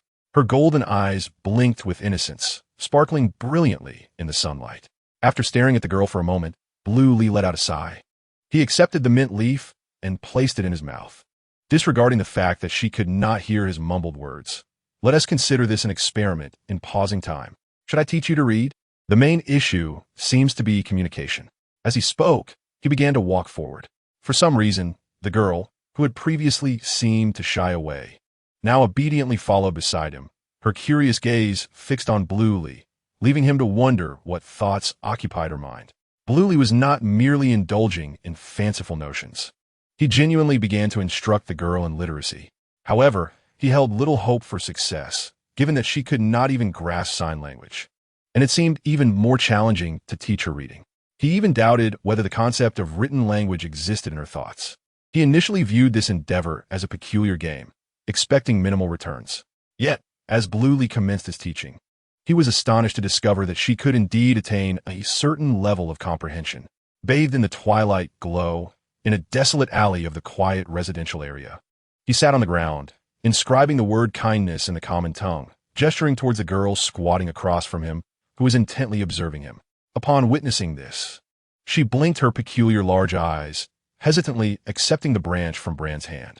On the ground, she meticulously inscribed a line of identical words, then pointed at herself, her expression one of confusion. Bran, unable to suppress a smile, nodded in encouragement and began to write a series of other phrases. Righteousness, reason, beauty, gratitude, virtue, flower, mint, tranquility. One by one, these words flowed from the golden-haired knight's pen, while the intricate Andalusian script furrowed her brows tightly. Nevertheless, her hand moved swiftly, mirroring his, as she penned the same words, albeit in a somewhat hasty manner, yet legible enough to be discerned. Finally, Bran suddenly inscribed the initial word he had taught her, kindness. She hesitantly pointed to herself in response.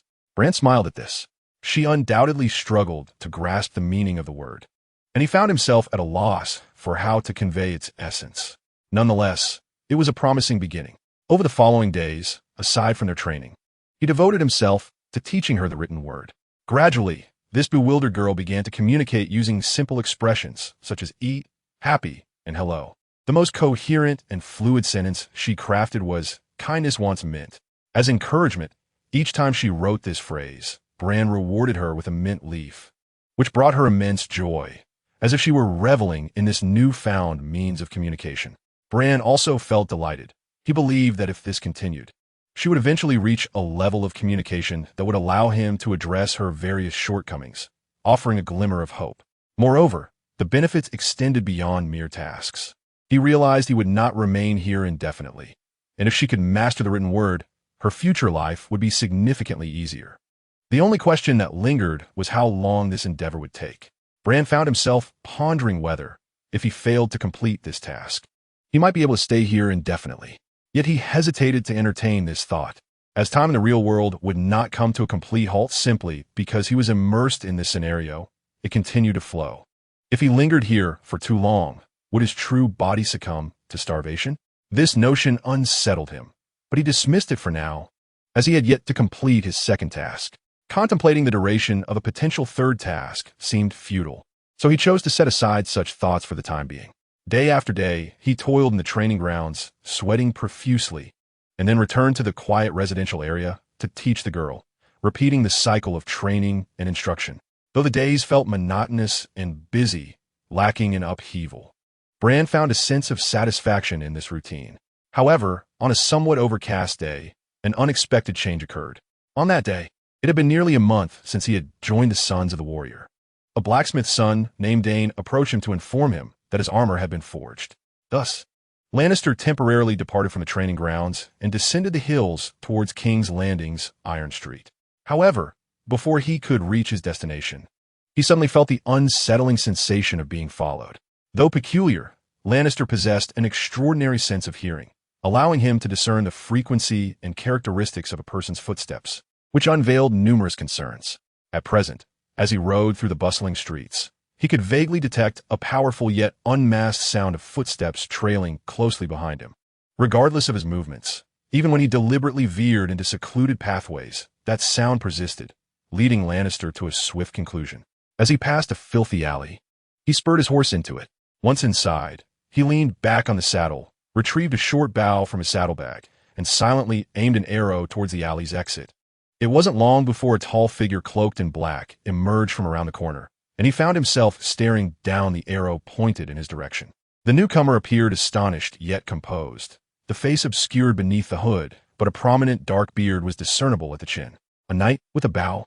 He spoke in a steady voice, though he did not advance further. Clearly, should the situation turn dire, he would likely make a swift retreat through the exit behind him. "Why are you following me?" Lannister inquired, scrutinizing the vague visage beneath the hood, which felt eerily unfamiliar. I suspect there is a reason, came the reply, seemingly attempting to lighten the mood with a hint of humor. Would you mind lowering your bow, Sir Lemon? It puts me somewhat on edge. Lowering it may just make me uncomfortable, Lannister retorted coldly. Speak quickly. My patience is limited. You hardly appear to be an impulsive knight, the stranger remarked. Noticing Lannister's bowstring tightened slightly, prompting him to retreat a step. Very well, I shall speak now. But are you certain you wish to do so here? I find this place quite suitable, Lannister replied, understanding the implication, yet remaining unmoved. His keen ears allowed him to detect various sounds around them, and he held no belief that anyone would eavesdrop unnoticed. Furthermore, he did not trust this stranger. If you insist, the other hesitated for a moment before stepping forward. And under Lannister's vigilant gaze, he whispered, My name is Remont Baratheon. Baratheon? The familiar surname caused Lannister to squint involuntarily, but he quickly recollected himself. Remont Baratheon. This name had echoed in both historical texts and recent discussions he had encountered. This individual is a member of the current era of the House of Baratheon, one of King Aenys's royal guards.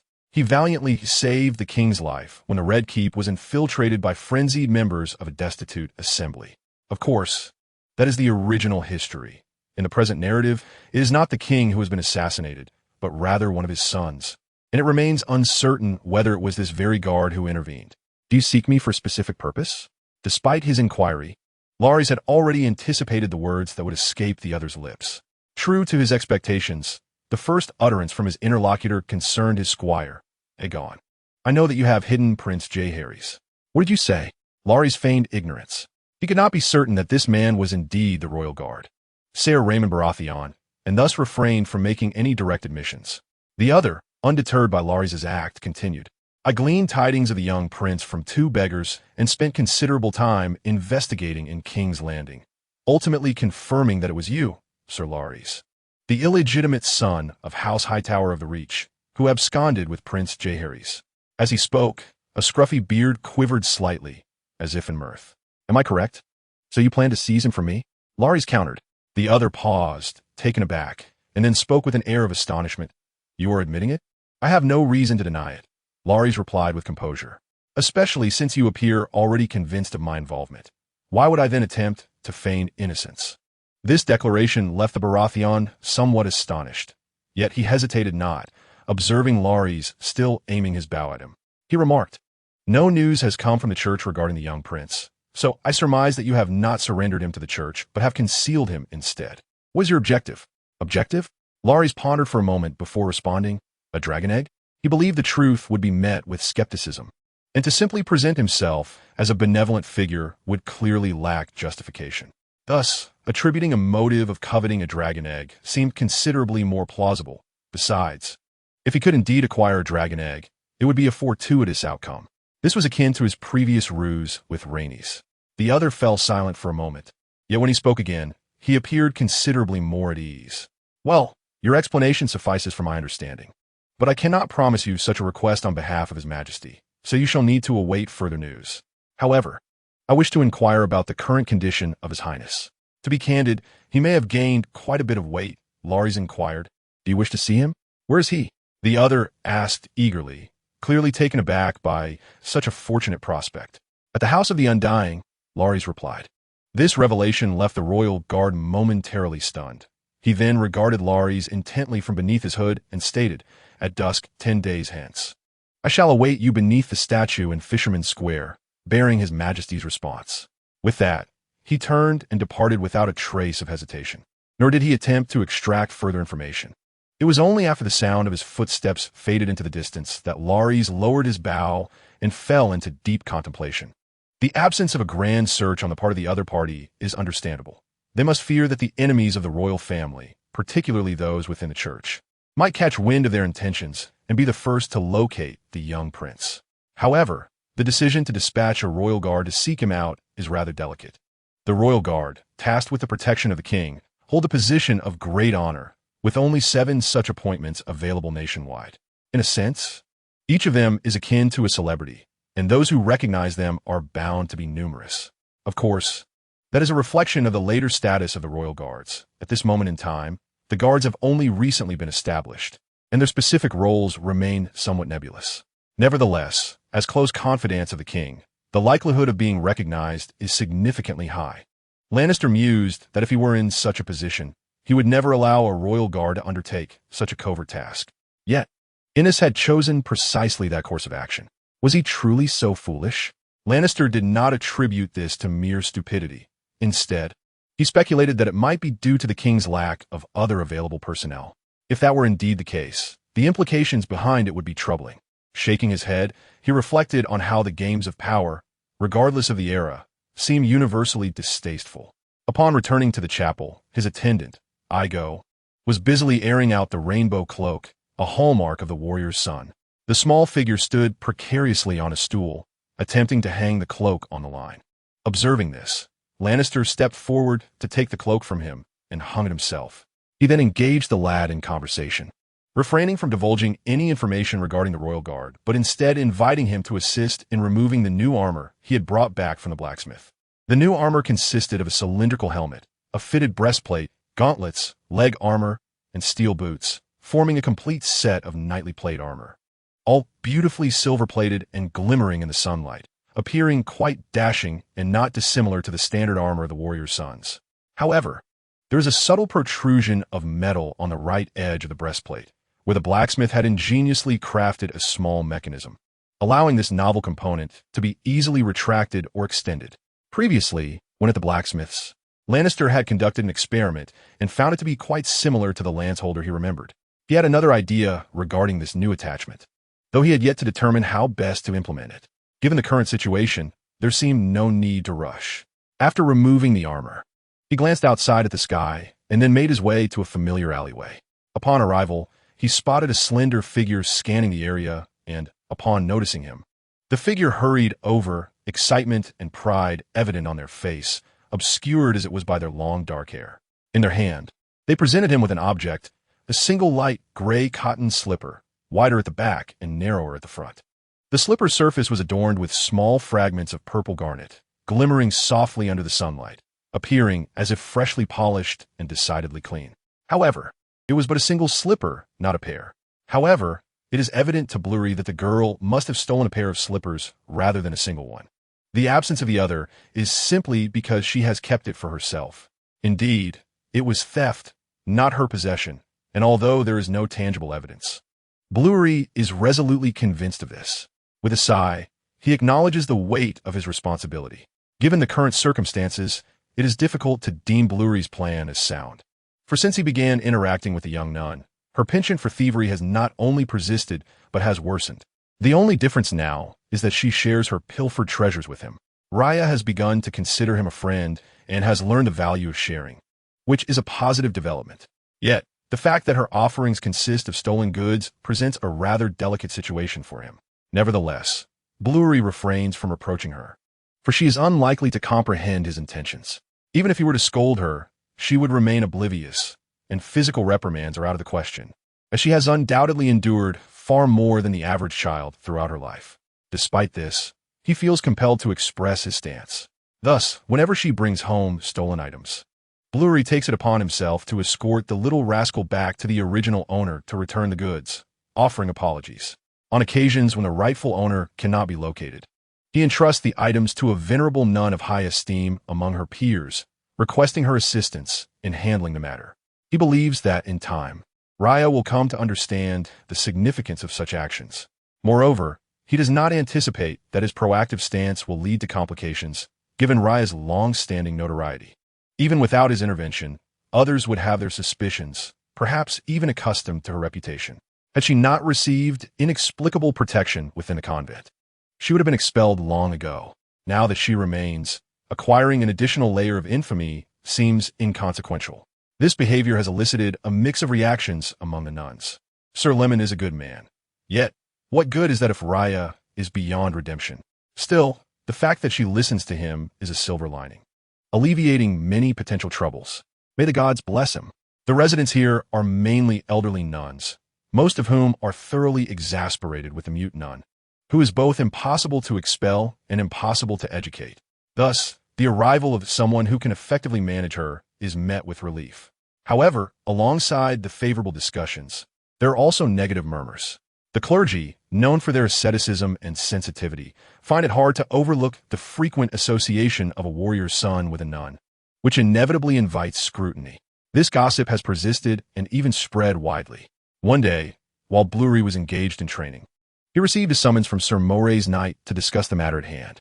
The meeting took place in a conference room, attended not only by Sir Moray, but also by Nancy Taybeck, the captain of the warrior's sons, Knight Owen, several vice-captains unknown to Blurry, and a bald man dressed as a monk. Someone informed us that you have recently grown quite close to a nun from the abbey. Captain Nancy, with her dark hair, possesses an unremarkable round face and two thick brows, which give her an unusually fierce appearance. However, reflecting on the scene from their first encounter, it is difficult for Blanley to regard her as a person of integrity. Sister Raya, he admitted candidly, I am teaching her to read. Reading? This declaration seemed to astonish those present, prompting bewildered glances among them. Forgive my candor, sir, but I do not believe a girl who has been deaf and mute since childhood can learn to understand written language, spoke a bald monk, who appeared to belong to the abbey rather than the order of warriors. Have you ever tried? Blandly retorted. Of course not. How could one know cannot be done without attempting it? Normal individuals can comprehend why she cannot, sir. I believe no further explanation is necessary, the monk replied, shaking his head. I once shared that belief, yet reality has proven this understanding to be erroneous. Blandly responded earnestly. She can comprehend written words. I cannot fathom why. But she does. Then why do you wish to teach her to read? Or rather, why do you wish to engage with a nun? An unfamiliar deputy captain asked coldly, seemingly displeased with such troublesome occurrences within the order. A strong knight interacting with a frail nun could lead to unfavorable gossip within the abbey, casting a negative light on the matter. Such is merely the prejudice of mortals. Blandly had anticipated this question and thus replied promptly. As a wise man once said, seeing a bare arm leads one to think of nudity, and seeing nudity leads one to think of bedchambers. While this does not entirely apply here, the essence is similar. They perceive our companionship as scandalous. In truth, the matter is far less complex. It is merely their base minds instinctively conjuring depraved thoughts. Indeed, it is instinctive.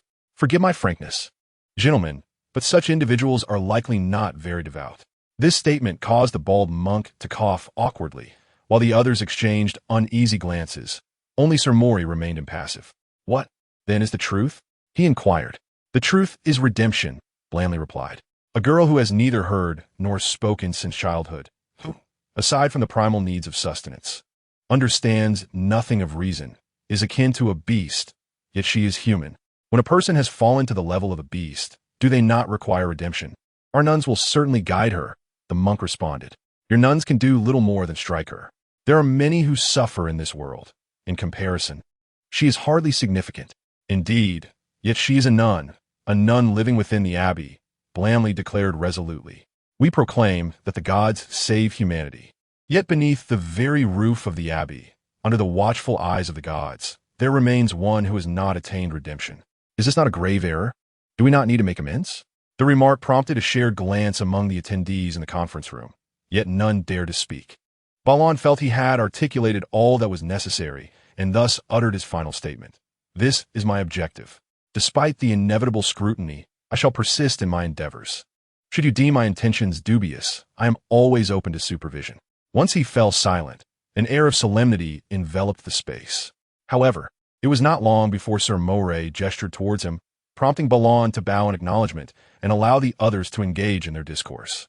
Behind the door, the voices were muffled, as there was a sentry stationed, leaving Balon no opportunity to eavesdrop, compelling him to depart with a sense of resignation.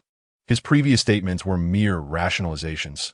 He did not genuinely believe his motives were particularly noble and even harbored suspicions of exploiting the affections of a young girl. Nevertheless, he rationalized that his actions were ultimately benevolent, and despite occasional discomfort, he resolved to continue his course.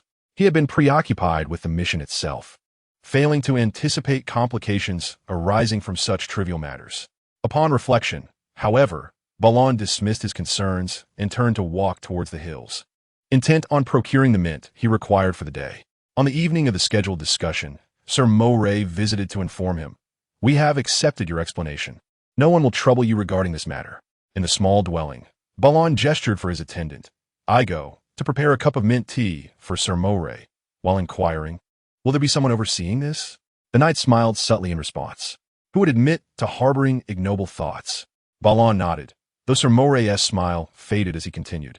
"Your actions are commendable, yet one must be cautious to avoid suspicion. This is not a matter where being right exempts you from trouble. Moreover, your rhetoric was rather extreme, and it has unsettled some. Truthfulness can be quite hurtful." Balon shrugged, then asked, "What are the repercussions of this discontent?" "You might find yourself assigned to patrol the city." "With training temporarily halted," Sir Moray replied. "I believe you still require further training, as we are not currently short on personnel. However, embarking on missions presents a different form of experience." He patted the golden-haired knight on the shoulder, seemingly offering solace. Balon felt no sense of injustice. The situation seemed entirely reasonable. With provisions of mounts and armor, the church could not indefinitely treat him as a wealthy nobleman with no responsibilities. It was likely that, irrespective of this incident, his training would soon conclude. Yet, it appeared that this transition had merely come sooner than anticipated. After exchanging a few parting words, Sir Moray departed, leaving Balon in contemplation. In truth, the gender dynamics in this world were not as severe as one might presume. In truth, despite the striking resemblance to the medieval era etched in memory, the treatment of women here is markedly more lenient, devoid of any rhetoric suggesting that women are inherently tainted or sinful. To illustrate, among the deities worshipped by the faith of the Seven, the representation of the divine manifests in 3 male and 3 female forms, complemented by one androgynous figure, achieving an admirable balance. Thus, the outcome of this matter was not unexpected for Lannister. However, its ramifications presented considerable challenges for him. Endless training, though monotonous, was evidently preferable to the fruitless patrols. As Lannister, not being a native of this land, had no need to accrue credentials. Yet, there existed a way to address the situation. Contemplating this, Lannister found himself gazing at the armor displayed upon his wall. Ultimately, the matter faded into obscurity as Lannister contributed the lance rest, an armor accessory of considerable efficacy. Following experimentation, the contrast in power between the lance rest paired with the lance and a standard charge was strikingly evident. Upon its demonstration, it swiftly garnered the attention of the Knight Moray and, subsequently, attracted the interest of the higher echelons of the knightly order. The realm of Westeros is home to countless knights, among whom the warrior's sons are merely a peculiar subset, distinguished not by their prowess but by their lineage. Despite their illustrious reputation, the elite knights among the warrior's sons are few. The life of a knight of the faith is often fraught with hardship and restrictions. Excluding the destitute commoner knights, most hail from noble families who typically would not consider enduring such trials. However, with the addition of this unique accessory, the capabilities of the warrior's sons order could be elevated to an entirely new echelon. Though this enhancement is confined to the lance charge, its influence undoubtedly extends beyond that. The name Lemon has recently been invoked repeatedly, yet this mention is far more positive compared to previous instances. The benefits derived from this are substantial. At the very least, he is no longer an unknown entity, having gained leverage in his aspirations to join the future trial of the Seven. Naturally, if one were to consider solely this aspect, Lannister would not readily relinquish it. His decision was born out of necessity. Firstly, his armor is distinctly different from others. Although the accessory may appear unremarkable, it could easily be discerned by the observant. Consequently, its exposure is inevitable. Secondly, despite the blacksmith's fervent assurances, Lannister was not inclined to place his trust in a stranger. And even if the blacksmith maintained confidentiality, what of others? A forge is not solely occupied by one craftsman. Lastly, Lannister saw no need for secrecy. His mission is to join the ranks of the trial, ensuring its ultimate success, a guarantee that cannot solely rely on his own formidable prowess. Reality is not as fantastical as it may seem, nor is there a miraculous elixir that can instantaneously elevate one's combat prowess. Faced with a series of adept adversaries, he truly could not muster any sense of superiority. Ultimately, it is the collective strength that prevails. History has indeed been altered, yet the original chronicles can still serve as a reference. According to the predetermined accounts, it was the Targaryens who emerged victorious, not the church.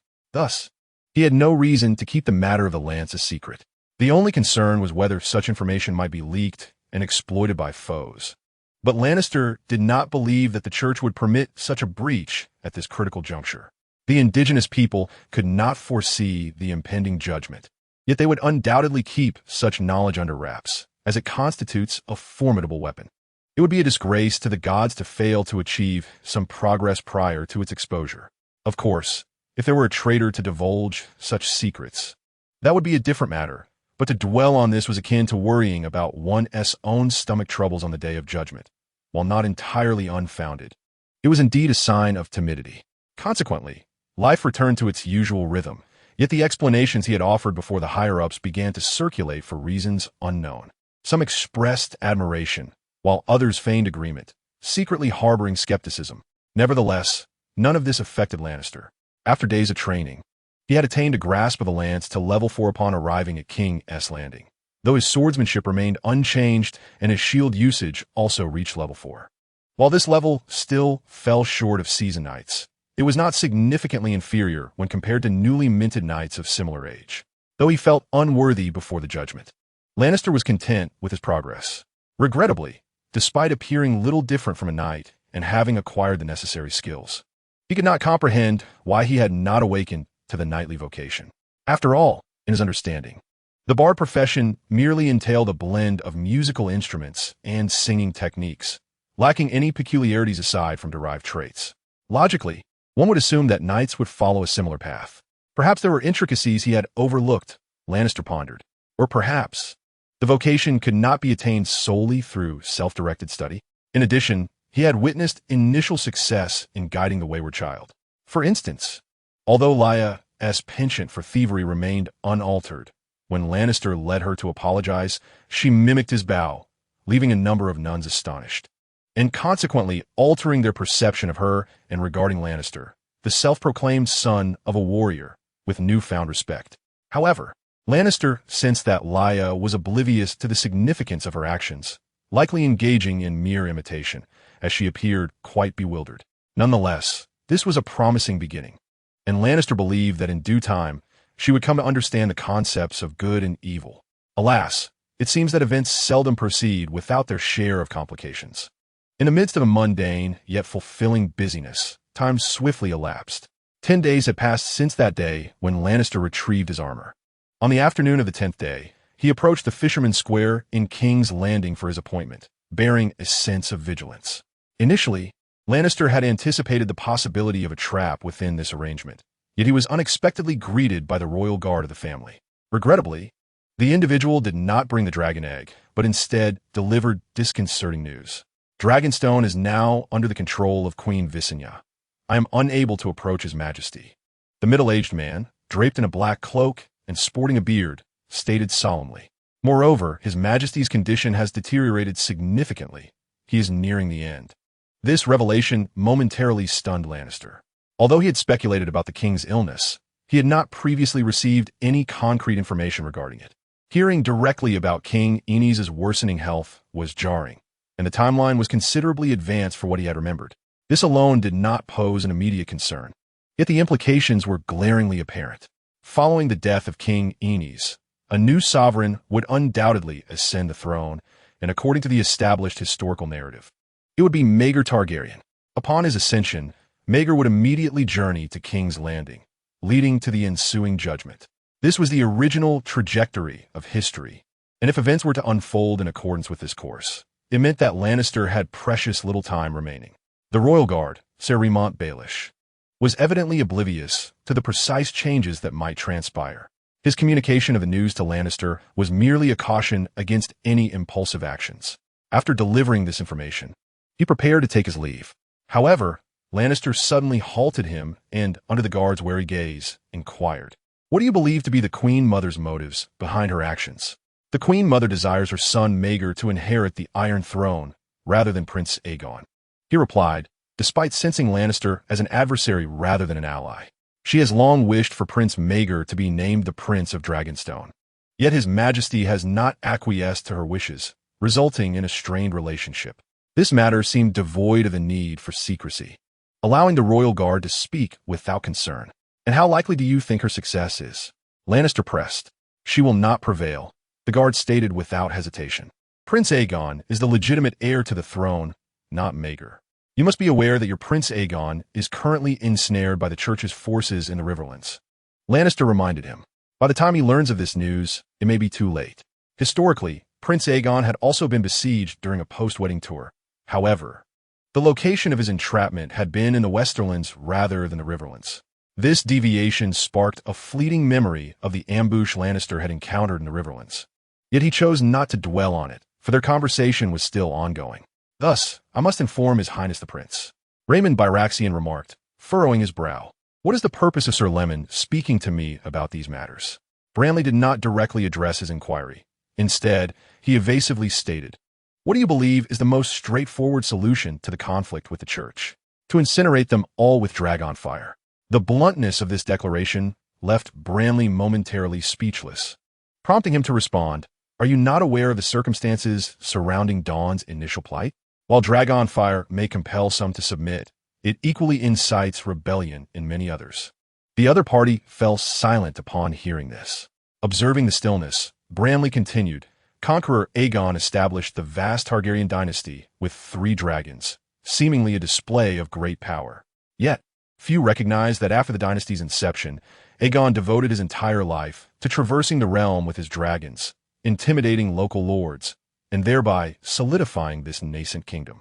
Even so, there remain those in Westeros who yearn for the era of the 7 kingdoms standing independently. If you provoke them further with dragon fire, you will only sow the seeds of division. Do you not understand that overt tactics are easily evaded, while covert daggers are much harder to defend against? What does the knight believe is the solution to the church's dilemma? Inquired the middle-aged man with a beard beneath his cloak, recognizing Renly's ulterior motives, yet intrigued by the question. A trial by combat, Renly replied, regardless of the magnitude of your transgressions or the lack of justification. A trial by combat is sufficient to absolve any wrongdoing. The church proclaims that divine forces participate in the judgment, ensuring victory for the righteous. While this notion is utterly absurd, it is widely accepted. Thus, I ask if one were to triumph in a trial by combat, could the church possibly defy the decree of the gods? So you propose that His Highness the Prince should utilize a trial by combat to extricate himself from the church's grasp? This statement momentarily startled Renly, who then perceived that the bloodline ancestor's reasoning was rather rigid. He might have considered this option or suggested that one should inform him to pursue it. But such actions would be too late, and the church would likely not acquiesce. Renly shook his head. The distance from Riverrun to King's Landing is considerable. By the time you arrive, Queen Visenya will have already crowned Maegor. The other party countered, that is impossible. Prince Aegon is the true heir to the Iron Throne. No lord would heed Maegor's self-appointment. Maegor is the son of Conqueror Aegon. The Aegon you mentioned is merely his grandson, Renly responded. Moreover, King Aenys is feeble and ineffectual. It is doubtful that his progeny will possess a strong character. Conversely, Maegor embodies strength. Do you believe those lords, weary of a weak king's reign, would prefer who to inherit the Iron Throne? Or do those nostalgic for the olden days wish for a compliant allegiance to the legitimate king? Or would they rather side with another faction, allowing the Targaryens to engage in a fratricidal conflict? Though Renly had no evidence to substantiate his claims, he presented them with the intent to deceive, disregarding the need for proof, for they merely needed to sound plausible.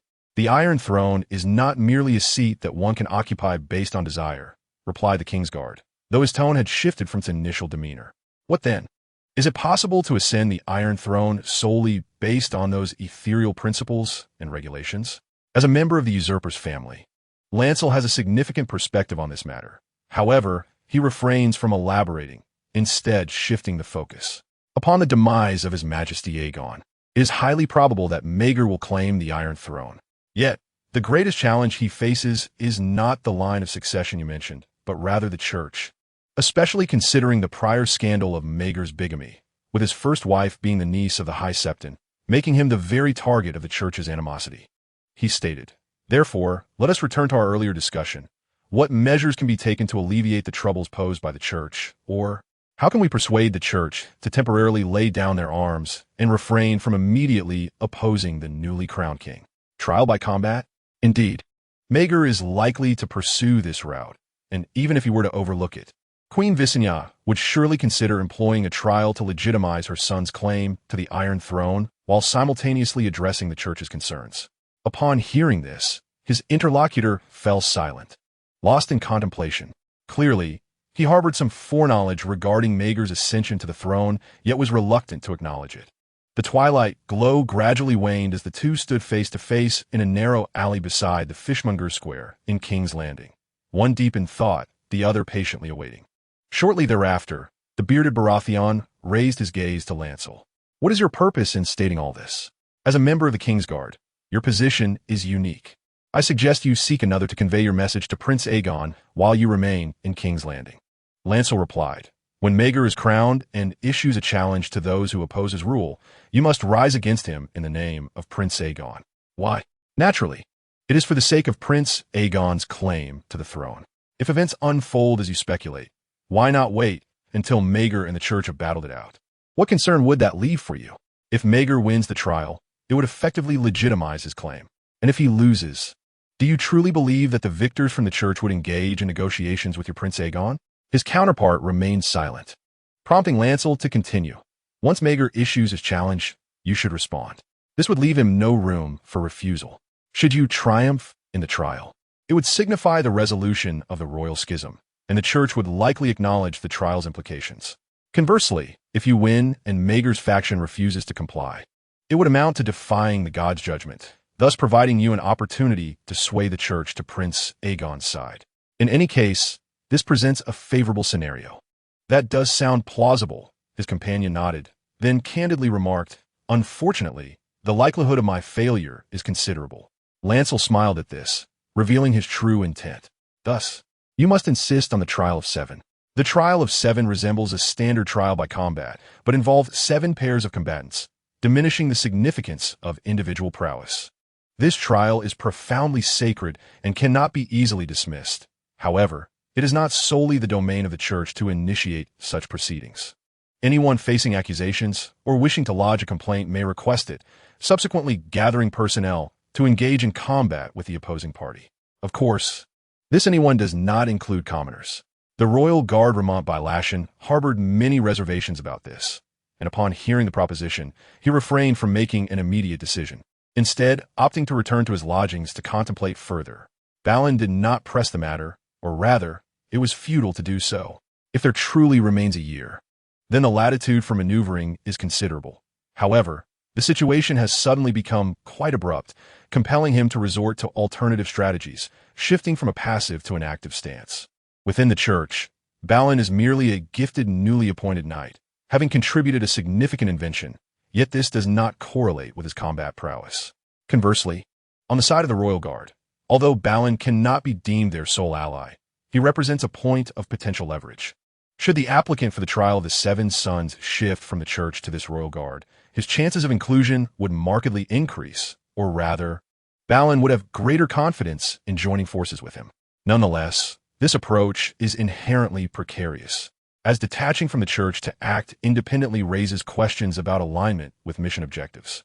The task is to participate in the church's trial against Mega's eye in the name of the son of the warrior and to emerge victorious. Balin is indeed now the son of the warrior, but if the trial is not initiated by the church, could a victory still be deemed a fulfillment of the mission? Thus, he had previously refrained from entertaining this notion, but necessity has now compelled him to consider it.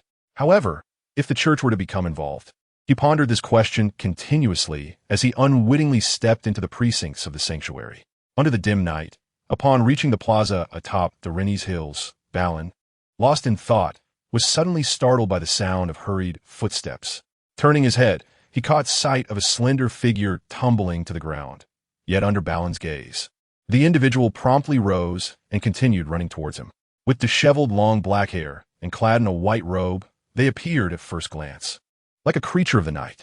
Yet as the figure drew closer, the face revealed was surprisingly familiar. It was the mute nun, whom Balin recognized at once. Her nose was slightly reddened, and her forehead bore a gruesome gash from which blood oozed, yet her expression remained affixed with a smile. Approaching, she tugged at Balin's garment with one hand while offering him a mint leaf with the other. Though she wore a smile, her eyes conveyed a hint of anxiety. As if fearing his rejection, This display momentarily left Balin in a daze, but he soon began to grasp the underlying significance. In the past, he would usually teach her to read at night, but today the conversation lingered longer than usual, far beyond the designated time, which likely left her feeling a bit anxious. Thus, he reached out to take a mint leaf, placing it in his mouth, while simultaneously tousling her hair, causing Raya's already disheveled locks to become even more chaotic. However, the little nun did not express any displeasure. Instead, her smile broadened, as if she were seeking to ingratiate herself. This expression was starkly different from her initial startled demeanor, and it made Renly feel quite uneasy. "You ought to learn to be accustomed to my absence, for you shall eventually have to navigate life on your own," he murmured, gesturing for Raya to sit on a nearby bench. He then retrieved a handkerchief and a box of reddish-brown ointment he carried with him, preparing to tend to her forehead injury. The ointment, known as Mill Fire, originated from the artisanal capital of the Free Trade City, renowned for its efficacy in cauterizing and disinfecting wounds. Given the frequent bumps and bruises encountered during training, Renly always kept this remedy on hand, and now it was fortuitously needed. Raya sat obediently, allowing Renly to apply the warm salve to her forehead, although her little head bobbed slightly from the application. Her legs remained neatly together, and her hands rested on her lower abdomen in a poised manner. This was a sitting posture Renly had taught her many times, intended to prevent her from fidgeting with others' belongings. At that moment, she appeared quite ladylike, which brought Renly a sense of satisfaction. "However, before I depart, I shall find a reliable nun to care for you. By then, you should be able to communicate simply in writing with others. No, I must ensure you are settled before the trial. Otherwise, should I perish in return, it would be disastrous. You cannot remain here, for Mage is a madman. Having won the trial, he still seeks to employ dragons for murder. He deserves the misfortune that befell him," he muttered as he continued to apply the ointment, as if imparting his final wishes. Raya gazed at him in bewilderment, unable to comprehend his words. Noticing her confusion, Renly shook his head and, having finished applying the ointment, chose not to leave but instead sat beside her, leaning back in contemplation. One of them was lost in melancholy, unwilling to speak, while the other was curious yet rendered mute, creating a moment of profound tranquility. The cathedral's architecture loomed like a slumbering beast, its tightly shut doors resembling the creature's closed eyes, motionless as if it had long since perished. Only the distant chirping of insects and the gentle sound of water cascading from the fountain statue in the central square broke the silence, subtly evoking a hypnotic sensation. It was the height of summer, the air pleasantly warm, and in the midst of his musings, Renly found himself drifting into slumber, lulled by the serene ambience. He experienced a bizarre dream in which he transformed into a formidable knight, vanquishing foes in a grand tournament.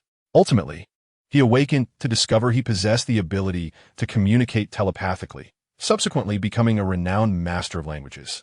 However, the dream's setting abruptly shifted. He seemed to become mute and attempted to teach, gesturing for an extended period, yet the group of uniformed primary school students remained perplexed. Frustrated, he suddenly recalled the use of his mobile phone, but as he retrieved it from his pocket, the dream dissipated instantly. As his consciousness gradually returned, the dream's remnants faded swiftly, leaving behind only a lingering echo in his heart, increasingly obscured. Upon opening his eyes, he noticed a radiant glow on the horizon, heralding the arrival of a new day. The surroundings were notably tranquil, and as Blue regained his clarity of thought, something struck him. He turned to see that Raya had not departed. Instead, she sat quietly in a chair, her hands clasped in prayer, exuding an aura of serenity. Blue had observed this habit of Raya's since their initial encounters, initially dismissing it. However, now, having awakened with newfound patience and a reluctance to ponder serious matters, he observed her more closely, leading to a startling revelation. He suddenly realized that a typical nun would pray before the statues or representations of the seven gods. Yet this girl directed her prayers toward the male statue in the center of the square. Puzzled, Blue waited until she finished her prayers and looked over with a joyful expression. He raised his hand to point at the statue, drawing a question mark in the dirt. This gesture was meant to inquire about the statue's significance. In past lessons, Blue encouraged her to articulate questions when confronted with unfamiliar subjects, allowing him to provide explanations. Now, When he applied this method to Raya, she comprehended his inquiry. She picked up a twig and crouched to seemingly write, but hesitated for an extended period, ultimately failing to inscribe a single word. She then lifted her gaze to Blue, her eyes filled with confusion and uncertainty. He understood this indicated her inability to express herself or that she lacked the vocabulary for such expression. Though disappointed, he chose not to dwell on it. Nevertheless, she persisted. Upon returning to her seat, she tugged at Blue's sleeve, gazing at him intently, mumbling for a prolonged moment before finally uttering a syllable. Raya's silence stemmed not from an inability to speak, but rather from her inability to hear.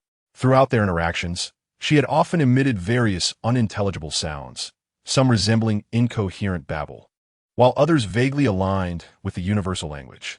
Blue speculated that she might have been imitating the movements of others' mouths as they spoke.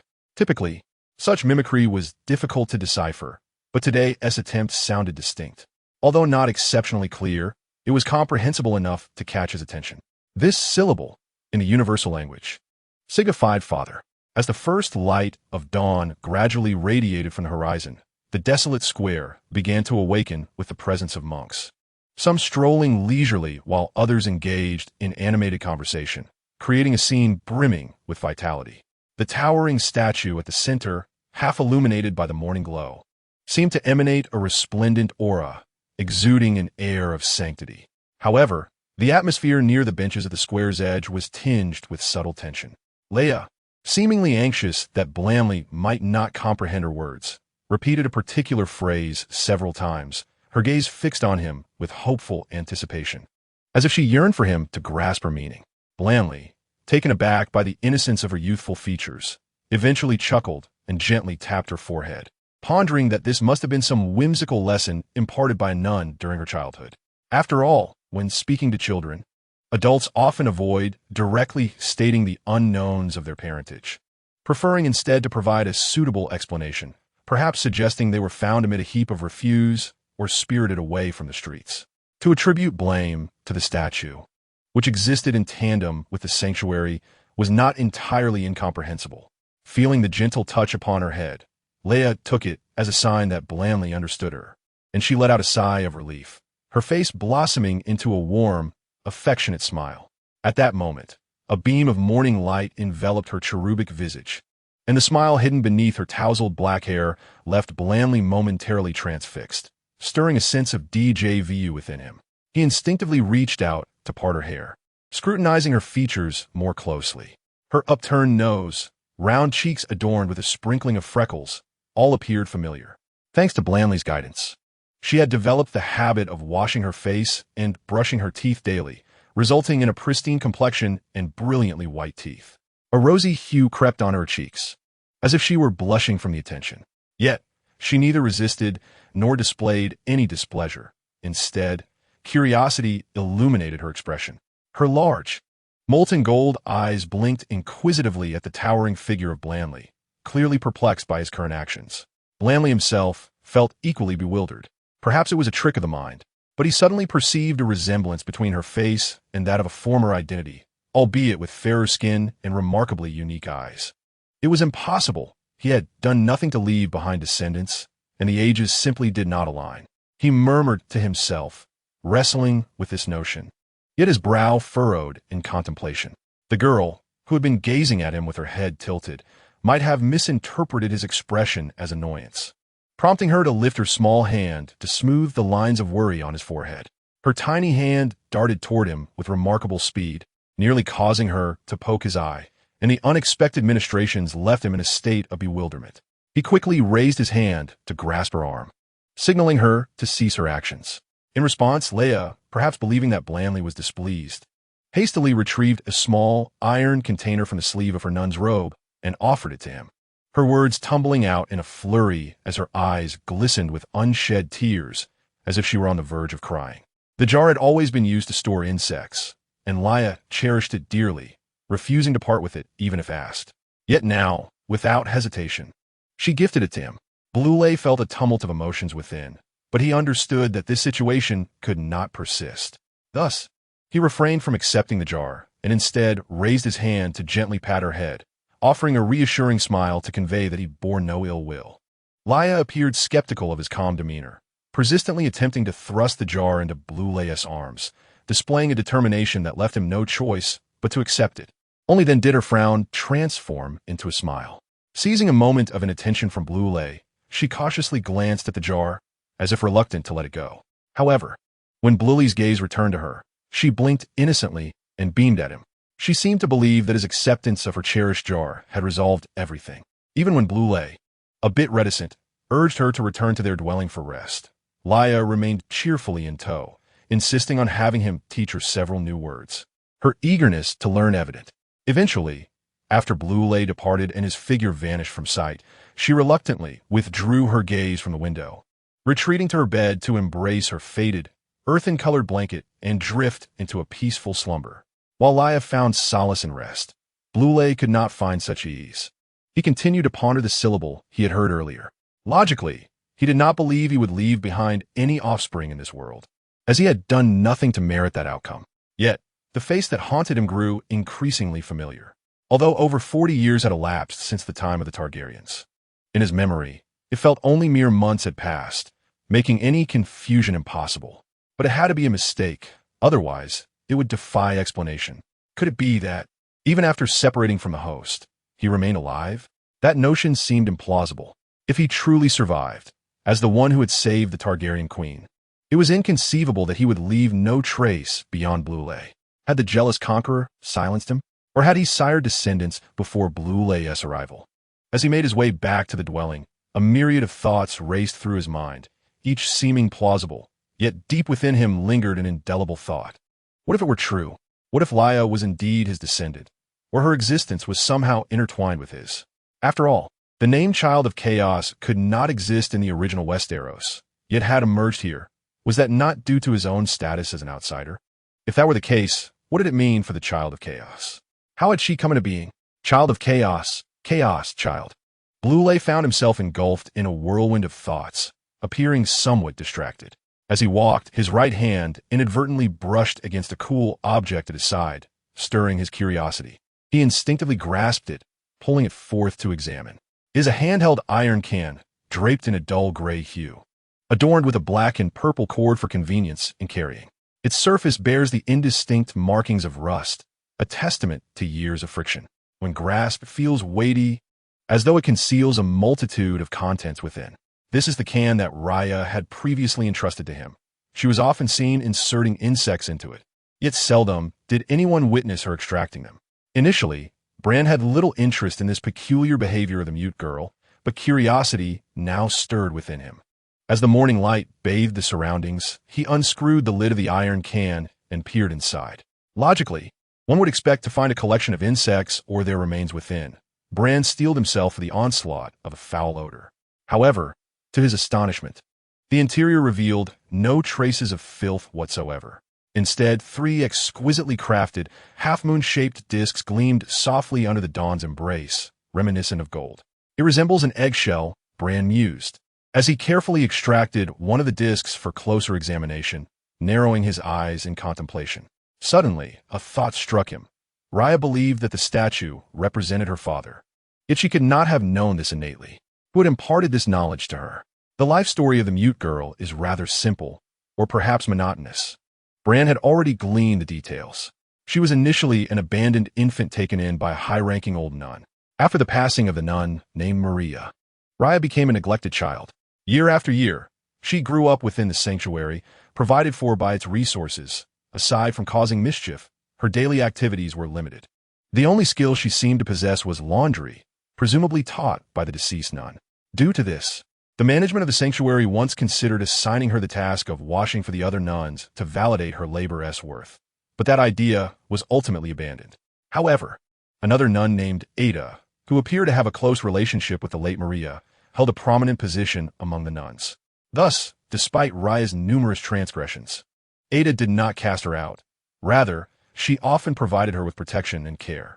The realization of the complexities surrounding Raya's origins stirred an unsettling question within Bran, preventing him from finding peace.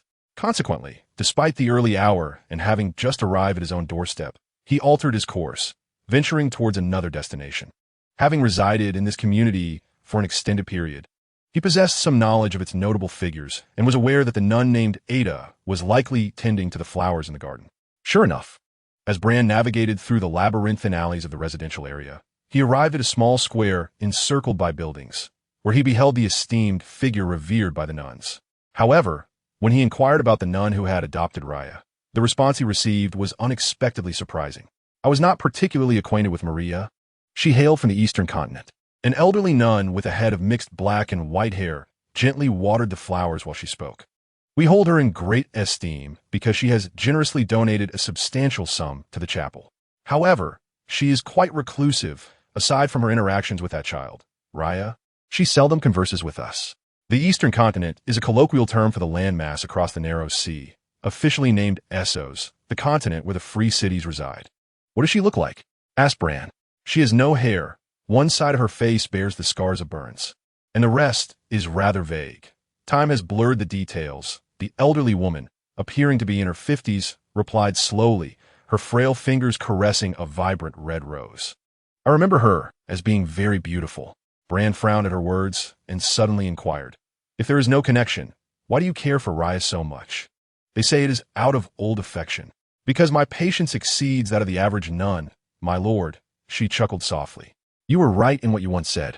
We should not overlook the pitiable souls before us. Moreover, the funds left by Sister Maria are sufficient to atone for many of Raya's sins. She straightened her back, gazing contentedly at the once chaotic flower bed, now beautifully arranged, and added, many have tried to reach out to that child, but to no avail. I am uncertain how you manage to change her, but since you have the ability to do so, I hope you will take great care of her. She is a pitiful child. When Sister Maria was alive, she could provide some care, and I have done what I could since her passing. But who will look after her when I am gone? She cannot manage alone. She continued to ramble on, and Bran listened quietly. Once her words subsided, he bowed respectfully to the elderly woman before turning to leave. After contemplating his retreating figure for a moment, she shook her head and pulled a bag of seeds from her pocket, returning to her labor. Having gleaned little information from Sister Ida, Bran found that what he did learn intensified a suspicion in his heart. Upon returning to the dwelling, he gently nudged the sleeping bald boy on the bed until the boy stirred awake, mumbling in confusion. It was still early, and apart from the chirping of birds, the surroundings were silent, leaving the boy bewildered as he rubbed his eyes and groggily responded to a question Bran had previously posed. I told you, I don't know what happened to my grandmother. My father might not even be aware. How could I? Think carefully, Bran urged, squatting beside the bed with a serious demeanor. Thinking carefully still yields no answers, the boy replied defiantly. However, after squinting for a moment, he reluctantly pouted and, after a long moment of contemplation, finally managed to articulate. It seems my grandmother had a fierce quarrel with my grandfather before she disappeared. It seemed quite intense, and then she left and never returned. And then? Bran prompted. Then I don't know, the boy replied. Perhaps she went back to Dragonstone? Whenever a quarrel erupts within my family, one party inevitably retreats to Dragonstone, and I presume my grandmother is no exception. Perhaps she has since ventured to the eastern continent. It appears she frequents that realm. As my father asserts, she has a perennial fascination with it. Are there any other peculiarities? A strange boy, deep in thought for an extended period, finally spoke. She possesses a dragon egg that cannot be hatched. Does that qualify as odd? Golden, perhaps? I cannot say for certain. As he spoke, the boy suddenly had a flash of inspiration, recalling some unusual tidings, though he hesitated, aware that divulging such matters might border on defaming his ancestors. However, upon observing the serious demeanor of Ser Balon, he decided to share. In my childhood, I heard my grandfather mention that my grandmother might be mad, spending her days obsessively studying incantations that were of no practical use. My father does not share this sentiment. Yet he remarked that my grandmother often indulges in fanciful notions, such as her belief that worldly power holds little significance, and that the pursuit of magic is the true path, for magic has the power to transform one into anyone. She would frequently assert that her egg was not a lifeless one, but rather a vessel brimming with life, harboring a formidable dragon. Did that egg ever hatch? I am uncertain. My grandmother took it away. It likely did not hatch, as such matters cannot remain concealed, yet I have not heard of a dragon emerging anywhere. Ser Balon nodded, noticing that the boy had exhausted his thoughts, and gently tapped his forehead, urging him to rest. Oddly, the boy, named Igo, found himself wide awake. Observing the knight's distracted demeanor, he curiously inquired, "Why does the Lord inquire about such matters? Does your family have an elder acquainted with my grandmother?" "More or less," Ser Balon replied, rising to approach his bed, while stating, "Sleep a little longer. Once you awaken, accompany me to the cemetery at the September." "The cemetery?" The boy was momentarily taken aback. "What purpose do we have there?" "To pay respects to a departed friend. In King's Landing, several cemeteries are scattered throughout, and atop the Renly's hills lies a plot specifically designated for the interment of clergy situated at the far end of the residential area, not far from their abode." The boy instinctively felt a sense of reverence towards the cemetery and its deceased, influenced by various legends and ghost stories, and even displayed reluctance when summoned. However, upon entering, his expression shifted to one of solemnity. Perhaps swayed by the atmosphere or realizing there was little to fear, he regained his composure. The cemetery upon the hills is enclosed by a wooden fence, with gravestones standing in orderly rows, most crafted from granite, adorned with the emblem of the seven-pointed star atop. Their muted, unadorned appearance, upon first glance, renders them seemingly identical. Yet, upon closer inspection, one can discern the distinct names etched upon the gravestones, though they appear quite faint. This appears to be a custom of the Seven Gods Church, most notably exemplified by the archbishops throughout the ages, who relinquish their names upon assuming the title of archbishop, for they become the living embodiments of the divine. Fortunately, these departed souls have not entirely forsaken their names to become servants of the gods, allowing Lannery to locate the tombstone of Sister Mariah. It was merely one among many tombstones, unremarkable and devoid of any distinguishing features, frequently visited by nuns for maintenance. It was also free of dust or cobwebs. The only notable aspect was an ancient oak tree that stood beside the gravestone. Its branches were thick with foliage, and several dark crows perched within, remaining unfazed by the presence of visitors below. Instead, they cawed audibly, contributing to the disruption of the cemetery's tranquil ambience. However, their raucousness was short-lived, as the two individuals below did not even glance in their direction, which seemed to diminish the crows' interest.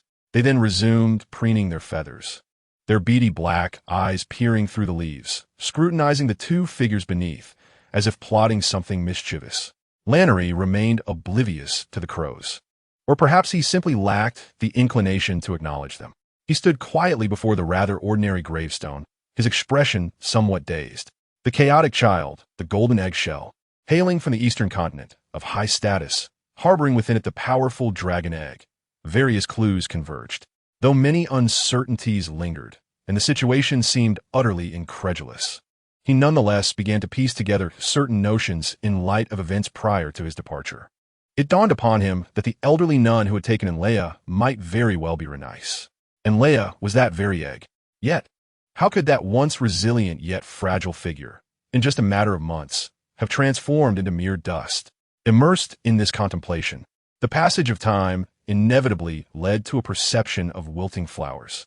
Yet upon returning to this place, it was striking to realize that only a brief span had elapsed, and the cherished ones were now irrevocably lost to the realm beyond. Lannery found his mind blank. He believed he might ponder many thoughts, but in truth, he was devoid of any particular reflection. He stood silently before the gravestone for a considerable while, oblivious to the past and indifferent to the future, with only the gravestone, the oak tree beside it, and the serene atmosphere enveloping his entire cognition. Eventually, he placed a bouquet of white roses before the gravestone, gently patted the boy on the forehead, urging him to pay his respects before turning to leave. Was that it? The boy trailing behind was perplexed by the abruptness of it all. What else did you expect? Do you wish to linger here? I assumed the gentleman would be more loquacious. I've witnessed many people speak at length when honoring the deceased. What is there to say to a stone? Even if spoken to, it cannot hear. As he spoke, the footsteps of Balon suddenly paused, and under the boy's curious gaze, he turned back and walked toward the gravestone. After a brief moment of silence, he began to sing a song titled The Beautiful Maiden of Summer. This melody, a well-known folk tune throughout the realm of Westeros, was cheerful and straightforward, with lyrics depicting a maiden who was both pure and beautiful. Yet, as the song echoed through the graveyard, it cast a veil of sorrow over this beauty. The boy, with a bald head, listened attentively until the last note faded away, before curiously remarking, "I never knew that a lord could sing." Balon glanced at him, but offered no response. The news of King Aenys' grave illness did not remain concealed from the Seven Kingdoms for long, as he soon succumbed entirely to his affliction. Seemingly prepared for this eventuality, Aenys' brother, Maegor Targaryen, unexpectedly returned from his exile in the Free Cities. Seizing the opportunity while his nephew Aegon was besieged by the Faith's armed forces in the Riverlands, he proclaimed himself king on Dragonstone, taking the title of Maegor I. He became the third king to ascend the Iron Throne, albeit through dubious means. Numerous ravens spread from Dragonstone, heralding the news of the new king's coronation across the Seven Kingdoms, inciting great ire within the faith. This was not only due to Maegor's defiance of previous punishments by returning from exile, but also because he blatantly disregarded the long-standing line of succession, usurping the throne from his nephew. Coupled with his notorious past, members of the faith were filled with righteous indignation, eager to confront this king, whom they deemed more monstrous than Aenys himself. Amidst this charged atmosphere, the loyal Kingsguard secretly reached out to Balon, clearly stirred by the unfolding events. After extensive discussions, the two parties forged an alliance. Soon after, events transpired as Balon had anticipated, or rather, as history had dictated. On a gloomy morning, a resounding dragon roar erupted from beyond the coastline, growing ever louder. When Maegor I, riding the formidable dragon known as Balerion the Black Dread, descended upon the heights of King's Landing, thousands of loyalists hidden within the city rallied to his call. The faith took this matter very seriously, yet they refrained from direct confrontation, instead issuing a challenge to any who opposed Maegor's rule. The king's intentions were easily deduced, but the faith remained confident. Indeed, aside from the dragons, the Targaryen family had little regard from the faith. Thus, the commander of the Sons of the Warrior, Nestor Blackwood, prepared to accept the challenge. However, he had indulged a bit too much the previous night, and upon awakening, he remained somewhat disoriented. By the time he sought to answer the challenge, someone else had already stepped forward. The challenger was none other than the former king Aenys' Kingsguard, Ser Ramon Targaryen, who publicly opposed Maegor's ascension to the throne. He argued that Maegor's actions of bigamy and bypassing his nephew Aegon were unlawful, thus proposing a more sacred trial of the seven. Forced to acquiesce to the challenge, Maegor found himself in an uncomfortable position, while Raymond Targaryen called upon numerous righteous individuals to join his ranks. In the midst of a public gathering, a warrior's son answered his call, a young man by the name of Lemon. It was the year 41 of the conquest, nearly 3 months since Baelor had entered this historical narrative. Who granted you the authority to make such decisions without consent? In the hall of the Holy Council, a group of individuals sat on either side of the conference table, fixated on the golden-haired knight at the entrance. Each face bore a look of discontent, and the atmosphere was palpably tense. This scene felt eerily familiar, yet was far more grave than the trivial gossip of the past. Raymond initiated the trial of the seven in the afternoon, affording him an entire evening to gather his forces. The martial judgment would commence the following day. Thus, Baelor found himself facing a formidable challenge. The inquiry was led by the warrior's son, Captain Nisida Beck, who was already irked by a previous incident involving his inebriation. The audacity of a knight to meddle in the Targaryen familial strife without permission only fueled his anger. They were not merely opposing a branch of House Targaryen, but the entire lineage itself. The gods above deem incestuous families as abominations, and we have never been permitted to ally ourselves with such monsters, replied a bald monk with an impassive expression. Baelor contemplated suggesting this matter to the High Septon who had crowned the conqueror, yet engaging in such a counter-argument would only serve to provoke further indignation. He thus chose to respond in kind to the monk's remarks. Yet the gods demand that we uphold justice. He had anticipated this conversation before his summons, allowing his words to flow freely. Maegor's claim to the throne was inferior to that of his nephew Aegon, and his hasty coronation was a blatant violation of protocol. Moreover, the rumor that his mother, Visenya, had poisoned the late King Aenys with unscrupulous methods was spreading within the city, a claim lacking evidence, yet sufficient to warrant a charge.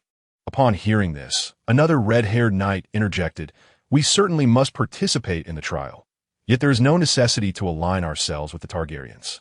To stand with one monster against another, regardless of the outcome, it contradicts our desired resolution, Yet you recklessly inserted yourself into the fray. Indeed, we may pursue a second round following this trial, another knight added. A second trial between the church and the Targaryens. Does this imply that you question the outcomes decreed by the gods? Blue began. It is well known that the martial trial is the result determined by the gods. And the trial of the seven sons is even more sacred. The reason the Iron Guard challenges is due to issues of bigamy and succession. If Maegade emerges victorious, should we then acknowledge the legitimacy of both the bigamy and Maegade's claim to succession? Before anyone among them could respond, Blue continued. Or shall we concede that the doctrines we have espoused for millennia are merely verbal proclamations, ultimately contingent upon their alignment with the interests of the church? This statement was rather candid, prompting an instinctive rebuttal from the balding monk present.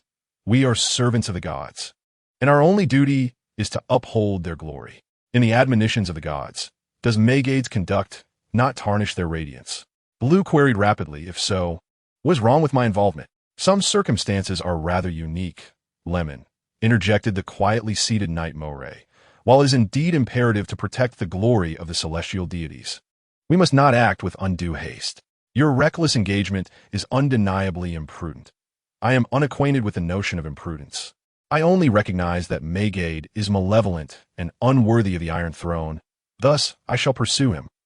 Blue's voice rang with righteous conviction, presenting himself as a true champion of justice or an oblivious hothead. Knight Moray, visibly irritated, responded, How can you ensure you can withstand Maegade? If the gods truly uphold justice, then I shall undoubtedly prevail. Blue replied without hesitation, Victory is the sole province of the just. The gods may not direct their gaze upon you, and you could very well perish on the spot. Then let me die in the trial. A true knight should not fear life or death, but instead uphold the convictions he must maintain, and that is clearly not about compromising. With that, he did not wait for further comments from the table, but declared, Gentlemen, if you believe my actions will bring trouble to the church, I shall partake in the trial under the name of Lemon, the illegitimate son of House Oscaray, rather than as the son of the warrior. He bowed slightly and then resolutely turned to depart, leaving the church's high-ranking officials exchanging glances. Ultimately, the red-haired knight exclaimed in anger, Look at him! This fellow is so oblivious to the larger picture and exhibits not a shred of shame. I propose we expel him from the Sons of the Warrior to prevent his dragging us down. Murmurs of discontent could be heard behind him, while at the entrance, a guard knight regarded Blue with a complex expression, admiration, astonishment, and ire, reflecting the sentiments of many towards the golden-haired knight. Blue paid no heed to this, maintaining an expressionless facade as he walked away, though internally he was deeply contemplating. Ultimately, it seemed improbable that the church would permit the trial to unfold, or rather, that they would allow it to exceed their control. The reasons are quite straightforward. For countless years, the trial by combat has fundamentally represented the judgment of the deities. A judgment that can even disregard secular laws. Might makes right. Many nefarious individuals have exploited this to absolve themselves of guilt with consistent success. The trial of the seven is considered even more sacred than a mere trial by combat. Thus, as Lannister articulated within the confines of his chamber, should the church permit this trial to unfold, they would be confronted with the dilemma of either accepting or denying the outcome. The most probable scenario is that the church will intervene or be compelled to intervene. They cannot allow Maegor to triumph in such a public spectacle. Lannister does not foresee any surprises in this regard. From the moment he tainted the commander of the Sons of the Warrior's drink, he has been contemplating this very matter. Furthermore, he harbors no genuine concern about being excommunicated from the church, nor is he anxious about dismissal prior to this trial. He has publicly declared his participation in the trial under the banner of the Sons of the Warrior, even before his enemies, making his involvement irrevocable. Consequently, any attempt to expel him at this juncture would be futile and would invite criticism instead. At this moment, being summoned is merely a reflection of the church's frustration at the Imperial Guard's preemptive actions, frustration at Lannister's disregard for the broader implications, and indignation at being manipulated. Understanding this, Lannister sees no need for excessive politeness. Any softness in his demeanor would undoubtedly invite a barrage of inquiries and reprimands. It is far preferable to adopt a firmer stance and indulge in verbal sparring. After all, post-trial, he would no longer require the identity of the son of the warrior. Nevertheless, This course of action carries its own risks. While the plan has been meticulously crafted, there exists a significant possibility that the church may act unpredictably until events transpire. No one can guarantee the exact trajectory of developments. A single misstep could lead to total failure, a prospect Lannister is mentally prepared for. Should the church indeed opt out of this trial, it could directly result in his excommunication. This raises the question, is the name of the son of the warrior synonymous with the identity itself? If others perceive him as the son of the warrior, does that mean he participated in the trial under that title? Or, indeed, did he initially request participation under the guise of the son of the warrior? Many spectators were aware of this, and such news would spread rapidly. If he were to withdraw midway, would that still meet the requirements? If it does, that would be fortunate. However, if he faces misfortune, he could still glean insights into the rules of the task. Ideally, he would prefer to avoid failure altogether, particularly after investing so much time in preparing for this endeavor. Merely understanding the rules would render his efforts rather unworthy. Yet, all of this hinges on achieving victory, a guarantee Lannister cannot provide. Initially, his intention was to continually hone his skills and then devise a combat strategy based on the ultimate level he could attain. Regrettably, plans often falter in the face of unforeseen changes. It is evident that he cannot compare his knightly skills to those of seasoned veterans. Now, he can rely solely on his lance and a few unrelated items. As he contemplated this, he stepped into the residential area when suddenly, a slender white figure darted from the shadows of a corner. Blue felt a pang of irritation upon witnessing this. Since he had last stood her up, had become particularly clingy. Whenever Blue was even slightly late, she would grow anxious and would often come to seek him out at his dwelling. Perhaps in her mind, the concept of tardiness did not exist, only the binary of presence and absence. Blue found himself in a complex emotional state regarding the matter of his fatherhood. He felt an awkwardness in her presence, not truly believing himself to be her father in the conventional sense, given her seemingly miraculous origins. Yet, he sensed a subtle shift in her significance to him, as she transformed from a mere complex target into something more profound. This transformation, however, did not impede his daily instruction. Despite the stark differences in his mindset compared to the past, his outward demeanor remained largely the same, albeit tinged with a hint of melancholy and wistfulness. The past few days had been exceedingly busy for him, leaving little room for anything else. He had provided numerous reminders, but it was clear that she had either not absorbed them or failed to comprehend them. This left Blue feeling somewhat helpless. Faced with the girl's woeful expression, he found no room for anger, opting instead for consolation. Has gone to pick mint, he inscribed on the ground in a message she could understand, simultaneously producing a few mint leaves he always carried with him, grateful for this newfound habit. Unfortunately, she did not accept them, but merely squatted beside him, gazing at him with a hint of sorrow. Observing this, Blue wrote again is training. Since the girl had previously visited the training grounds, she understood the term. Yet, even after this explanation, she remained unresponsive. As Blue contemplated crafting a third message, a delicate hand reached out, momentarily halting his actions. He glanced at her slender arm, marred with bites and scratches, and a crumpled mass of dead insects in her palm. After a brief moment of hesitation, he accepted this peculiar gift. The girl then wiped her teary eyes and affectionately nudged his arm with her forehead. Gazing at her smiling face, Blue felt momentarily disoriented. For reasons unknown, he was struck with an impulse to abandon his long-planned judgment qualification and whisk her away to a tranquil place to focus on her education. However, he quickly suppressed this sudden urge deep within. After all, he had invested so much effort into this intricate scheme, with no other significant obstacles remaining. It would be unthinkable to abandon it at this final juncture. He lingered for a moment in place, painstakingly teaching the other party a few comprehensible new words. He then inscribed a good night on the ground, to which the girl reluctantly nodded in response, before being escorted back to her residence by the golden-haired knight.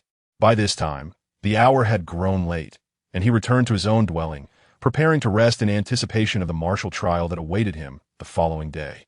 However, upon entering his room, he discovered that the bald-headed Igo had not yet succumbed to slumber. Instead, he sat on a small stool, lost in a morose reverie.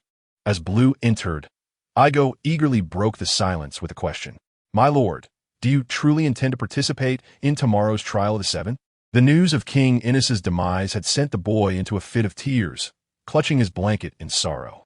Yet, astonishingly by the next day, he had regained his usual composure, though he had since developed a habit of daydreaming, his small face often shadowed by sadness. Indeed, Blue affirmed with a nod. Aside from yourself and Sir Raymond, who else shall partake? Igo inquired, his expression fraught with concern. It is difficult to say at this moment, Blue replied, loosening his cloak and tossing it onto the wooden bed. However, I suspect the church will likely choose to align with us. Is it because you persuaded them? That has little to do with me. It is entirely the church's decision. Blue observed Igo's gloomy visage and let out a sigh, deciding to shift the topic. Which members of House Targaryen are in favor of Maegor? In favor of Maegor? The boy was taken aback, then replied without much thought, aside from his mother. Who would support him? Then, on Maegor's side, aside from him, there is only Visenya, correct? The old woman hasn't ridden a dragon in many years. She is far too aged, the boy remarked, displaying an unmistakable hostility when mentioning Visenya. So only Maegor is capable of riding a dragon? Yes, the boy confirmed before asking. Are you concerned that tomorrow's trial may be a ruse? I do not believe that will occur. If he intended to use a dragon, he would not have issued a challenge. Blue nodded, though his thoughts lingered on what would transpire after the trial. His inquiry stemmed from the historical context, where victory had belonged to Maegor, who, upon triumph, refused to relent. After sustaining severe injuries and falling into a coma for nearly a month, he disregarded the aftermath of the trial and directly rode his dragon to incinerate the entire Hall of Whispers, along with the 700 sons of warriors who were engaged in prayer at that moment. Such actions had led to an explosive conflict between the two factions, plunging Westeros into turmoil, which persisted until the reign of Jaehaerys, the era of the young boy's future rule. The reason for Blue's inquiry was rooted in the fear that, should they fail, history might repeat itself. However, he also pondered whether, in the event of victory, the adversary might become desperate and reckless. Yet, from what he gathered, Maegor was the only one capable of riding a dragon. Thus, if they could eliminate the opponent during the trial, it was unlikely that such a scenario would arise. The boy, Igo, found himself perplexed by the thoughts of the blonde knight before him. Observing the knight, lost in contemplation, he hesitated briefly before finally giving in to the urge to inquire. May I ask why you're involved in this trial, sir? It has little to do with you. For the sake of justice, was the casual reply from Ser Balon. This retort might suffice to placate the unacquainted, but Igo, possessing a deeper understanding of the knight, remained skeptical.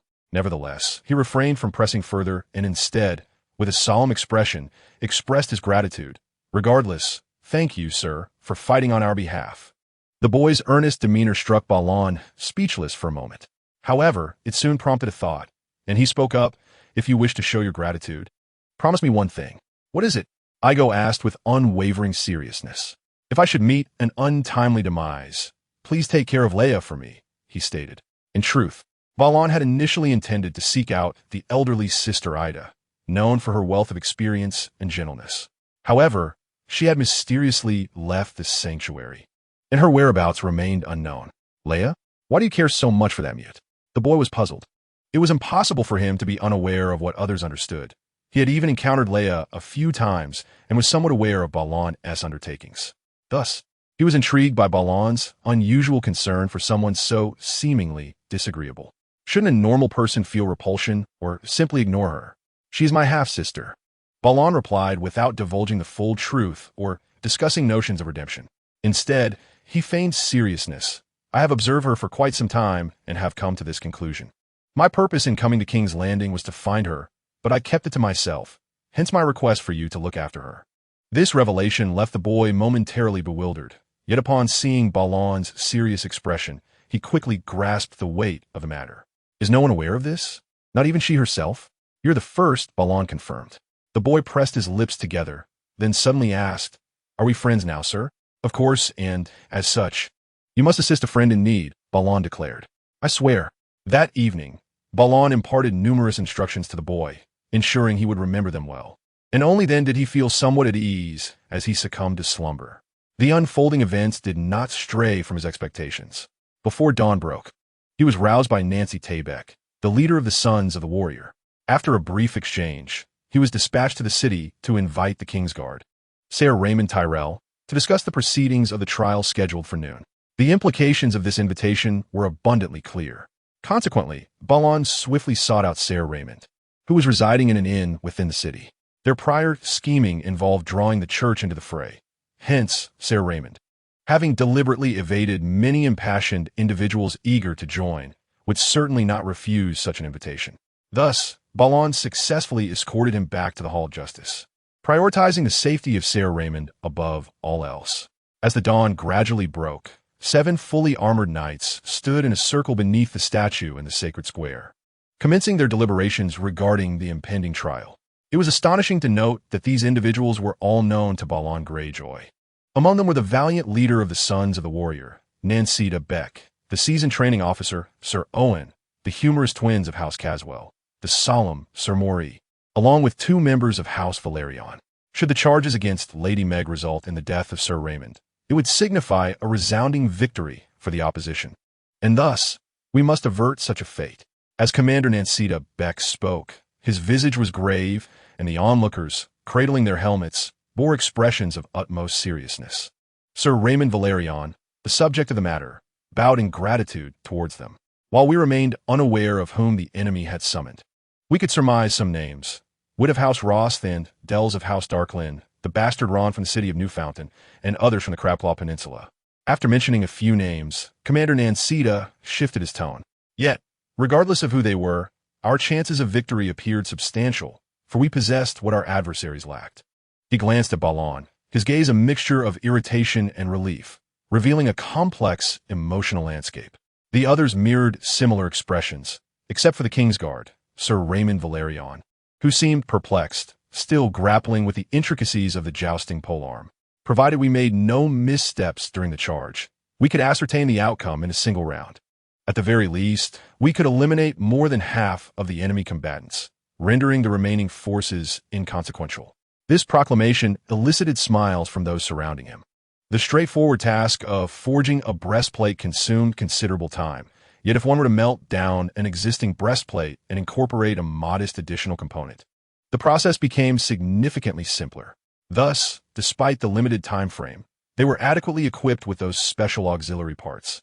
To capitalize on this advantage, we must ensure our weapons can more readily strike our foes. Therefore, I propose wielding a 12-foot-long tournament lance, rather than an 8-foot iron-tipped spear. The tournament lance is too fragile, prone to breakage, and inadequate for piercing armor, as long as we can ensure that all enemies are unseated from their mounts. Victory shall undoubtedly be ours. As their discourse continued, more Sons of the Warrior began to gather around, though they refrained from intruding, observing from a distance. They were all cognizant of the significance of the 7 trials taking place that day and understood the implications of success or failure for these 7 knights. Oblivious to the onlookers, the 7 knights remained engrossed in their discussions about the battle that would soon unfold, until a high-ranking bishop from the Church of Thought approached to bestow blessings upon them and personally led the way down towards the hills. A multitude of spectators gathered by the roadside, and while Lannister anticipated a chorus of scornful remarks directed at him, he was instead met with resounding cheers and encouragement. A burly man with a rugged visage called out to him from the crowd, while a young girl, her head wrapped in a scarf, showered him with flowers as he passed. Many voices among the throng were chanting his remarkably simple name. It was uncertain how the events of the night had evolved, but it was clear that the sentiments of the populace in King's Landing diverged sharply from those of the church. "Dismount, and you shall surely perish," a low voice cautioned him.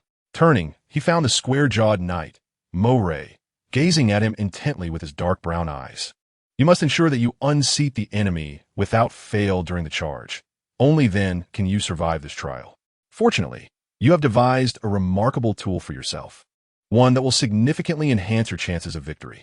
Before Lannister could respond, another voice interjected with a hint of mirth. "Come now, good sir. Do not underestimate our Lemon Knight." It was the training officer, Knight Owen. His physical prowess is formidable, his recovery exceptional, and his stamina surpasses that of any among us. Do not take him lightly. Moreover, our Lemon Knight has quite a penchant for drink. One of the twins chimed in. If the trial were to be conducted in such a manner, the enemy would surely be left without a stitch to their name. Silence. Amon, at such a critical juncture, you still dare to jest? The other twin admonished.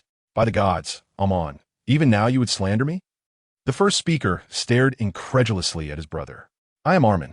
The two brown-haired twins engaged in their playful banter, and the atmosphere gradually lightened, even eliciting a faint smile from the pensive Captain Nancy, though Moray remained serious beside her. "I do not acknowledge that the enemy will grant you time to recover at the onset of battle," he continued to advise Lannister. "Thus, the words of your companions are inconsequential. Lemon, you must remember this. Do not dismount. Even if you manage to vanquish the foes you charge at, refrain from dismounting. To maneuver against the enemy with spear or sword will prove exceedingly arduous." His tone was stern, yet Lannister could discern the underlying concern in his words, and he nodded earnestly in response. "Thank you, Sir Moray." His gratitude was sincere. Rising from a humble peasant to a knight, and then to the son of a warrior in this era, was undoubtedly due to the actions of Sir Laren before his passing. Yet without the diligent care of the man before him, such progress would have been implausible. These seemingly minor acts of assistance, which Moray never boasted of, were nonetheless vital, and Lannister had always kept them in mind.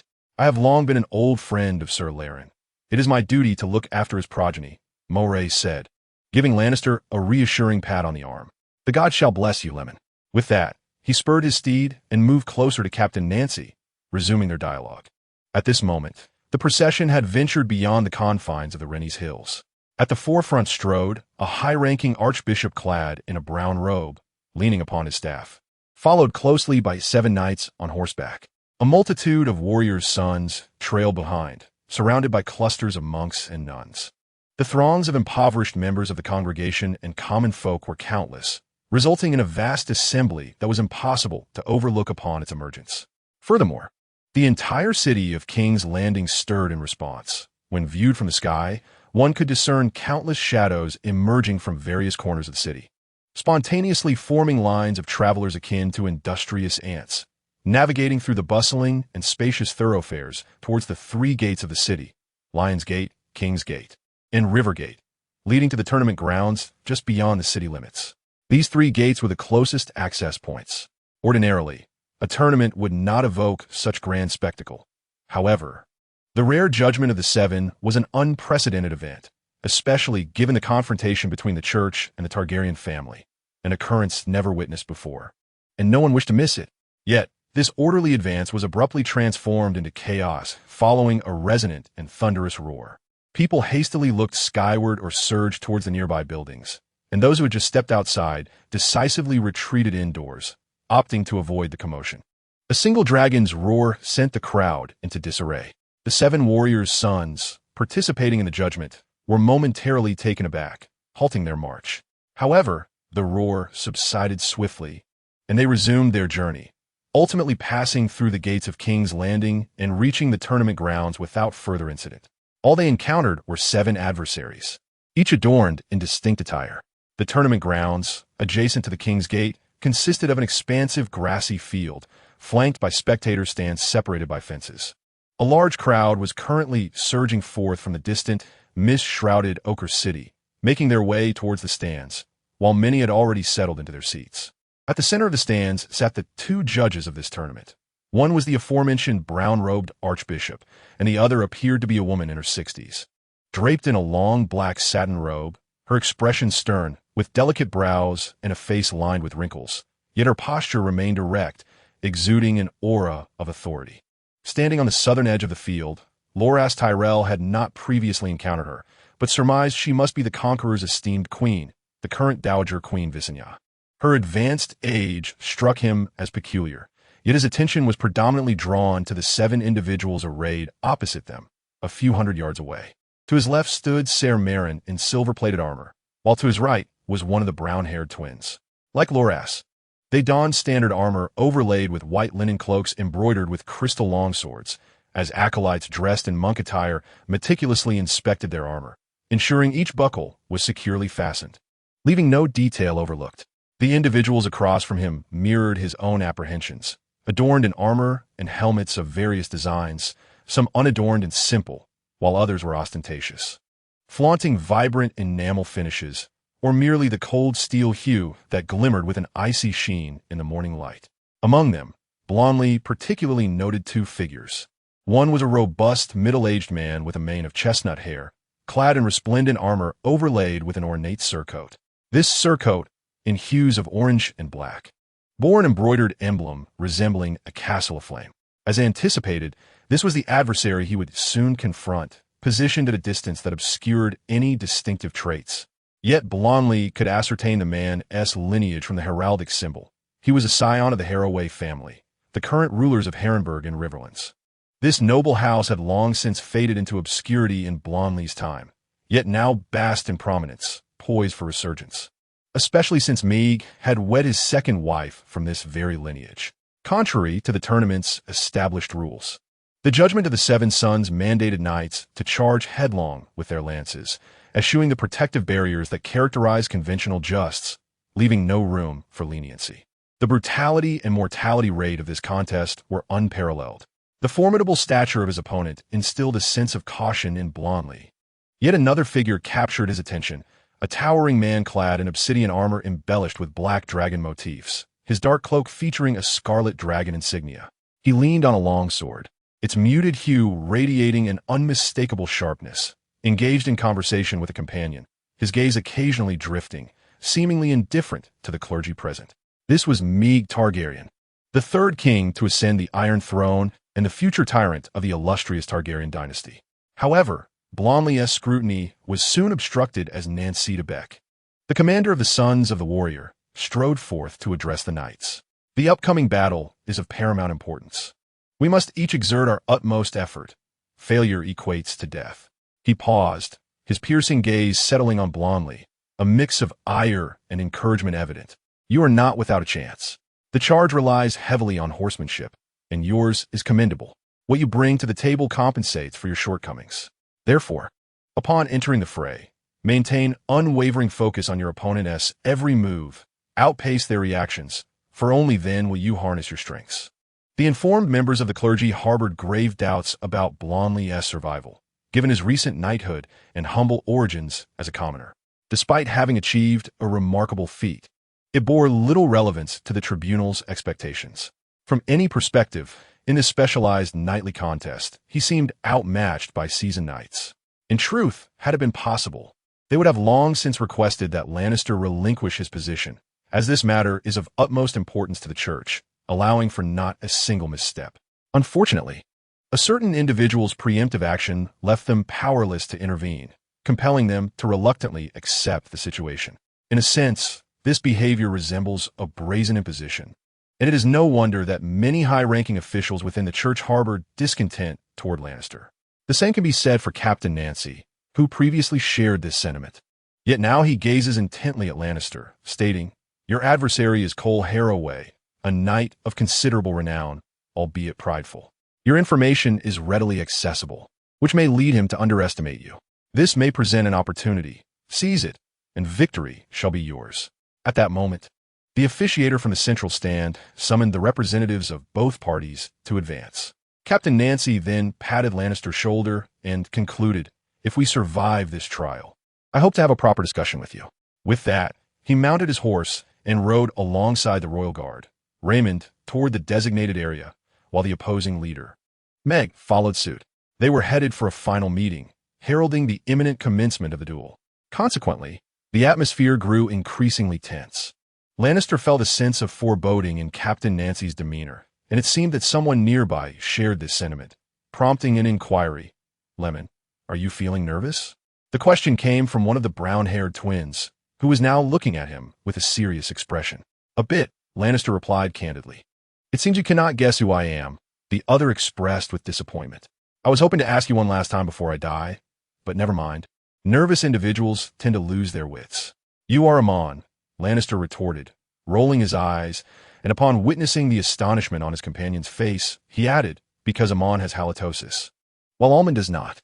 This statement left the other momentarily speechless, even causing him to lower his head and doubtfully cover his mouth to sniff. A look of apprehension eliciting quiet laughter from those around them, easing the previously heavy atmosphere, though it could not entirely dispel the weight of their circumstances. At this juncture, not just the audience on either side, but the open spaces to the north and south of the arena were densely populated, with throngs of people appearing to number in the thousands. Despite the silence maintained by the crowd, The myriad of murmurs coalesced into a cacophony.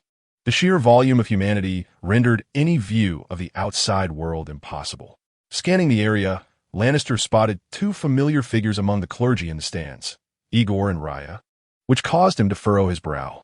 However, with the duel about to commence, he had little inclination to ponder the presence of these two individuals, who had evidently disregarded the directive to remain within the city. Upon Captain Nancy and the Royal Guard's return, the assembled crowd swiftly mounted their horses, and their attendants hurriedly provided shields and lances. Although Lannister did not have an attendant of his own, a fellow monk came forth to assist him, and the black warhorse beneath him was already adorned with barding, a breastplate, and a chainmail rug. Thus, outwardly, he appeared as formidable as the others in his row, seated upon his steed with an imposing presence. "Let us remember the plan we agreed upon," he instructed. After offering a final admonition, Nancy Tabek, the commander and son of a warrior, donned his iron helmet, firmly grasped the 12-foot training lance, and mounted his steed. His back slightly arched as he fixed his gaze upon the opposing side. The others mirrored his stance, including the enemy.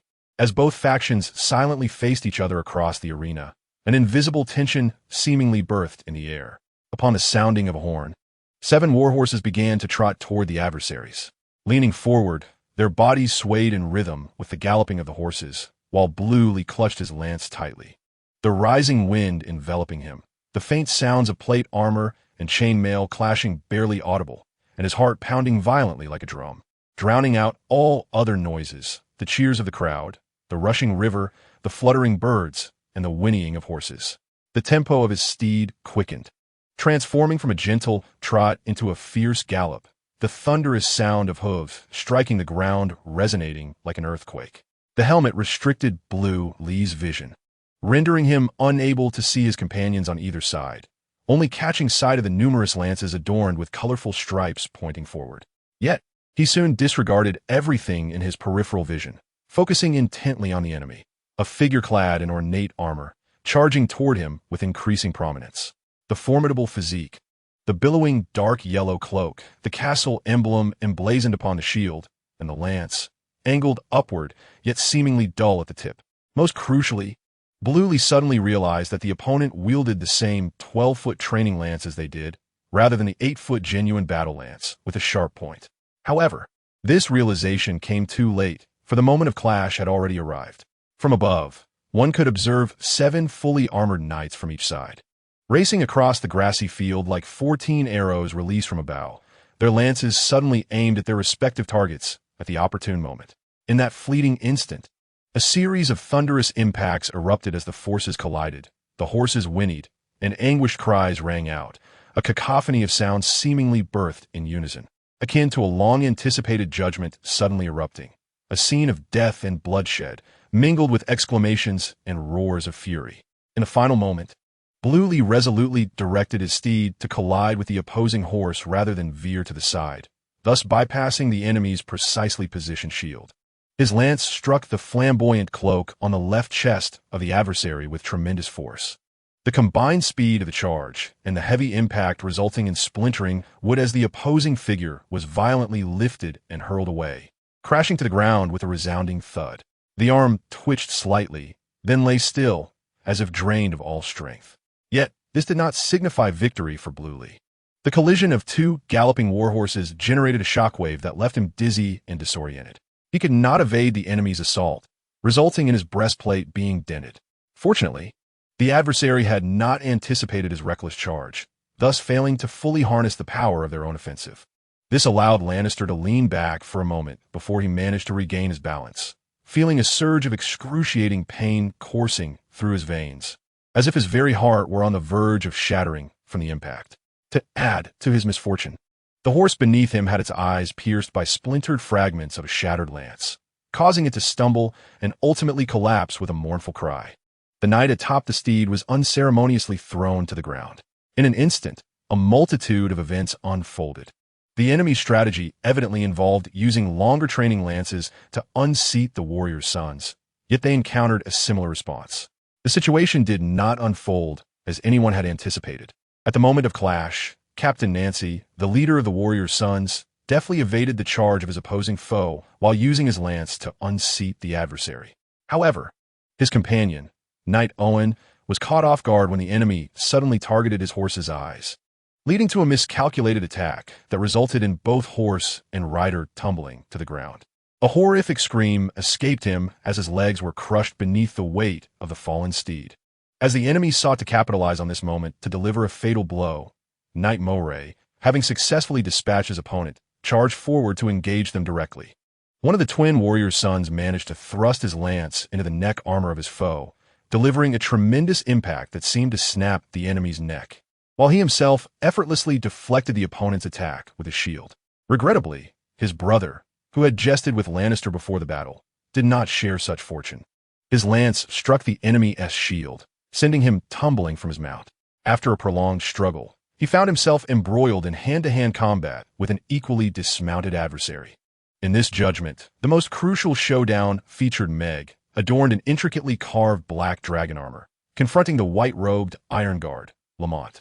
Although Baelish possessed remarkable skills, Meg, having been trained from a young age, coupled with a unique lineage, exhibited even more astounding strength and technique. Consequently, Lamont's lance not only failed to strike its target, but also resulted in his own downfall, leaving him gasping on the ground, as if several ribs had been fractured.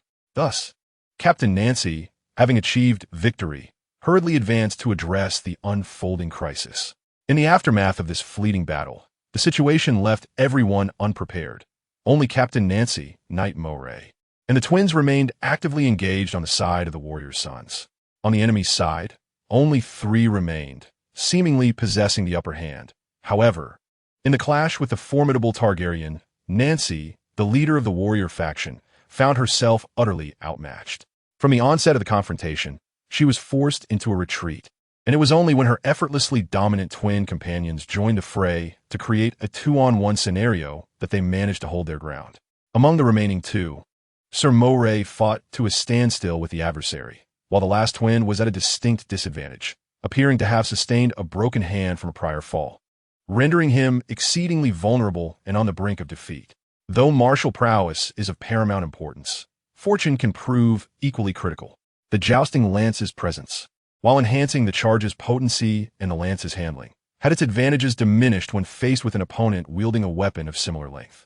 It remained uncertain whether it was sheer luck that afforded the enemy an advantage or if whispers of their strategy had escaped into the air. Beneath the radiant sun, the expansive meadow was thronged with spectators, each ardently watching the unfolding duel, often erupting into gasps of astonishment. Among the throng, a bald young man strained to restrain a frail figure from leaving her seat, aided by several nuns beside him, creating quite a ruckus, yet drawing no attention from those observing the trial. The clashing of steel echoed across the field as the 3 battles erupted with vigor, while the injured Sir Owen cast aside his helmet, revealing a mop of sticky golden hair. He struggled to crawl to the side of the gasping key figure, the royal guard, shielding him from the fray, casting a glance toward the fallen comrade who, though seemingly alive, remained incapacitated, a glimmer of hope quickly transforming into despair. Despite the diminished advantage of the jousting lance, the newly minted knight named Lemon managed to unexpectedly subdue his opponent. Yet, the golden-haired figure who had fallen appeared unable to rise. Lying on the ground, his chest heaved as he made no further movements, as if several ribs had been fractured, which weighed heavily on Sir Owen's heart. His gaze involuntarily drifted toward the struggling brown-haired twin who was now at a disadvantage.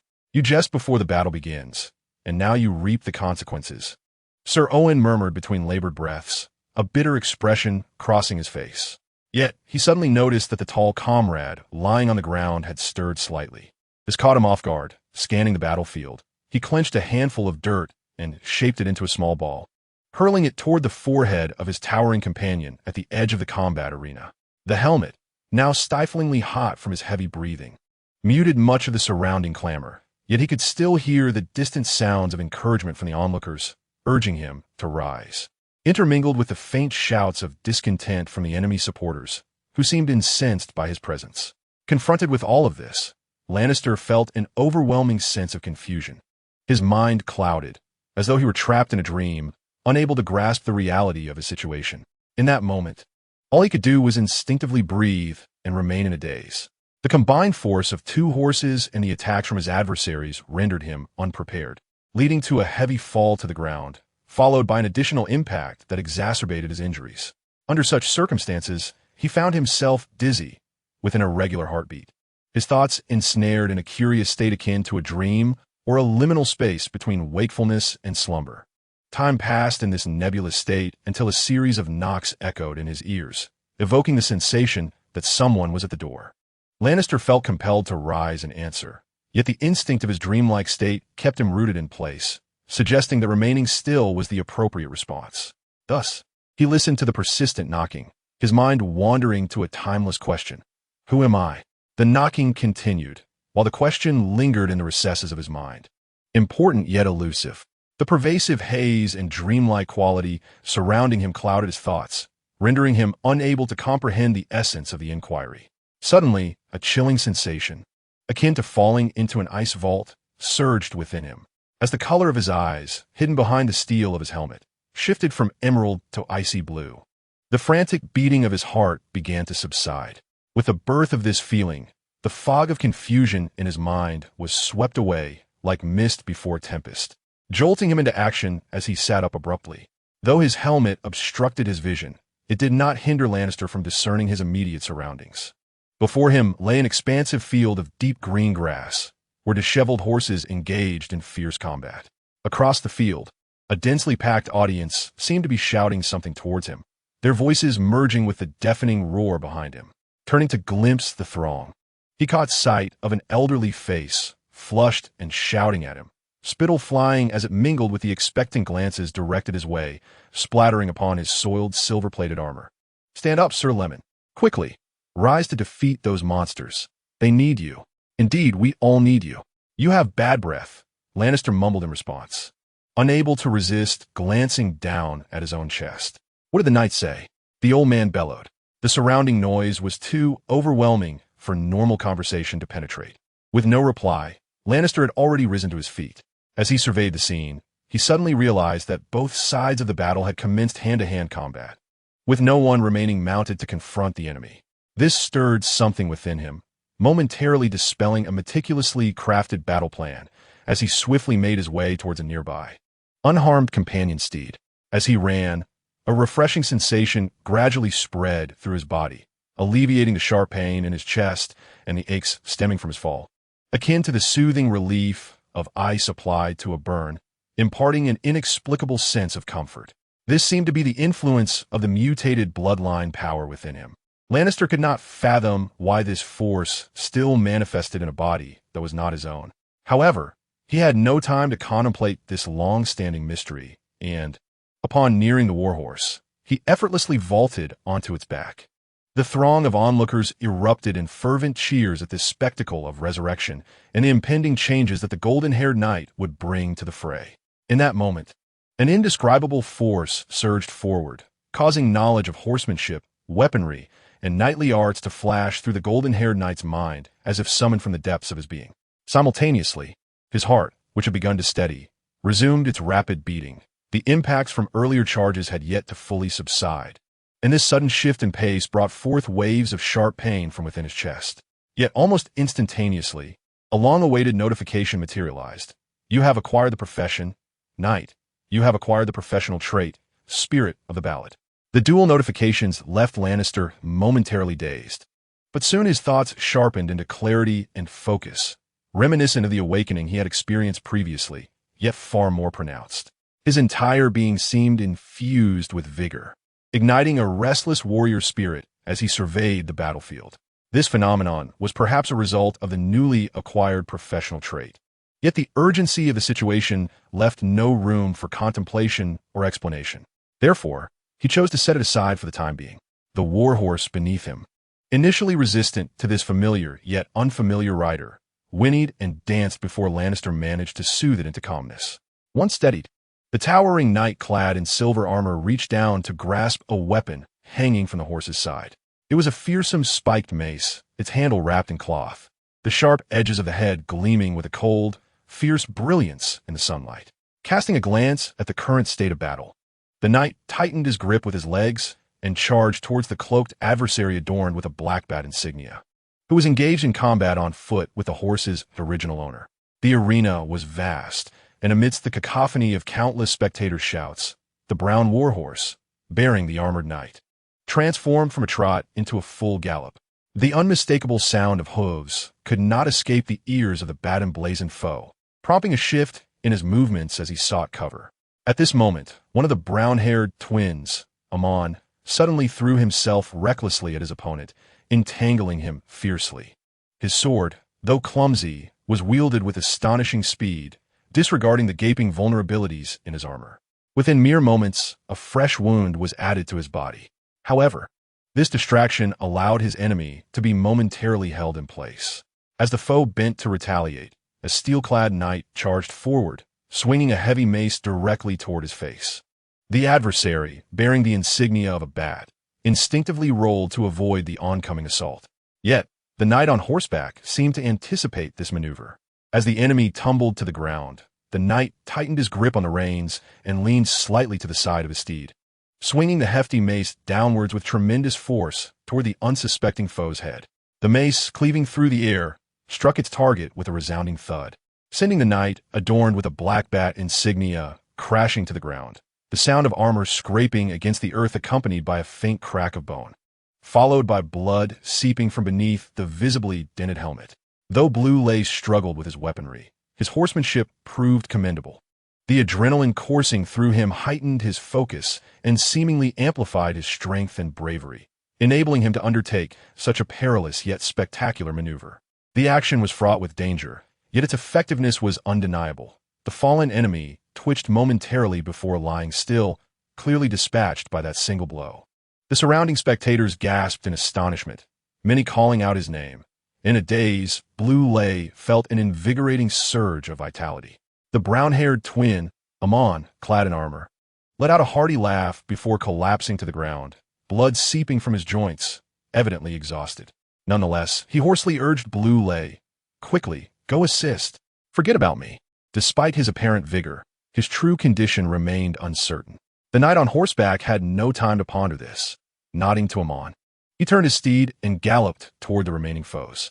Meanwhile, Captain Nancy and the other twin, Almond, were working in concert against the towering figure clad in black dragon armor, while Sir Maury engaged in a fierce exchange with an opponent bearing a yellow and black checkered shield. Though they were engrossed in battle, the unfolding events did not escape their notice, invigorating their morale. The galloping warhorse charged towards Sir Maury, the sharp mace aiming for the enemy's head once more. However, the foe deftly evaded the strike, yet in his distraction, Sir Maury seized the opportunity, thrusting his sword into the enemy's side, blood spraying in a vibrant arc. Nonetheless, the adversary managed to evade further damage in the instant of the attack, resulting in only a minor injury. They continued to engage in a fierce struggle. Yet the wounded adversary was evidently beginning to falter. Blandly refrained from recklessly intervening, instead riding his horse in a brisk trot around the two battlefields, occasionally swinging his spiked mace, his demeanor suggesting an eagerness to join the fray. From time to time, he feigned an advance towards the enemy, merely executing a deceptive maneuver. However, on one occasion, the pretense transformed into a genuine charge. Thus, the spiked mace surged forward with the ferocity of a tempest, barely missing the enemy's forehead, but striking his shoulder with a resounding crack of shattering bone. The foe stumbled back, clutching his shoulder and howling in agony, providing Sir Maury the perfect opportunity to launch a swift counterattack, ultimately bringing the enemy down to the ground. He then lifted the visor of the fallen foe's helmet and plunged his sword mercilessly within, eliciting a sudden scream, leaving only the last of the Mygat still resisting in this judgment. Meanwhile, our side boasted 4 combatants.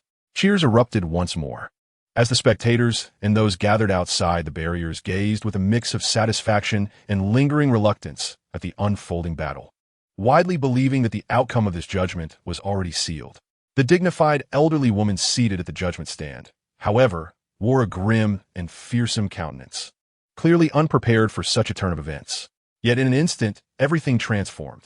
Victorious, Sir Maury and Blandly rushed towards another battlefield, but before they could reach the melee, a sudden twist occurred. Following a clash, the sword of the twin warrior's son, Almond, unexpectedly shattered in his grip. Ignoring the attack from Captain Nancy aimed at his forehead, the enemy, wielding an ancient-styled sword, seized a moment to thrust it through the eye slit of Almond's helmet, resulting in a muffled cry as the warrior's son fell lifeless on the spot. Although Captain Nancy's sword struck Mygat's brow, causing his head to tilt back, it seemingly did not daze him. The towering adversary, instead, let out a roar and swiftly retaliated. In the ensuing flurry of ferocious movements, Captain Nancy hastily raised his defenses. But within moments, his weapon shattered into numerous fragments scattered upon the ground. Faced with the onslaught of the oncoming sword, he could only barely defend himself with his steel gauntlets, utterly devoid of retaliatory capability. However, after forcing his opponent back, Mygat disregarded this now defenseless adversary and turned to sprint towards the direction of the collapsed Iron Guard, intending to eliminate this challenger and bring an end to the tumultuous Seven Sons judgment. The Black Fire Sword, a legacy of House Targaryen, once wielded by the conqueror Aegon, was said to be forged from Valyrian steel imbued with magic, renowned for its sharpness and resilience, incomparable to ordinary weaponry. The sudden reversal of the battlefield left everyone unprepared. In light of this, Blanley spurred his steed forward, racing past the equally advancing Sir Moray, raising his spiked mace horizontally to strike at the enemy. Yet, the foe deftly evaded by leaning back and sidestepping, simultaneously raising his sharp sword to sweep across the rear flank of the galloping horse.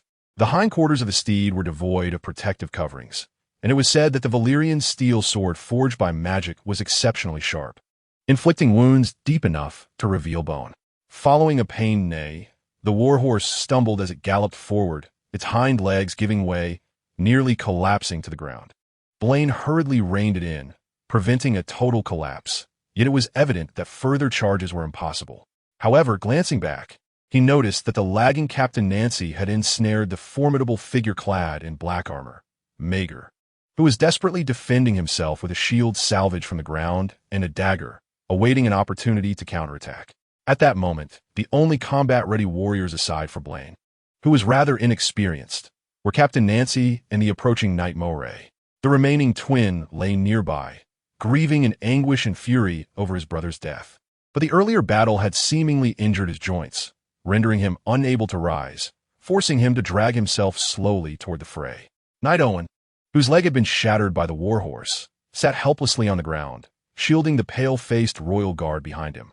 Fortunately, their adversary was now merely Maegor, clad in armor emblazoned with the red dragon crest. The others either lay unconscious or had succumbed to death unnoticed. Knight Moray and Captain Nancy joined forces against Maegor. Yet the prolonged wear of heavy armor left them fatigued, their reactions in battle growing increasingly sluggish. In contrast, their enemy appeared unaffected, each movement still brimming with lethal precision. Amidst the chaos of the battlefield, disheveled horses and the scattered bodies of armored knights lay strewn about. The steeds beneath them could no longer fight. After dismounting, Blaine contemplated securing another horse for a stealthy advance against the foe. But the contrasting agility of the enemy and the sluggishness of his comrades instilled doubt in him. Would he reach the adversary? Or would he be thwarted by the enemy's ability to exploit his companion's delayed reactions? After some reflection, he abandoned the search for a mount and instead gripped his mace tightly, charging toward the enemy. At this juncture, the battle appeared precarious. Knight Moray, hastily blocking Maegor's strike with his sword, caught sight of Blaine rushing forward from the corner of his eye and could not help but shout in exasperation, "Are you running to your death?" Indeed, seizing the moment while Captain Nancy's shield collided with Maegor's midsection, forcing him to relinquish his relentless assault, Blaine shouted back, his movements unyielding as he swung his mace directly at the enemy's forehead. Consequently, Maegor, seemingly rooted to the ground, was compelled to retreat, evading the lethal blow while relinquishing his pressure on Knight Moray. The middle-aged knight, now half-kneeling, gasped for breath as he rose, and the presence of the three of them momentarily deterred the enemy from launching an attack. Panting heavily, they prepared to face one another in a tense standoff. Seizing the moment, Lannister directly thrust the hammer into the hands of Captain Nancy at his side. Simultaneously, he extracted a slender, azure dagger from his person, utilizing it to sever the bindings of his dented breastplate and the heavy clasps of his greaves. Finally, he cast aside the cumbersome, barrel-shaped silver helmet that obstructed his vision, leaving only the silver chainmail draped over him, paired with loose leather armor and trousers. The enemy appeared momentarily stunned, while his companions were filled with astonishment. "Are you mad?" Knight Moray hissed, his anxious gaze fixed upon the young man who had voluntarily disarmed himself. Removing armor is easy, but donning it again would be a formidable challenge, especially amidst the fray. The likelihood of Lannister re-equipping himself was nearly impossible. However, without the protection of plate armor, he would be vulnerable to the exceptionally sharp Valyrian steel swords wielded by his foes, as his chainmail and leather would offer scant defense against their assaults, leaving him exposed to lethal strikes. "I shall create an opportunity," Lannister responded cryptically and without awaiting a reply. He reversed his grip on the dagger and charged towards the watchful black-clad figure. The brief distance was traversed in an instant, and despite the unease he felt regarding the unarmed, golden-haired knight, Meg had no hesitation, firmly gripping his long sword and swinging it in a fierce arc. The gleaming weapon sparkled in the sunlight, aimed squarely at Lannister's forehead, its speed akin to lightning, seemingly poised to cleave his skull in an instant. In that moment, Lannister recalled the teachings of his late brown-haired twin, who had perished tragically. As the adversary's weapon struck, Lannister bent low and lunged forward, evading the attack while rolling behind his foe. Seizing the opportunity before Meg could react, he plunged the dagger backward with unwavering resolve. A sudden, muffled cry of anguish erupted as Meg was caught off guard, the blade piercing the back of his knee, causing him to falter. His weapon, aimed at Lannister, wavered slightly, merely grazing his back and leaving a gash in the chainmail without drawing blood. After rolling on the ground, Lannister nimbly rose, covered in grass clippings, and grinned at the sight of the ensuing two-on-one battle not far away. "A mere wall of meat is not easy to contend with," he murmured to himself, though no one was there to hear his thoughts. Despite the unexpected shift in his combat style, the remaining two warriors did not hesitate. Seizing the chance, they pressed forward. The clash of steel resonated once more as the three figures, one clad in black and two in silver, engaged in a dynamic exchange of attack and defense. At the periphery of the fray, a tall figure with a dagger, his waist taut with anticipation, circled warily, strands of golden hair clinging to his forehead due to sweat, glinting under the sun. In the distance, three knights sat slumped on the grass. One had suffered broken legs and could not move, while the other was bleeding profusely from the gaps in his armor. Their eyes remained fixated on the battle, expressions taut with intensity. The last figure clad in a white robe was left breathless, unable to rise, eliciting a sigh of disappointment from a certain bald boy in the audience, who felt an inexplicable sense of embarrassment. Nonetheless, he remained quite exhilarated overall, as he sensed that the victory in this battle was virtually assured. With his spirits lifted, the boy, Igo, became aware of something peculiar beside him. The surrounding clamor was incessant, as the audience, a sea of heads, erupted into cheers and gasps with each unfolding twist of the battle. To his left, Raya sat quietly, exhibiting no signs of disturbance after witnessing the vigorous form of the blonde figure. However, to Igo's right, he suddenly discovered that the nun who had previously occupied that spot had transformed into another person entirely. "Sister Ada?" Upon recognizing her visage, the boy inquired with curiosity. "When did you arrive?" This nun had been conspicuously absent for a while, her whereabouts a matter of speculation, particularly given her esteemed position, which had sparked considerable discussion within the sanctuary, only to be overshadowed by the news of the trial of the Seven. Igo had previously pondered whether something unfortunate had befallen her, leaving her unable to return, yet here she was, and he found himself feeling oddly unsettled by her sudden appearance, though he could not articulate why. "Just arrived," the elderly woman, her head wrapped in a snow-white scarf, replied with a smile directed at the boy. "I came to watch a splendid performance." The tumult around the audience was deafening, carried by the gentle river breeze, as most minds were captivated by the spectacle below. Yet, the nun's words momentarily diverted Igo's attention from the unfolding events, provoking a sense of curiosity. "You arrived late, Sister Ada. The show is nearly over," the boy explained. "Not necessarily," the nun replied with a grin, reaching out to ruffle the boy's bald head. Noticing Igo's slight grimace, she added softly, "It has only just begun." The surrounding noise was too loud for Igo to catch her words, but he sensed something strange about the nun, who seemed rather familiar. We haven't exchanged many words. Why are you touching my head? He thought, feeling a tinge of disdain, instinctively shaking his head, initially merely expressing discontent. He was surprised to find that her hand was easily brushed away. Upon glancing up, he noticed the nun, with her mix of black and white hair, fixated on the situation unfolding in the arena. Following her gaze, Igo suddenly realized that she was not focused on the blonde figure that captivated most, but rather on the besieged black-armored Meg. Although the combatants wore heavy armor that prolonged the conflict, the circumstances within the arena had become increasingly clear with the passage of time. On the deep green grass of the dueling ground, the blonde knight, brandishing a dagger, sidled cautiously, observing the three engage in combat, yet refrained from striking again. It seems that aside from the unexpected initial assault, he has found no further opportunities to engage in the fray, appearing instead to be conserving his strength, poised to deliver a decisive blow at any moment. Nevertheless, the overall situation has not shifted due to his passive observation. The adversary, hindered by a leg wound, has clearly lost some of his former agility, exhibiting noticeable sluggishness with each movement. Perhaps it is the prolonged duration of the battle that has dulled his reflexes. Or perhaps it is the looming presence of the dagger-wielding warrior, a fearsome figure renowned across the Seven Kingdoms, whose ferocity has waned, rendering him less responsive and more vulnerable, as he is forced to retreat under the pressure from the two sons of the opposing warriors. Observers speculate that his stamina is nearly depleted, leaving him devoid of strength. This is understandable. The Knights of the Seven Kingdoms wear armor designed not to impede foot combat, yet it is hardly lightweight. Regrettably, the remaining two from the church are equally fatigued, having failed to capitalize on numerous opportunities that arose as their adversaries' endurance waned. Despite pushing the enemy back, a swift resolution to the battle seems elusive, especially when considering the seemingly vibrant golden-haired knight at the periphery.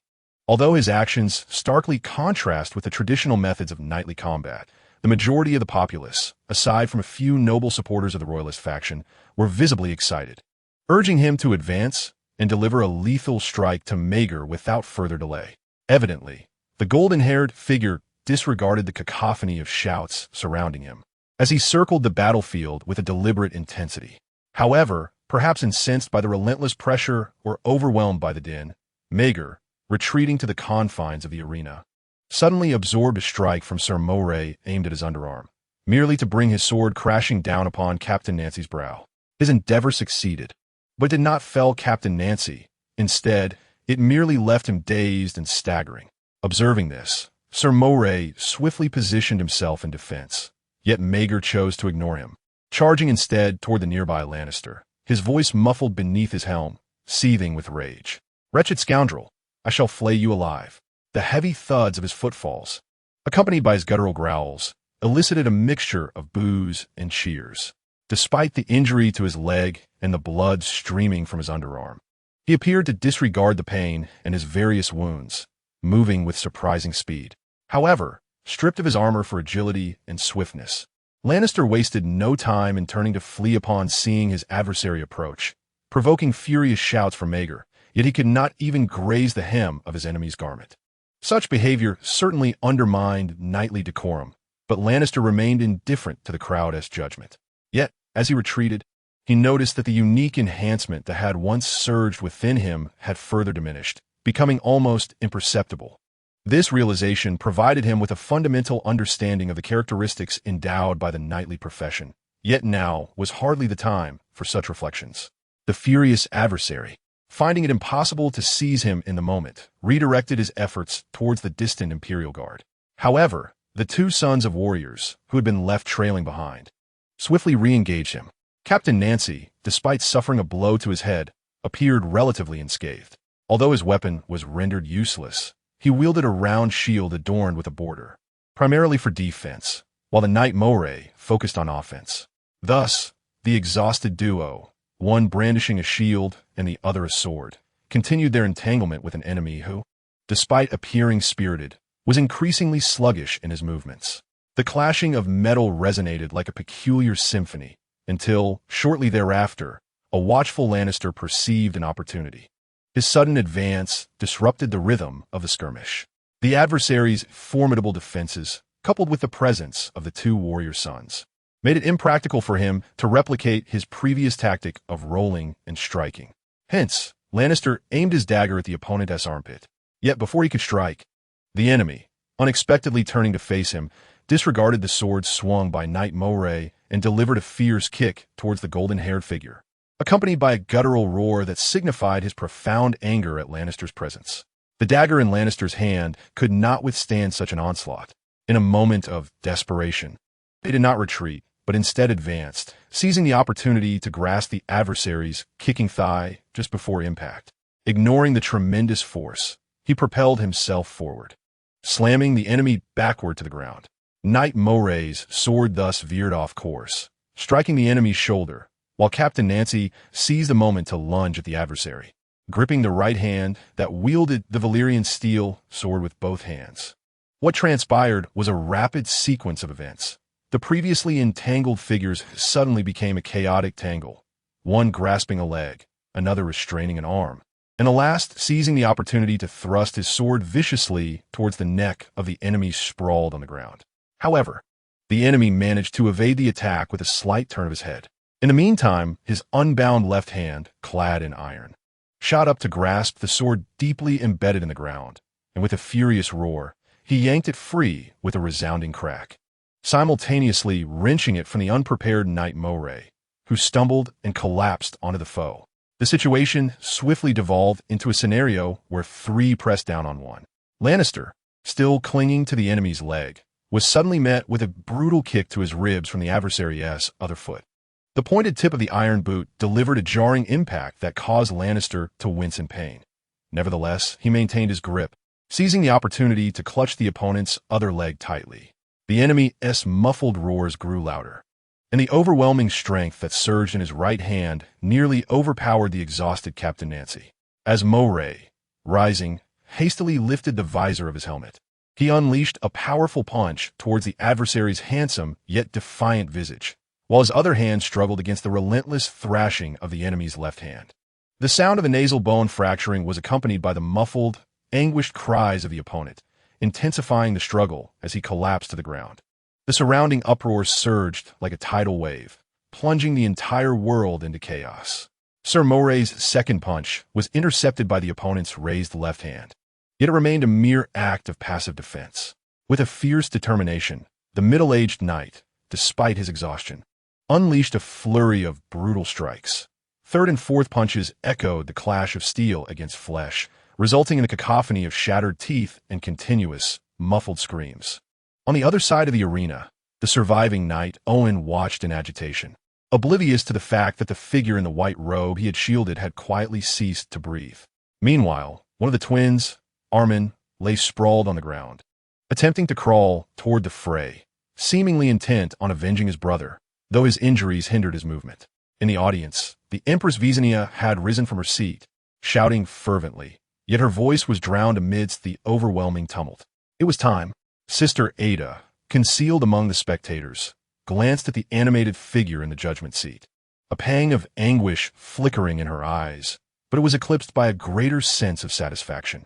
The boy nearby caught a fragment of a conversation, mistakenly believing it pertained to the outcome of the battle, and thus remained oblivious, reveling in the joy of witnessing the knight thrashing his usurping uncle, joining in the jubilant cheers of those around him. In stark contrast, the mute girl sat quietly, appearing the most subdued amidst the surrounding excitement. Her molten golden eyes fixated on the blonde figure in the arena, grappling with the enemy's legs, her expression contemplative. Suddenly, she seemed to sense something, her face registering surprise before she stumbled over her words, attempting to share some incoherent syllables with the boy, but her voice was completely drowned out by the surrounding clamor. Resolutely, she stood and dashed toward the arena. The boy, unable to hear her, noticed her rising figure and instinctively reached out, but missed her grasp. He then stood to pursue her, only to find himself firmly held back by a strong hand. "Do not worry about her. She fears not the flames," came a raspy voice. "What are you saying?" the boy inquired, bewildered, turning to the peculiar sister Ada beside him. She offered no reply, instead smiling as she gently stroked his bald head with her slightly wrinkled hand. "What does this kingdom, rife with rebellion, truly need, child? A wise king, The boy responded instinctively, struggling to break free, only to discover that his strength paled in comparison to that of the elder beside him. No, Sister Ada insisted. Disregarding his impatience, it requires blood and fire. Blood and fire? Blood and fire are the ancestral mantras of House Targaryen. Although the boy did not clearly hear the words due to the surrounding clamor, he was nonetheless familiar with the cadence of the phrase, which caused him to pause momentarily. Once, we conquered Westeros with 3 dragons. Now we possess 13. Sister Ida gazed down at the boy, whose expression was peculiar. Her murky blue eyes swirling with an indelible hatred and the exhilarating anticipation of vengeance soon to be exacted. In the future, we may possess 23, 33, or even 133 dragons. Rather than conversing with the boy, she seemed to be speaking to herself. Your brother was assassinated. Your father was forced back to Dragonstone, and the entire kingdom mocks him. I can tolerate this. After all, Innis has always been too gentle. But Visenya, how could she be so cruel? She will pay the price. Indeed, everyone will pay a price, and today is merely the beginning. What are you saying? The boy asked, his eyes wide with astonishment, a foreboding sense creeping over him. I say, the curtain rises on a splendid performance, the nun replied softly. Successfully completed the 7 sons trial. You have gained the trait, son of the warrior, as sweat dripped and breaths grew heavier. Sir Moray's fists pounded repeatedly against the struggling black-armored foe beneath him, the steel fingers adorned with lobster gauntlets stained with blood. Yet even as the enemy's visage became obscured, he did not succumb completely. Instead, he fought with fierce tenacity. This fervor, however, did not last long, and he soon lost all strength. Sir Moray, still unsettled, delivered a few more blows before collapsing onto the ground, gasping for air, while Captain Nancy, who had been restraining the enemy's right arm, also lay exhausted beside him, sweat dripping from her brow onto the grass below. The enemy's final struggle was remarkably vigorous, though it was unclear how such strength could be summoned, even as Blue Rain, who had been binding his legs, was utterly spent. Once the foe ceased to move, he relaxed, rolling over to lie on the grass, panting heavily. The sunlight in the open sky was intense, and the environment was filled with a cacophony of sounds. The excited shouts of the onlookers echoing from all directions, some filled with anger, others with exhilaration. It seemed that soldiers rushed towards the entrance of the arena, only to be halted by a contingent of the sons of the warrior, and from the corner of his eye, Blue Rain could discern a conflict emerging. In another direction, on the judgment dais, the white-robed bishop of the Hall of Thought sat placidly in his place, while an elderly woman beside him stood, shouting something at him. Yet, the distance rendered her words inaudible. She might have conceded, otherwise, no information would have materialized. However, Blue Rain was too exhausted to contemplate the newly arisen intelligence or its implications, his breath coming in labored gasps. His heart ached with sharp pangs, and his mind instinctively yearned for emptiness, desiring only to lie down and rest, unwilling to entertain further thoughts. Regrettably, his moment of respite was abruptly interrupted. As he gazed vacantly at the sky with his once vibrant, ice-blue eyes now dulled, the sound of footsteps emerged beside him. Almost immediately, he felt someone kneeling beside him. Just as he intended to turn his head, a sudden jolt of force struck his chest, causing him to cough involuntarily. What brings you here? Bluely initially wished to scold, but upon turning to see a girl clad in a flowing white robe, Leia, shaking him, his words transformed into a question of surprise. Unfortunately, she seemed incapable of answering him, her face etched with anxiety as she grasped his arm, urging him to rise. This expression momentarily stunned Blue Lee, who, despite his confusion, did not hesitate, ignoring the weakness that enveloped him. He gritted his teeth and stood with her assistance, just as he intended to call upon his 2 companions, who lay incapacitated a meter away. A sudden chill enveloped the air, casting a shadow across the ground. He instinctively looked up, his heart racing. Before him loomed a dragon, a magnificent creature with dark yellow scales, its wings unfurled like a canopy that obscured the sun. It descended silently from the sky behind the arena, and by the time the crowd became aware of its presence, it had already hovered ominously above them, plunging the environment into an eerie silence before chaos erupted. Panic surging through the crowd like a tidal wave.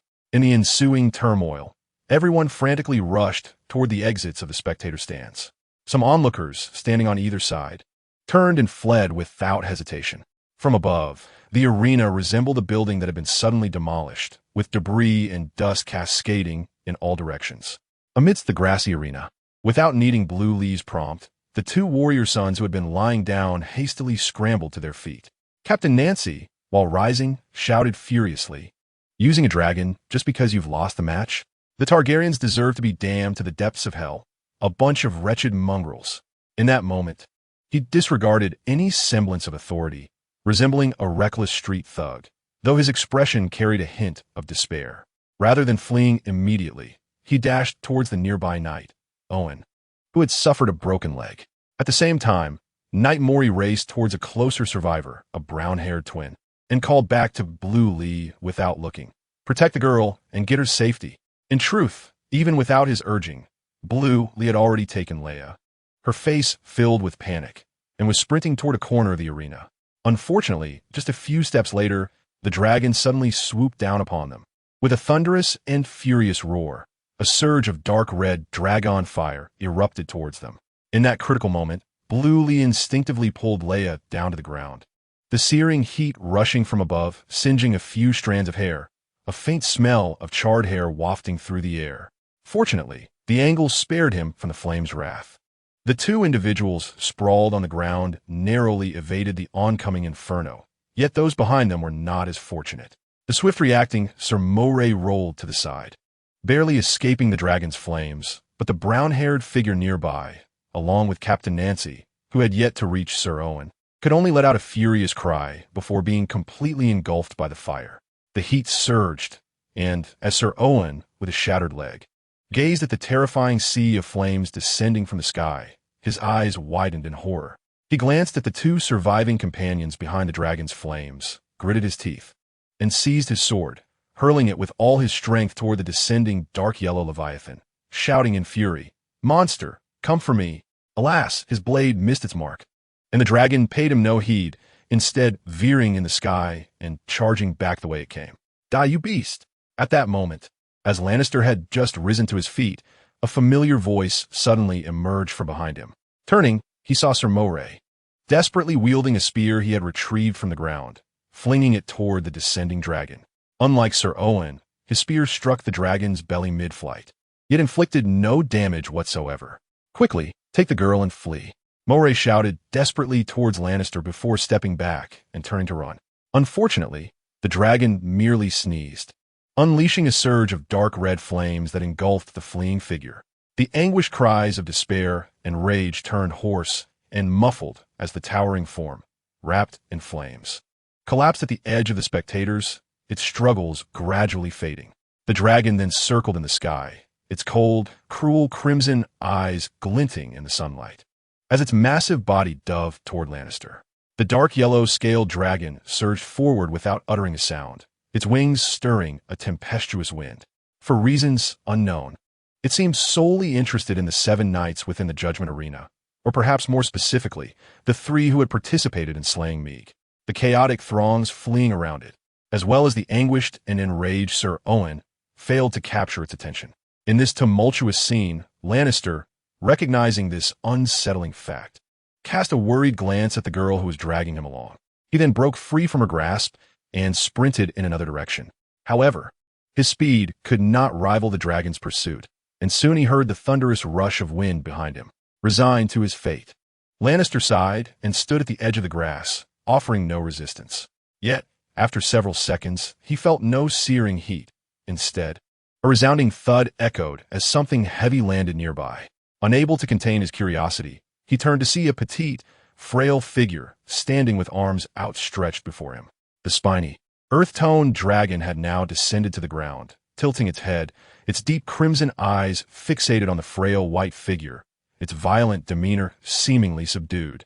No longer poised to attack, the sight rendered Balon momentarily speechless, and he instinctively pondered something, but he had no time to contemplate, for as he turned, he distinctly saw the dragon swiftly bypassing Leia to gaze upon him. The previously subdued fury in its eyes flared once more, bloodshot and vibrant, with flickers of fire igniting within its slightly ajar maw, clearly indicating that Leia could no longer contain it. Realizing this, Balon gritted his teeth and dashed in another direction, and the dragon predictably pivoted its neck to face him, its jaws agape.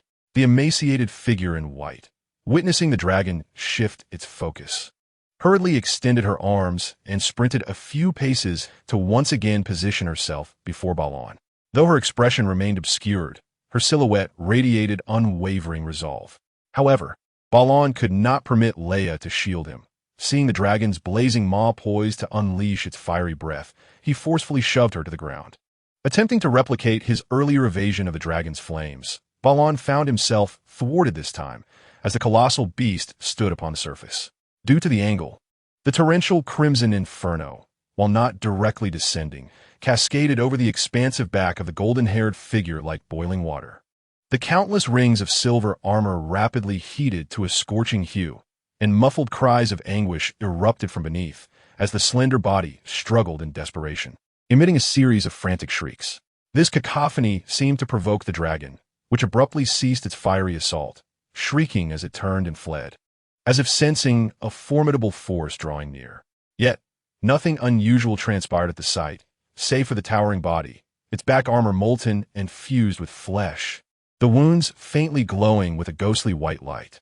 This luminescence appeared to emanate from the very blood and sinew, seemingly possessing a healing quality, albeit feeble and flickering, with the grievous injuries showing little sign of improvement. The small girl pinned beneath him had her robe singed away at the calves, revealing her slender yet unscathed legs, a testament to the inadequacy of this corporeal shield. However, the towering figure, his thoughts muddled by pain, lacked the strength to contemplate this matter any further. A patch of hair on the back of his head had been singed away by sparks, yet his face remained mostly intact. Even the girl beneath him, her face contorted with concern, managed to lift her chin and gaze up at the downturned visage, straining to extricate one arm from the constricted space to delicately wave her hand before his exquisite eyes, murmuring softly, "What are you saying?" The bewildered whispers were too faint to be heard, yet the tremor of her lips brought a flicker of hope to Leia's face, leading her to believe he was unharmed. However, her expression abruptly froze, for following that utterance, the icy blue hue in his eyes gradually faded into a lifeless green. The girl was left in a state of shock. The external circumstances did not cease. In the absence of her piercing screams, the previously frightened dragon returned from the sky, causing the warriors' sons at the edge of the arena, who had dared to approach, to hurriedly retreat. A voice, tinged with tears, emanated from the now empty section of the audience. "Was it you who orchestrated this? Please make it stop. I implore you." The bald boy, Igo, was desperately tugging at the elderly nun beside him. She shook her head in response, saying, "It cannot be halted, child. Not until revenge is fulfilled. No one can bring it to a standstill." As she spoke, the dragon descended onto the grass, crawling towards its target. Sister Ada gazed longingly at the charred corpse shielding the girl, then glanced at the girl herself and scathed beneath it, and sighed in melancholy. "I never intended to kill him. I merely sought to frame Visenya. Blame him for insisting on meddling in this judgment. He had barely become a knight. What foolishness compelled him to assert his strength?" Her words trailed off abruptly as she noticed the charred figure suddenly disintegrating into a cloud of dust, causing her pupils to constrict. A flurry of previously overlooked details emerged in her mind, clouded by hatred, and her expression fluctuated as her gaze involuntarily shifted towards the boy beside her. Before she could utter a word, a peculiar aura began to emanate from the arena. Fixing her gaze, she saw the girl, still covered in dust, lying dazedly on the grass, her eyes blankly fixed on the sky. Her small legs were exposed, and her robe was singed and crumpled. Yet she seemed to exude a profound haze.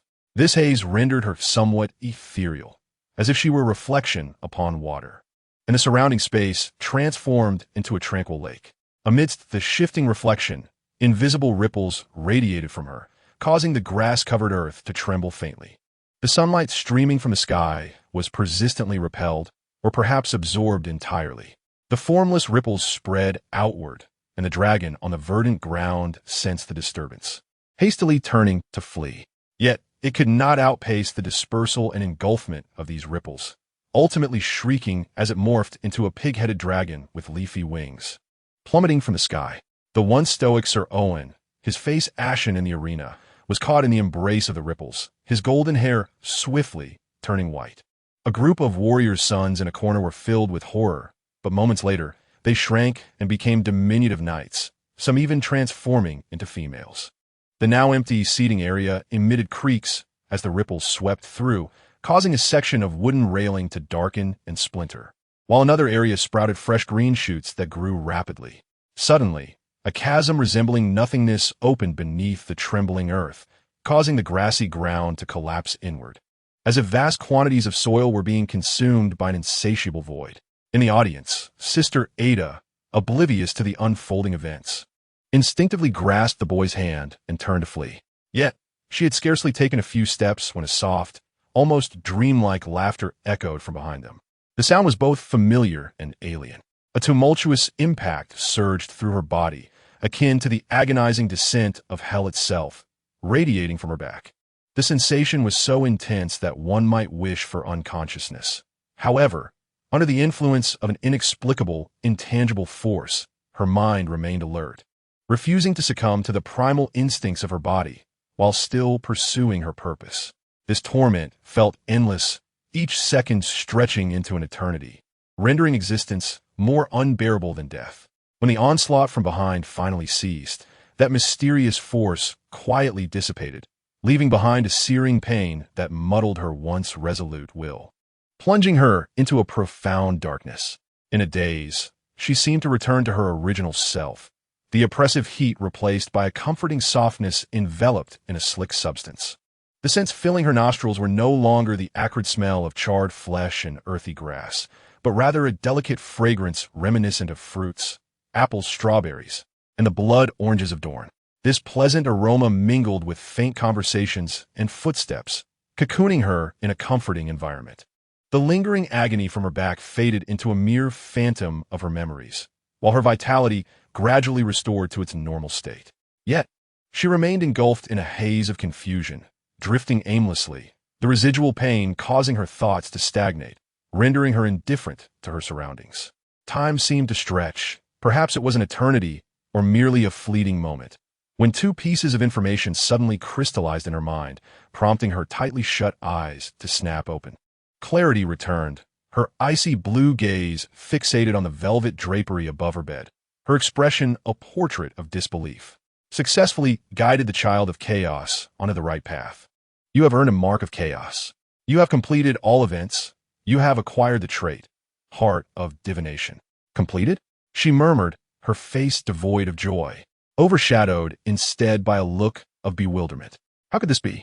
Her penchant for thievery had not yet waned, nor had her penchant for playing with fire. She had scarcely learned to read. How could this have been accomplished? This question gnawed at her, and as she recalled the last vivid image in her mind, the silhouette of the figure bravely standing before her, she reluctantly entertained the notion that perhaps her brush with death had spurred her to change, and she had finally committed to the lessons he once imparted.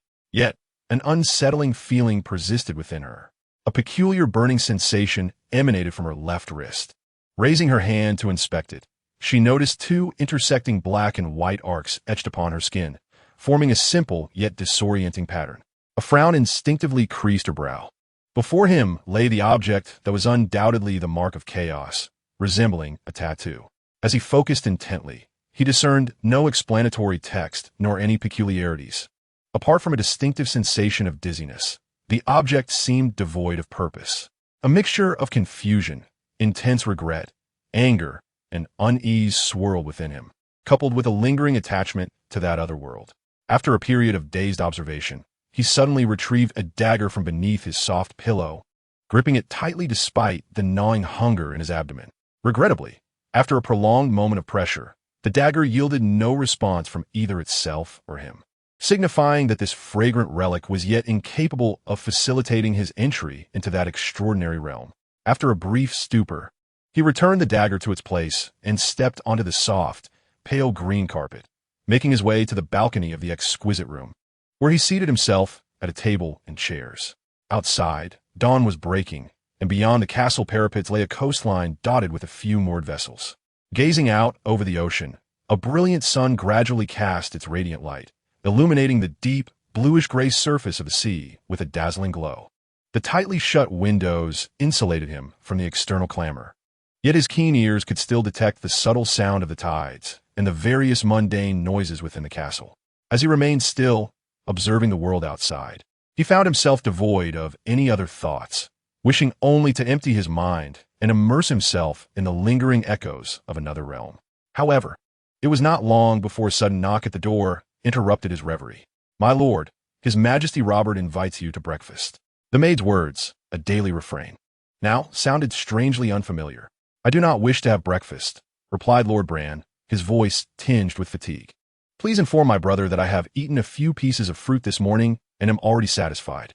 The maid's voice conveyed concern. "My lord, are you unwell again?" "What do you mean again unwell?" Bran frowned at her words, though they stirred some energy within him.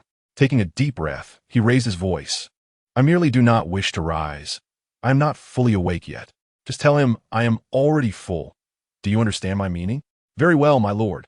I understand," the maid replied, and her retreating footsteps echoed softly. Yet before Bran could find respite, another voice soon broke the silence. "My lord, I have brought the attire you will require for tomorrow's wedding. Please open the door, as I need you to try it on." The mention of the wedding startled Bran, who then realized that only a night and a half day had passed, and tomorrow marked the wedding day of his half-brother. This revelation stirred within him a sense of absurdity and impatience. Yet the relentless interruptions dispelled his melancholic thoughts. With a sigh, the dark-haired boy slid off his chair and approached the door to open it. Before him stood a tall, slender, elderly gentleman dressed elegantly, sporting a pair of small mustaches, accompanied by a black-haired maid and 2 guards stationed at the entrance. The elderly gentleman was the royal tailor, while the maid was tasked with dressing Bran. Upon entering the room, they busied themselves before the fitting mirror, ultimately nodding in satisfaction. The boy in the reflection boasted a head of glossy black hair, a delicate and fair complexion, and strikingly beautiful eyes that complemented his neatly tailored dark green velvet attire, adorned with gold trim. He appeared as though he had stepped out of a tale, reminiscent of a young prince, albeit with an air of melancholy. "This outfit fits you splendidly, my lord, but the yellow at the sleeve cuffs does not quite match your overall appearance. Kindly remove it, as I must make some adjustments," the old tailor remarked with utmost seriousness. Bran, distracted, merely nodded in response. His thoughts were not on his attire, but rather on the misty words that floated before him in the mirror. Race level, 2. Occupation, Bard Knight. Occupation level, Novice, occupation traits, melodic sensitivity. Spirit of the ballad, knowledge acquired. Heraldry 7, swimming 7, archery 5, knowledge acquired. Poison crafting 5, dagger mastery 5, fishing 2, derived traits, spirit conduit, Valyrian bloodline mutation. Curse of embers, son of a warrior, heart of the spirit. The fruits of months of training lay hidden beneath the knightly occupation. Whenever Bran focused intently, these misty words would transform into another line. Horsemanship 6, lance mastery 4, swordsmanship 4, shield mastery 4, spear mastery 2. The bard occupation held similar revelations, though the occupational level intrigued him. His gaze then settled on the 3 newly added traits in the attribute section. Spirit of the ballad. Whenever you perform an action befitting the knightly spirit in the presence of others, your combat prowess and physical attributes are bolstered by the power of conviction. Son of a warrior. In battle, you receive the blessing of the warrior, one of the 7 faces of the divine, becoming impervious to pain. And your prayers and desires more readily receive his response. Heart of the spirit. When living beings yearn to communicate with you, you can faintly hear their thoughts. In the heart of the Red Keep, the epicenter of power, even the lives of children could scarcely remain tranquil. Just as Bran had dismissed the old tailor and the maid after trying on the garments, another visitor unexpectedly arrived. To his surprise, it was Tyrion Lannister. Though considerable time had passed, Bran still remembered this individual who had once hesitated to engage with him. The sudden appearance piqued his curiosity. "My sister noticed you missed breakfast and sent me to bring you these," the diminutive figure, slightly older than Bran, declared as he entered. Clad in the Lannister family's distinctive crimson silk attire, his appearance was rendered rather unflattering. Lancel rarely comments on the appearances of others. Yet this individual possesses such a distinctive visage that it is nearly impossible to overlook. Nevertheless, he makes a conscious effort to restrain his gaze, adhering to the polite convention of not staring, lest he provoke the other's sensitive nerves. Please convey my gratitude to your sister, Tyrion, he remarked. His attention momentarily diverted as a platter of glistening, succulent roasted capon was presented before him, igniting a sudden pang of hunger in his abdomen. It was evident that after an extensive tenure in the realm of quests, Lancel's true body was indeed yearning for sustenance. Thus, he momentarily suppressed the remnants of his thoughts, redirecting his focus toward the impending feast. The servant who had delivered the meal had discreetly departed, leaving only the two boys in the room. They sat at a small table on the balcony. One began to slice the food with a dagger, while the other sat in contemplative silence. This Lannister seemed to have a diplomatic mission at hand, and did not appear to be here purely of his own volition. Yet for the moment, he seemed at a loss for conversation, his face betraying a look of awkwardness. Eventually, his gaze fell upon a stack of parchment-bound books resting on a low cabinet in the corner of the balcony. "Are you interested in the armed church?" he inquired, feeling a sense of relief wash over him. Those books had been collected by Lancel before he entered the realm, driven by a desire to understand history. Yet they now held little utility for him. "Not particularly, just browsing," responded the dark-haired boy, his mouth full and voice muffled with grease. The other boy did not press further, opting instead to immerse himself in the pages. Lancel, however, was indifferent to their conversation, as his singular focus lay upon the food, which appeared particularly appetizing. Ordinarily, his breakfast choices leaned toward light fare, such as porridge, soup, or bread, habits rooted in a previous life.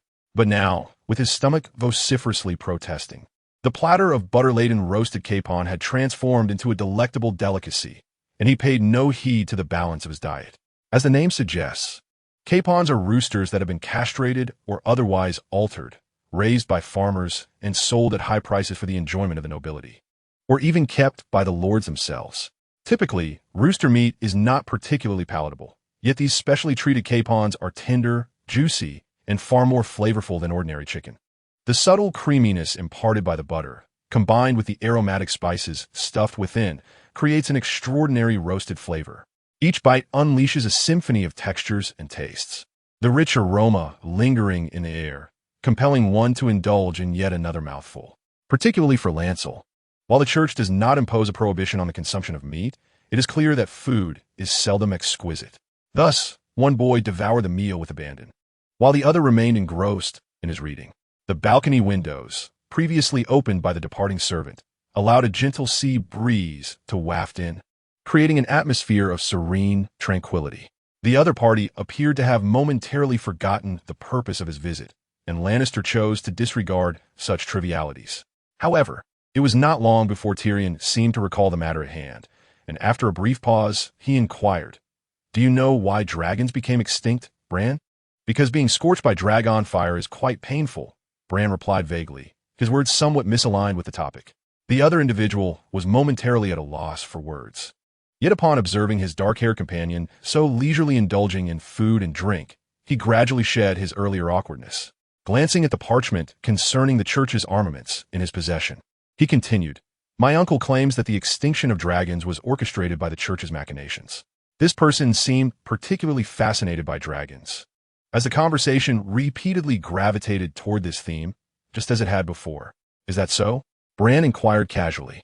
"Indeed," the other nodded, then earnestly stated, "You see, during the Dance of Dragons, Queen Alicent was a Hightower, and it was a mad monk from the Beggars Guild who incited the mob in King's Landing to storm the dragon's lair and slay the dragons. My uncle mentioned that those who fearlessly charged into the dragon's den were not ordinary folk. They appear to be fervent worshippers of some divine beings." His words seemed to be recited from memory, prompting Bran to remain silent as he continued to chew his food. Historically, the church's armed rebellion ended in failure. Faced with the Targaryen dragons, the church was compelled to kneel and surrender after suffering tens of thousands of casualties, ultimately disbanding its armed forces. Thus, the Targaryen dynasty entered a most glorious era. Yet, this splendor did not endure for long, as it was soon shattered by civil war. This civil strife, later dubbed the Dance of Dragons, was also known as the conflict of the princess and the queen, the Greens and the Blacks.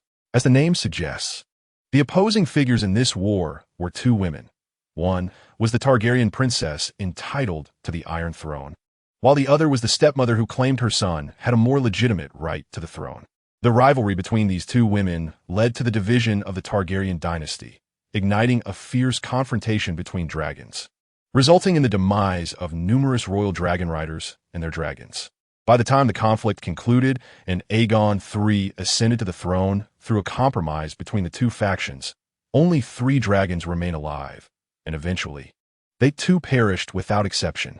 The hatchlings that followed were either stillborn or grotesque, unable to thrive. Rumors circulated that scholars were involved in this downfall, and it was well known that the scholars' headquarters and the church's starry hall were situated in the old town of the Riverbend, seemingly intertwined. The other party appeared somewhat awkward in the silence, unsure of how to proceed. Thus, Bran spoke.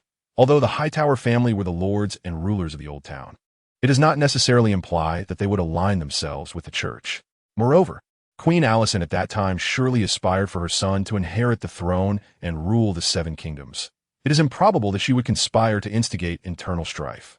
The Hightower family, rooted in the ancient town of Rivermouth, has a long-standing legacy of nurturing the scholarly class, having established an esteemed academic city. Within their dominion lies the former headquarters of the church, the Starry Sanctuary. Intriguingly, many archbishops have emerged from this family. Notably, the archbishop present in the dungeon where Blanley once resided was also a Hightower, the very individual who rallied the faithful against the Monster King. Thus, when it comes to prominence, this family far surpasses the feudal Lord Tyler's lineage in stature, albeit with a far more understated presence. This information was absent from Blanley's previous life's memories, yet the education he received in this life compelled him to acknowledge this invisible giant. My uncle mentioned that the Hightowers would undoubtedly wish for the dragon's demise, Talion began, yet his words faltered abruptly, his gaze fixed upon Blanley, his expression rife with horror. At that moment, Blanley stood in stunned silence. Even Agape, for during their idle chatter, the chicken leg he had been gnawing on suddenly began to writhe. The sight of it twisting in his mouth resembled a live chicken frantically struggling after being bitten, vividly horrific in its realism. Awestruck by the unsettling sensation emanating from his teeth, Blanley inadvertently loosened his grip, causing the perfectly roasted chicken leg to leap onto the table before him, leaving behind a greasy smear as it rolled away and dramatically leapt through the window, executing a theatrical descent. The 2 boys instinctively turned their heads to observe, witnessing the chicken leg crash at the base of the Mead Tower, yet continue its motion, rolling away into the overgrown, thorn-laden dry moat. The atmosphere grew profoundly peculiar. Inside the small bedroom of the Mead Tower, the silence was palpable as the 2 boys positioned at the balcony stared down in a daze, rendered speechless for an extended period, their faces reflecting a shared shock. Eventually, they exchanged glances. "Why did the chicken leg you brought move?" the dark-haired boy inquired first. This question left the golden-haired boy even more bewildered. He replied vacantly, "I don't know either. It was cooked, but why did it move? Could this castle truly be haunted?" Blanley pondered aloud. Upon hearing this, Talion felt a tightening in his chest. Unable to resist the urge to retract his gaze from the window, stammering, Should we call the guards?" "That would be best," Blanley nodded, his small face grave. "But I fear they won't believe what we witnessed." Talion nodded in agreement, his complexion paling. He then returned to his seat, growing increasingly restless, his eyes frequently darting toward the remaining half of the roasted chicken, his expression a blend of fear and burgeoning curiosity. In this situation, Lancel felt little inclination to indulge in further food.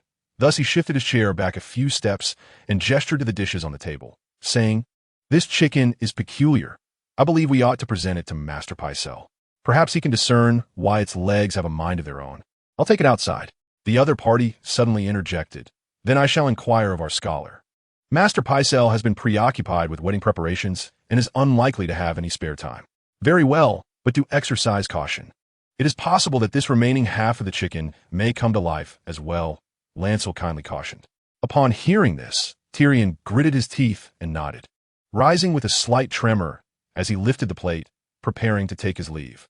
At that moment, Lancel recalled something and, as he accompanied Tyrion to the door, he said, "May the warrior grant you courage, Tyrion." The expression on Tyrion's face grew even more serious, yet his slightly trembling hand steadied. And after giving a firm nod to Lancel, he hurriedly departed down the corridor. Lancel contemplated Tyrion's vanishing figure, then shook his head and closed the door. His gaze shifted to his left wrist. The roasted chicken had fled, a phenomenon that seemed to warrant investigation in the eyes of the little imp. Yet Lancel could not shake the suspicion that it was somehow his doing.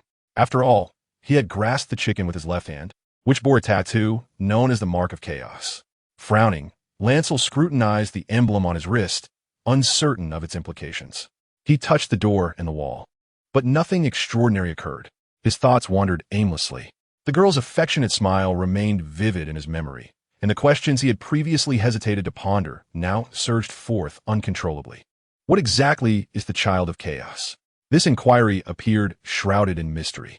Initially, Lancel believed the title implied a connection between Lya and himself, with him embodying chaos. Although this suspicion was fraught with uncertainties, it was tenuously justifiable. After all, his actions upon traversing into the narrative had indeed redirected history onto an alternate trajectory, verging on chaos. Moreover, the girl in question, in terms of appearance and lineage, seemed to resonate with him. Yet now, gazing at his wrist, Lancel found himself reconsidering. What precisely is the Child of Chaos? Is it truly his offspring, or a being formed from incomprehensible forces? Does the term signify a child of chaos, or merely chaos itself? What does chaos truly represent? This led to further inquiries. What is the nature of the historical narrative? Is it a parallel world, or merely a bygone segment of the world in which he resides? The mere existence of the egg-born being was sufficient to leave Balon perplexed. Despite his attempts to console himself by attributing it to the fantastical nature of this world, the emergence of this mark, one that was conspicuously absent from the system information, rendered him utterly bewildered. The so-called reward, in stark contrast to the myriad gifts he had previously received, was akin to the shell of a bug-eating egg, reminiscent of a Dornish person's appearance. Numerous, inconspicuous yet crucial clues surfaced in his mind, such as the inexplicable talent for learning words despite a lack of understanding. Clearly, Rhea could not merely be a monstrous aberration born of an egg. The girl, intrinsically linked to dragons, could not simply be his daughter. What then was she? What constituted the so-called righteous path? What was her current state, standing in place? His expression fluctuating between moods as he pondered these questions, he eventually exhaled a sigh, feeling his thoughts entangled in a chaotic web. He endeavored to dismiss these ruminations, yet his gaze was irresistibly drawn to a few books nestled in the corner of the balcony. After a moment of contemplation, the dark-haired boy approached, gathering them and returning them to the table. He then seated himself on a chair on the balcony, his eyes drifting towards the castle and the sea beyond, sensations both familiar and alien washing over him. Balon's spirits were low, though not solely due to those pressing questions. After traversing through reincarnation and various realms, he had grown accustomed to the reality that many matters would remain incomprehensible, and he was devoid of any fervent desire to unravel them. After all, the knowledge at his disposal was scant, and blind groping would only lead to confusion. He merely lamented the hurried nature of his departure, regretting that he had not the chance to bid farewell. His next encounter with Tyrion occurred on the morning following the incident with the moving chicken leg, coinciding with the day of Robert and Cersei's wedding. Having entered the realm during the brief interlude before his brother's nuptials, Balon emerged without a moment's respite to relax or to explore his newfound abilities, instead thrust into a whirlwind of urgent matters. The capital, King's Landing, was abuzz with a cacophony of chatter among the common folk discussing the impending wedding, while noble lords busied themselves, adorned in splendid garments, and preparing gifts for the occasion. The venue for His Majesty's wedding was the Grand September of Baelor, perched atop the Visenya Hills. Yet the eve of the celebration called for a breakfast feast at the Red Keep. This gathering primarily included family members of the newlyweds and their respective lords and knights, all presenting lavish gifts to the king, exquisite jewels, opulent belts, golden spurs, and various daggers. Though the new king had been crowned recently, his proclivities had already become widely known. Aside from revelry and brawling, Robert Baratheon was particularly fond of collecting daggers, hence their abundant presence among the gifts.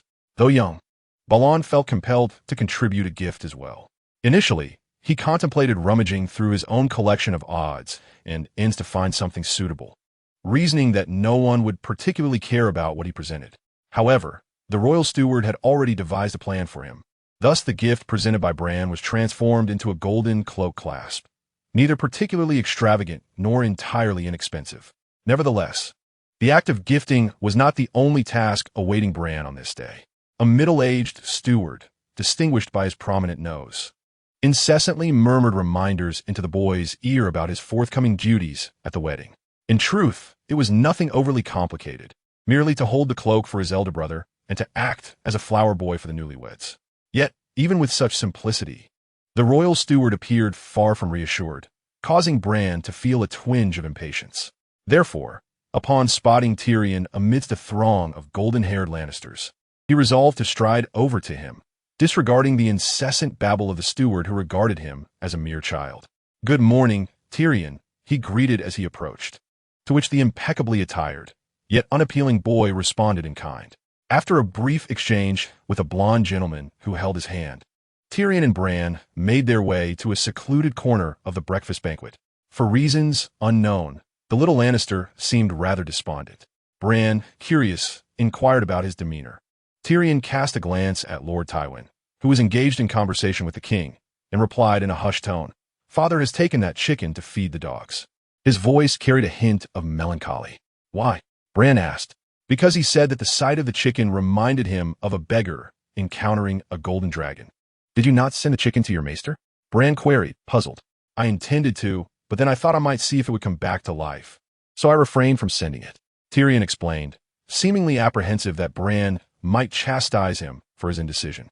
He swiftly changed the subject. "Eventually, my father discovered the situation, and we exchanged a few heated words. It appeared that the previous incident involving the chicken had fostered a bond between them, as Tyrion now appeared somewhat lighter in spirit, though still tinged with frustration. He cast a wary glance at his balding father, evidently haunted by the earlier confrontation. Observing his feeble disposition, Bran found it hard to believe that he had dared to speak back to an elder, prompting him to recall their parting words from yesterday, and he could not help but ask, "Why did you speak back?" Was he truly unreasonable? "Not entirely," Tyrion hesitated. "Father merely wished for me to dispose of the chicken. I was reluctant. He commanded me to comply, and while I never intended to retort, I simply could not hold my tongue." The wedding drew a crowd that resembled an ocean of shadows in the night, filling the grand hall of the cathedral, rendering the morning's breakfast gathering merely a prelude. At this moment, Bran stood at the heart of the hall beneath the statue of a deity, cradling the weighty golden cloak, fulfilling the exclusive duty of the king's younger brother. Before him stood the parties to the marriage, adorned in garments of interwoven gold and black satin. The dark-haired king crowned in velvet, alongside a statuesque maiden clad in a flowing scarlet silk gown, her golden locks cascading around her. They were positioned before the statue of the Holy Father and the Holy Mother deep within the church, receiving the blessing of the esteemed archbishop. The corpulent archbishop donned a magnificent tiara crafted from gold leaf and crystal, its brilliance shimmering as sunlight poured through the cathedral's lofty windows, casting a kaleidoscope of colors as his head moved slightly. His voice resonated, echoing in the hushed assembly, a sanctity palpable in the silence. Blandly focused intently on the archbishop's mouth, resembling a fleshy orifice, moving with solemnity, while his own thoughts began to wander. A revelation from the breakfast gathering had sparked a flicker of curiosity about the church, or rather the divine entity behind it. If the traits of the son of the warrior allowed him to elicit a response from warriors, did this imply the existence of gods in this realm? Should such deities exist, in what form might they manifest? Moreover, how were they intertwined with the historical narratives he had traversed? The traits acquired from those historical accounts now resonated in reality. Could this not suggest that history and the present are but a singular continuum? Or was it possible that these so-called deities were merely constructs akin to mechanical programs, responding to Blandly's wishes due to a unique power within him? The efficacy of this ability appeared limited, perhaps bound by duration, yet the implications it bore compelled deep reflection. However, with a packed schedule ahead, he had little time to experiment with this newfound intrigue. To what extent could it operate? Could it fulfill all desires, or was it confined to matters of warriors? What was the precise duration of its effect? The lengthy wedding ceremony was somewhat tedious, yet time slipped away unnoticed as he pondered. The ritual was intricate. Given that the church's deity manifested in 7 aspects, the number 7 held significant importance in Westeros, having permeated customs, laws, and daily life. Thus, the newlyweds were required to take 7 vows and receive 7 blessings, exchanging promises on 7 occasions. As the proceedings unfolded, Blanley's mind raced with questions, and his arms, draped in the weighty cloak, began to ache.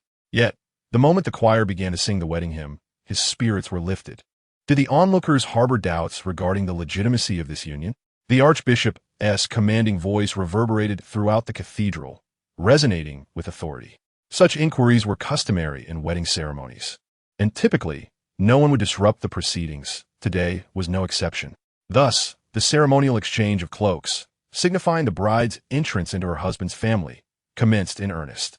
The imposing Tywin Lannister, Duke of Casterly Rock, stepped forward to remove the cloak draped over his daughter. Meanwhile, the younger brother, Lancel, approached in measured strides, presenting the heavy golden cloak he held in his hands to his elder brother. Upon receiving the cloak, the groom unfurled it and draped it around the bride, fastening it with his own hands. Following a profound kiss shared between the bride and Robert, the High Septon proclaimed beside them, in the presence of the gods and the assembled guests, that he solemnly announced the union of Robert Baratheon and Cersei Lannister as husband and wife. From that moment onward, they would be one body, one soul, one spirit for all eternity. Any who dared to interfere with their marriage would face a merciless curse. As his words echoed, a thunderous applause erupted from the noble spectators, marking the official conclusion of the ceremony. However, the end of the ritual did not signify the completion of the wedding festivities. A series of subsequent events awaited, such as the newlywed couple standing beneath the statue of Saint Baylor to receive blessings from the populace and nobles, followed by the evening's grand wedding banquet, culminating in the customary bedding ceremony. Lancel served as the page and flower boy throughout this process. Feeling somewhat bored with the task and apprehensive that the flowers in his hands might unexpectedly come to life. Fortunately, until the conclusion of his duties and his return to the Red Keep in a carriage, no such mishap occurred. You have nearly fulfilled your task at the banquet tonight. Several noble maidens will invite you to dance. Before that, you should practice, lest you embarrass yourself, echoed a gentle admonition from Stannis, clad in an elegant ensemble of gold and black, directed at his seemingly distracted younger brother. Are you certain? Lancel replied, casting a sidelong glance at his rather abrasive second brother. At my height, how can I dance with others? Wouldn't they have to stoop and leap about? However, Stannis appeared disinclined to engage with this query and continued, regardless of other matters, you must attend breakfast tomorrow. Do not seek excuses as you did yesterday. It is a matter of courtesy, or else the new queen may take issue with you. Though such advice from another would seem commonplace, hearing it from this particular brother struck Lancel as peculiar, for he had always perceived Stannis as lacking in social grace. Following the wedding, Melisandre prepared to depart King's Landing, at which point Lancel would accompany her to the Riverlands. Observing the boy's bewildered expression, Stannis remarked, I oppose sending you off as a ward, but Robert insists on it. He is the king now, and I cannot quarrel with him. Lancel nodded, expecting further instructions or counsel, and feigned attentiveness. Yet, after his statement, Stannis fell silent, gazing thoughtfully at the boy, occasionally glancing out the carriage window, lost in contemplation of his own thoughts. Loras found himself at a loss for words. Yet he had grown accustomed to the peculiarities of this odd individual. Thus, he dismissed the matter and turned his attention to his own affairs, contemplating the present, reflecting on the past, and pondering the future. The banquet was set to commence later that evening, and until then, there was little that required his attention. Upon the carriage's return to the Red Keep, Loras was escorted back to Maegor's Holdfast. However, before he could enter his small chamber, he unexpectedly encountered someone who ought not to have been there, the peculiar man from the Vale, from whom he had stealthily taken a dagger. The man, Holland Reed, was both slight and diminutive, clad in an unassuming gray robe, and his appearance was rather ordinary, belonging to that type of individual who could easily go unnoticed in a crowd. Nevertheless, Loras found himself compelled to pay heed to him, not only due to the pilfered dagger, but also because this gentleman seemed anything but commonplace. At that moment, Holland was traversing the corridor of Maegor's Holdfast, guided by a servant. Upon their abrupt encounter, Loras instinctively wondered if there might be some magical mark upon the dagger that had led Holland to him. Despite such thoughts, he approached nonchalantly and greeted him. Long time no see, Lord Reed. Greetings, Lord Loras, came the reply, his expression betraying no hint of alarm, which allowed Loras to exhale in relief. Curiosity soon took hold as he inquired, "What brings you here, my lord?" This was a reasonable question, for entry to Maegor's Holdfast was restricted to select individuals, such as members of the royal family and the Lannister kin. "I possess some knowledge of architecture," Holland replied. "His Grace, King Robert, has invited me to assess the Red Keep and assist in devising a restoration plan." The servant accompanying him nodded in affirmation. Loras responded with an appreciative "oh," feeling reassured, and then, losing interest, said, "Well then, I shall leave you to your tasks, my lord. I must return to rest. I have a banquet to attend this evening." As he prepared to depart, Holland suddenly called out to him, and under Loras's curious gaze, he asked, "Lord Loras, I've heard you have taken in a black cat?" Indeed, Loras nodded. This was common knowledge throughout the Red Keep, as the feline had become quite famous after he had taken it in, drawing the attention of various idle gossipers. Subsequently, the twin heirs of House Redwine had foolishly approached the throne room to demand the cat from Robert, who had yet to ascend to the throne, only to be ridiculed by numerous observing nobles, leaving the two young fools embarrassed and defeated, thus further enhancing the cat's reputation. "May I see this cat?" Holland inquired eagerly, his tone imbued with significance. "What importance does a mere cat hold?" Loras asked, intrigued. While he was aware of the cat's unusual nature, he could not fathom how it could be of any consequence to this man from the Vale. "Perhaps it is a rare breed that has long since vanished," Holland speculated. The man from the Reach replied earnestly, "I have a penchant for studying the fauna of Westeros and hope to observe it up close." Such words might deceive a 3-year-old, Blue thought, secretly rolling his eyes, while outwardly expressing regret. "That sounds intriguing. Alas, I haven't seen that cat in several days." "Has it vanished?" The Reach man furrowed his brow. "I suppose so, or perhaps it has scampered off to some hidden nook," Blue remarked. "That cat was originally a wild one. Stannis has often said that wild cats cannot be tamed, so its disappearance doesn't surprise me." Though the man appeared somewhat disappointed, he did not press the matter further, instead sighing before courteously bidding farewell. As Blue observed the man's retreating figure, he stroked his chin in contemplation. He was not deceiving.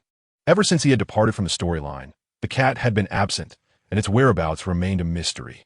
He felt a pang of regret, for it was indeed a unique feline, and losing it seemed a great pity. However, what was the Reach man's interest in it? Was it due to the shapeshifter tales? Many folk tales from the north spoke of shapeshifters that could inhabit animals, and Blue had long suspected that the black cat was possessed by such a being, which explained its remarkable intelligence. His mind wandered through various conjectures, yet the specifics eluded him, and this query paled in significance amidst his numerous uncertainties. Thus, Blue resolved to continue on his path. However, upon turning, he suddenly caught sight of 2 sneaky boys peering around the corner of an open corridor. Doubts crept in, leading him to wonder if these mischievous lads had captured his cat. Without hesitation, he hastened towards them, accompanied by 2 guards. The pair of twins, with their striking orange hair, were startled at being discovered, swiftly retracting their heads in an attempt to hide. Alas, Blue had already set his sights on them, and even if they retreated to their quarters, they could not evade his inquiry. "Did you steal my cat?" he demanded after knocking on the door. The 2 unsightly faces that emerged exchanged glances before responding in unison. "We did not steal your cat." "Then why did you run upon seeing me?" Blue asked skeptically. "You look quite intimidating," the larger boy replied cautiously, while the smaller one countered. "If we didn't run, would we be calling you, sir? We have no intention of doing that." "What a ridiculous excuse," Blue frowned, somewhat unconvinced. However, it seemed these boys were not lying. He reiterated his question. "You truly did not steal my cat?" "Only thieves steal," the smaller twin retorted defiantly. "If we were to act, it would be to seize it, not steal." As soon as he finished speaking, the larger boy nudged his sibling, whispering in a low voice, "Don't say that. This fellow is now the Lord of Dragonstone. We can't just seize things. What is there to fear? Our father is still the Lord of Chinting Island." The shorter one retorted softly, but then shifted the topic, gazing at Lannister. "I hear you are to become my grandmother's foster son in Highgarden? That means we will be family, so we should grow closer, and thus I shan't hold it against you for wrongfully accusing us. Would you care to play with us?" "I would rather not associate with fools," Lannister replied with utmost seriousness, especially with 2 particularly ugly and foolish ones who look identical. This remark darkened the face of the shorter individual, who glared at Lannister, seemingly ready to roll up his sleeves for a fight. Beside him, the taller one snorted indignantly retorting, "You're the pretty one, you insufferable character." With that, he slammed the door shut, effectively rescuing his brother, who was all show but no action. Unfazed by being shut out, Lannister, with his keen ears, caught the faint sounds from within, prompting him to ponder. They seemed unrelated to the disappearance of the Black Cat.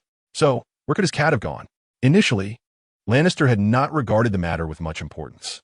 However, the sudden appearance of the people from the Reach made him believe that finding the cat was indeed significant, though he possessed no leads. As he wandered back to his abode, somewhat distracted by thoughts of the cat and the dragon eggshells, he encountered Tyrion Lannister, who greeted him with a peculiar gaze that left Lannister feeling inexplicably baffled. However, he dismissed it and, upon returning to his room, searched thoroughly but found no trace of the cat. Instead, he discovered that his losses extended beyond the feline. There was also a pile of eggshells, dragon eggshells he had once deemed unpalatable and had carefully wrapped and locked away in a box. As the evening wedding banquet commenced, Lannister continued to ponder the mysteries of the missing cat and the dragon eggshells. The cat's disappearance seemed somewhat normal, given its nature. Yet the absence of the eggshells was decidedly unsettling. Previously, he had secured those shells within his trash box, and, to ensure they remained untouched, he had employed a trick from his past memories, placing a strand of hair on the lock. Thus, if anyone tampered with it, he would be certain to notice. However, when he had opened the box earlier, the hair remained intact, yet the eggshells had vanished. With the lock, the hair, and the door he had secured, how could that item have disappeared? Lannister felt this was an uncanny occurrence, compounded by the missing cat and the sudden arrival of the people from the Reach, both of which left him with an unsettling sense that something had transpired without his knowledge. So, what exactly had occurred? In the recesses of his mind, a troubling question lingered as the inattentive, dark-haired boy, oblivious to his surroundings, had already reduced a plate of onion and cheese pie before him to a mere mess with a dagger in his hand. Even the blond youth seated beside him, who had been deliberately ignoring him, cast a fleeting glance, his lips parting as if to speak, yet faltering repeatedly without uttering a word. The vast throne hall was now teeming with people. Long tables were arranged in a sprawling layout, while servants scurried about, balancing trays laden with an array of fragrant dishes. Nobles stood in unison, raising their glasses in response to the king's toast. Amidst the clinking of goblets and the vibrant atmosphere, renowned singers from the Seven Kingdoms took turns serenading the royal table, the music swirling in an ever-present symphony, illuminated by flickering lights that heightened the ambience. The king's dining table, cast in the shadow of the towering Iron Throne, was ample enough to accommodate all immediate family members from both sides of the union. At this moment, Renly occupied a chair 3 seats away from the king, flanked by 2 Lannisters, the same-age Tyrion and a golden-haired youth named Joffrey. The raucous environment buzzed around them, with the golden-haired youth engaging in hushed conversation with Stannis to his left. His smile, belying the fact that he had been struggling to find words for quite some time, unfortunately met with Stannis's indifferent demeanor. In the distant core of the hall, the young king watched with keen interest as acrobats performed in the space before the table, occasionally conversing with those beside him. Snippets of words like "liss" and entertaining acrobatics floated into the air. Seated next to him, the newlywed queen maintained an air of dignified elegance, her every gesture drawing admiration from those who observed her, both overtly and covertly. However, given certain widely circulated rumors, many gazes inevitably drifted towards the shadow of the Iron Throne, where a golden-haired figure in white robes stood vigil, their expressions a mix of emotions. The instigator of this intrigue seemed blissfully unaware of the peculiar dynamics unfolding around him, his thoughts meandering from the Black Cat's inquiry to his own myriad concerns, subtly contemplating future matters. Despite the cacophony of the banquet, it appeared to serve as a fitting backdrop for Renly's reflections. Alas, such contemplation was quietly shattered by the voice of a nearby companion. "I find it curious, Renly," came a voice imbued with a complex blend of anticipation, entanglement, disappointment, and anxiety. Renly turned to see the famously impish face of the little devil, his features contorted in evident turmoil. "Was so curious," he inquired. "This afternoon, you mocked them for their lack of beauty." The dark-haired boy's words surprised Renly, yet he nodded in acknowledgement. "Indeed, what of it? You said you do not associate with those who are both ugly and foolish." The blond boy fixed him with a gaze. "But why do you play with me then?" The words left Bran bewildered, unable to comprehend why this individual would pose such questions. Yet, before he could respond, the other continued, I am even uglier than they are, and I do not consider myself particularly intelligent. Furthermore, I am not only ugly but also a deformed dwarf. As he spoke, his two-toned eyes scrutinized Bran's expression. Given your demeanor when conversing with those two, you ought to disregard someone like me. So why do you not seem to look down upon me at all? Is it due to my family? But that does not seem right. Many treat me with courtesy because of my lineage, yet their gazes do not mirror yours. What could the reason be? This sensitive and fragile boy, with his wrinkled features, furrowed his brow as he stared intently at Bran, seemingly grappling with a perplexing question. I pondered this all afternoon and could not find clarity. Can you enlighten me on why this is? Bran felt a quiet sense of resignation, but decided to set aside his myriad unanswered questions for the time being. After a moment's reflection, he replied, You are indeed somewhat unattractive, but I do not think you are foolish. This statement left the boy scratching his head, a look of confusion adorning his face. So you think I'm quite clever?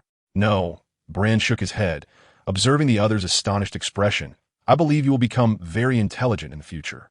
This was essentially a candid remark, yet the boy appeared unable to grasp its meaning, leaving him in a state of bewilderment. Noticing this, Bran elaborated. You enjoy reading and can truly engage with what you read. That is significant, as even among adults, few possess such a proclivity. The scholars also cherish their books. Tyrion interjected, shaking his head. That hardly qualifies as a virtue. Enjoying reading is not particularly remarkable, but a boy who can independently delve into books without needing prodding is, in my eyes, quite rare. As he spoke, he turned away, using a dagger to slice a piece of meat, indistinguishable as peacock or heron, and stuffing it into his mouth while mumbling, returning to the earlier question. Why do I treat you differently from others? Because I have faith in your future. Is that all? The boy asked, bewildered. You have faith in a dwarf's future? What else could there be? Bran shrugged. Be a bit more optimistic, Tyrion. You possess many merits, though you may be unaware of them. Or perhaps you know, but lack confidence. I suspect this is tied to your appearance. Nevertheless, I believe that one's exterior does not dictate who they may become. Only effort and the direction of one's choices truly matter. Having uttered this, he paid no heed to the boy's expression, lowering his gaze to a bowl of meat broth, which he began to gulp down heartily. However, when his peripheral vision caught sight of something intruding into his line of sight, the boy's swallowing momentarily halted, his eyes widening in shock. It was a gray, rolling, animated chicken leg, in the grand hall of the wide throne. The attendees of the banquet seemed to number in the thousands. Yet, positioned at the long table beneath the iron throne, one could still discern much of the unfolding spectacle.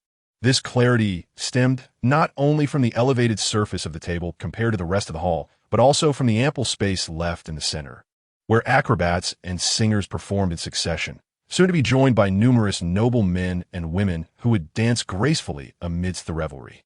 However, as two diminutive jesters, clad in their comedic garb, executed a ludicrous dance, a dusty chicken leg unexpectedly tumbled forth from the dense array of tables and chairs, hastily fleeing deeper into the hall.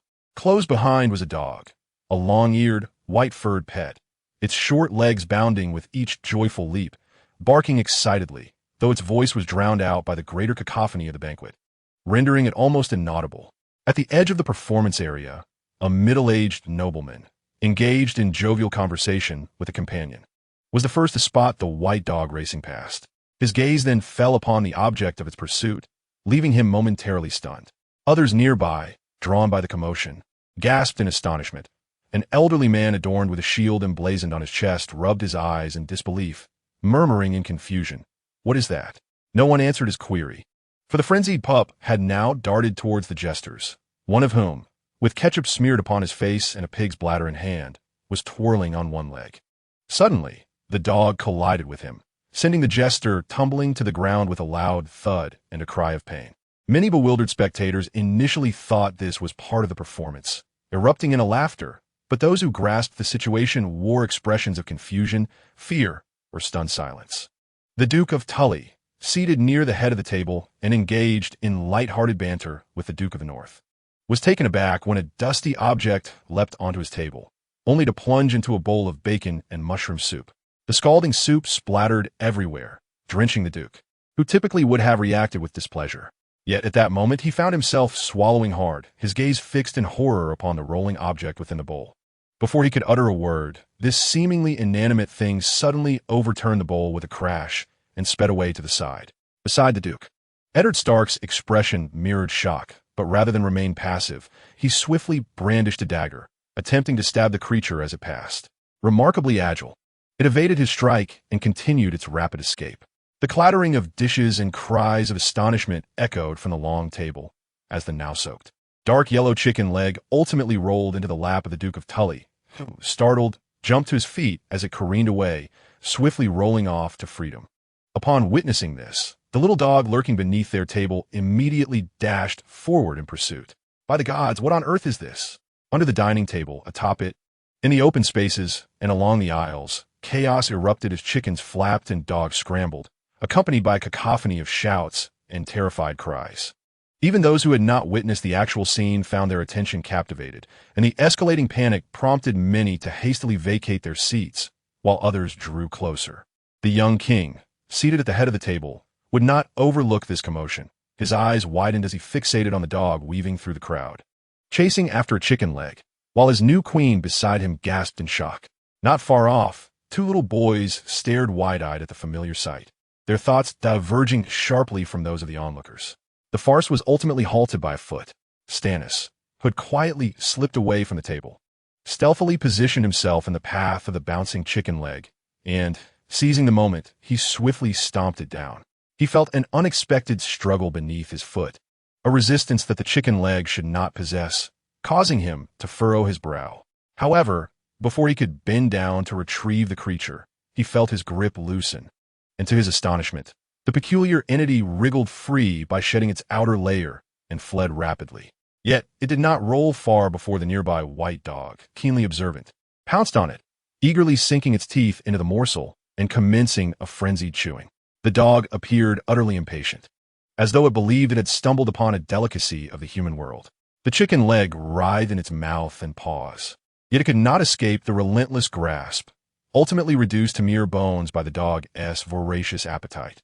The raucous banquet had grown markedly quiet, with hundreds of eyes transfixed upon the spectacle, no one daring to intervene, not even Stannis, who stood beside the dog, having achieved its desire. The little dog did not retreat. Instead, it seemed intoxicated, collapsing and barking aimlessly for a few moments before, under the astonished gaze of numerous nobles. It stood and began to writhe against the leg of a nearby guest. The absurdity of the situation was matched only by its strangeness.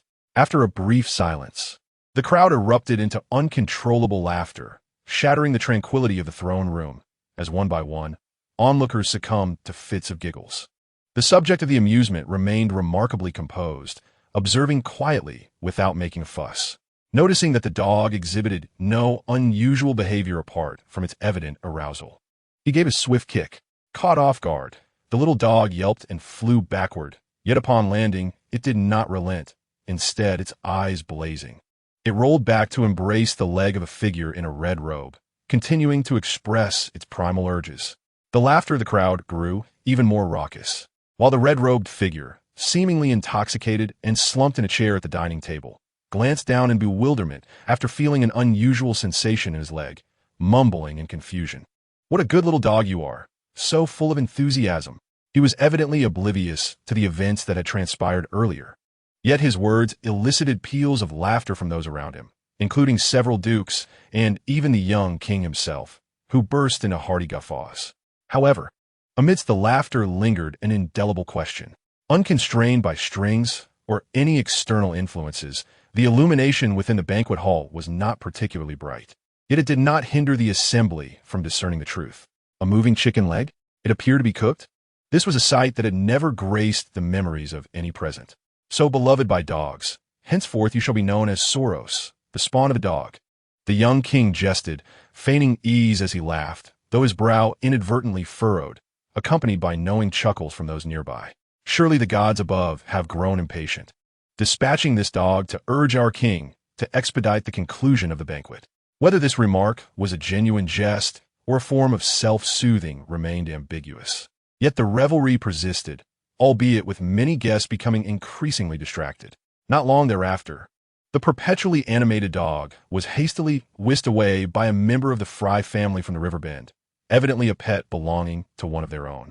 However, if you notice that after kicking the dog away, Stannis bent down to retrieve a still writhing object from the ground, pondering for a moment before handing it to the visibly alarmed Archmaester Pycelle. The last chapter has been redacted. Dear readers who cannot see it, please be patient, as a request for unblocking has been submitted. After a tumultuous uproar, the wedding banquet continued, though the focus of conversation had shifted away from the nuptials themselves. Astonishment, contemplation, fear, curiosity. Some pretentious individuals began to disseminate various implausible explanations, while those with genuine knowledge remained rather discreet, lost in their own thoughts. At this moment, the atmosphere was fraught with restlessness. Even the king himself quietly inquired of Archmaester Pycelle regarding the nature of the animated object, leaving little room for others to be at ease. The prevailing sentiment among the guests was that some witch was at play, or perhaps long-vanished sorcerers were causing mischief. Yet, they were not overly alarmed. After all, this world was rife with dragons and tales of various supernatural creatures, and many had encountered shadowy figures in their daily lives. However, such a blatant display of the supernatural was unprecedented. Others attributed the phenomenon to the specters haunting the Red Keep, a notion that had circulated since the time of Renly's fall into the secret passage. Now resurrected, and in light of recent events, many found it increasingly credible. In essence, a splendid wedding banquet had morphed into an impromptu symposium on mysterious occurrences, rendering the subsequent dancing segment somewhat lacking in fervor. The red-robed monk Soros, who had been embraced by the dog, had unwittingly become the focal point of the gathering, while the inebriated individual himself felt utterly bewildered. As the wedding banquet progressed into its final phase, attendees inevitably redirected their focus back to the ceremony itself, particularly to the most anticipated segment, the bedding ceremony. In the realm of Westeros, this concluding stage of the wedding is rather barbaric. The newlyweds are publicly stripped bare by onlookers before being ushered into their chamber. It is a spectacle that delights the masses and provides an opportunity for many unscrupulous individuals to take advantage of the situation openly. Lancel, however, found this custom somewhat distasteful, as the sight of a throng of people stripping the newlyweds while exchanging lewd jokes and engaging in inappropriate behavior made his eyelids twitch. If anyone dares to do such a thing at my wedding, I assure you I would sever their hands, he remarked to Tyrion, watching the couple, now exposed, vanish further into the crowd. This comment elicited a perplexed glance from the golden-haired boy, who inquired, "Are you already betrothed, Lancel?" "Not at all," Lancel replied with a blink. Tyrion responded with an "oh," clearly struggling to comprehend Lancel's perspective. Not only Tyrion, but even those nearby regarded Lancel's words with an odd expression, indicating that what seemed utterly incomprehensible to him was merely customary to others. Even the groom, Robert, appeared unfazed as he faced the laughter of the surrounding women, playfully flirting without concern for his bride's predicament. The newlywed queen, who had maintained an elegant and dignified demeanor throughout, also seemed to cope with the situation, harboring a hint of distaste, yet refraining from voicing any discontent.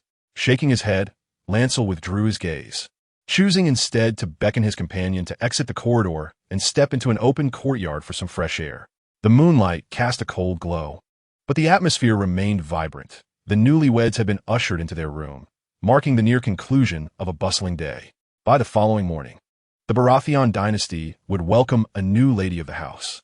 If not for the haunting memories of his past life, Lancel would recall this lady fondly. She was amiable. Her demeanor appeared normal, as she often bestowed upon him small gifts as tokens of her care. Alas, she was overly attached to her brother. Lost in thought, Lancel suddenly noticed another key figure, who stood expressionless, gazing silently in the direction where the crowd had dispersed. "Jaime? Why aren't you joining them?"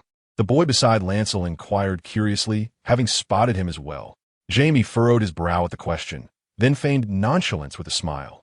"It's stifling with so many people. I prefer to enjoy the cool breeze here." His words seemed to drain the last remnants of his patience. Upon seeing Lancel, he offered a brief nod as a greeting before turning to leave. Today, he appeared somewhat peculiar. Watching Jaime's retreating figure, the still maturing Tyrion remarked, "He used to love being in the thick of things." "People do change," Lancel shrugged in response. "My girlfriend is wed, yet the groom is not me." Such a scenario is undeniably distressing for anyone. However, upon further reflection, one cannot help but ponder who has truly betrayed whom in this tangled affair.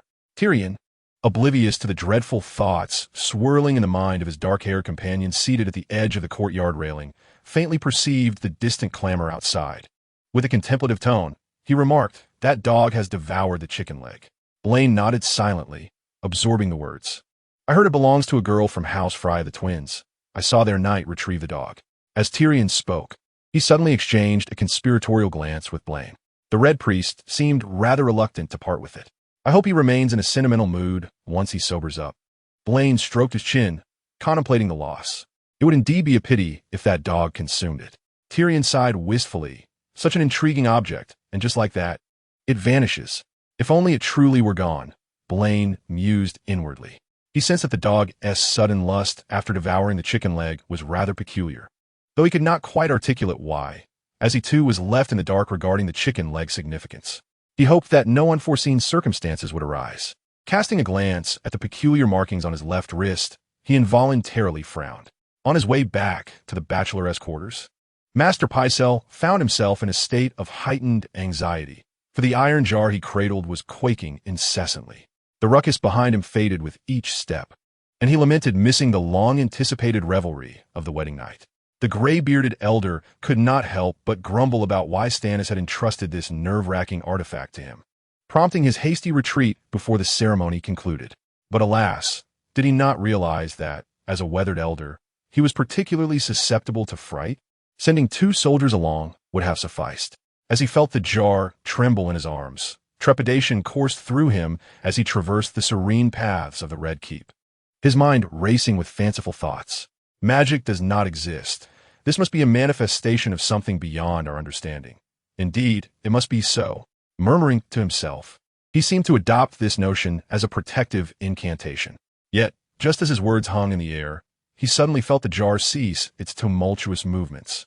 A chill ran down his spine. Something felt amiss.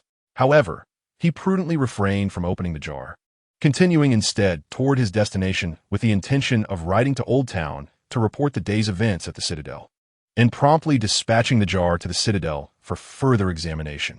He harbored no curiosity to satisfy. Opening the jar was the last thing on his mind. The Citadel would surely unravel its mysteries. In this train of thought, the elder found some solace. At that moment, a maid passed by, leading a scruffy, yellow-furred pet dog. Upon noticing Master Pycelle, she paused to offer her respects. The elder reciprocated politely, stealing a glance at the creature. His attention had always been captivated by the physique of the opposite sex, yet, at this moment, the elderly gentleman in his 60s found his focus entirely diverted from a maid. For reasons unknown, he suddenly perceived the yellow-haired puppy being led by a leash as remarkably charming. As the heavy door creaked shut, all cacophony was abruptly severed from the outside world. The flickering candlelight danced upon the green carpet, casting ephemeral shadows, while the unique scent of melting wax wafted through the air. The weary boy, having concluded a day of toil, stood at the threshold, exhaling a sigh of relief, and murmured a wish. "May the warrior bestow upon me courage." After a moment's pause, met with silence, he nonchalantly strolled towards the bed and collapsed onto it. With Robert's wedding concluded, Bran was now, in essence, liberated. Over the next 2 days, he intended to meticulously explore the new abilities he had acquired: the Heart of Divination, the Son of the Warrior, and the Mark of Chaos. Compared to the past, these 3 abilities were increasingly wondrous, yet Bran's greatest concern lay with the Mark of Chaos, an ability unrecorded in the system's information. It appeared uncontrollable and, aside from sowing disorder, offered little in terms of beneficial effects. The Son of the Warrior would likely prove useful in combat, but in his current juvenile form, it was improbable he would encounter any conflict, and the power of prayer seemed rather unreliable. Aside from a seemingly responsive moment when Bran first addressed Tyrion, he had spoken the words 7 or 8 times today without any indication of effect. Perhaps such enhancements were not overtly apparent, or perhaps speaking them to himself yielded no consequence. The Heart of Divination seemed to activate with any living creature, indicating its scope extended beyond mere humans. Bran contemplated instructing a servant the following morning to procure a few birds or other pets for experimentation, though he held little hope, as the description hinted at hearing the thoughts of living beings rather than engaging in dialogue. Simply hearing the sounds of cats or dogs would undoubtedly be of little utility to him. Setting aside these inconsequential findings, the knightly vocation he had painstakingly acquired was also not currently applicable, for he was merely 5 years old, with over 2 months remaining until his 6th birthday. The mere thought of this caused the boy to furrow his brow, wishing he could, like the protagonists of the novels from his memories, possess the ability to seize control of a new life and emerge as an adult, thus evading the tribulations of growth and the need to disguise himself as a child. Life seldom unfolds as one desires. It is a lamentable truth. As he murmured, a servant arrived with a tub of bathing water, prompting Bran to cease his musings. Stripping off his garments and immersing himself in the warm water elicited a soothing sigh of comfort, and he leaned back, allowing relaxation to envelop him, gradually succumbing to drowsiness. Relying on his unique lineage, he harbored no fear of drowning, thus occasionally indulging in a brief slumber while bathing, surfacing only when the water turned cool to return to bed and continue his rest. Due to his peculiar eccentricities, the maids would all avoid him during his bathing rituals, and no one noticed the boy's unique attributes. However, this time, Bluely found himself unable to drift into slumber. As he languidly gazed through the swirling steam, he suddenly caught sight of a reflection in the water that should not have existed. A dark silhouette with a pair of blue eyes, silently crouched at the edge of the bathing tub, its slender form casting a fleeting shadow that rippled across the surface. The figure was familiar, one that Bluely had searched for diligently in the past. Yet, it also felt foreign, for at the center of its chest, there lay an indistinct patch that appeared to be scales, a blend of gold and gray. Staring intently at this reflection, he could not resist glancing up at the empty edge of the wooden basin, only to lower his gaze once more to the black cat in the water, its paw raised as if to greet him. Confusion enveloped Bluely's mind. "Have you transformed into a ghost?" he pondered. With a tentative finger, he disturbed the water, causing the cat's reflection to ripple in response.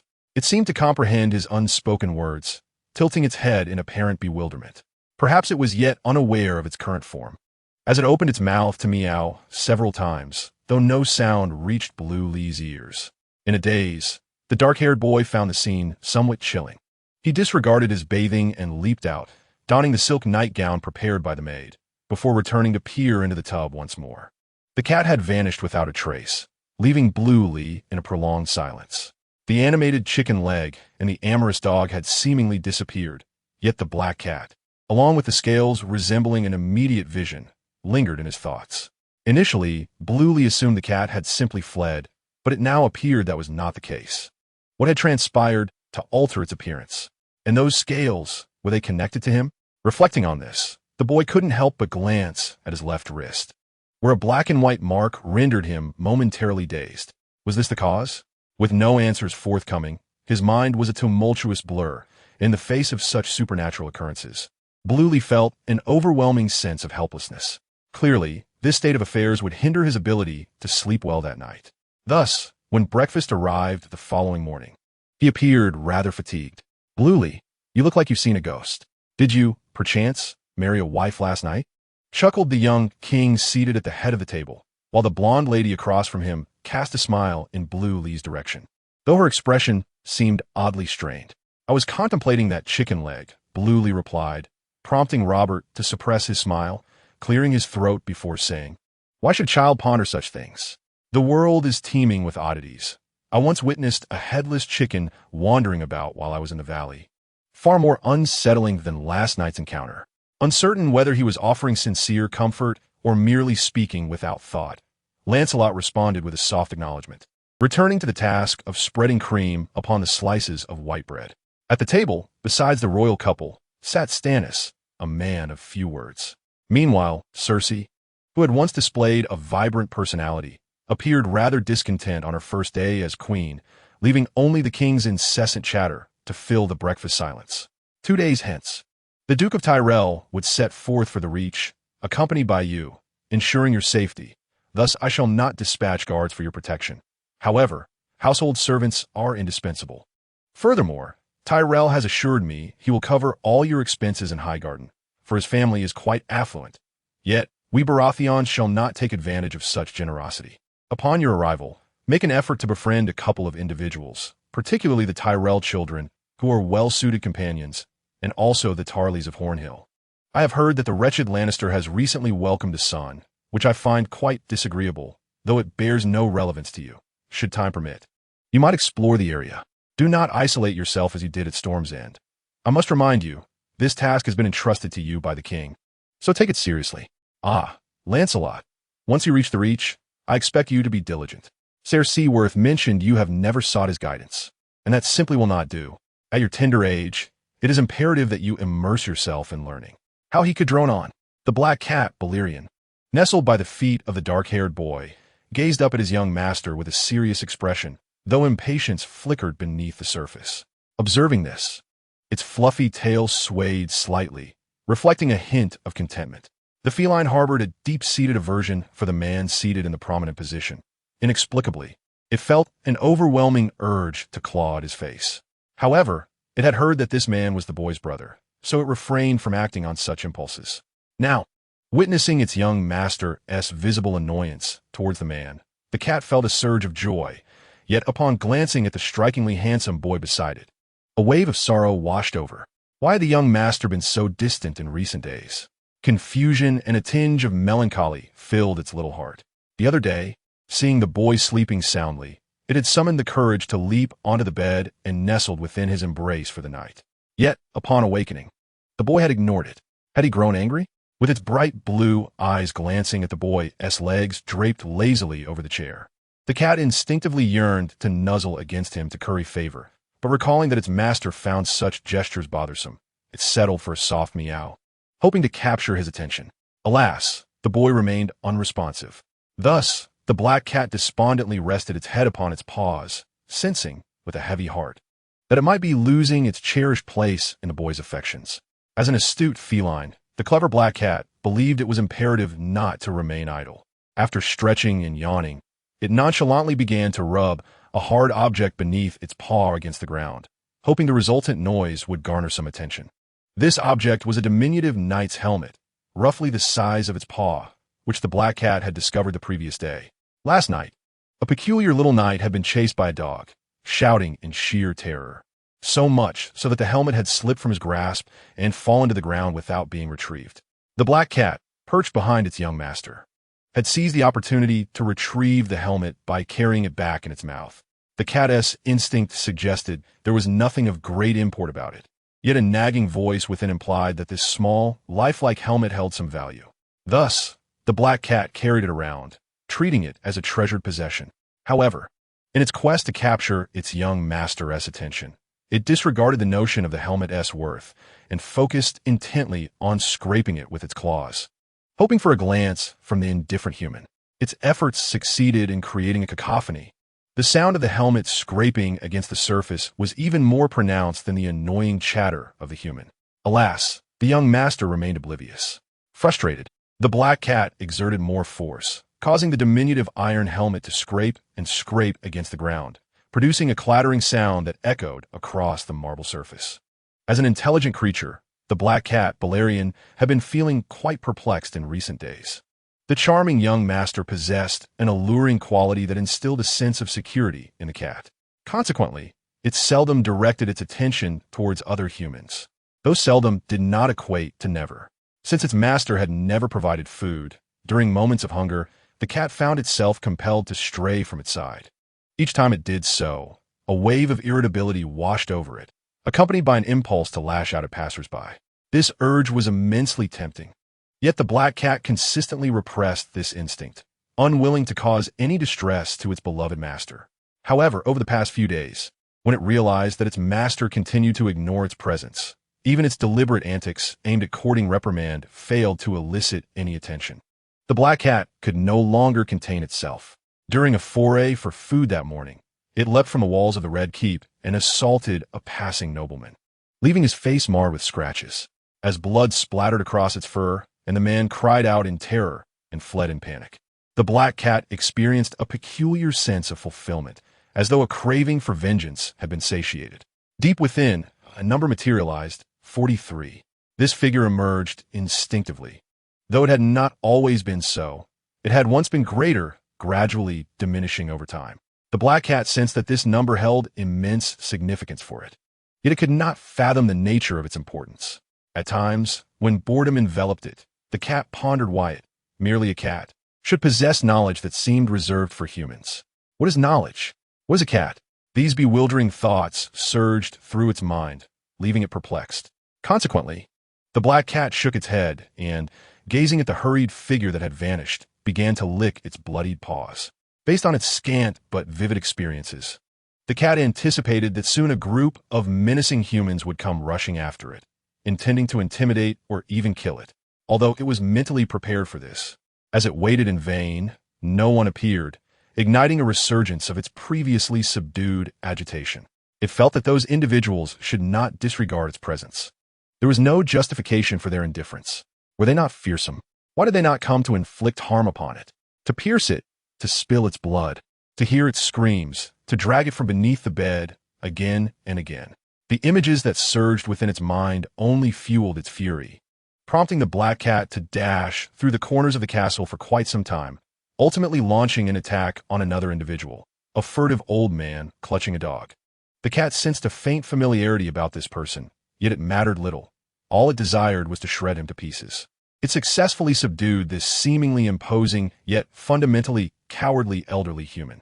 Alas, its delicate paws were incapable of truly tearing him apart, and it reluctantly withdrew, the number in its mind quietly transforming into 42. Instead of fleeing, it chose to remain nearby, waiting to observe the man's reaction. It yearned to witness the disdainful gazes of these humans, mirroring its own contempt for them. However, the elderly man with graying whiskers merely sat on the ground, weeping as if deeply frightened, with tears and snot streaming down his face, failing to cast even a glance in its direction. The cat's small mind sensed something amiss, prompting it to stay put, watching the cowardly old man, observing the dog in his arms, tail tucked, sprinting away, and the arrival of a group of people shortly thereafter. Yet, it became apparent that still no one acknowledged its presence, not even a single glance. What was happening? The black cat felt a sense of bewilderment that persisted until it returned to its young master's side, where its agitation began to wane and reason returned, leading to a sudden, dull realization. Could it be that they could not see it? Its young master, the two individuals it had assailed, even everyone, could they all be blind to its existence? To confirm this unsettling suspicion, it resolved to take the risk of sipping a bit of the lemon tea from its young master's cup, proceeding with utmost caution. Then, it became apparent that the little master, who often displayed disdain towards it, remained utterly oblivious to the situation. Without a hint of embarrassment, the child soon lifted a cup to take a sip and continued to immerse in reading. A wave of elation surged within its diminutive heart, prompting it to leap down from the table and prance around its master with prideful gestures. However, upon realizing that its display of exuberance garnered not a shred of attention, the joy within it dissipated instantaneously, and its once wagging tail drooped dejectedly, enveloping its tender spirit in a cloak of desolation. That night, the black cat Baratheon, nestled in a corner, stared vacantly at its slumbering master, feeling as though its existence had lost all meaning. The following morning, when a servant presented a bird as a substitute for its master, as it instinctively perceived, it reacted like a tiger whose territory had been encroached upon, bristling in indignation and baring its teeth in a menacing display. Yet, no one acknowledged its presence, as though it were invisible, and its threats fell on deaf ears. The servant stood respectfully to the side, while the little master gleefully engaged with the ugly bird in its cage, completely disregarding it. Overwhelmed by frustration, the cat contemplated swiping at the insufferable servant, but rationally concluded that such an act would be unwise. Ultimately, it slumped onto the carpet, sulking in silence. In that moment, it suddenly noticed a discrepancy in the hue of its fur beneath its neck, which appeared slightly different from that of its surroundings. This peculiar observation stirred vague memories within its small mind, images of the day it had leapt onto its master's bed. It recalled the scent-laden bed, seeming almost translucent, and a curious pattern glowing on its master's wrist. Then, something golden appeared to float up from beneath the transparent bed, and as it lay in the path of this ethereal object, it seemingly became entangled within its own fur. If memory served, That was the sequence of events. Yet the black cat felt as if something significant had been overlooked. What could it be? A laugh that sounded somewhat unhinged? Or perhaps a rotund pig adorned with leafy wings? Contemplating this, the young cat's heart was once again engulfed in confusion, for it could not recall having seen or heard such things. Yet, why could it suddenly conjure these thoughts? Never mind the reason. It hardly mattered. With a sigh, the black cat lay there, feeling a profound sense of disillusionment, to the extent that even the gnawing hunger that soon followed failed to capture its attention. However, when a peculiar sound emanated from the direction of its little master, it found itself unable to resist the urge to glance over. To its astonishment, the child who had been pondering on the marble pedestal in the restroom was now ensnared by a vividly colored serpent, its head arched back, and its pale yellow slit pupils fixed coldly upon the cat, while its forked tongue flicked in and out. The black cat sensed a looming threat, yet it was the sight of its young master's innocent face, seemingly oblivious to the impending danger, that compelled it to leap up and emit a piercing cry. Without hesitation, it charged forward. Surprisingly, the venomous snake, which had previously exhibited hostility, swiftly disengaged from the boy's waist, its elongated body sliding through the marble pedestal's toilet opening and vanishing from sight. The cat, feeling a slight sense of relief, was simultaneously met with a youthful, astonished voice exclaiming, "Oh no, my belt!" In the 2 days following the wedding, a semblance of tranquility prevailed, save for the incident where, during a visit to the lavatory, the mark on Bran's left hand flared up, causing his belt to inexplicably slither away. Additionally, it was peculiar that Grand Maester Pycelle was reportedly attacked by an unknown creature, leaving him bloodied and seated on the ground, weeping and covering his face, which sparked a fair amount of gossip. Servants claimed that a dog was responsible for the attack, as one had been spotted near the scene. However, Pycelle denied this, asserting that it was merely his newly acquired pet, not the assailant. When pressed for specifics about what had attacked him, the old man faltered, unable to articulate his thoughts. Ultimately, the matter was left unresolved, and Bran paid little attention to it. After the wedding, the only remaining task was the relocation from King's Landing, a chore that required little involvement from Bran due to the presence of servants. Instead, he indulged in a leisurely pastime of bird-keeping. He had acquired a beautiful canary, its feathers a vibrant blend of orange and green, and its petite size rendered it utterly charming. Unfortunately, despite Bran's playful attempts to engage with the bird upon its arrival, it seemed indifferent, preening its feathers and occasionally emitting a melodious chirp, as if it had no desire for a connection with him. Bran surmised that a bond needed to be cultivated and dismissed it as inconsequential. However, upon awakening the following day, he discovered that the canary had vanished without a trace, leaving only a disheveled pile of feathers in its place.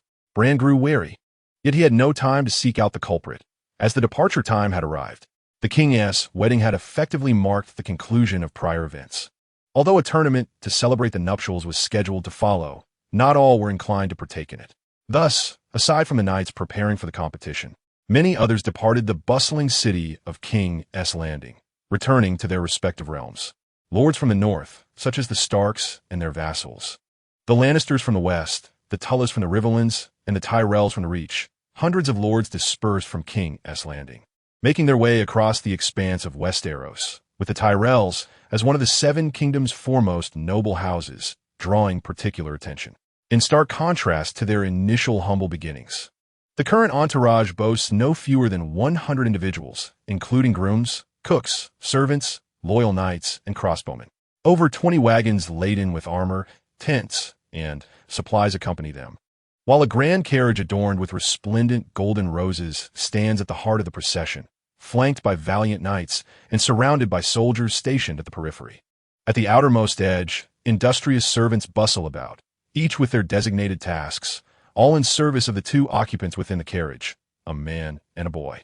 Do not heed the rumors, Lannister. Although there are several orchards, the lands of House Forrester do not, in truth, yield an abundance of apples. This title primarily stems from the legendary Archer Forrester of the Age of Heroes. It is said that whenever he fancied a maiden, he would shoot the apple atop her head. The tall and jovial Duke Tytos explains the heraldry of his vassal families, while across from him sits a boy with coal-black hair, attentively listening, his striking blue eyes blinking occasionally, revealing a hint of bewilderment. Yet, He is already well acquainted with what is being told. The carriage is spacious, its interior draped in golden silk that conceals a smooth oak and metal structure beneath. 6 horses pull it, and the muffled calls of the driver filter through the walls of the carriage. The journey is long, and the child cannot ride, prompting Duke Tytos to arrange this luxurious carriage for their comfort. Indeed, the Duke himself relishes this convenience, for prolonged riding can be quite exhausting.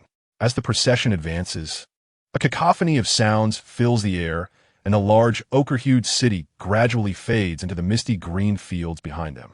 Surrounding them are undulating plains of grass, crisscrossed by gray roads shrouded in fog, where figures can be glimpsed: freelance riders, canopy-less carts, oxen, merchants, missionaries, and wandering farmers.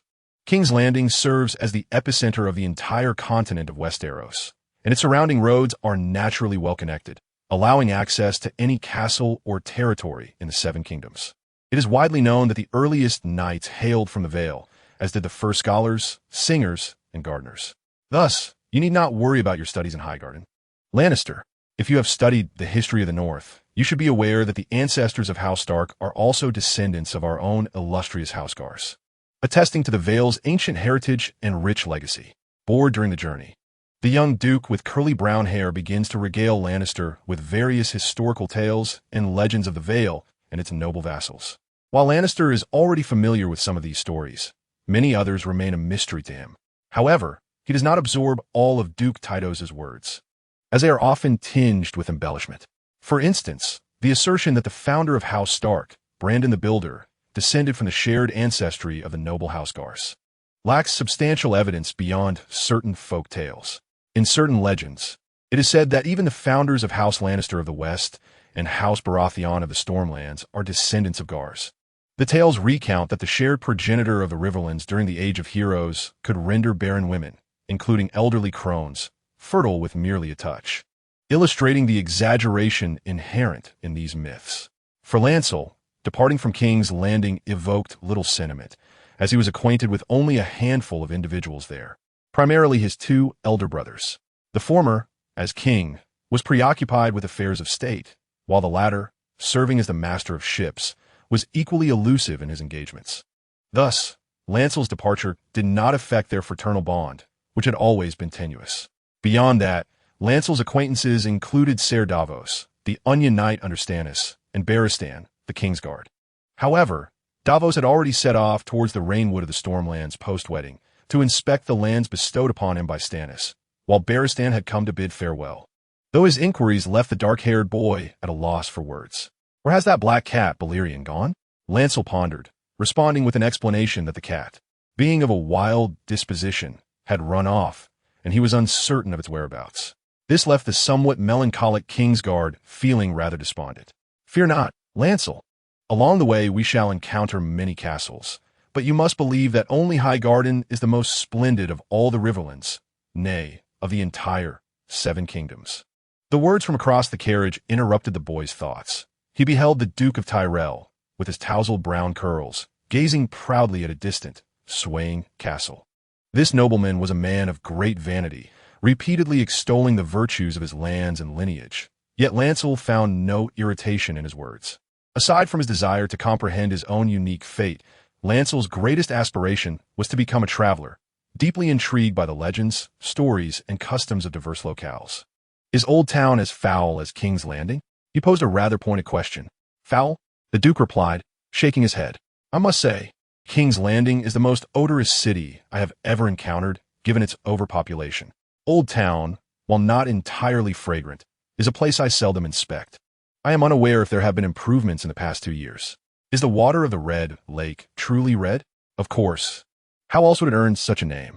Is the Iron Oak Throne truly a living oak? We all say so, but those damned Dornishmen have deprived us of the chance to see it.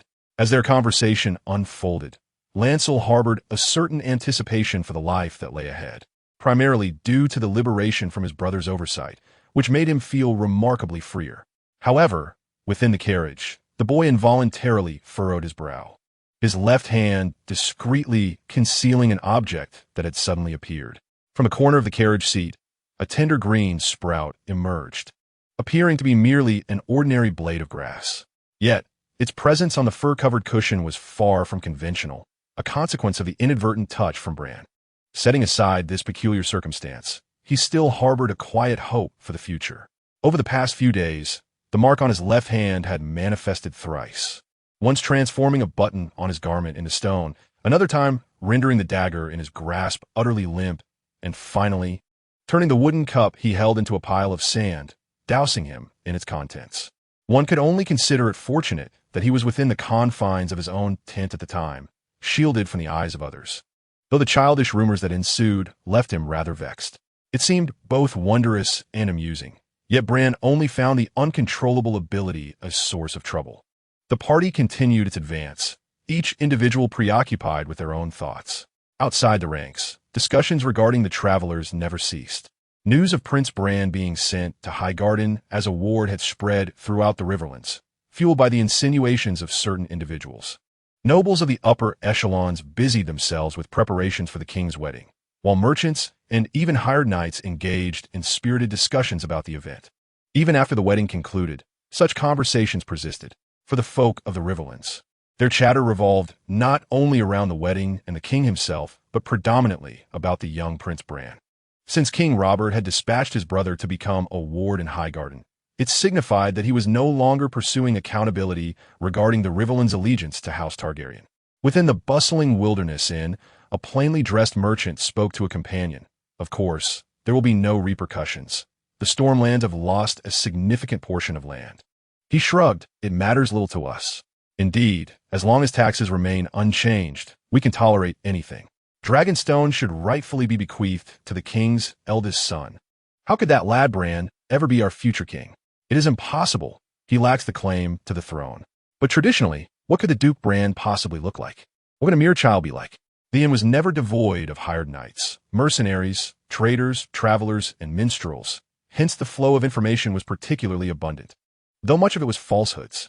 Seated at a corner table on the first floor, the White Doe, Winda, listened intently to the myriad of discussions while savoring a bowl of rabbit stew.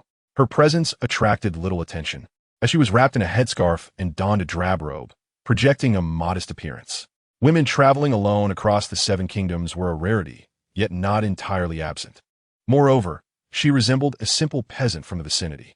Who would have guessed that this seemingly inconspicuous farmer once commanded notoriety as a fierce bandit across the Seven Kingdoms? Setting forth from King's Landing along a road known as Rose Avenue, the journey toward the Highgarden grew increasingly rife with discussions surrounding their esteemed lord. The arrival of the Duke of Dragonstone was evidently perceived by the populace as a herald of peace from the newly crowned king, prompting many local residents of the Reach to adopt a welcoming demeanor. After all, the realm was basking in a post-war tranquility, and the folk of the Reach were keen to avoid any return to conflict. However, for Marjorie, who found herself alone in this locale, her purpose was not to gather information she was already privy to, but rather to unearth insights that remained elusive to her. Since the boy's elevation to Duke of Dragonstone, the conditions of his previous promises had begun to take shape. Before the two dukes departed King's Landing for the Reach, he had taken Marjorie and her son, who had been waiting in the capital, along on this journey. Yet, adhering strictly to the ranks of the procession was not in the nature of this former brigand. Despite the recent cessation of hostilities and the prevailing peace across the Seven Kingdoms, perils still lurked. It was imperative to familiarize oneself with the dynamics of an unfamiliar environment. Thus, she maintained her position at the forefront of the caravan, seeking various tidings for her young master's benefit. There were whispers of an old crone in Highgarden who was said to possess prophetic abilities, though the veracity of such claims remained dubious. Recently, the shadowy bobcats in the woods had been unusually active, so caution was advised during their travels. Moreover, there were tales of a woman named Mira, who had purportedly descended from the heavens clad in armor, causing the demise of several pigs belonging to Lord Caswy. Was she not the madwoman who incited local farmers to revolt against King Robert? Indeed, that was the very lunatic who denounced the Baratheons as traitors and vowed to eradicate every warrior's son. It was baffling to ponder which deranged woman had emerged to spout such nonsense, considering that it was common knowledge there were no warrior's sons left in the Seven Kingdoms. Everyone was aware that the tyrant had perished over 2 centuries ago. Truly, a madwoman. What became of her? It was rumored that our Lord Caswy was diligently pursuing her, not merely for the pigs, but for reasons beyond that. Throughout her journey, Marjorie had encountered similar accounts of bizarre occurrences, 3 times, to be precise, each more extravagant than the last, leaving her feeling rather incredulous. Was this peculiar phenomenon of falling from the sky a recent trend in the countryside? She recalled similar tales circulating in King's Landing prior to her departure, where a well in Flea Bottom had inexplicably yielded a multitude of sea fish, provoking a frenzy among the local impoverished. Experience taught Marjorie that such tales were often fabrications. Yet the weariness of travel made it enjoyable to indulge in a bit of light-hearted gossip. However, her attention was abruptly diverted when a middle-aged merchant clad in a linen tunic took a seat opposite her at the table. "Good lady, the journey is long. Why must you travel alone?" A middle-aged man with deep brown eyes scrutinized the concealed beauty of the woman before him, inquiring with a smile. His intention was clear. He hoped that certain oblivious individuals would exercise a modicum of caution. With a cheerful smile, Wenda replied, her hand deftly wielding a dagger that she thrust into the wooden table with a sharp sound, its tip embedding deeply, causing her hand to tremble slightly. This served as both a warning and a signal. The man's smile faded, and after clearing his throat, he straightened himself and asked, "I hail from the old town. May I inquire from whence you come, madam?" "From Junlin." The middle-aged man, stroking his chin, mused, "Are there any intriguing tidings from there? I mean, aside from the wedding of our King Robert? I've heard they plan to impose customs duties. Would you consider that intriguing?" "That is indeed unfortunate," he sighed.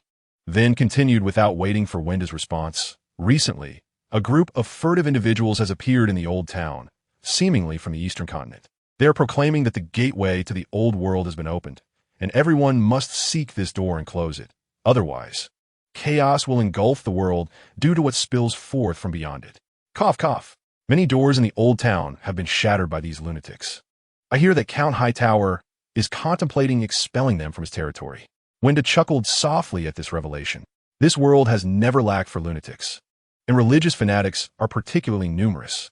For instance, there is a sect in the eastern continent that venerates the King of Light, Rollo, which she finds quite peculiar.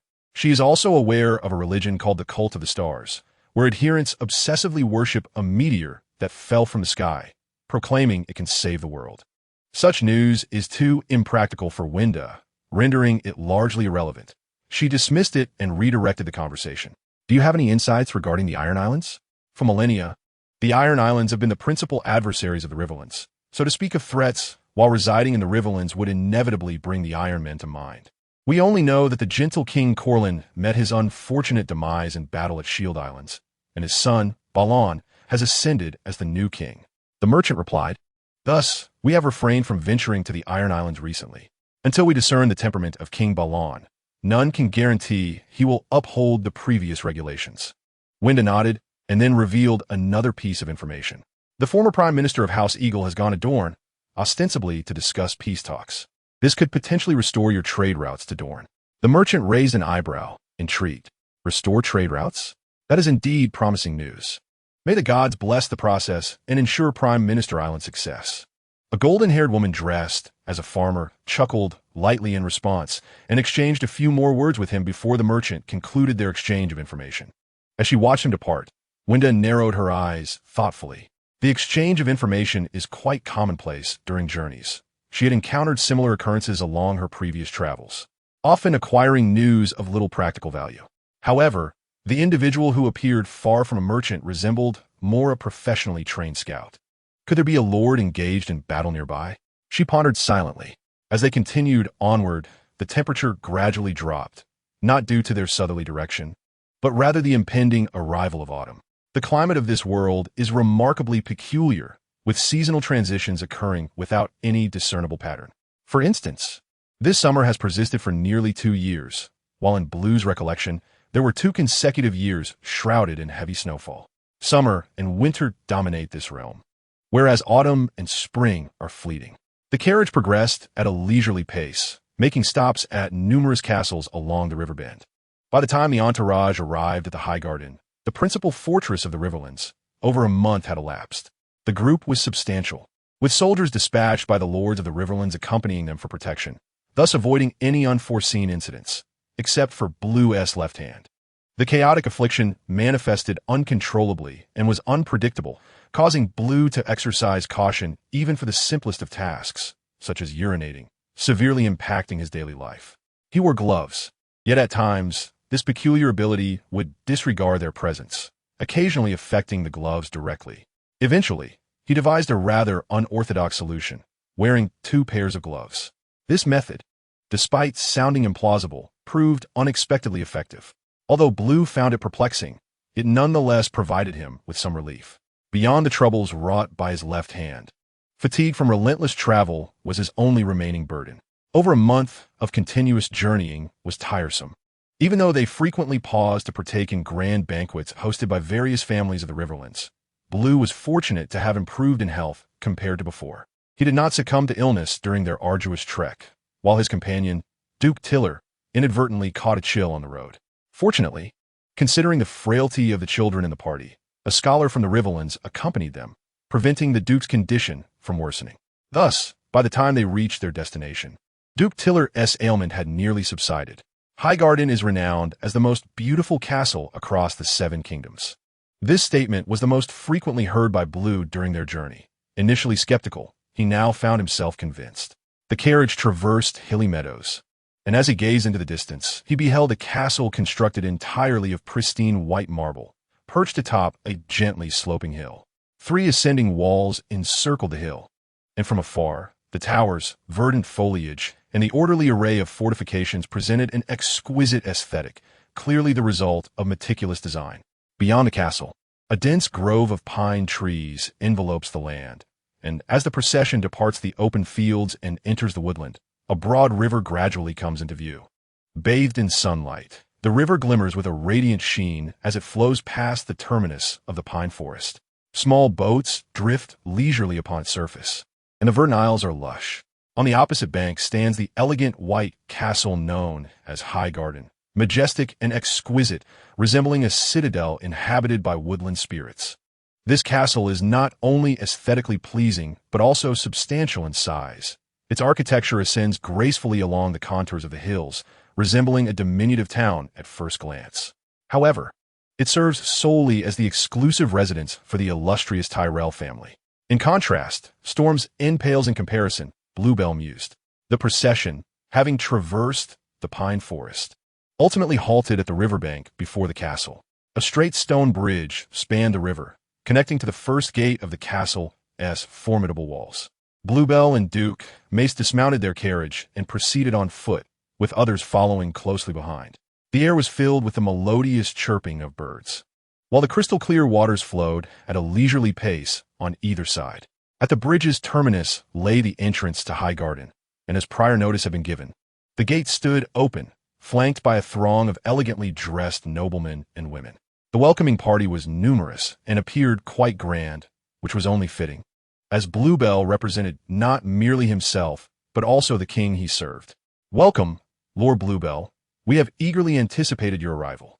As he approached, a beautiful woman with cascading silver hair curtsied gracefully before the dark-haired boy. "You may call me Bluebell, my lady," he replied, bowing in return, his expression earnest. "Please, do not refer to me as Lord. It feels cumbersome. I have yet to fully embrace my youth." His tender voice, imbued with sincerity, alleviated the formality of the moment, prompting a gentle smile from the silver-haired woman, mirrored by those beside her. "Come, Bluebell, allow me to introduce you. This is my beloved Lady Allery, my eldest son, Valerion, and this chubby lad is my second son, Garland." The joy of homecoming rendered Duke Mace particularly amiable, and with each introduction, Bluebell responded with polite bows, demonstrating utmost humility and courtesy. Such was the appropriate demeanor. Though both he and Mace Tyrell held the title of Duke, their circumstances were worlds apart. Bluebell's title, while sonorous, held little weight compared to the lands and power wielded by Mace's vassals. Throughout the 7 kingdoms, Highgarden, or rather the realm of the Reach, stands as one of the most formidable territories. Not even Bluebell's modest Isle could rival it, nor could the Stormlands of House Baratheon compare. In the continent of Westeros, the Reach boasts the largest population, the most flourishing culture, and the most fertile lands. Were it not for the gold mines in the Westerlands, even the wealth of the Reach would surpass all others. In stark contrast, the Stormlands, adjacent to the River Bay, appear rather impoverished, due to climatic and geographical challenges. The lords of the Stormlands are notably destitute, and the Baratheon family is equally lacking in wealth. From early on, Renly harbored suspicions that, aside from the north, the Stormlands were amongst the most impoverished regions of the Seven Kingdoms. His mother, hampered by her mobility, awaited him in the banquet hall, where a welcome dinner had already been prepared. After exchanging pleasantries, the group traversed the castle gate, walking along a verdant path adorned with thorns and fences, where the Lady of Highgarden remarked, "I hope Lady Olenna does not grow impatient." At this, Renly stuck out his tongue, having heard tales of her temper. The boy appeared slightly anxious, prompting chuckles from those around him. A neatly dressed, slender youth, upon hearing this, replied with a smile, "Grandmother's temper is indeed fearsome, but I believe she simply prefers to speak the truth, which can sometimes be quite hurtful." This young man was Loras Tyrell, the eldest son of the Duke of Highgarden and heir to the Tyrell legacy, appearing somewhat gentle and a few years older than Renly, while the chubby brown-haired boy beside him seemed to be of similar age to Renly. For instance, she consistently expressed disdain for Garlan's physique, often making remarks about it, which elicited a resentful glance from the rotund boy. "Loras, must you always mock me in front of our guests?" he lamented. "My dear brother, you must discern what constitutes mockery," the brown-haired youth replied with a grin. This retort caused the chubby boy's cheeks to puff in indignation. Yet those around them found amusement in the exchange. Renly found the dynamic between the two brothers quite entertaining. He was not well acquainted with them, as they were absent from the drama he had previously watched. However, they were indeed pivotal figures in the next generation of House Tyrell. In contrast, Renly was aware of a particular young lad who had just begun to learn to walk, being led by the Duchess, and a mere infant swaddled in blankets, cradled in a nurse's arms, soundly asleep. Let me elucidate further. The three descents correspond to the protagonist's three manifestations of their mark when they arrived at King's Landing. The mark similarly attracted a swarm of fish. Lady Margaery S. Discourse starkly mirrored the situation in the Seven Sons scenario. Furthermore, my previous chapter was titled The Gate of the Old World. The subsequent fervent proclamations by a group of religious zealots distinctly elucidated the nature of this phenomenon. I believe this is quite clear, yet some still profess confusion regarding my writing. It seems I am on the verge of stating it outright. Very well. I shall be explicit. The chaos induced by the mark is merely a side effect. Its true nature is this gate, which facilitates communication with the altered historical world of the narrative. Each time the protagonist's mark manifests, this gate opens, allowing beings or entities from that world to descend. In addition, the birth of the Chaos Child and her extraordinary powers pertain to the protagonist's traversal through the annals of time, which significantly influences this world. Further elaboration will follow. The reason behind the cat's invisibility is articulated quite clearly, yet to preclude any misunderstanding, allow me to elucidate. It is indeed due to that scale. No, rather, it is the eggshell. As for why this eggshell possesses such an effect, it inherently does not. However, it is of the same origin as Leia. Let us not forget this crucial detail. Upon a manifestation of the mark, the eggshell of shared origin was drawn upwards, initially destined to depart from this world, but was intercepted by the cat midway.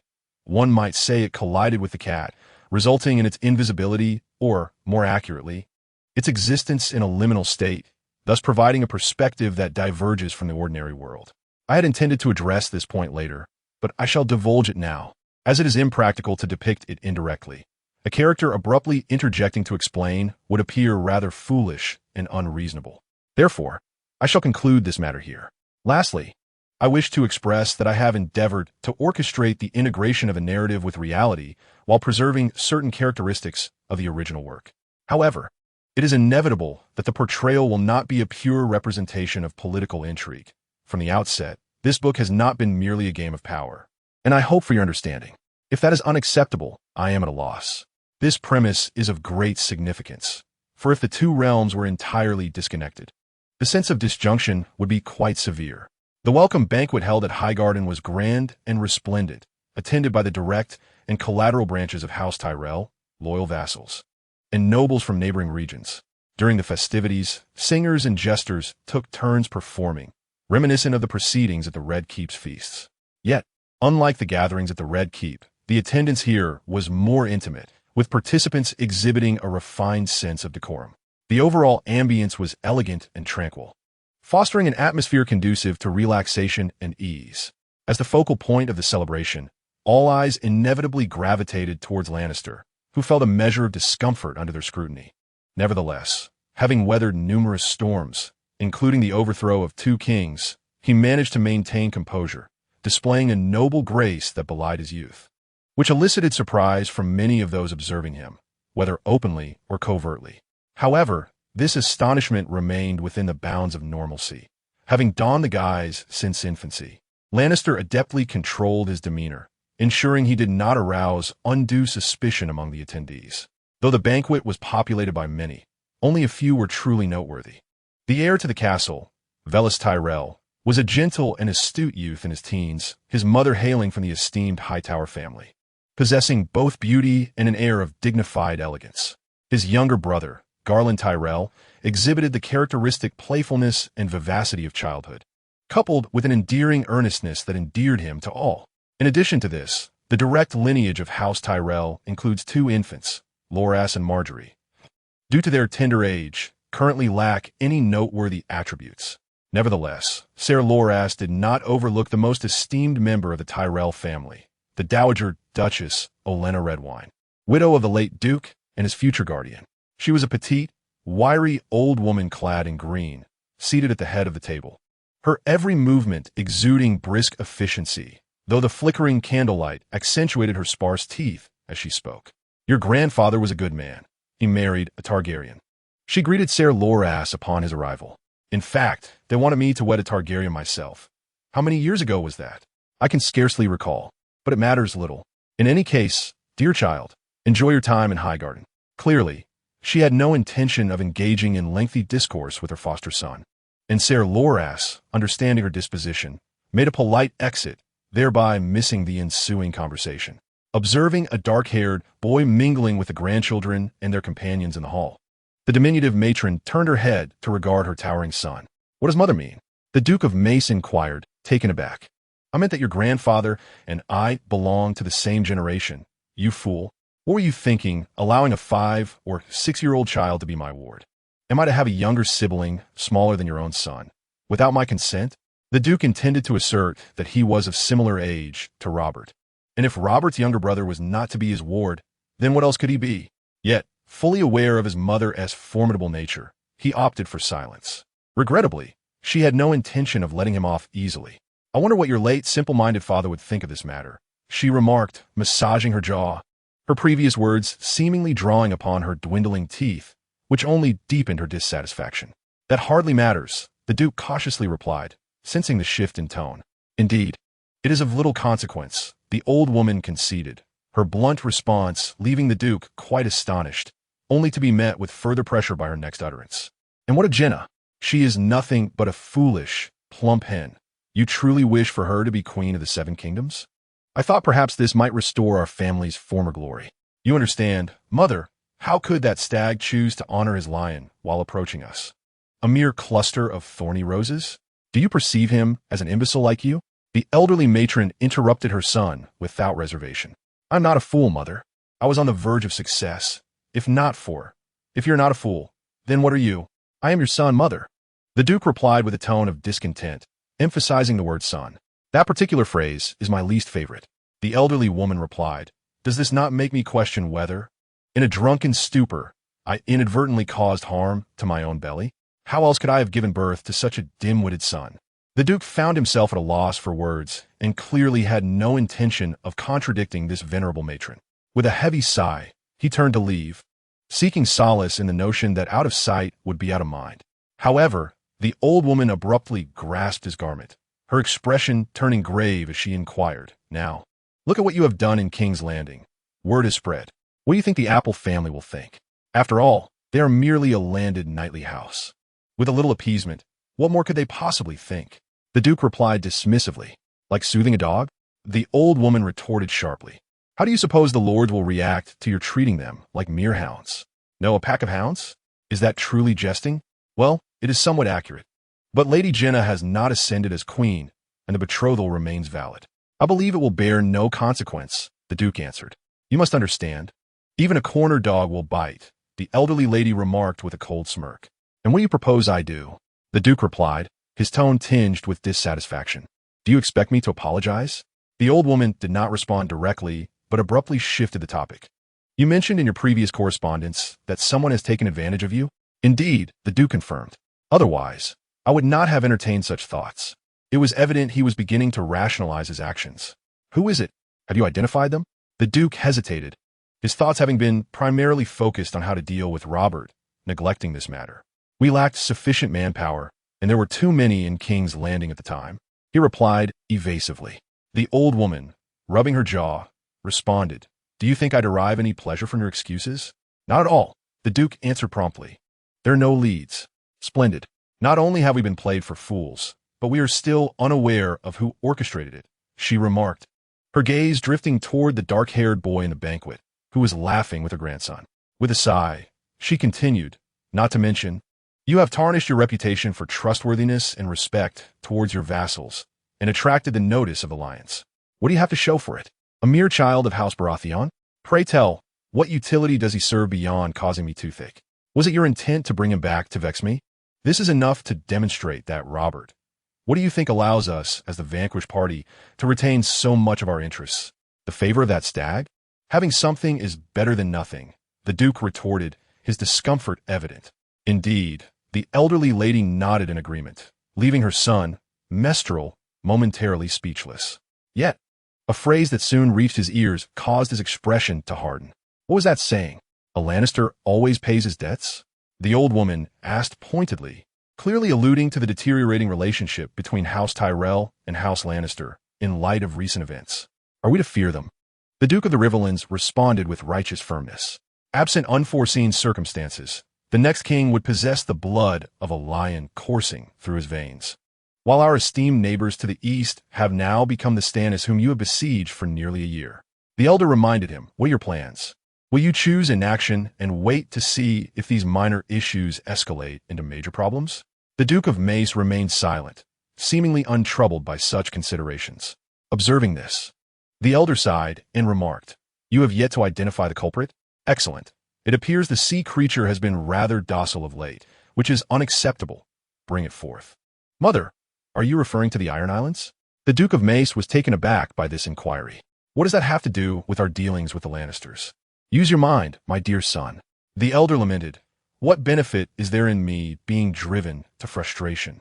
If you're not accustomed to rising late, Lord Renly, a servant shall arrive promptly before breakfast to summon you to the dining hall. Following the conclusion of the welcoming feast, the heir to Highgarden, the next Duke of the Riverlands, Valerion Tully, personally escorted Renly to the accommodations arranged for him within the castle. As they traversed the serene, pristine corridors, the youth with ear-length chestnut hair spoke to the dark-haired boy beside him. After breakfast, we shall have lessons with Maester Lomies, whom you have already met at the feast, so I need not introduce him further. At present, he will instruct both Garen and me at two distinct times. Garen is still learning to read, while I have a slight penchant for astronomy, and if you, Lord Renly, share this interest, you may join me. However, it will be prudent to align your participation with your current academic commitments, and perhaps we could consult the Maester tomorrow morning. Please just call me Renly. There is no need for such formality, Renly replied. You are my grandmother's ward and the Duke of Dragonstone. I cannot be so impolite, the boy responded, then added playfully, Unless you wish for me to call you uncle.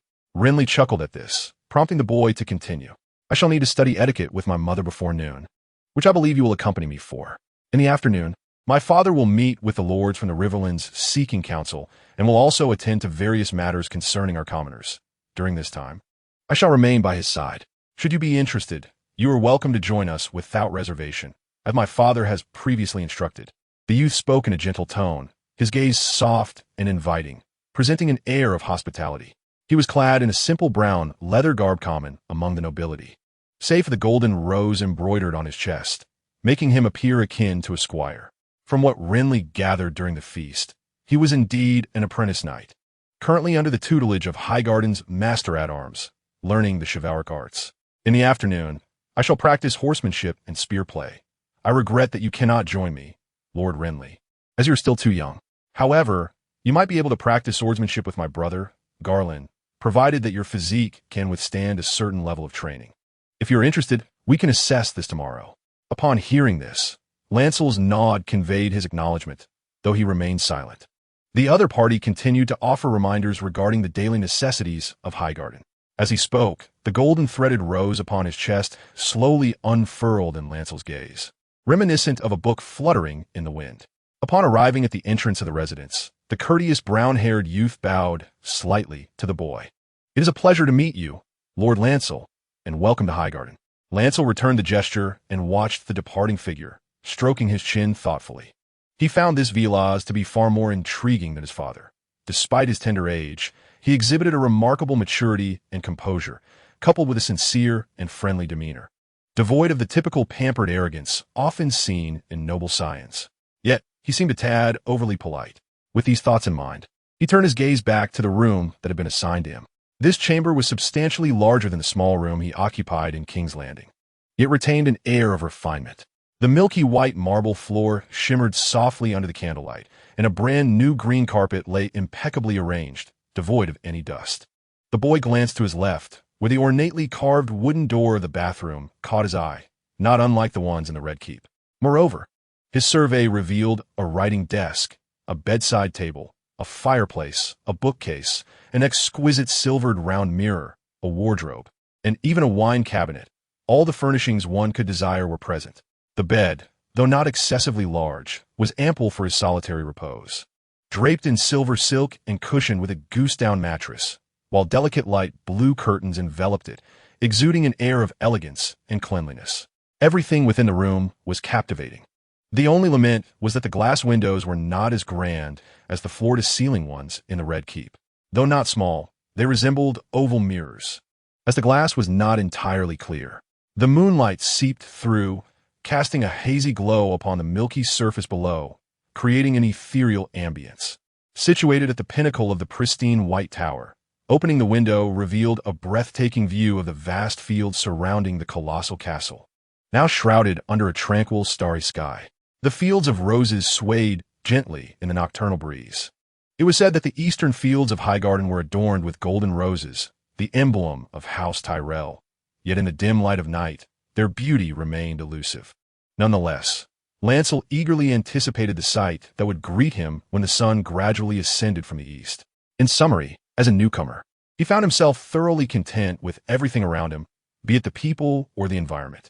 It would have been even better without the presence of that one thing. Murmuring to himself, he settled onto the soft edge of the bed and raised his left hand. At this moment, his left hand was adorned with a black velvet glove, enhancing the slender appearance of his otherwise somewhat diminutive hand. The joints of the glove trembled incessantly, and, at a fleeting glance, it seemed as though his fingers were in a frenzy. However, it was not the hand of Lannister that was in motion. After furrowing his brow, he removed the glove, and an astonishing transformation occurred. Beneath the black glove lay a delicate white silk glove, which, upon exposure, appeared to take on a life of its own. It writhed and broke free from the boy's grasp, flitting about the room like a panicked bird. Clearly, a glove could not possess eyes, yet after a brief tumult, this creature adeptly located the deliberately opened exit in the room and swiftly darted towards it, disappearing from view in no time. Lannister promptly shut the open window, effectively barring the cold wind from entering. After a moment's contemplation, he turned and dragged out a box he had concealed beneath the bed, unlocking it with a black iron key hanging from his neck. This box served as his refuse container, brought along from Casterly Rock and delivered to his room by the servants in advance of the banquet. However, his current endeavor was not to inventory its contents, but rather to scrutinize a particular item within. Inside the wooden box lay a sealed glass vial, its somewhat opaque surface obscuring a glimpse of a gray-furred mouse, appearing rather dazed and devoid of any movement save for its instinctive breathing. Yet, it was not merely an ordinary mouse. After observing it for a moment, Lannister extracted the glass vial and, disregarding his demeanor, collapsed onto the floor, cradling the vial as he vigorously shook it. With a cacophony of sounds, the indistinct gray shape inside was tossed about chaotically, resembling a tangled mass. Despite the vigorous shaking, no cries of distress emerged, and ultimately, when emotion ceased, the mouse remained oblivious to the fact that it had transformed into a small, white hen. Upon witnessing this, Lannister unscrewed the cap, prodding the interior with a dagger. The hen looked up at him, emitting a series of clucks, yet offered no further response. Consequently, he replaced the lid and resumed his tumultuous shaking. Thus, the hen morphed into a toad, the toad into an apple, and the apple into an octopus. With each shake, the creature within the vial underwent a myriad of transformations, akin to a lump of dough that could be molded into any shape, the only constants being its vacant expression and a few instinctual behaviors. It was not until the contents of the vial coalesced into a floating gray energy sphere that Lannister ceased his actions, contemplatively gazing at this nebulous entity as it gradually reverted to the form of a mouse.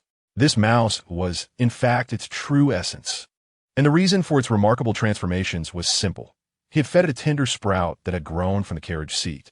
The journey from the Iron Throne to the High Table was notably protracted, yet during this time, Lannister did not remain idle. Merely employing gloved hands to stifle the emergence of the mark on his left hand was but a futile strategy.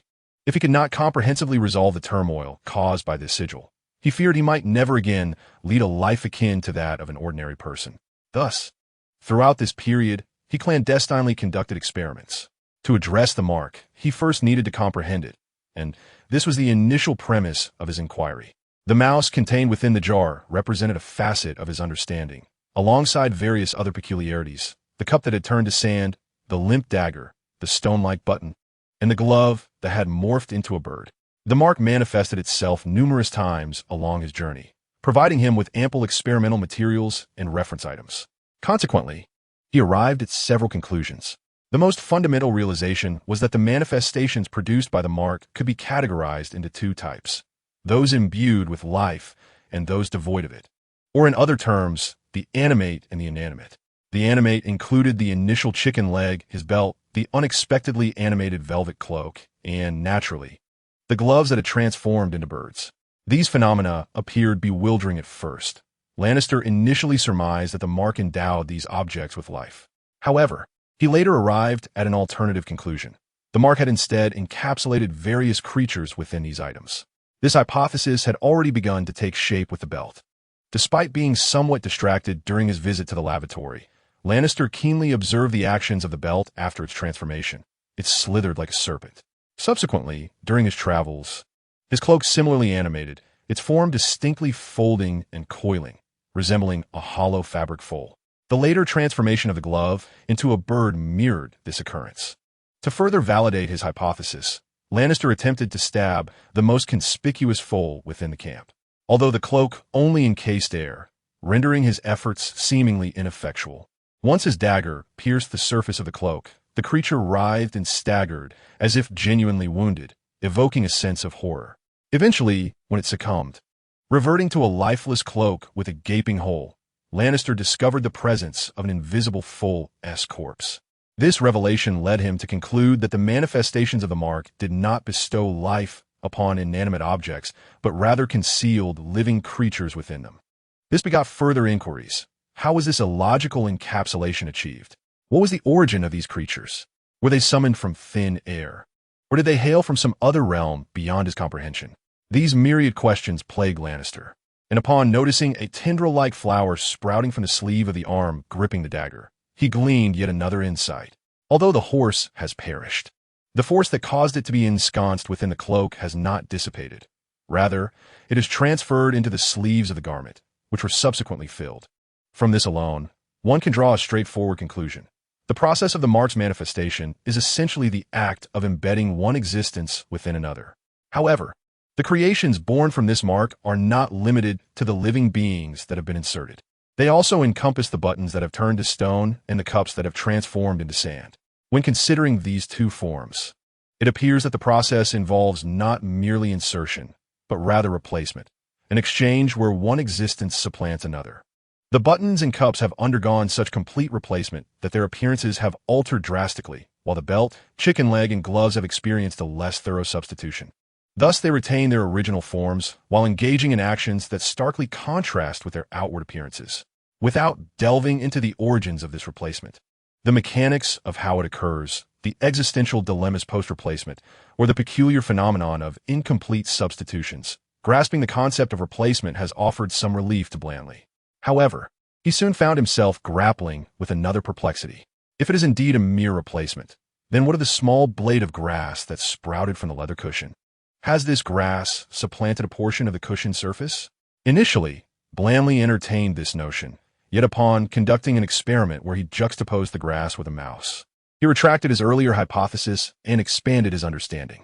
The chaotic mark's capabilities extend beyond mere replacement. They also encompass a bewildering form of transformation. Thus, he arrived at two conclusions. The manifestation of the mark merely releases two types of energy, one associated with replacement and the other with transformation. The second conclusion posits that the energy released during the mark's activation is singular. Once this energy manifests, it spontaneously integrates into the objects it encounters, triggering a replacement effect that can either completely or incompletely supplant one existence with another. However, there exists a small probability that it may induce mutations in objects.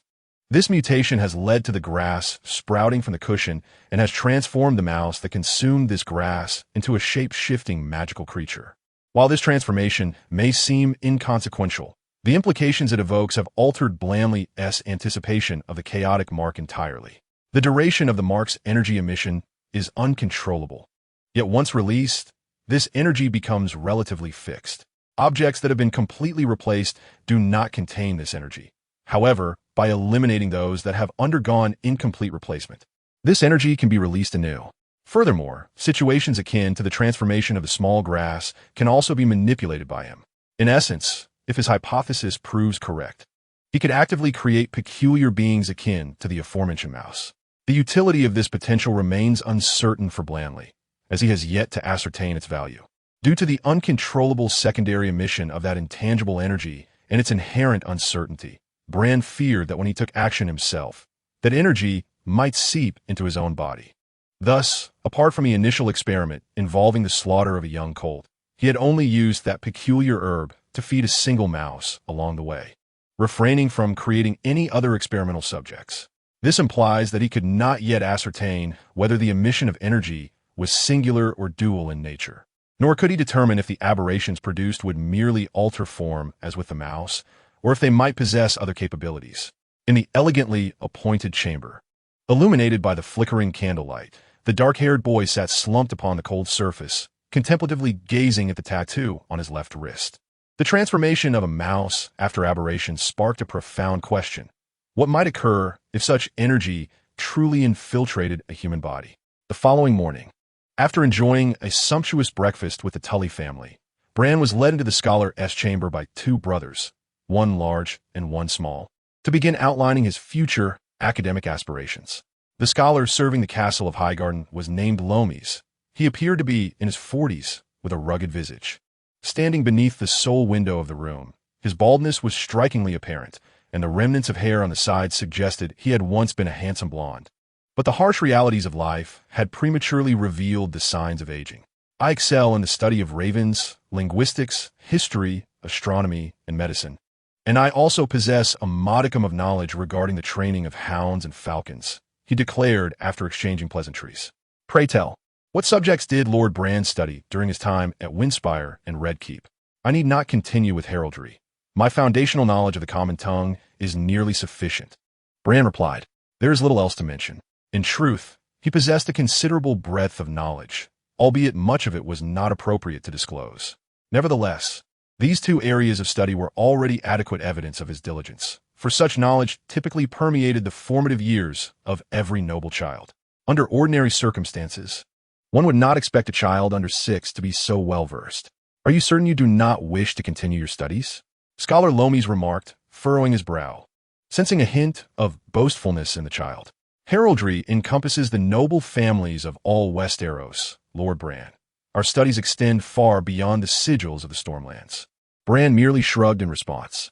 Lomies then retrieved a tome on heraldry to meticulously test Bran's knowledge. In which region of Westeros is Bear Island located? In the north. Within a harbor called Ice Bay, west of Winterfell, Bran answered. Blaine responded without hesitation, stating that the rulers of Bear Island were the Mormont family, whose crest depicted a great bear amidst a verdant jungle, and their family motto was Stand Tall. The current head of the Mormont family was Jorah Mormont. who inherited his position from his father, Jeor Mormont. The torrent of historical narratives prompted the scholar to nod frequently, after which he inquired about the remote territories of the Vale, the feeble houses of the Iron Islands, and the lords of the mountains in Dorne. Initially skeptical, the expression of the young man gradually transformed. Standing quietly to the side, the chestnut-haired youth Velis could no longer restrain his gaze from the plump boy of similar age to Blaine, or perhaps even a year his senior. Noticing this, the boy pouted his lips and, without waiting for his elder brother to speak, murmured softly, "I've tried my best, but what can I do if I can't remember?" Though his voice was low, it was sufficient to halt the exchange. The scholar, Lomiis, glanced at the chubby boy and cleared his throat before addressing Blaine. "Very well, my lord. You need not delve further into heraldry, and I shall not assess your proficiency in the common tongue. Now, let us proceed to the matter at hand. What would you like to learn from me?" "History and language," Blaine replied after a moment's contemplation. Although the world he had entered seemed subject to alteration, he was uncertain whether the next realm he would visit would connect with the previous one. Naturally, he could not guarantee when he would next step into that realm. The dagger that had accompanied him remained eerily silent, its fragrance faint, and nearly 2 months had passed since he acquired it without any noticeable change. While he found himself in a new environment, the castle lacked the rich heritage that would allow Blaine to perceive its scent. Regarding languages, I am proficient not only in the common tongue, but also in High Valyrian, Low Valyrian, and the dialects of the 9 free cities that stemmed from them. Additionally, I have a good command of Dothraki and Trade tongue, and I am fairly familiar with Kohoric and Lyseni. Notably, the Old Tongue of the North is a very ancient language, reportedly still spoken by the wildlings beyond the wall. Are you intending to learn all of them, or only a select few? High Valyrian was the lingua franca of the ancient freehold of Valyria, which fell into disuse after its destruction. Yet Blaine was particularly intrigued by it, having learned from Rhaenys that it was associated with dragons. Low Valyrian essentially serves as the common tongue of the 9 free cities on the eastern continent, although each city's variant possesses certain localizations and dialects, necessitating further classification. With a dream of traversing the eastern continent, Blaine had long harbored the desire to explore, and naturally, he would not overlook such languages. As for other languages, such as Dothraki or ancient tongues, he held little interest. He was neither captivated by memories of the savage nomadic tribes, nor inclined to engage with a group of wild men in the perilous far north, though a flicker of curiosity lingered. Thus, he deemed it unworthy of his time to learn. However, he did possess a certain fascination with the trade language, a professional jargon commonly spoken among sailors and pirates across the globe. Upon expressing his thoughts, the balding scholar nodded in acknowledgement, thereby solidifying Blue's academic pursuits at Highgarden. Yet, unbeknownst to anyone, due to the discovery of his left hand, Blue intended to study an additional subject widely regarded by most scholars as futile, the study of magic. 2 months later, beneath a gloomy sky, several multi-masted ships glided slowly over the gray sea. The autumnal chill swept through, revealing the nettle-whip design on their billowing sails. Standing on the deck of the contemplative vessel, the Iron Axe, clad in black leather armor, gazed longingly at the hazy silhouette of an island in the distance, an intense yearning causing his eyes to narrow unconsciously. "Iron Axe, I still believe it is somewhat improper for us to set sail without King Balon permission," murmured the middle-aged first mate, worry etched upon his weathered face as he drew near. Even the drowned priest could not prevent the Ironborn from going to sea. It was a birthright bestowed upon them by the drowned god, one that none could strip away. The captain, known as Iron Axe, scoffed at the remark. How could Balon compare to the drowned god? But if this matter reaches Balon, he might. The captain's retort caused the first mate's complexion to shift. Yet he quickly reassured himself with a nervous chuckle. Though Balon is not as lenient as the late king, he is not unduly harsh either. What is there to fear? Balon has yet to solidify his position on the sea stone chair. Does he possess the capacity to concern himself with our trivial affairs? The black-clad Iron Axe grinned broadly. Moreover, we are merely venturing out to fish. We should do nothing more. Yet, as he spoke, his gaze hungrily fixated on the elusive island shadow. No need for violence. Merely appearing in the water surrounding that isle could yield considerable reward, a most enticing prospect for the Iron Axe, who had long been impoverished under the reign of peace.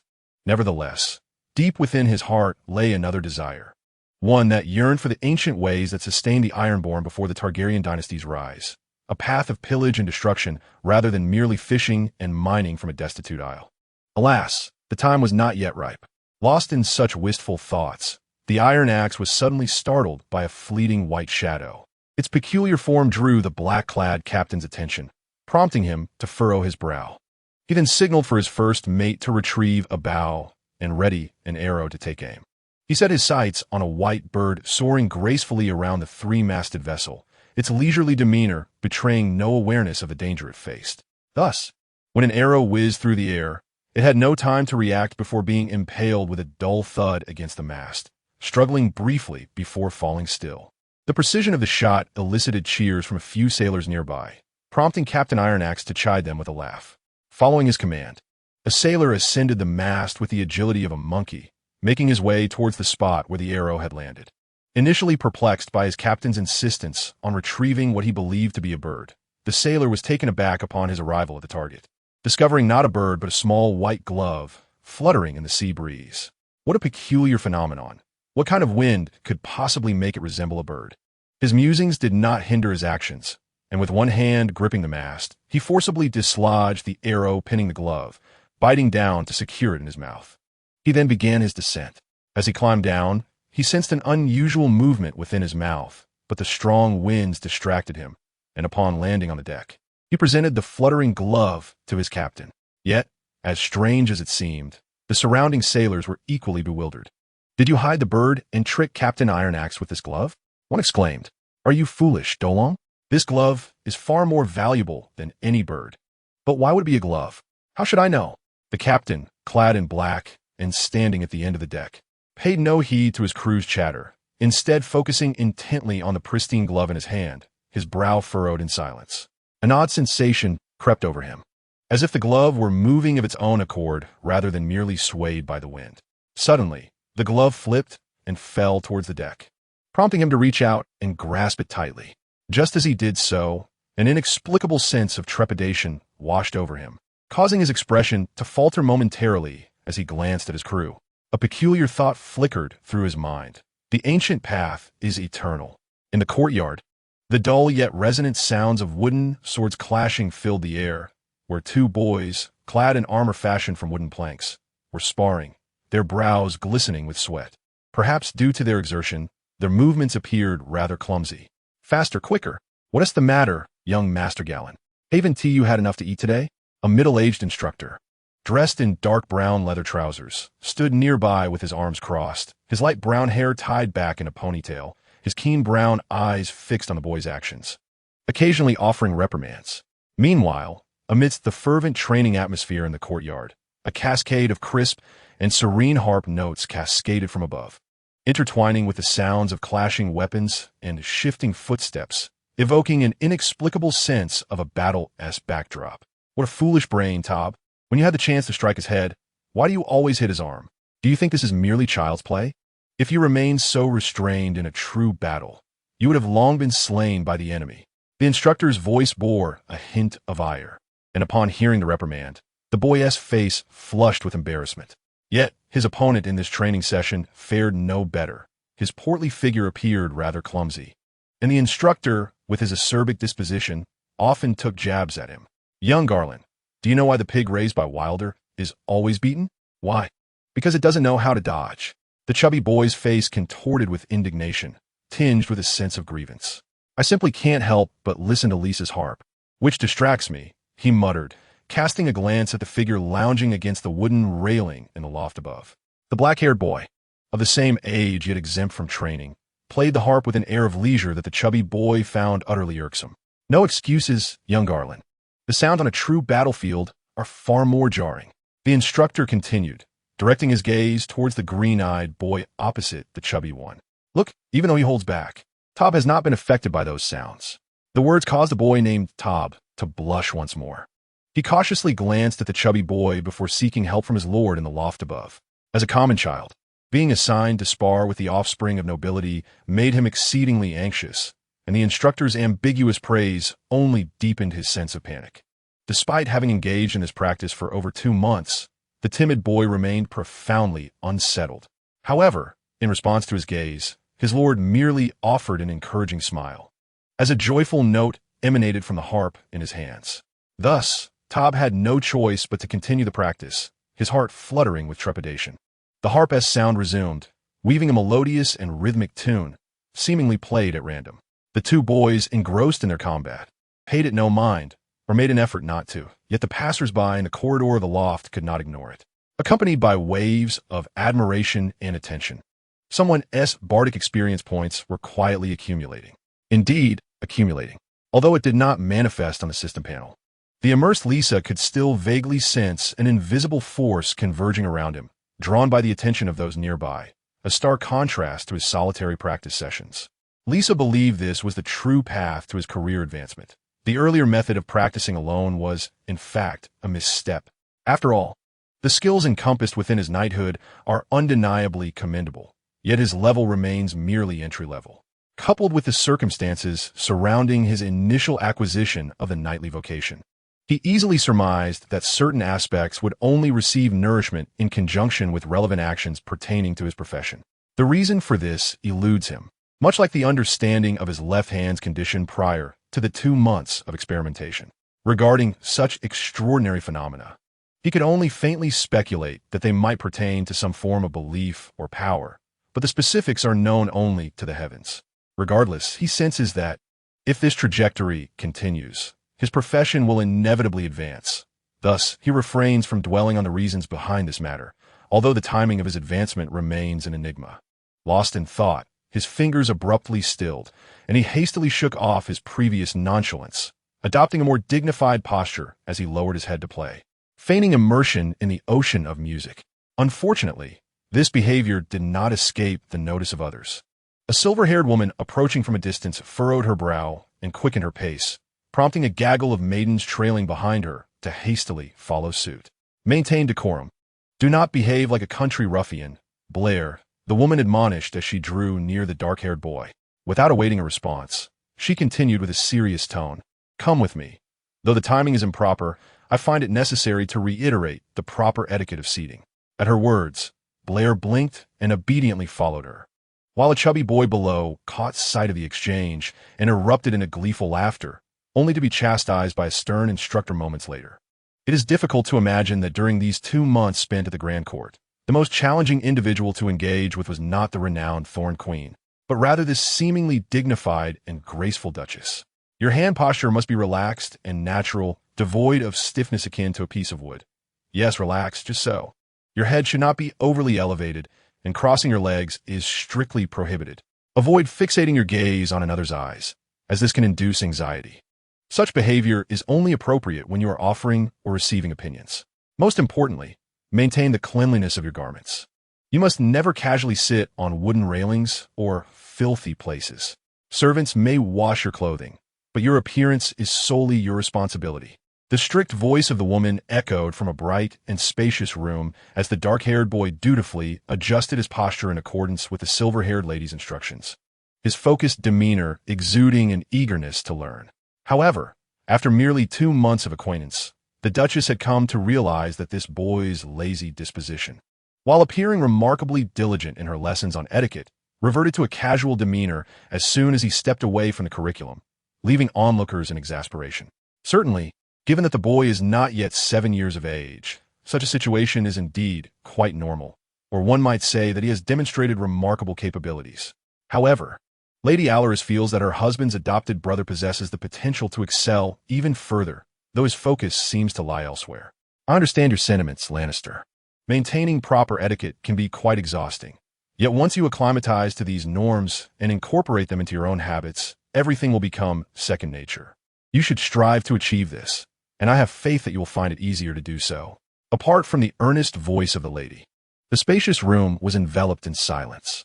The autumn breeze, accompanied by the rustling of withered leaves, entered through the window, gently tapping against the nearby paintings with a delicate sound. In the portrait styled after the milieu stood a man and a woman. The man, resplendently attired, was Duke Mestel of Rivermouth, and the woman was, of course, the Duchess before him, with her silver hair and elegantly tailored gown. The lifelike portrait hung above the pale green feathered bed, surrounded by decor that appeared both casual and harmonious. It was evident that this was the residence of the ducal couple. In the past, Lannister would accompany the heir of Highgarden, Velis, and his brother to this place to learn the intricacies of noble etiquette. Now, however, he found himself alone, receiving special attention.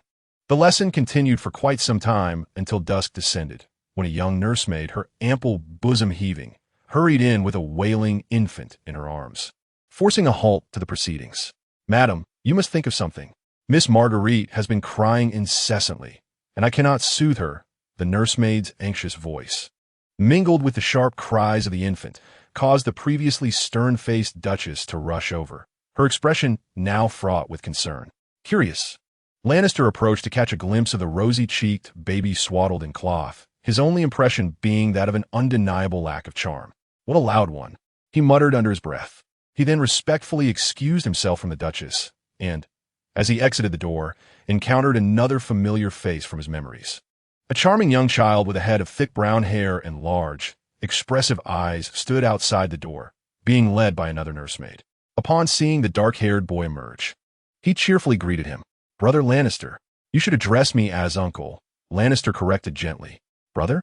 the child asked, his confusion evident as he seemed unfamiliar with the term uncle. At this, Lannister affectionately ruffled the boy's hair, eliciting a silly grin from him. This innocent exchange caught the attention of the Duchess, who was already frazzled by her daughter's incessant cries, prompting her gaze to sweep over in their direction. Startled, the child promptly closed his mouth, and Lannister, with no desire to further tease the little one, cleared his throat and hastily departed. In the corridor, numerous servants greeted him with respect, and he occasionally encountered members of the Tillier family branch, who were equally courteous. Lannister responded to each greeting in turn. Life at Highgarden is simultaneously simple and fulfilling. After rising in the morning and enjoying breakfast, he heads to the Bachelor S Tower to study language and history. Subsequently, he joins two companions at the Duchess S residence to learn the etiquette of nobility, thus completing the morning S tasks. In the afternoons, he occasionally visits the castle's administrative hall to listen to Duke Mace as he addresses matters concerning his vassals and knights, though he dedicates more time to honing his skills as a bard. During evenings when a banquet is held, he participates. On other occasions, he retreats to his chamber to read. The gloves he wears prove to be quite useful, allowing him to maintain his composure despite the occasional mishaps of his left hand. And more often than not, he finds tranquility. Last month, his 6th naming day quietly arrived without him informing anyone. However, the Tyrells seem to have been aware all along, as the silver-haired Duchess personally orchestrated a grand and warm celebration. After the naming day, Master Cleos from Windless Castle wrote him a letter, congratulating him on another year and inquiring about his studies. The elderly gentleman is currently assisting in managing the affairs of Storm's End, while Duke Stannis remains in King S Landing and has yet to return. In his domain, messages from Dragonstone also arrived, relaying essential updates. A scholar named Cans, who had been dispatched to the new academy after his elevation, penned the letter, though he had never encountered anyone by that name. The correspondence was succinct and decisive. Overall, there was little to worry about in the outside world. For now, he simply needed to focus on growing and learning within the safety of Highgarden's stronghold, or conducting experiments, which aligned perfectly with his desires. Life within the castle has been relatively uneventful, though he occasionally struggles with sleep, often sensing the presence of someone beside him. However, upon waking to investigate, he finds no trace of anyone, leading him to wonder if he is encountering some spectral phenomenon. His progress with experiments concerning his left hand has been minimal, as he remains apprehensive about the potential repercussions of a secondary release affecting himself. He had hoped for a similar occurrence as with the previous herb, yet none has manifested. This may be due to the gloves inhibiting the energy S expression or the mark emitting only transitional energy instead of mutation. In any case, his experiments have yielded little advancement. After over 2 months of study, his etiquette skills have risen from a level of 1 to 2. However, extensive historical studies have not imparted any significant historical skills. Rather, he unexpectedly acquired a piece of legendary lore. Language studies, a monumental undertaking, show no immediate progress. And aside from his overt academic pursuits, he is also self-studying magic, which leaves him feeling quite bewildered. Resources on magic in Westeros are scarce, and without the vast library of Highgarden, he might have struggled to find even a single relevant book. Yet, despite the existence of specialized tomes, He found himself engulfed in confusion, as they were replete with an array of technical jargon and convoluted passages. After perusing them repeatedly, the only certainty he could ascertain was that in this realm, no magical elements or supernatural energies existed. The rituals and spells cast by sorcerers did not invoke some force of nature, but rather deities. The names of the Light King R'hllor, the three-headed god, the Black Goat, the Lord of the Skies, the Lady of the Waves, and the Stone Bull of Pharos were largely unfamiliar to him, save for the Light King. The continent of Westeros did not acknowledge their presence, as the worship of the seven gods dominated this ancient land, with the sole heresy belonging to the old gods of the north. Amidst the resurgence of conflict, the study of magic seemed to morph into theology. While he could, with some effort, grasp a vague notion of magic. After all, countless fantasy novels from his previous life depicted it in myriad forms. He found himself perplexed by the concept of divinity. In days past, while at Wind's Rest, he had inquired of Maester Cleos regarding the subject of magic, only to be informed that this seemingly futile pursuit was mastered by few even in Old Town, where the scholars who chose to delve into it were often ridiculed. Old Town was already the intellectual hub of Westeros, and if even there, so few possessed this knowledge, it was evident that it would be even scarcer within the castle of Highgarden.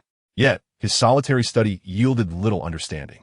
Initially, he had hoped that by learning this discipline and harnessing the unique power of his left hand, some extraordinary chemical reaction might occur. However, it now appeared that such a path was utterly unviable. Even if he could comprehend those texts, he could hardly bring himself to worship any deities. Ultimately, he resigned himself to this reality and redirected his focus elsewhere, immersing himself in the acquisition of knowledge, etiquette, and the performance of music, while occasionally experimenting with his left hand to see if it could ignite different materials. Life in Highgarden was both tranquil and fulfilling.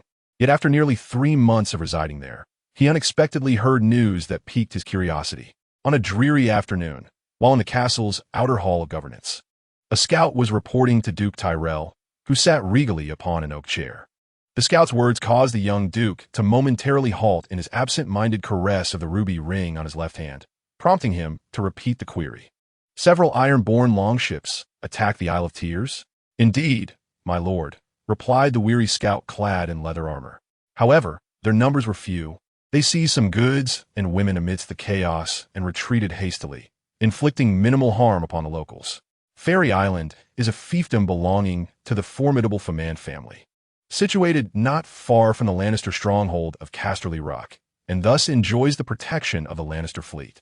However, it is a shocking turn of events that the Iron Islands dare to initiate an attack. Within the tidy hall, a sparse gathering of a little over a dozen individuals exchanged bewildered glances, utterly perplexed by such audacity. How outrageous! Do those Ironborn truly believe that the present age resembles that of 3 centuries past? Do they think they can freely enact their so-called ancient ways? One cannot help but wonder how the Lion shall address this matter.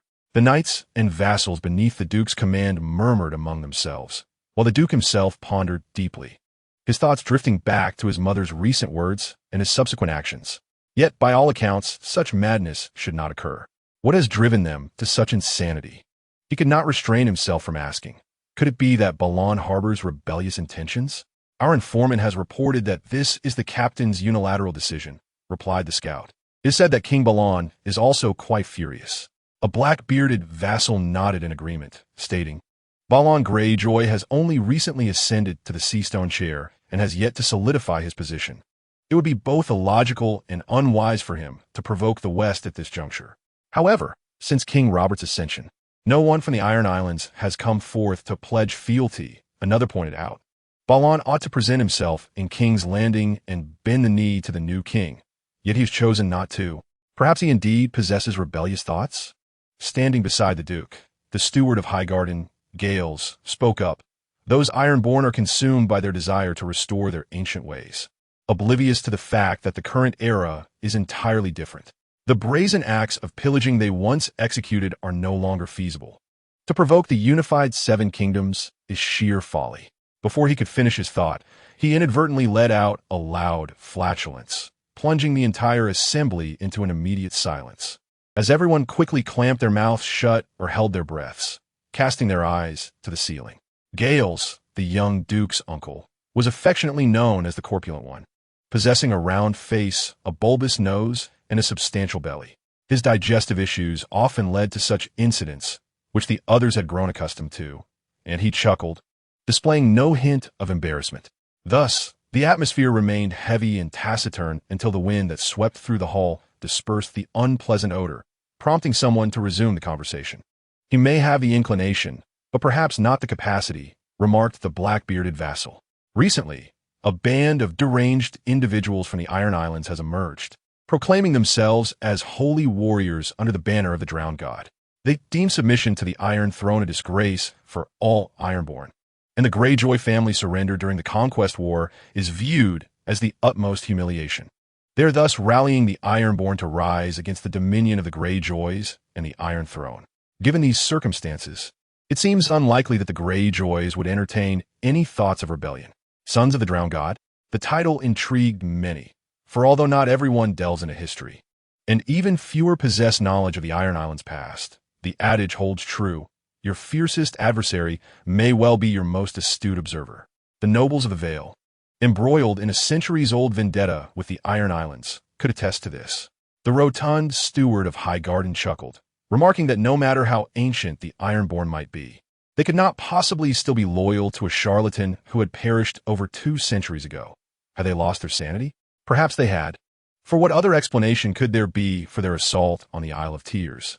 Ironborn are indeed a mad lot. As the discussion continued, the dark-haired boy, standing quietly at the Duke's right hand alongside a brown-haired youth, drifted into contemplation.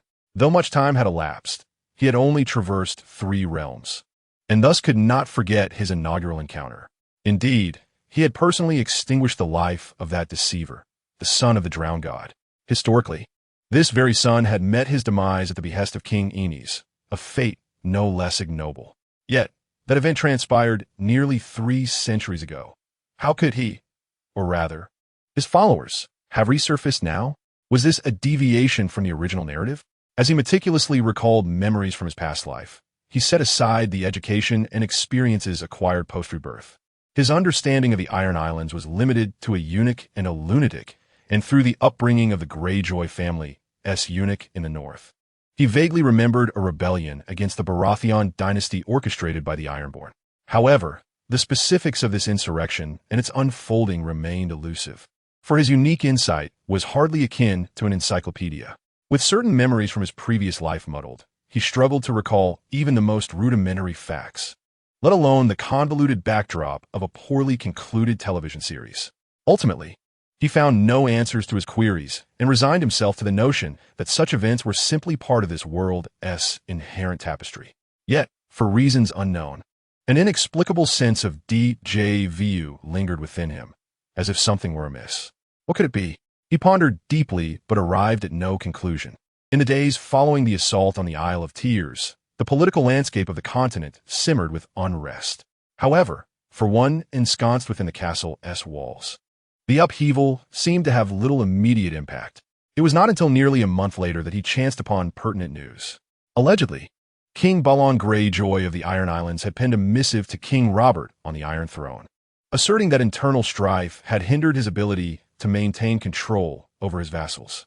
He claimed to have personally executed the captain responsible for the raid on the Isle of Tears, along with his crew, and vowed to quell the rebellion, promising the Queen's family a satisfactory resolution.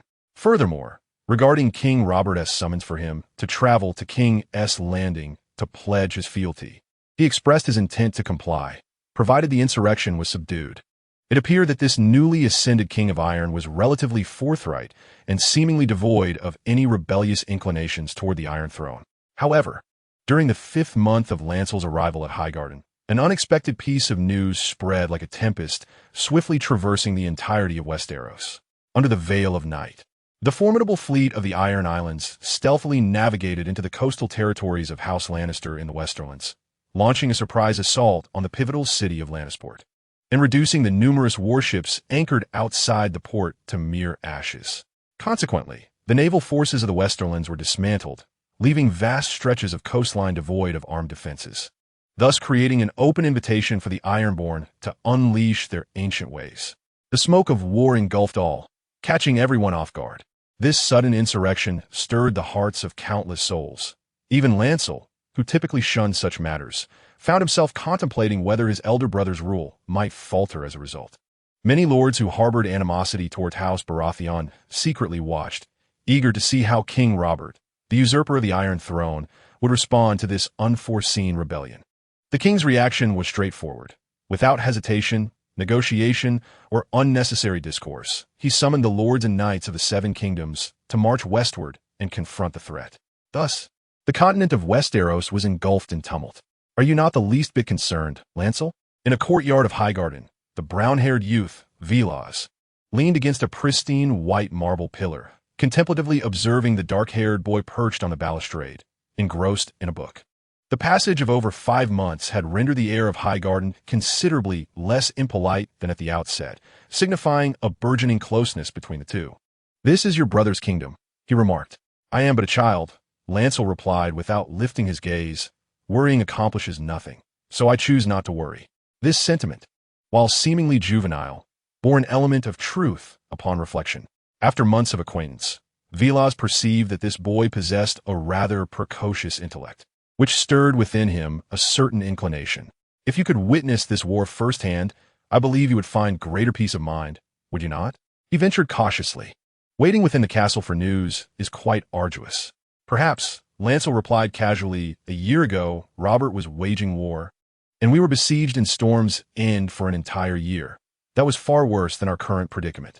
The brown-haired youth found himself momentarily at a loss for words. After contemplating, he spoke plainly. Allowing the Ironborn to rampage unchecked will greatly affect the future of the Riverlands. Therefore, my father intends to heed King Robert's call and is currently rallying his vassals to join the fight. Observing the boy's gaze shift from the book to himself, Velas earnestly continued, "I yearn to witness this war firsthand. You know, Lancel, I shall inevitably become a knight, and knights cannot shy away from conflict. Then go. It would be an opportunity to broaden your horizons." Lancel blinked in response. "My father forbids me from going. He claims it poses many dangers." The brown-haired youth replied with resignation. "War is undoubtedly fraught with peril." Blue nodded in agreement. "When we were at Wind's End, there was no food, and many nearly starved. However, I have analyzed that if the war proceeds smoothly, we shall encounter no danger. If not, the Ironborn could easily harass the Westlands and the Riverlands, making even Highgarden not a sanctuary. It seems to be the case." The dark-haired boy replied vacantly, and Velaris rolled his eyes at this response. "Blue, stop playing the fool. Can't you express your opinion?" After spending considerable time together, he had come to understand that this boy was far from the simpleton he appeared to be. "What opinion should I express? You merely wish for me to urge your father." Blue had already seen through his intentions and replied bluntly, "Let me make it clear.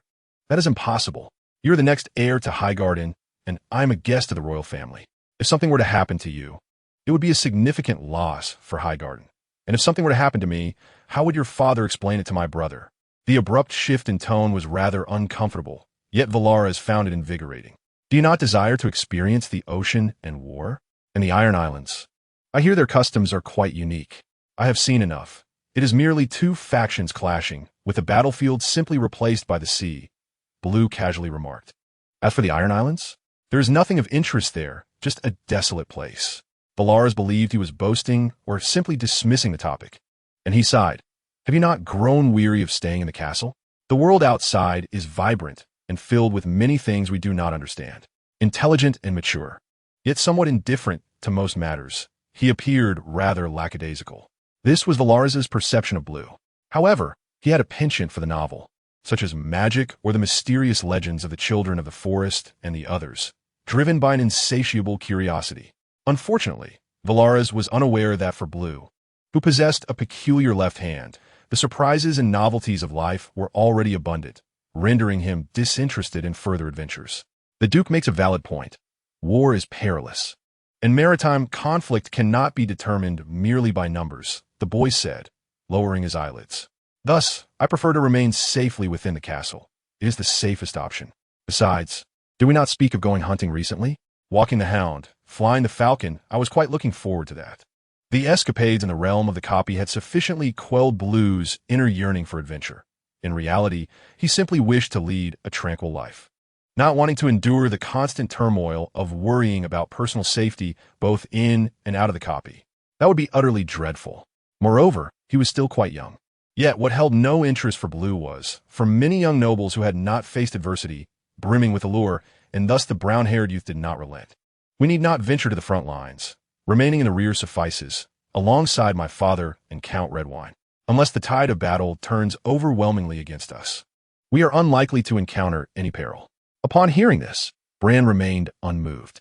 My plan is to gather a few friends of my own age to approach my father with a proposal, rather than just the two of us, this way. The chances of success are considerably increased. Bran shrugged. Are you truly so timid? Bran, I refuse to believe that you are that kind of person, Velis challenged, employing a tactic of provocation. I am but a child. Naturally, my courage is limited, Bran replied, lifting the book in his hand as if to feign concentration. Yet Velis did not relent. Instead, he began to unveil a plethora of enticing tales he had prepared in advance. They say there are the remains of a sea dragon on the Iron Islands. A sea dragon. Does that not sound intriguing? Do you not wish to catch a glimpse? It seems the followers who claim to be the sons of the drowned god have appeared from nowhere. No one had seen them before. Bran, are you not curious? I have heard rumors of a great sea monster recently sighted near the Iron Islands, resembling the sigil of House Greyjoy. Such hearsay is hardly credible. Bran could no longer restrain himself.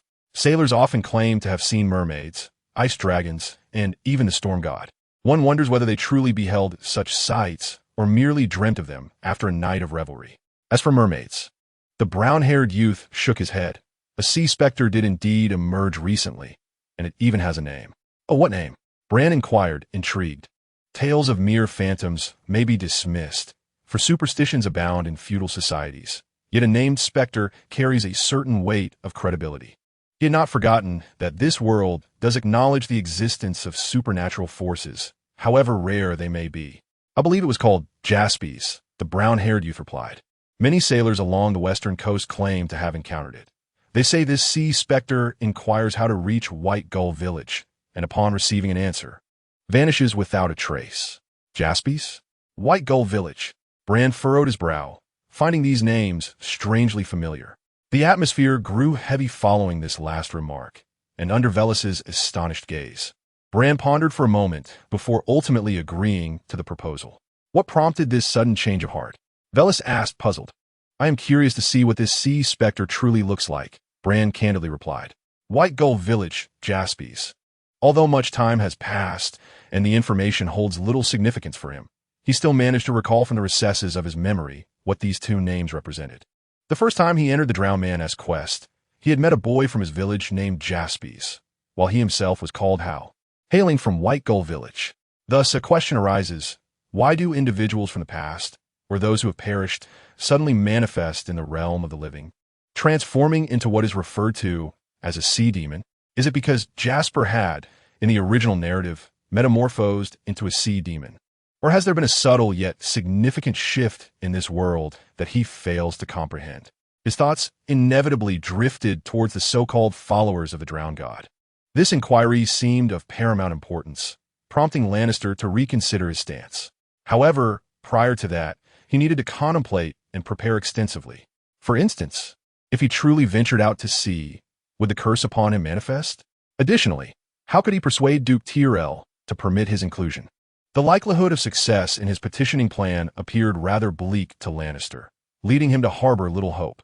Much like his treatment in King's Landing, under normal circumstances, he was unlikely to depart from the castle, thus compelling him to resort to unorthodox methods. Pondering deeply, Lannister bid farewell to Velis, who wore a joyful expression due to his successful persuasion, and returned to his quarters within the Highgarden Castle.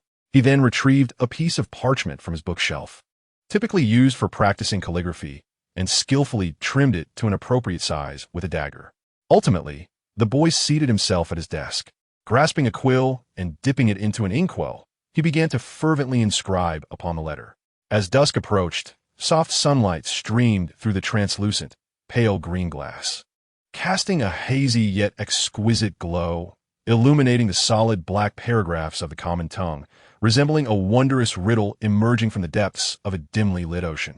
He continued to write, the gentle scratching of the quill against the parchment resonating in the air as intricate characters gradually filled the entirety of the letter. At last, the dark-haired boy retrieved the sigil of the Duke of the Crown Stag from his wastebasket, dipped it into red sealing wax, and pressed it onto the letter, thus creating what appeared to be an exceedingly authentic royal forgery. He marveled at the unforeseen advantages of not altering the sigil. Muttering softly, he temporarily set the letter aside on his desk, then, disregarding his appearance, seated himself on the carpet to lift the glass jar from the wastebasket. Observing the mouse inside, which breathed quietly, Lannister inhaled deeply and then shook it vigorously. Seagulls, tree stumps, books, until it transformed into a bewildered crow. Lannister finally ceased his efforts with satisfaction. The following morning, within the chamber of the Maester's Tower, a bald middle-aged scholar was engaged in instructing and enlightening others regarding the outbreak of the ongoing war. The rebel leader, Balon Greyjoy's father, King Corran, was a distinctive ruler of the Iron Islands. His governance aimed to integrate the Iron Islands into the Seven Kingdoms. To this end, he not only employed scholars to serve in the Iron Islands, but also liberated all slaves therein, while imposing heavy taxes on his vassals who seized salt wives, and actively participated in the wars waged by the Seven Kingdoms against external forces. This series of tactics stands in stark contrast to the ancient customs of the Iron Islands. King Corran appears poised to abandon the old ways that the Ironborn had relied upon for survival, his wisdom and methods sufficient to suppress any discontent among his vassals. Regrettably, before his aspirations for rule could be realized, he met his demise in the conflict against the Shield Islands. The scholar spoke, sighing in wistful lament. The Shield Islands form a chain of isles off the western coastline of the Vale, safeguarding the river that connects to the sea beneath the castle of Highgarden, thus protecting the entire region of Highgarden and the Reach. During the rebellion led by Robb, the Iron Islands maintained a posture of observation, only dispatching their fleet to assault the Reach once the rebellion's victory seemed assured, merely grasping at the remnants of the conflict. Unfortunately, their gains were minimal, failing to significantly impact the Reach, and King Corran, who sought to abandon the ancient ways, perished in that war. Consequently, his eldest son, Balon Greyjoy, an ardent supporter of the old ways, ascended to the Seastone chair. Intriguingly, it was his son who had incited Corran to engage in warfare.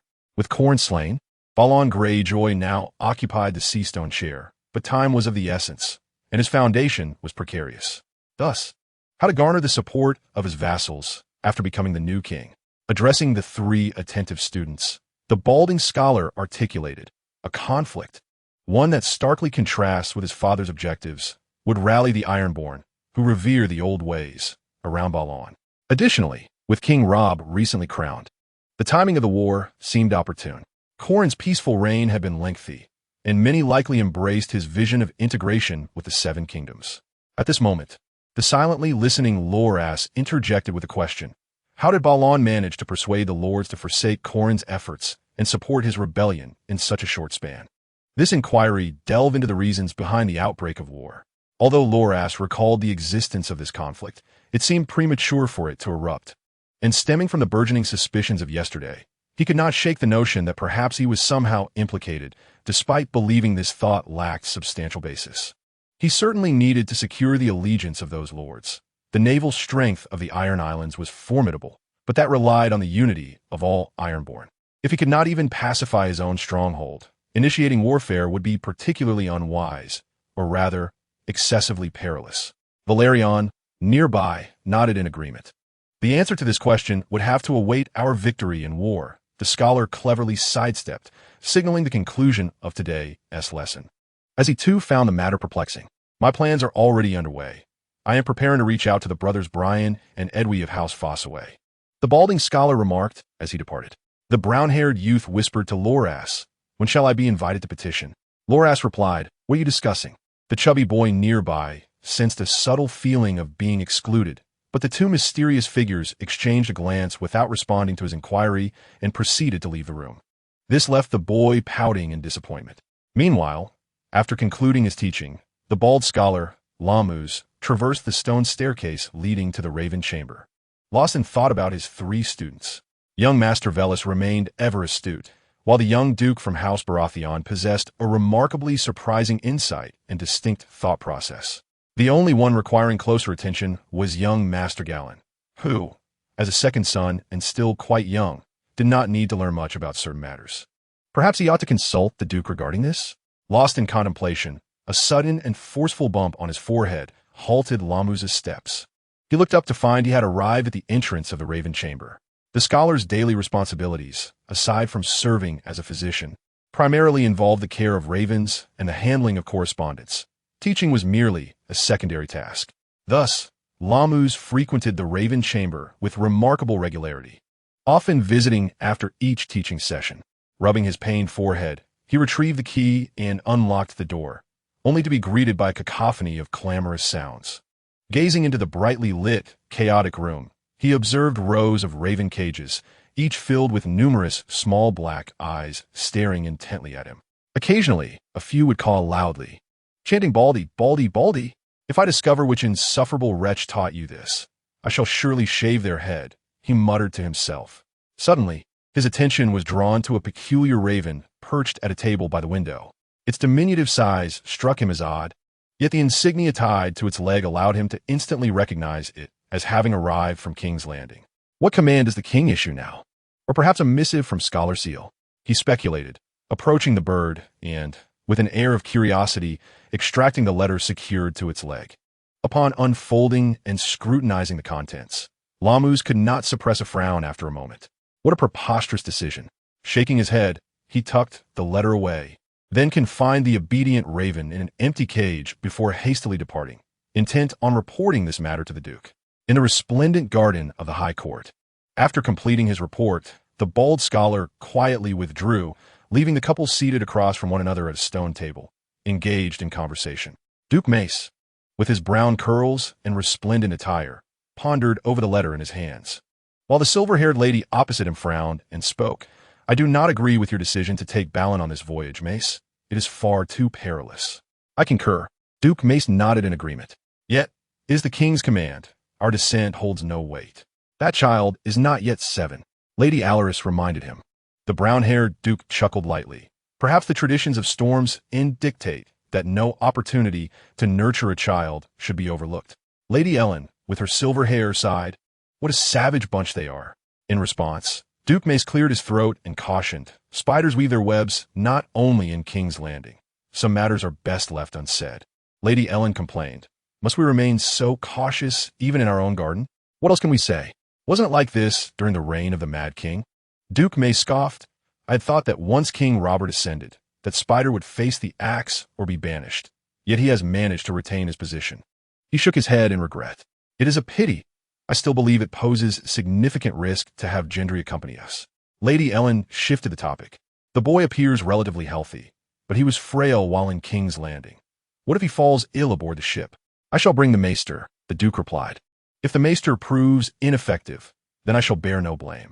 Perhaps we should write to his Grace Robert and urge him to deliberate carefully," Lady Ellen suggested. "Is that truly necessary for such a trivial matter?" Duke Mace disagreed. "Moreover, even if we were to write, time is of the essence.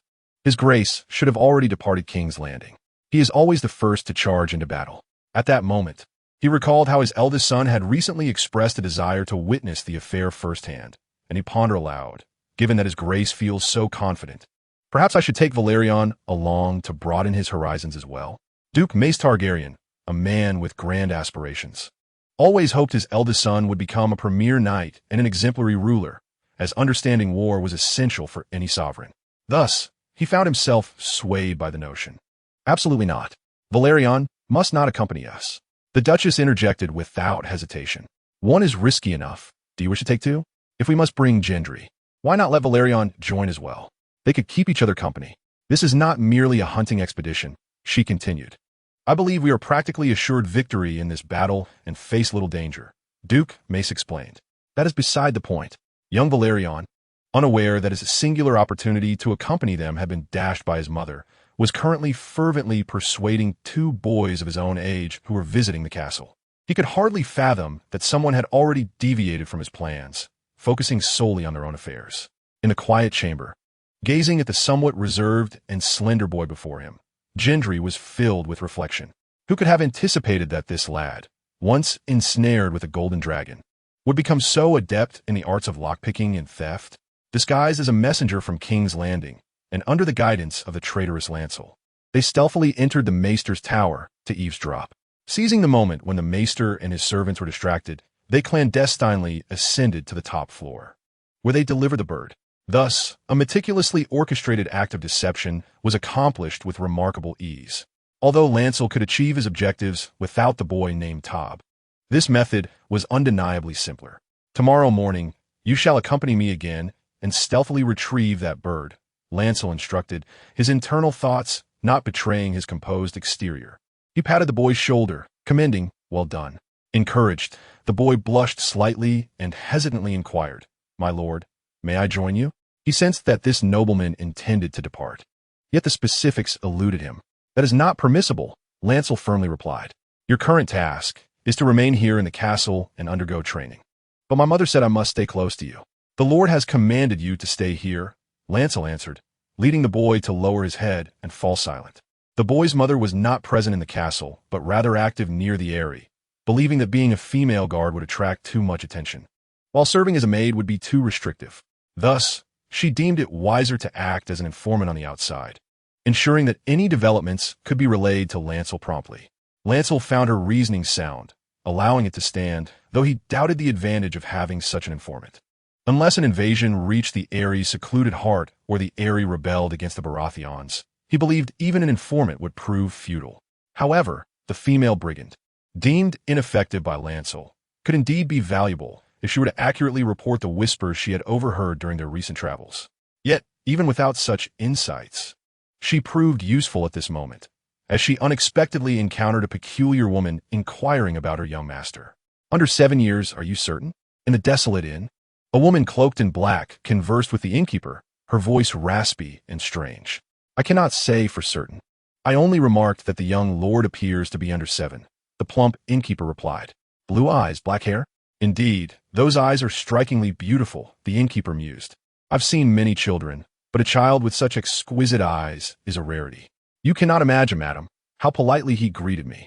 He said, 'May the warrior bless your health.'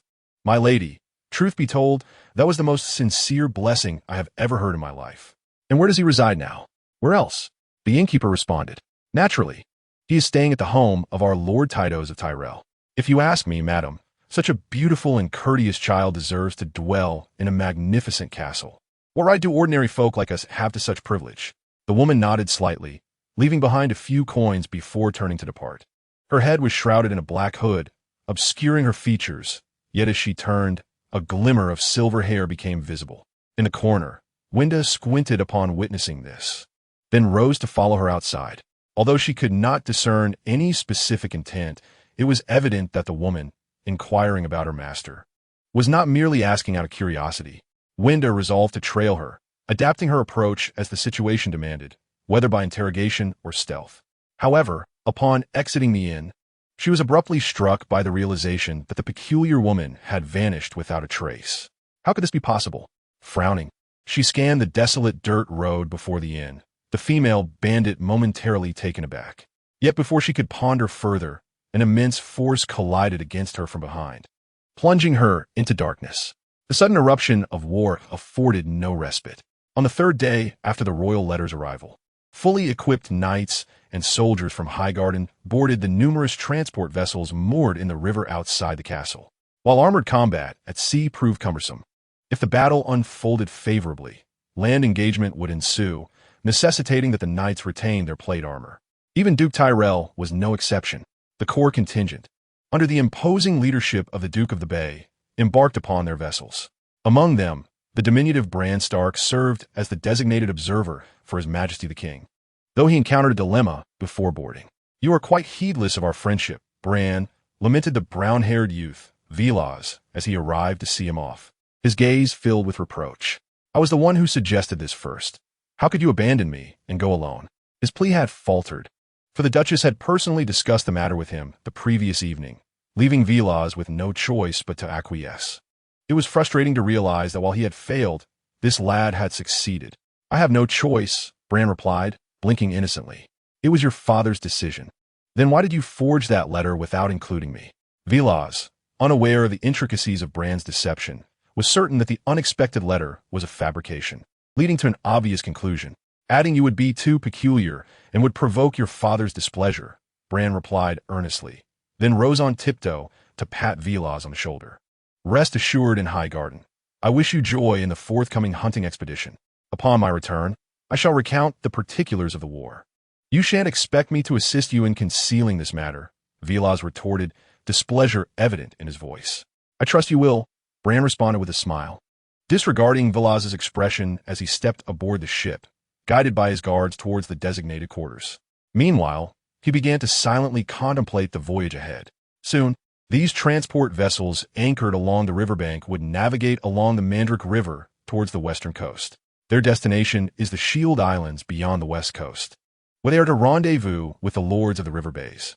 As for Lancel, his involvement is limited to this stage. In truth, he harbors no intention of remaining with the fleet for an extended period. His sole objective is to locate the rumored Jasper, rather than to witness the theater of war. And the curse he bears prevents him from daring to follow the fleet on a long voyage across the seas. Should a storm be summoned, the consequences could lead to a disastrous defeat in the war. On the stone bridge, watching the slowly departing vessels, Velas Tyrell felt a tumult of emotions. On one hand, he was disheartened that the instigator of this venture had been left behind in the territory, while on the other, he was astounded by Lancel's unexpected approach. As a precocious young noble, Velas was astute and eager to learn, aware of the path he wished to pursue in the future. Thus, his goals were clear. The previous desire to accompany the army was not merely a product of youthful curiosity. It was primarily motivated by a wish to gain relevant experience. As for that dark-haired boy, while his precocity was indeed surprising, Velas also recognized his lack of ambition and languid disposition. In casual conversations about his future as a lord, he exhibited no mature plans or aspirations, appearing similar to those who squander their days relying on their status. Yet, when challenges arose, this seemingly idle boy swiftly surpassed him, leaving Velas, who considered himself to possess mature thoughts, standing foolishly in place, gazing at his retreating figure. "What troubles you, Velas?" queried the stout boy in green, tugging at the brown-haired youth's sleeve as he pondered. "Do you miss your father?" "Not all, Galen," sighed the brown-haired youth.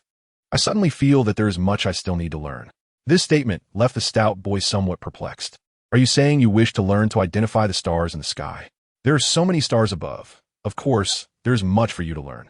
"Astrology is merely a personal interest. I mean in other areas," he replied. As they spoke, the two brothers and the farewell party were making their way back to the castle. That evening, the atmosphere within the castle grew somewhat desolate. Without the presence of that annoyingly persistent harpist, the brown-haired youth felt quite adrift during his practice with the lance. Thus, he concluded his training early, wiped the sweat from his brow, and headed toward the Scholar's Tower. It was still early, and he planned to read for a while before dinner. However, before Velas could reach the Scholar's Tower, he suddenly encountered an unfamiliar figure in his line of sight. It was a woman engaged in conversation with a maid. Tall and slender, her back to him, the silver hair cascading over her black cloak instinctively reminded Velas of his mother, but upon closer inspection, he noted that the hue was not quite the same. Who was this? A sense of curiosity blossomed within Velas, and at that moment, as if sensing his gaze, the woman in the black cloak abruptly turned to cast a glance in his direction. Her face was both exquisite and peculiar at first glance. She appeared strikingly youthful and beautiful, yet upon a second look, she seemed to reveal the visage of an ancient soul weathered by time. In the dim light, her deep blue eyes radiated an unsettling intensity, exuding an aura of aggression that made the inexperienced young man with chestnut hair feel a tightening in his chest. However, his apprehension was short-lived, for the woman swiftly turned and departed, vanishing from sight within mere breaths. Who was that just now? Velas pondered, momentarily lost in thought before calling over a maid to inquire. "She is from the lady's family," the maid replied. "Maternal relatives? How was I unaware of this?" Velas was taken aback by the revelation. The maid appeared equally perplexed. "I do not know, young master, but if she were not a member of the lady's family, how could she have entered the castle?" Upon hearing this, Velas felt a weight settle in his heart and urgently asked, "What did she say to you?" She inquired about Lord Bluelay, his character, appearance, temperament, and whether he had any peculiar habits, the maid answered. And besides that, she also asked where he had gone. With caution, the maid ventured, "Have I caused any trouble, young master?" No, perhaps I merely overlooked the arrival of my mother-esque relatives, Velis reassured her, not wanting to incite any panic within the castle or propagate any rumors. The maid felt slightly relieved, and Velis pressed on. Did she mention her name? She did not disclose her name, the maid recalled. Then noticing her master-esque frown, she added, but I did notice that her eyes seemed to be a shade of purple. The Mundar River flows westward to the sea, while its eastern stretch delves into the vast lands of the River Bay. The river is broad, with a current that flows neither too swiftly nor too slowly, making it the largest river in the region.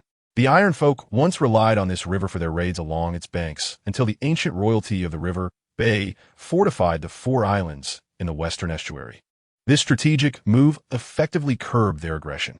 These 4 islands came to be known as the Shield Islands, which for countless years have protected the River Bay and the High Court from incursions by the Iron Folk, serving as a significant strategic stronghold. In the twilight before dawn, a large contingent from the High Court arrived at Green Shield Island, the closest of the Shield Islands to the mainland.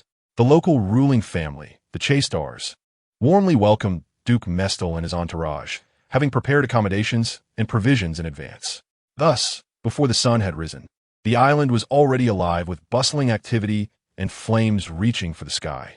The soldiers and knights, invigorated by their arrival, found their leader, Mestel, stationed atop the castle's watchtower, engaging in fervent military discussions with his assembled vassals.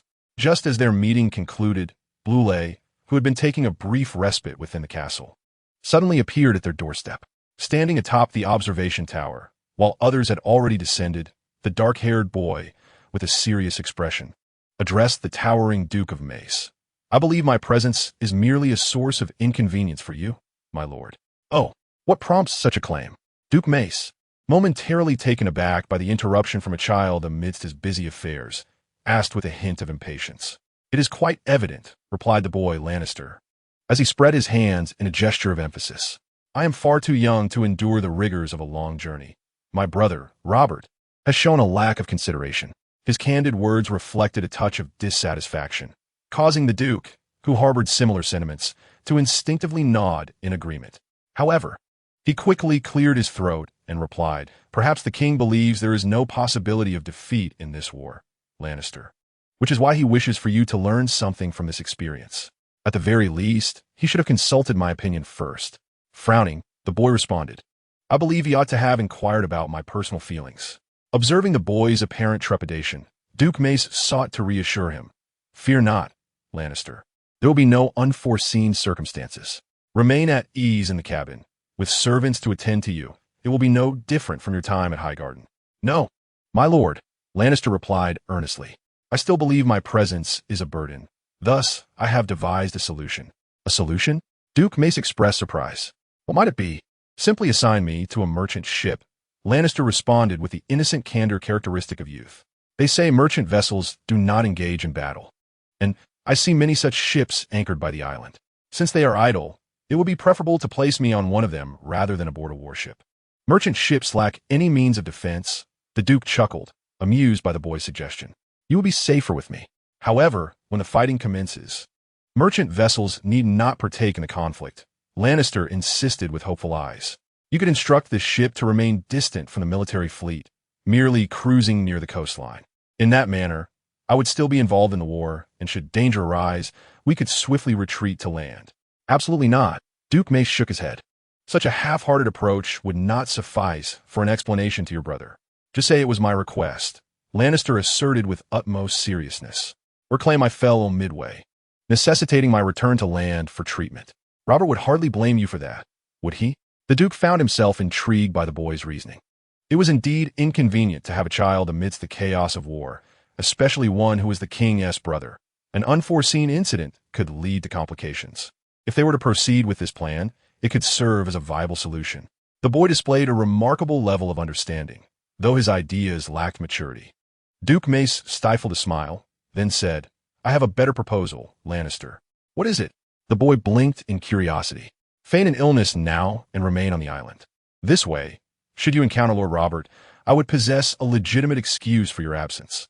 But my brother is likely to come here, Lannister protested. Hearing this, Lancelot expressed his dilemma. I am not truly ill. When he sees me lively and energetic, Won't he be infuriated? Moreover, the surroundings do not seem particularly secure. Before the other could respond, Lancelot continued, I have heard that the Lannister strongholds near the port of Casterly Rock have been attacked. If this place is not safe, then other locations are even less so.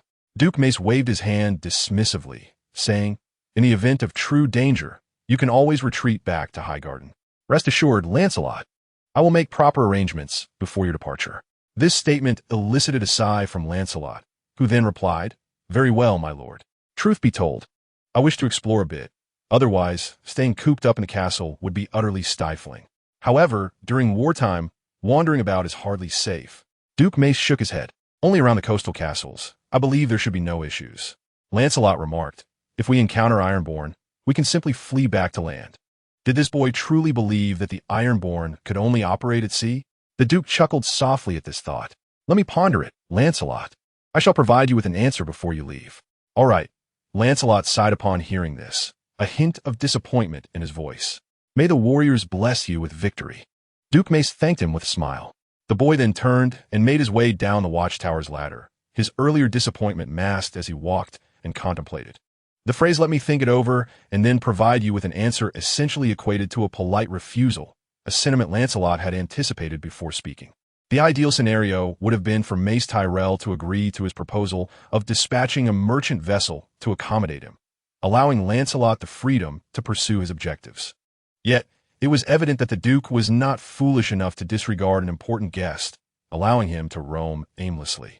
Nevertheless, this conversation had largely achieved Lancelot's aim of remaining on the island. Indeed, that was his true intention, or rather his foundational goal. Due to the existence of the curse, Lancelot could not join the main force, making this step essential. However, he was equally reluctant to abandon his original objective of clarifying the matter concerning the sea demon, Jaspier. Thus, he would need to devise a plan to leave the island, though at present, he had no concrete ideas. He felt that this endeavor would not prove too arduous. As for other concerns, such as his safety, he was unconcerned. In this venture, Lancelot's only apprehension stemmed from the curse. He did not believe that his safety would be jeopardized by the war, especially one taking place upon the ocean. In a certain sense, the sea was his domain. Sudden attack, perhaps the tides of war had shifted. Less than 2 days after that conversation, the soldiers stationed here began to board the approaching warships, setting sail for the northern seas. As anticipated, Lancelot found himself left behind on the island, feigning illness. What should be his next course of action? Sneaking away seemed impractical. Should he pretend to return to Highgarden? It seems more appropriate to first familiarize oneself with the fundamental circumstances of this island. Standing at the end of the deck, gazing at the gradually receding shadows of the fleet, Bran contemplated deeply. The family that governs this verdant isle of Green Shield is known as the Chesters. And the current patriarch, Mabed Chester, is a conservative and sensitive middle-aged nobleman. During the banquet held to welcome the feudal Lord Terrell, Bran had meticulously observed him. His heraldry depicted a green hand with erratically moving fingers. What secrets lie hidden therein? Wars tend to endure for extended periods, which allows Bran the luxury of pondering solutions without undue haste. Happy Waterbird is at your service, young master. What do you require? As long as it is within our capabilities, we shall ensure all your wishes are fulfilled. A sycophantic voice interrupted the boy's reverie.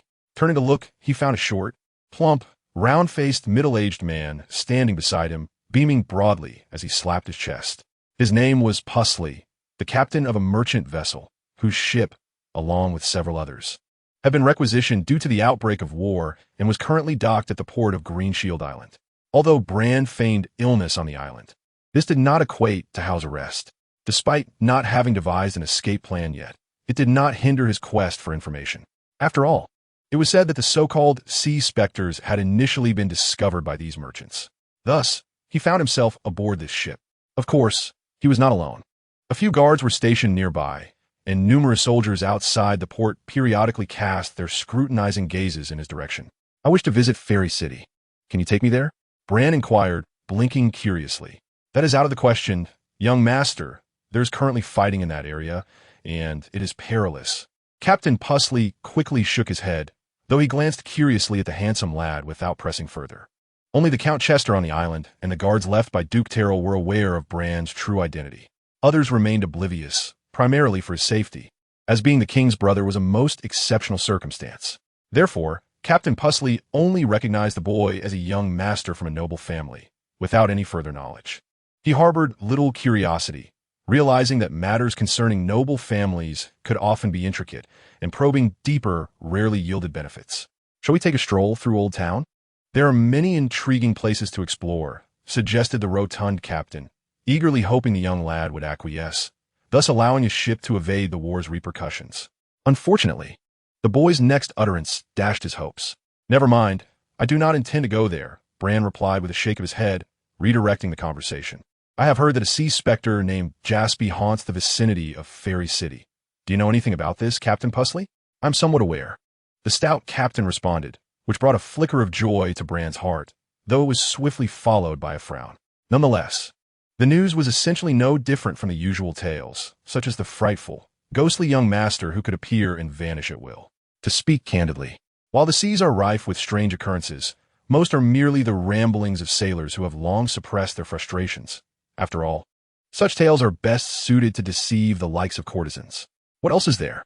asked Bran, unwilling to relent. "I have heard he often inquires about a place called White Seagull Village.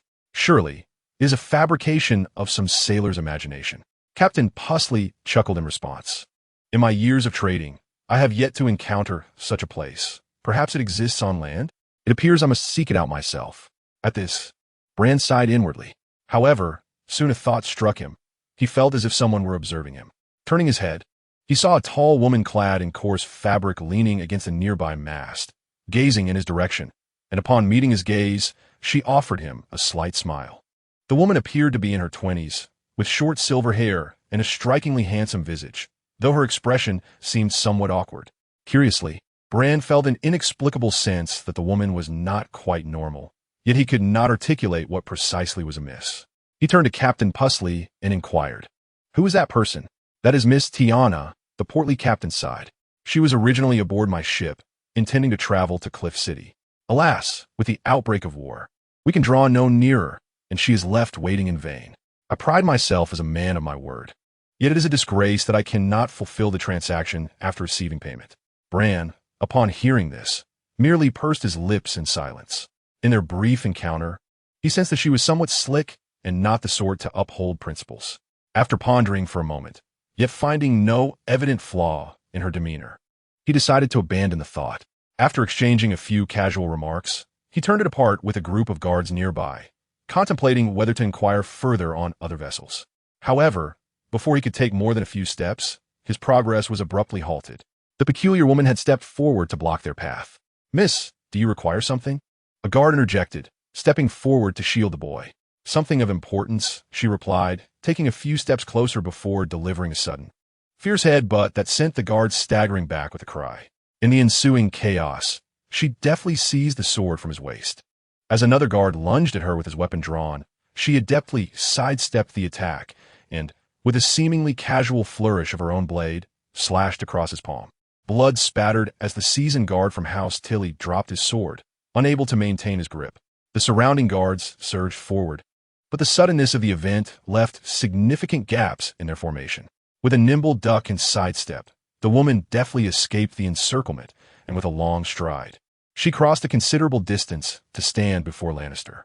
On either side of the boy stood two guards, one of whom tightened his grip on his long shield while the other swung his sword to intercept, shouting angrily for reinforcements. The assailant's sharp cry was abruptly silenced as she feigned a strike, drawing out a vulnerability, and then struck the guard's forehead with the flat of her sword. The guard collapsed dazed onto the ground. The woman then delivered a powerful kick to the shield-bearing guard, the force of which resonated with a loud clang, causing him to stagger backward. In that moment, a gap appeared in the boy's defenses. Everything transpired with astonishing speed. It seemed but a few seconds had passed, and the assailant had already broken through to stand before him. Lannister stood frozen, witnessing the unfolding chaos. He glanced at the woman, whose legs were far longer than his own, and raised his hands in a gesture of surrender. "What do you intend to do?" "I shall comply. Just don't resort to violence," he said, blinking earnestly. "You're quite amusing, child," the assailant replied with a light laugh, reaching to grasp the collar at the back of his neck. Facing the gathering guards, she shouted, "Now, if you do not escort me to the cliffs of rock, I shall dispose of him." As her words echoed, the boy, who had been discreetly fiddling with a bronze ring on his thumb, felt a shift in his thoughts and promptly surrendered completely. When the news of Duke Lannister's capture reached him, Count Mabad Chester of Green Shield Island was hiding in his kitchen storeroom, engaged in unspeakable activities with a thin young maid. It took the servants quite some time to find him. Upon hearing the news, Chester, who had been filled with impatience and agitation, felt as if a bucket of cold water had been poured over him, extinguishing his fervor. How could he be captured? He had so many guards beside him. The count stammered, trembling lips framing his question, yet the servants could provide no answers.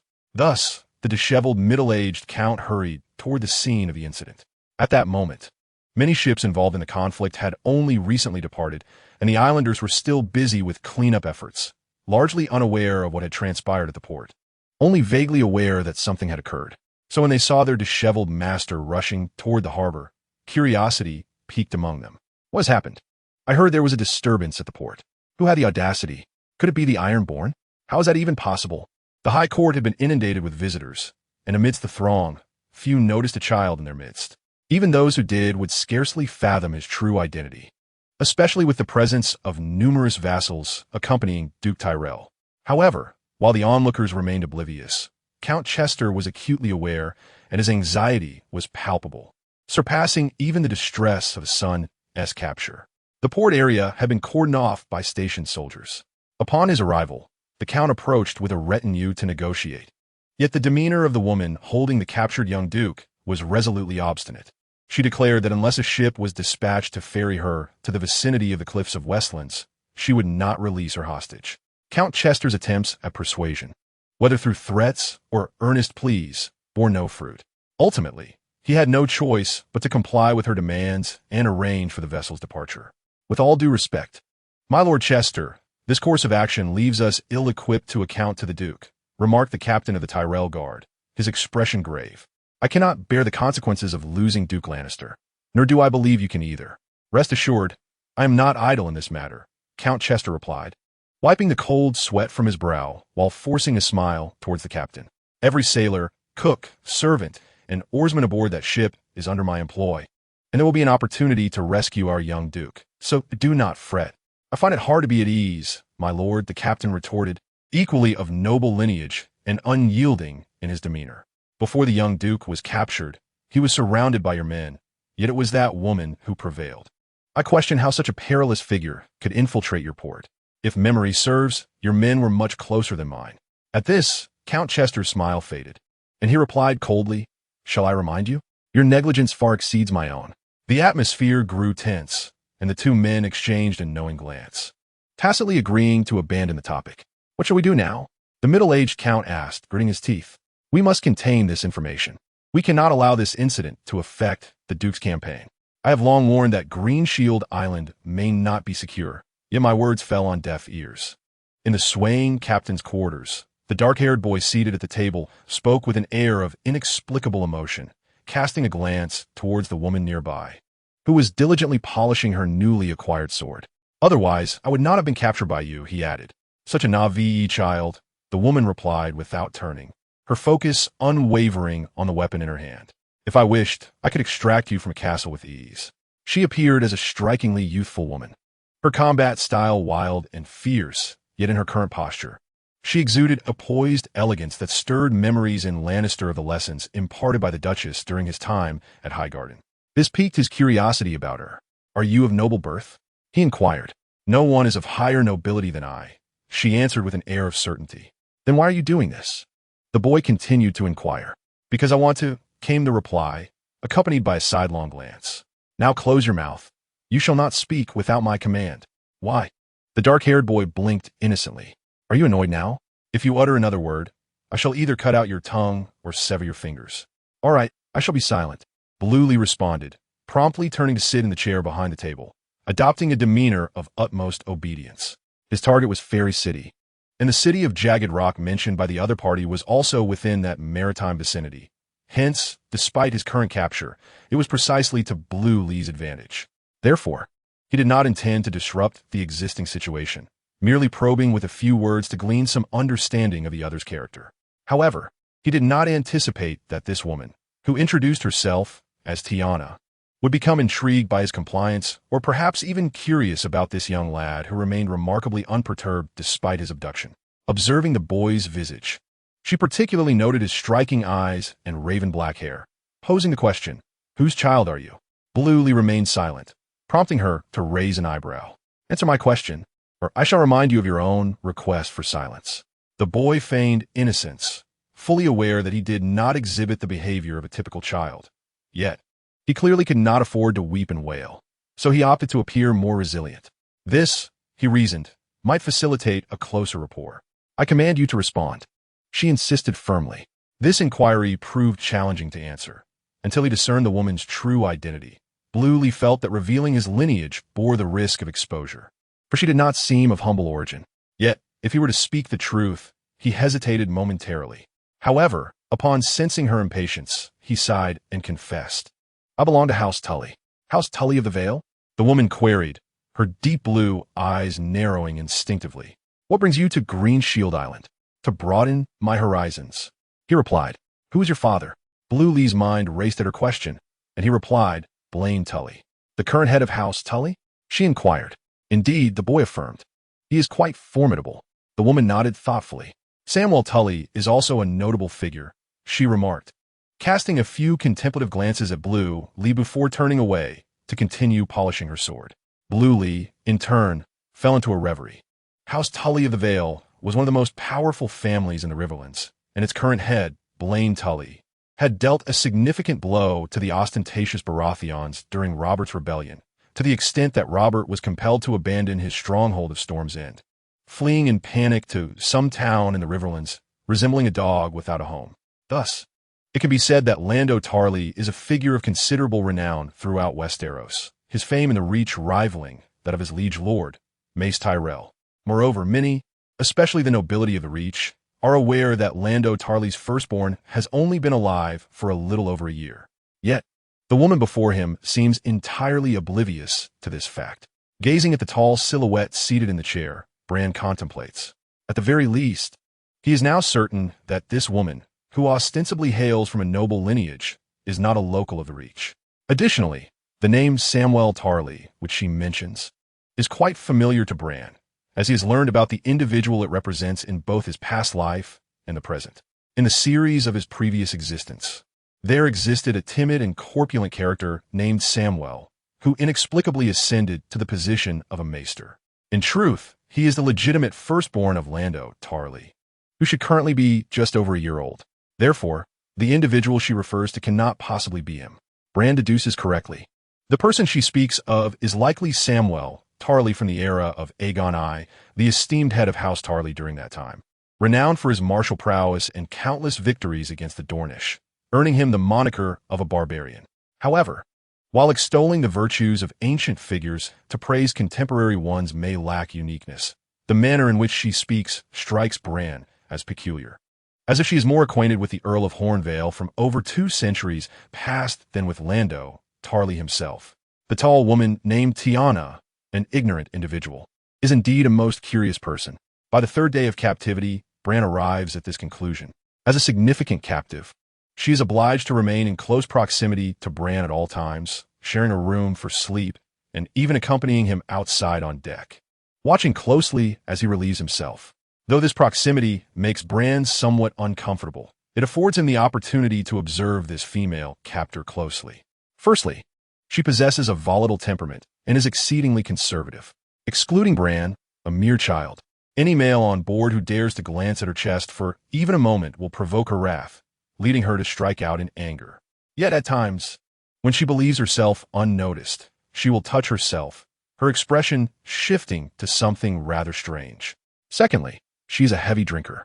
Despite being surrounded by foes, she indulges in copious amounts of alcohol each night, unperturbed by the prospect of inebriation interfering with her duties. Of course, before imbibing, she insists that Bran, her hostage, take a sip to ensure that the drink is not poisoned. Her tolerance for alcohol is considerable, yet she has indeed been intoxicated on several occasions. However, having previously feigned drunkenness to lure others on board into a rescue attempt, resulting in several individuals being kicked overboard, she has since deterred anyone else from attempting such bravado. In truth, Bran has had several opportunities to eliminate her if he so desired. Lastly, while her posture reveals a degree of refined upbringing, she is regrettably lacking in common knowledge, or, one might say, the requisite intellectual acumen expected of nobility. For instance, her understanding of the river band, and indeed the contemporary noble leaders of the entire continent of Westeros, is rather superficial. As for the Tarly family, disguised by Lancel, she knows even less. The only member of the current royal family, the Baratheons, she recognizes is Robert, and that is solely due to his status as king. Her knowledge of the former Targaryen dynasty, particularly the Mad King, is equally scant, yet when Lancel recounted tales of him, she wore a sardonic smile. Indeed, it was Lancel who shared these narratives with her. The female captor, Tyanna, was woefully ignorant of many aspects of Westeros, yet she possessed an insatiable thirst for knowledge. Initially, in the first couple of days, this was not particularly evident, but as days passed, she began to request Lancel to enlighten her about the various regions of the Seven Kingdoms. Perhaps out of sheer boredom, or perhaps for ulterior motives, Lancel saw no need for secrecy in their exchanges, and he could skillfully extract information through this dialogue. Thus he generously obliged her inquiries. As their conversations unfolded, a certain camaraderie began to form between them. Though she was astonished by the boy's erudition, she was more than willing to embrace this aspect, finding satisfaction in such an honest captive. Unbeknownst to her, her initially rigid demeanor had softened considerably. Lancel, equally pleased with this woman of dubious identity yet shared objectives, had grown fond of her. On the 7th night of his captivity, he was unexpectedly knocked unconscious, and upon regaining consciousness, he found himself no longer amidst the ocean, but upon a shallow shore. A dull ache persisted at the back of his head, but he paid it no mind, instead staring incredulously at the woman who was carrying him. "How did you get ashore?" "There s a battle raging at sea, and none aboard were my allies. Perhaps a host of pursuers is hot on our heels," he questioned. The woman, who had the boy's neck in her embrace, replied without turning, "Do you take me for a fool? Would I risk the sea route instead of sneaking ashore? Then why not take land from the start? What purpose would you have in going to Green Shield Island?" There was no battle initially. Lancel furrowed his brow and inquired. She retorted with a cold laugh. Otherwise, why would it have become such a predicament? As she approached a small path leading to the beach, she halted and set Lancel down, instructing him to walk on his own. "But now, it works in my favor to have you in my grasp," she added with a smile. Lancel sighed at this, gingerly touching the still, throbbing spot on his head. He turned to glance back, noticing a small boat bobbing with the tide at the beach's end. While the ship that had once been there was now nowhere in sight. "Do you still intend to go to Crow's Perch?" he asked, squinting as he turned back to her. "Of course," she responded without hesitation. "But first, I need to procure a horse. Otherwise, my journey will be hindered." As she spoke, she resumed her path, with Lancel trailing behind, his gaze fixed on the tall woman before him, a tumult of thoughts swirling in his mind, which he ultimately subdued.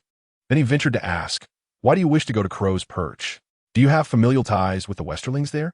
The relative halted in her steps upon hearing his words, then suddenly turned her head to look at the boy, inquiring with a seemingly unrelated question. "Maegor Targaryen, did he truly leave behind not a single descendant?" "Maegor?" Blount was taken aback, but still responded, "Not a single one." The later Targaryen bloodline primarily descends from the line of the Small Queen. The lineage of the Great Queen was entirely extinguished after Maegor's death. Why?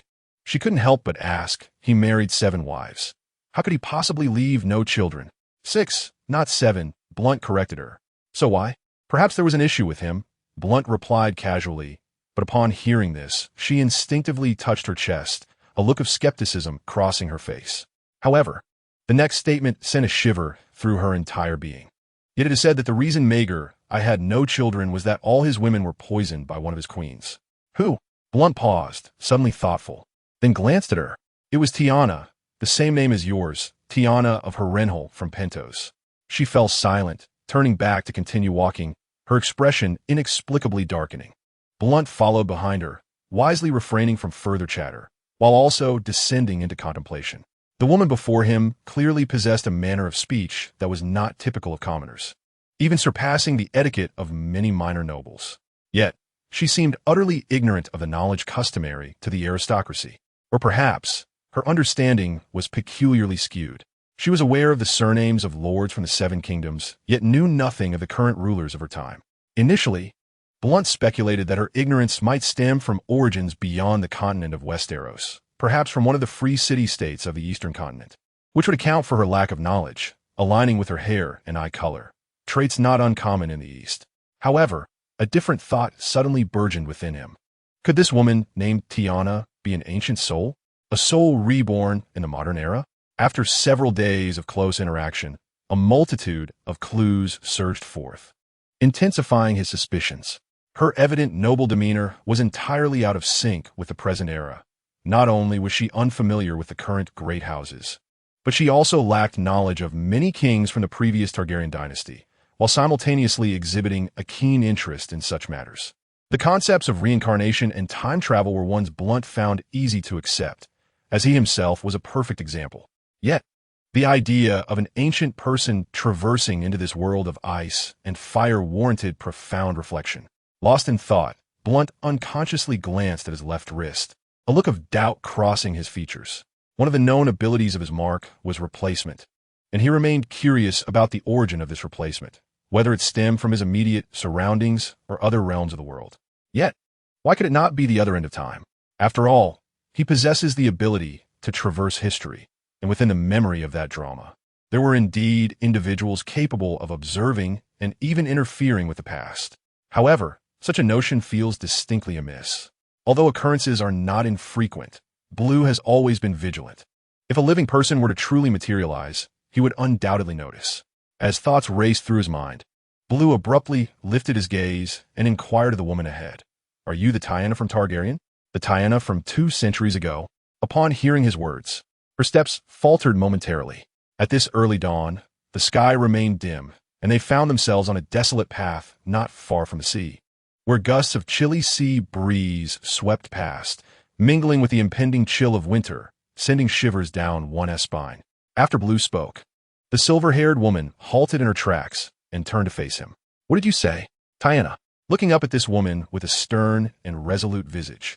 Blue replied without hesitation, "I mean to say, you are the Tiana from over 200 years ago, the third wife of Maegor, who met him in Pentos during his exile to the free cities due to his bigamy." The woman's reaction led Blue to surmise that his conjecture was indeed correct. Despite the directness of revealing a person's secret, his sudden arrival ashore had left him rather irked, and he was now keen to confirm whether his hypothesis held any truth, thus disregarding the potential consequences. "Why do you say that?" The tall woman with short hair narrowed her eyes, her tone laced with incredulity. "From 200 years ago? How absurd. You must be speaking in your sleep after a drunken revelry." Blue, with a serious expression, interjected her words as she looked at him in utter astonishment. "You have mentioned peculiar things several times, such as questioning why I am here and the impossibility of all 200 years that this world isn't real, and so forth. So, you believe I am a person from 2 centuries past based on what, dreams?" "Precisely." Blue nodded, curiosity getting the better of him. "Are you truly from 200 years ago?" In truth, dreams are often mere fabrications, yet Blue could not reveal that this was his own deduction, for that would appear too threatening. He currently positioned himself as a precocious child well-versed in history and the affairs of Westeros, with peculiar yet immature thoughts. He wished to avoid provoking any unfounded associations in this female brigand. Upon hearing his words, she remained silent, her deep blue eyes fixed on Blue, a whirlwind of emotions swirling within them. Was it wariness? Rejection? Acceptance? Or perhaps joy? Before Blue could continue his observation, the tall woman suddenly crouched down, aligning her gaze with his, and, after taking a deep breath, she stated gravely, "I am indeed not of this era." As she spoke, there seemed to be an expectation that the boy would provide her with some form of feedback, and upon hearing her precise words, the boy's pupils indeed dilated momentarily.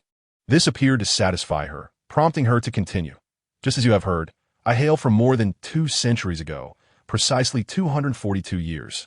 And my name is not merely Tiana, but rather..."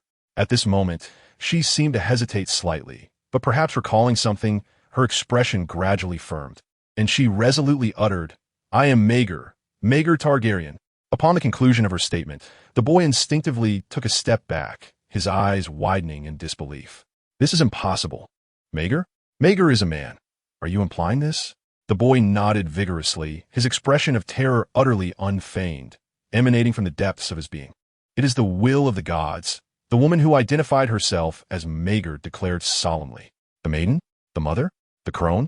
I cannot fathom the true visage of the deities, but indeed, it is they who have transformed me into this form, and it is they who have brought me to this flawed world.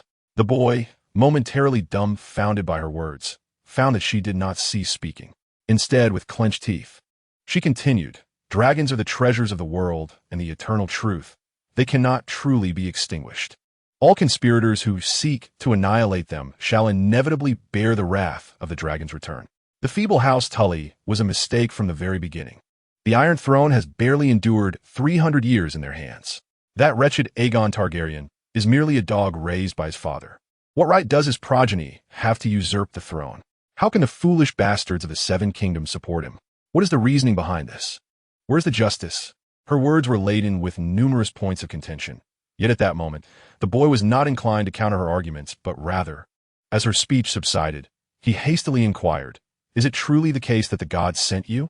I mean, if indeed there are gods. Confronted by the serious demeanor of this woman, the boy carefully crafted his words and tentatively ventured, if there truly are gods, then surely you have already angered them? Angered? Maegor's expression momentarily faltered, and then recalling her reputation in this era, she frowned in displeasure. I am uncertain how those scholars have depicted me, but I cannot possibly be driven to such madness. Furthermore, the existing history differs entirely from my experiences. For instance, she paused, furrowing her brow as she recalled a peculiar elder from her memories. For example, my brother Aegon's mother, Queen Rhaenys, did not die in Dorne. Moreover, while I did engage in the Trial of Seven, it was not instigated by the church, but rather by a traitor, that wretched bastard, a Targaryen traitor. As she spoke these words, her expression was filled with resentment and indignation, and this declaration illuminated understanding for the boy. The origin of the ancient time traveler before him was evidently linked to the historical alternate world he had altered. The reason for this individual's ability to traverse dimensions drew the boy's gaze to his left wrist, obscured by his sleeve. The doubts he harbored moments ago were now wholly confirmed. The source of this mark was neither from the surrounding world nor from the other end of time, but rather from the very historical alternate he had transformed. This realization offered him a measure of relief, for the mark indeed stemmed from that realm. Yet, questions lingered. Why was this mage transformed into a woman? How did she manifest in this world? If the mark was truly the catalyst, why had he not discerned it before? Did you triumph in that trial? Renly could not restrain himself from inquiring. In our history, you won that judgment. The words elicited a peculiar expression on the other's face, one that bore a deeper animosity than when the traitor Balation was mentioned. No, she replied. A despicable fiend employed poison during the trial, and I unwittingly fell victim to his scheme. And then, Renly, with an fa-ade of indifference, pressed on, eager to uncover what transpired next. This was his foremost concern, yet she remained silent, her expression grave as she regarded the young boy before her. Do you believe I am mage? You don't appear to be lying, Renly affirmed with a nod. His conviction stemmed from piecing together various clues. Otherwise, a rational person would dismiss her as a madwoman. And what are your feelings? She queried, her voice inexplicably tinged with tension. What do you feel upon encountering a king who ought to exist only in the annals of history, now transformed into a woman? Feelings? Renly blinked in response.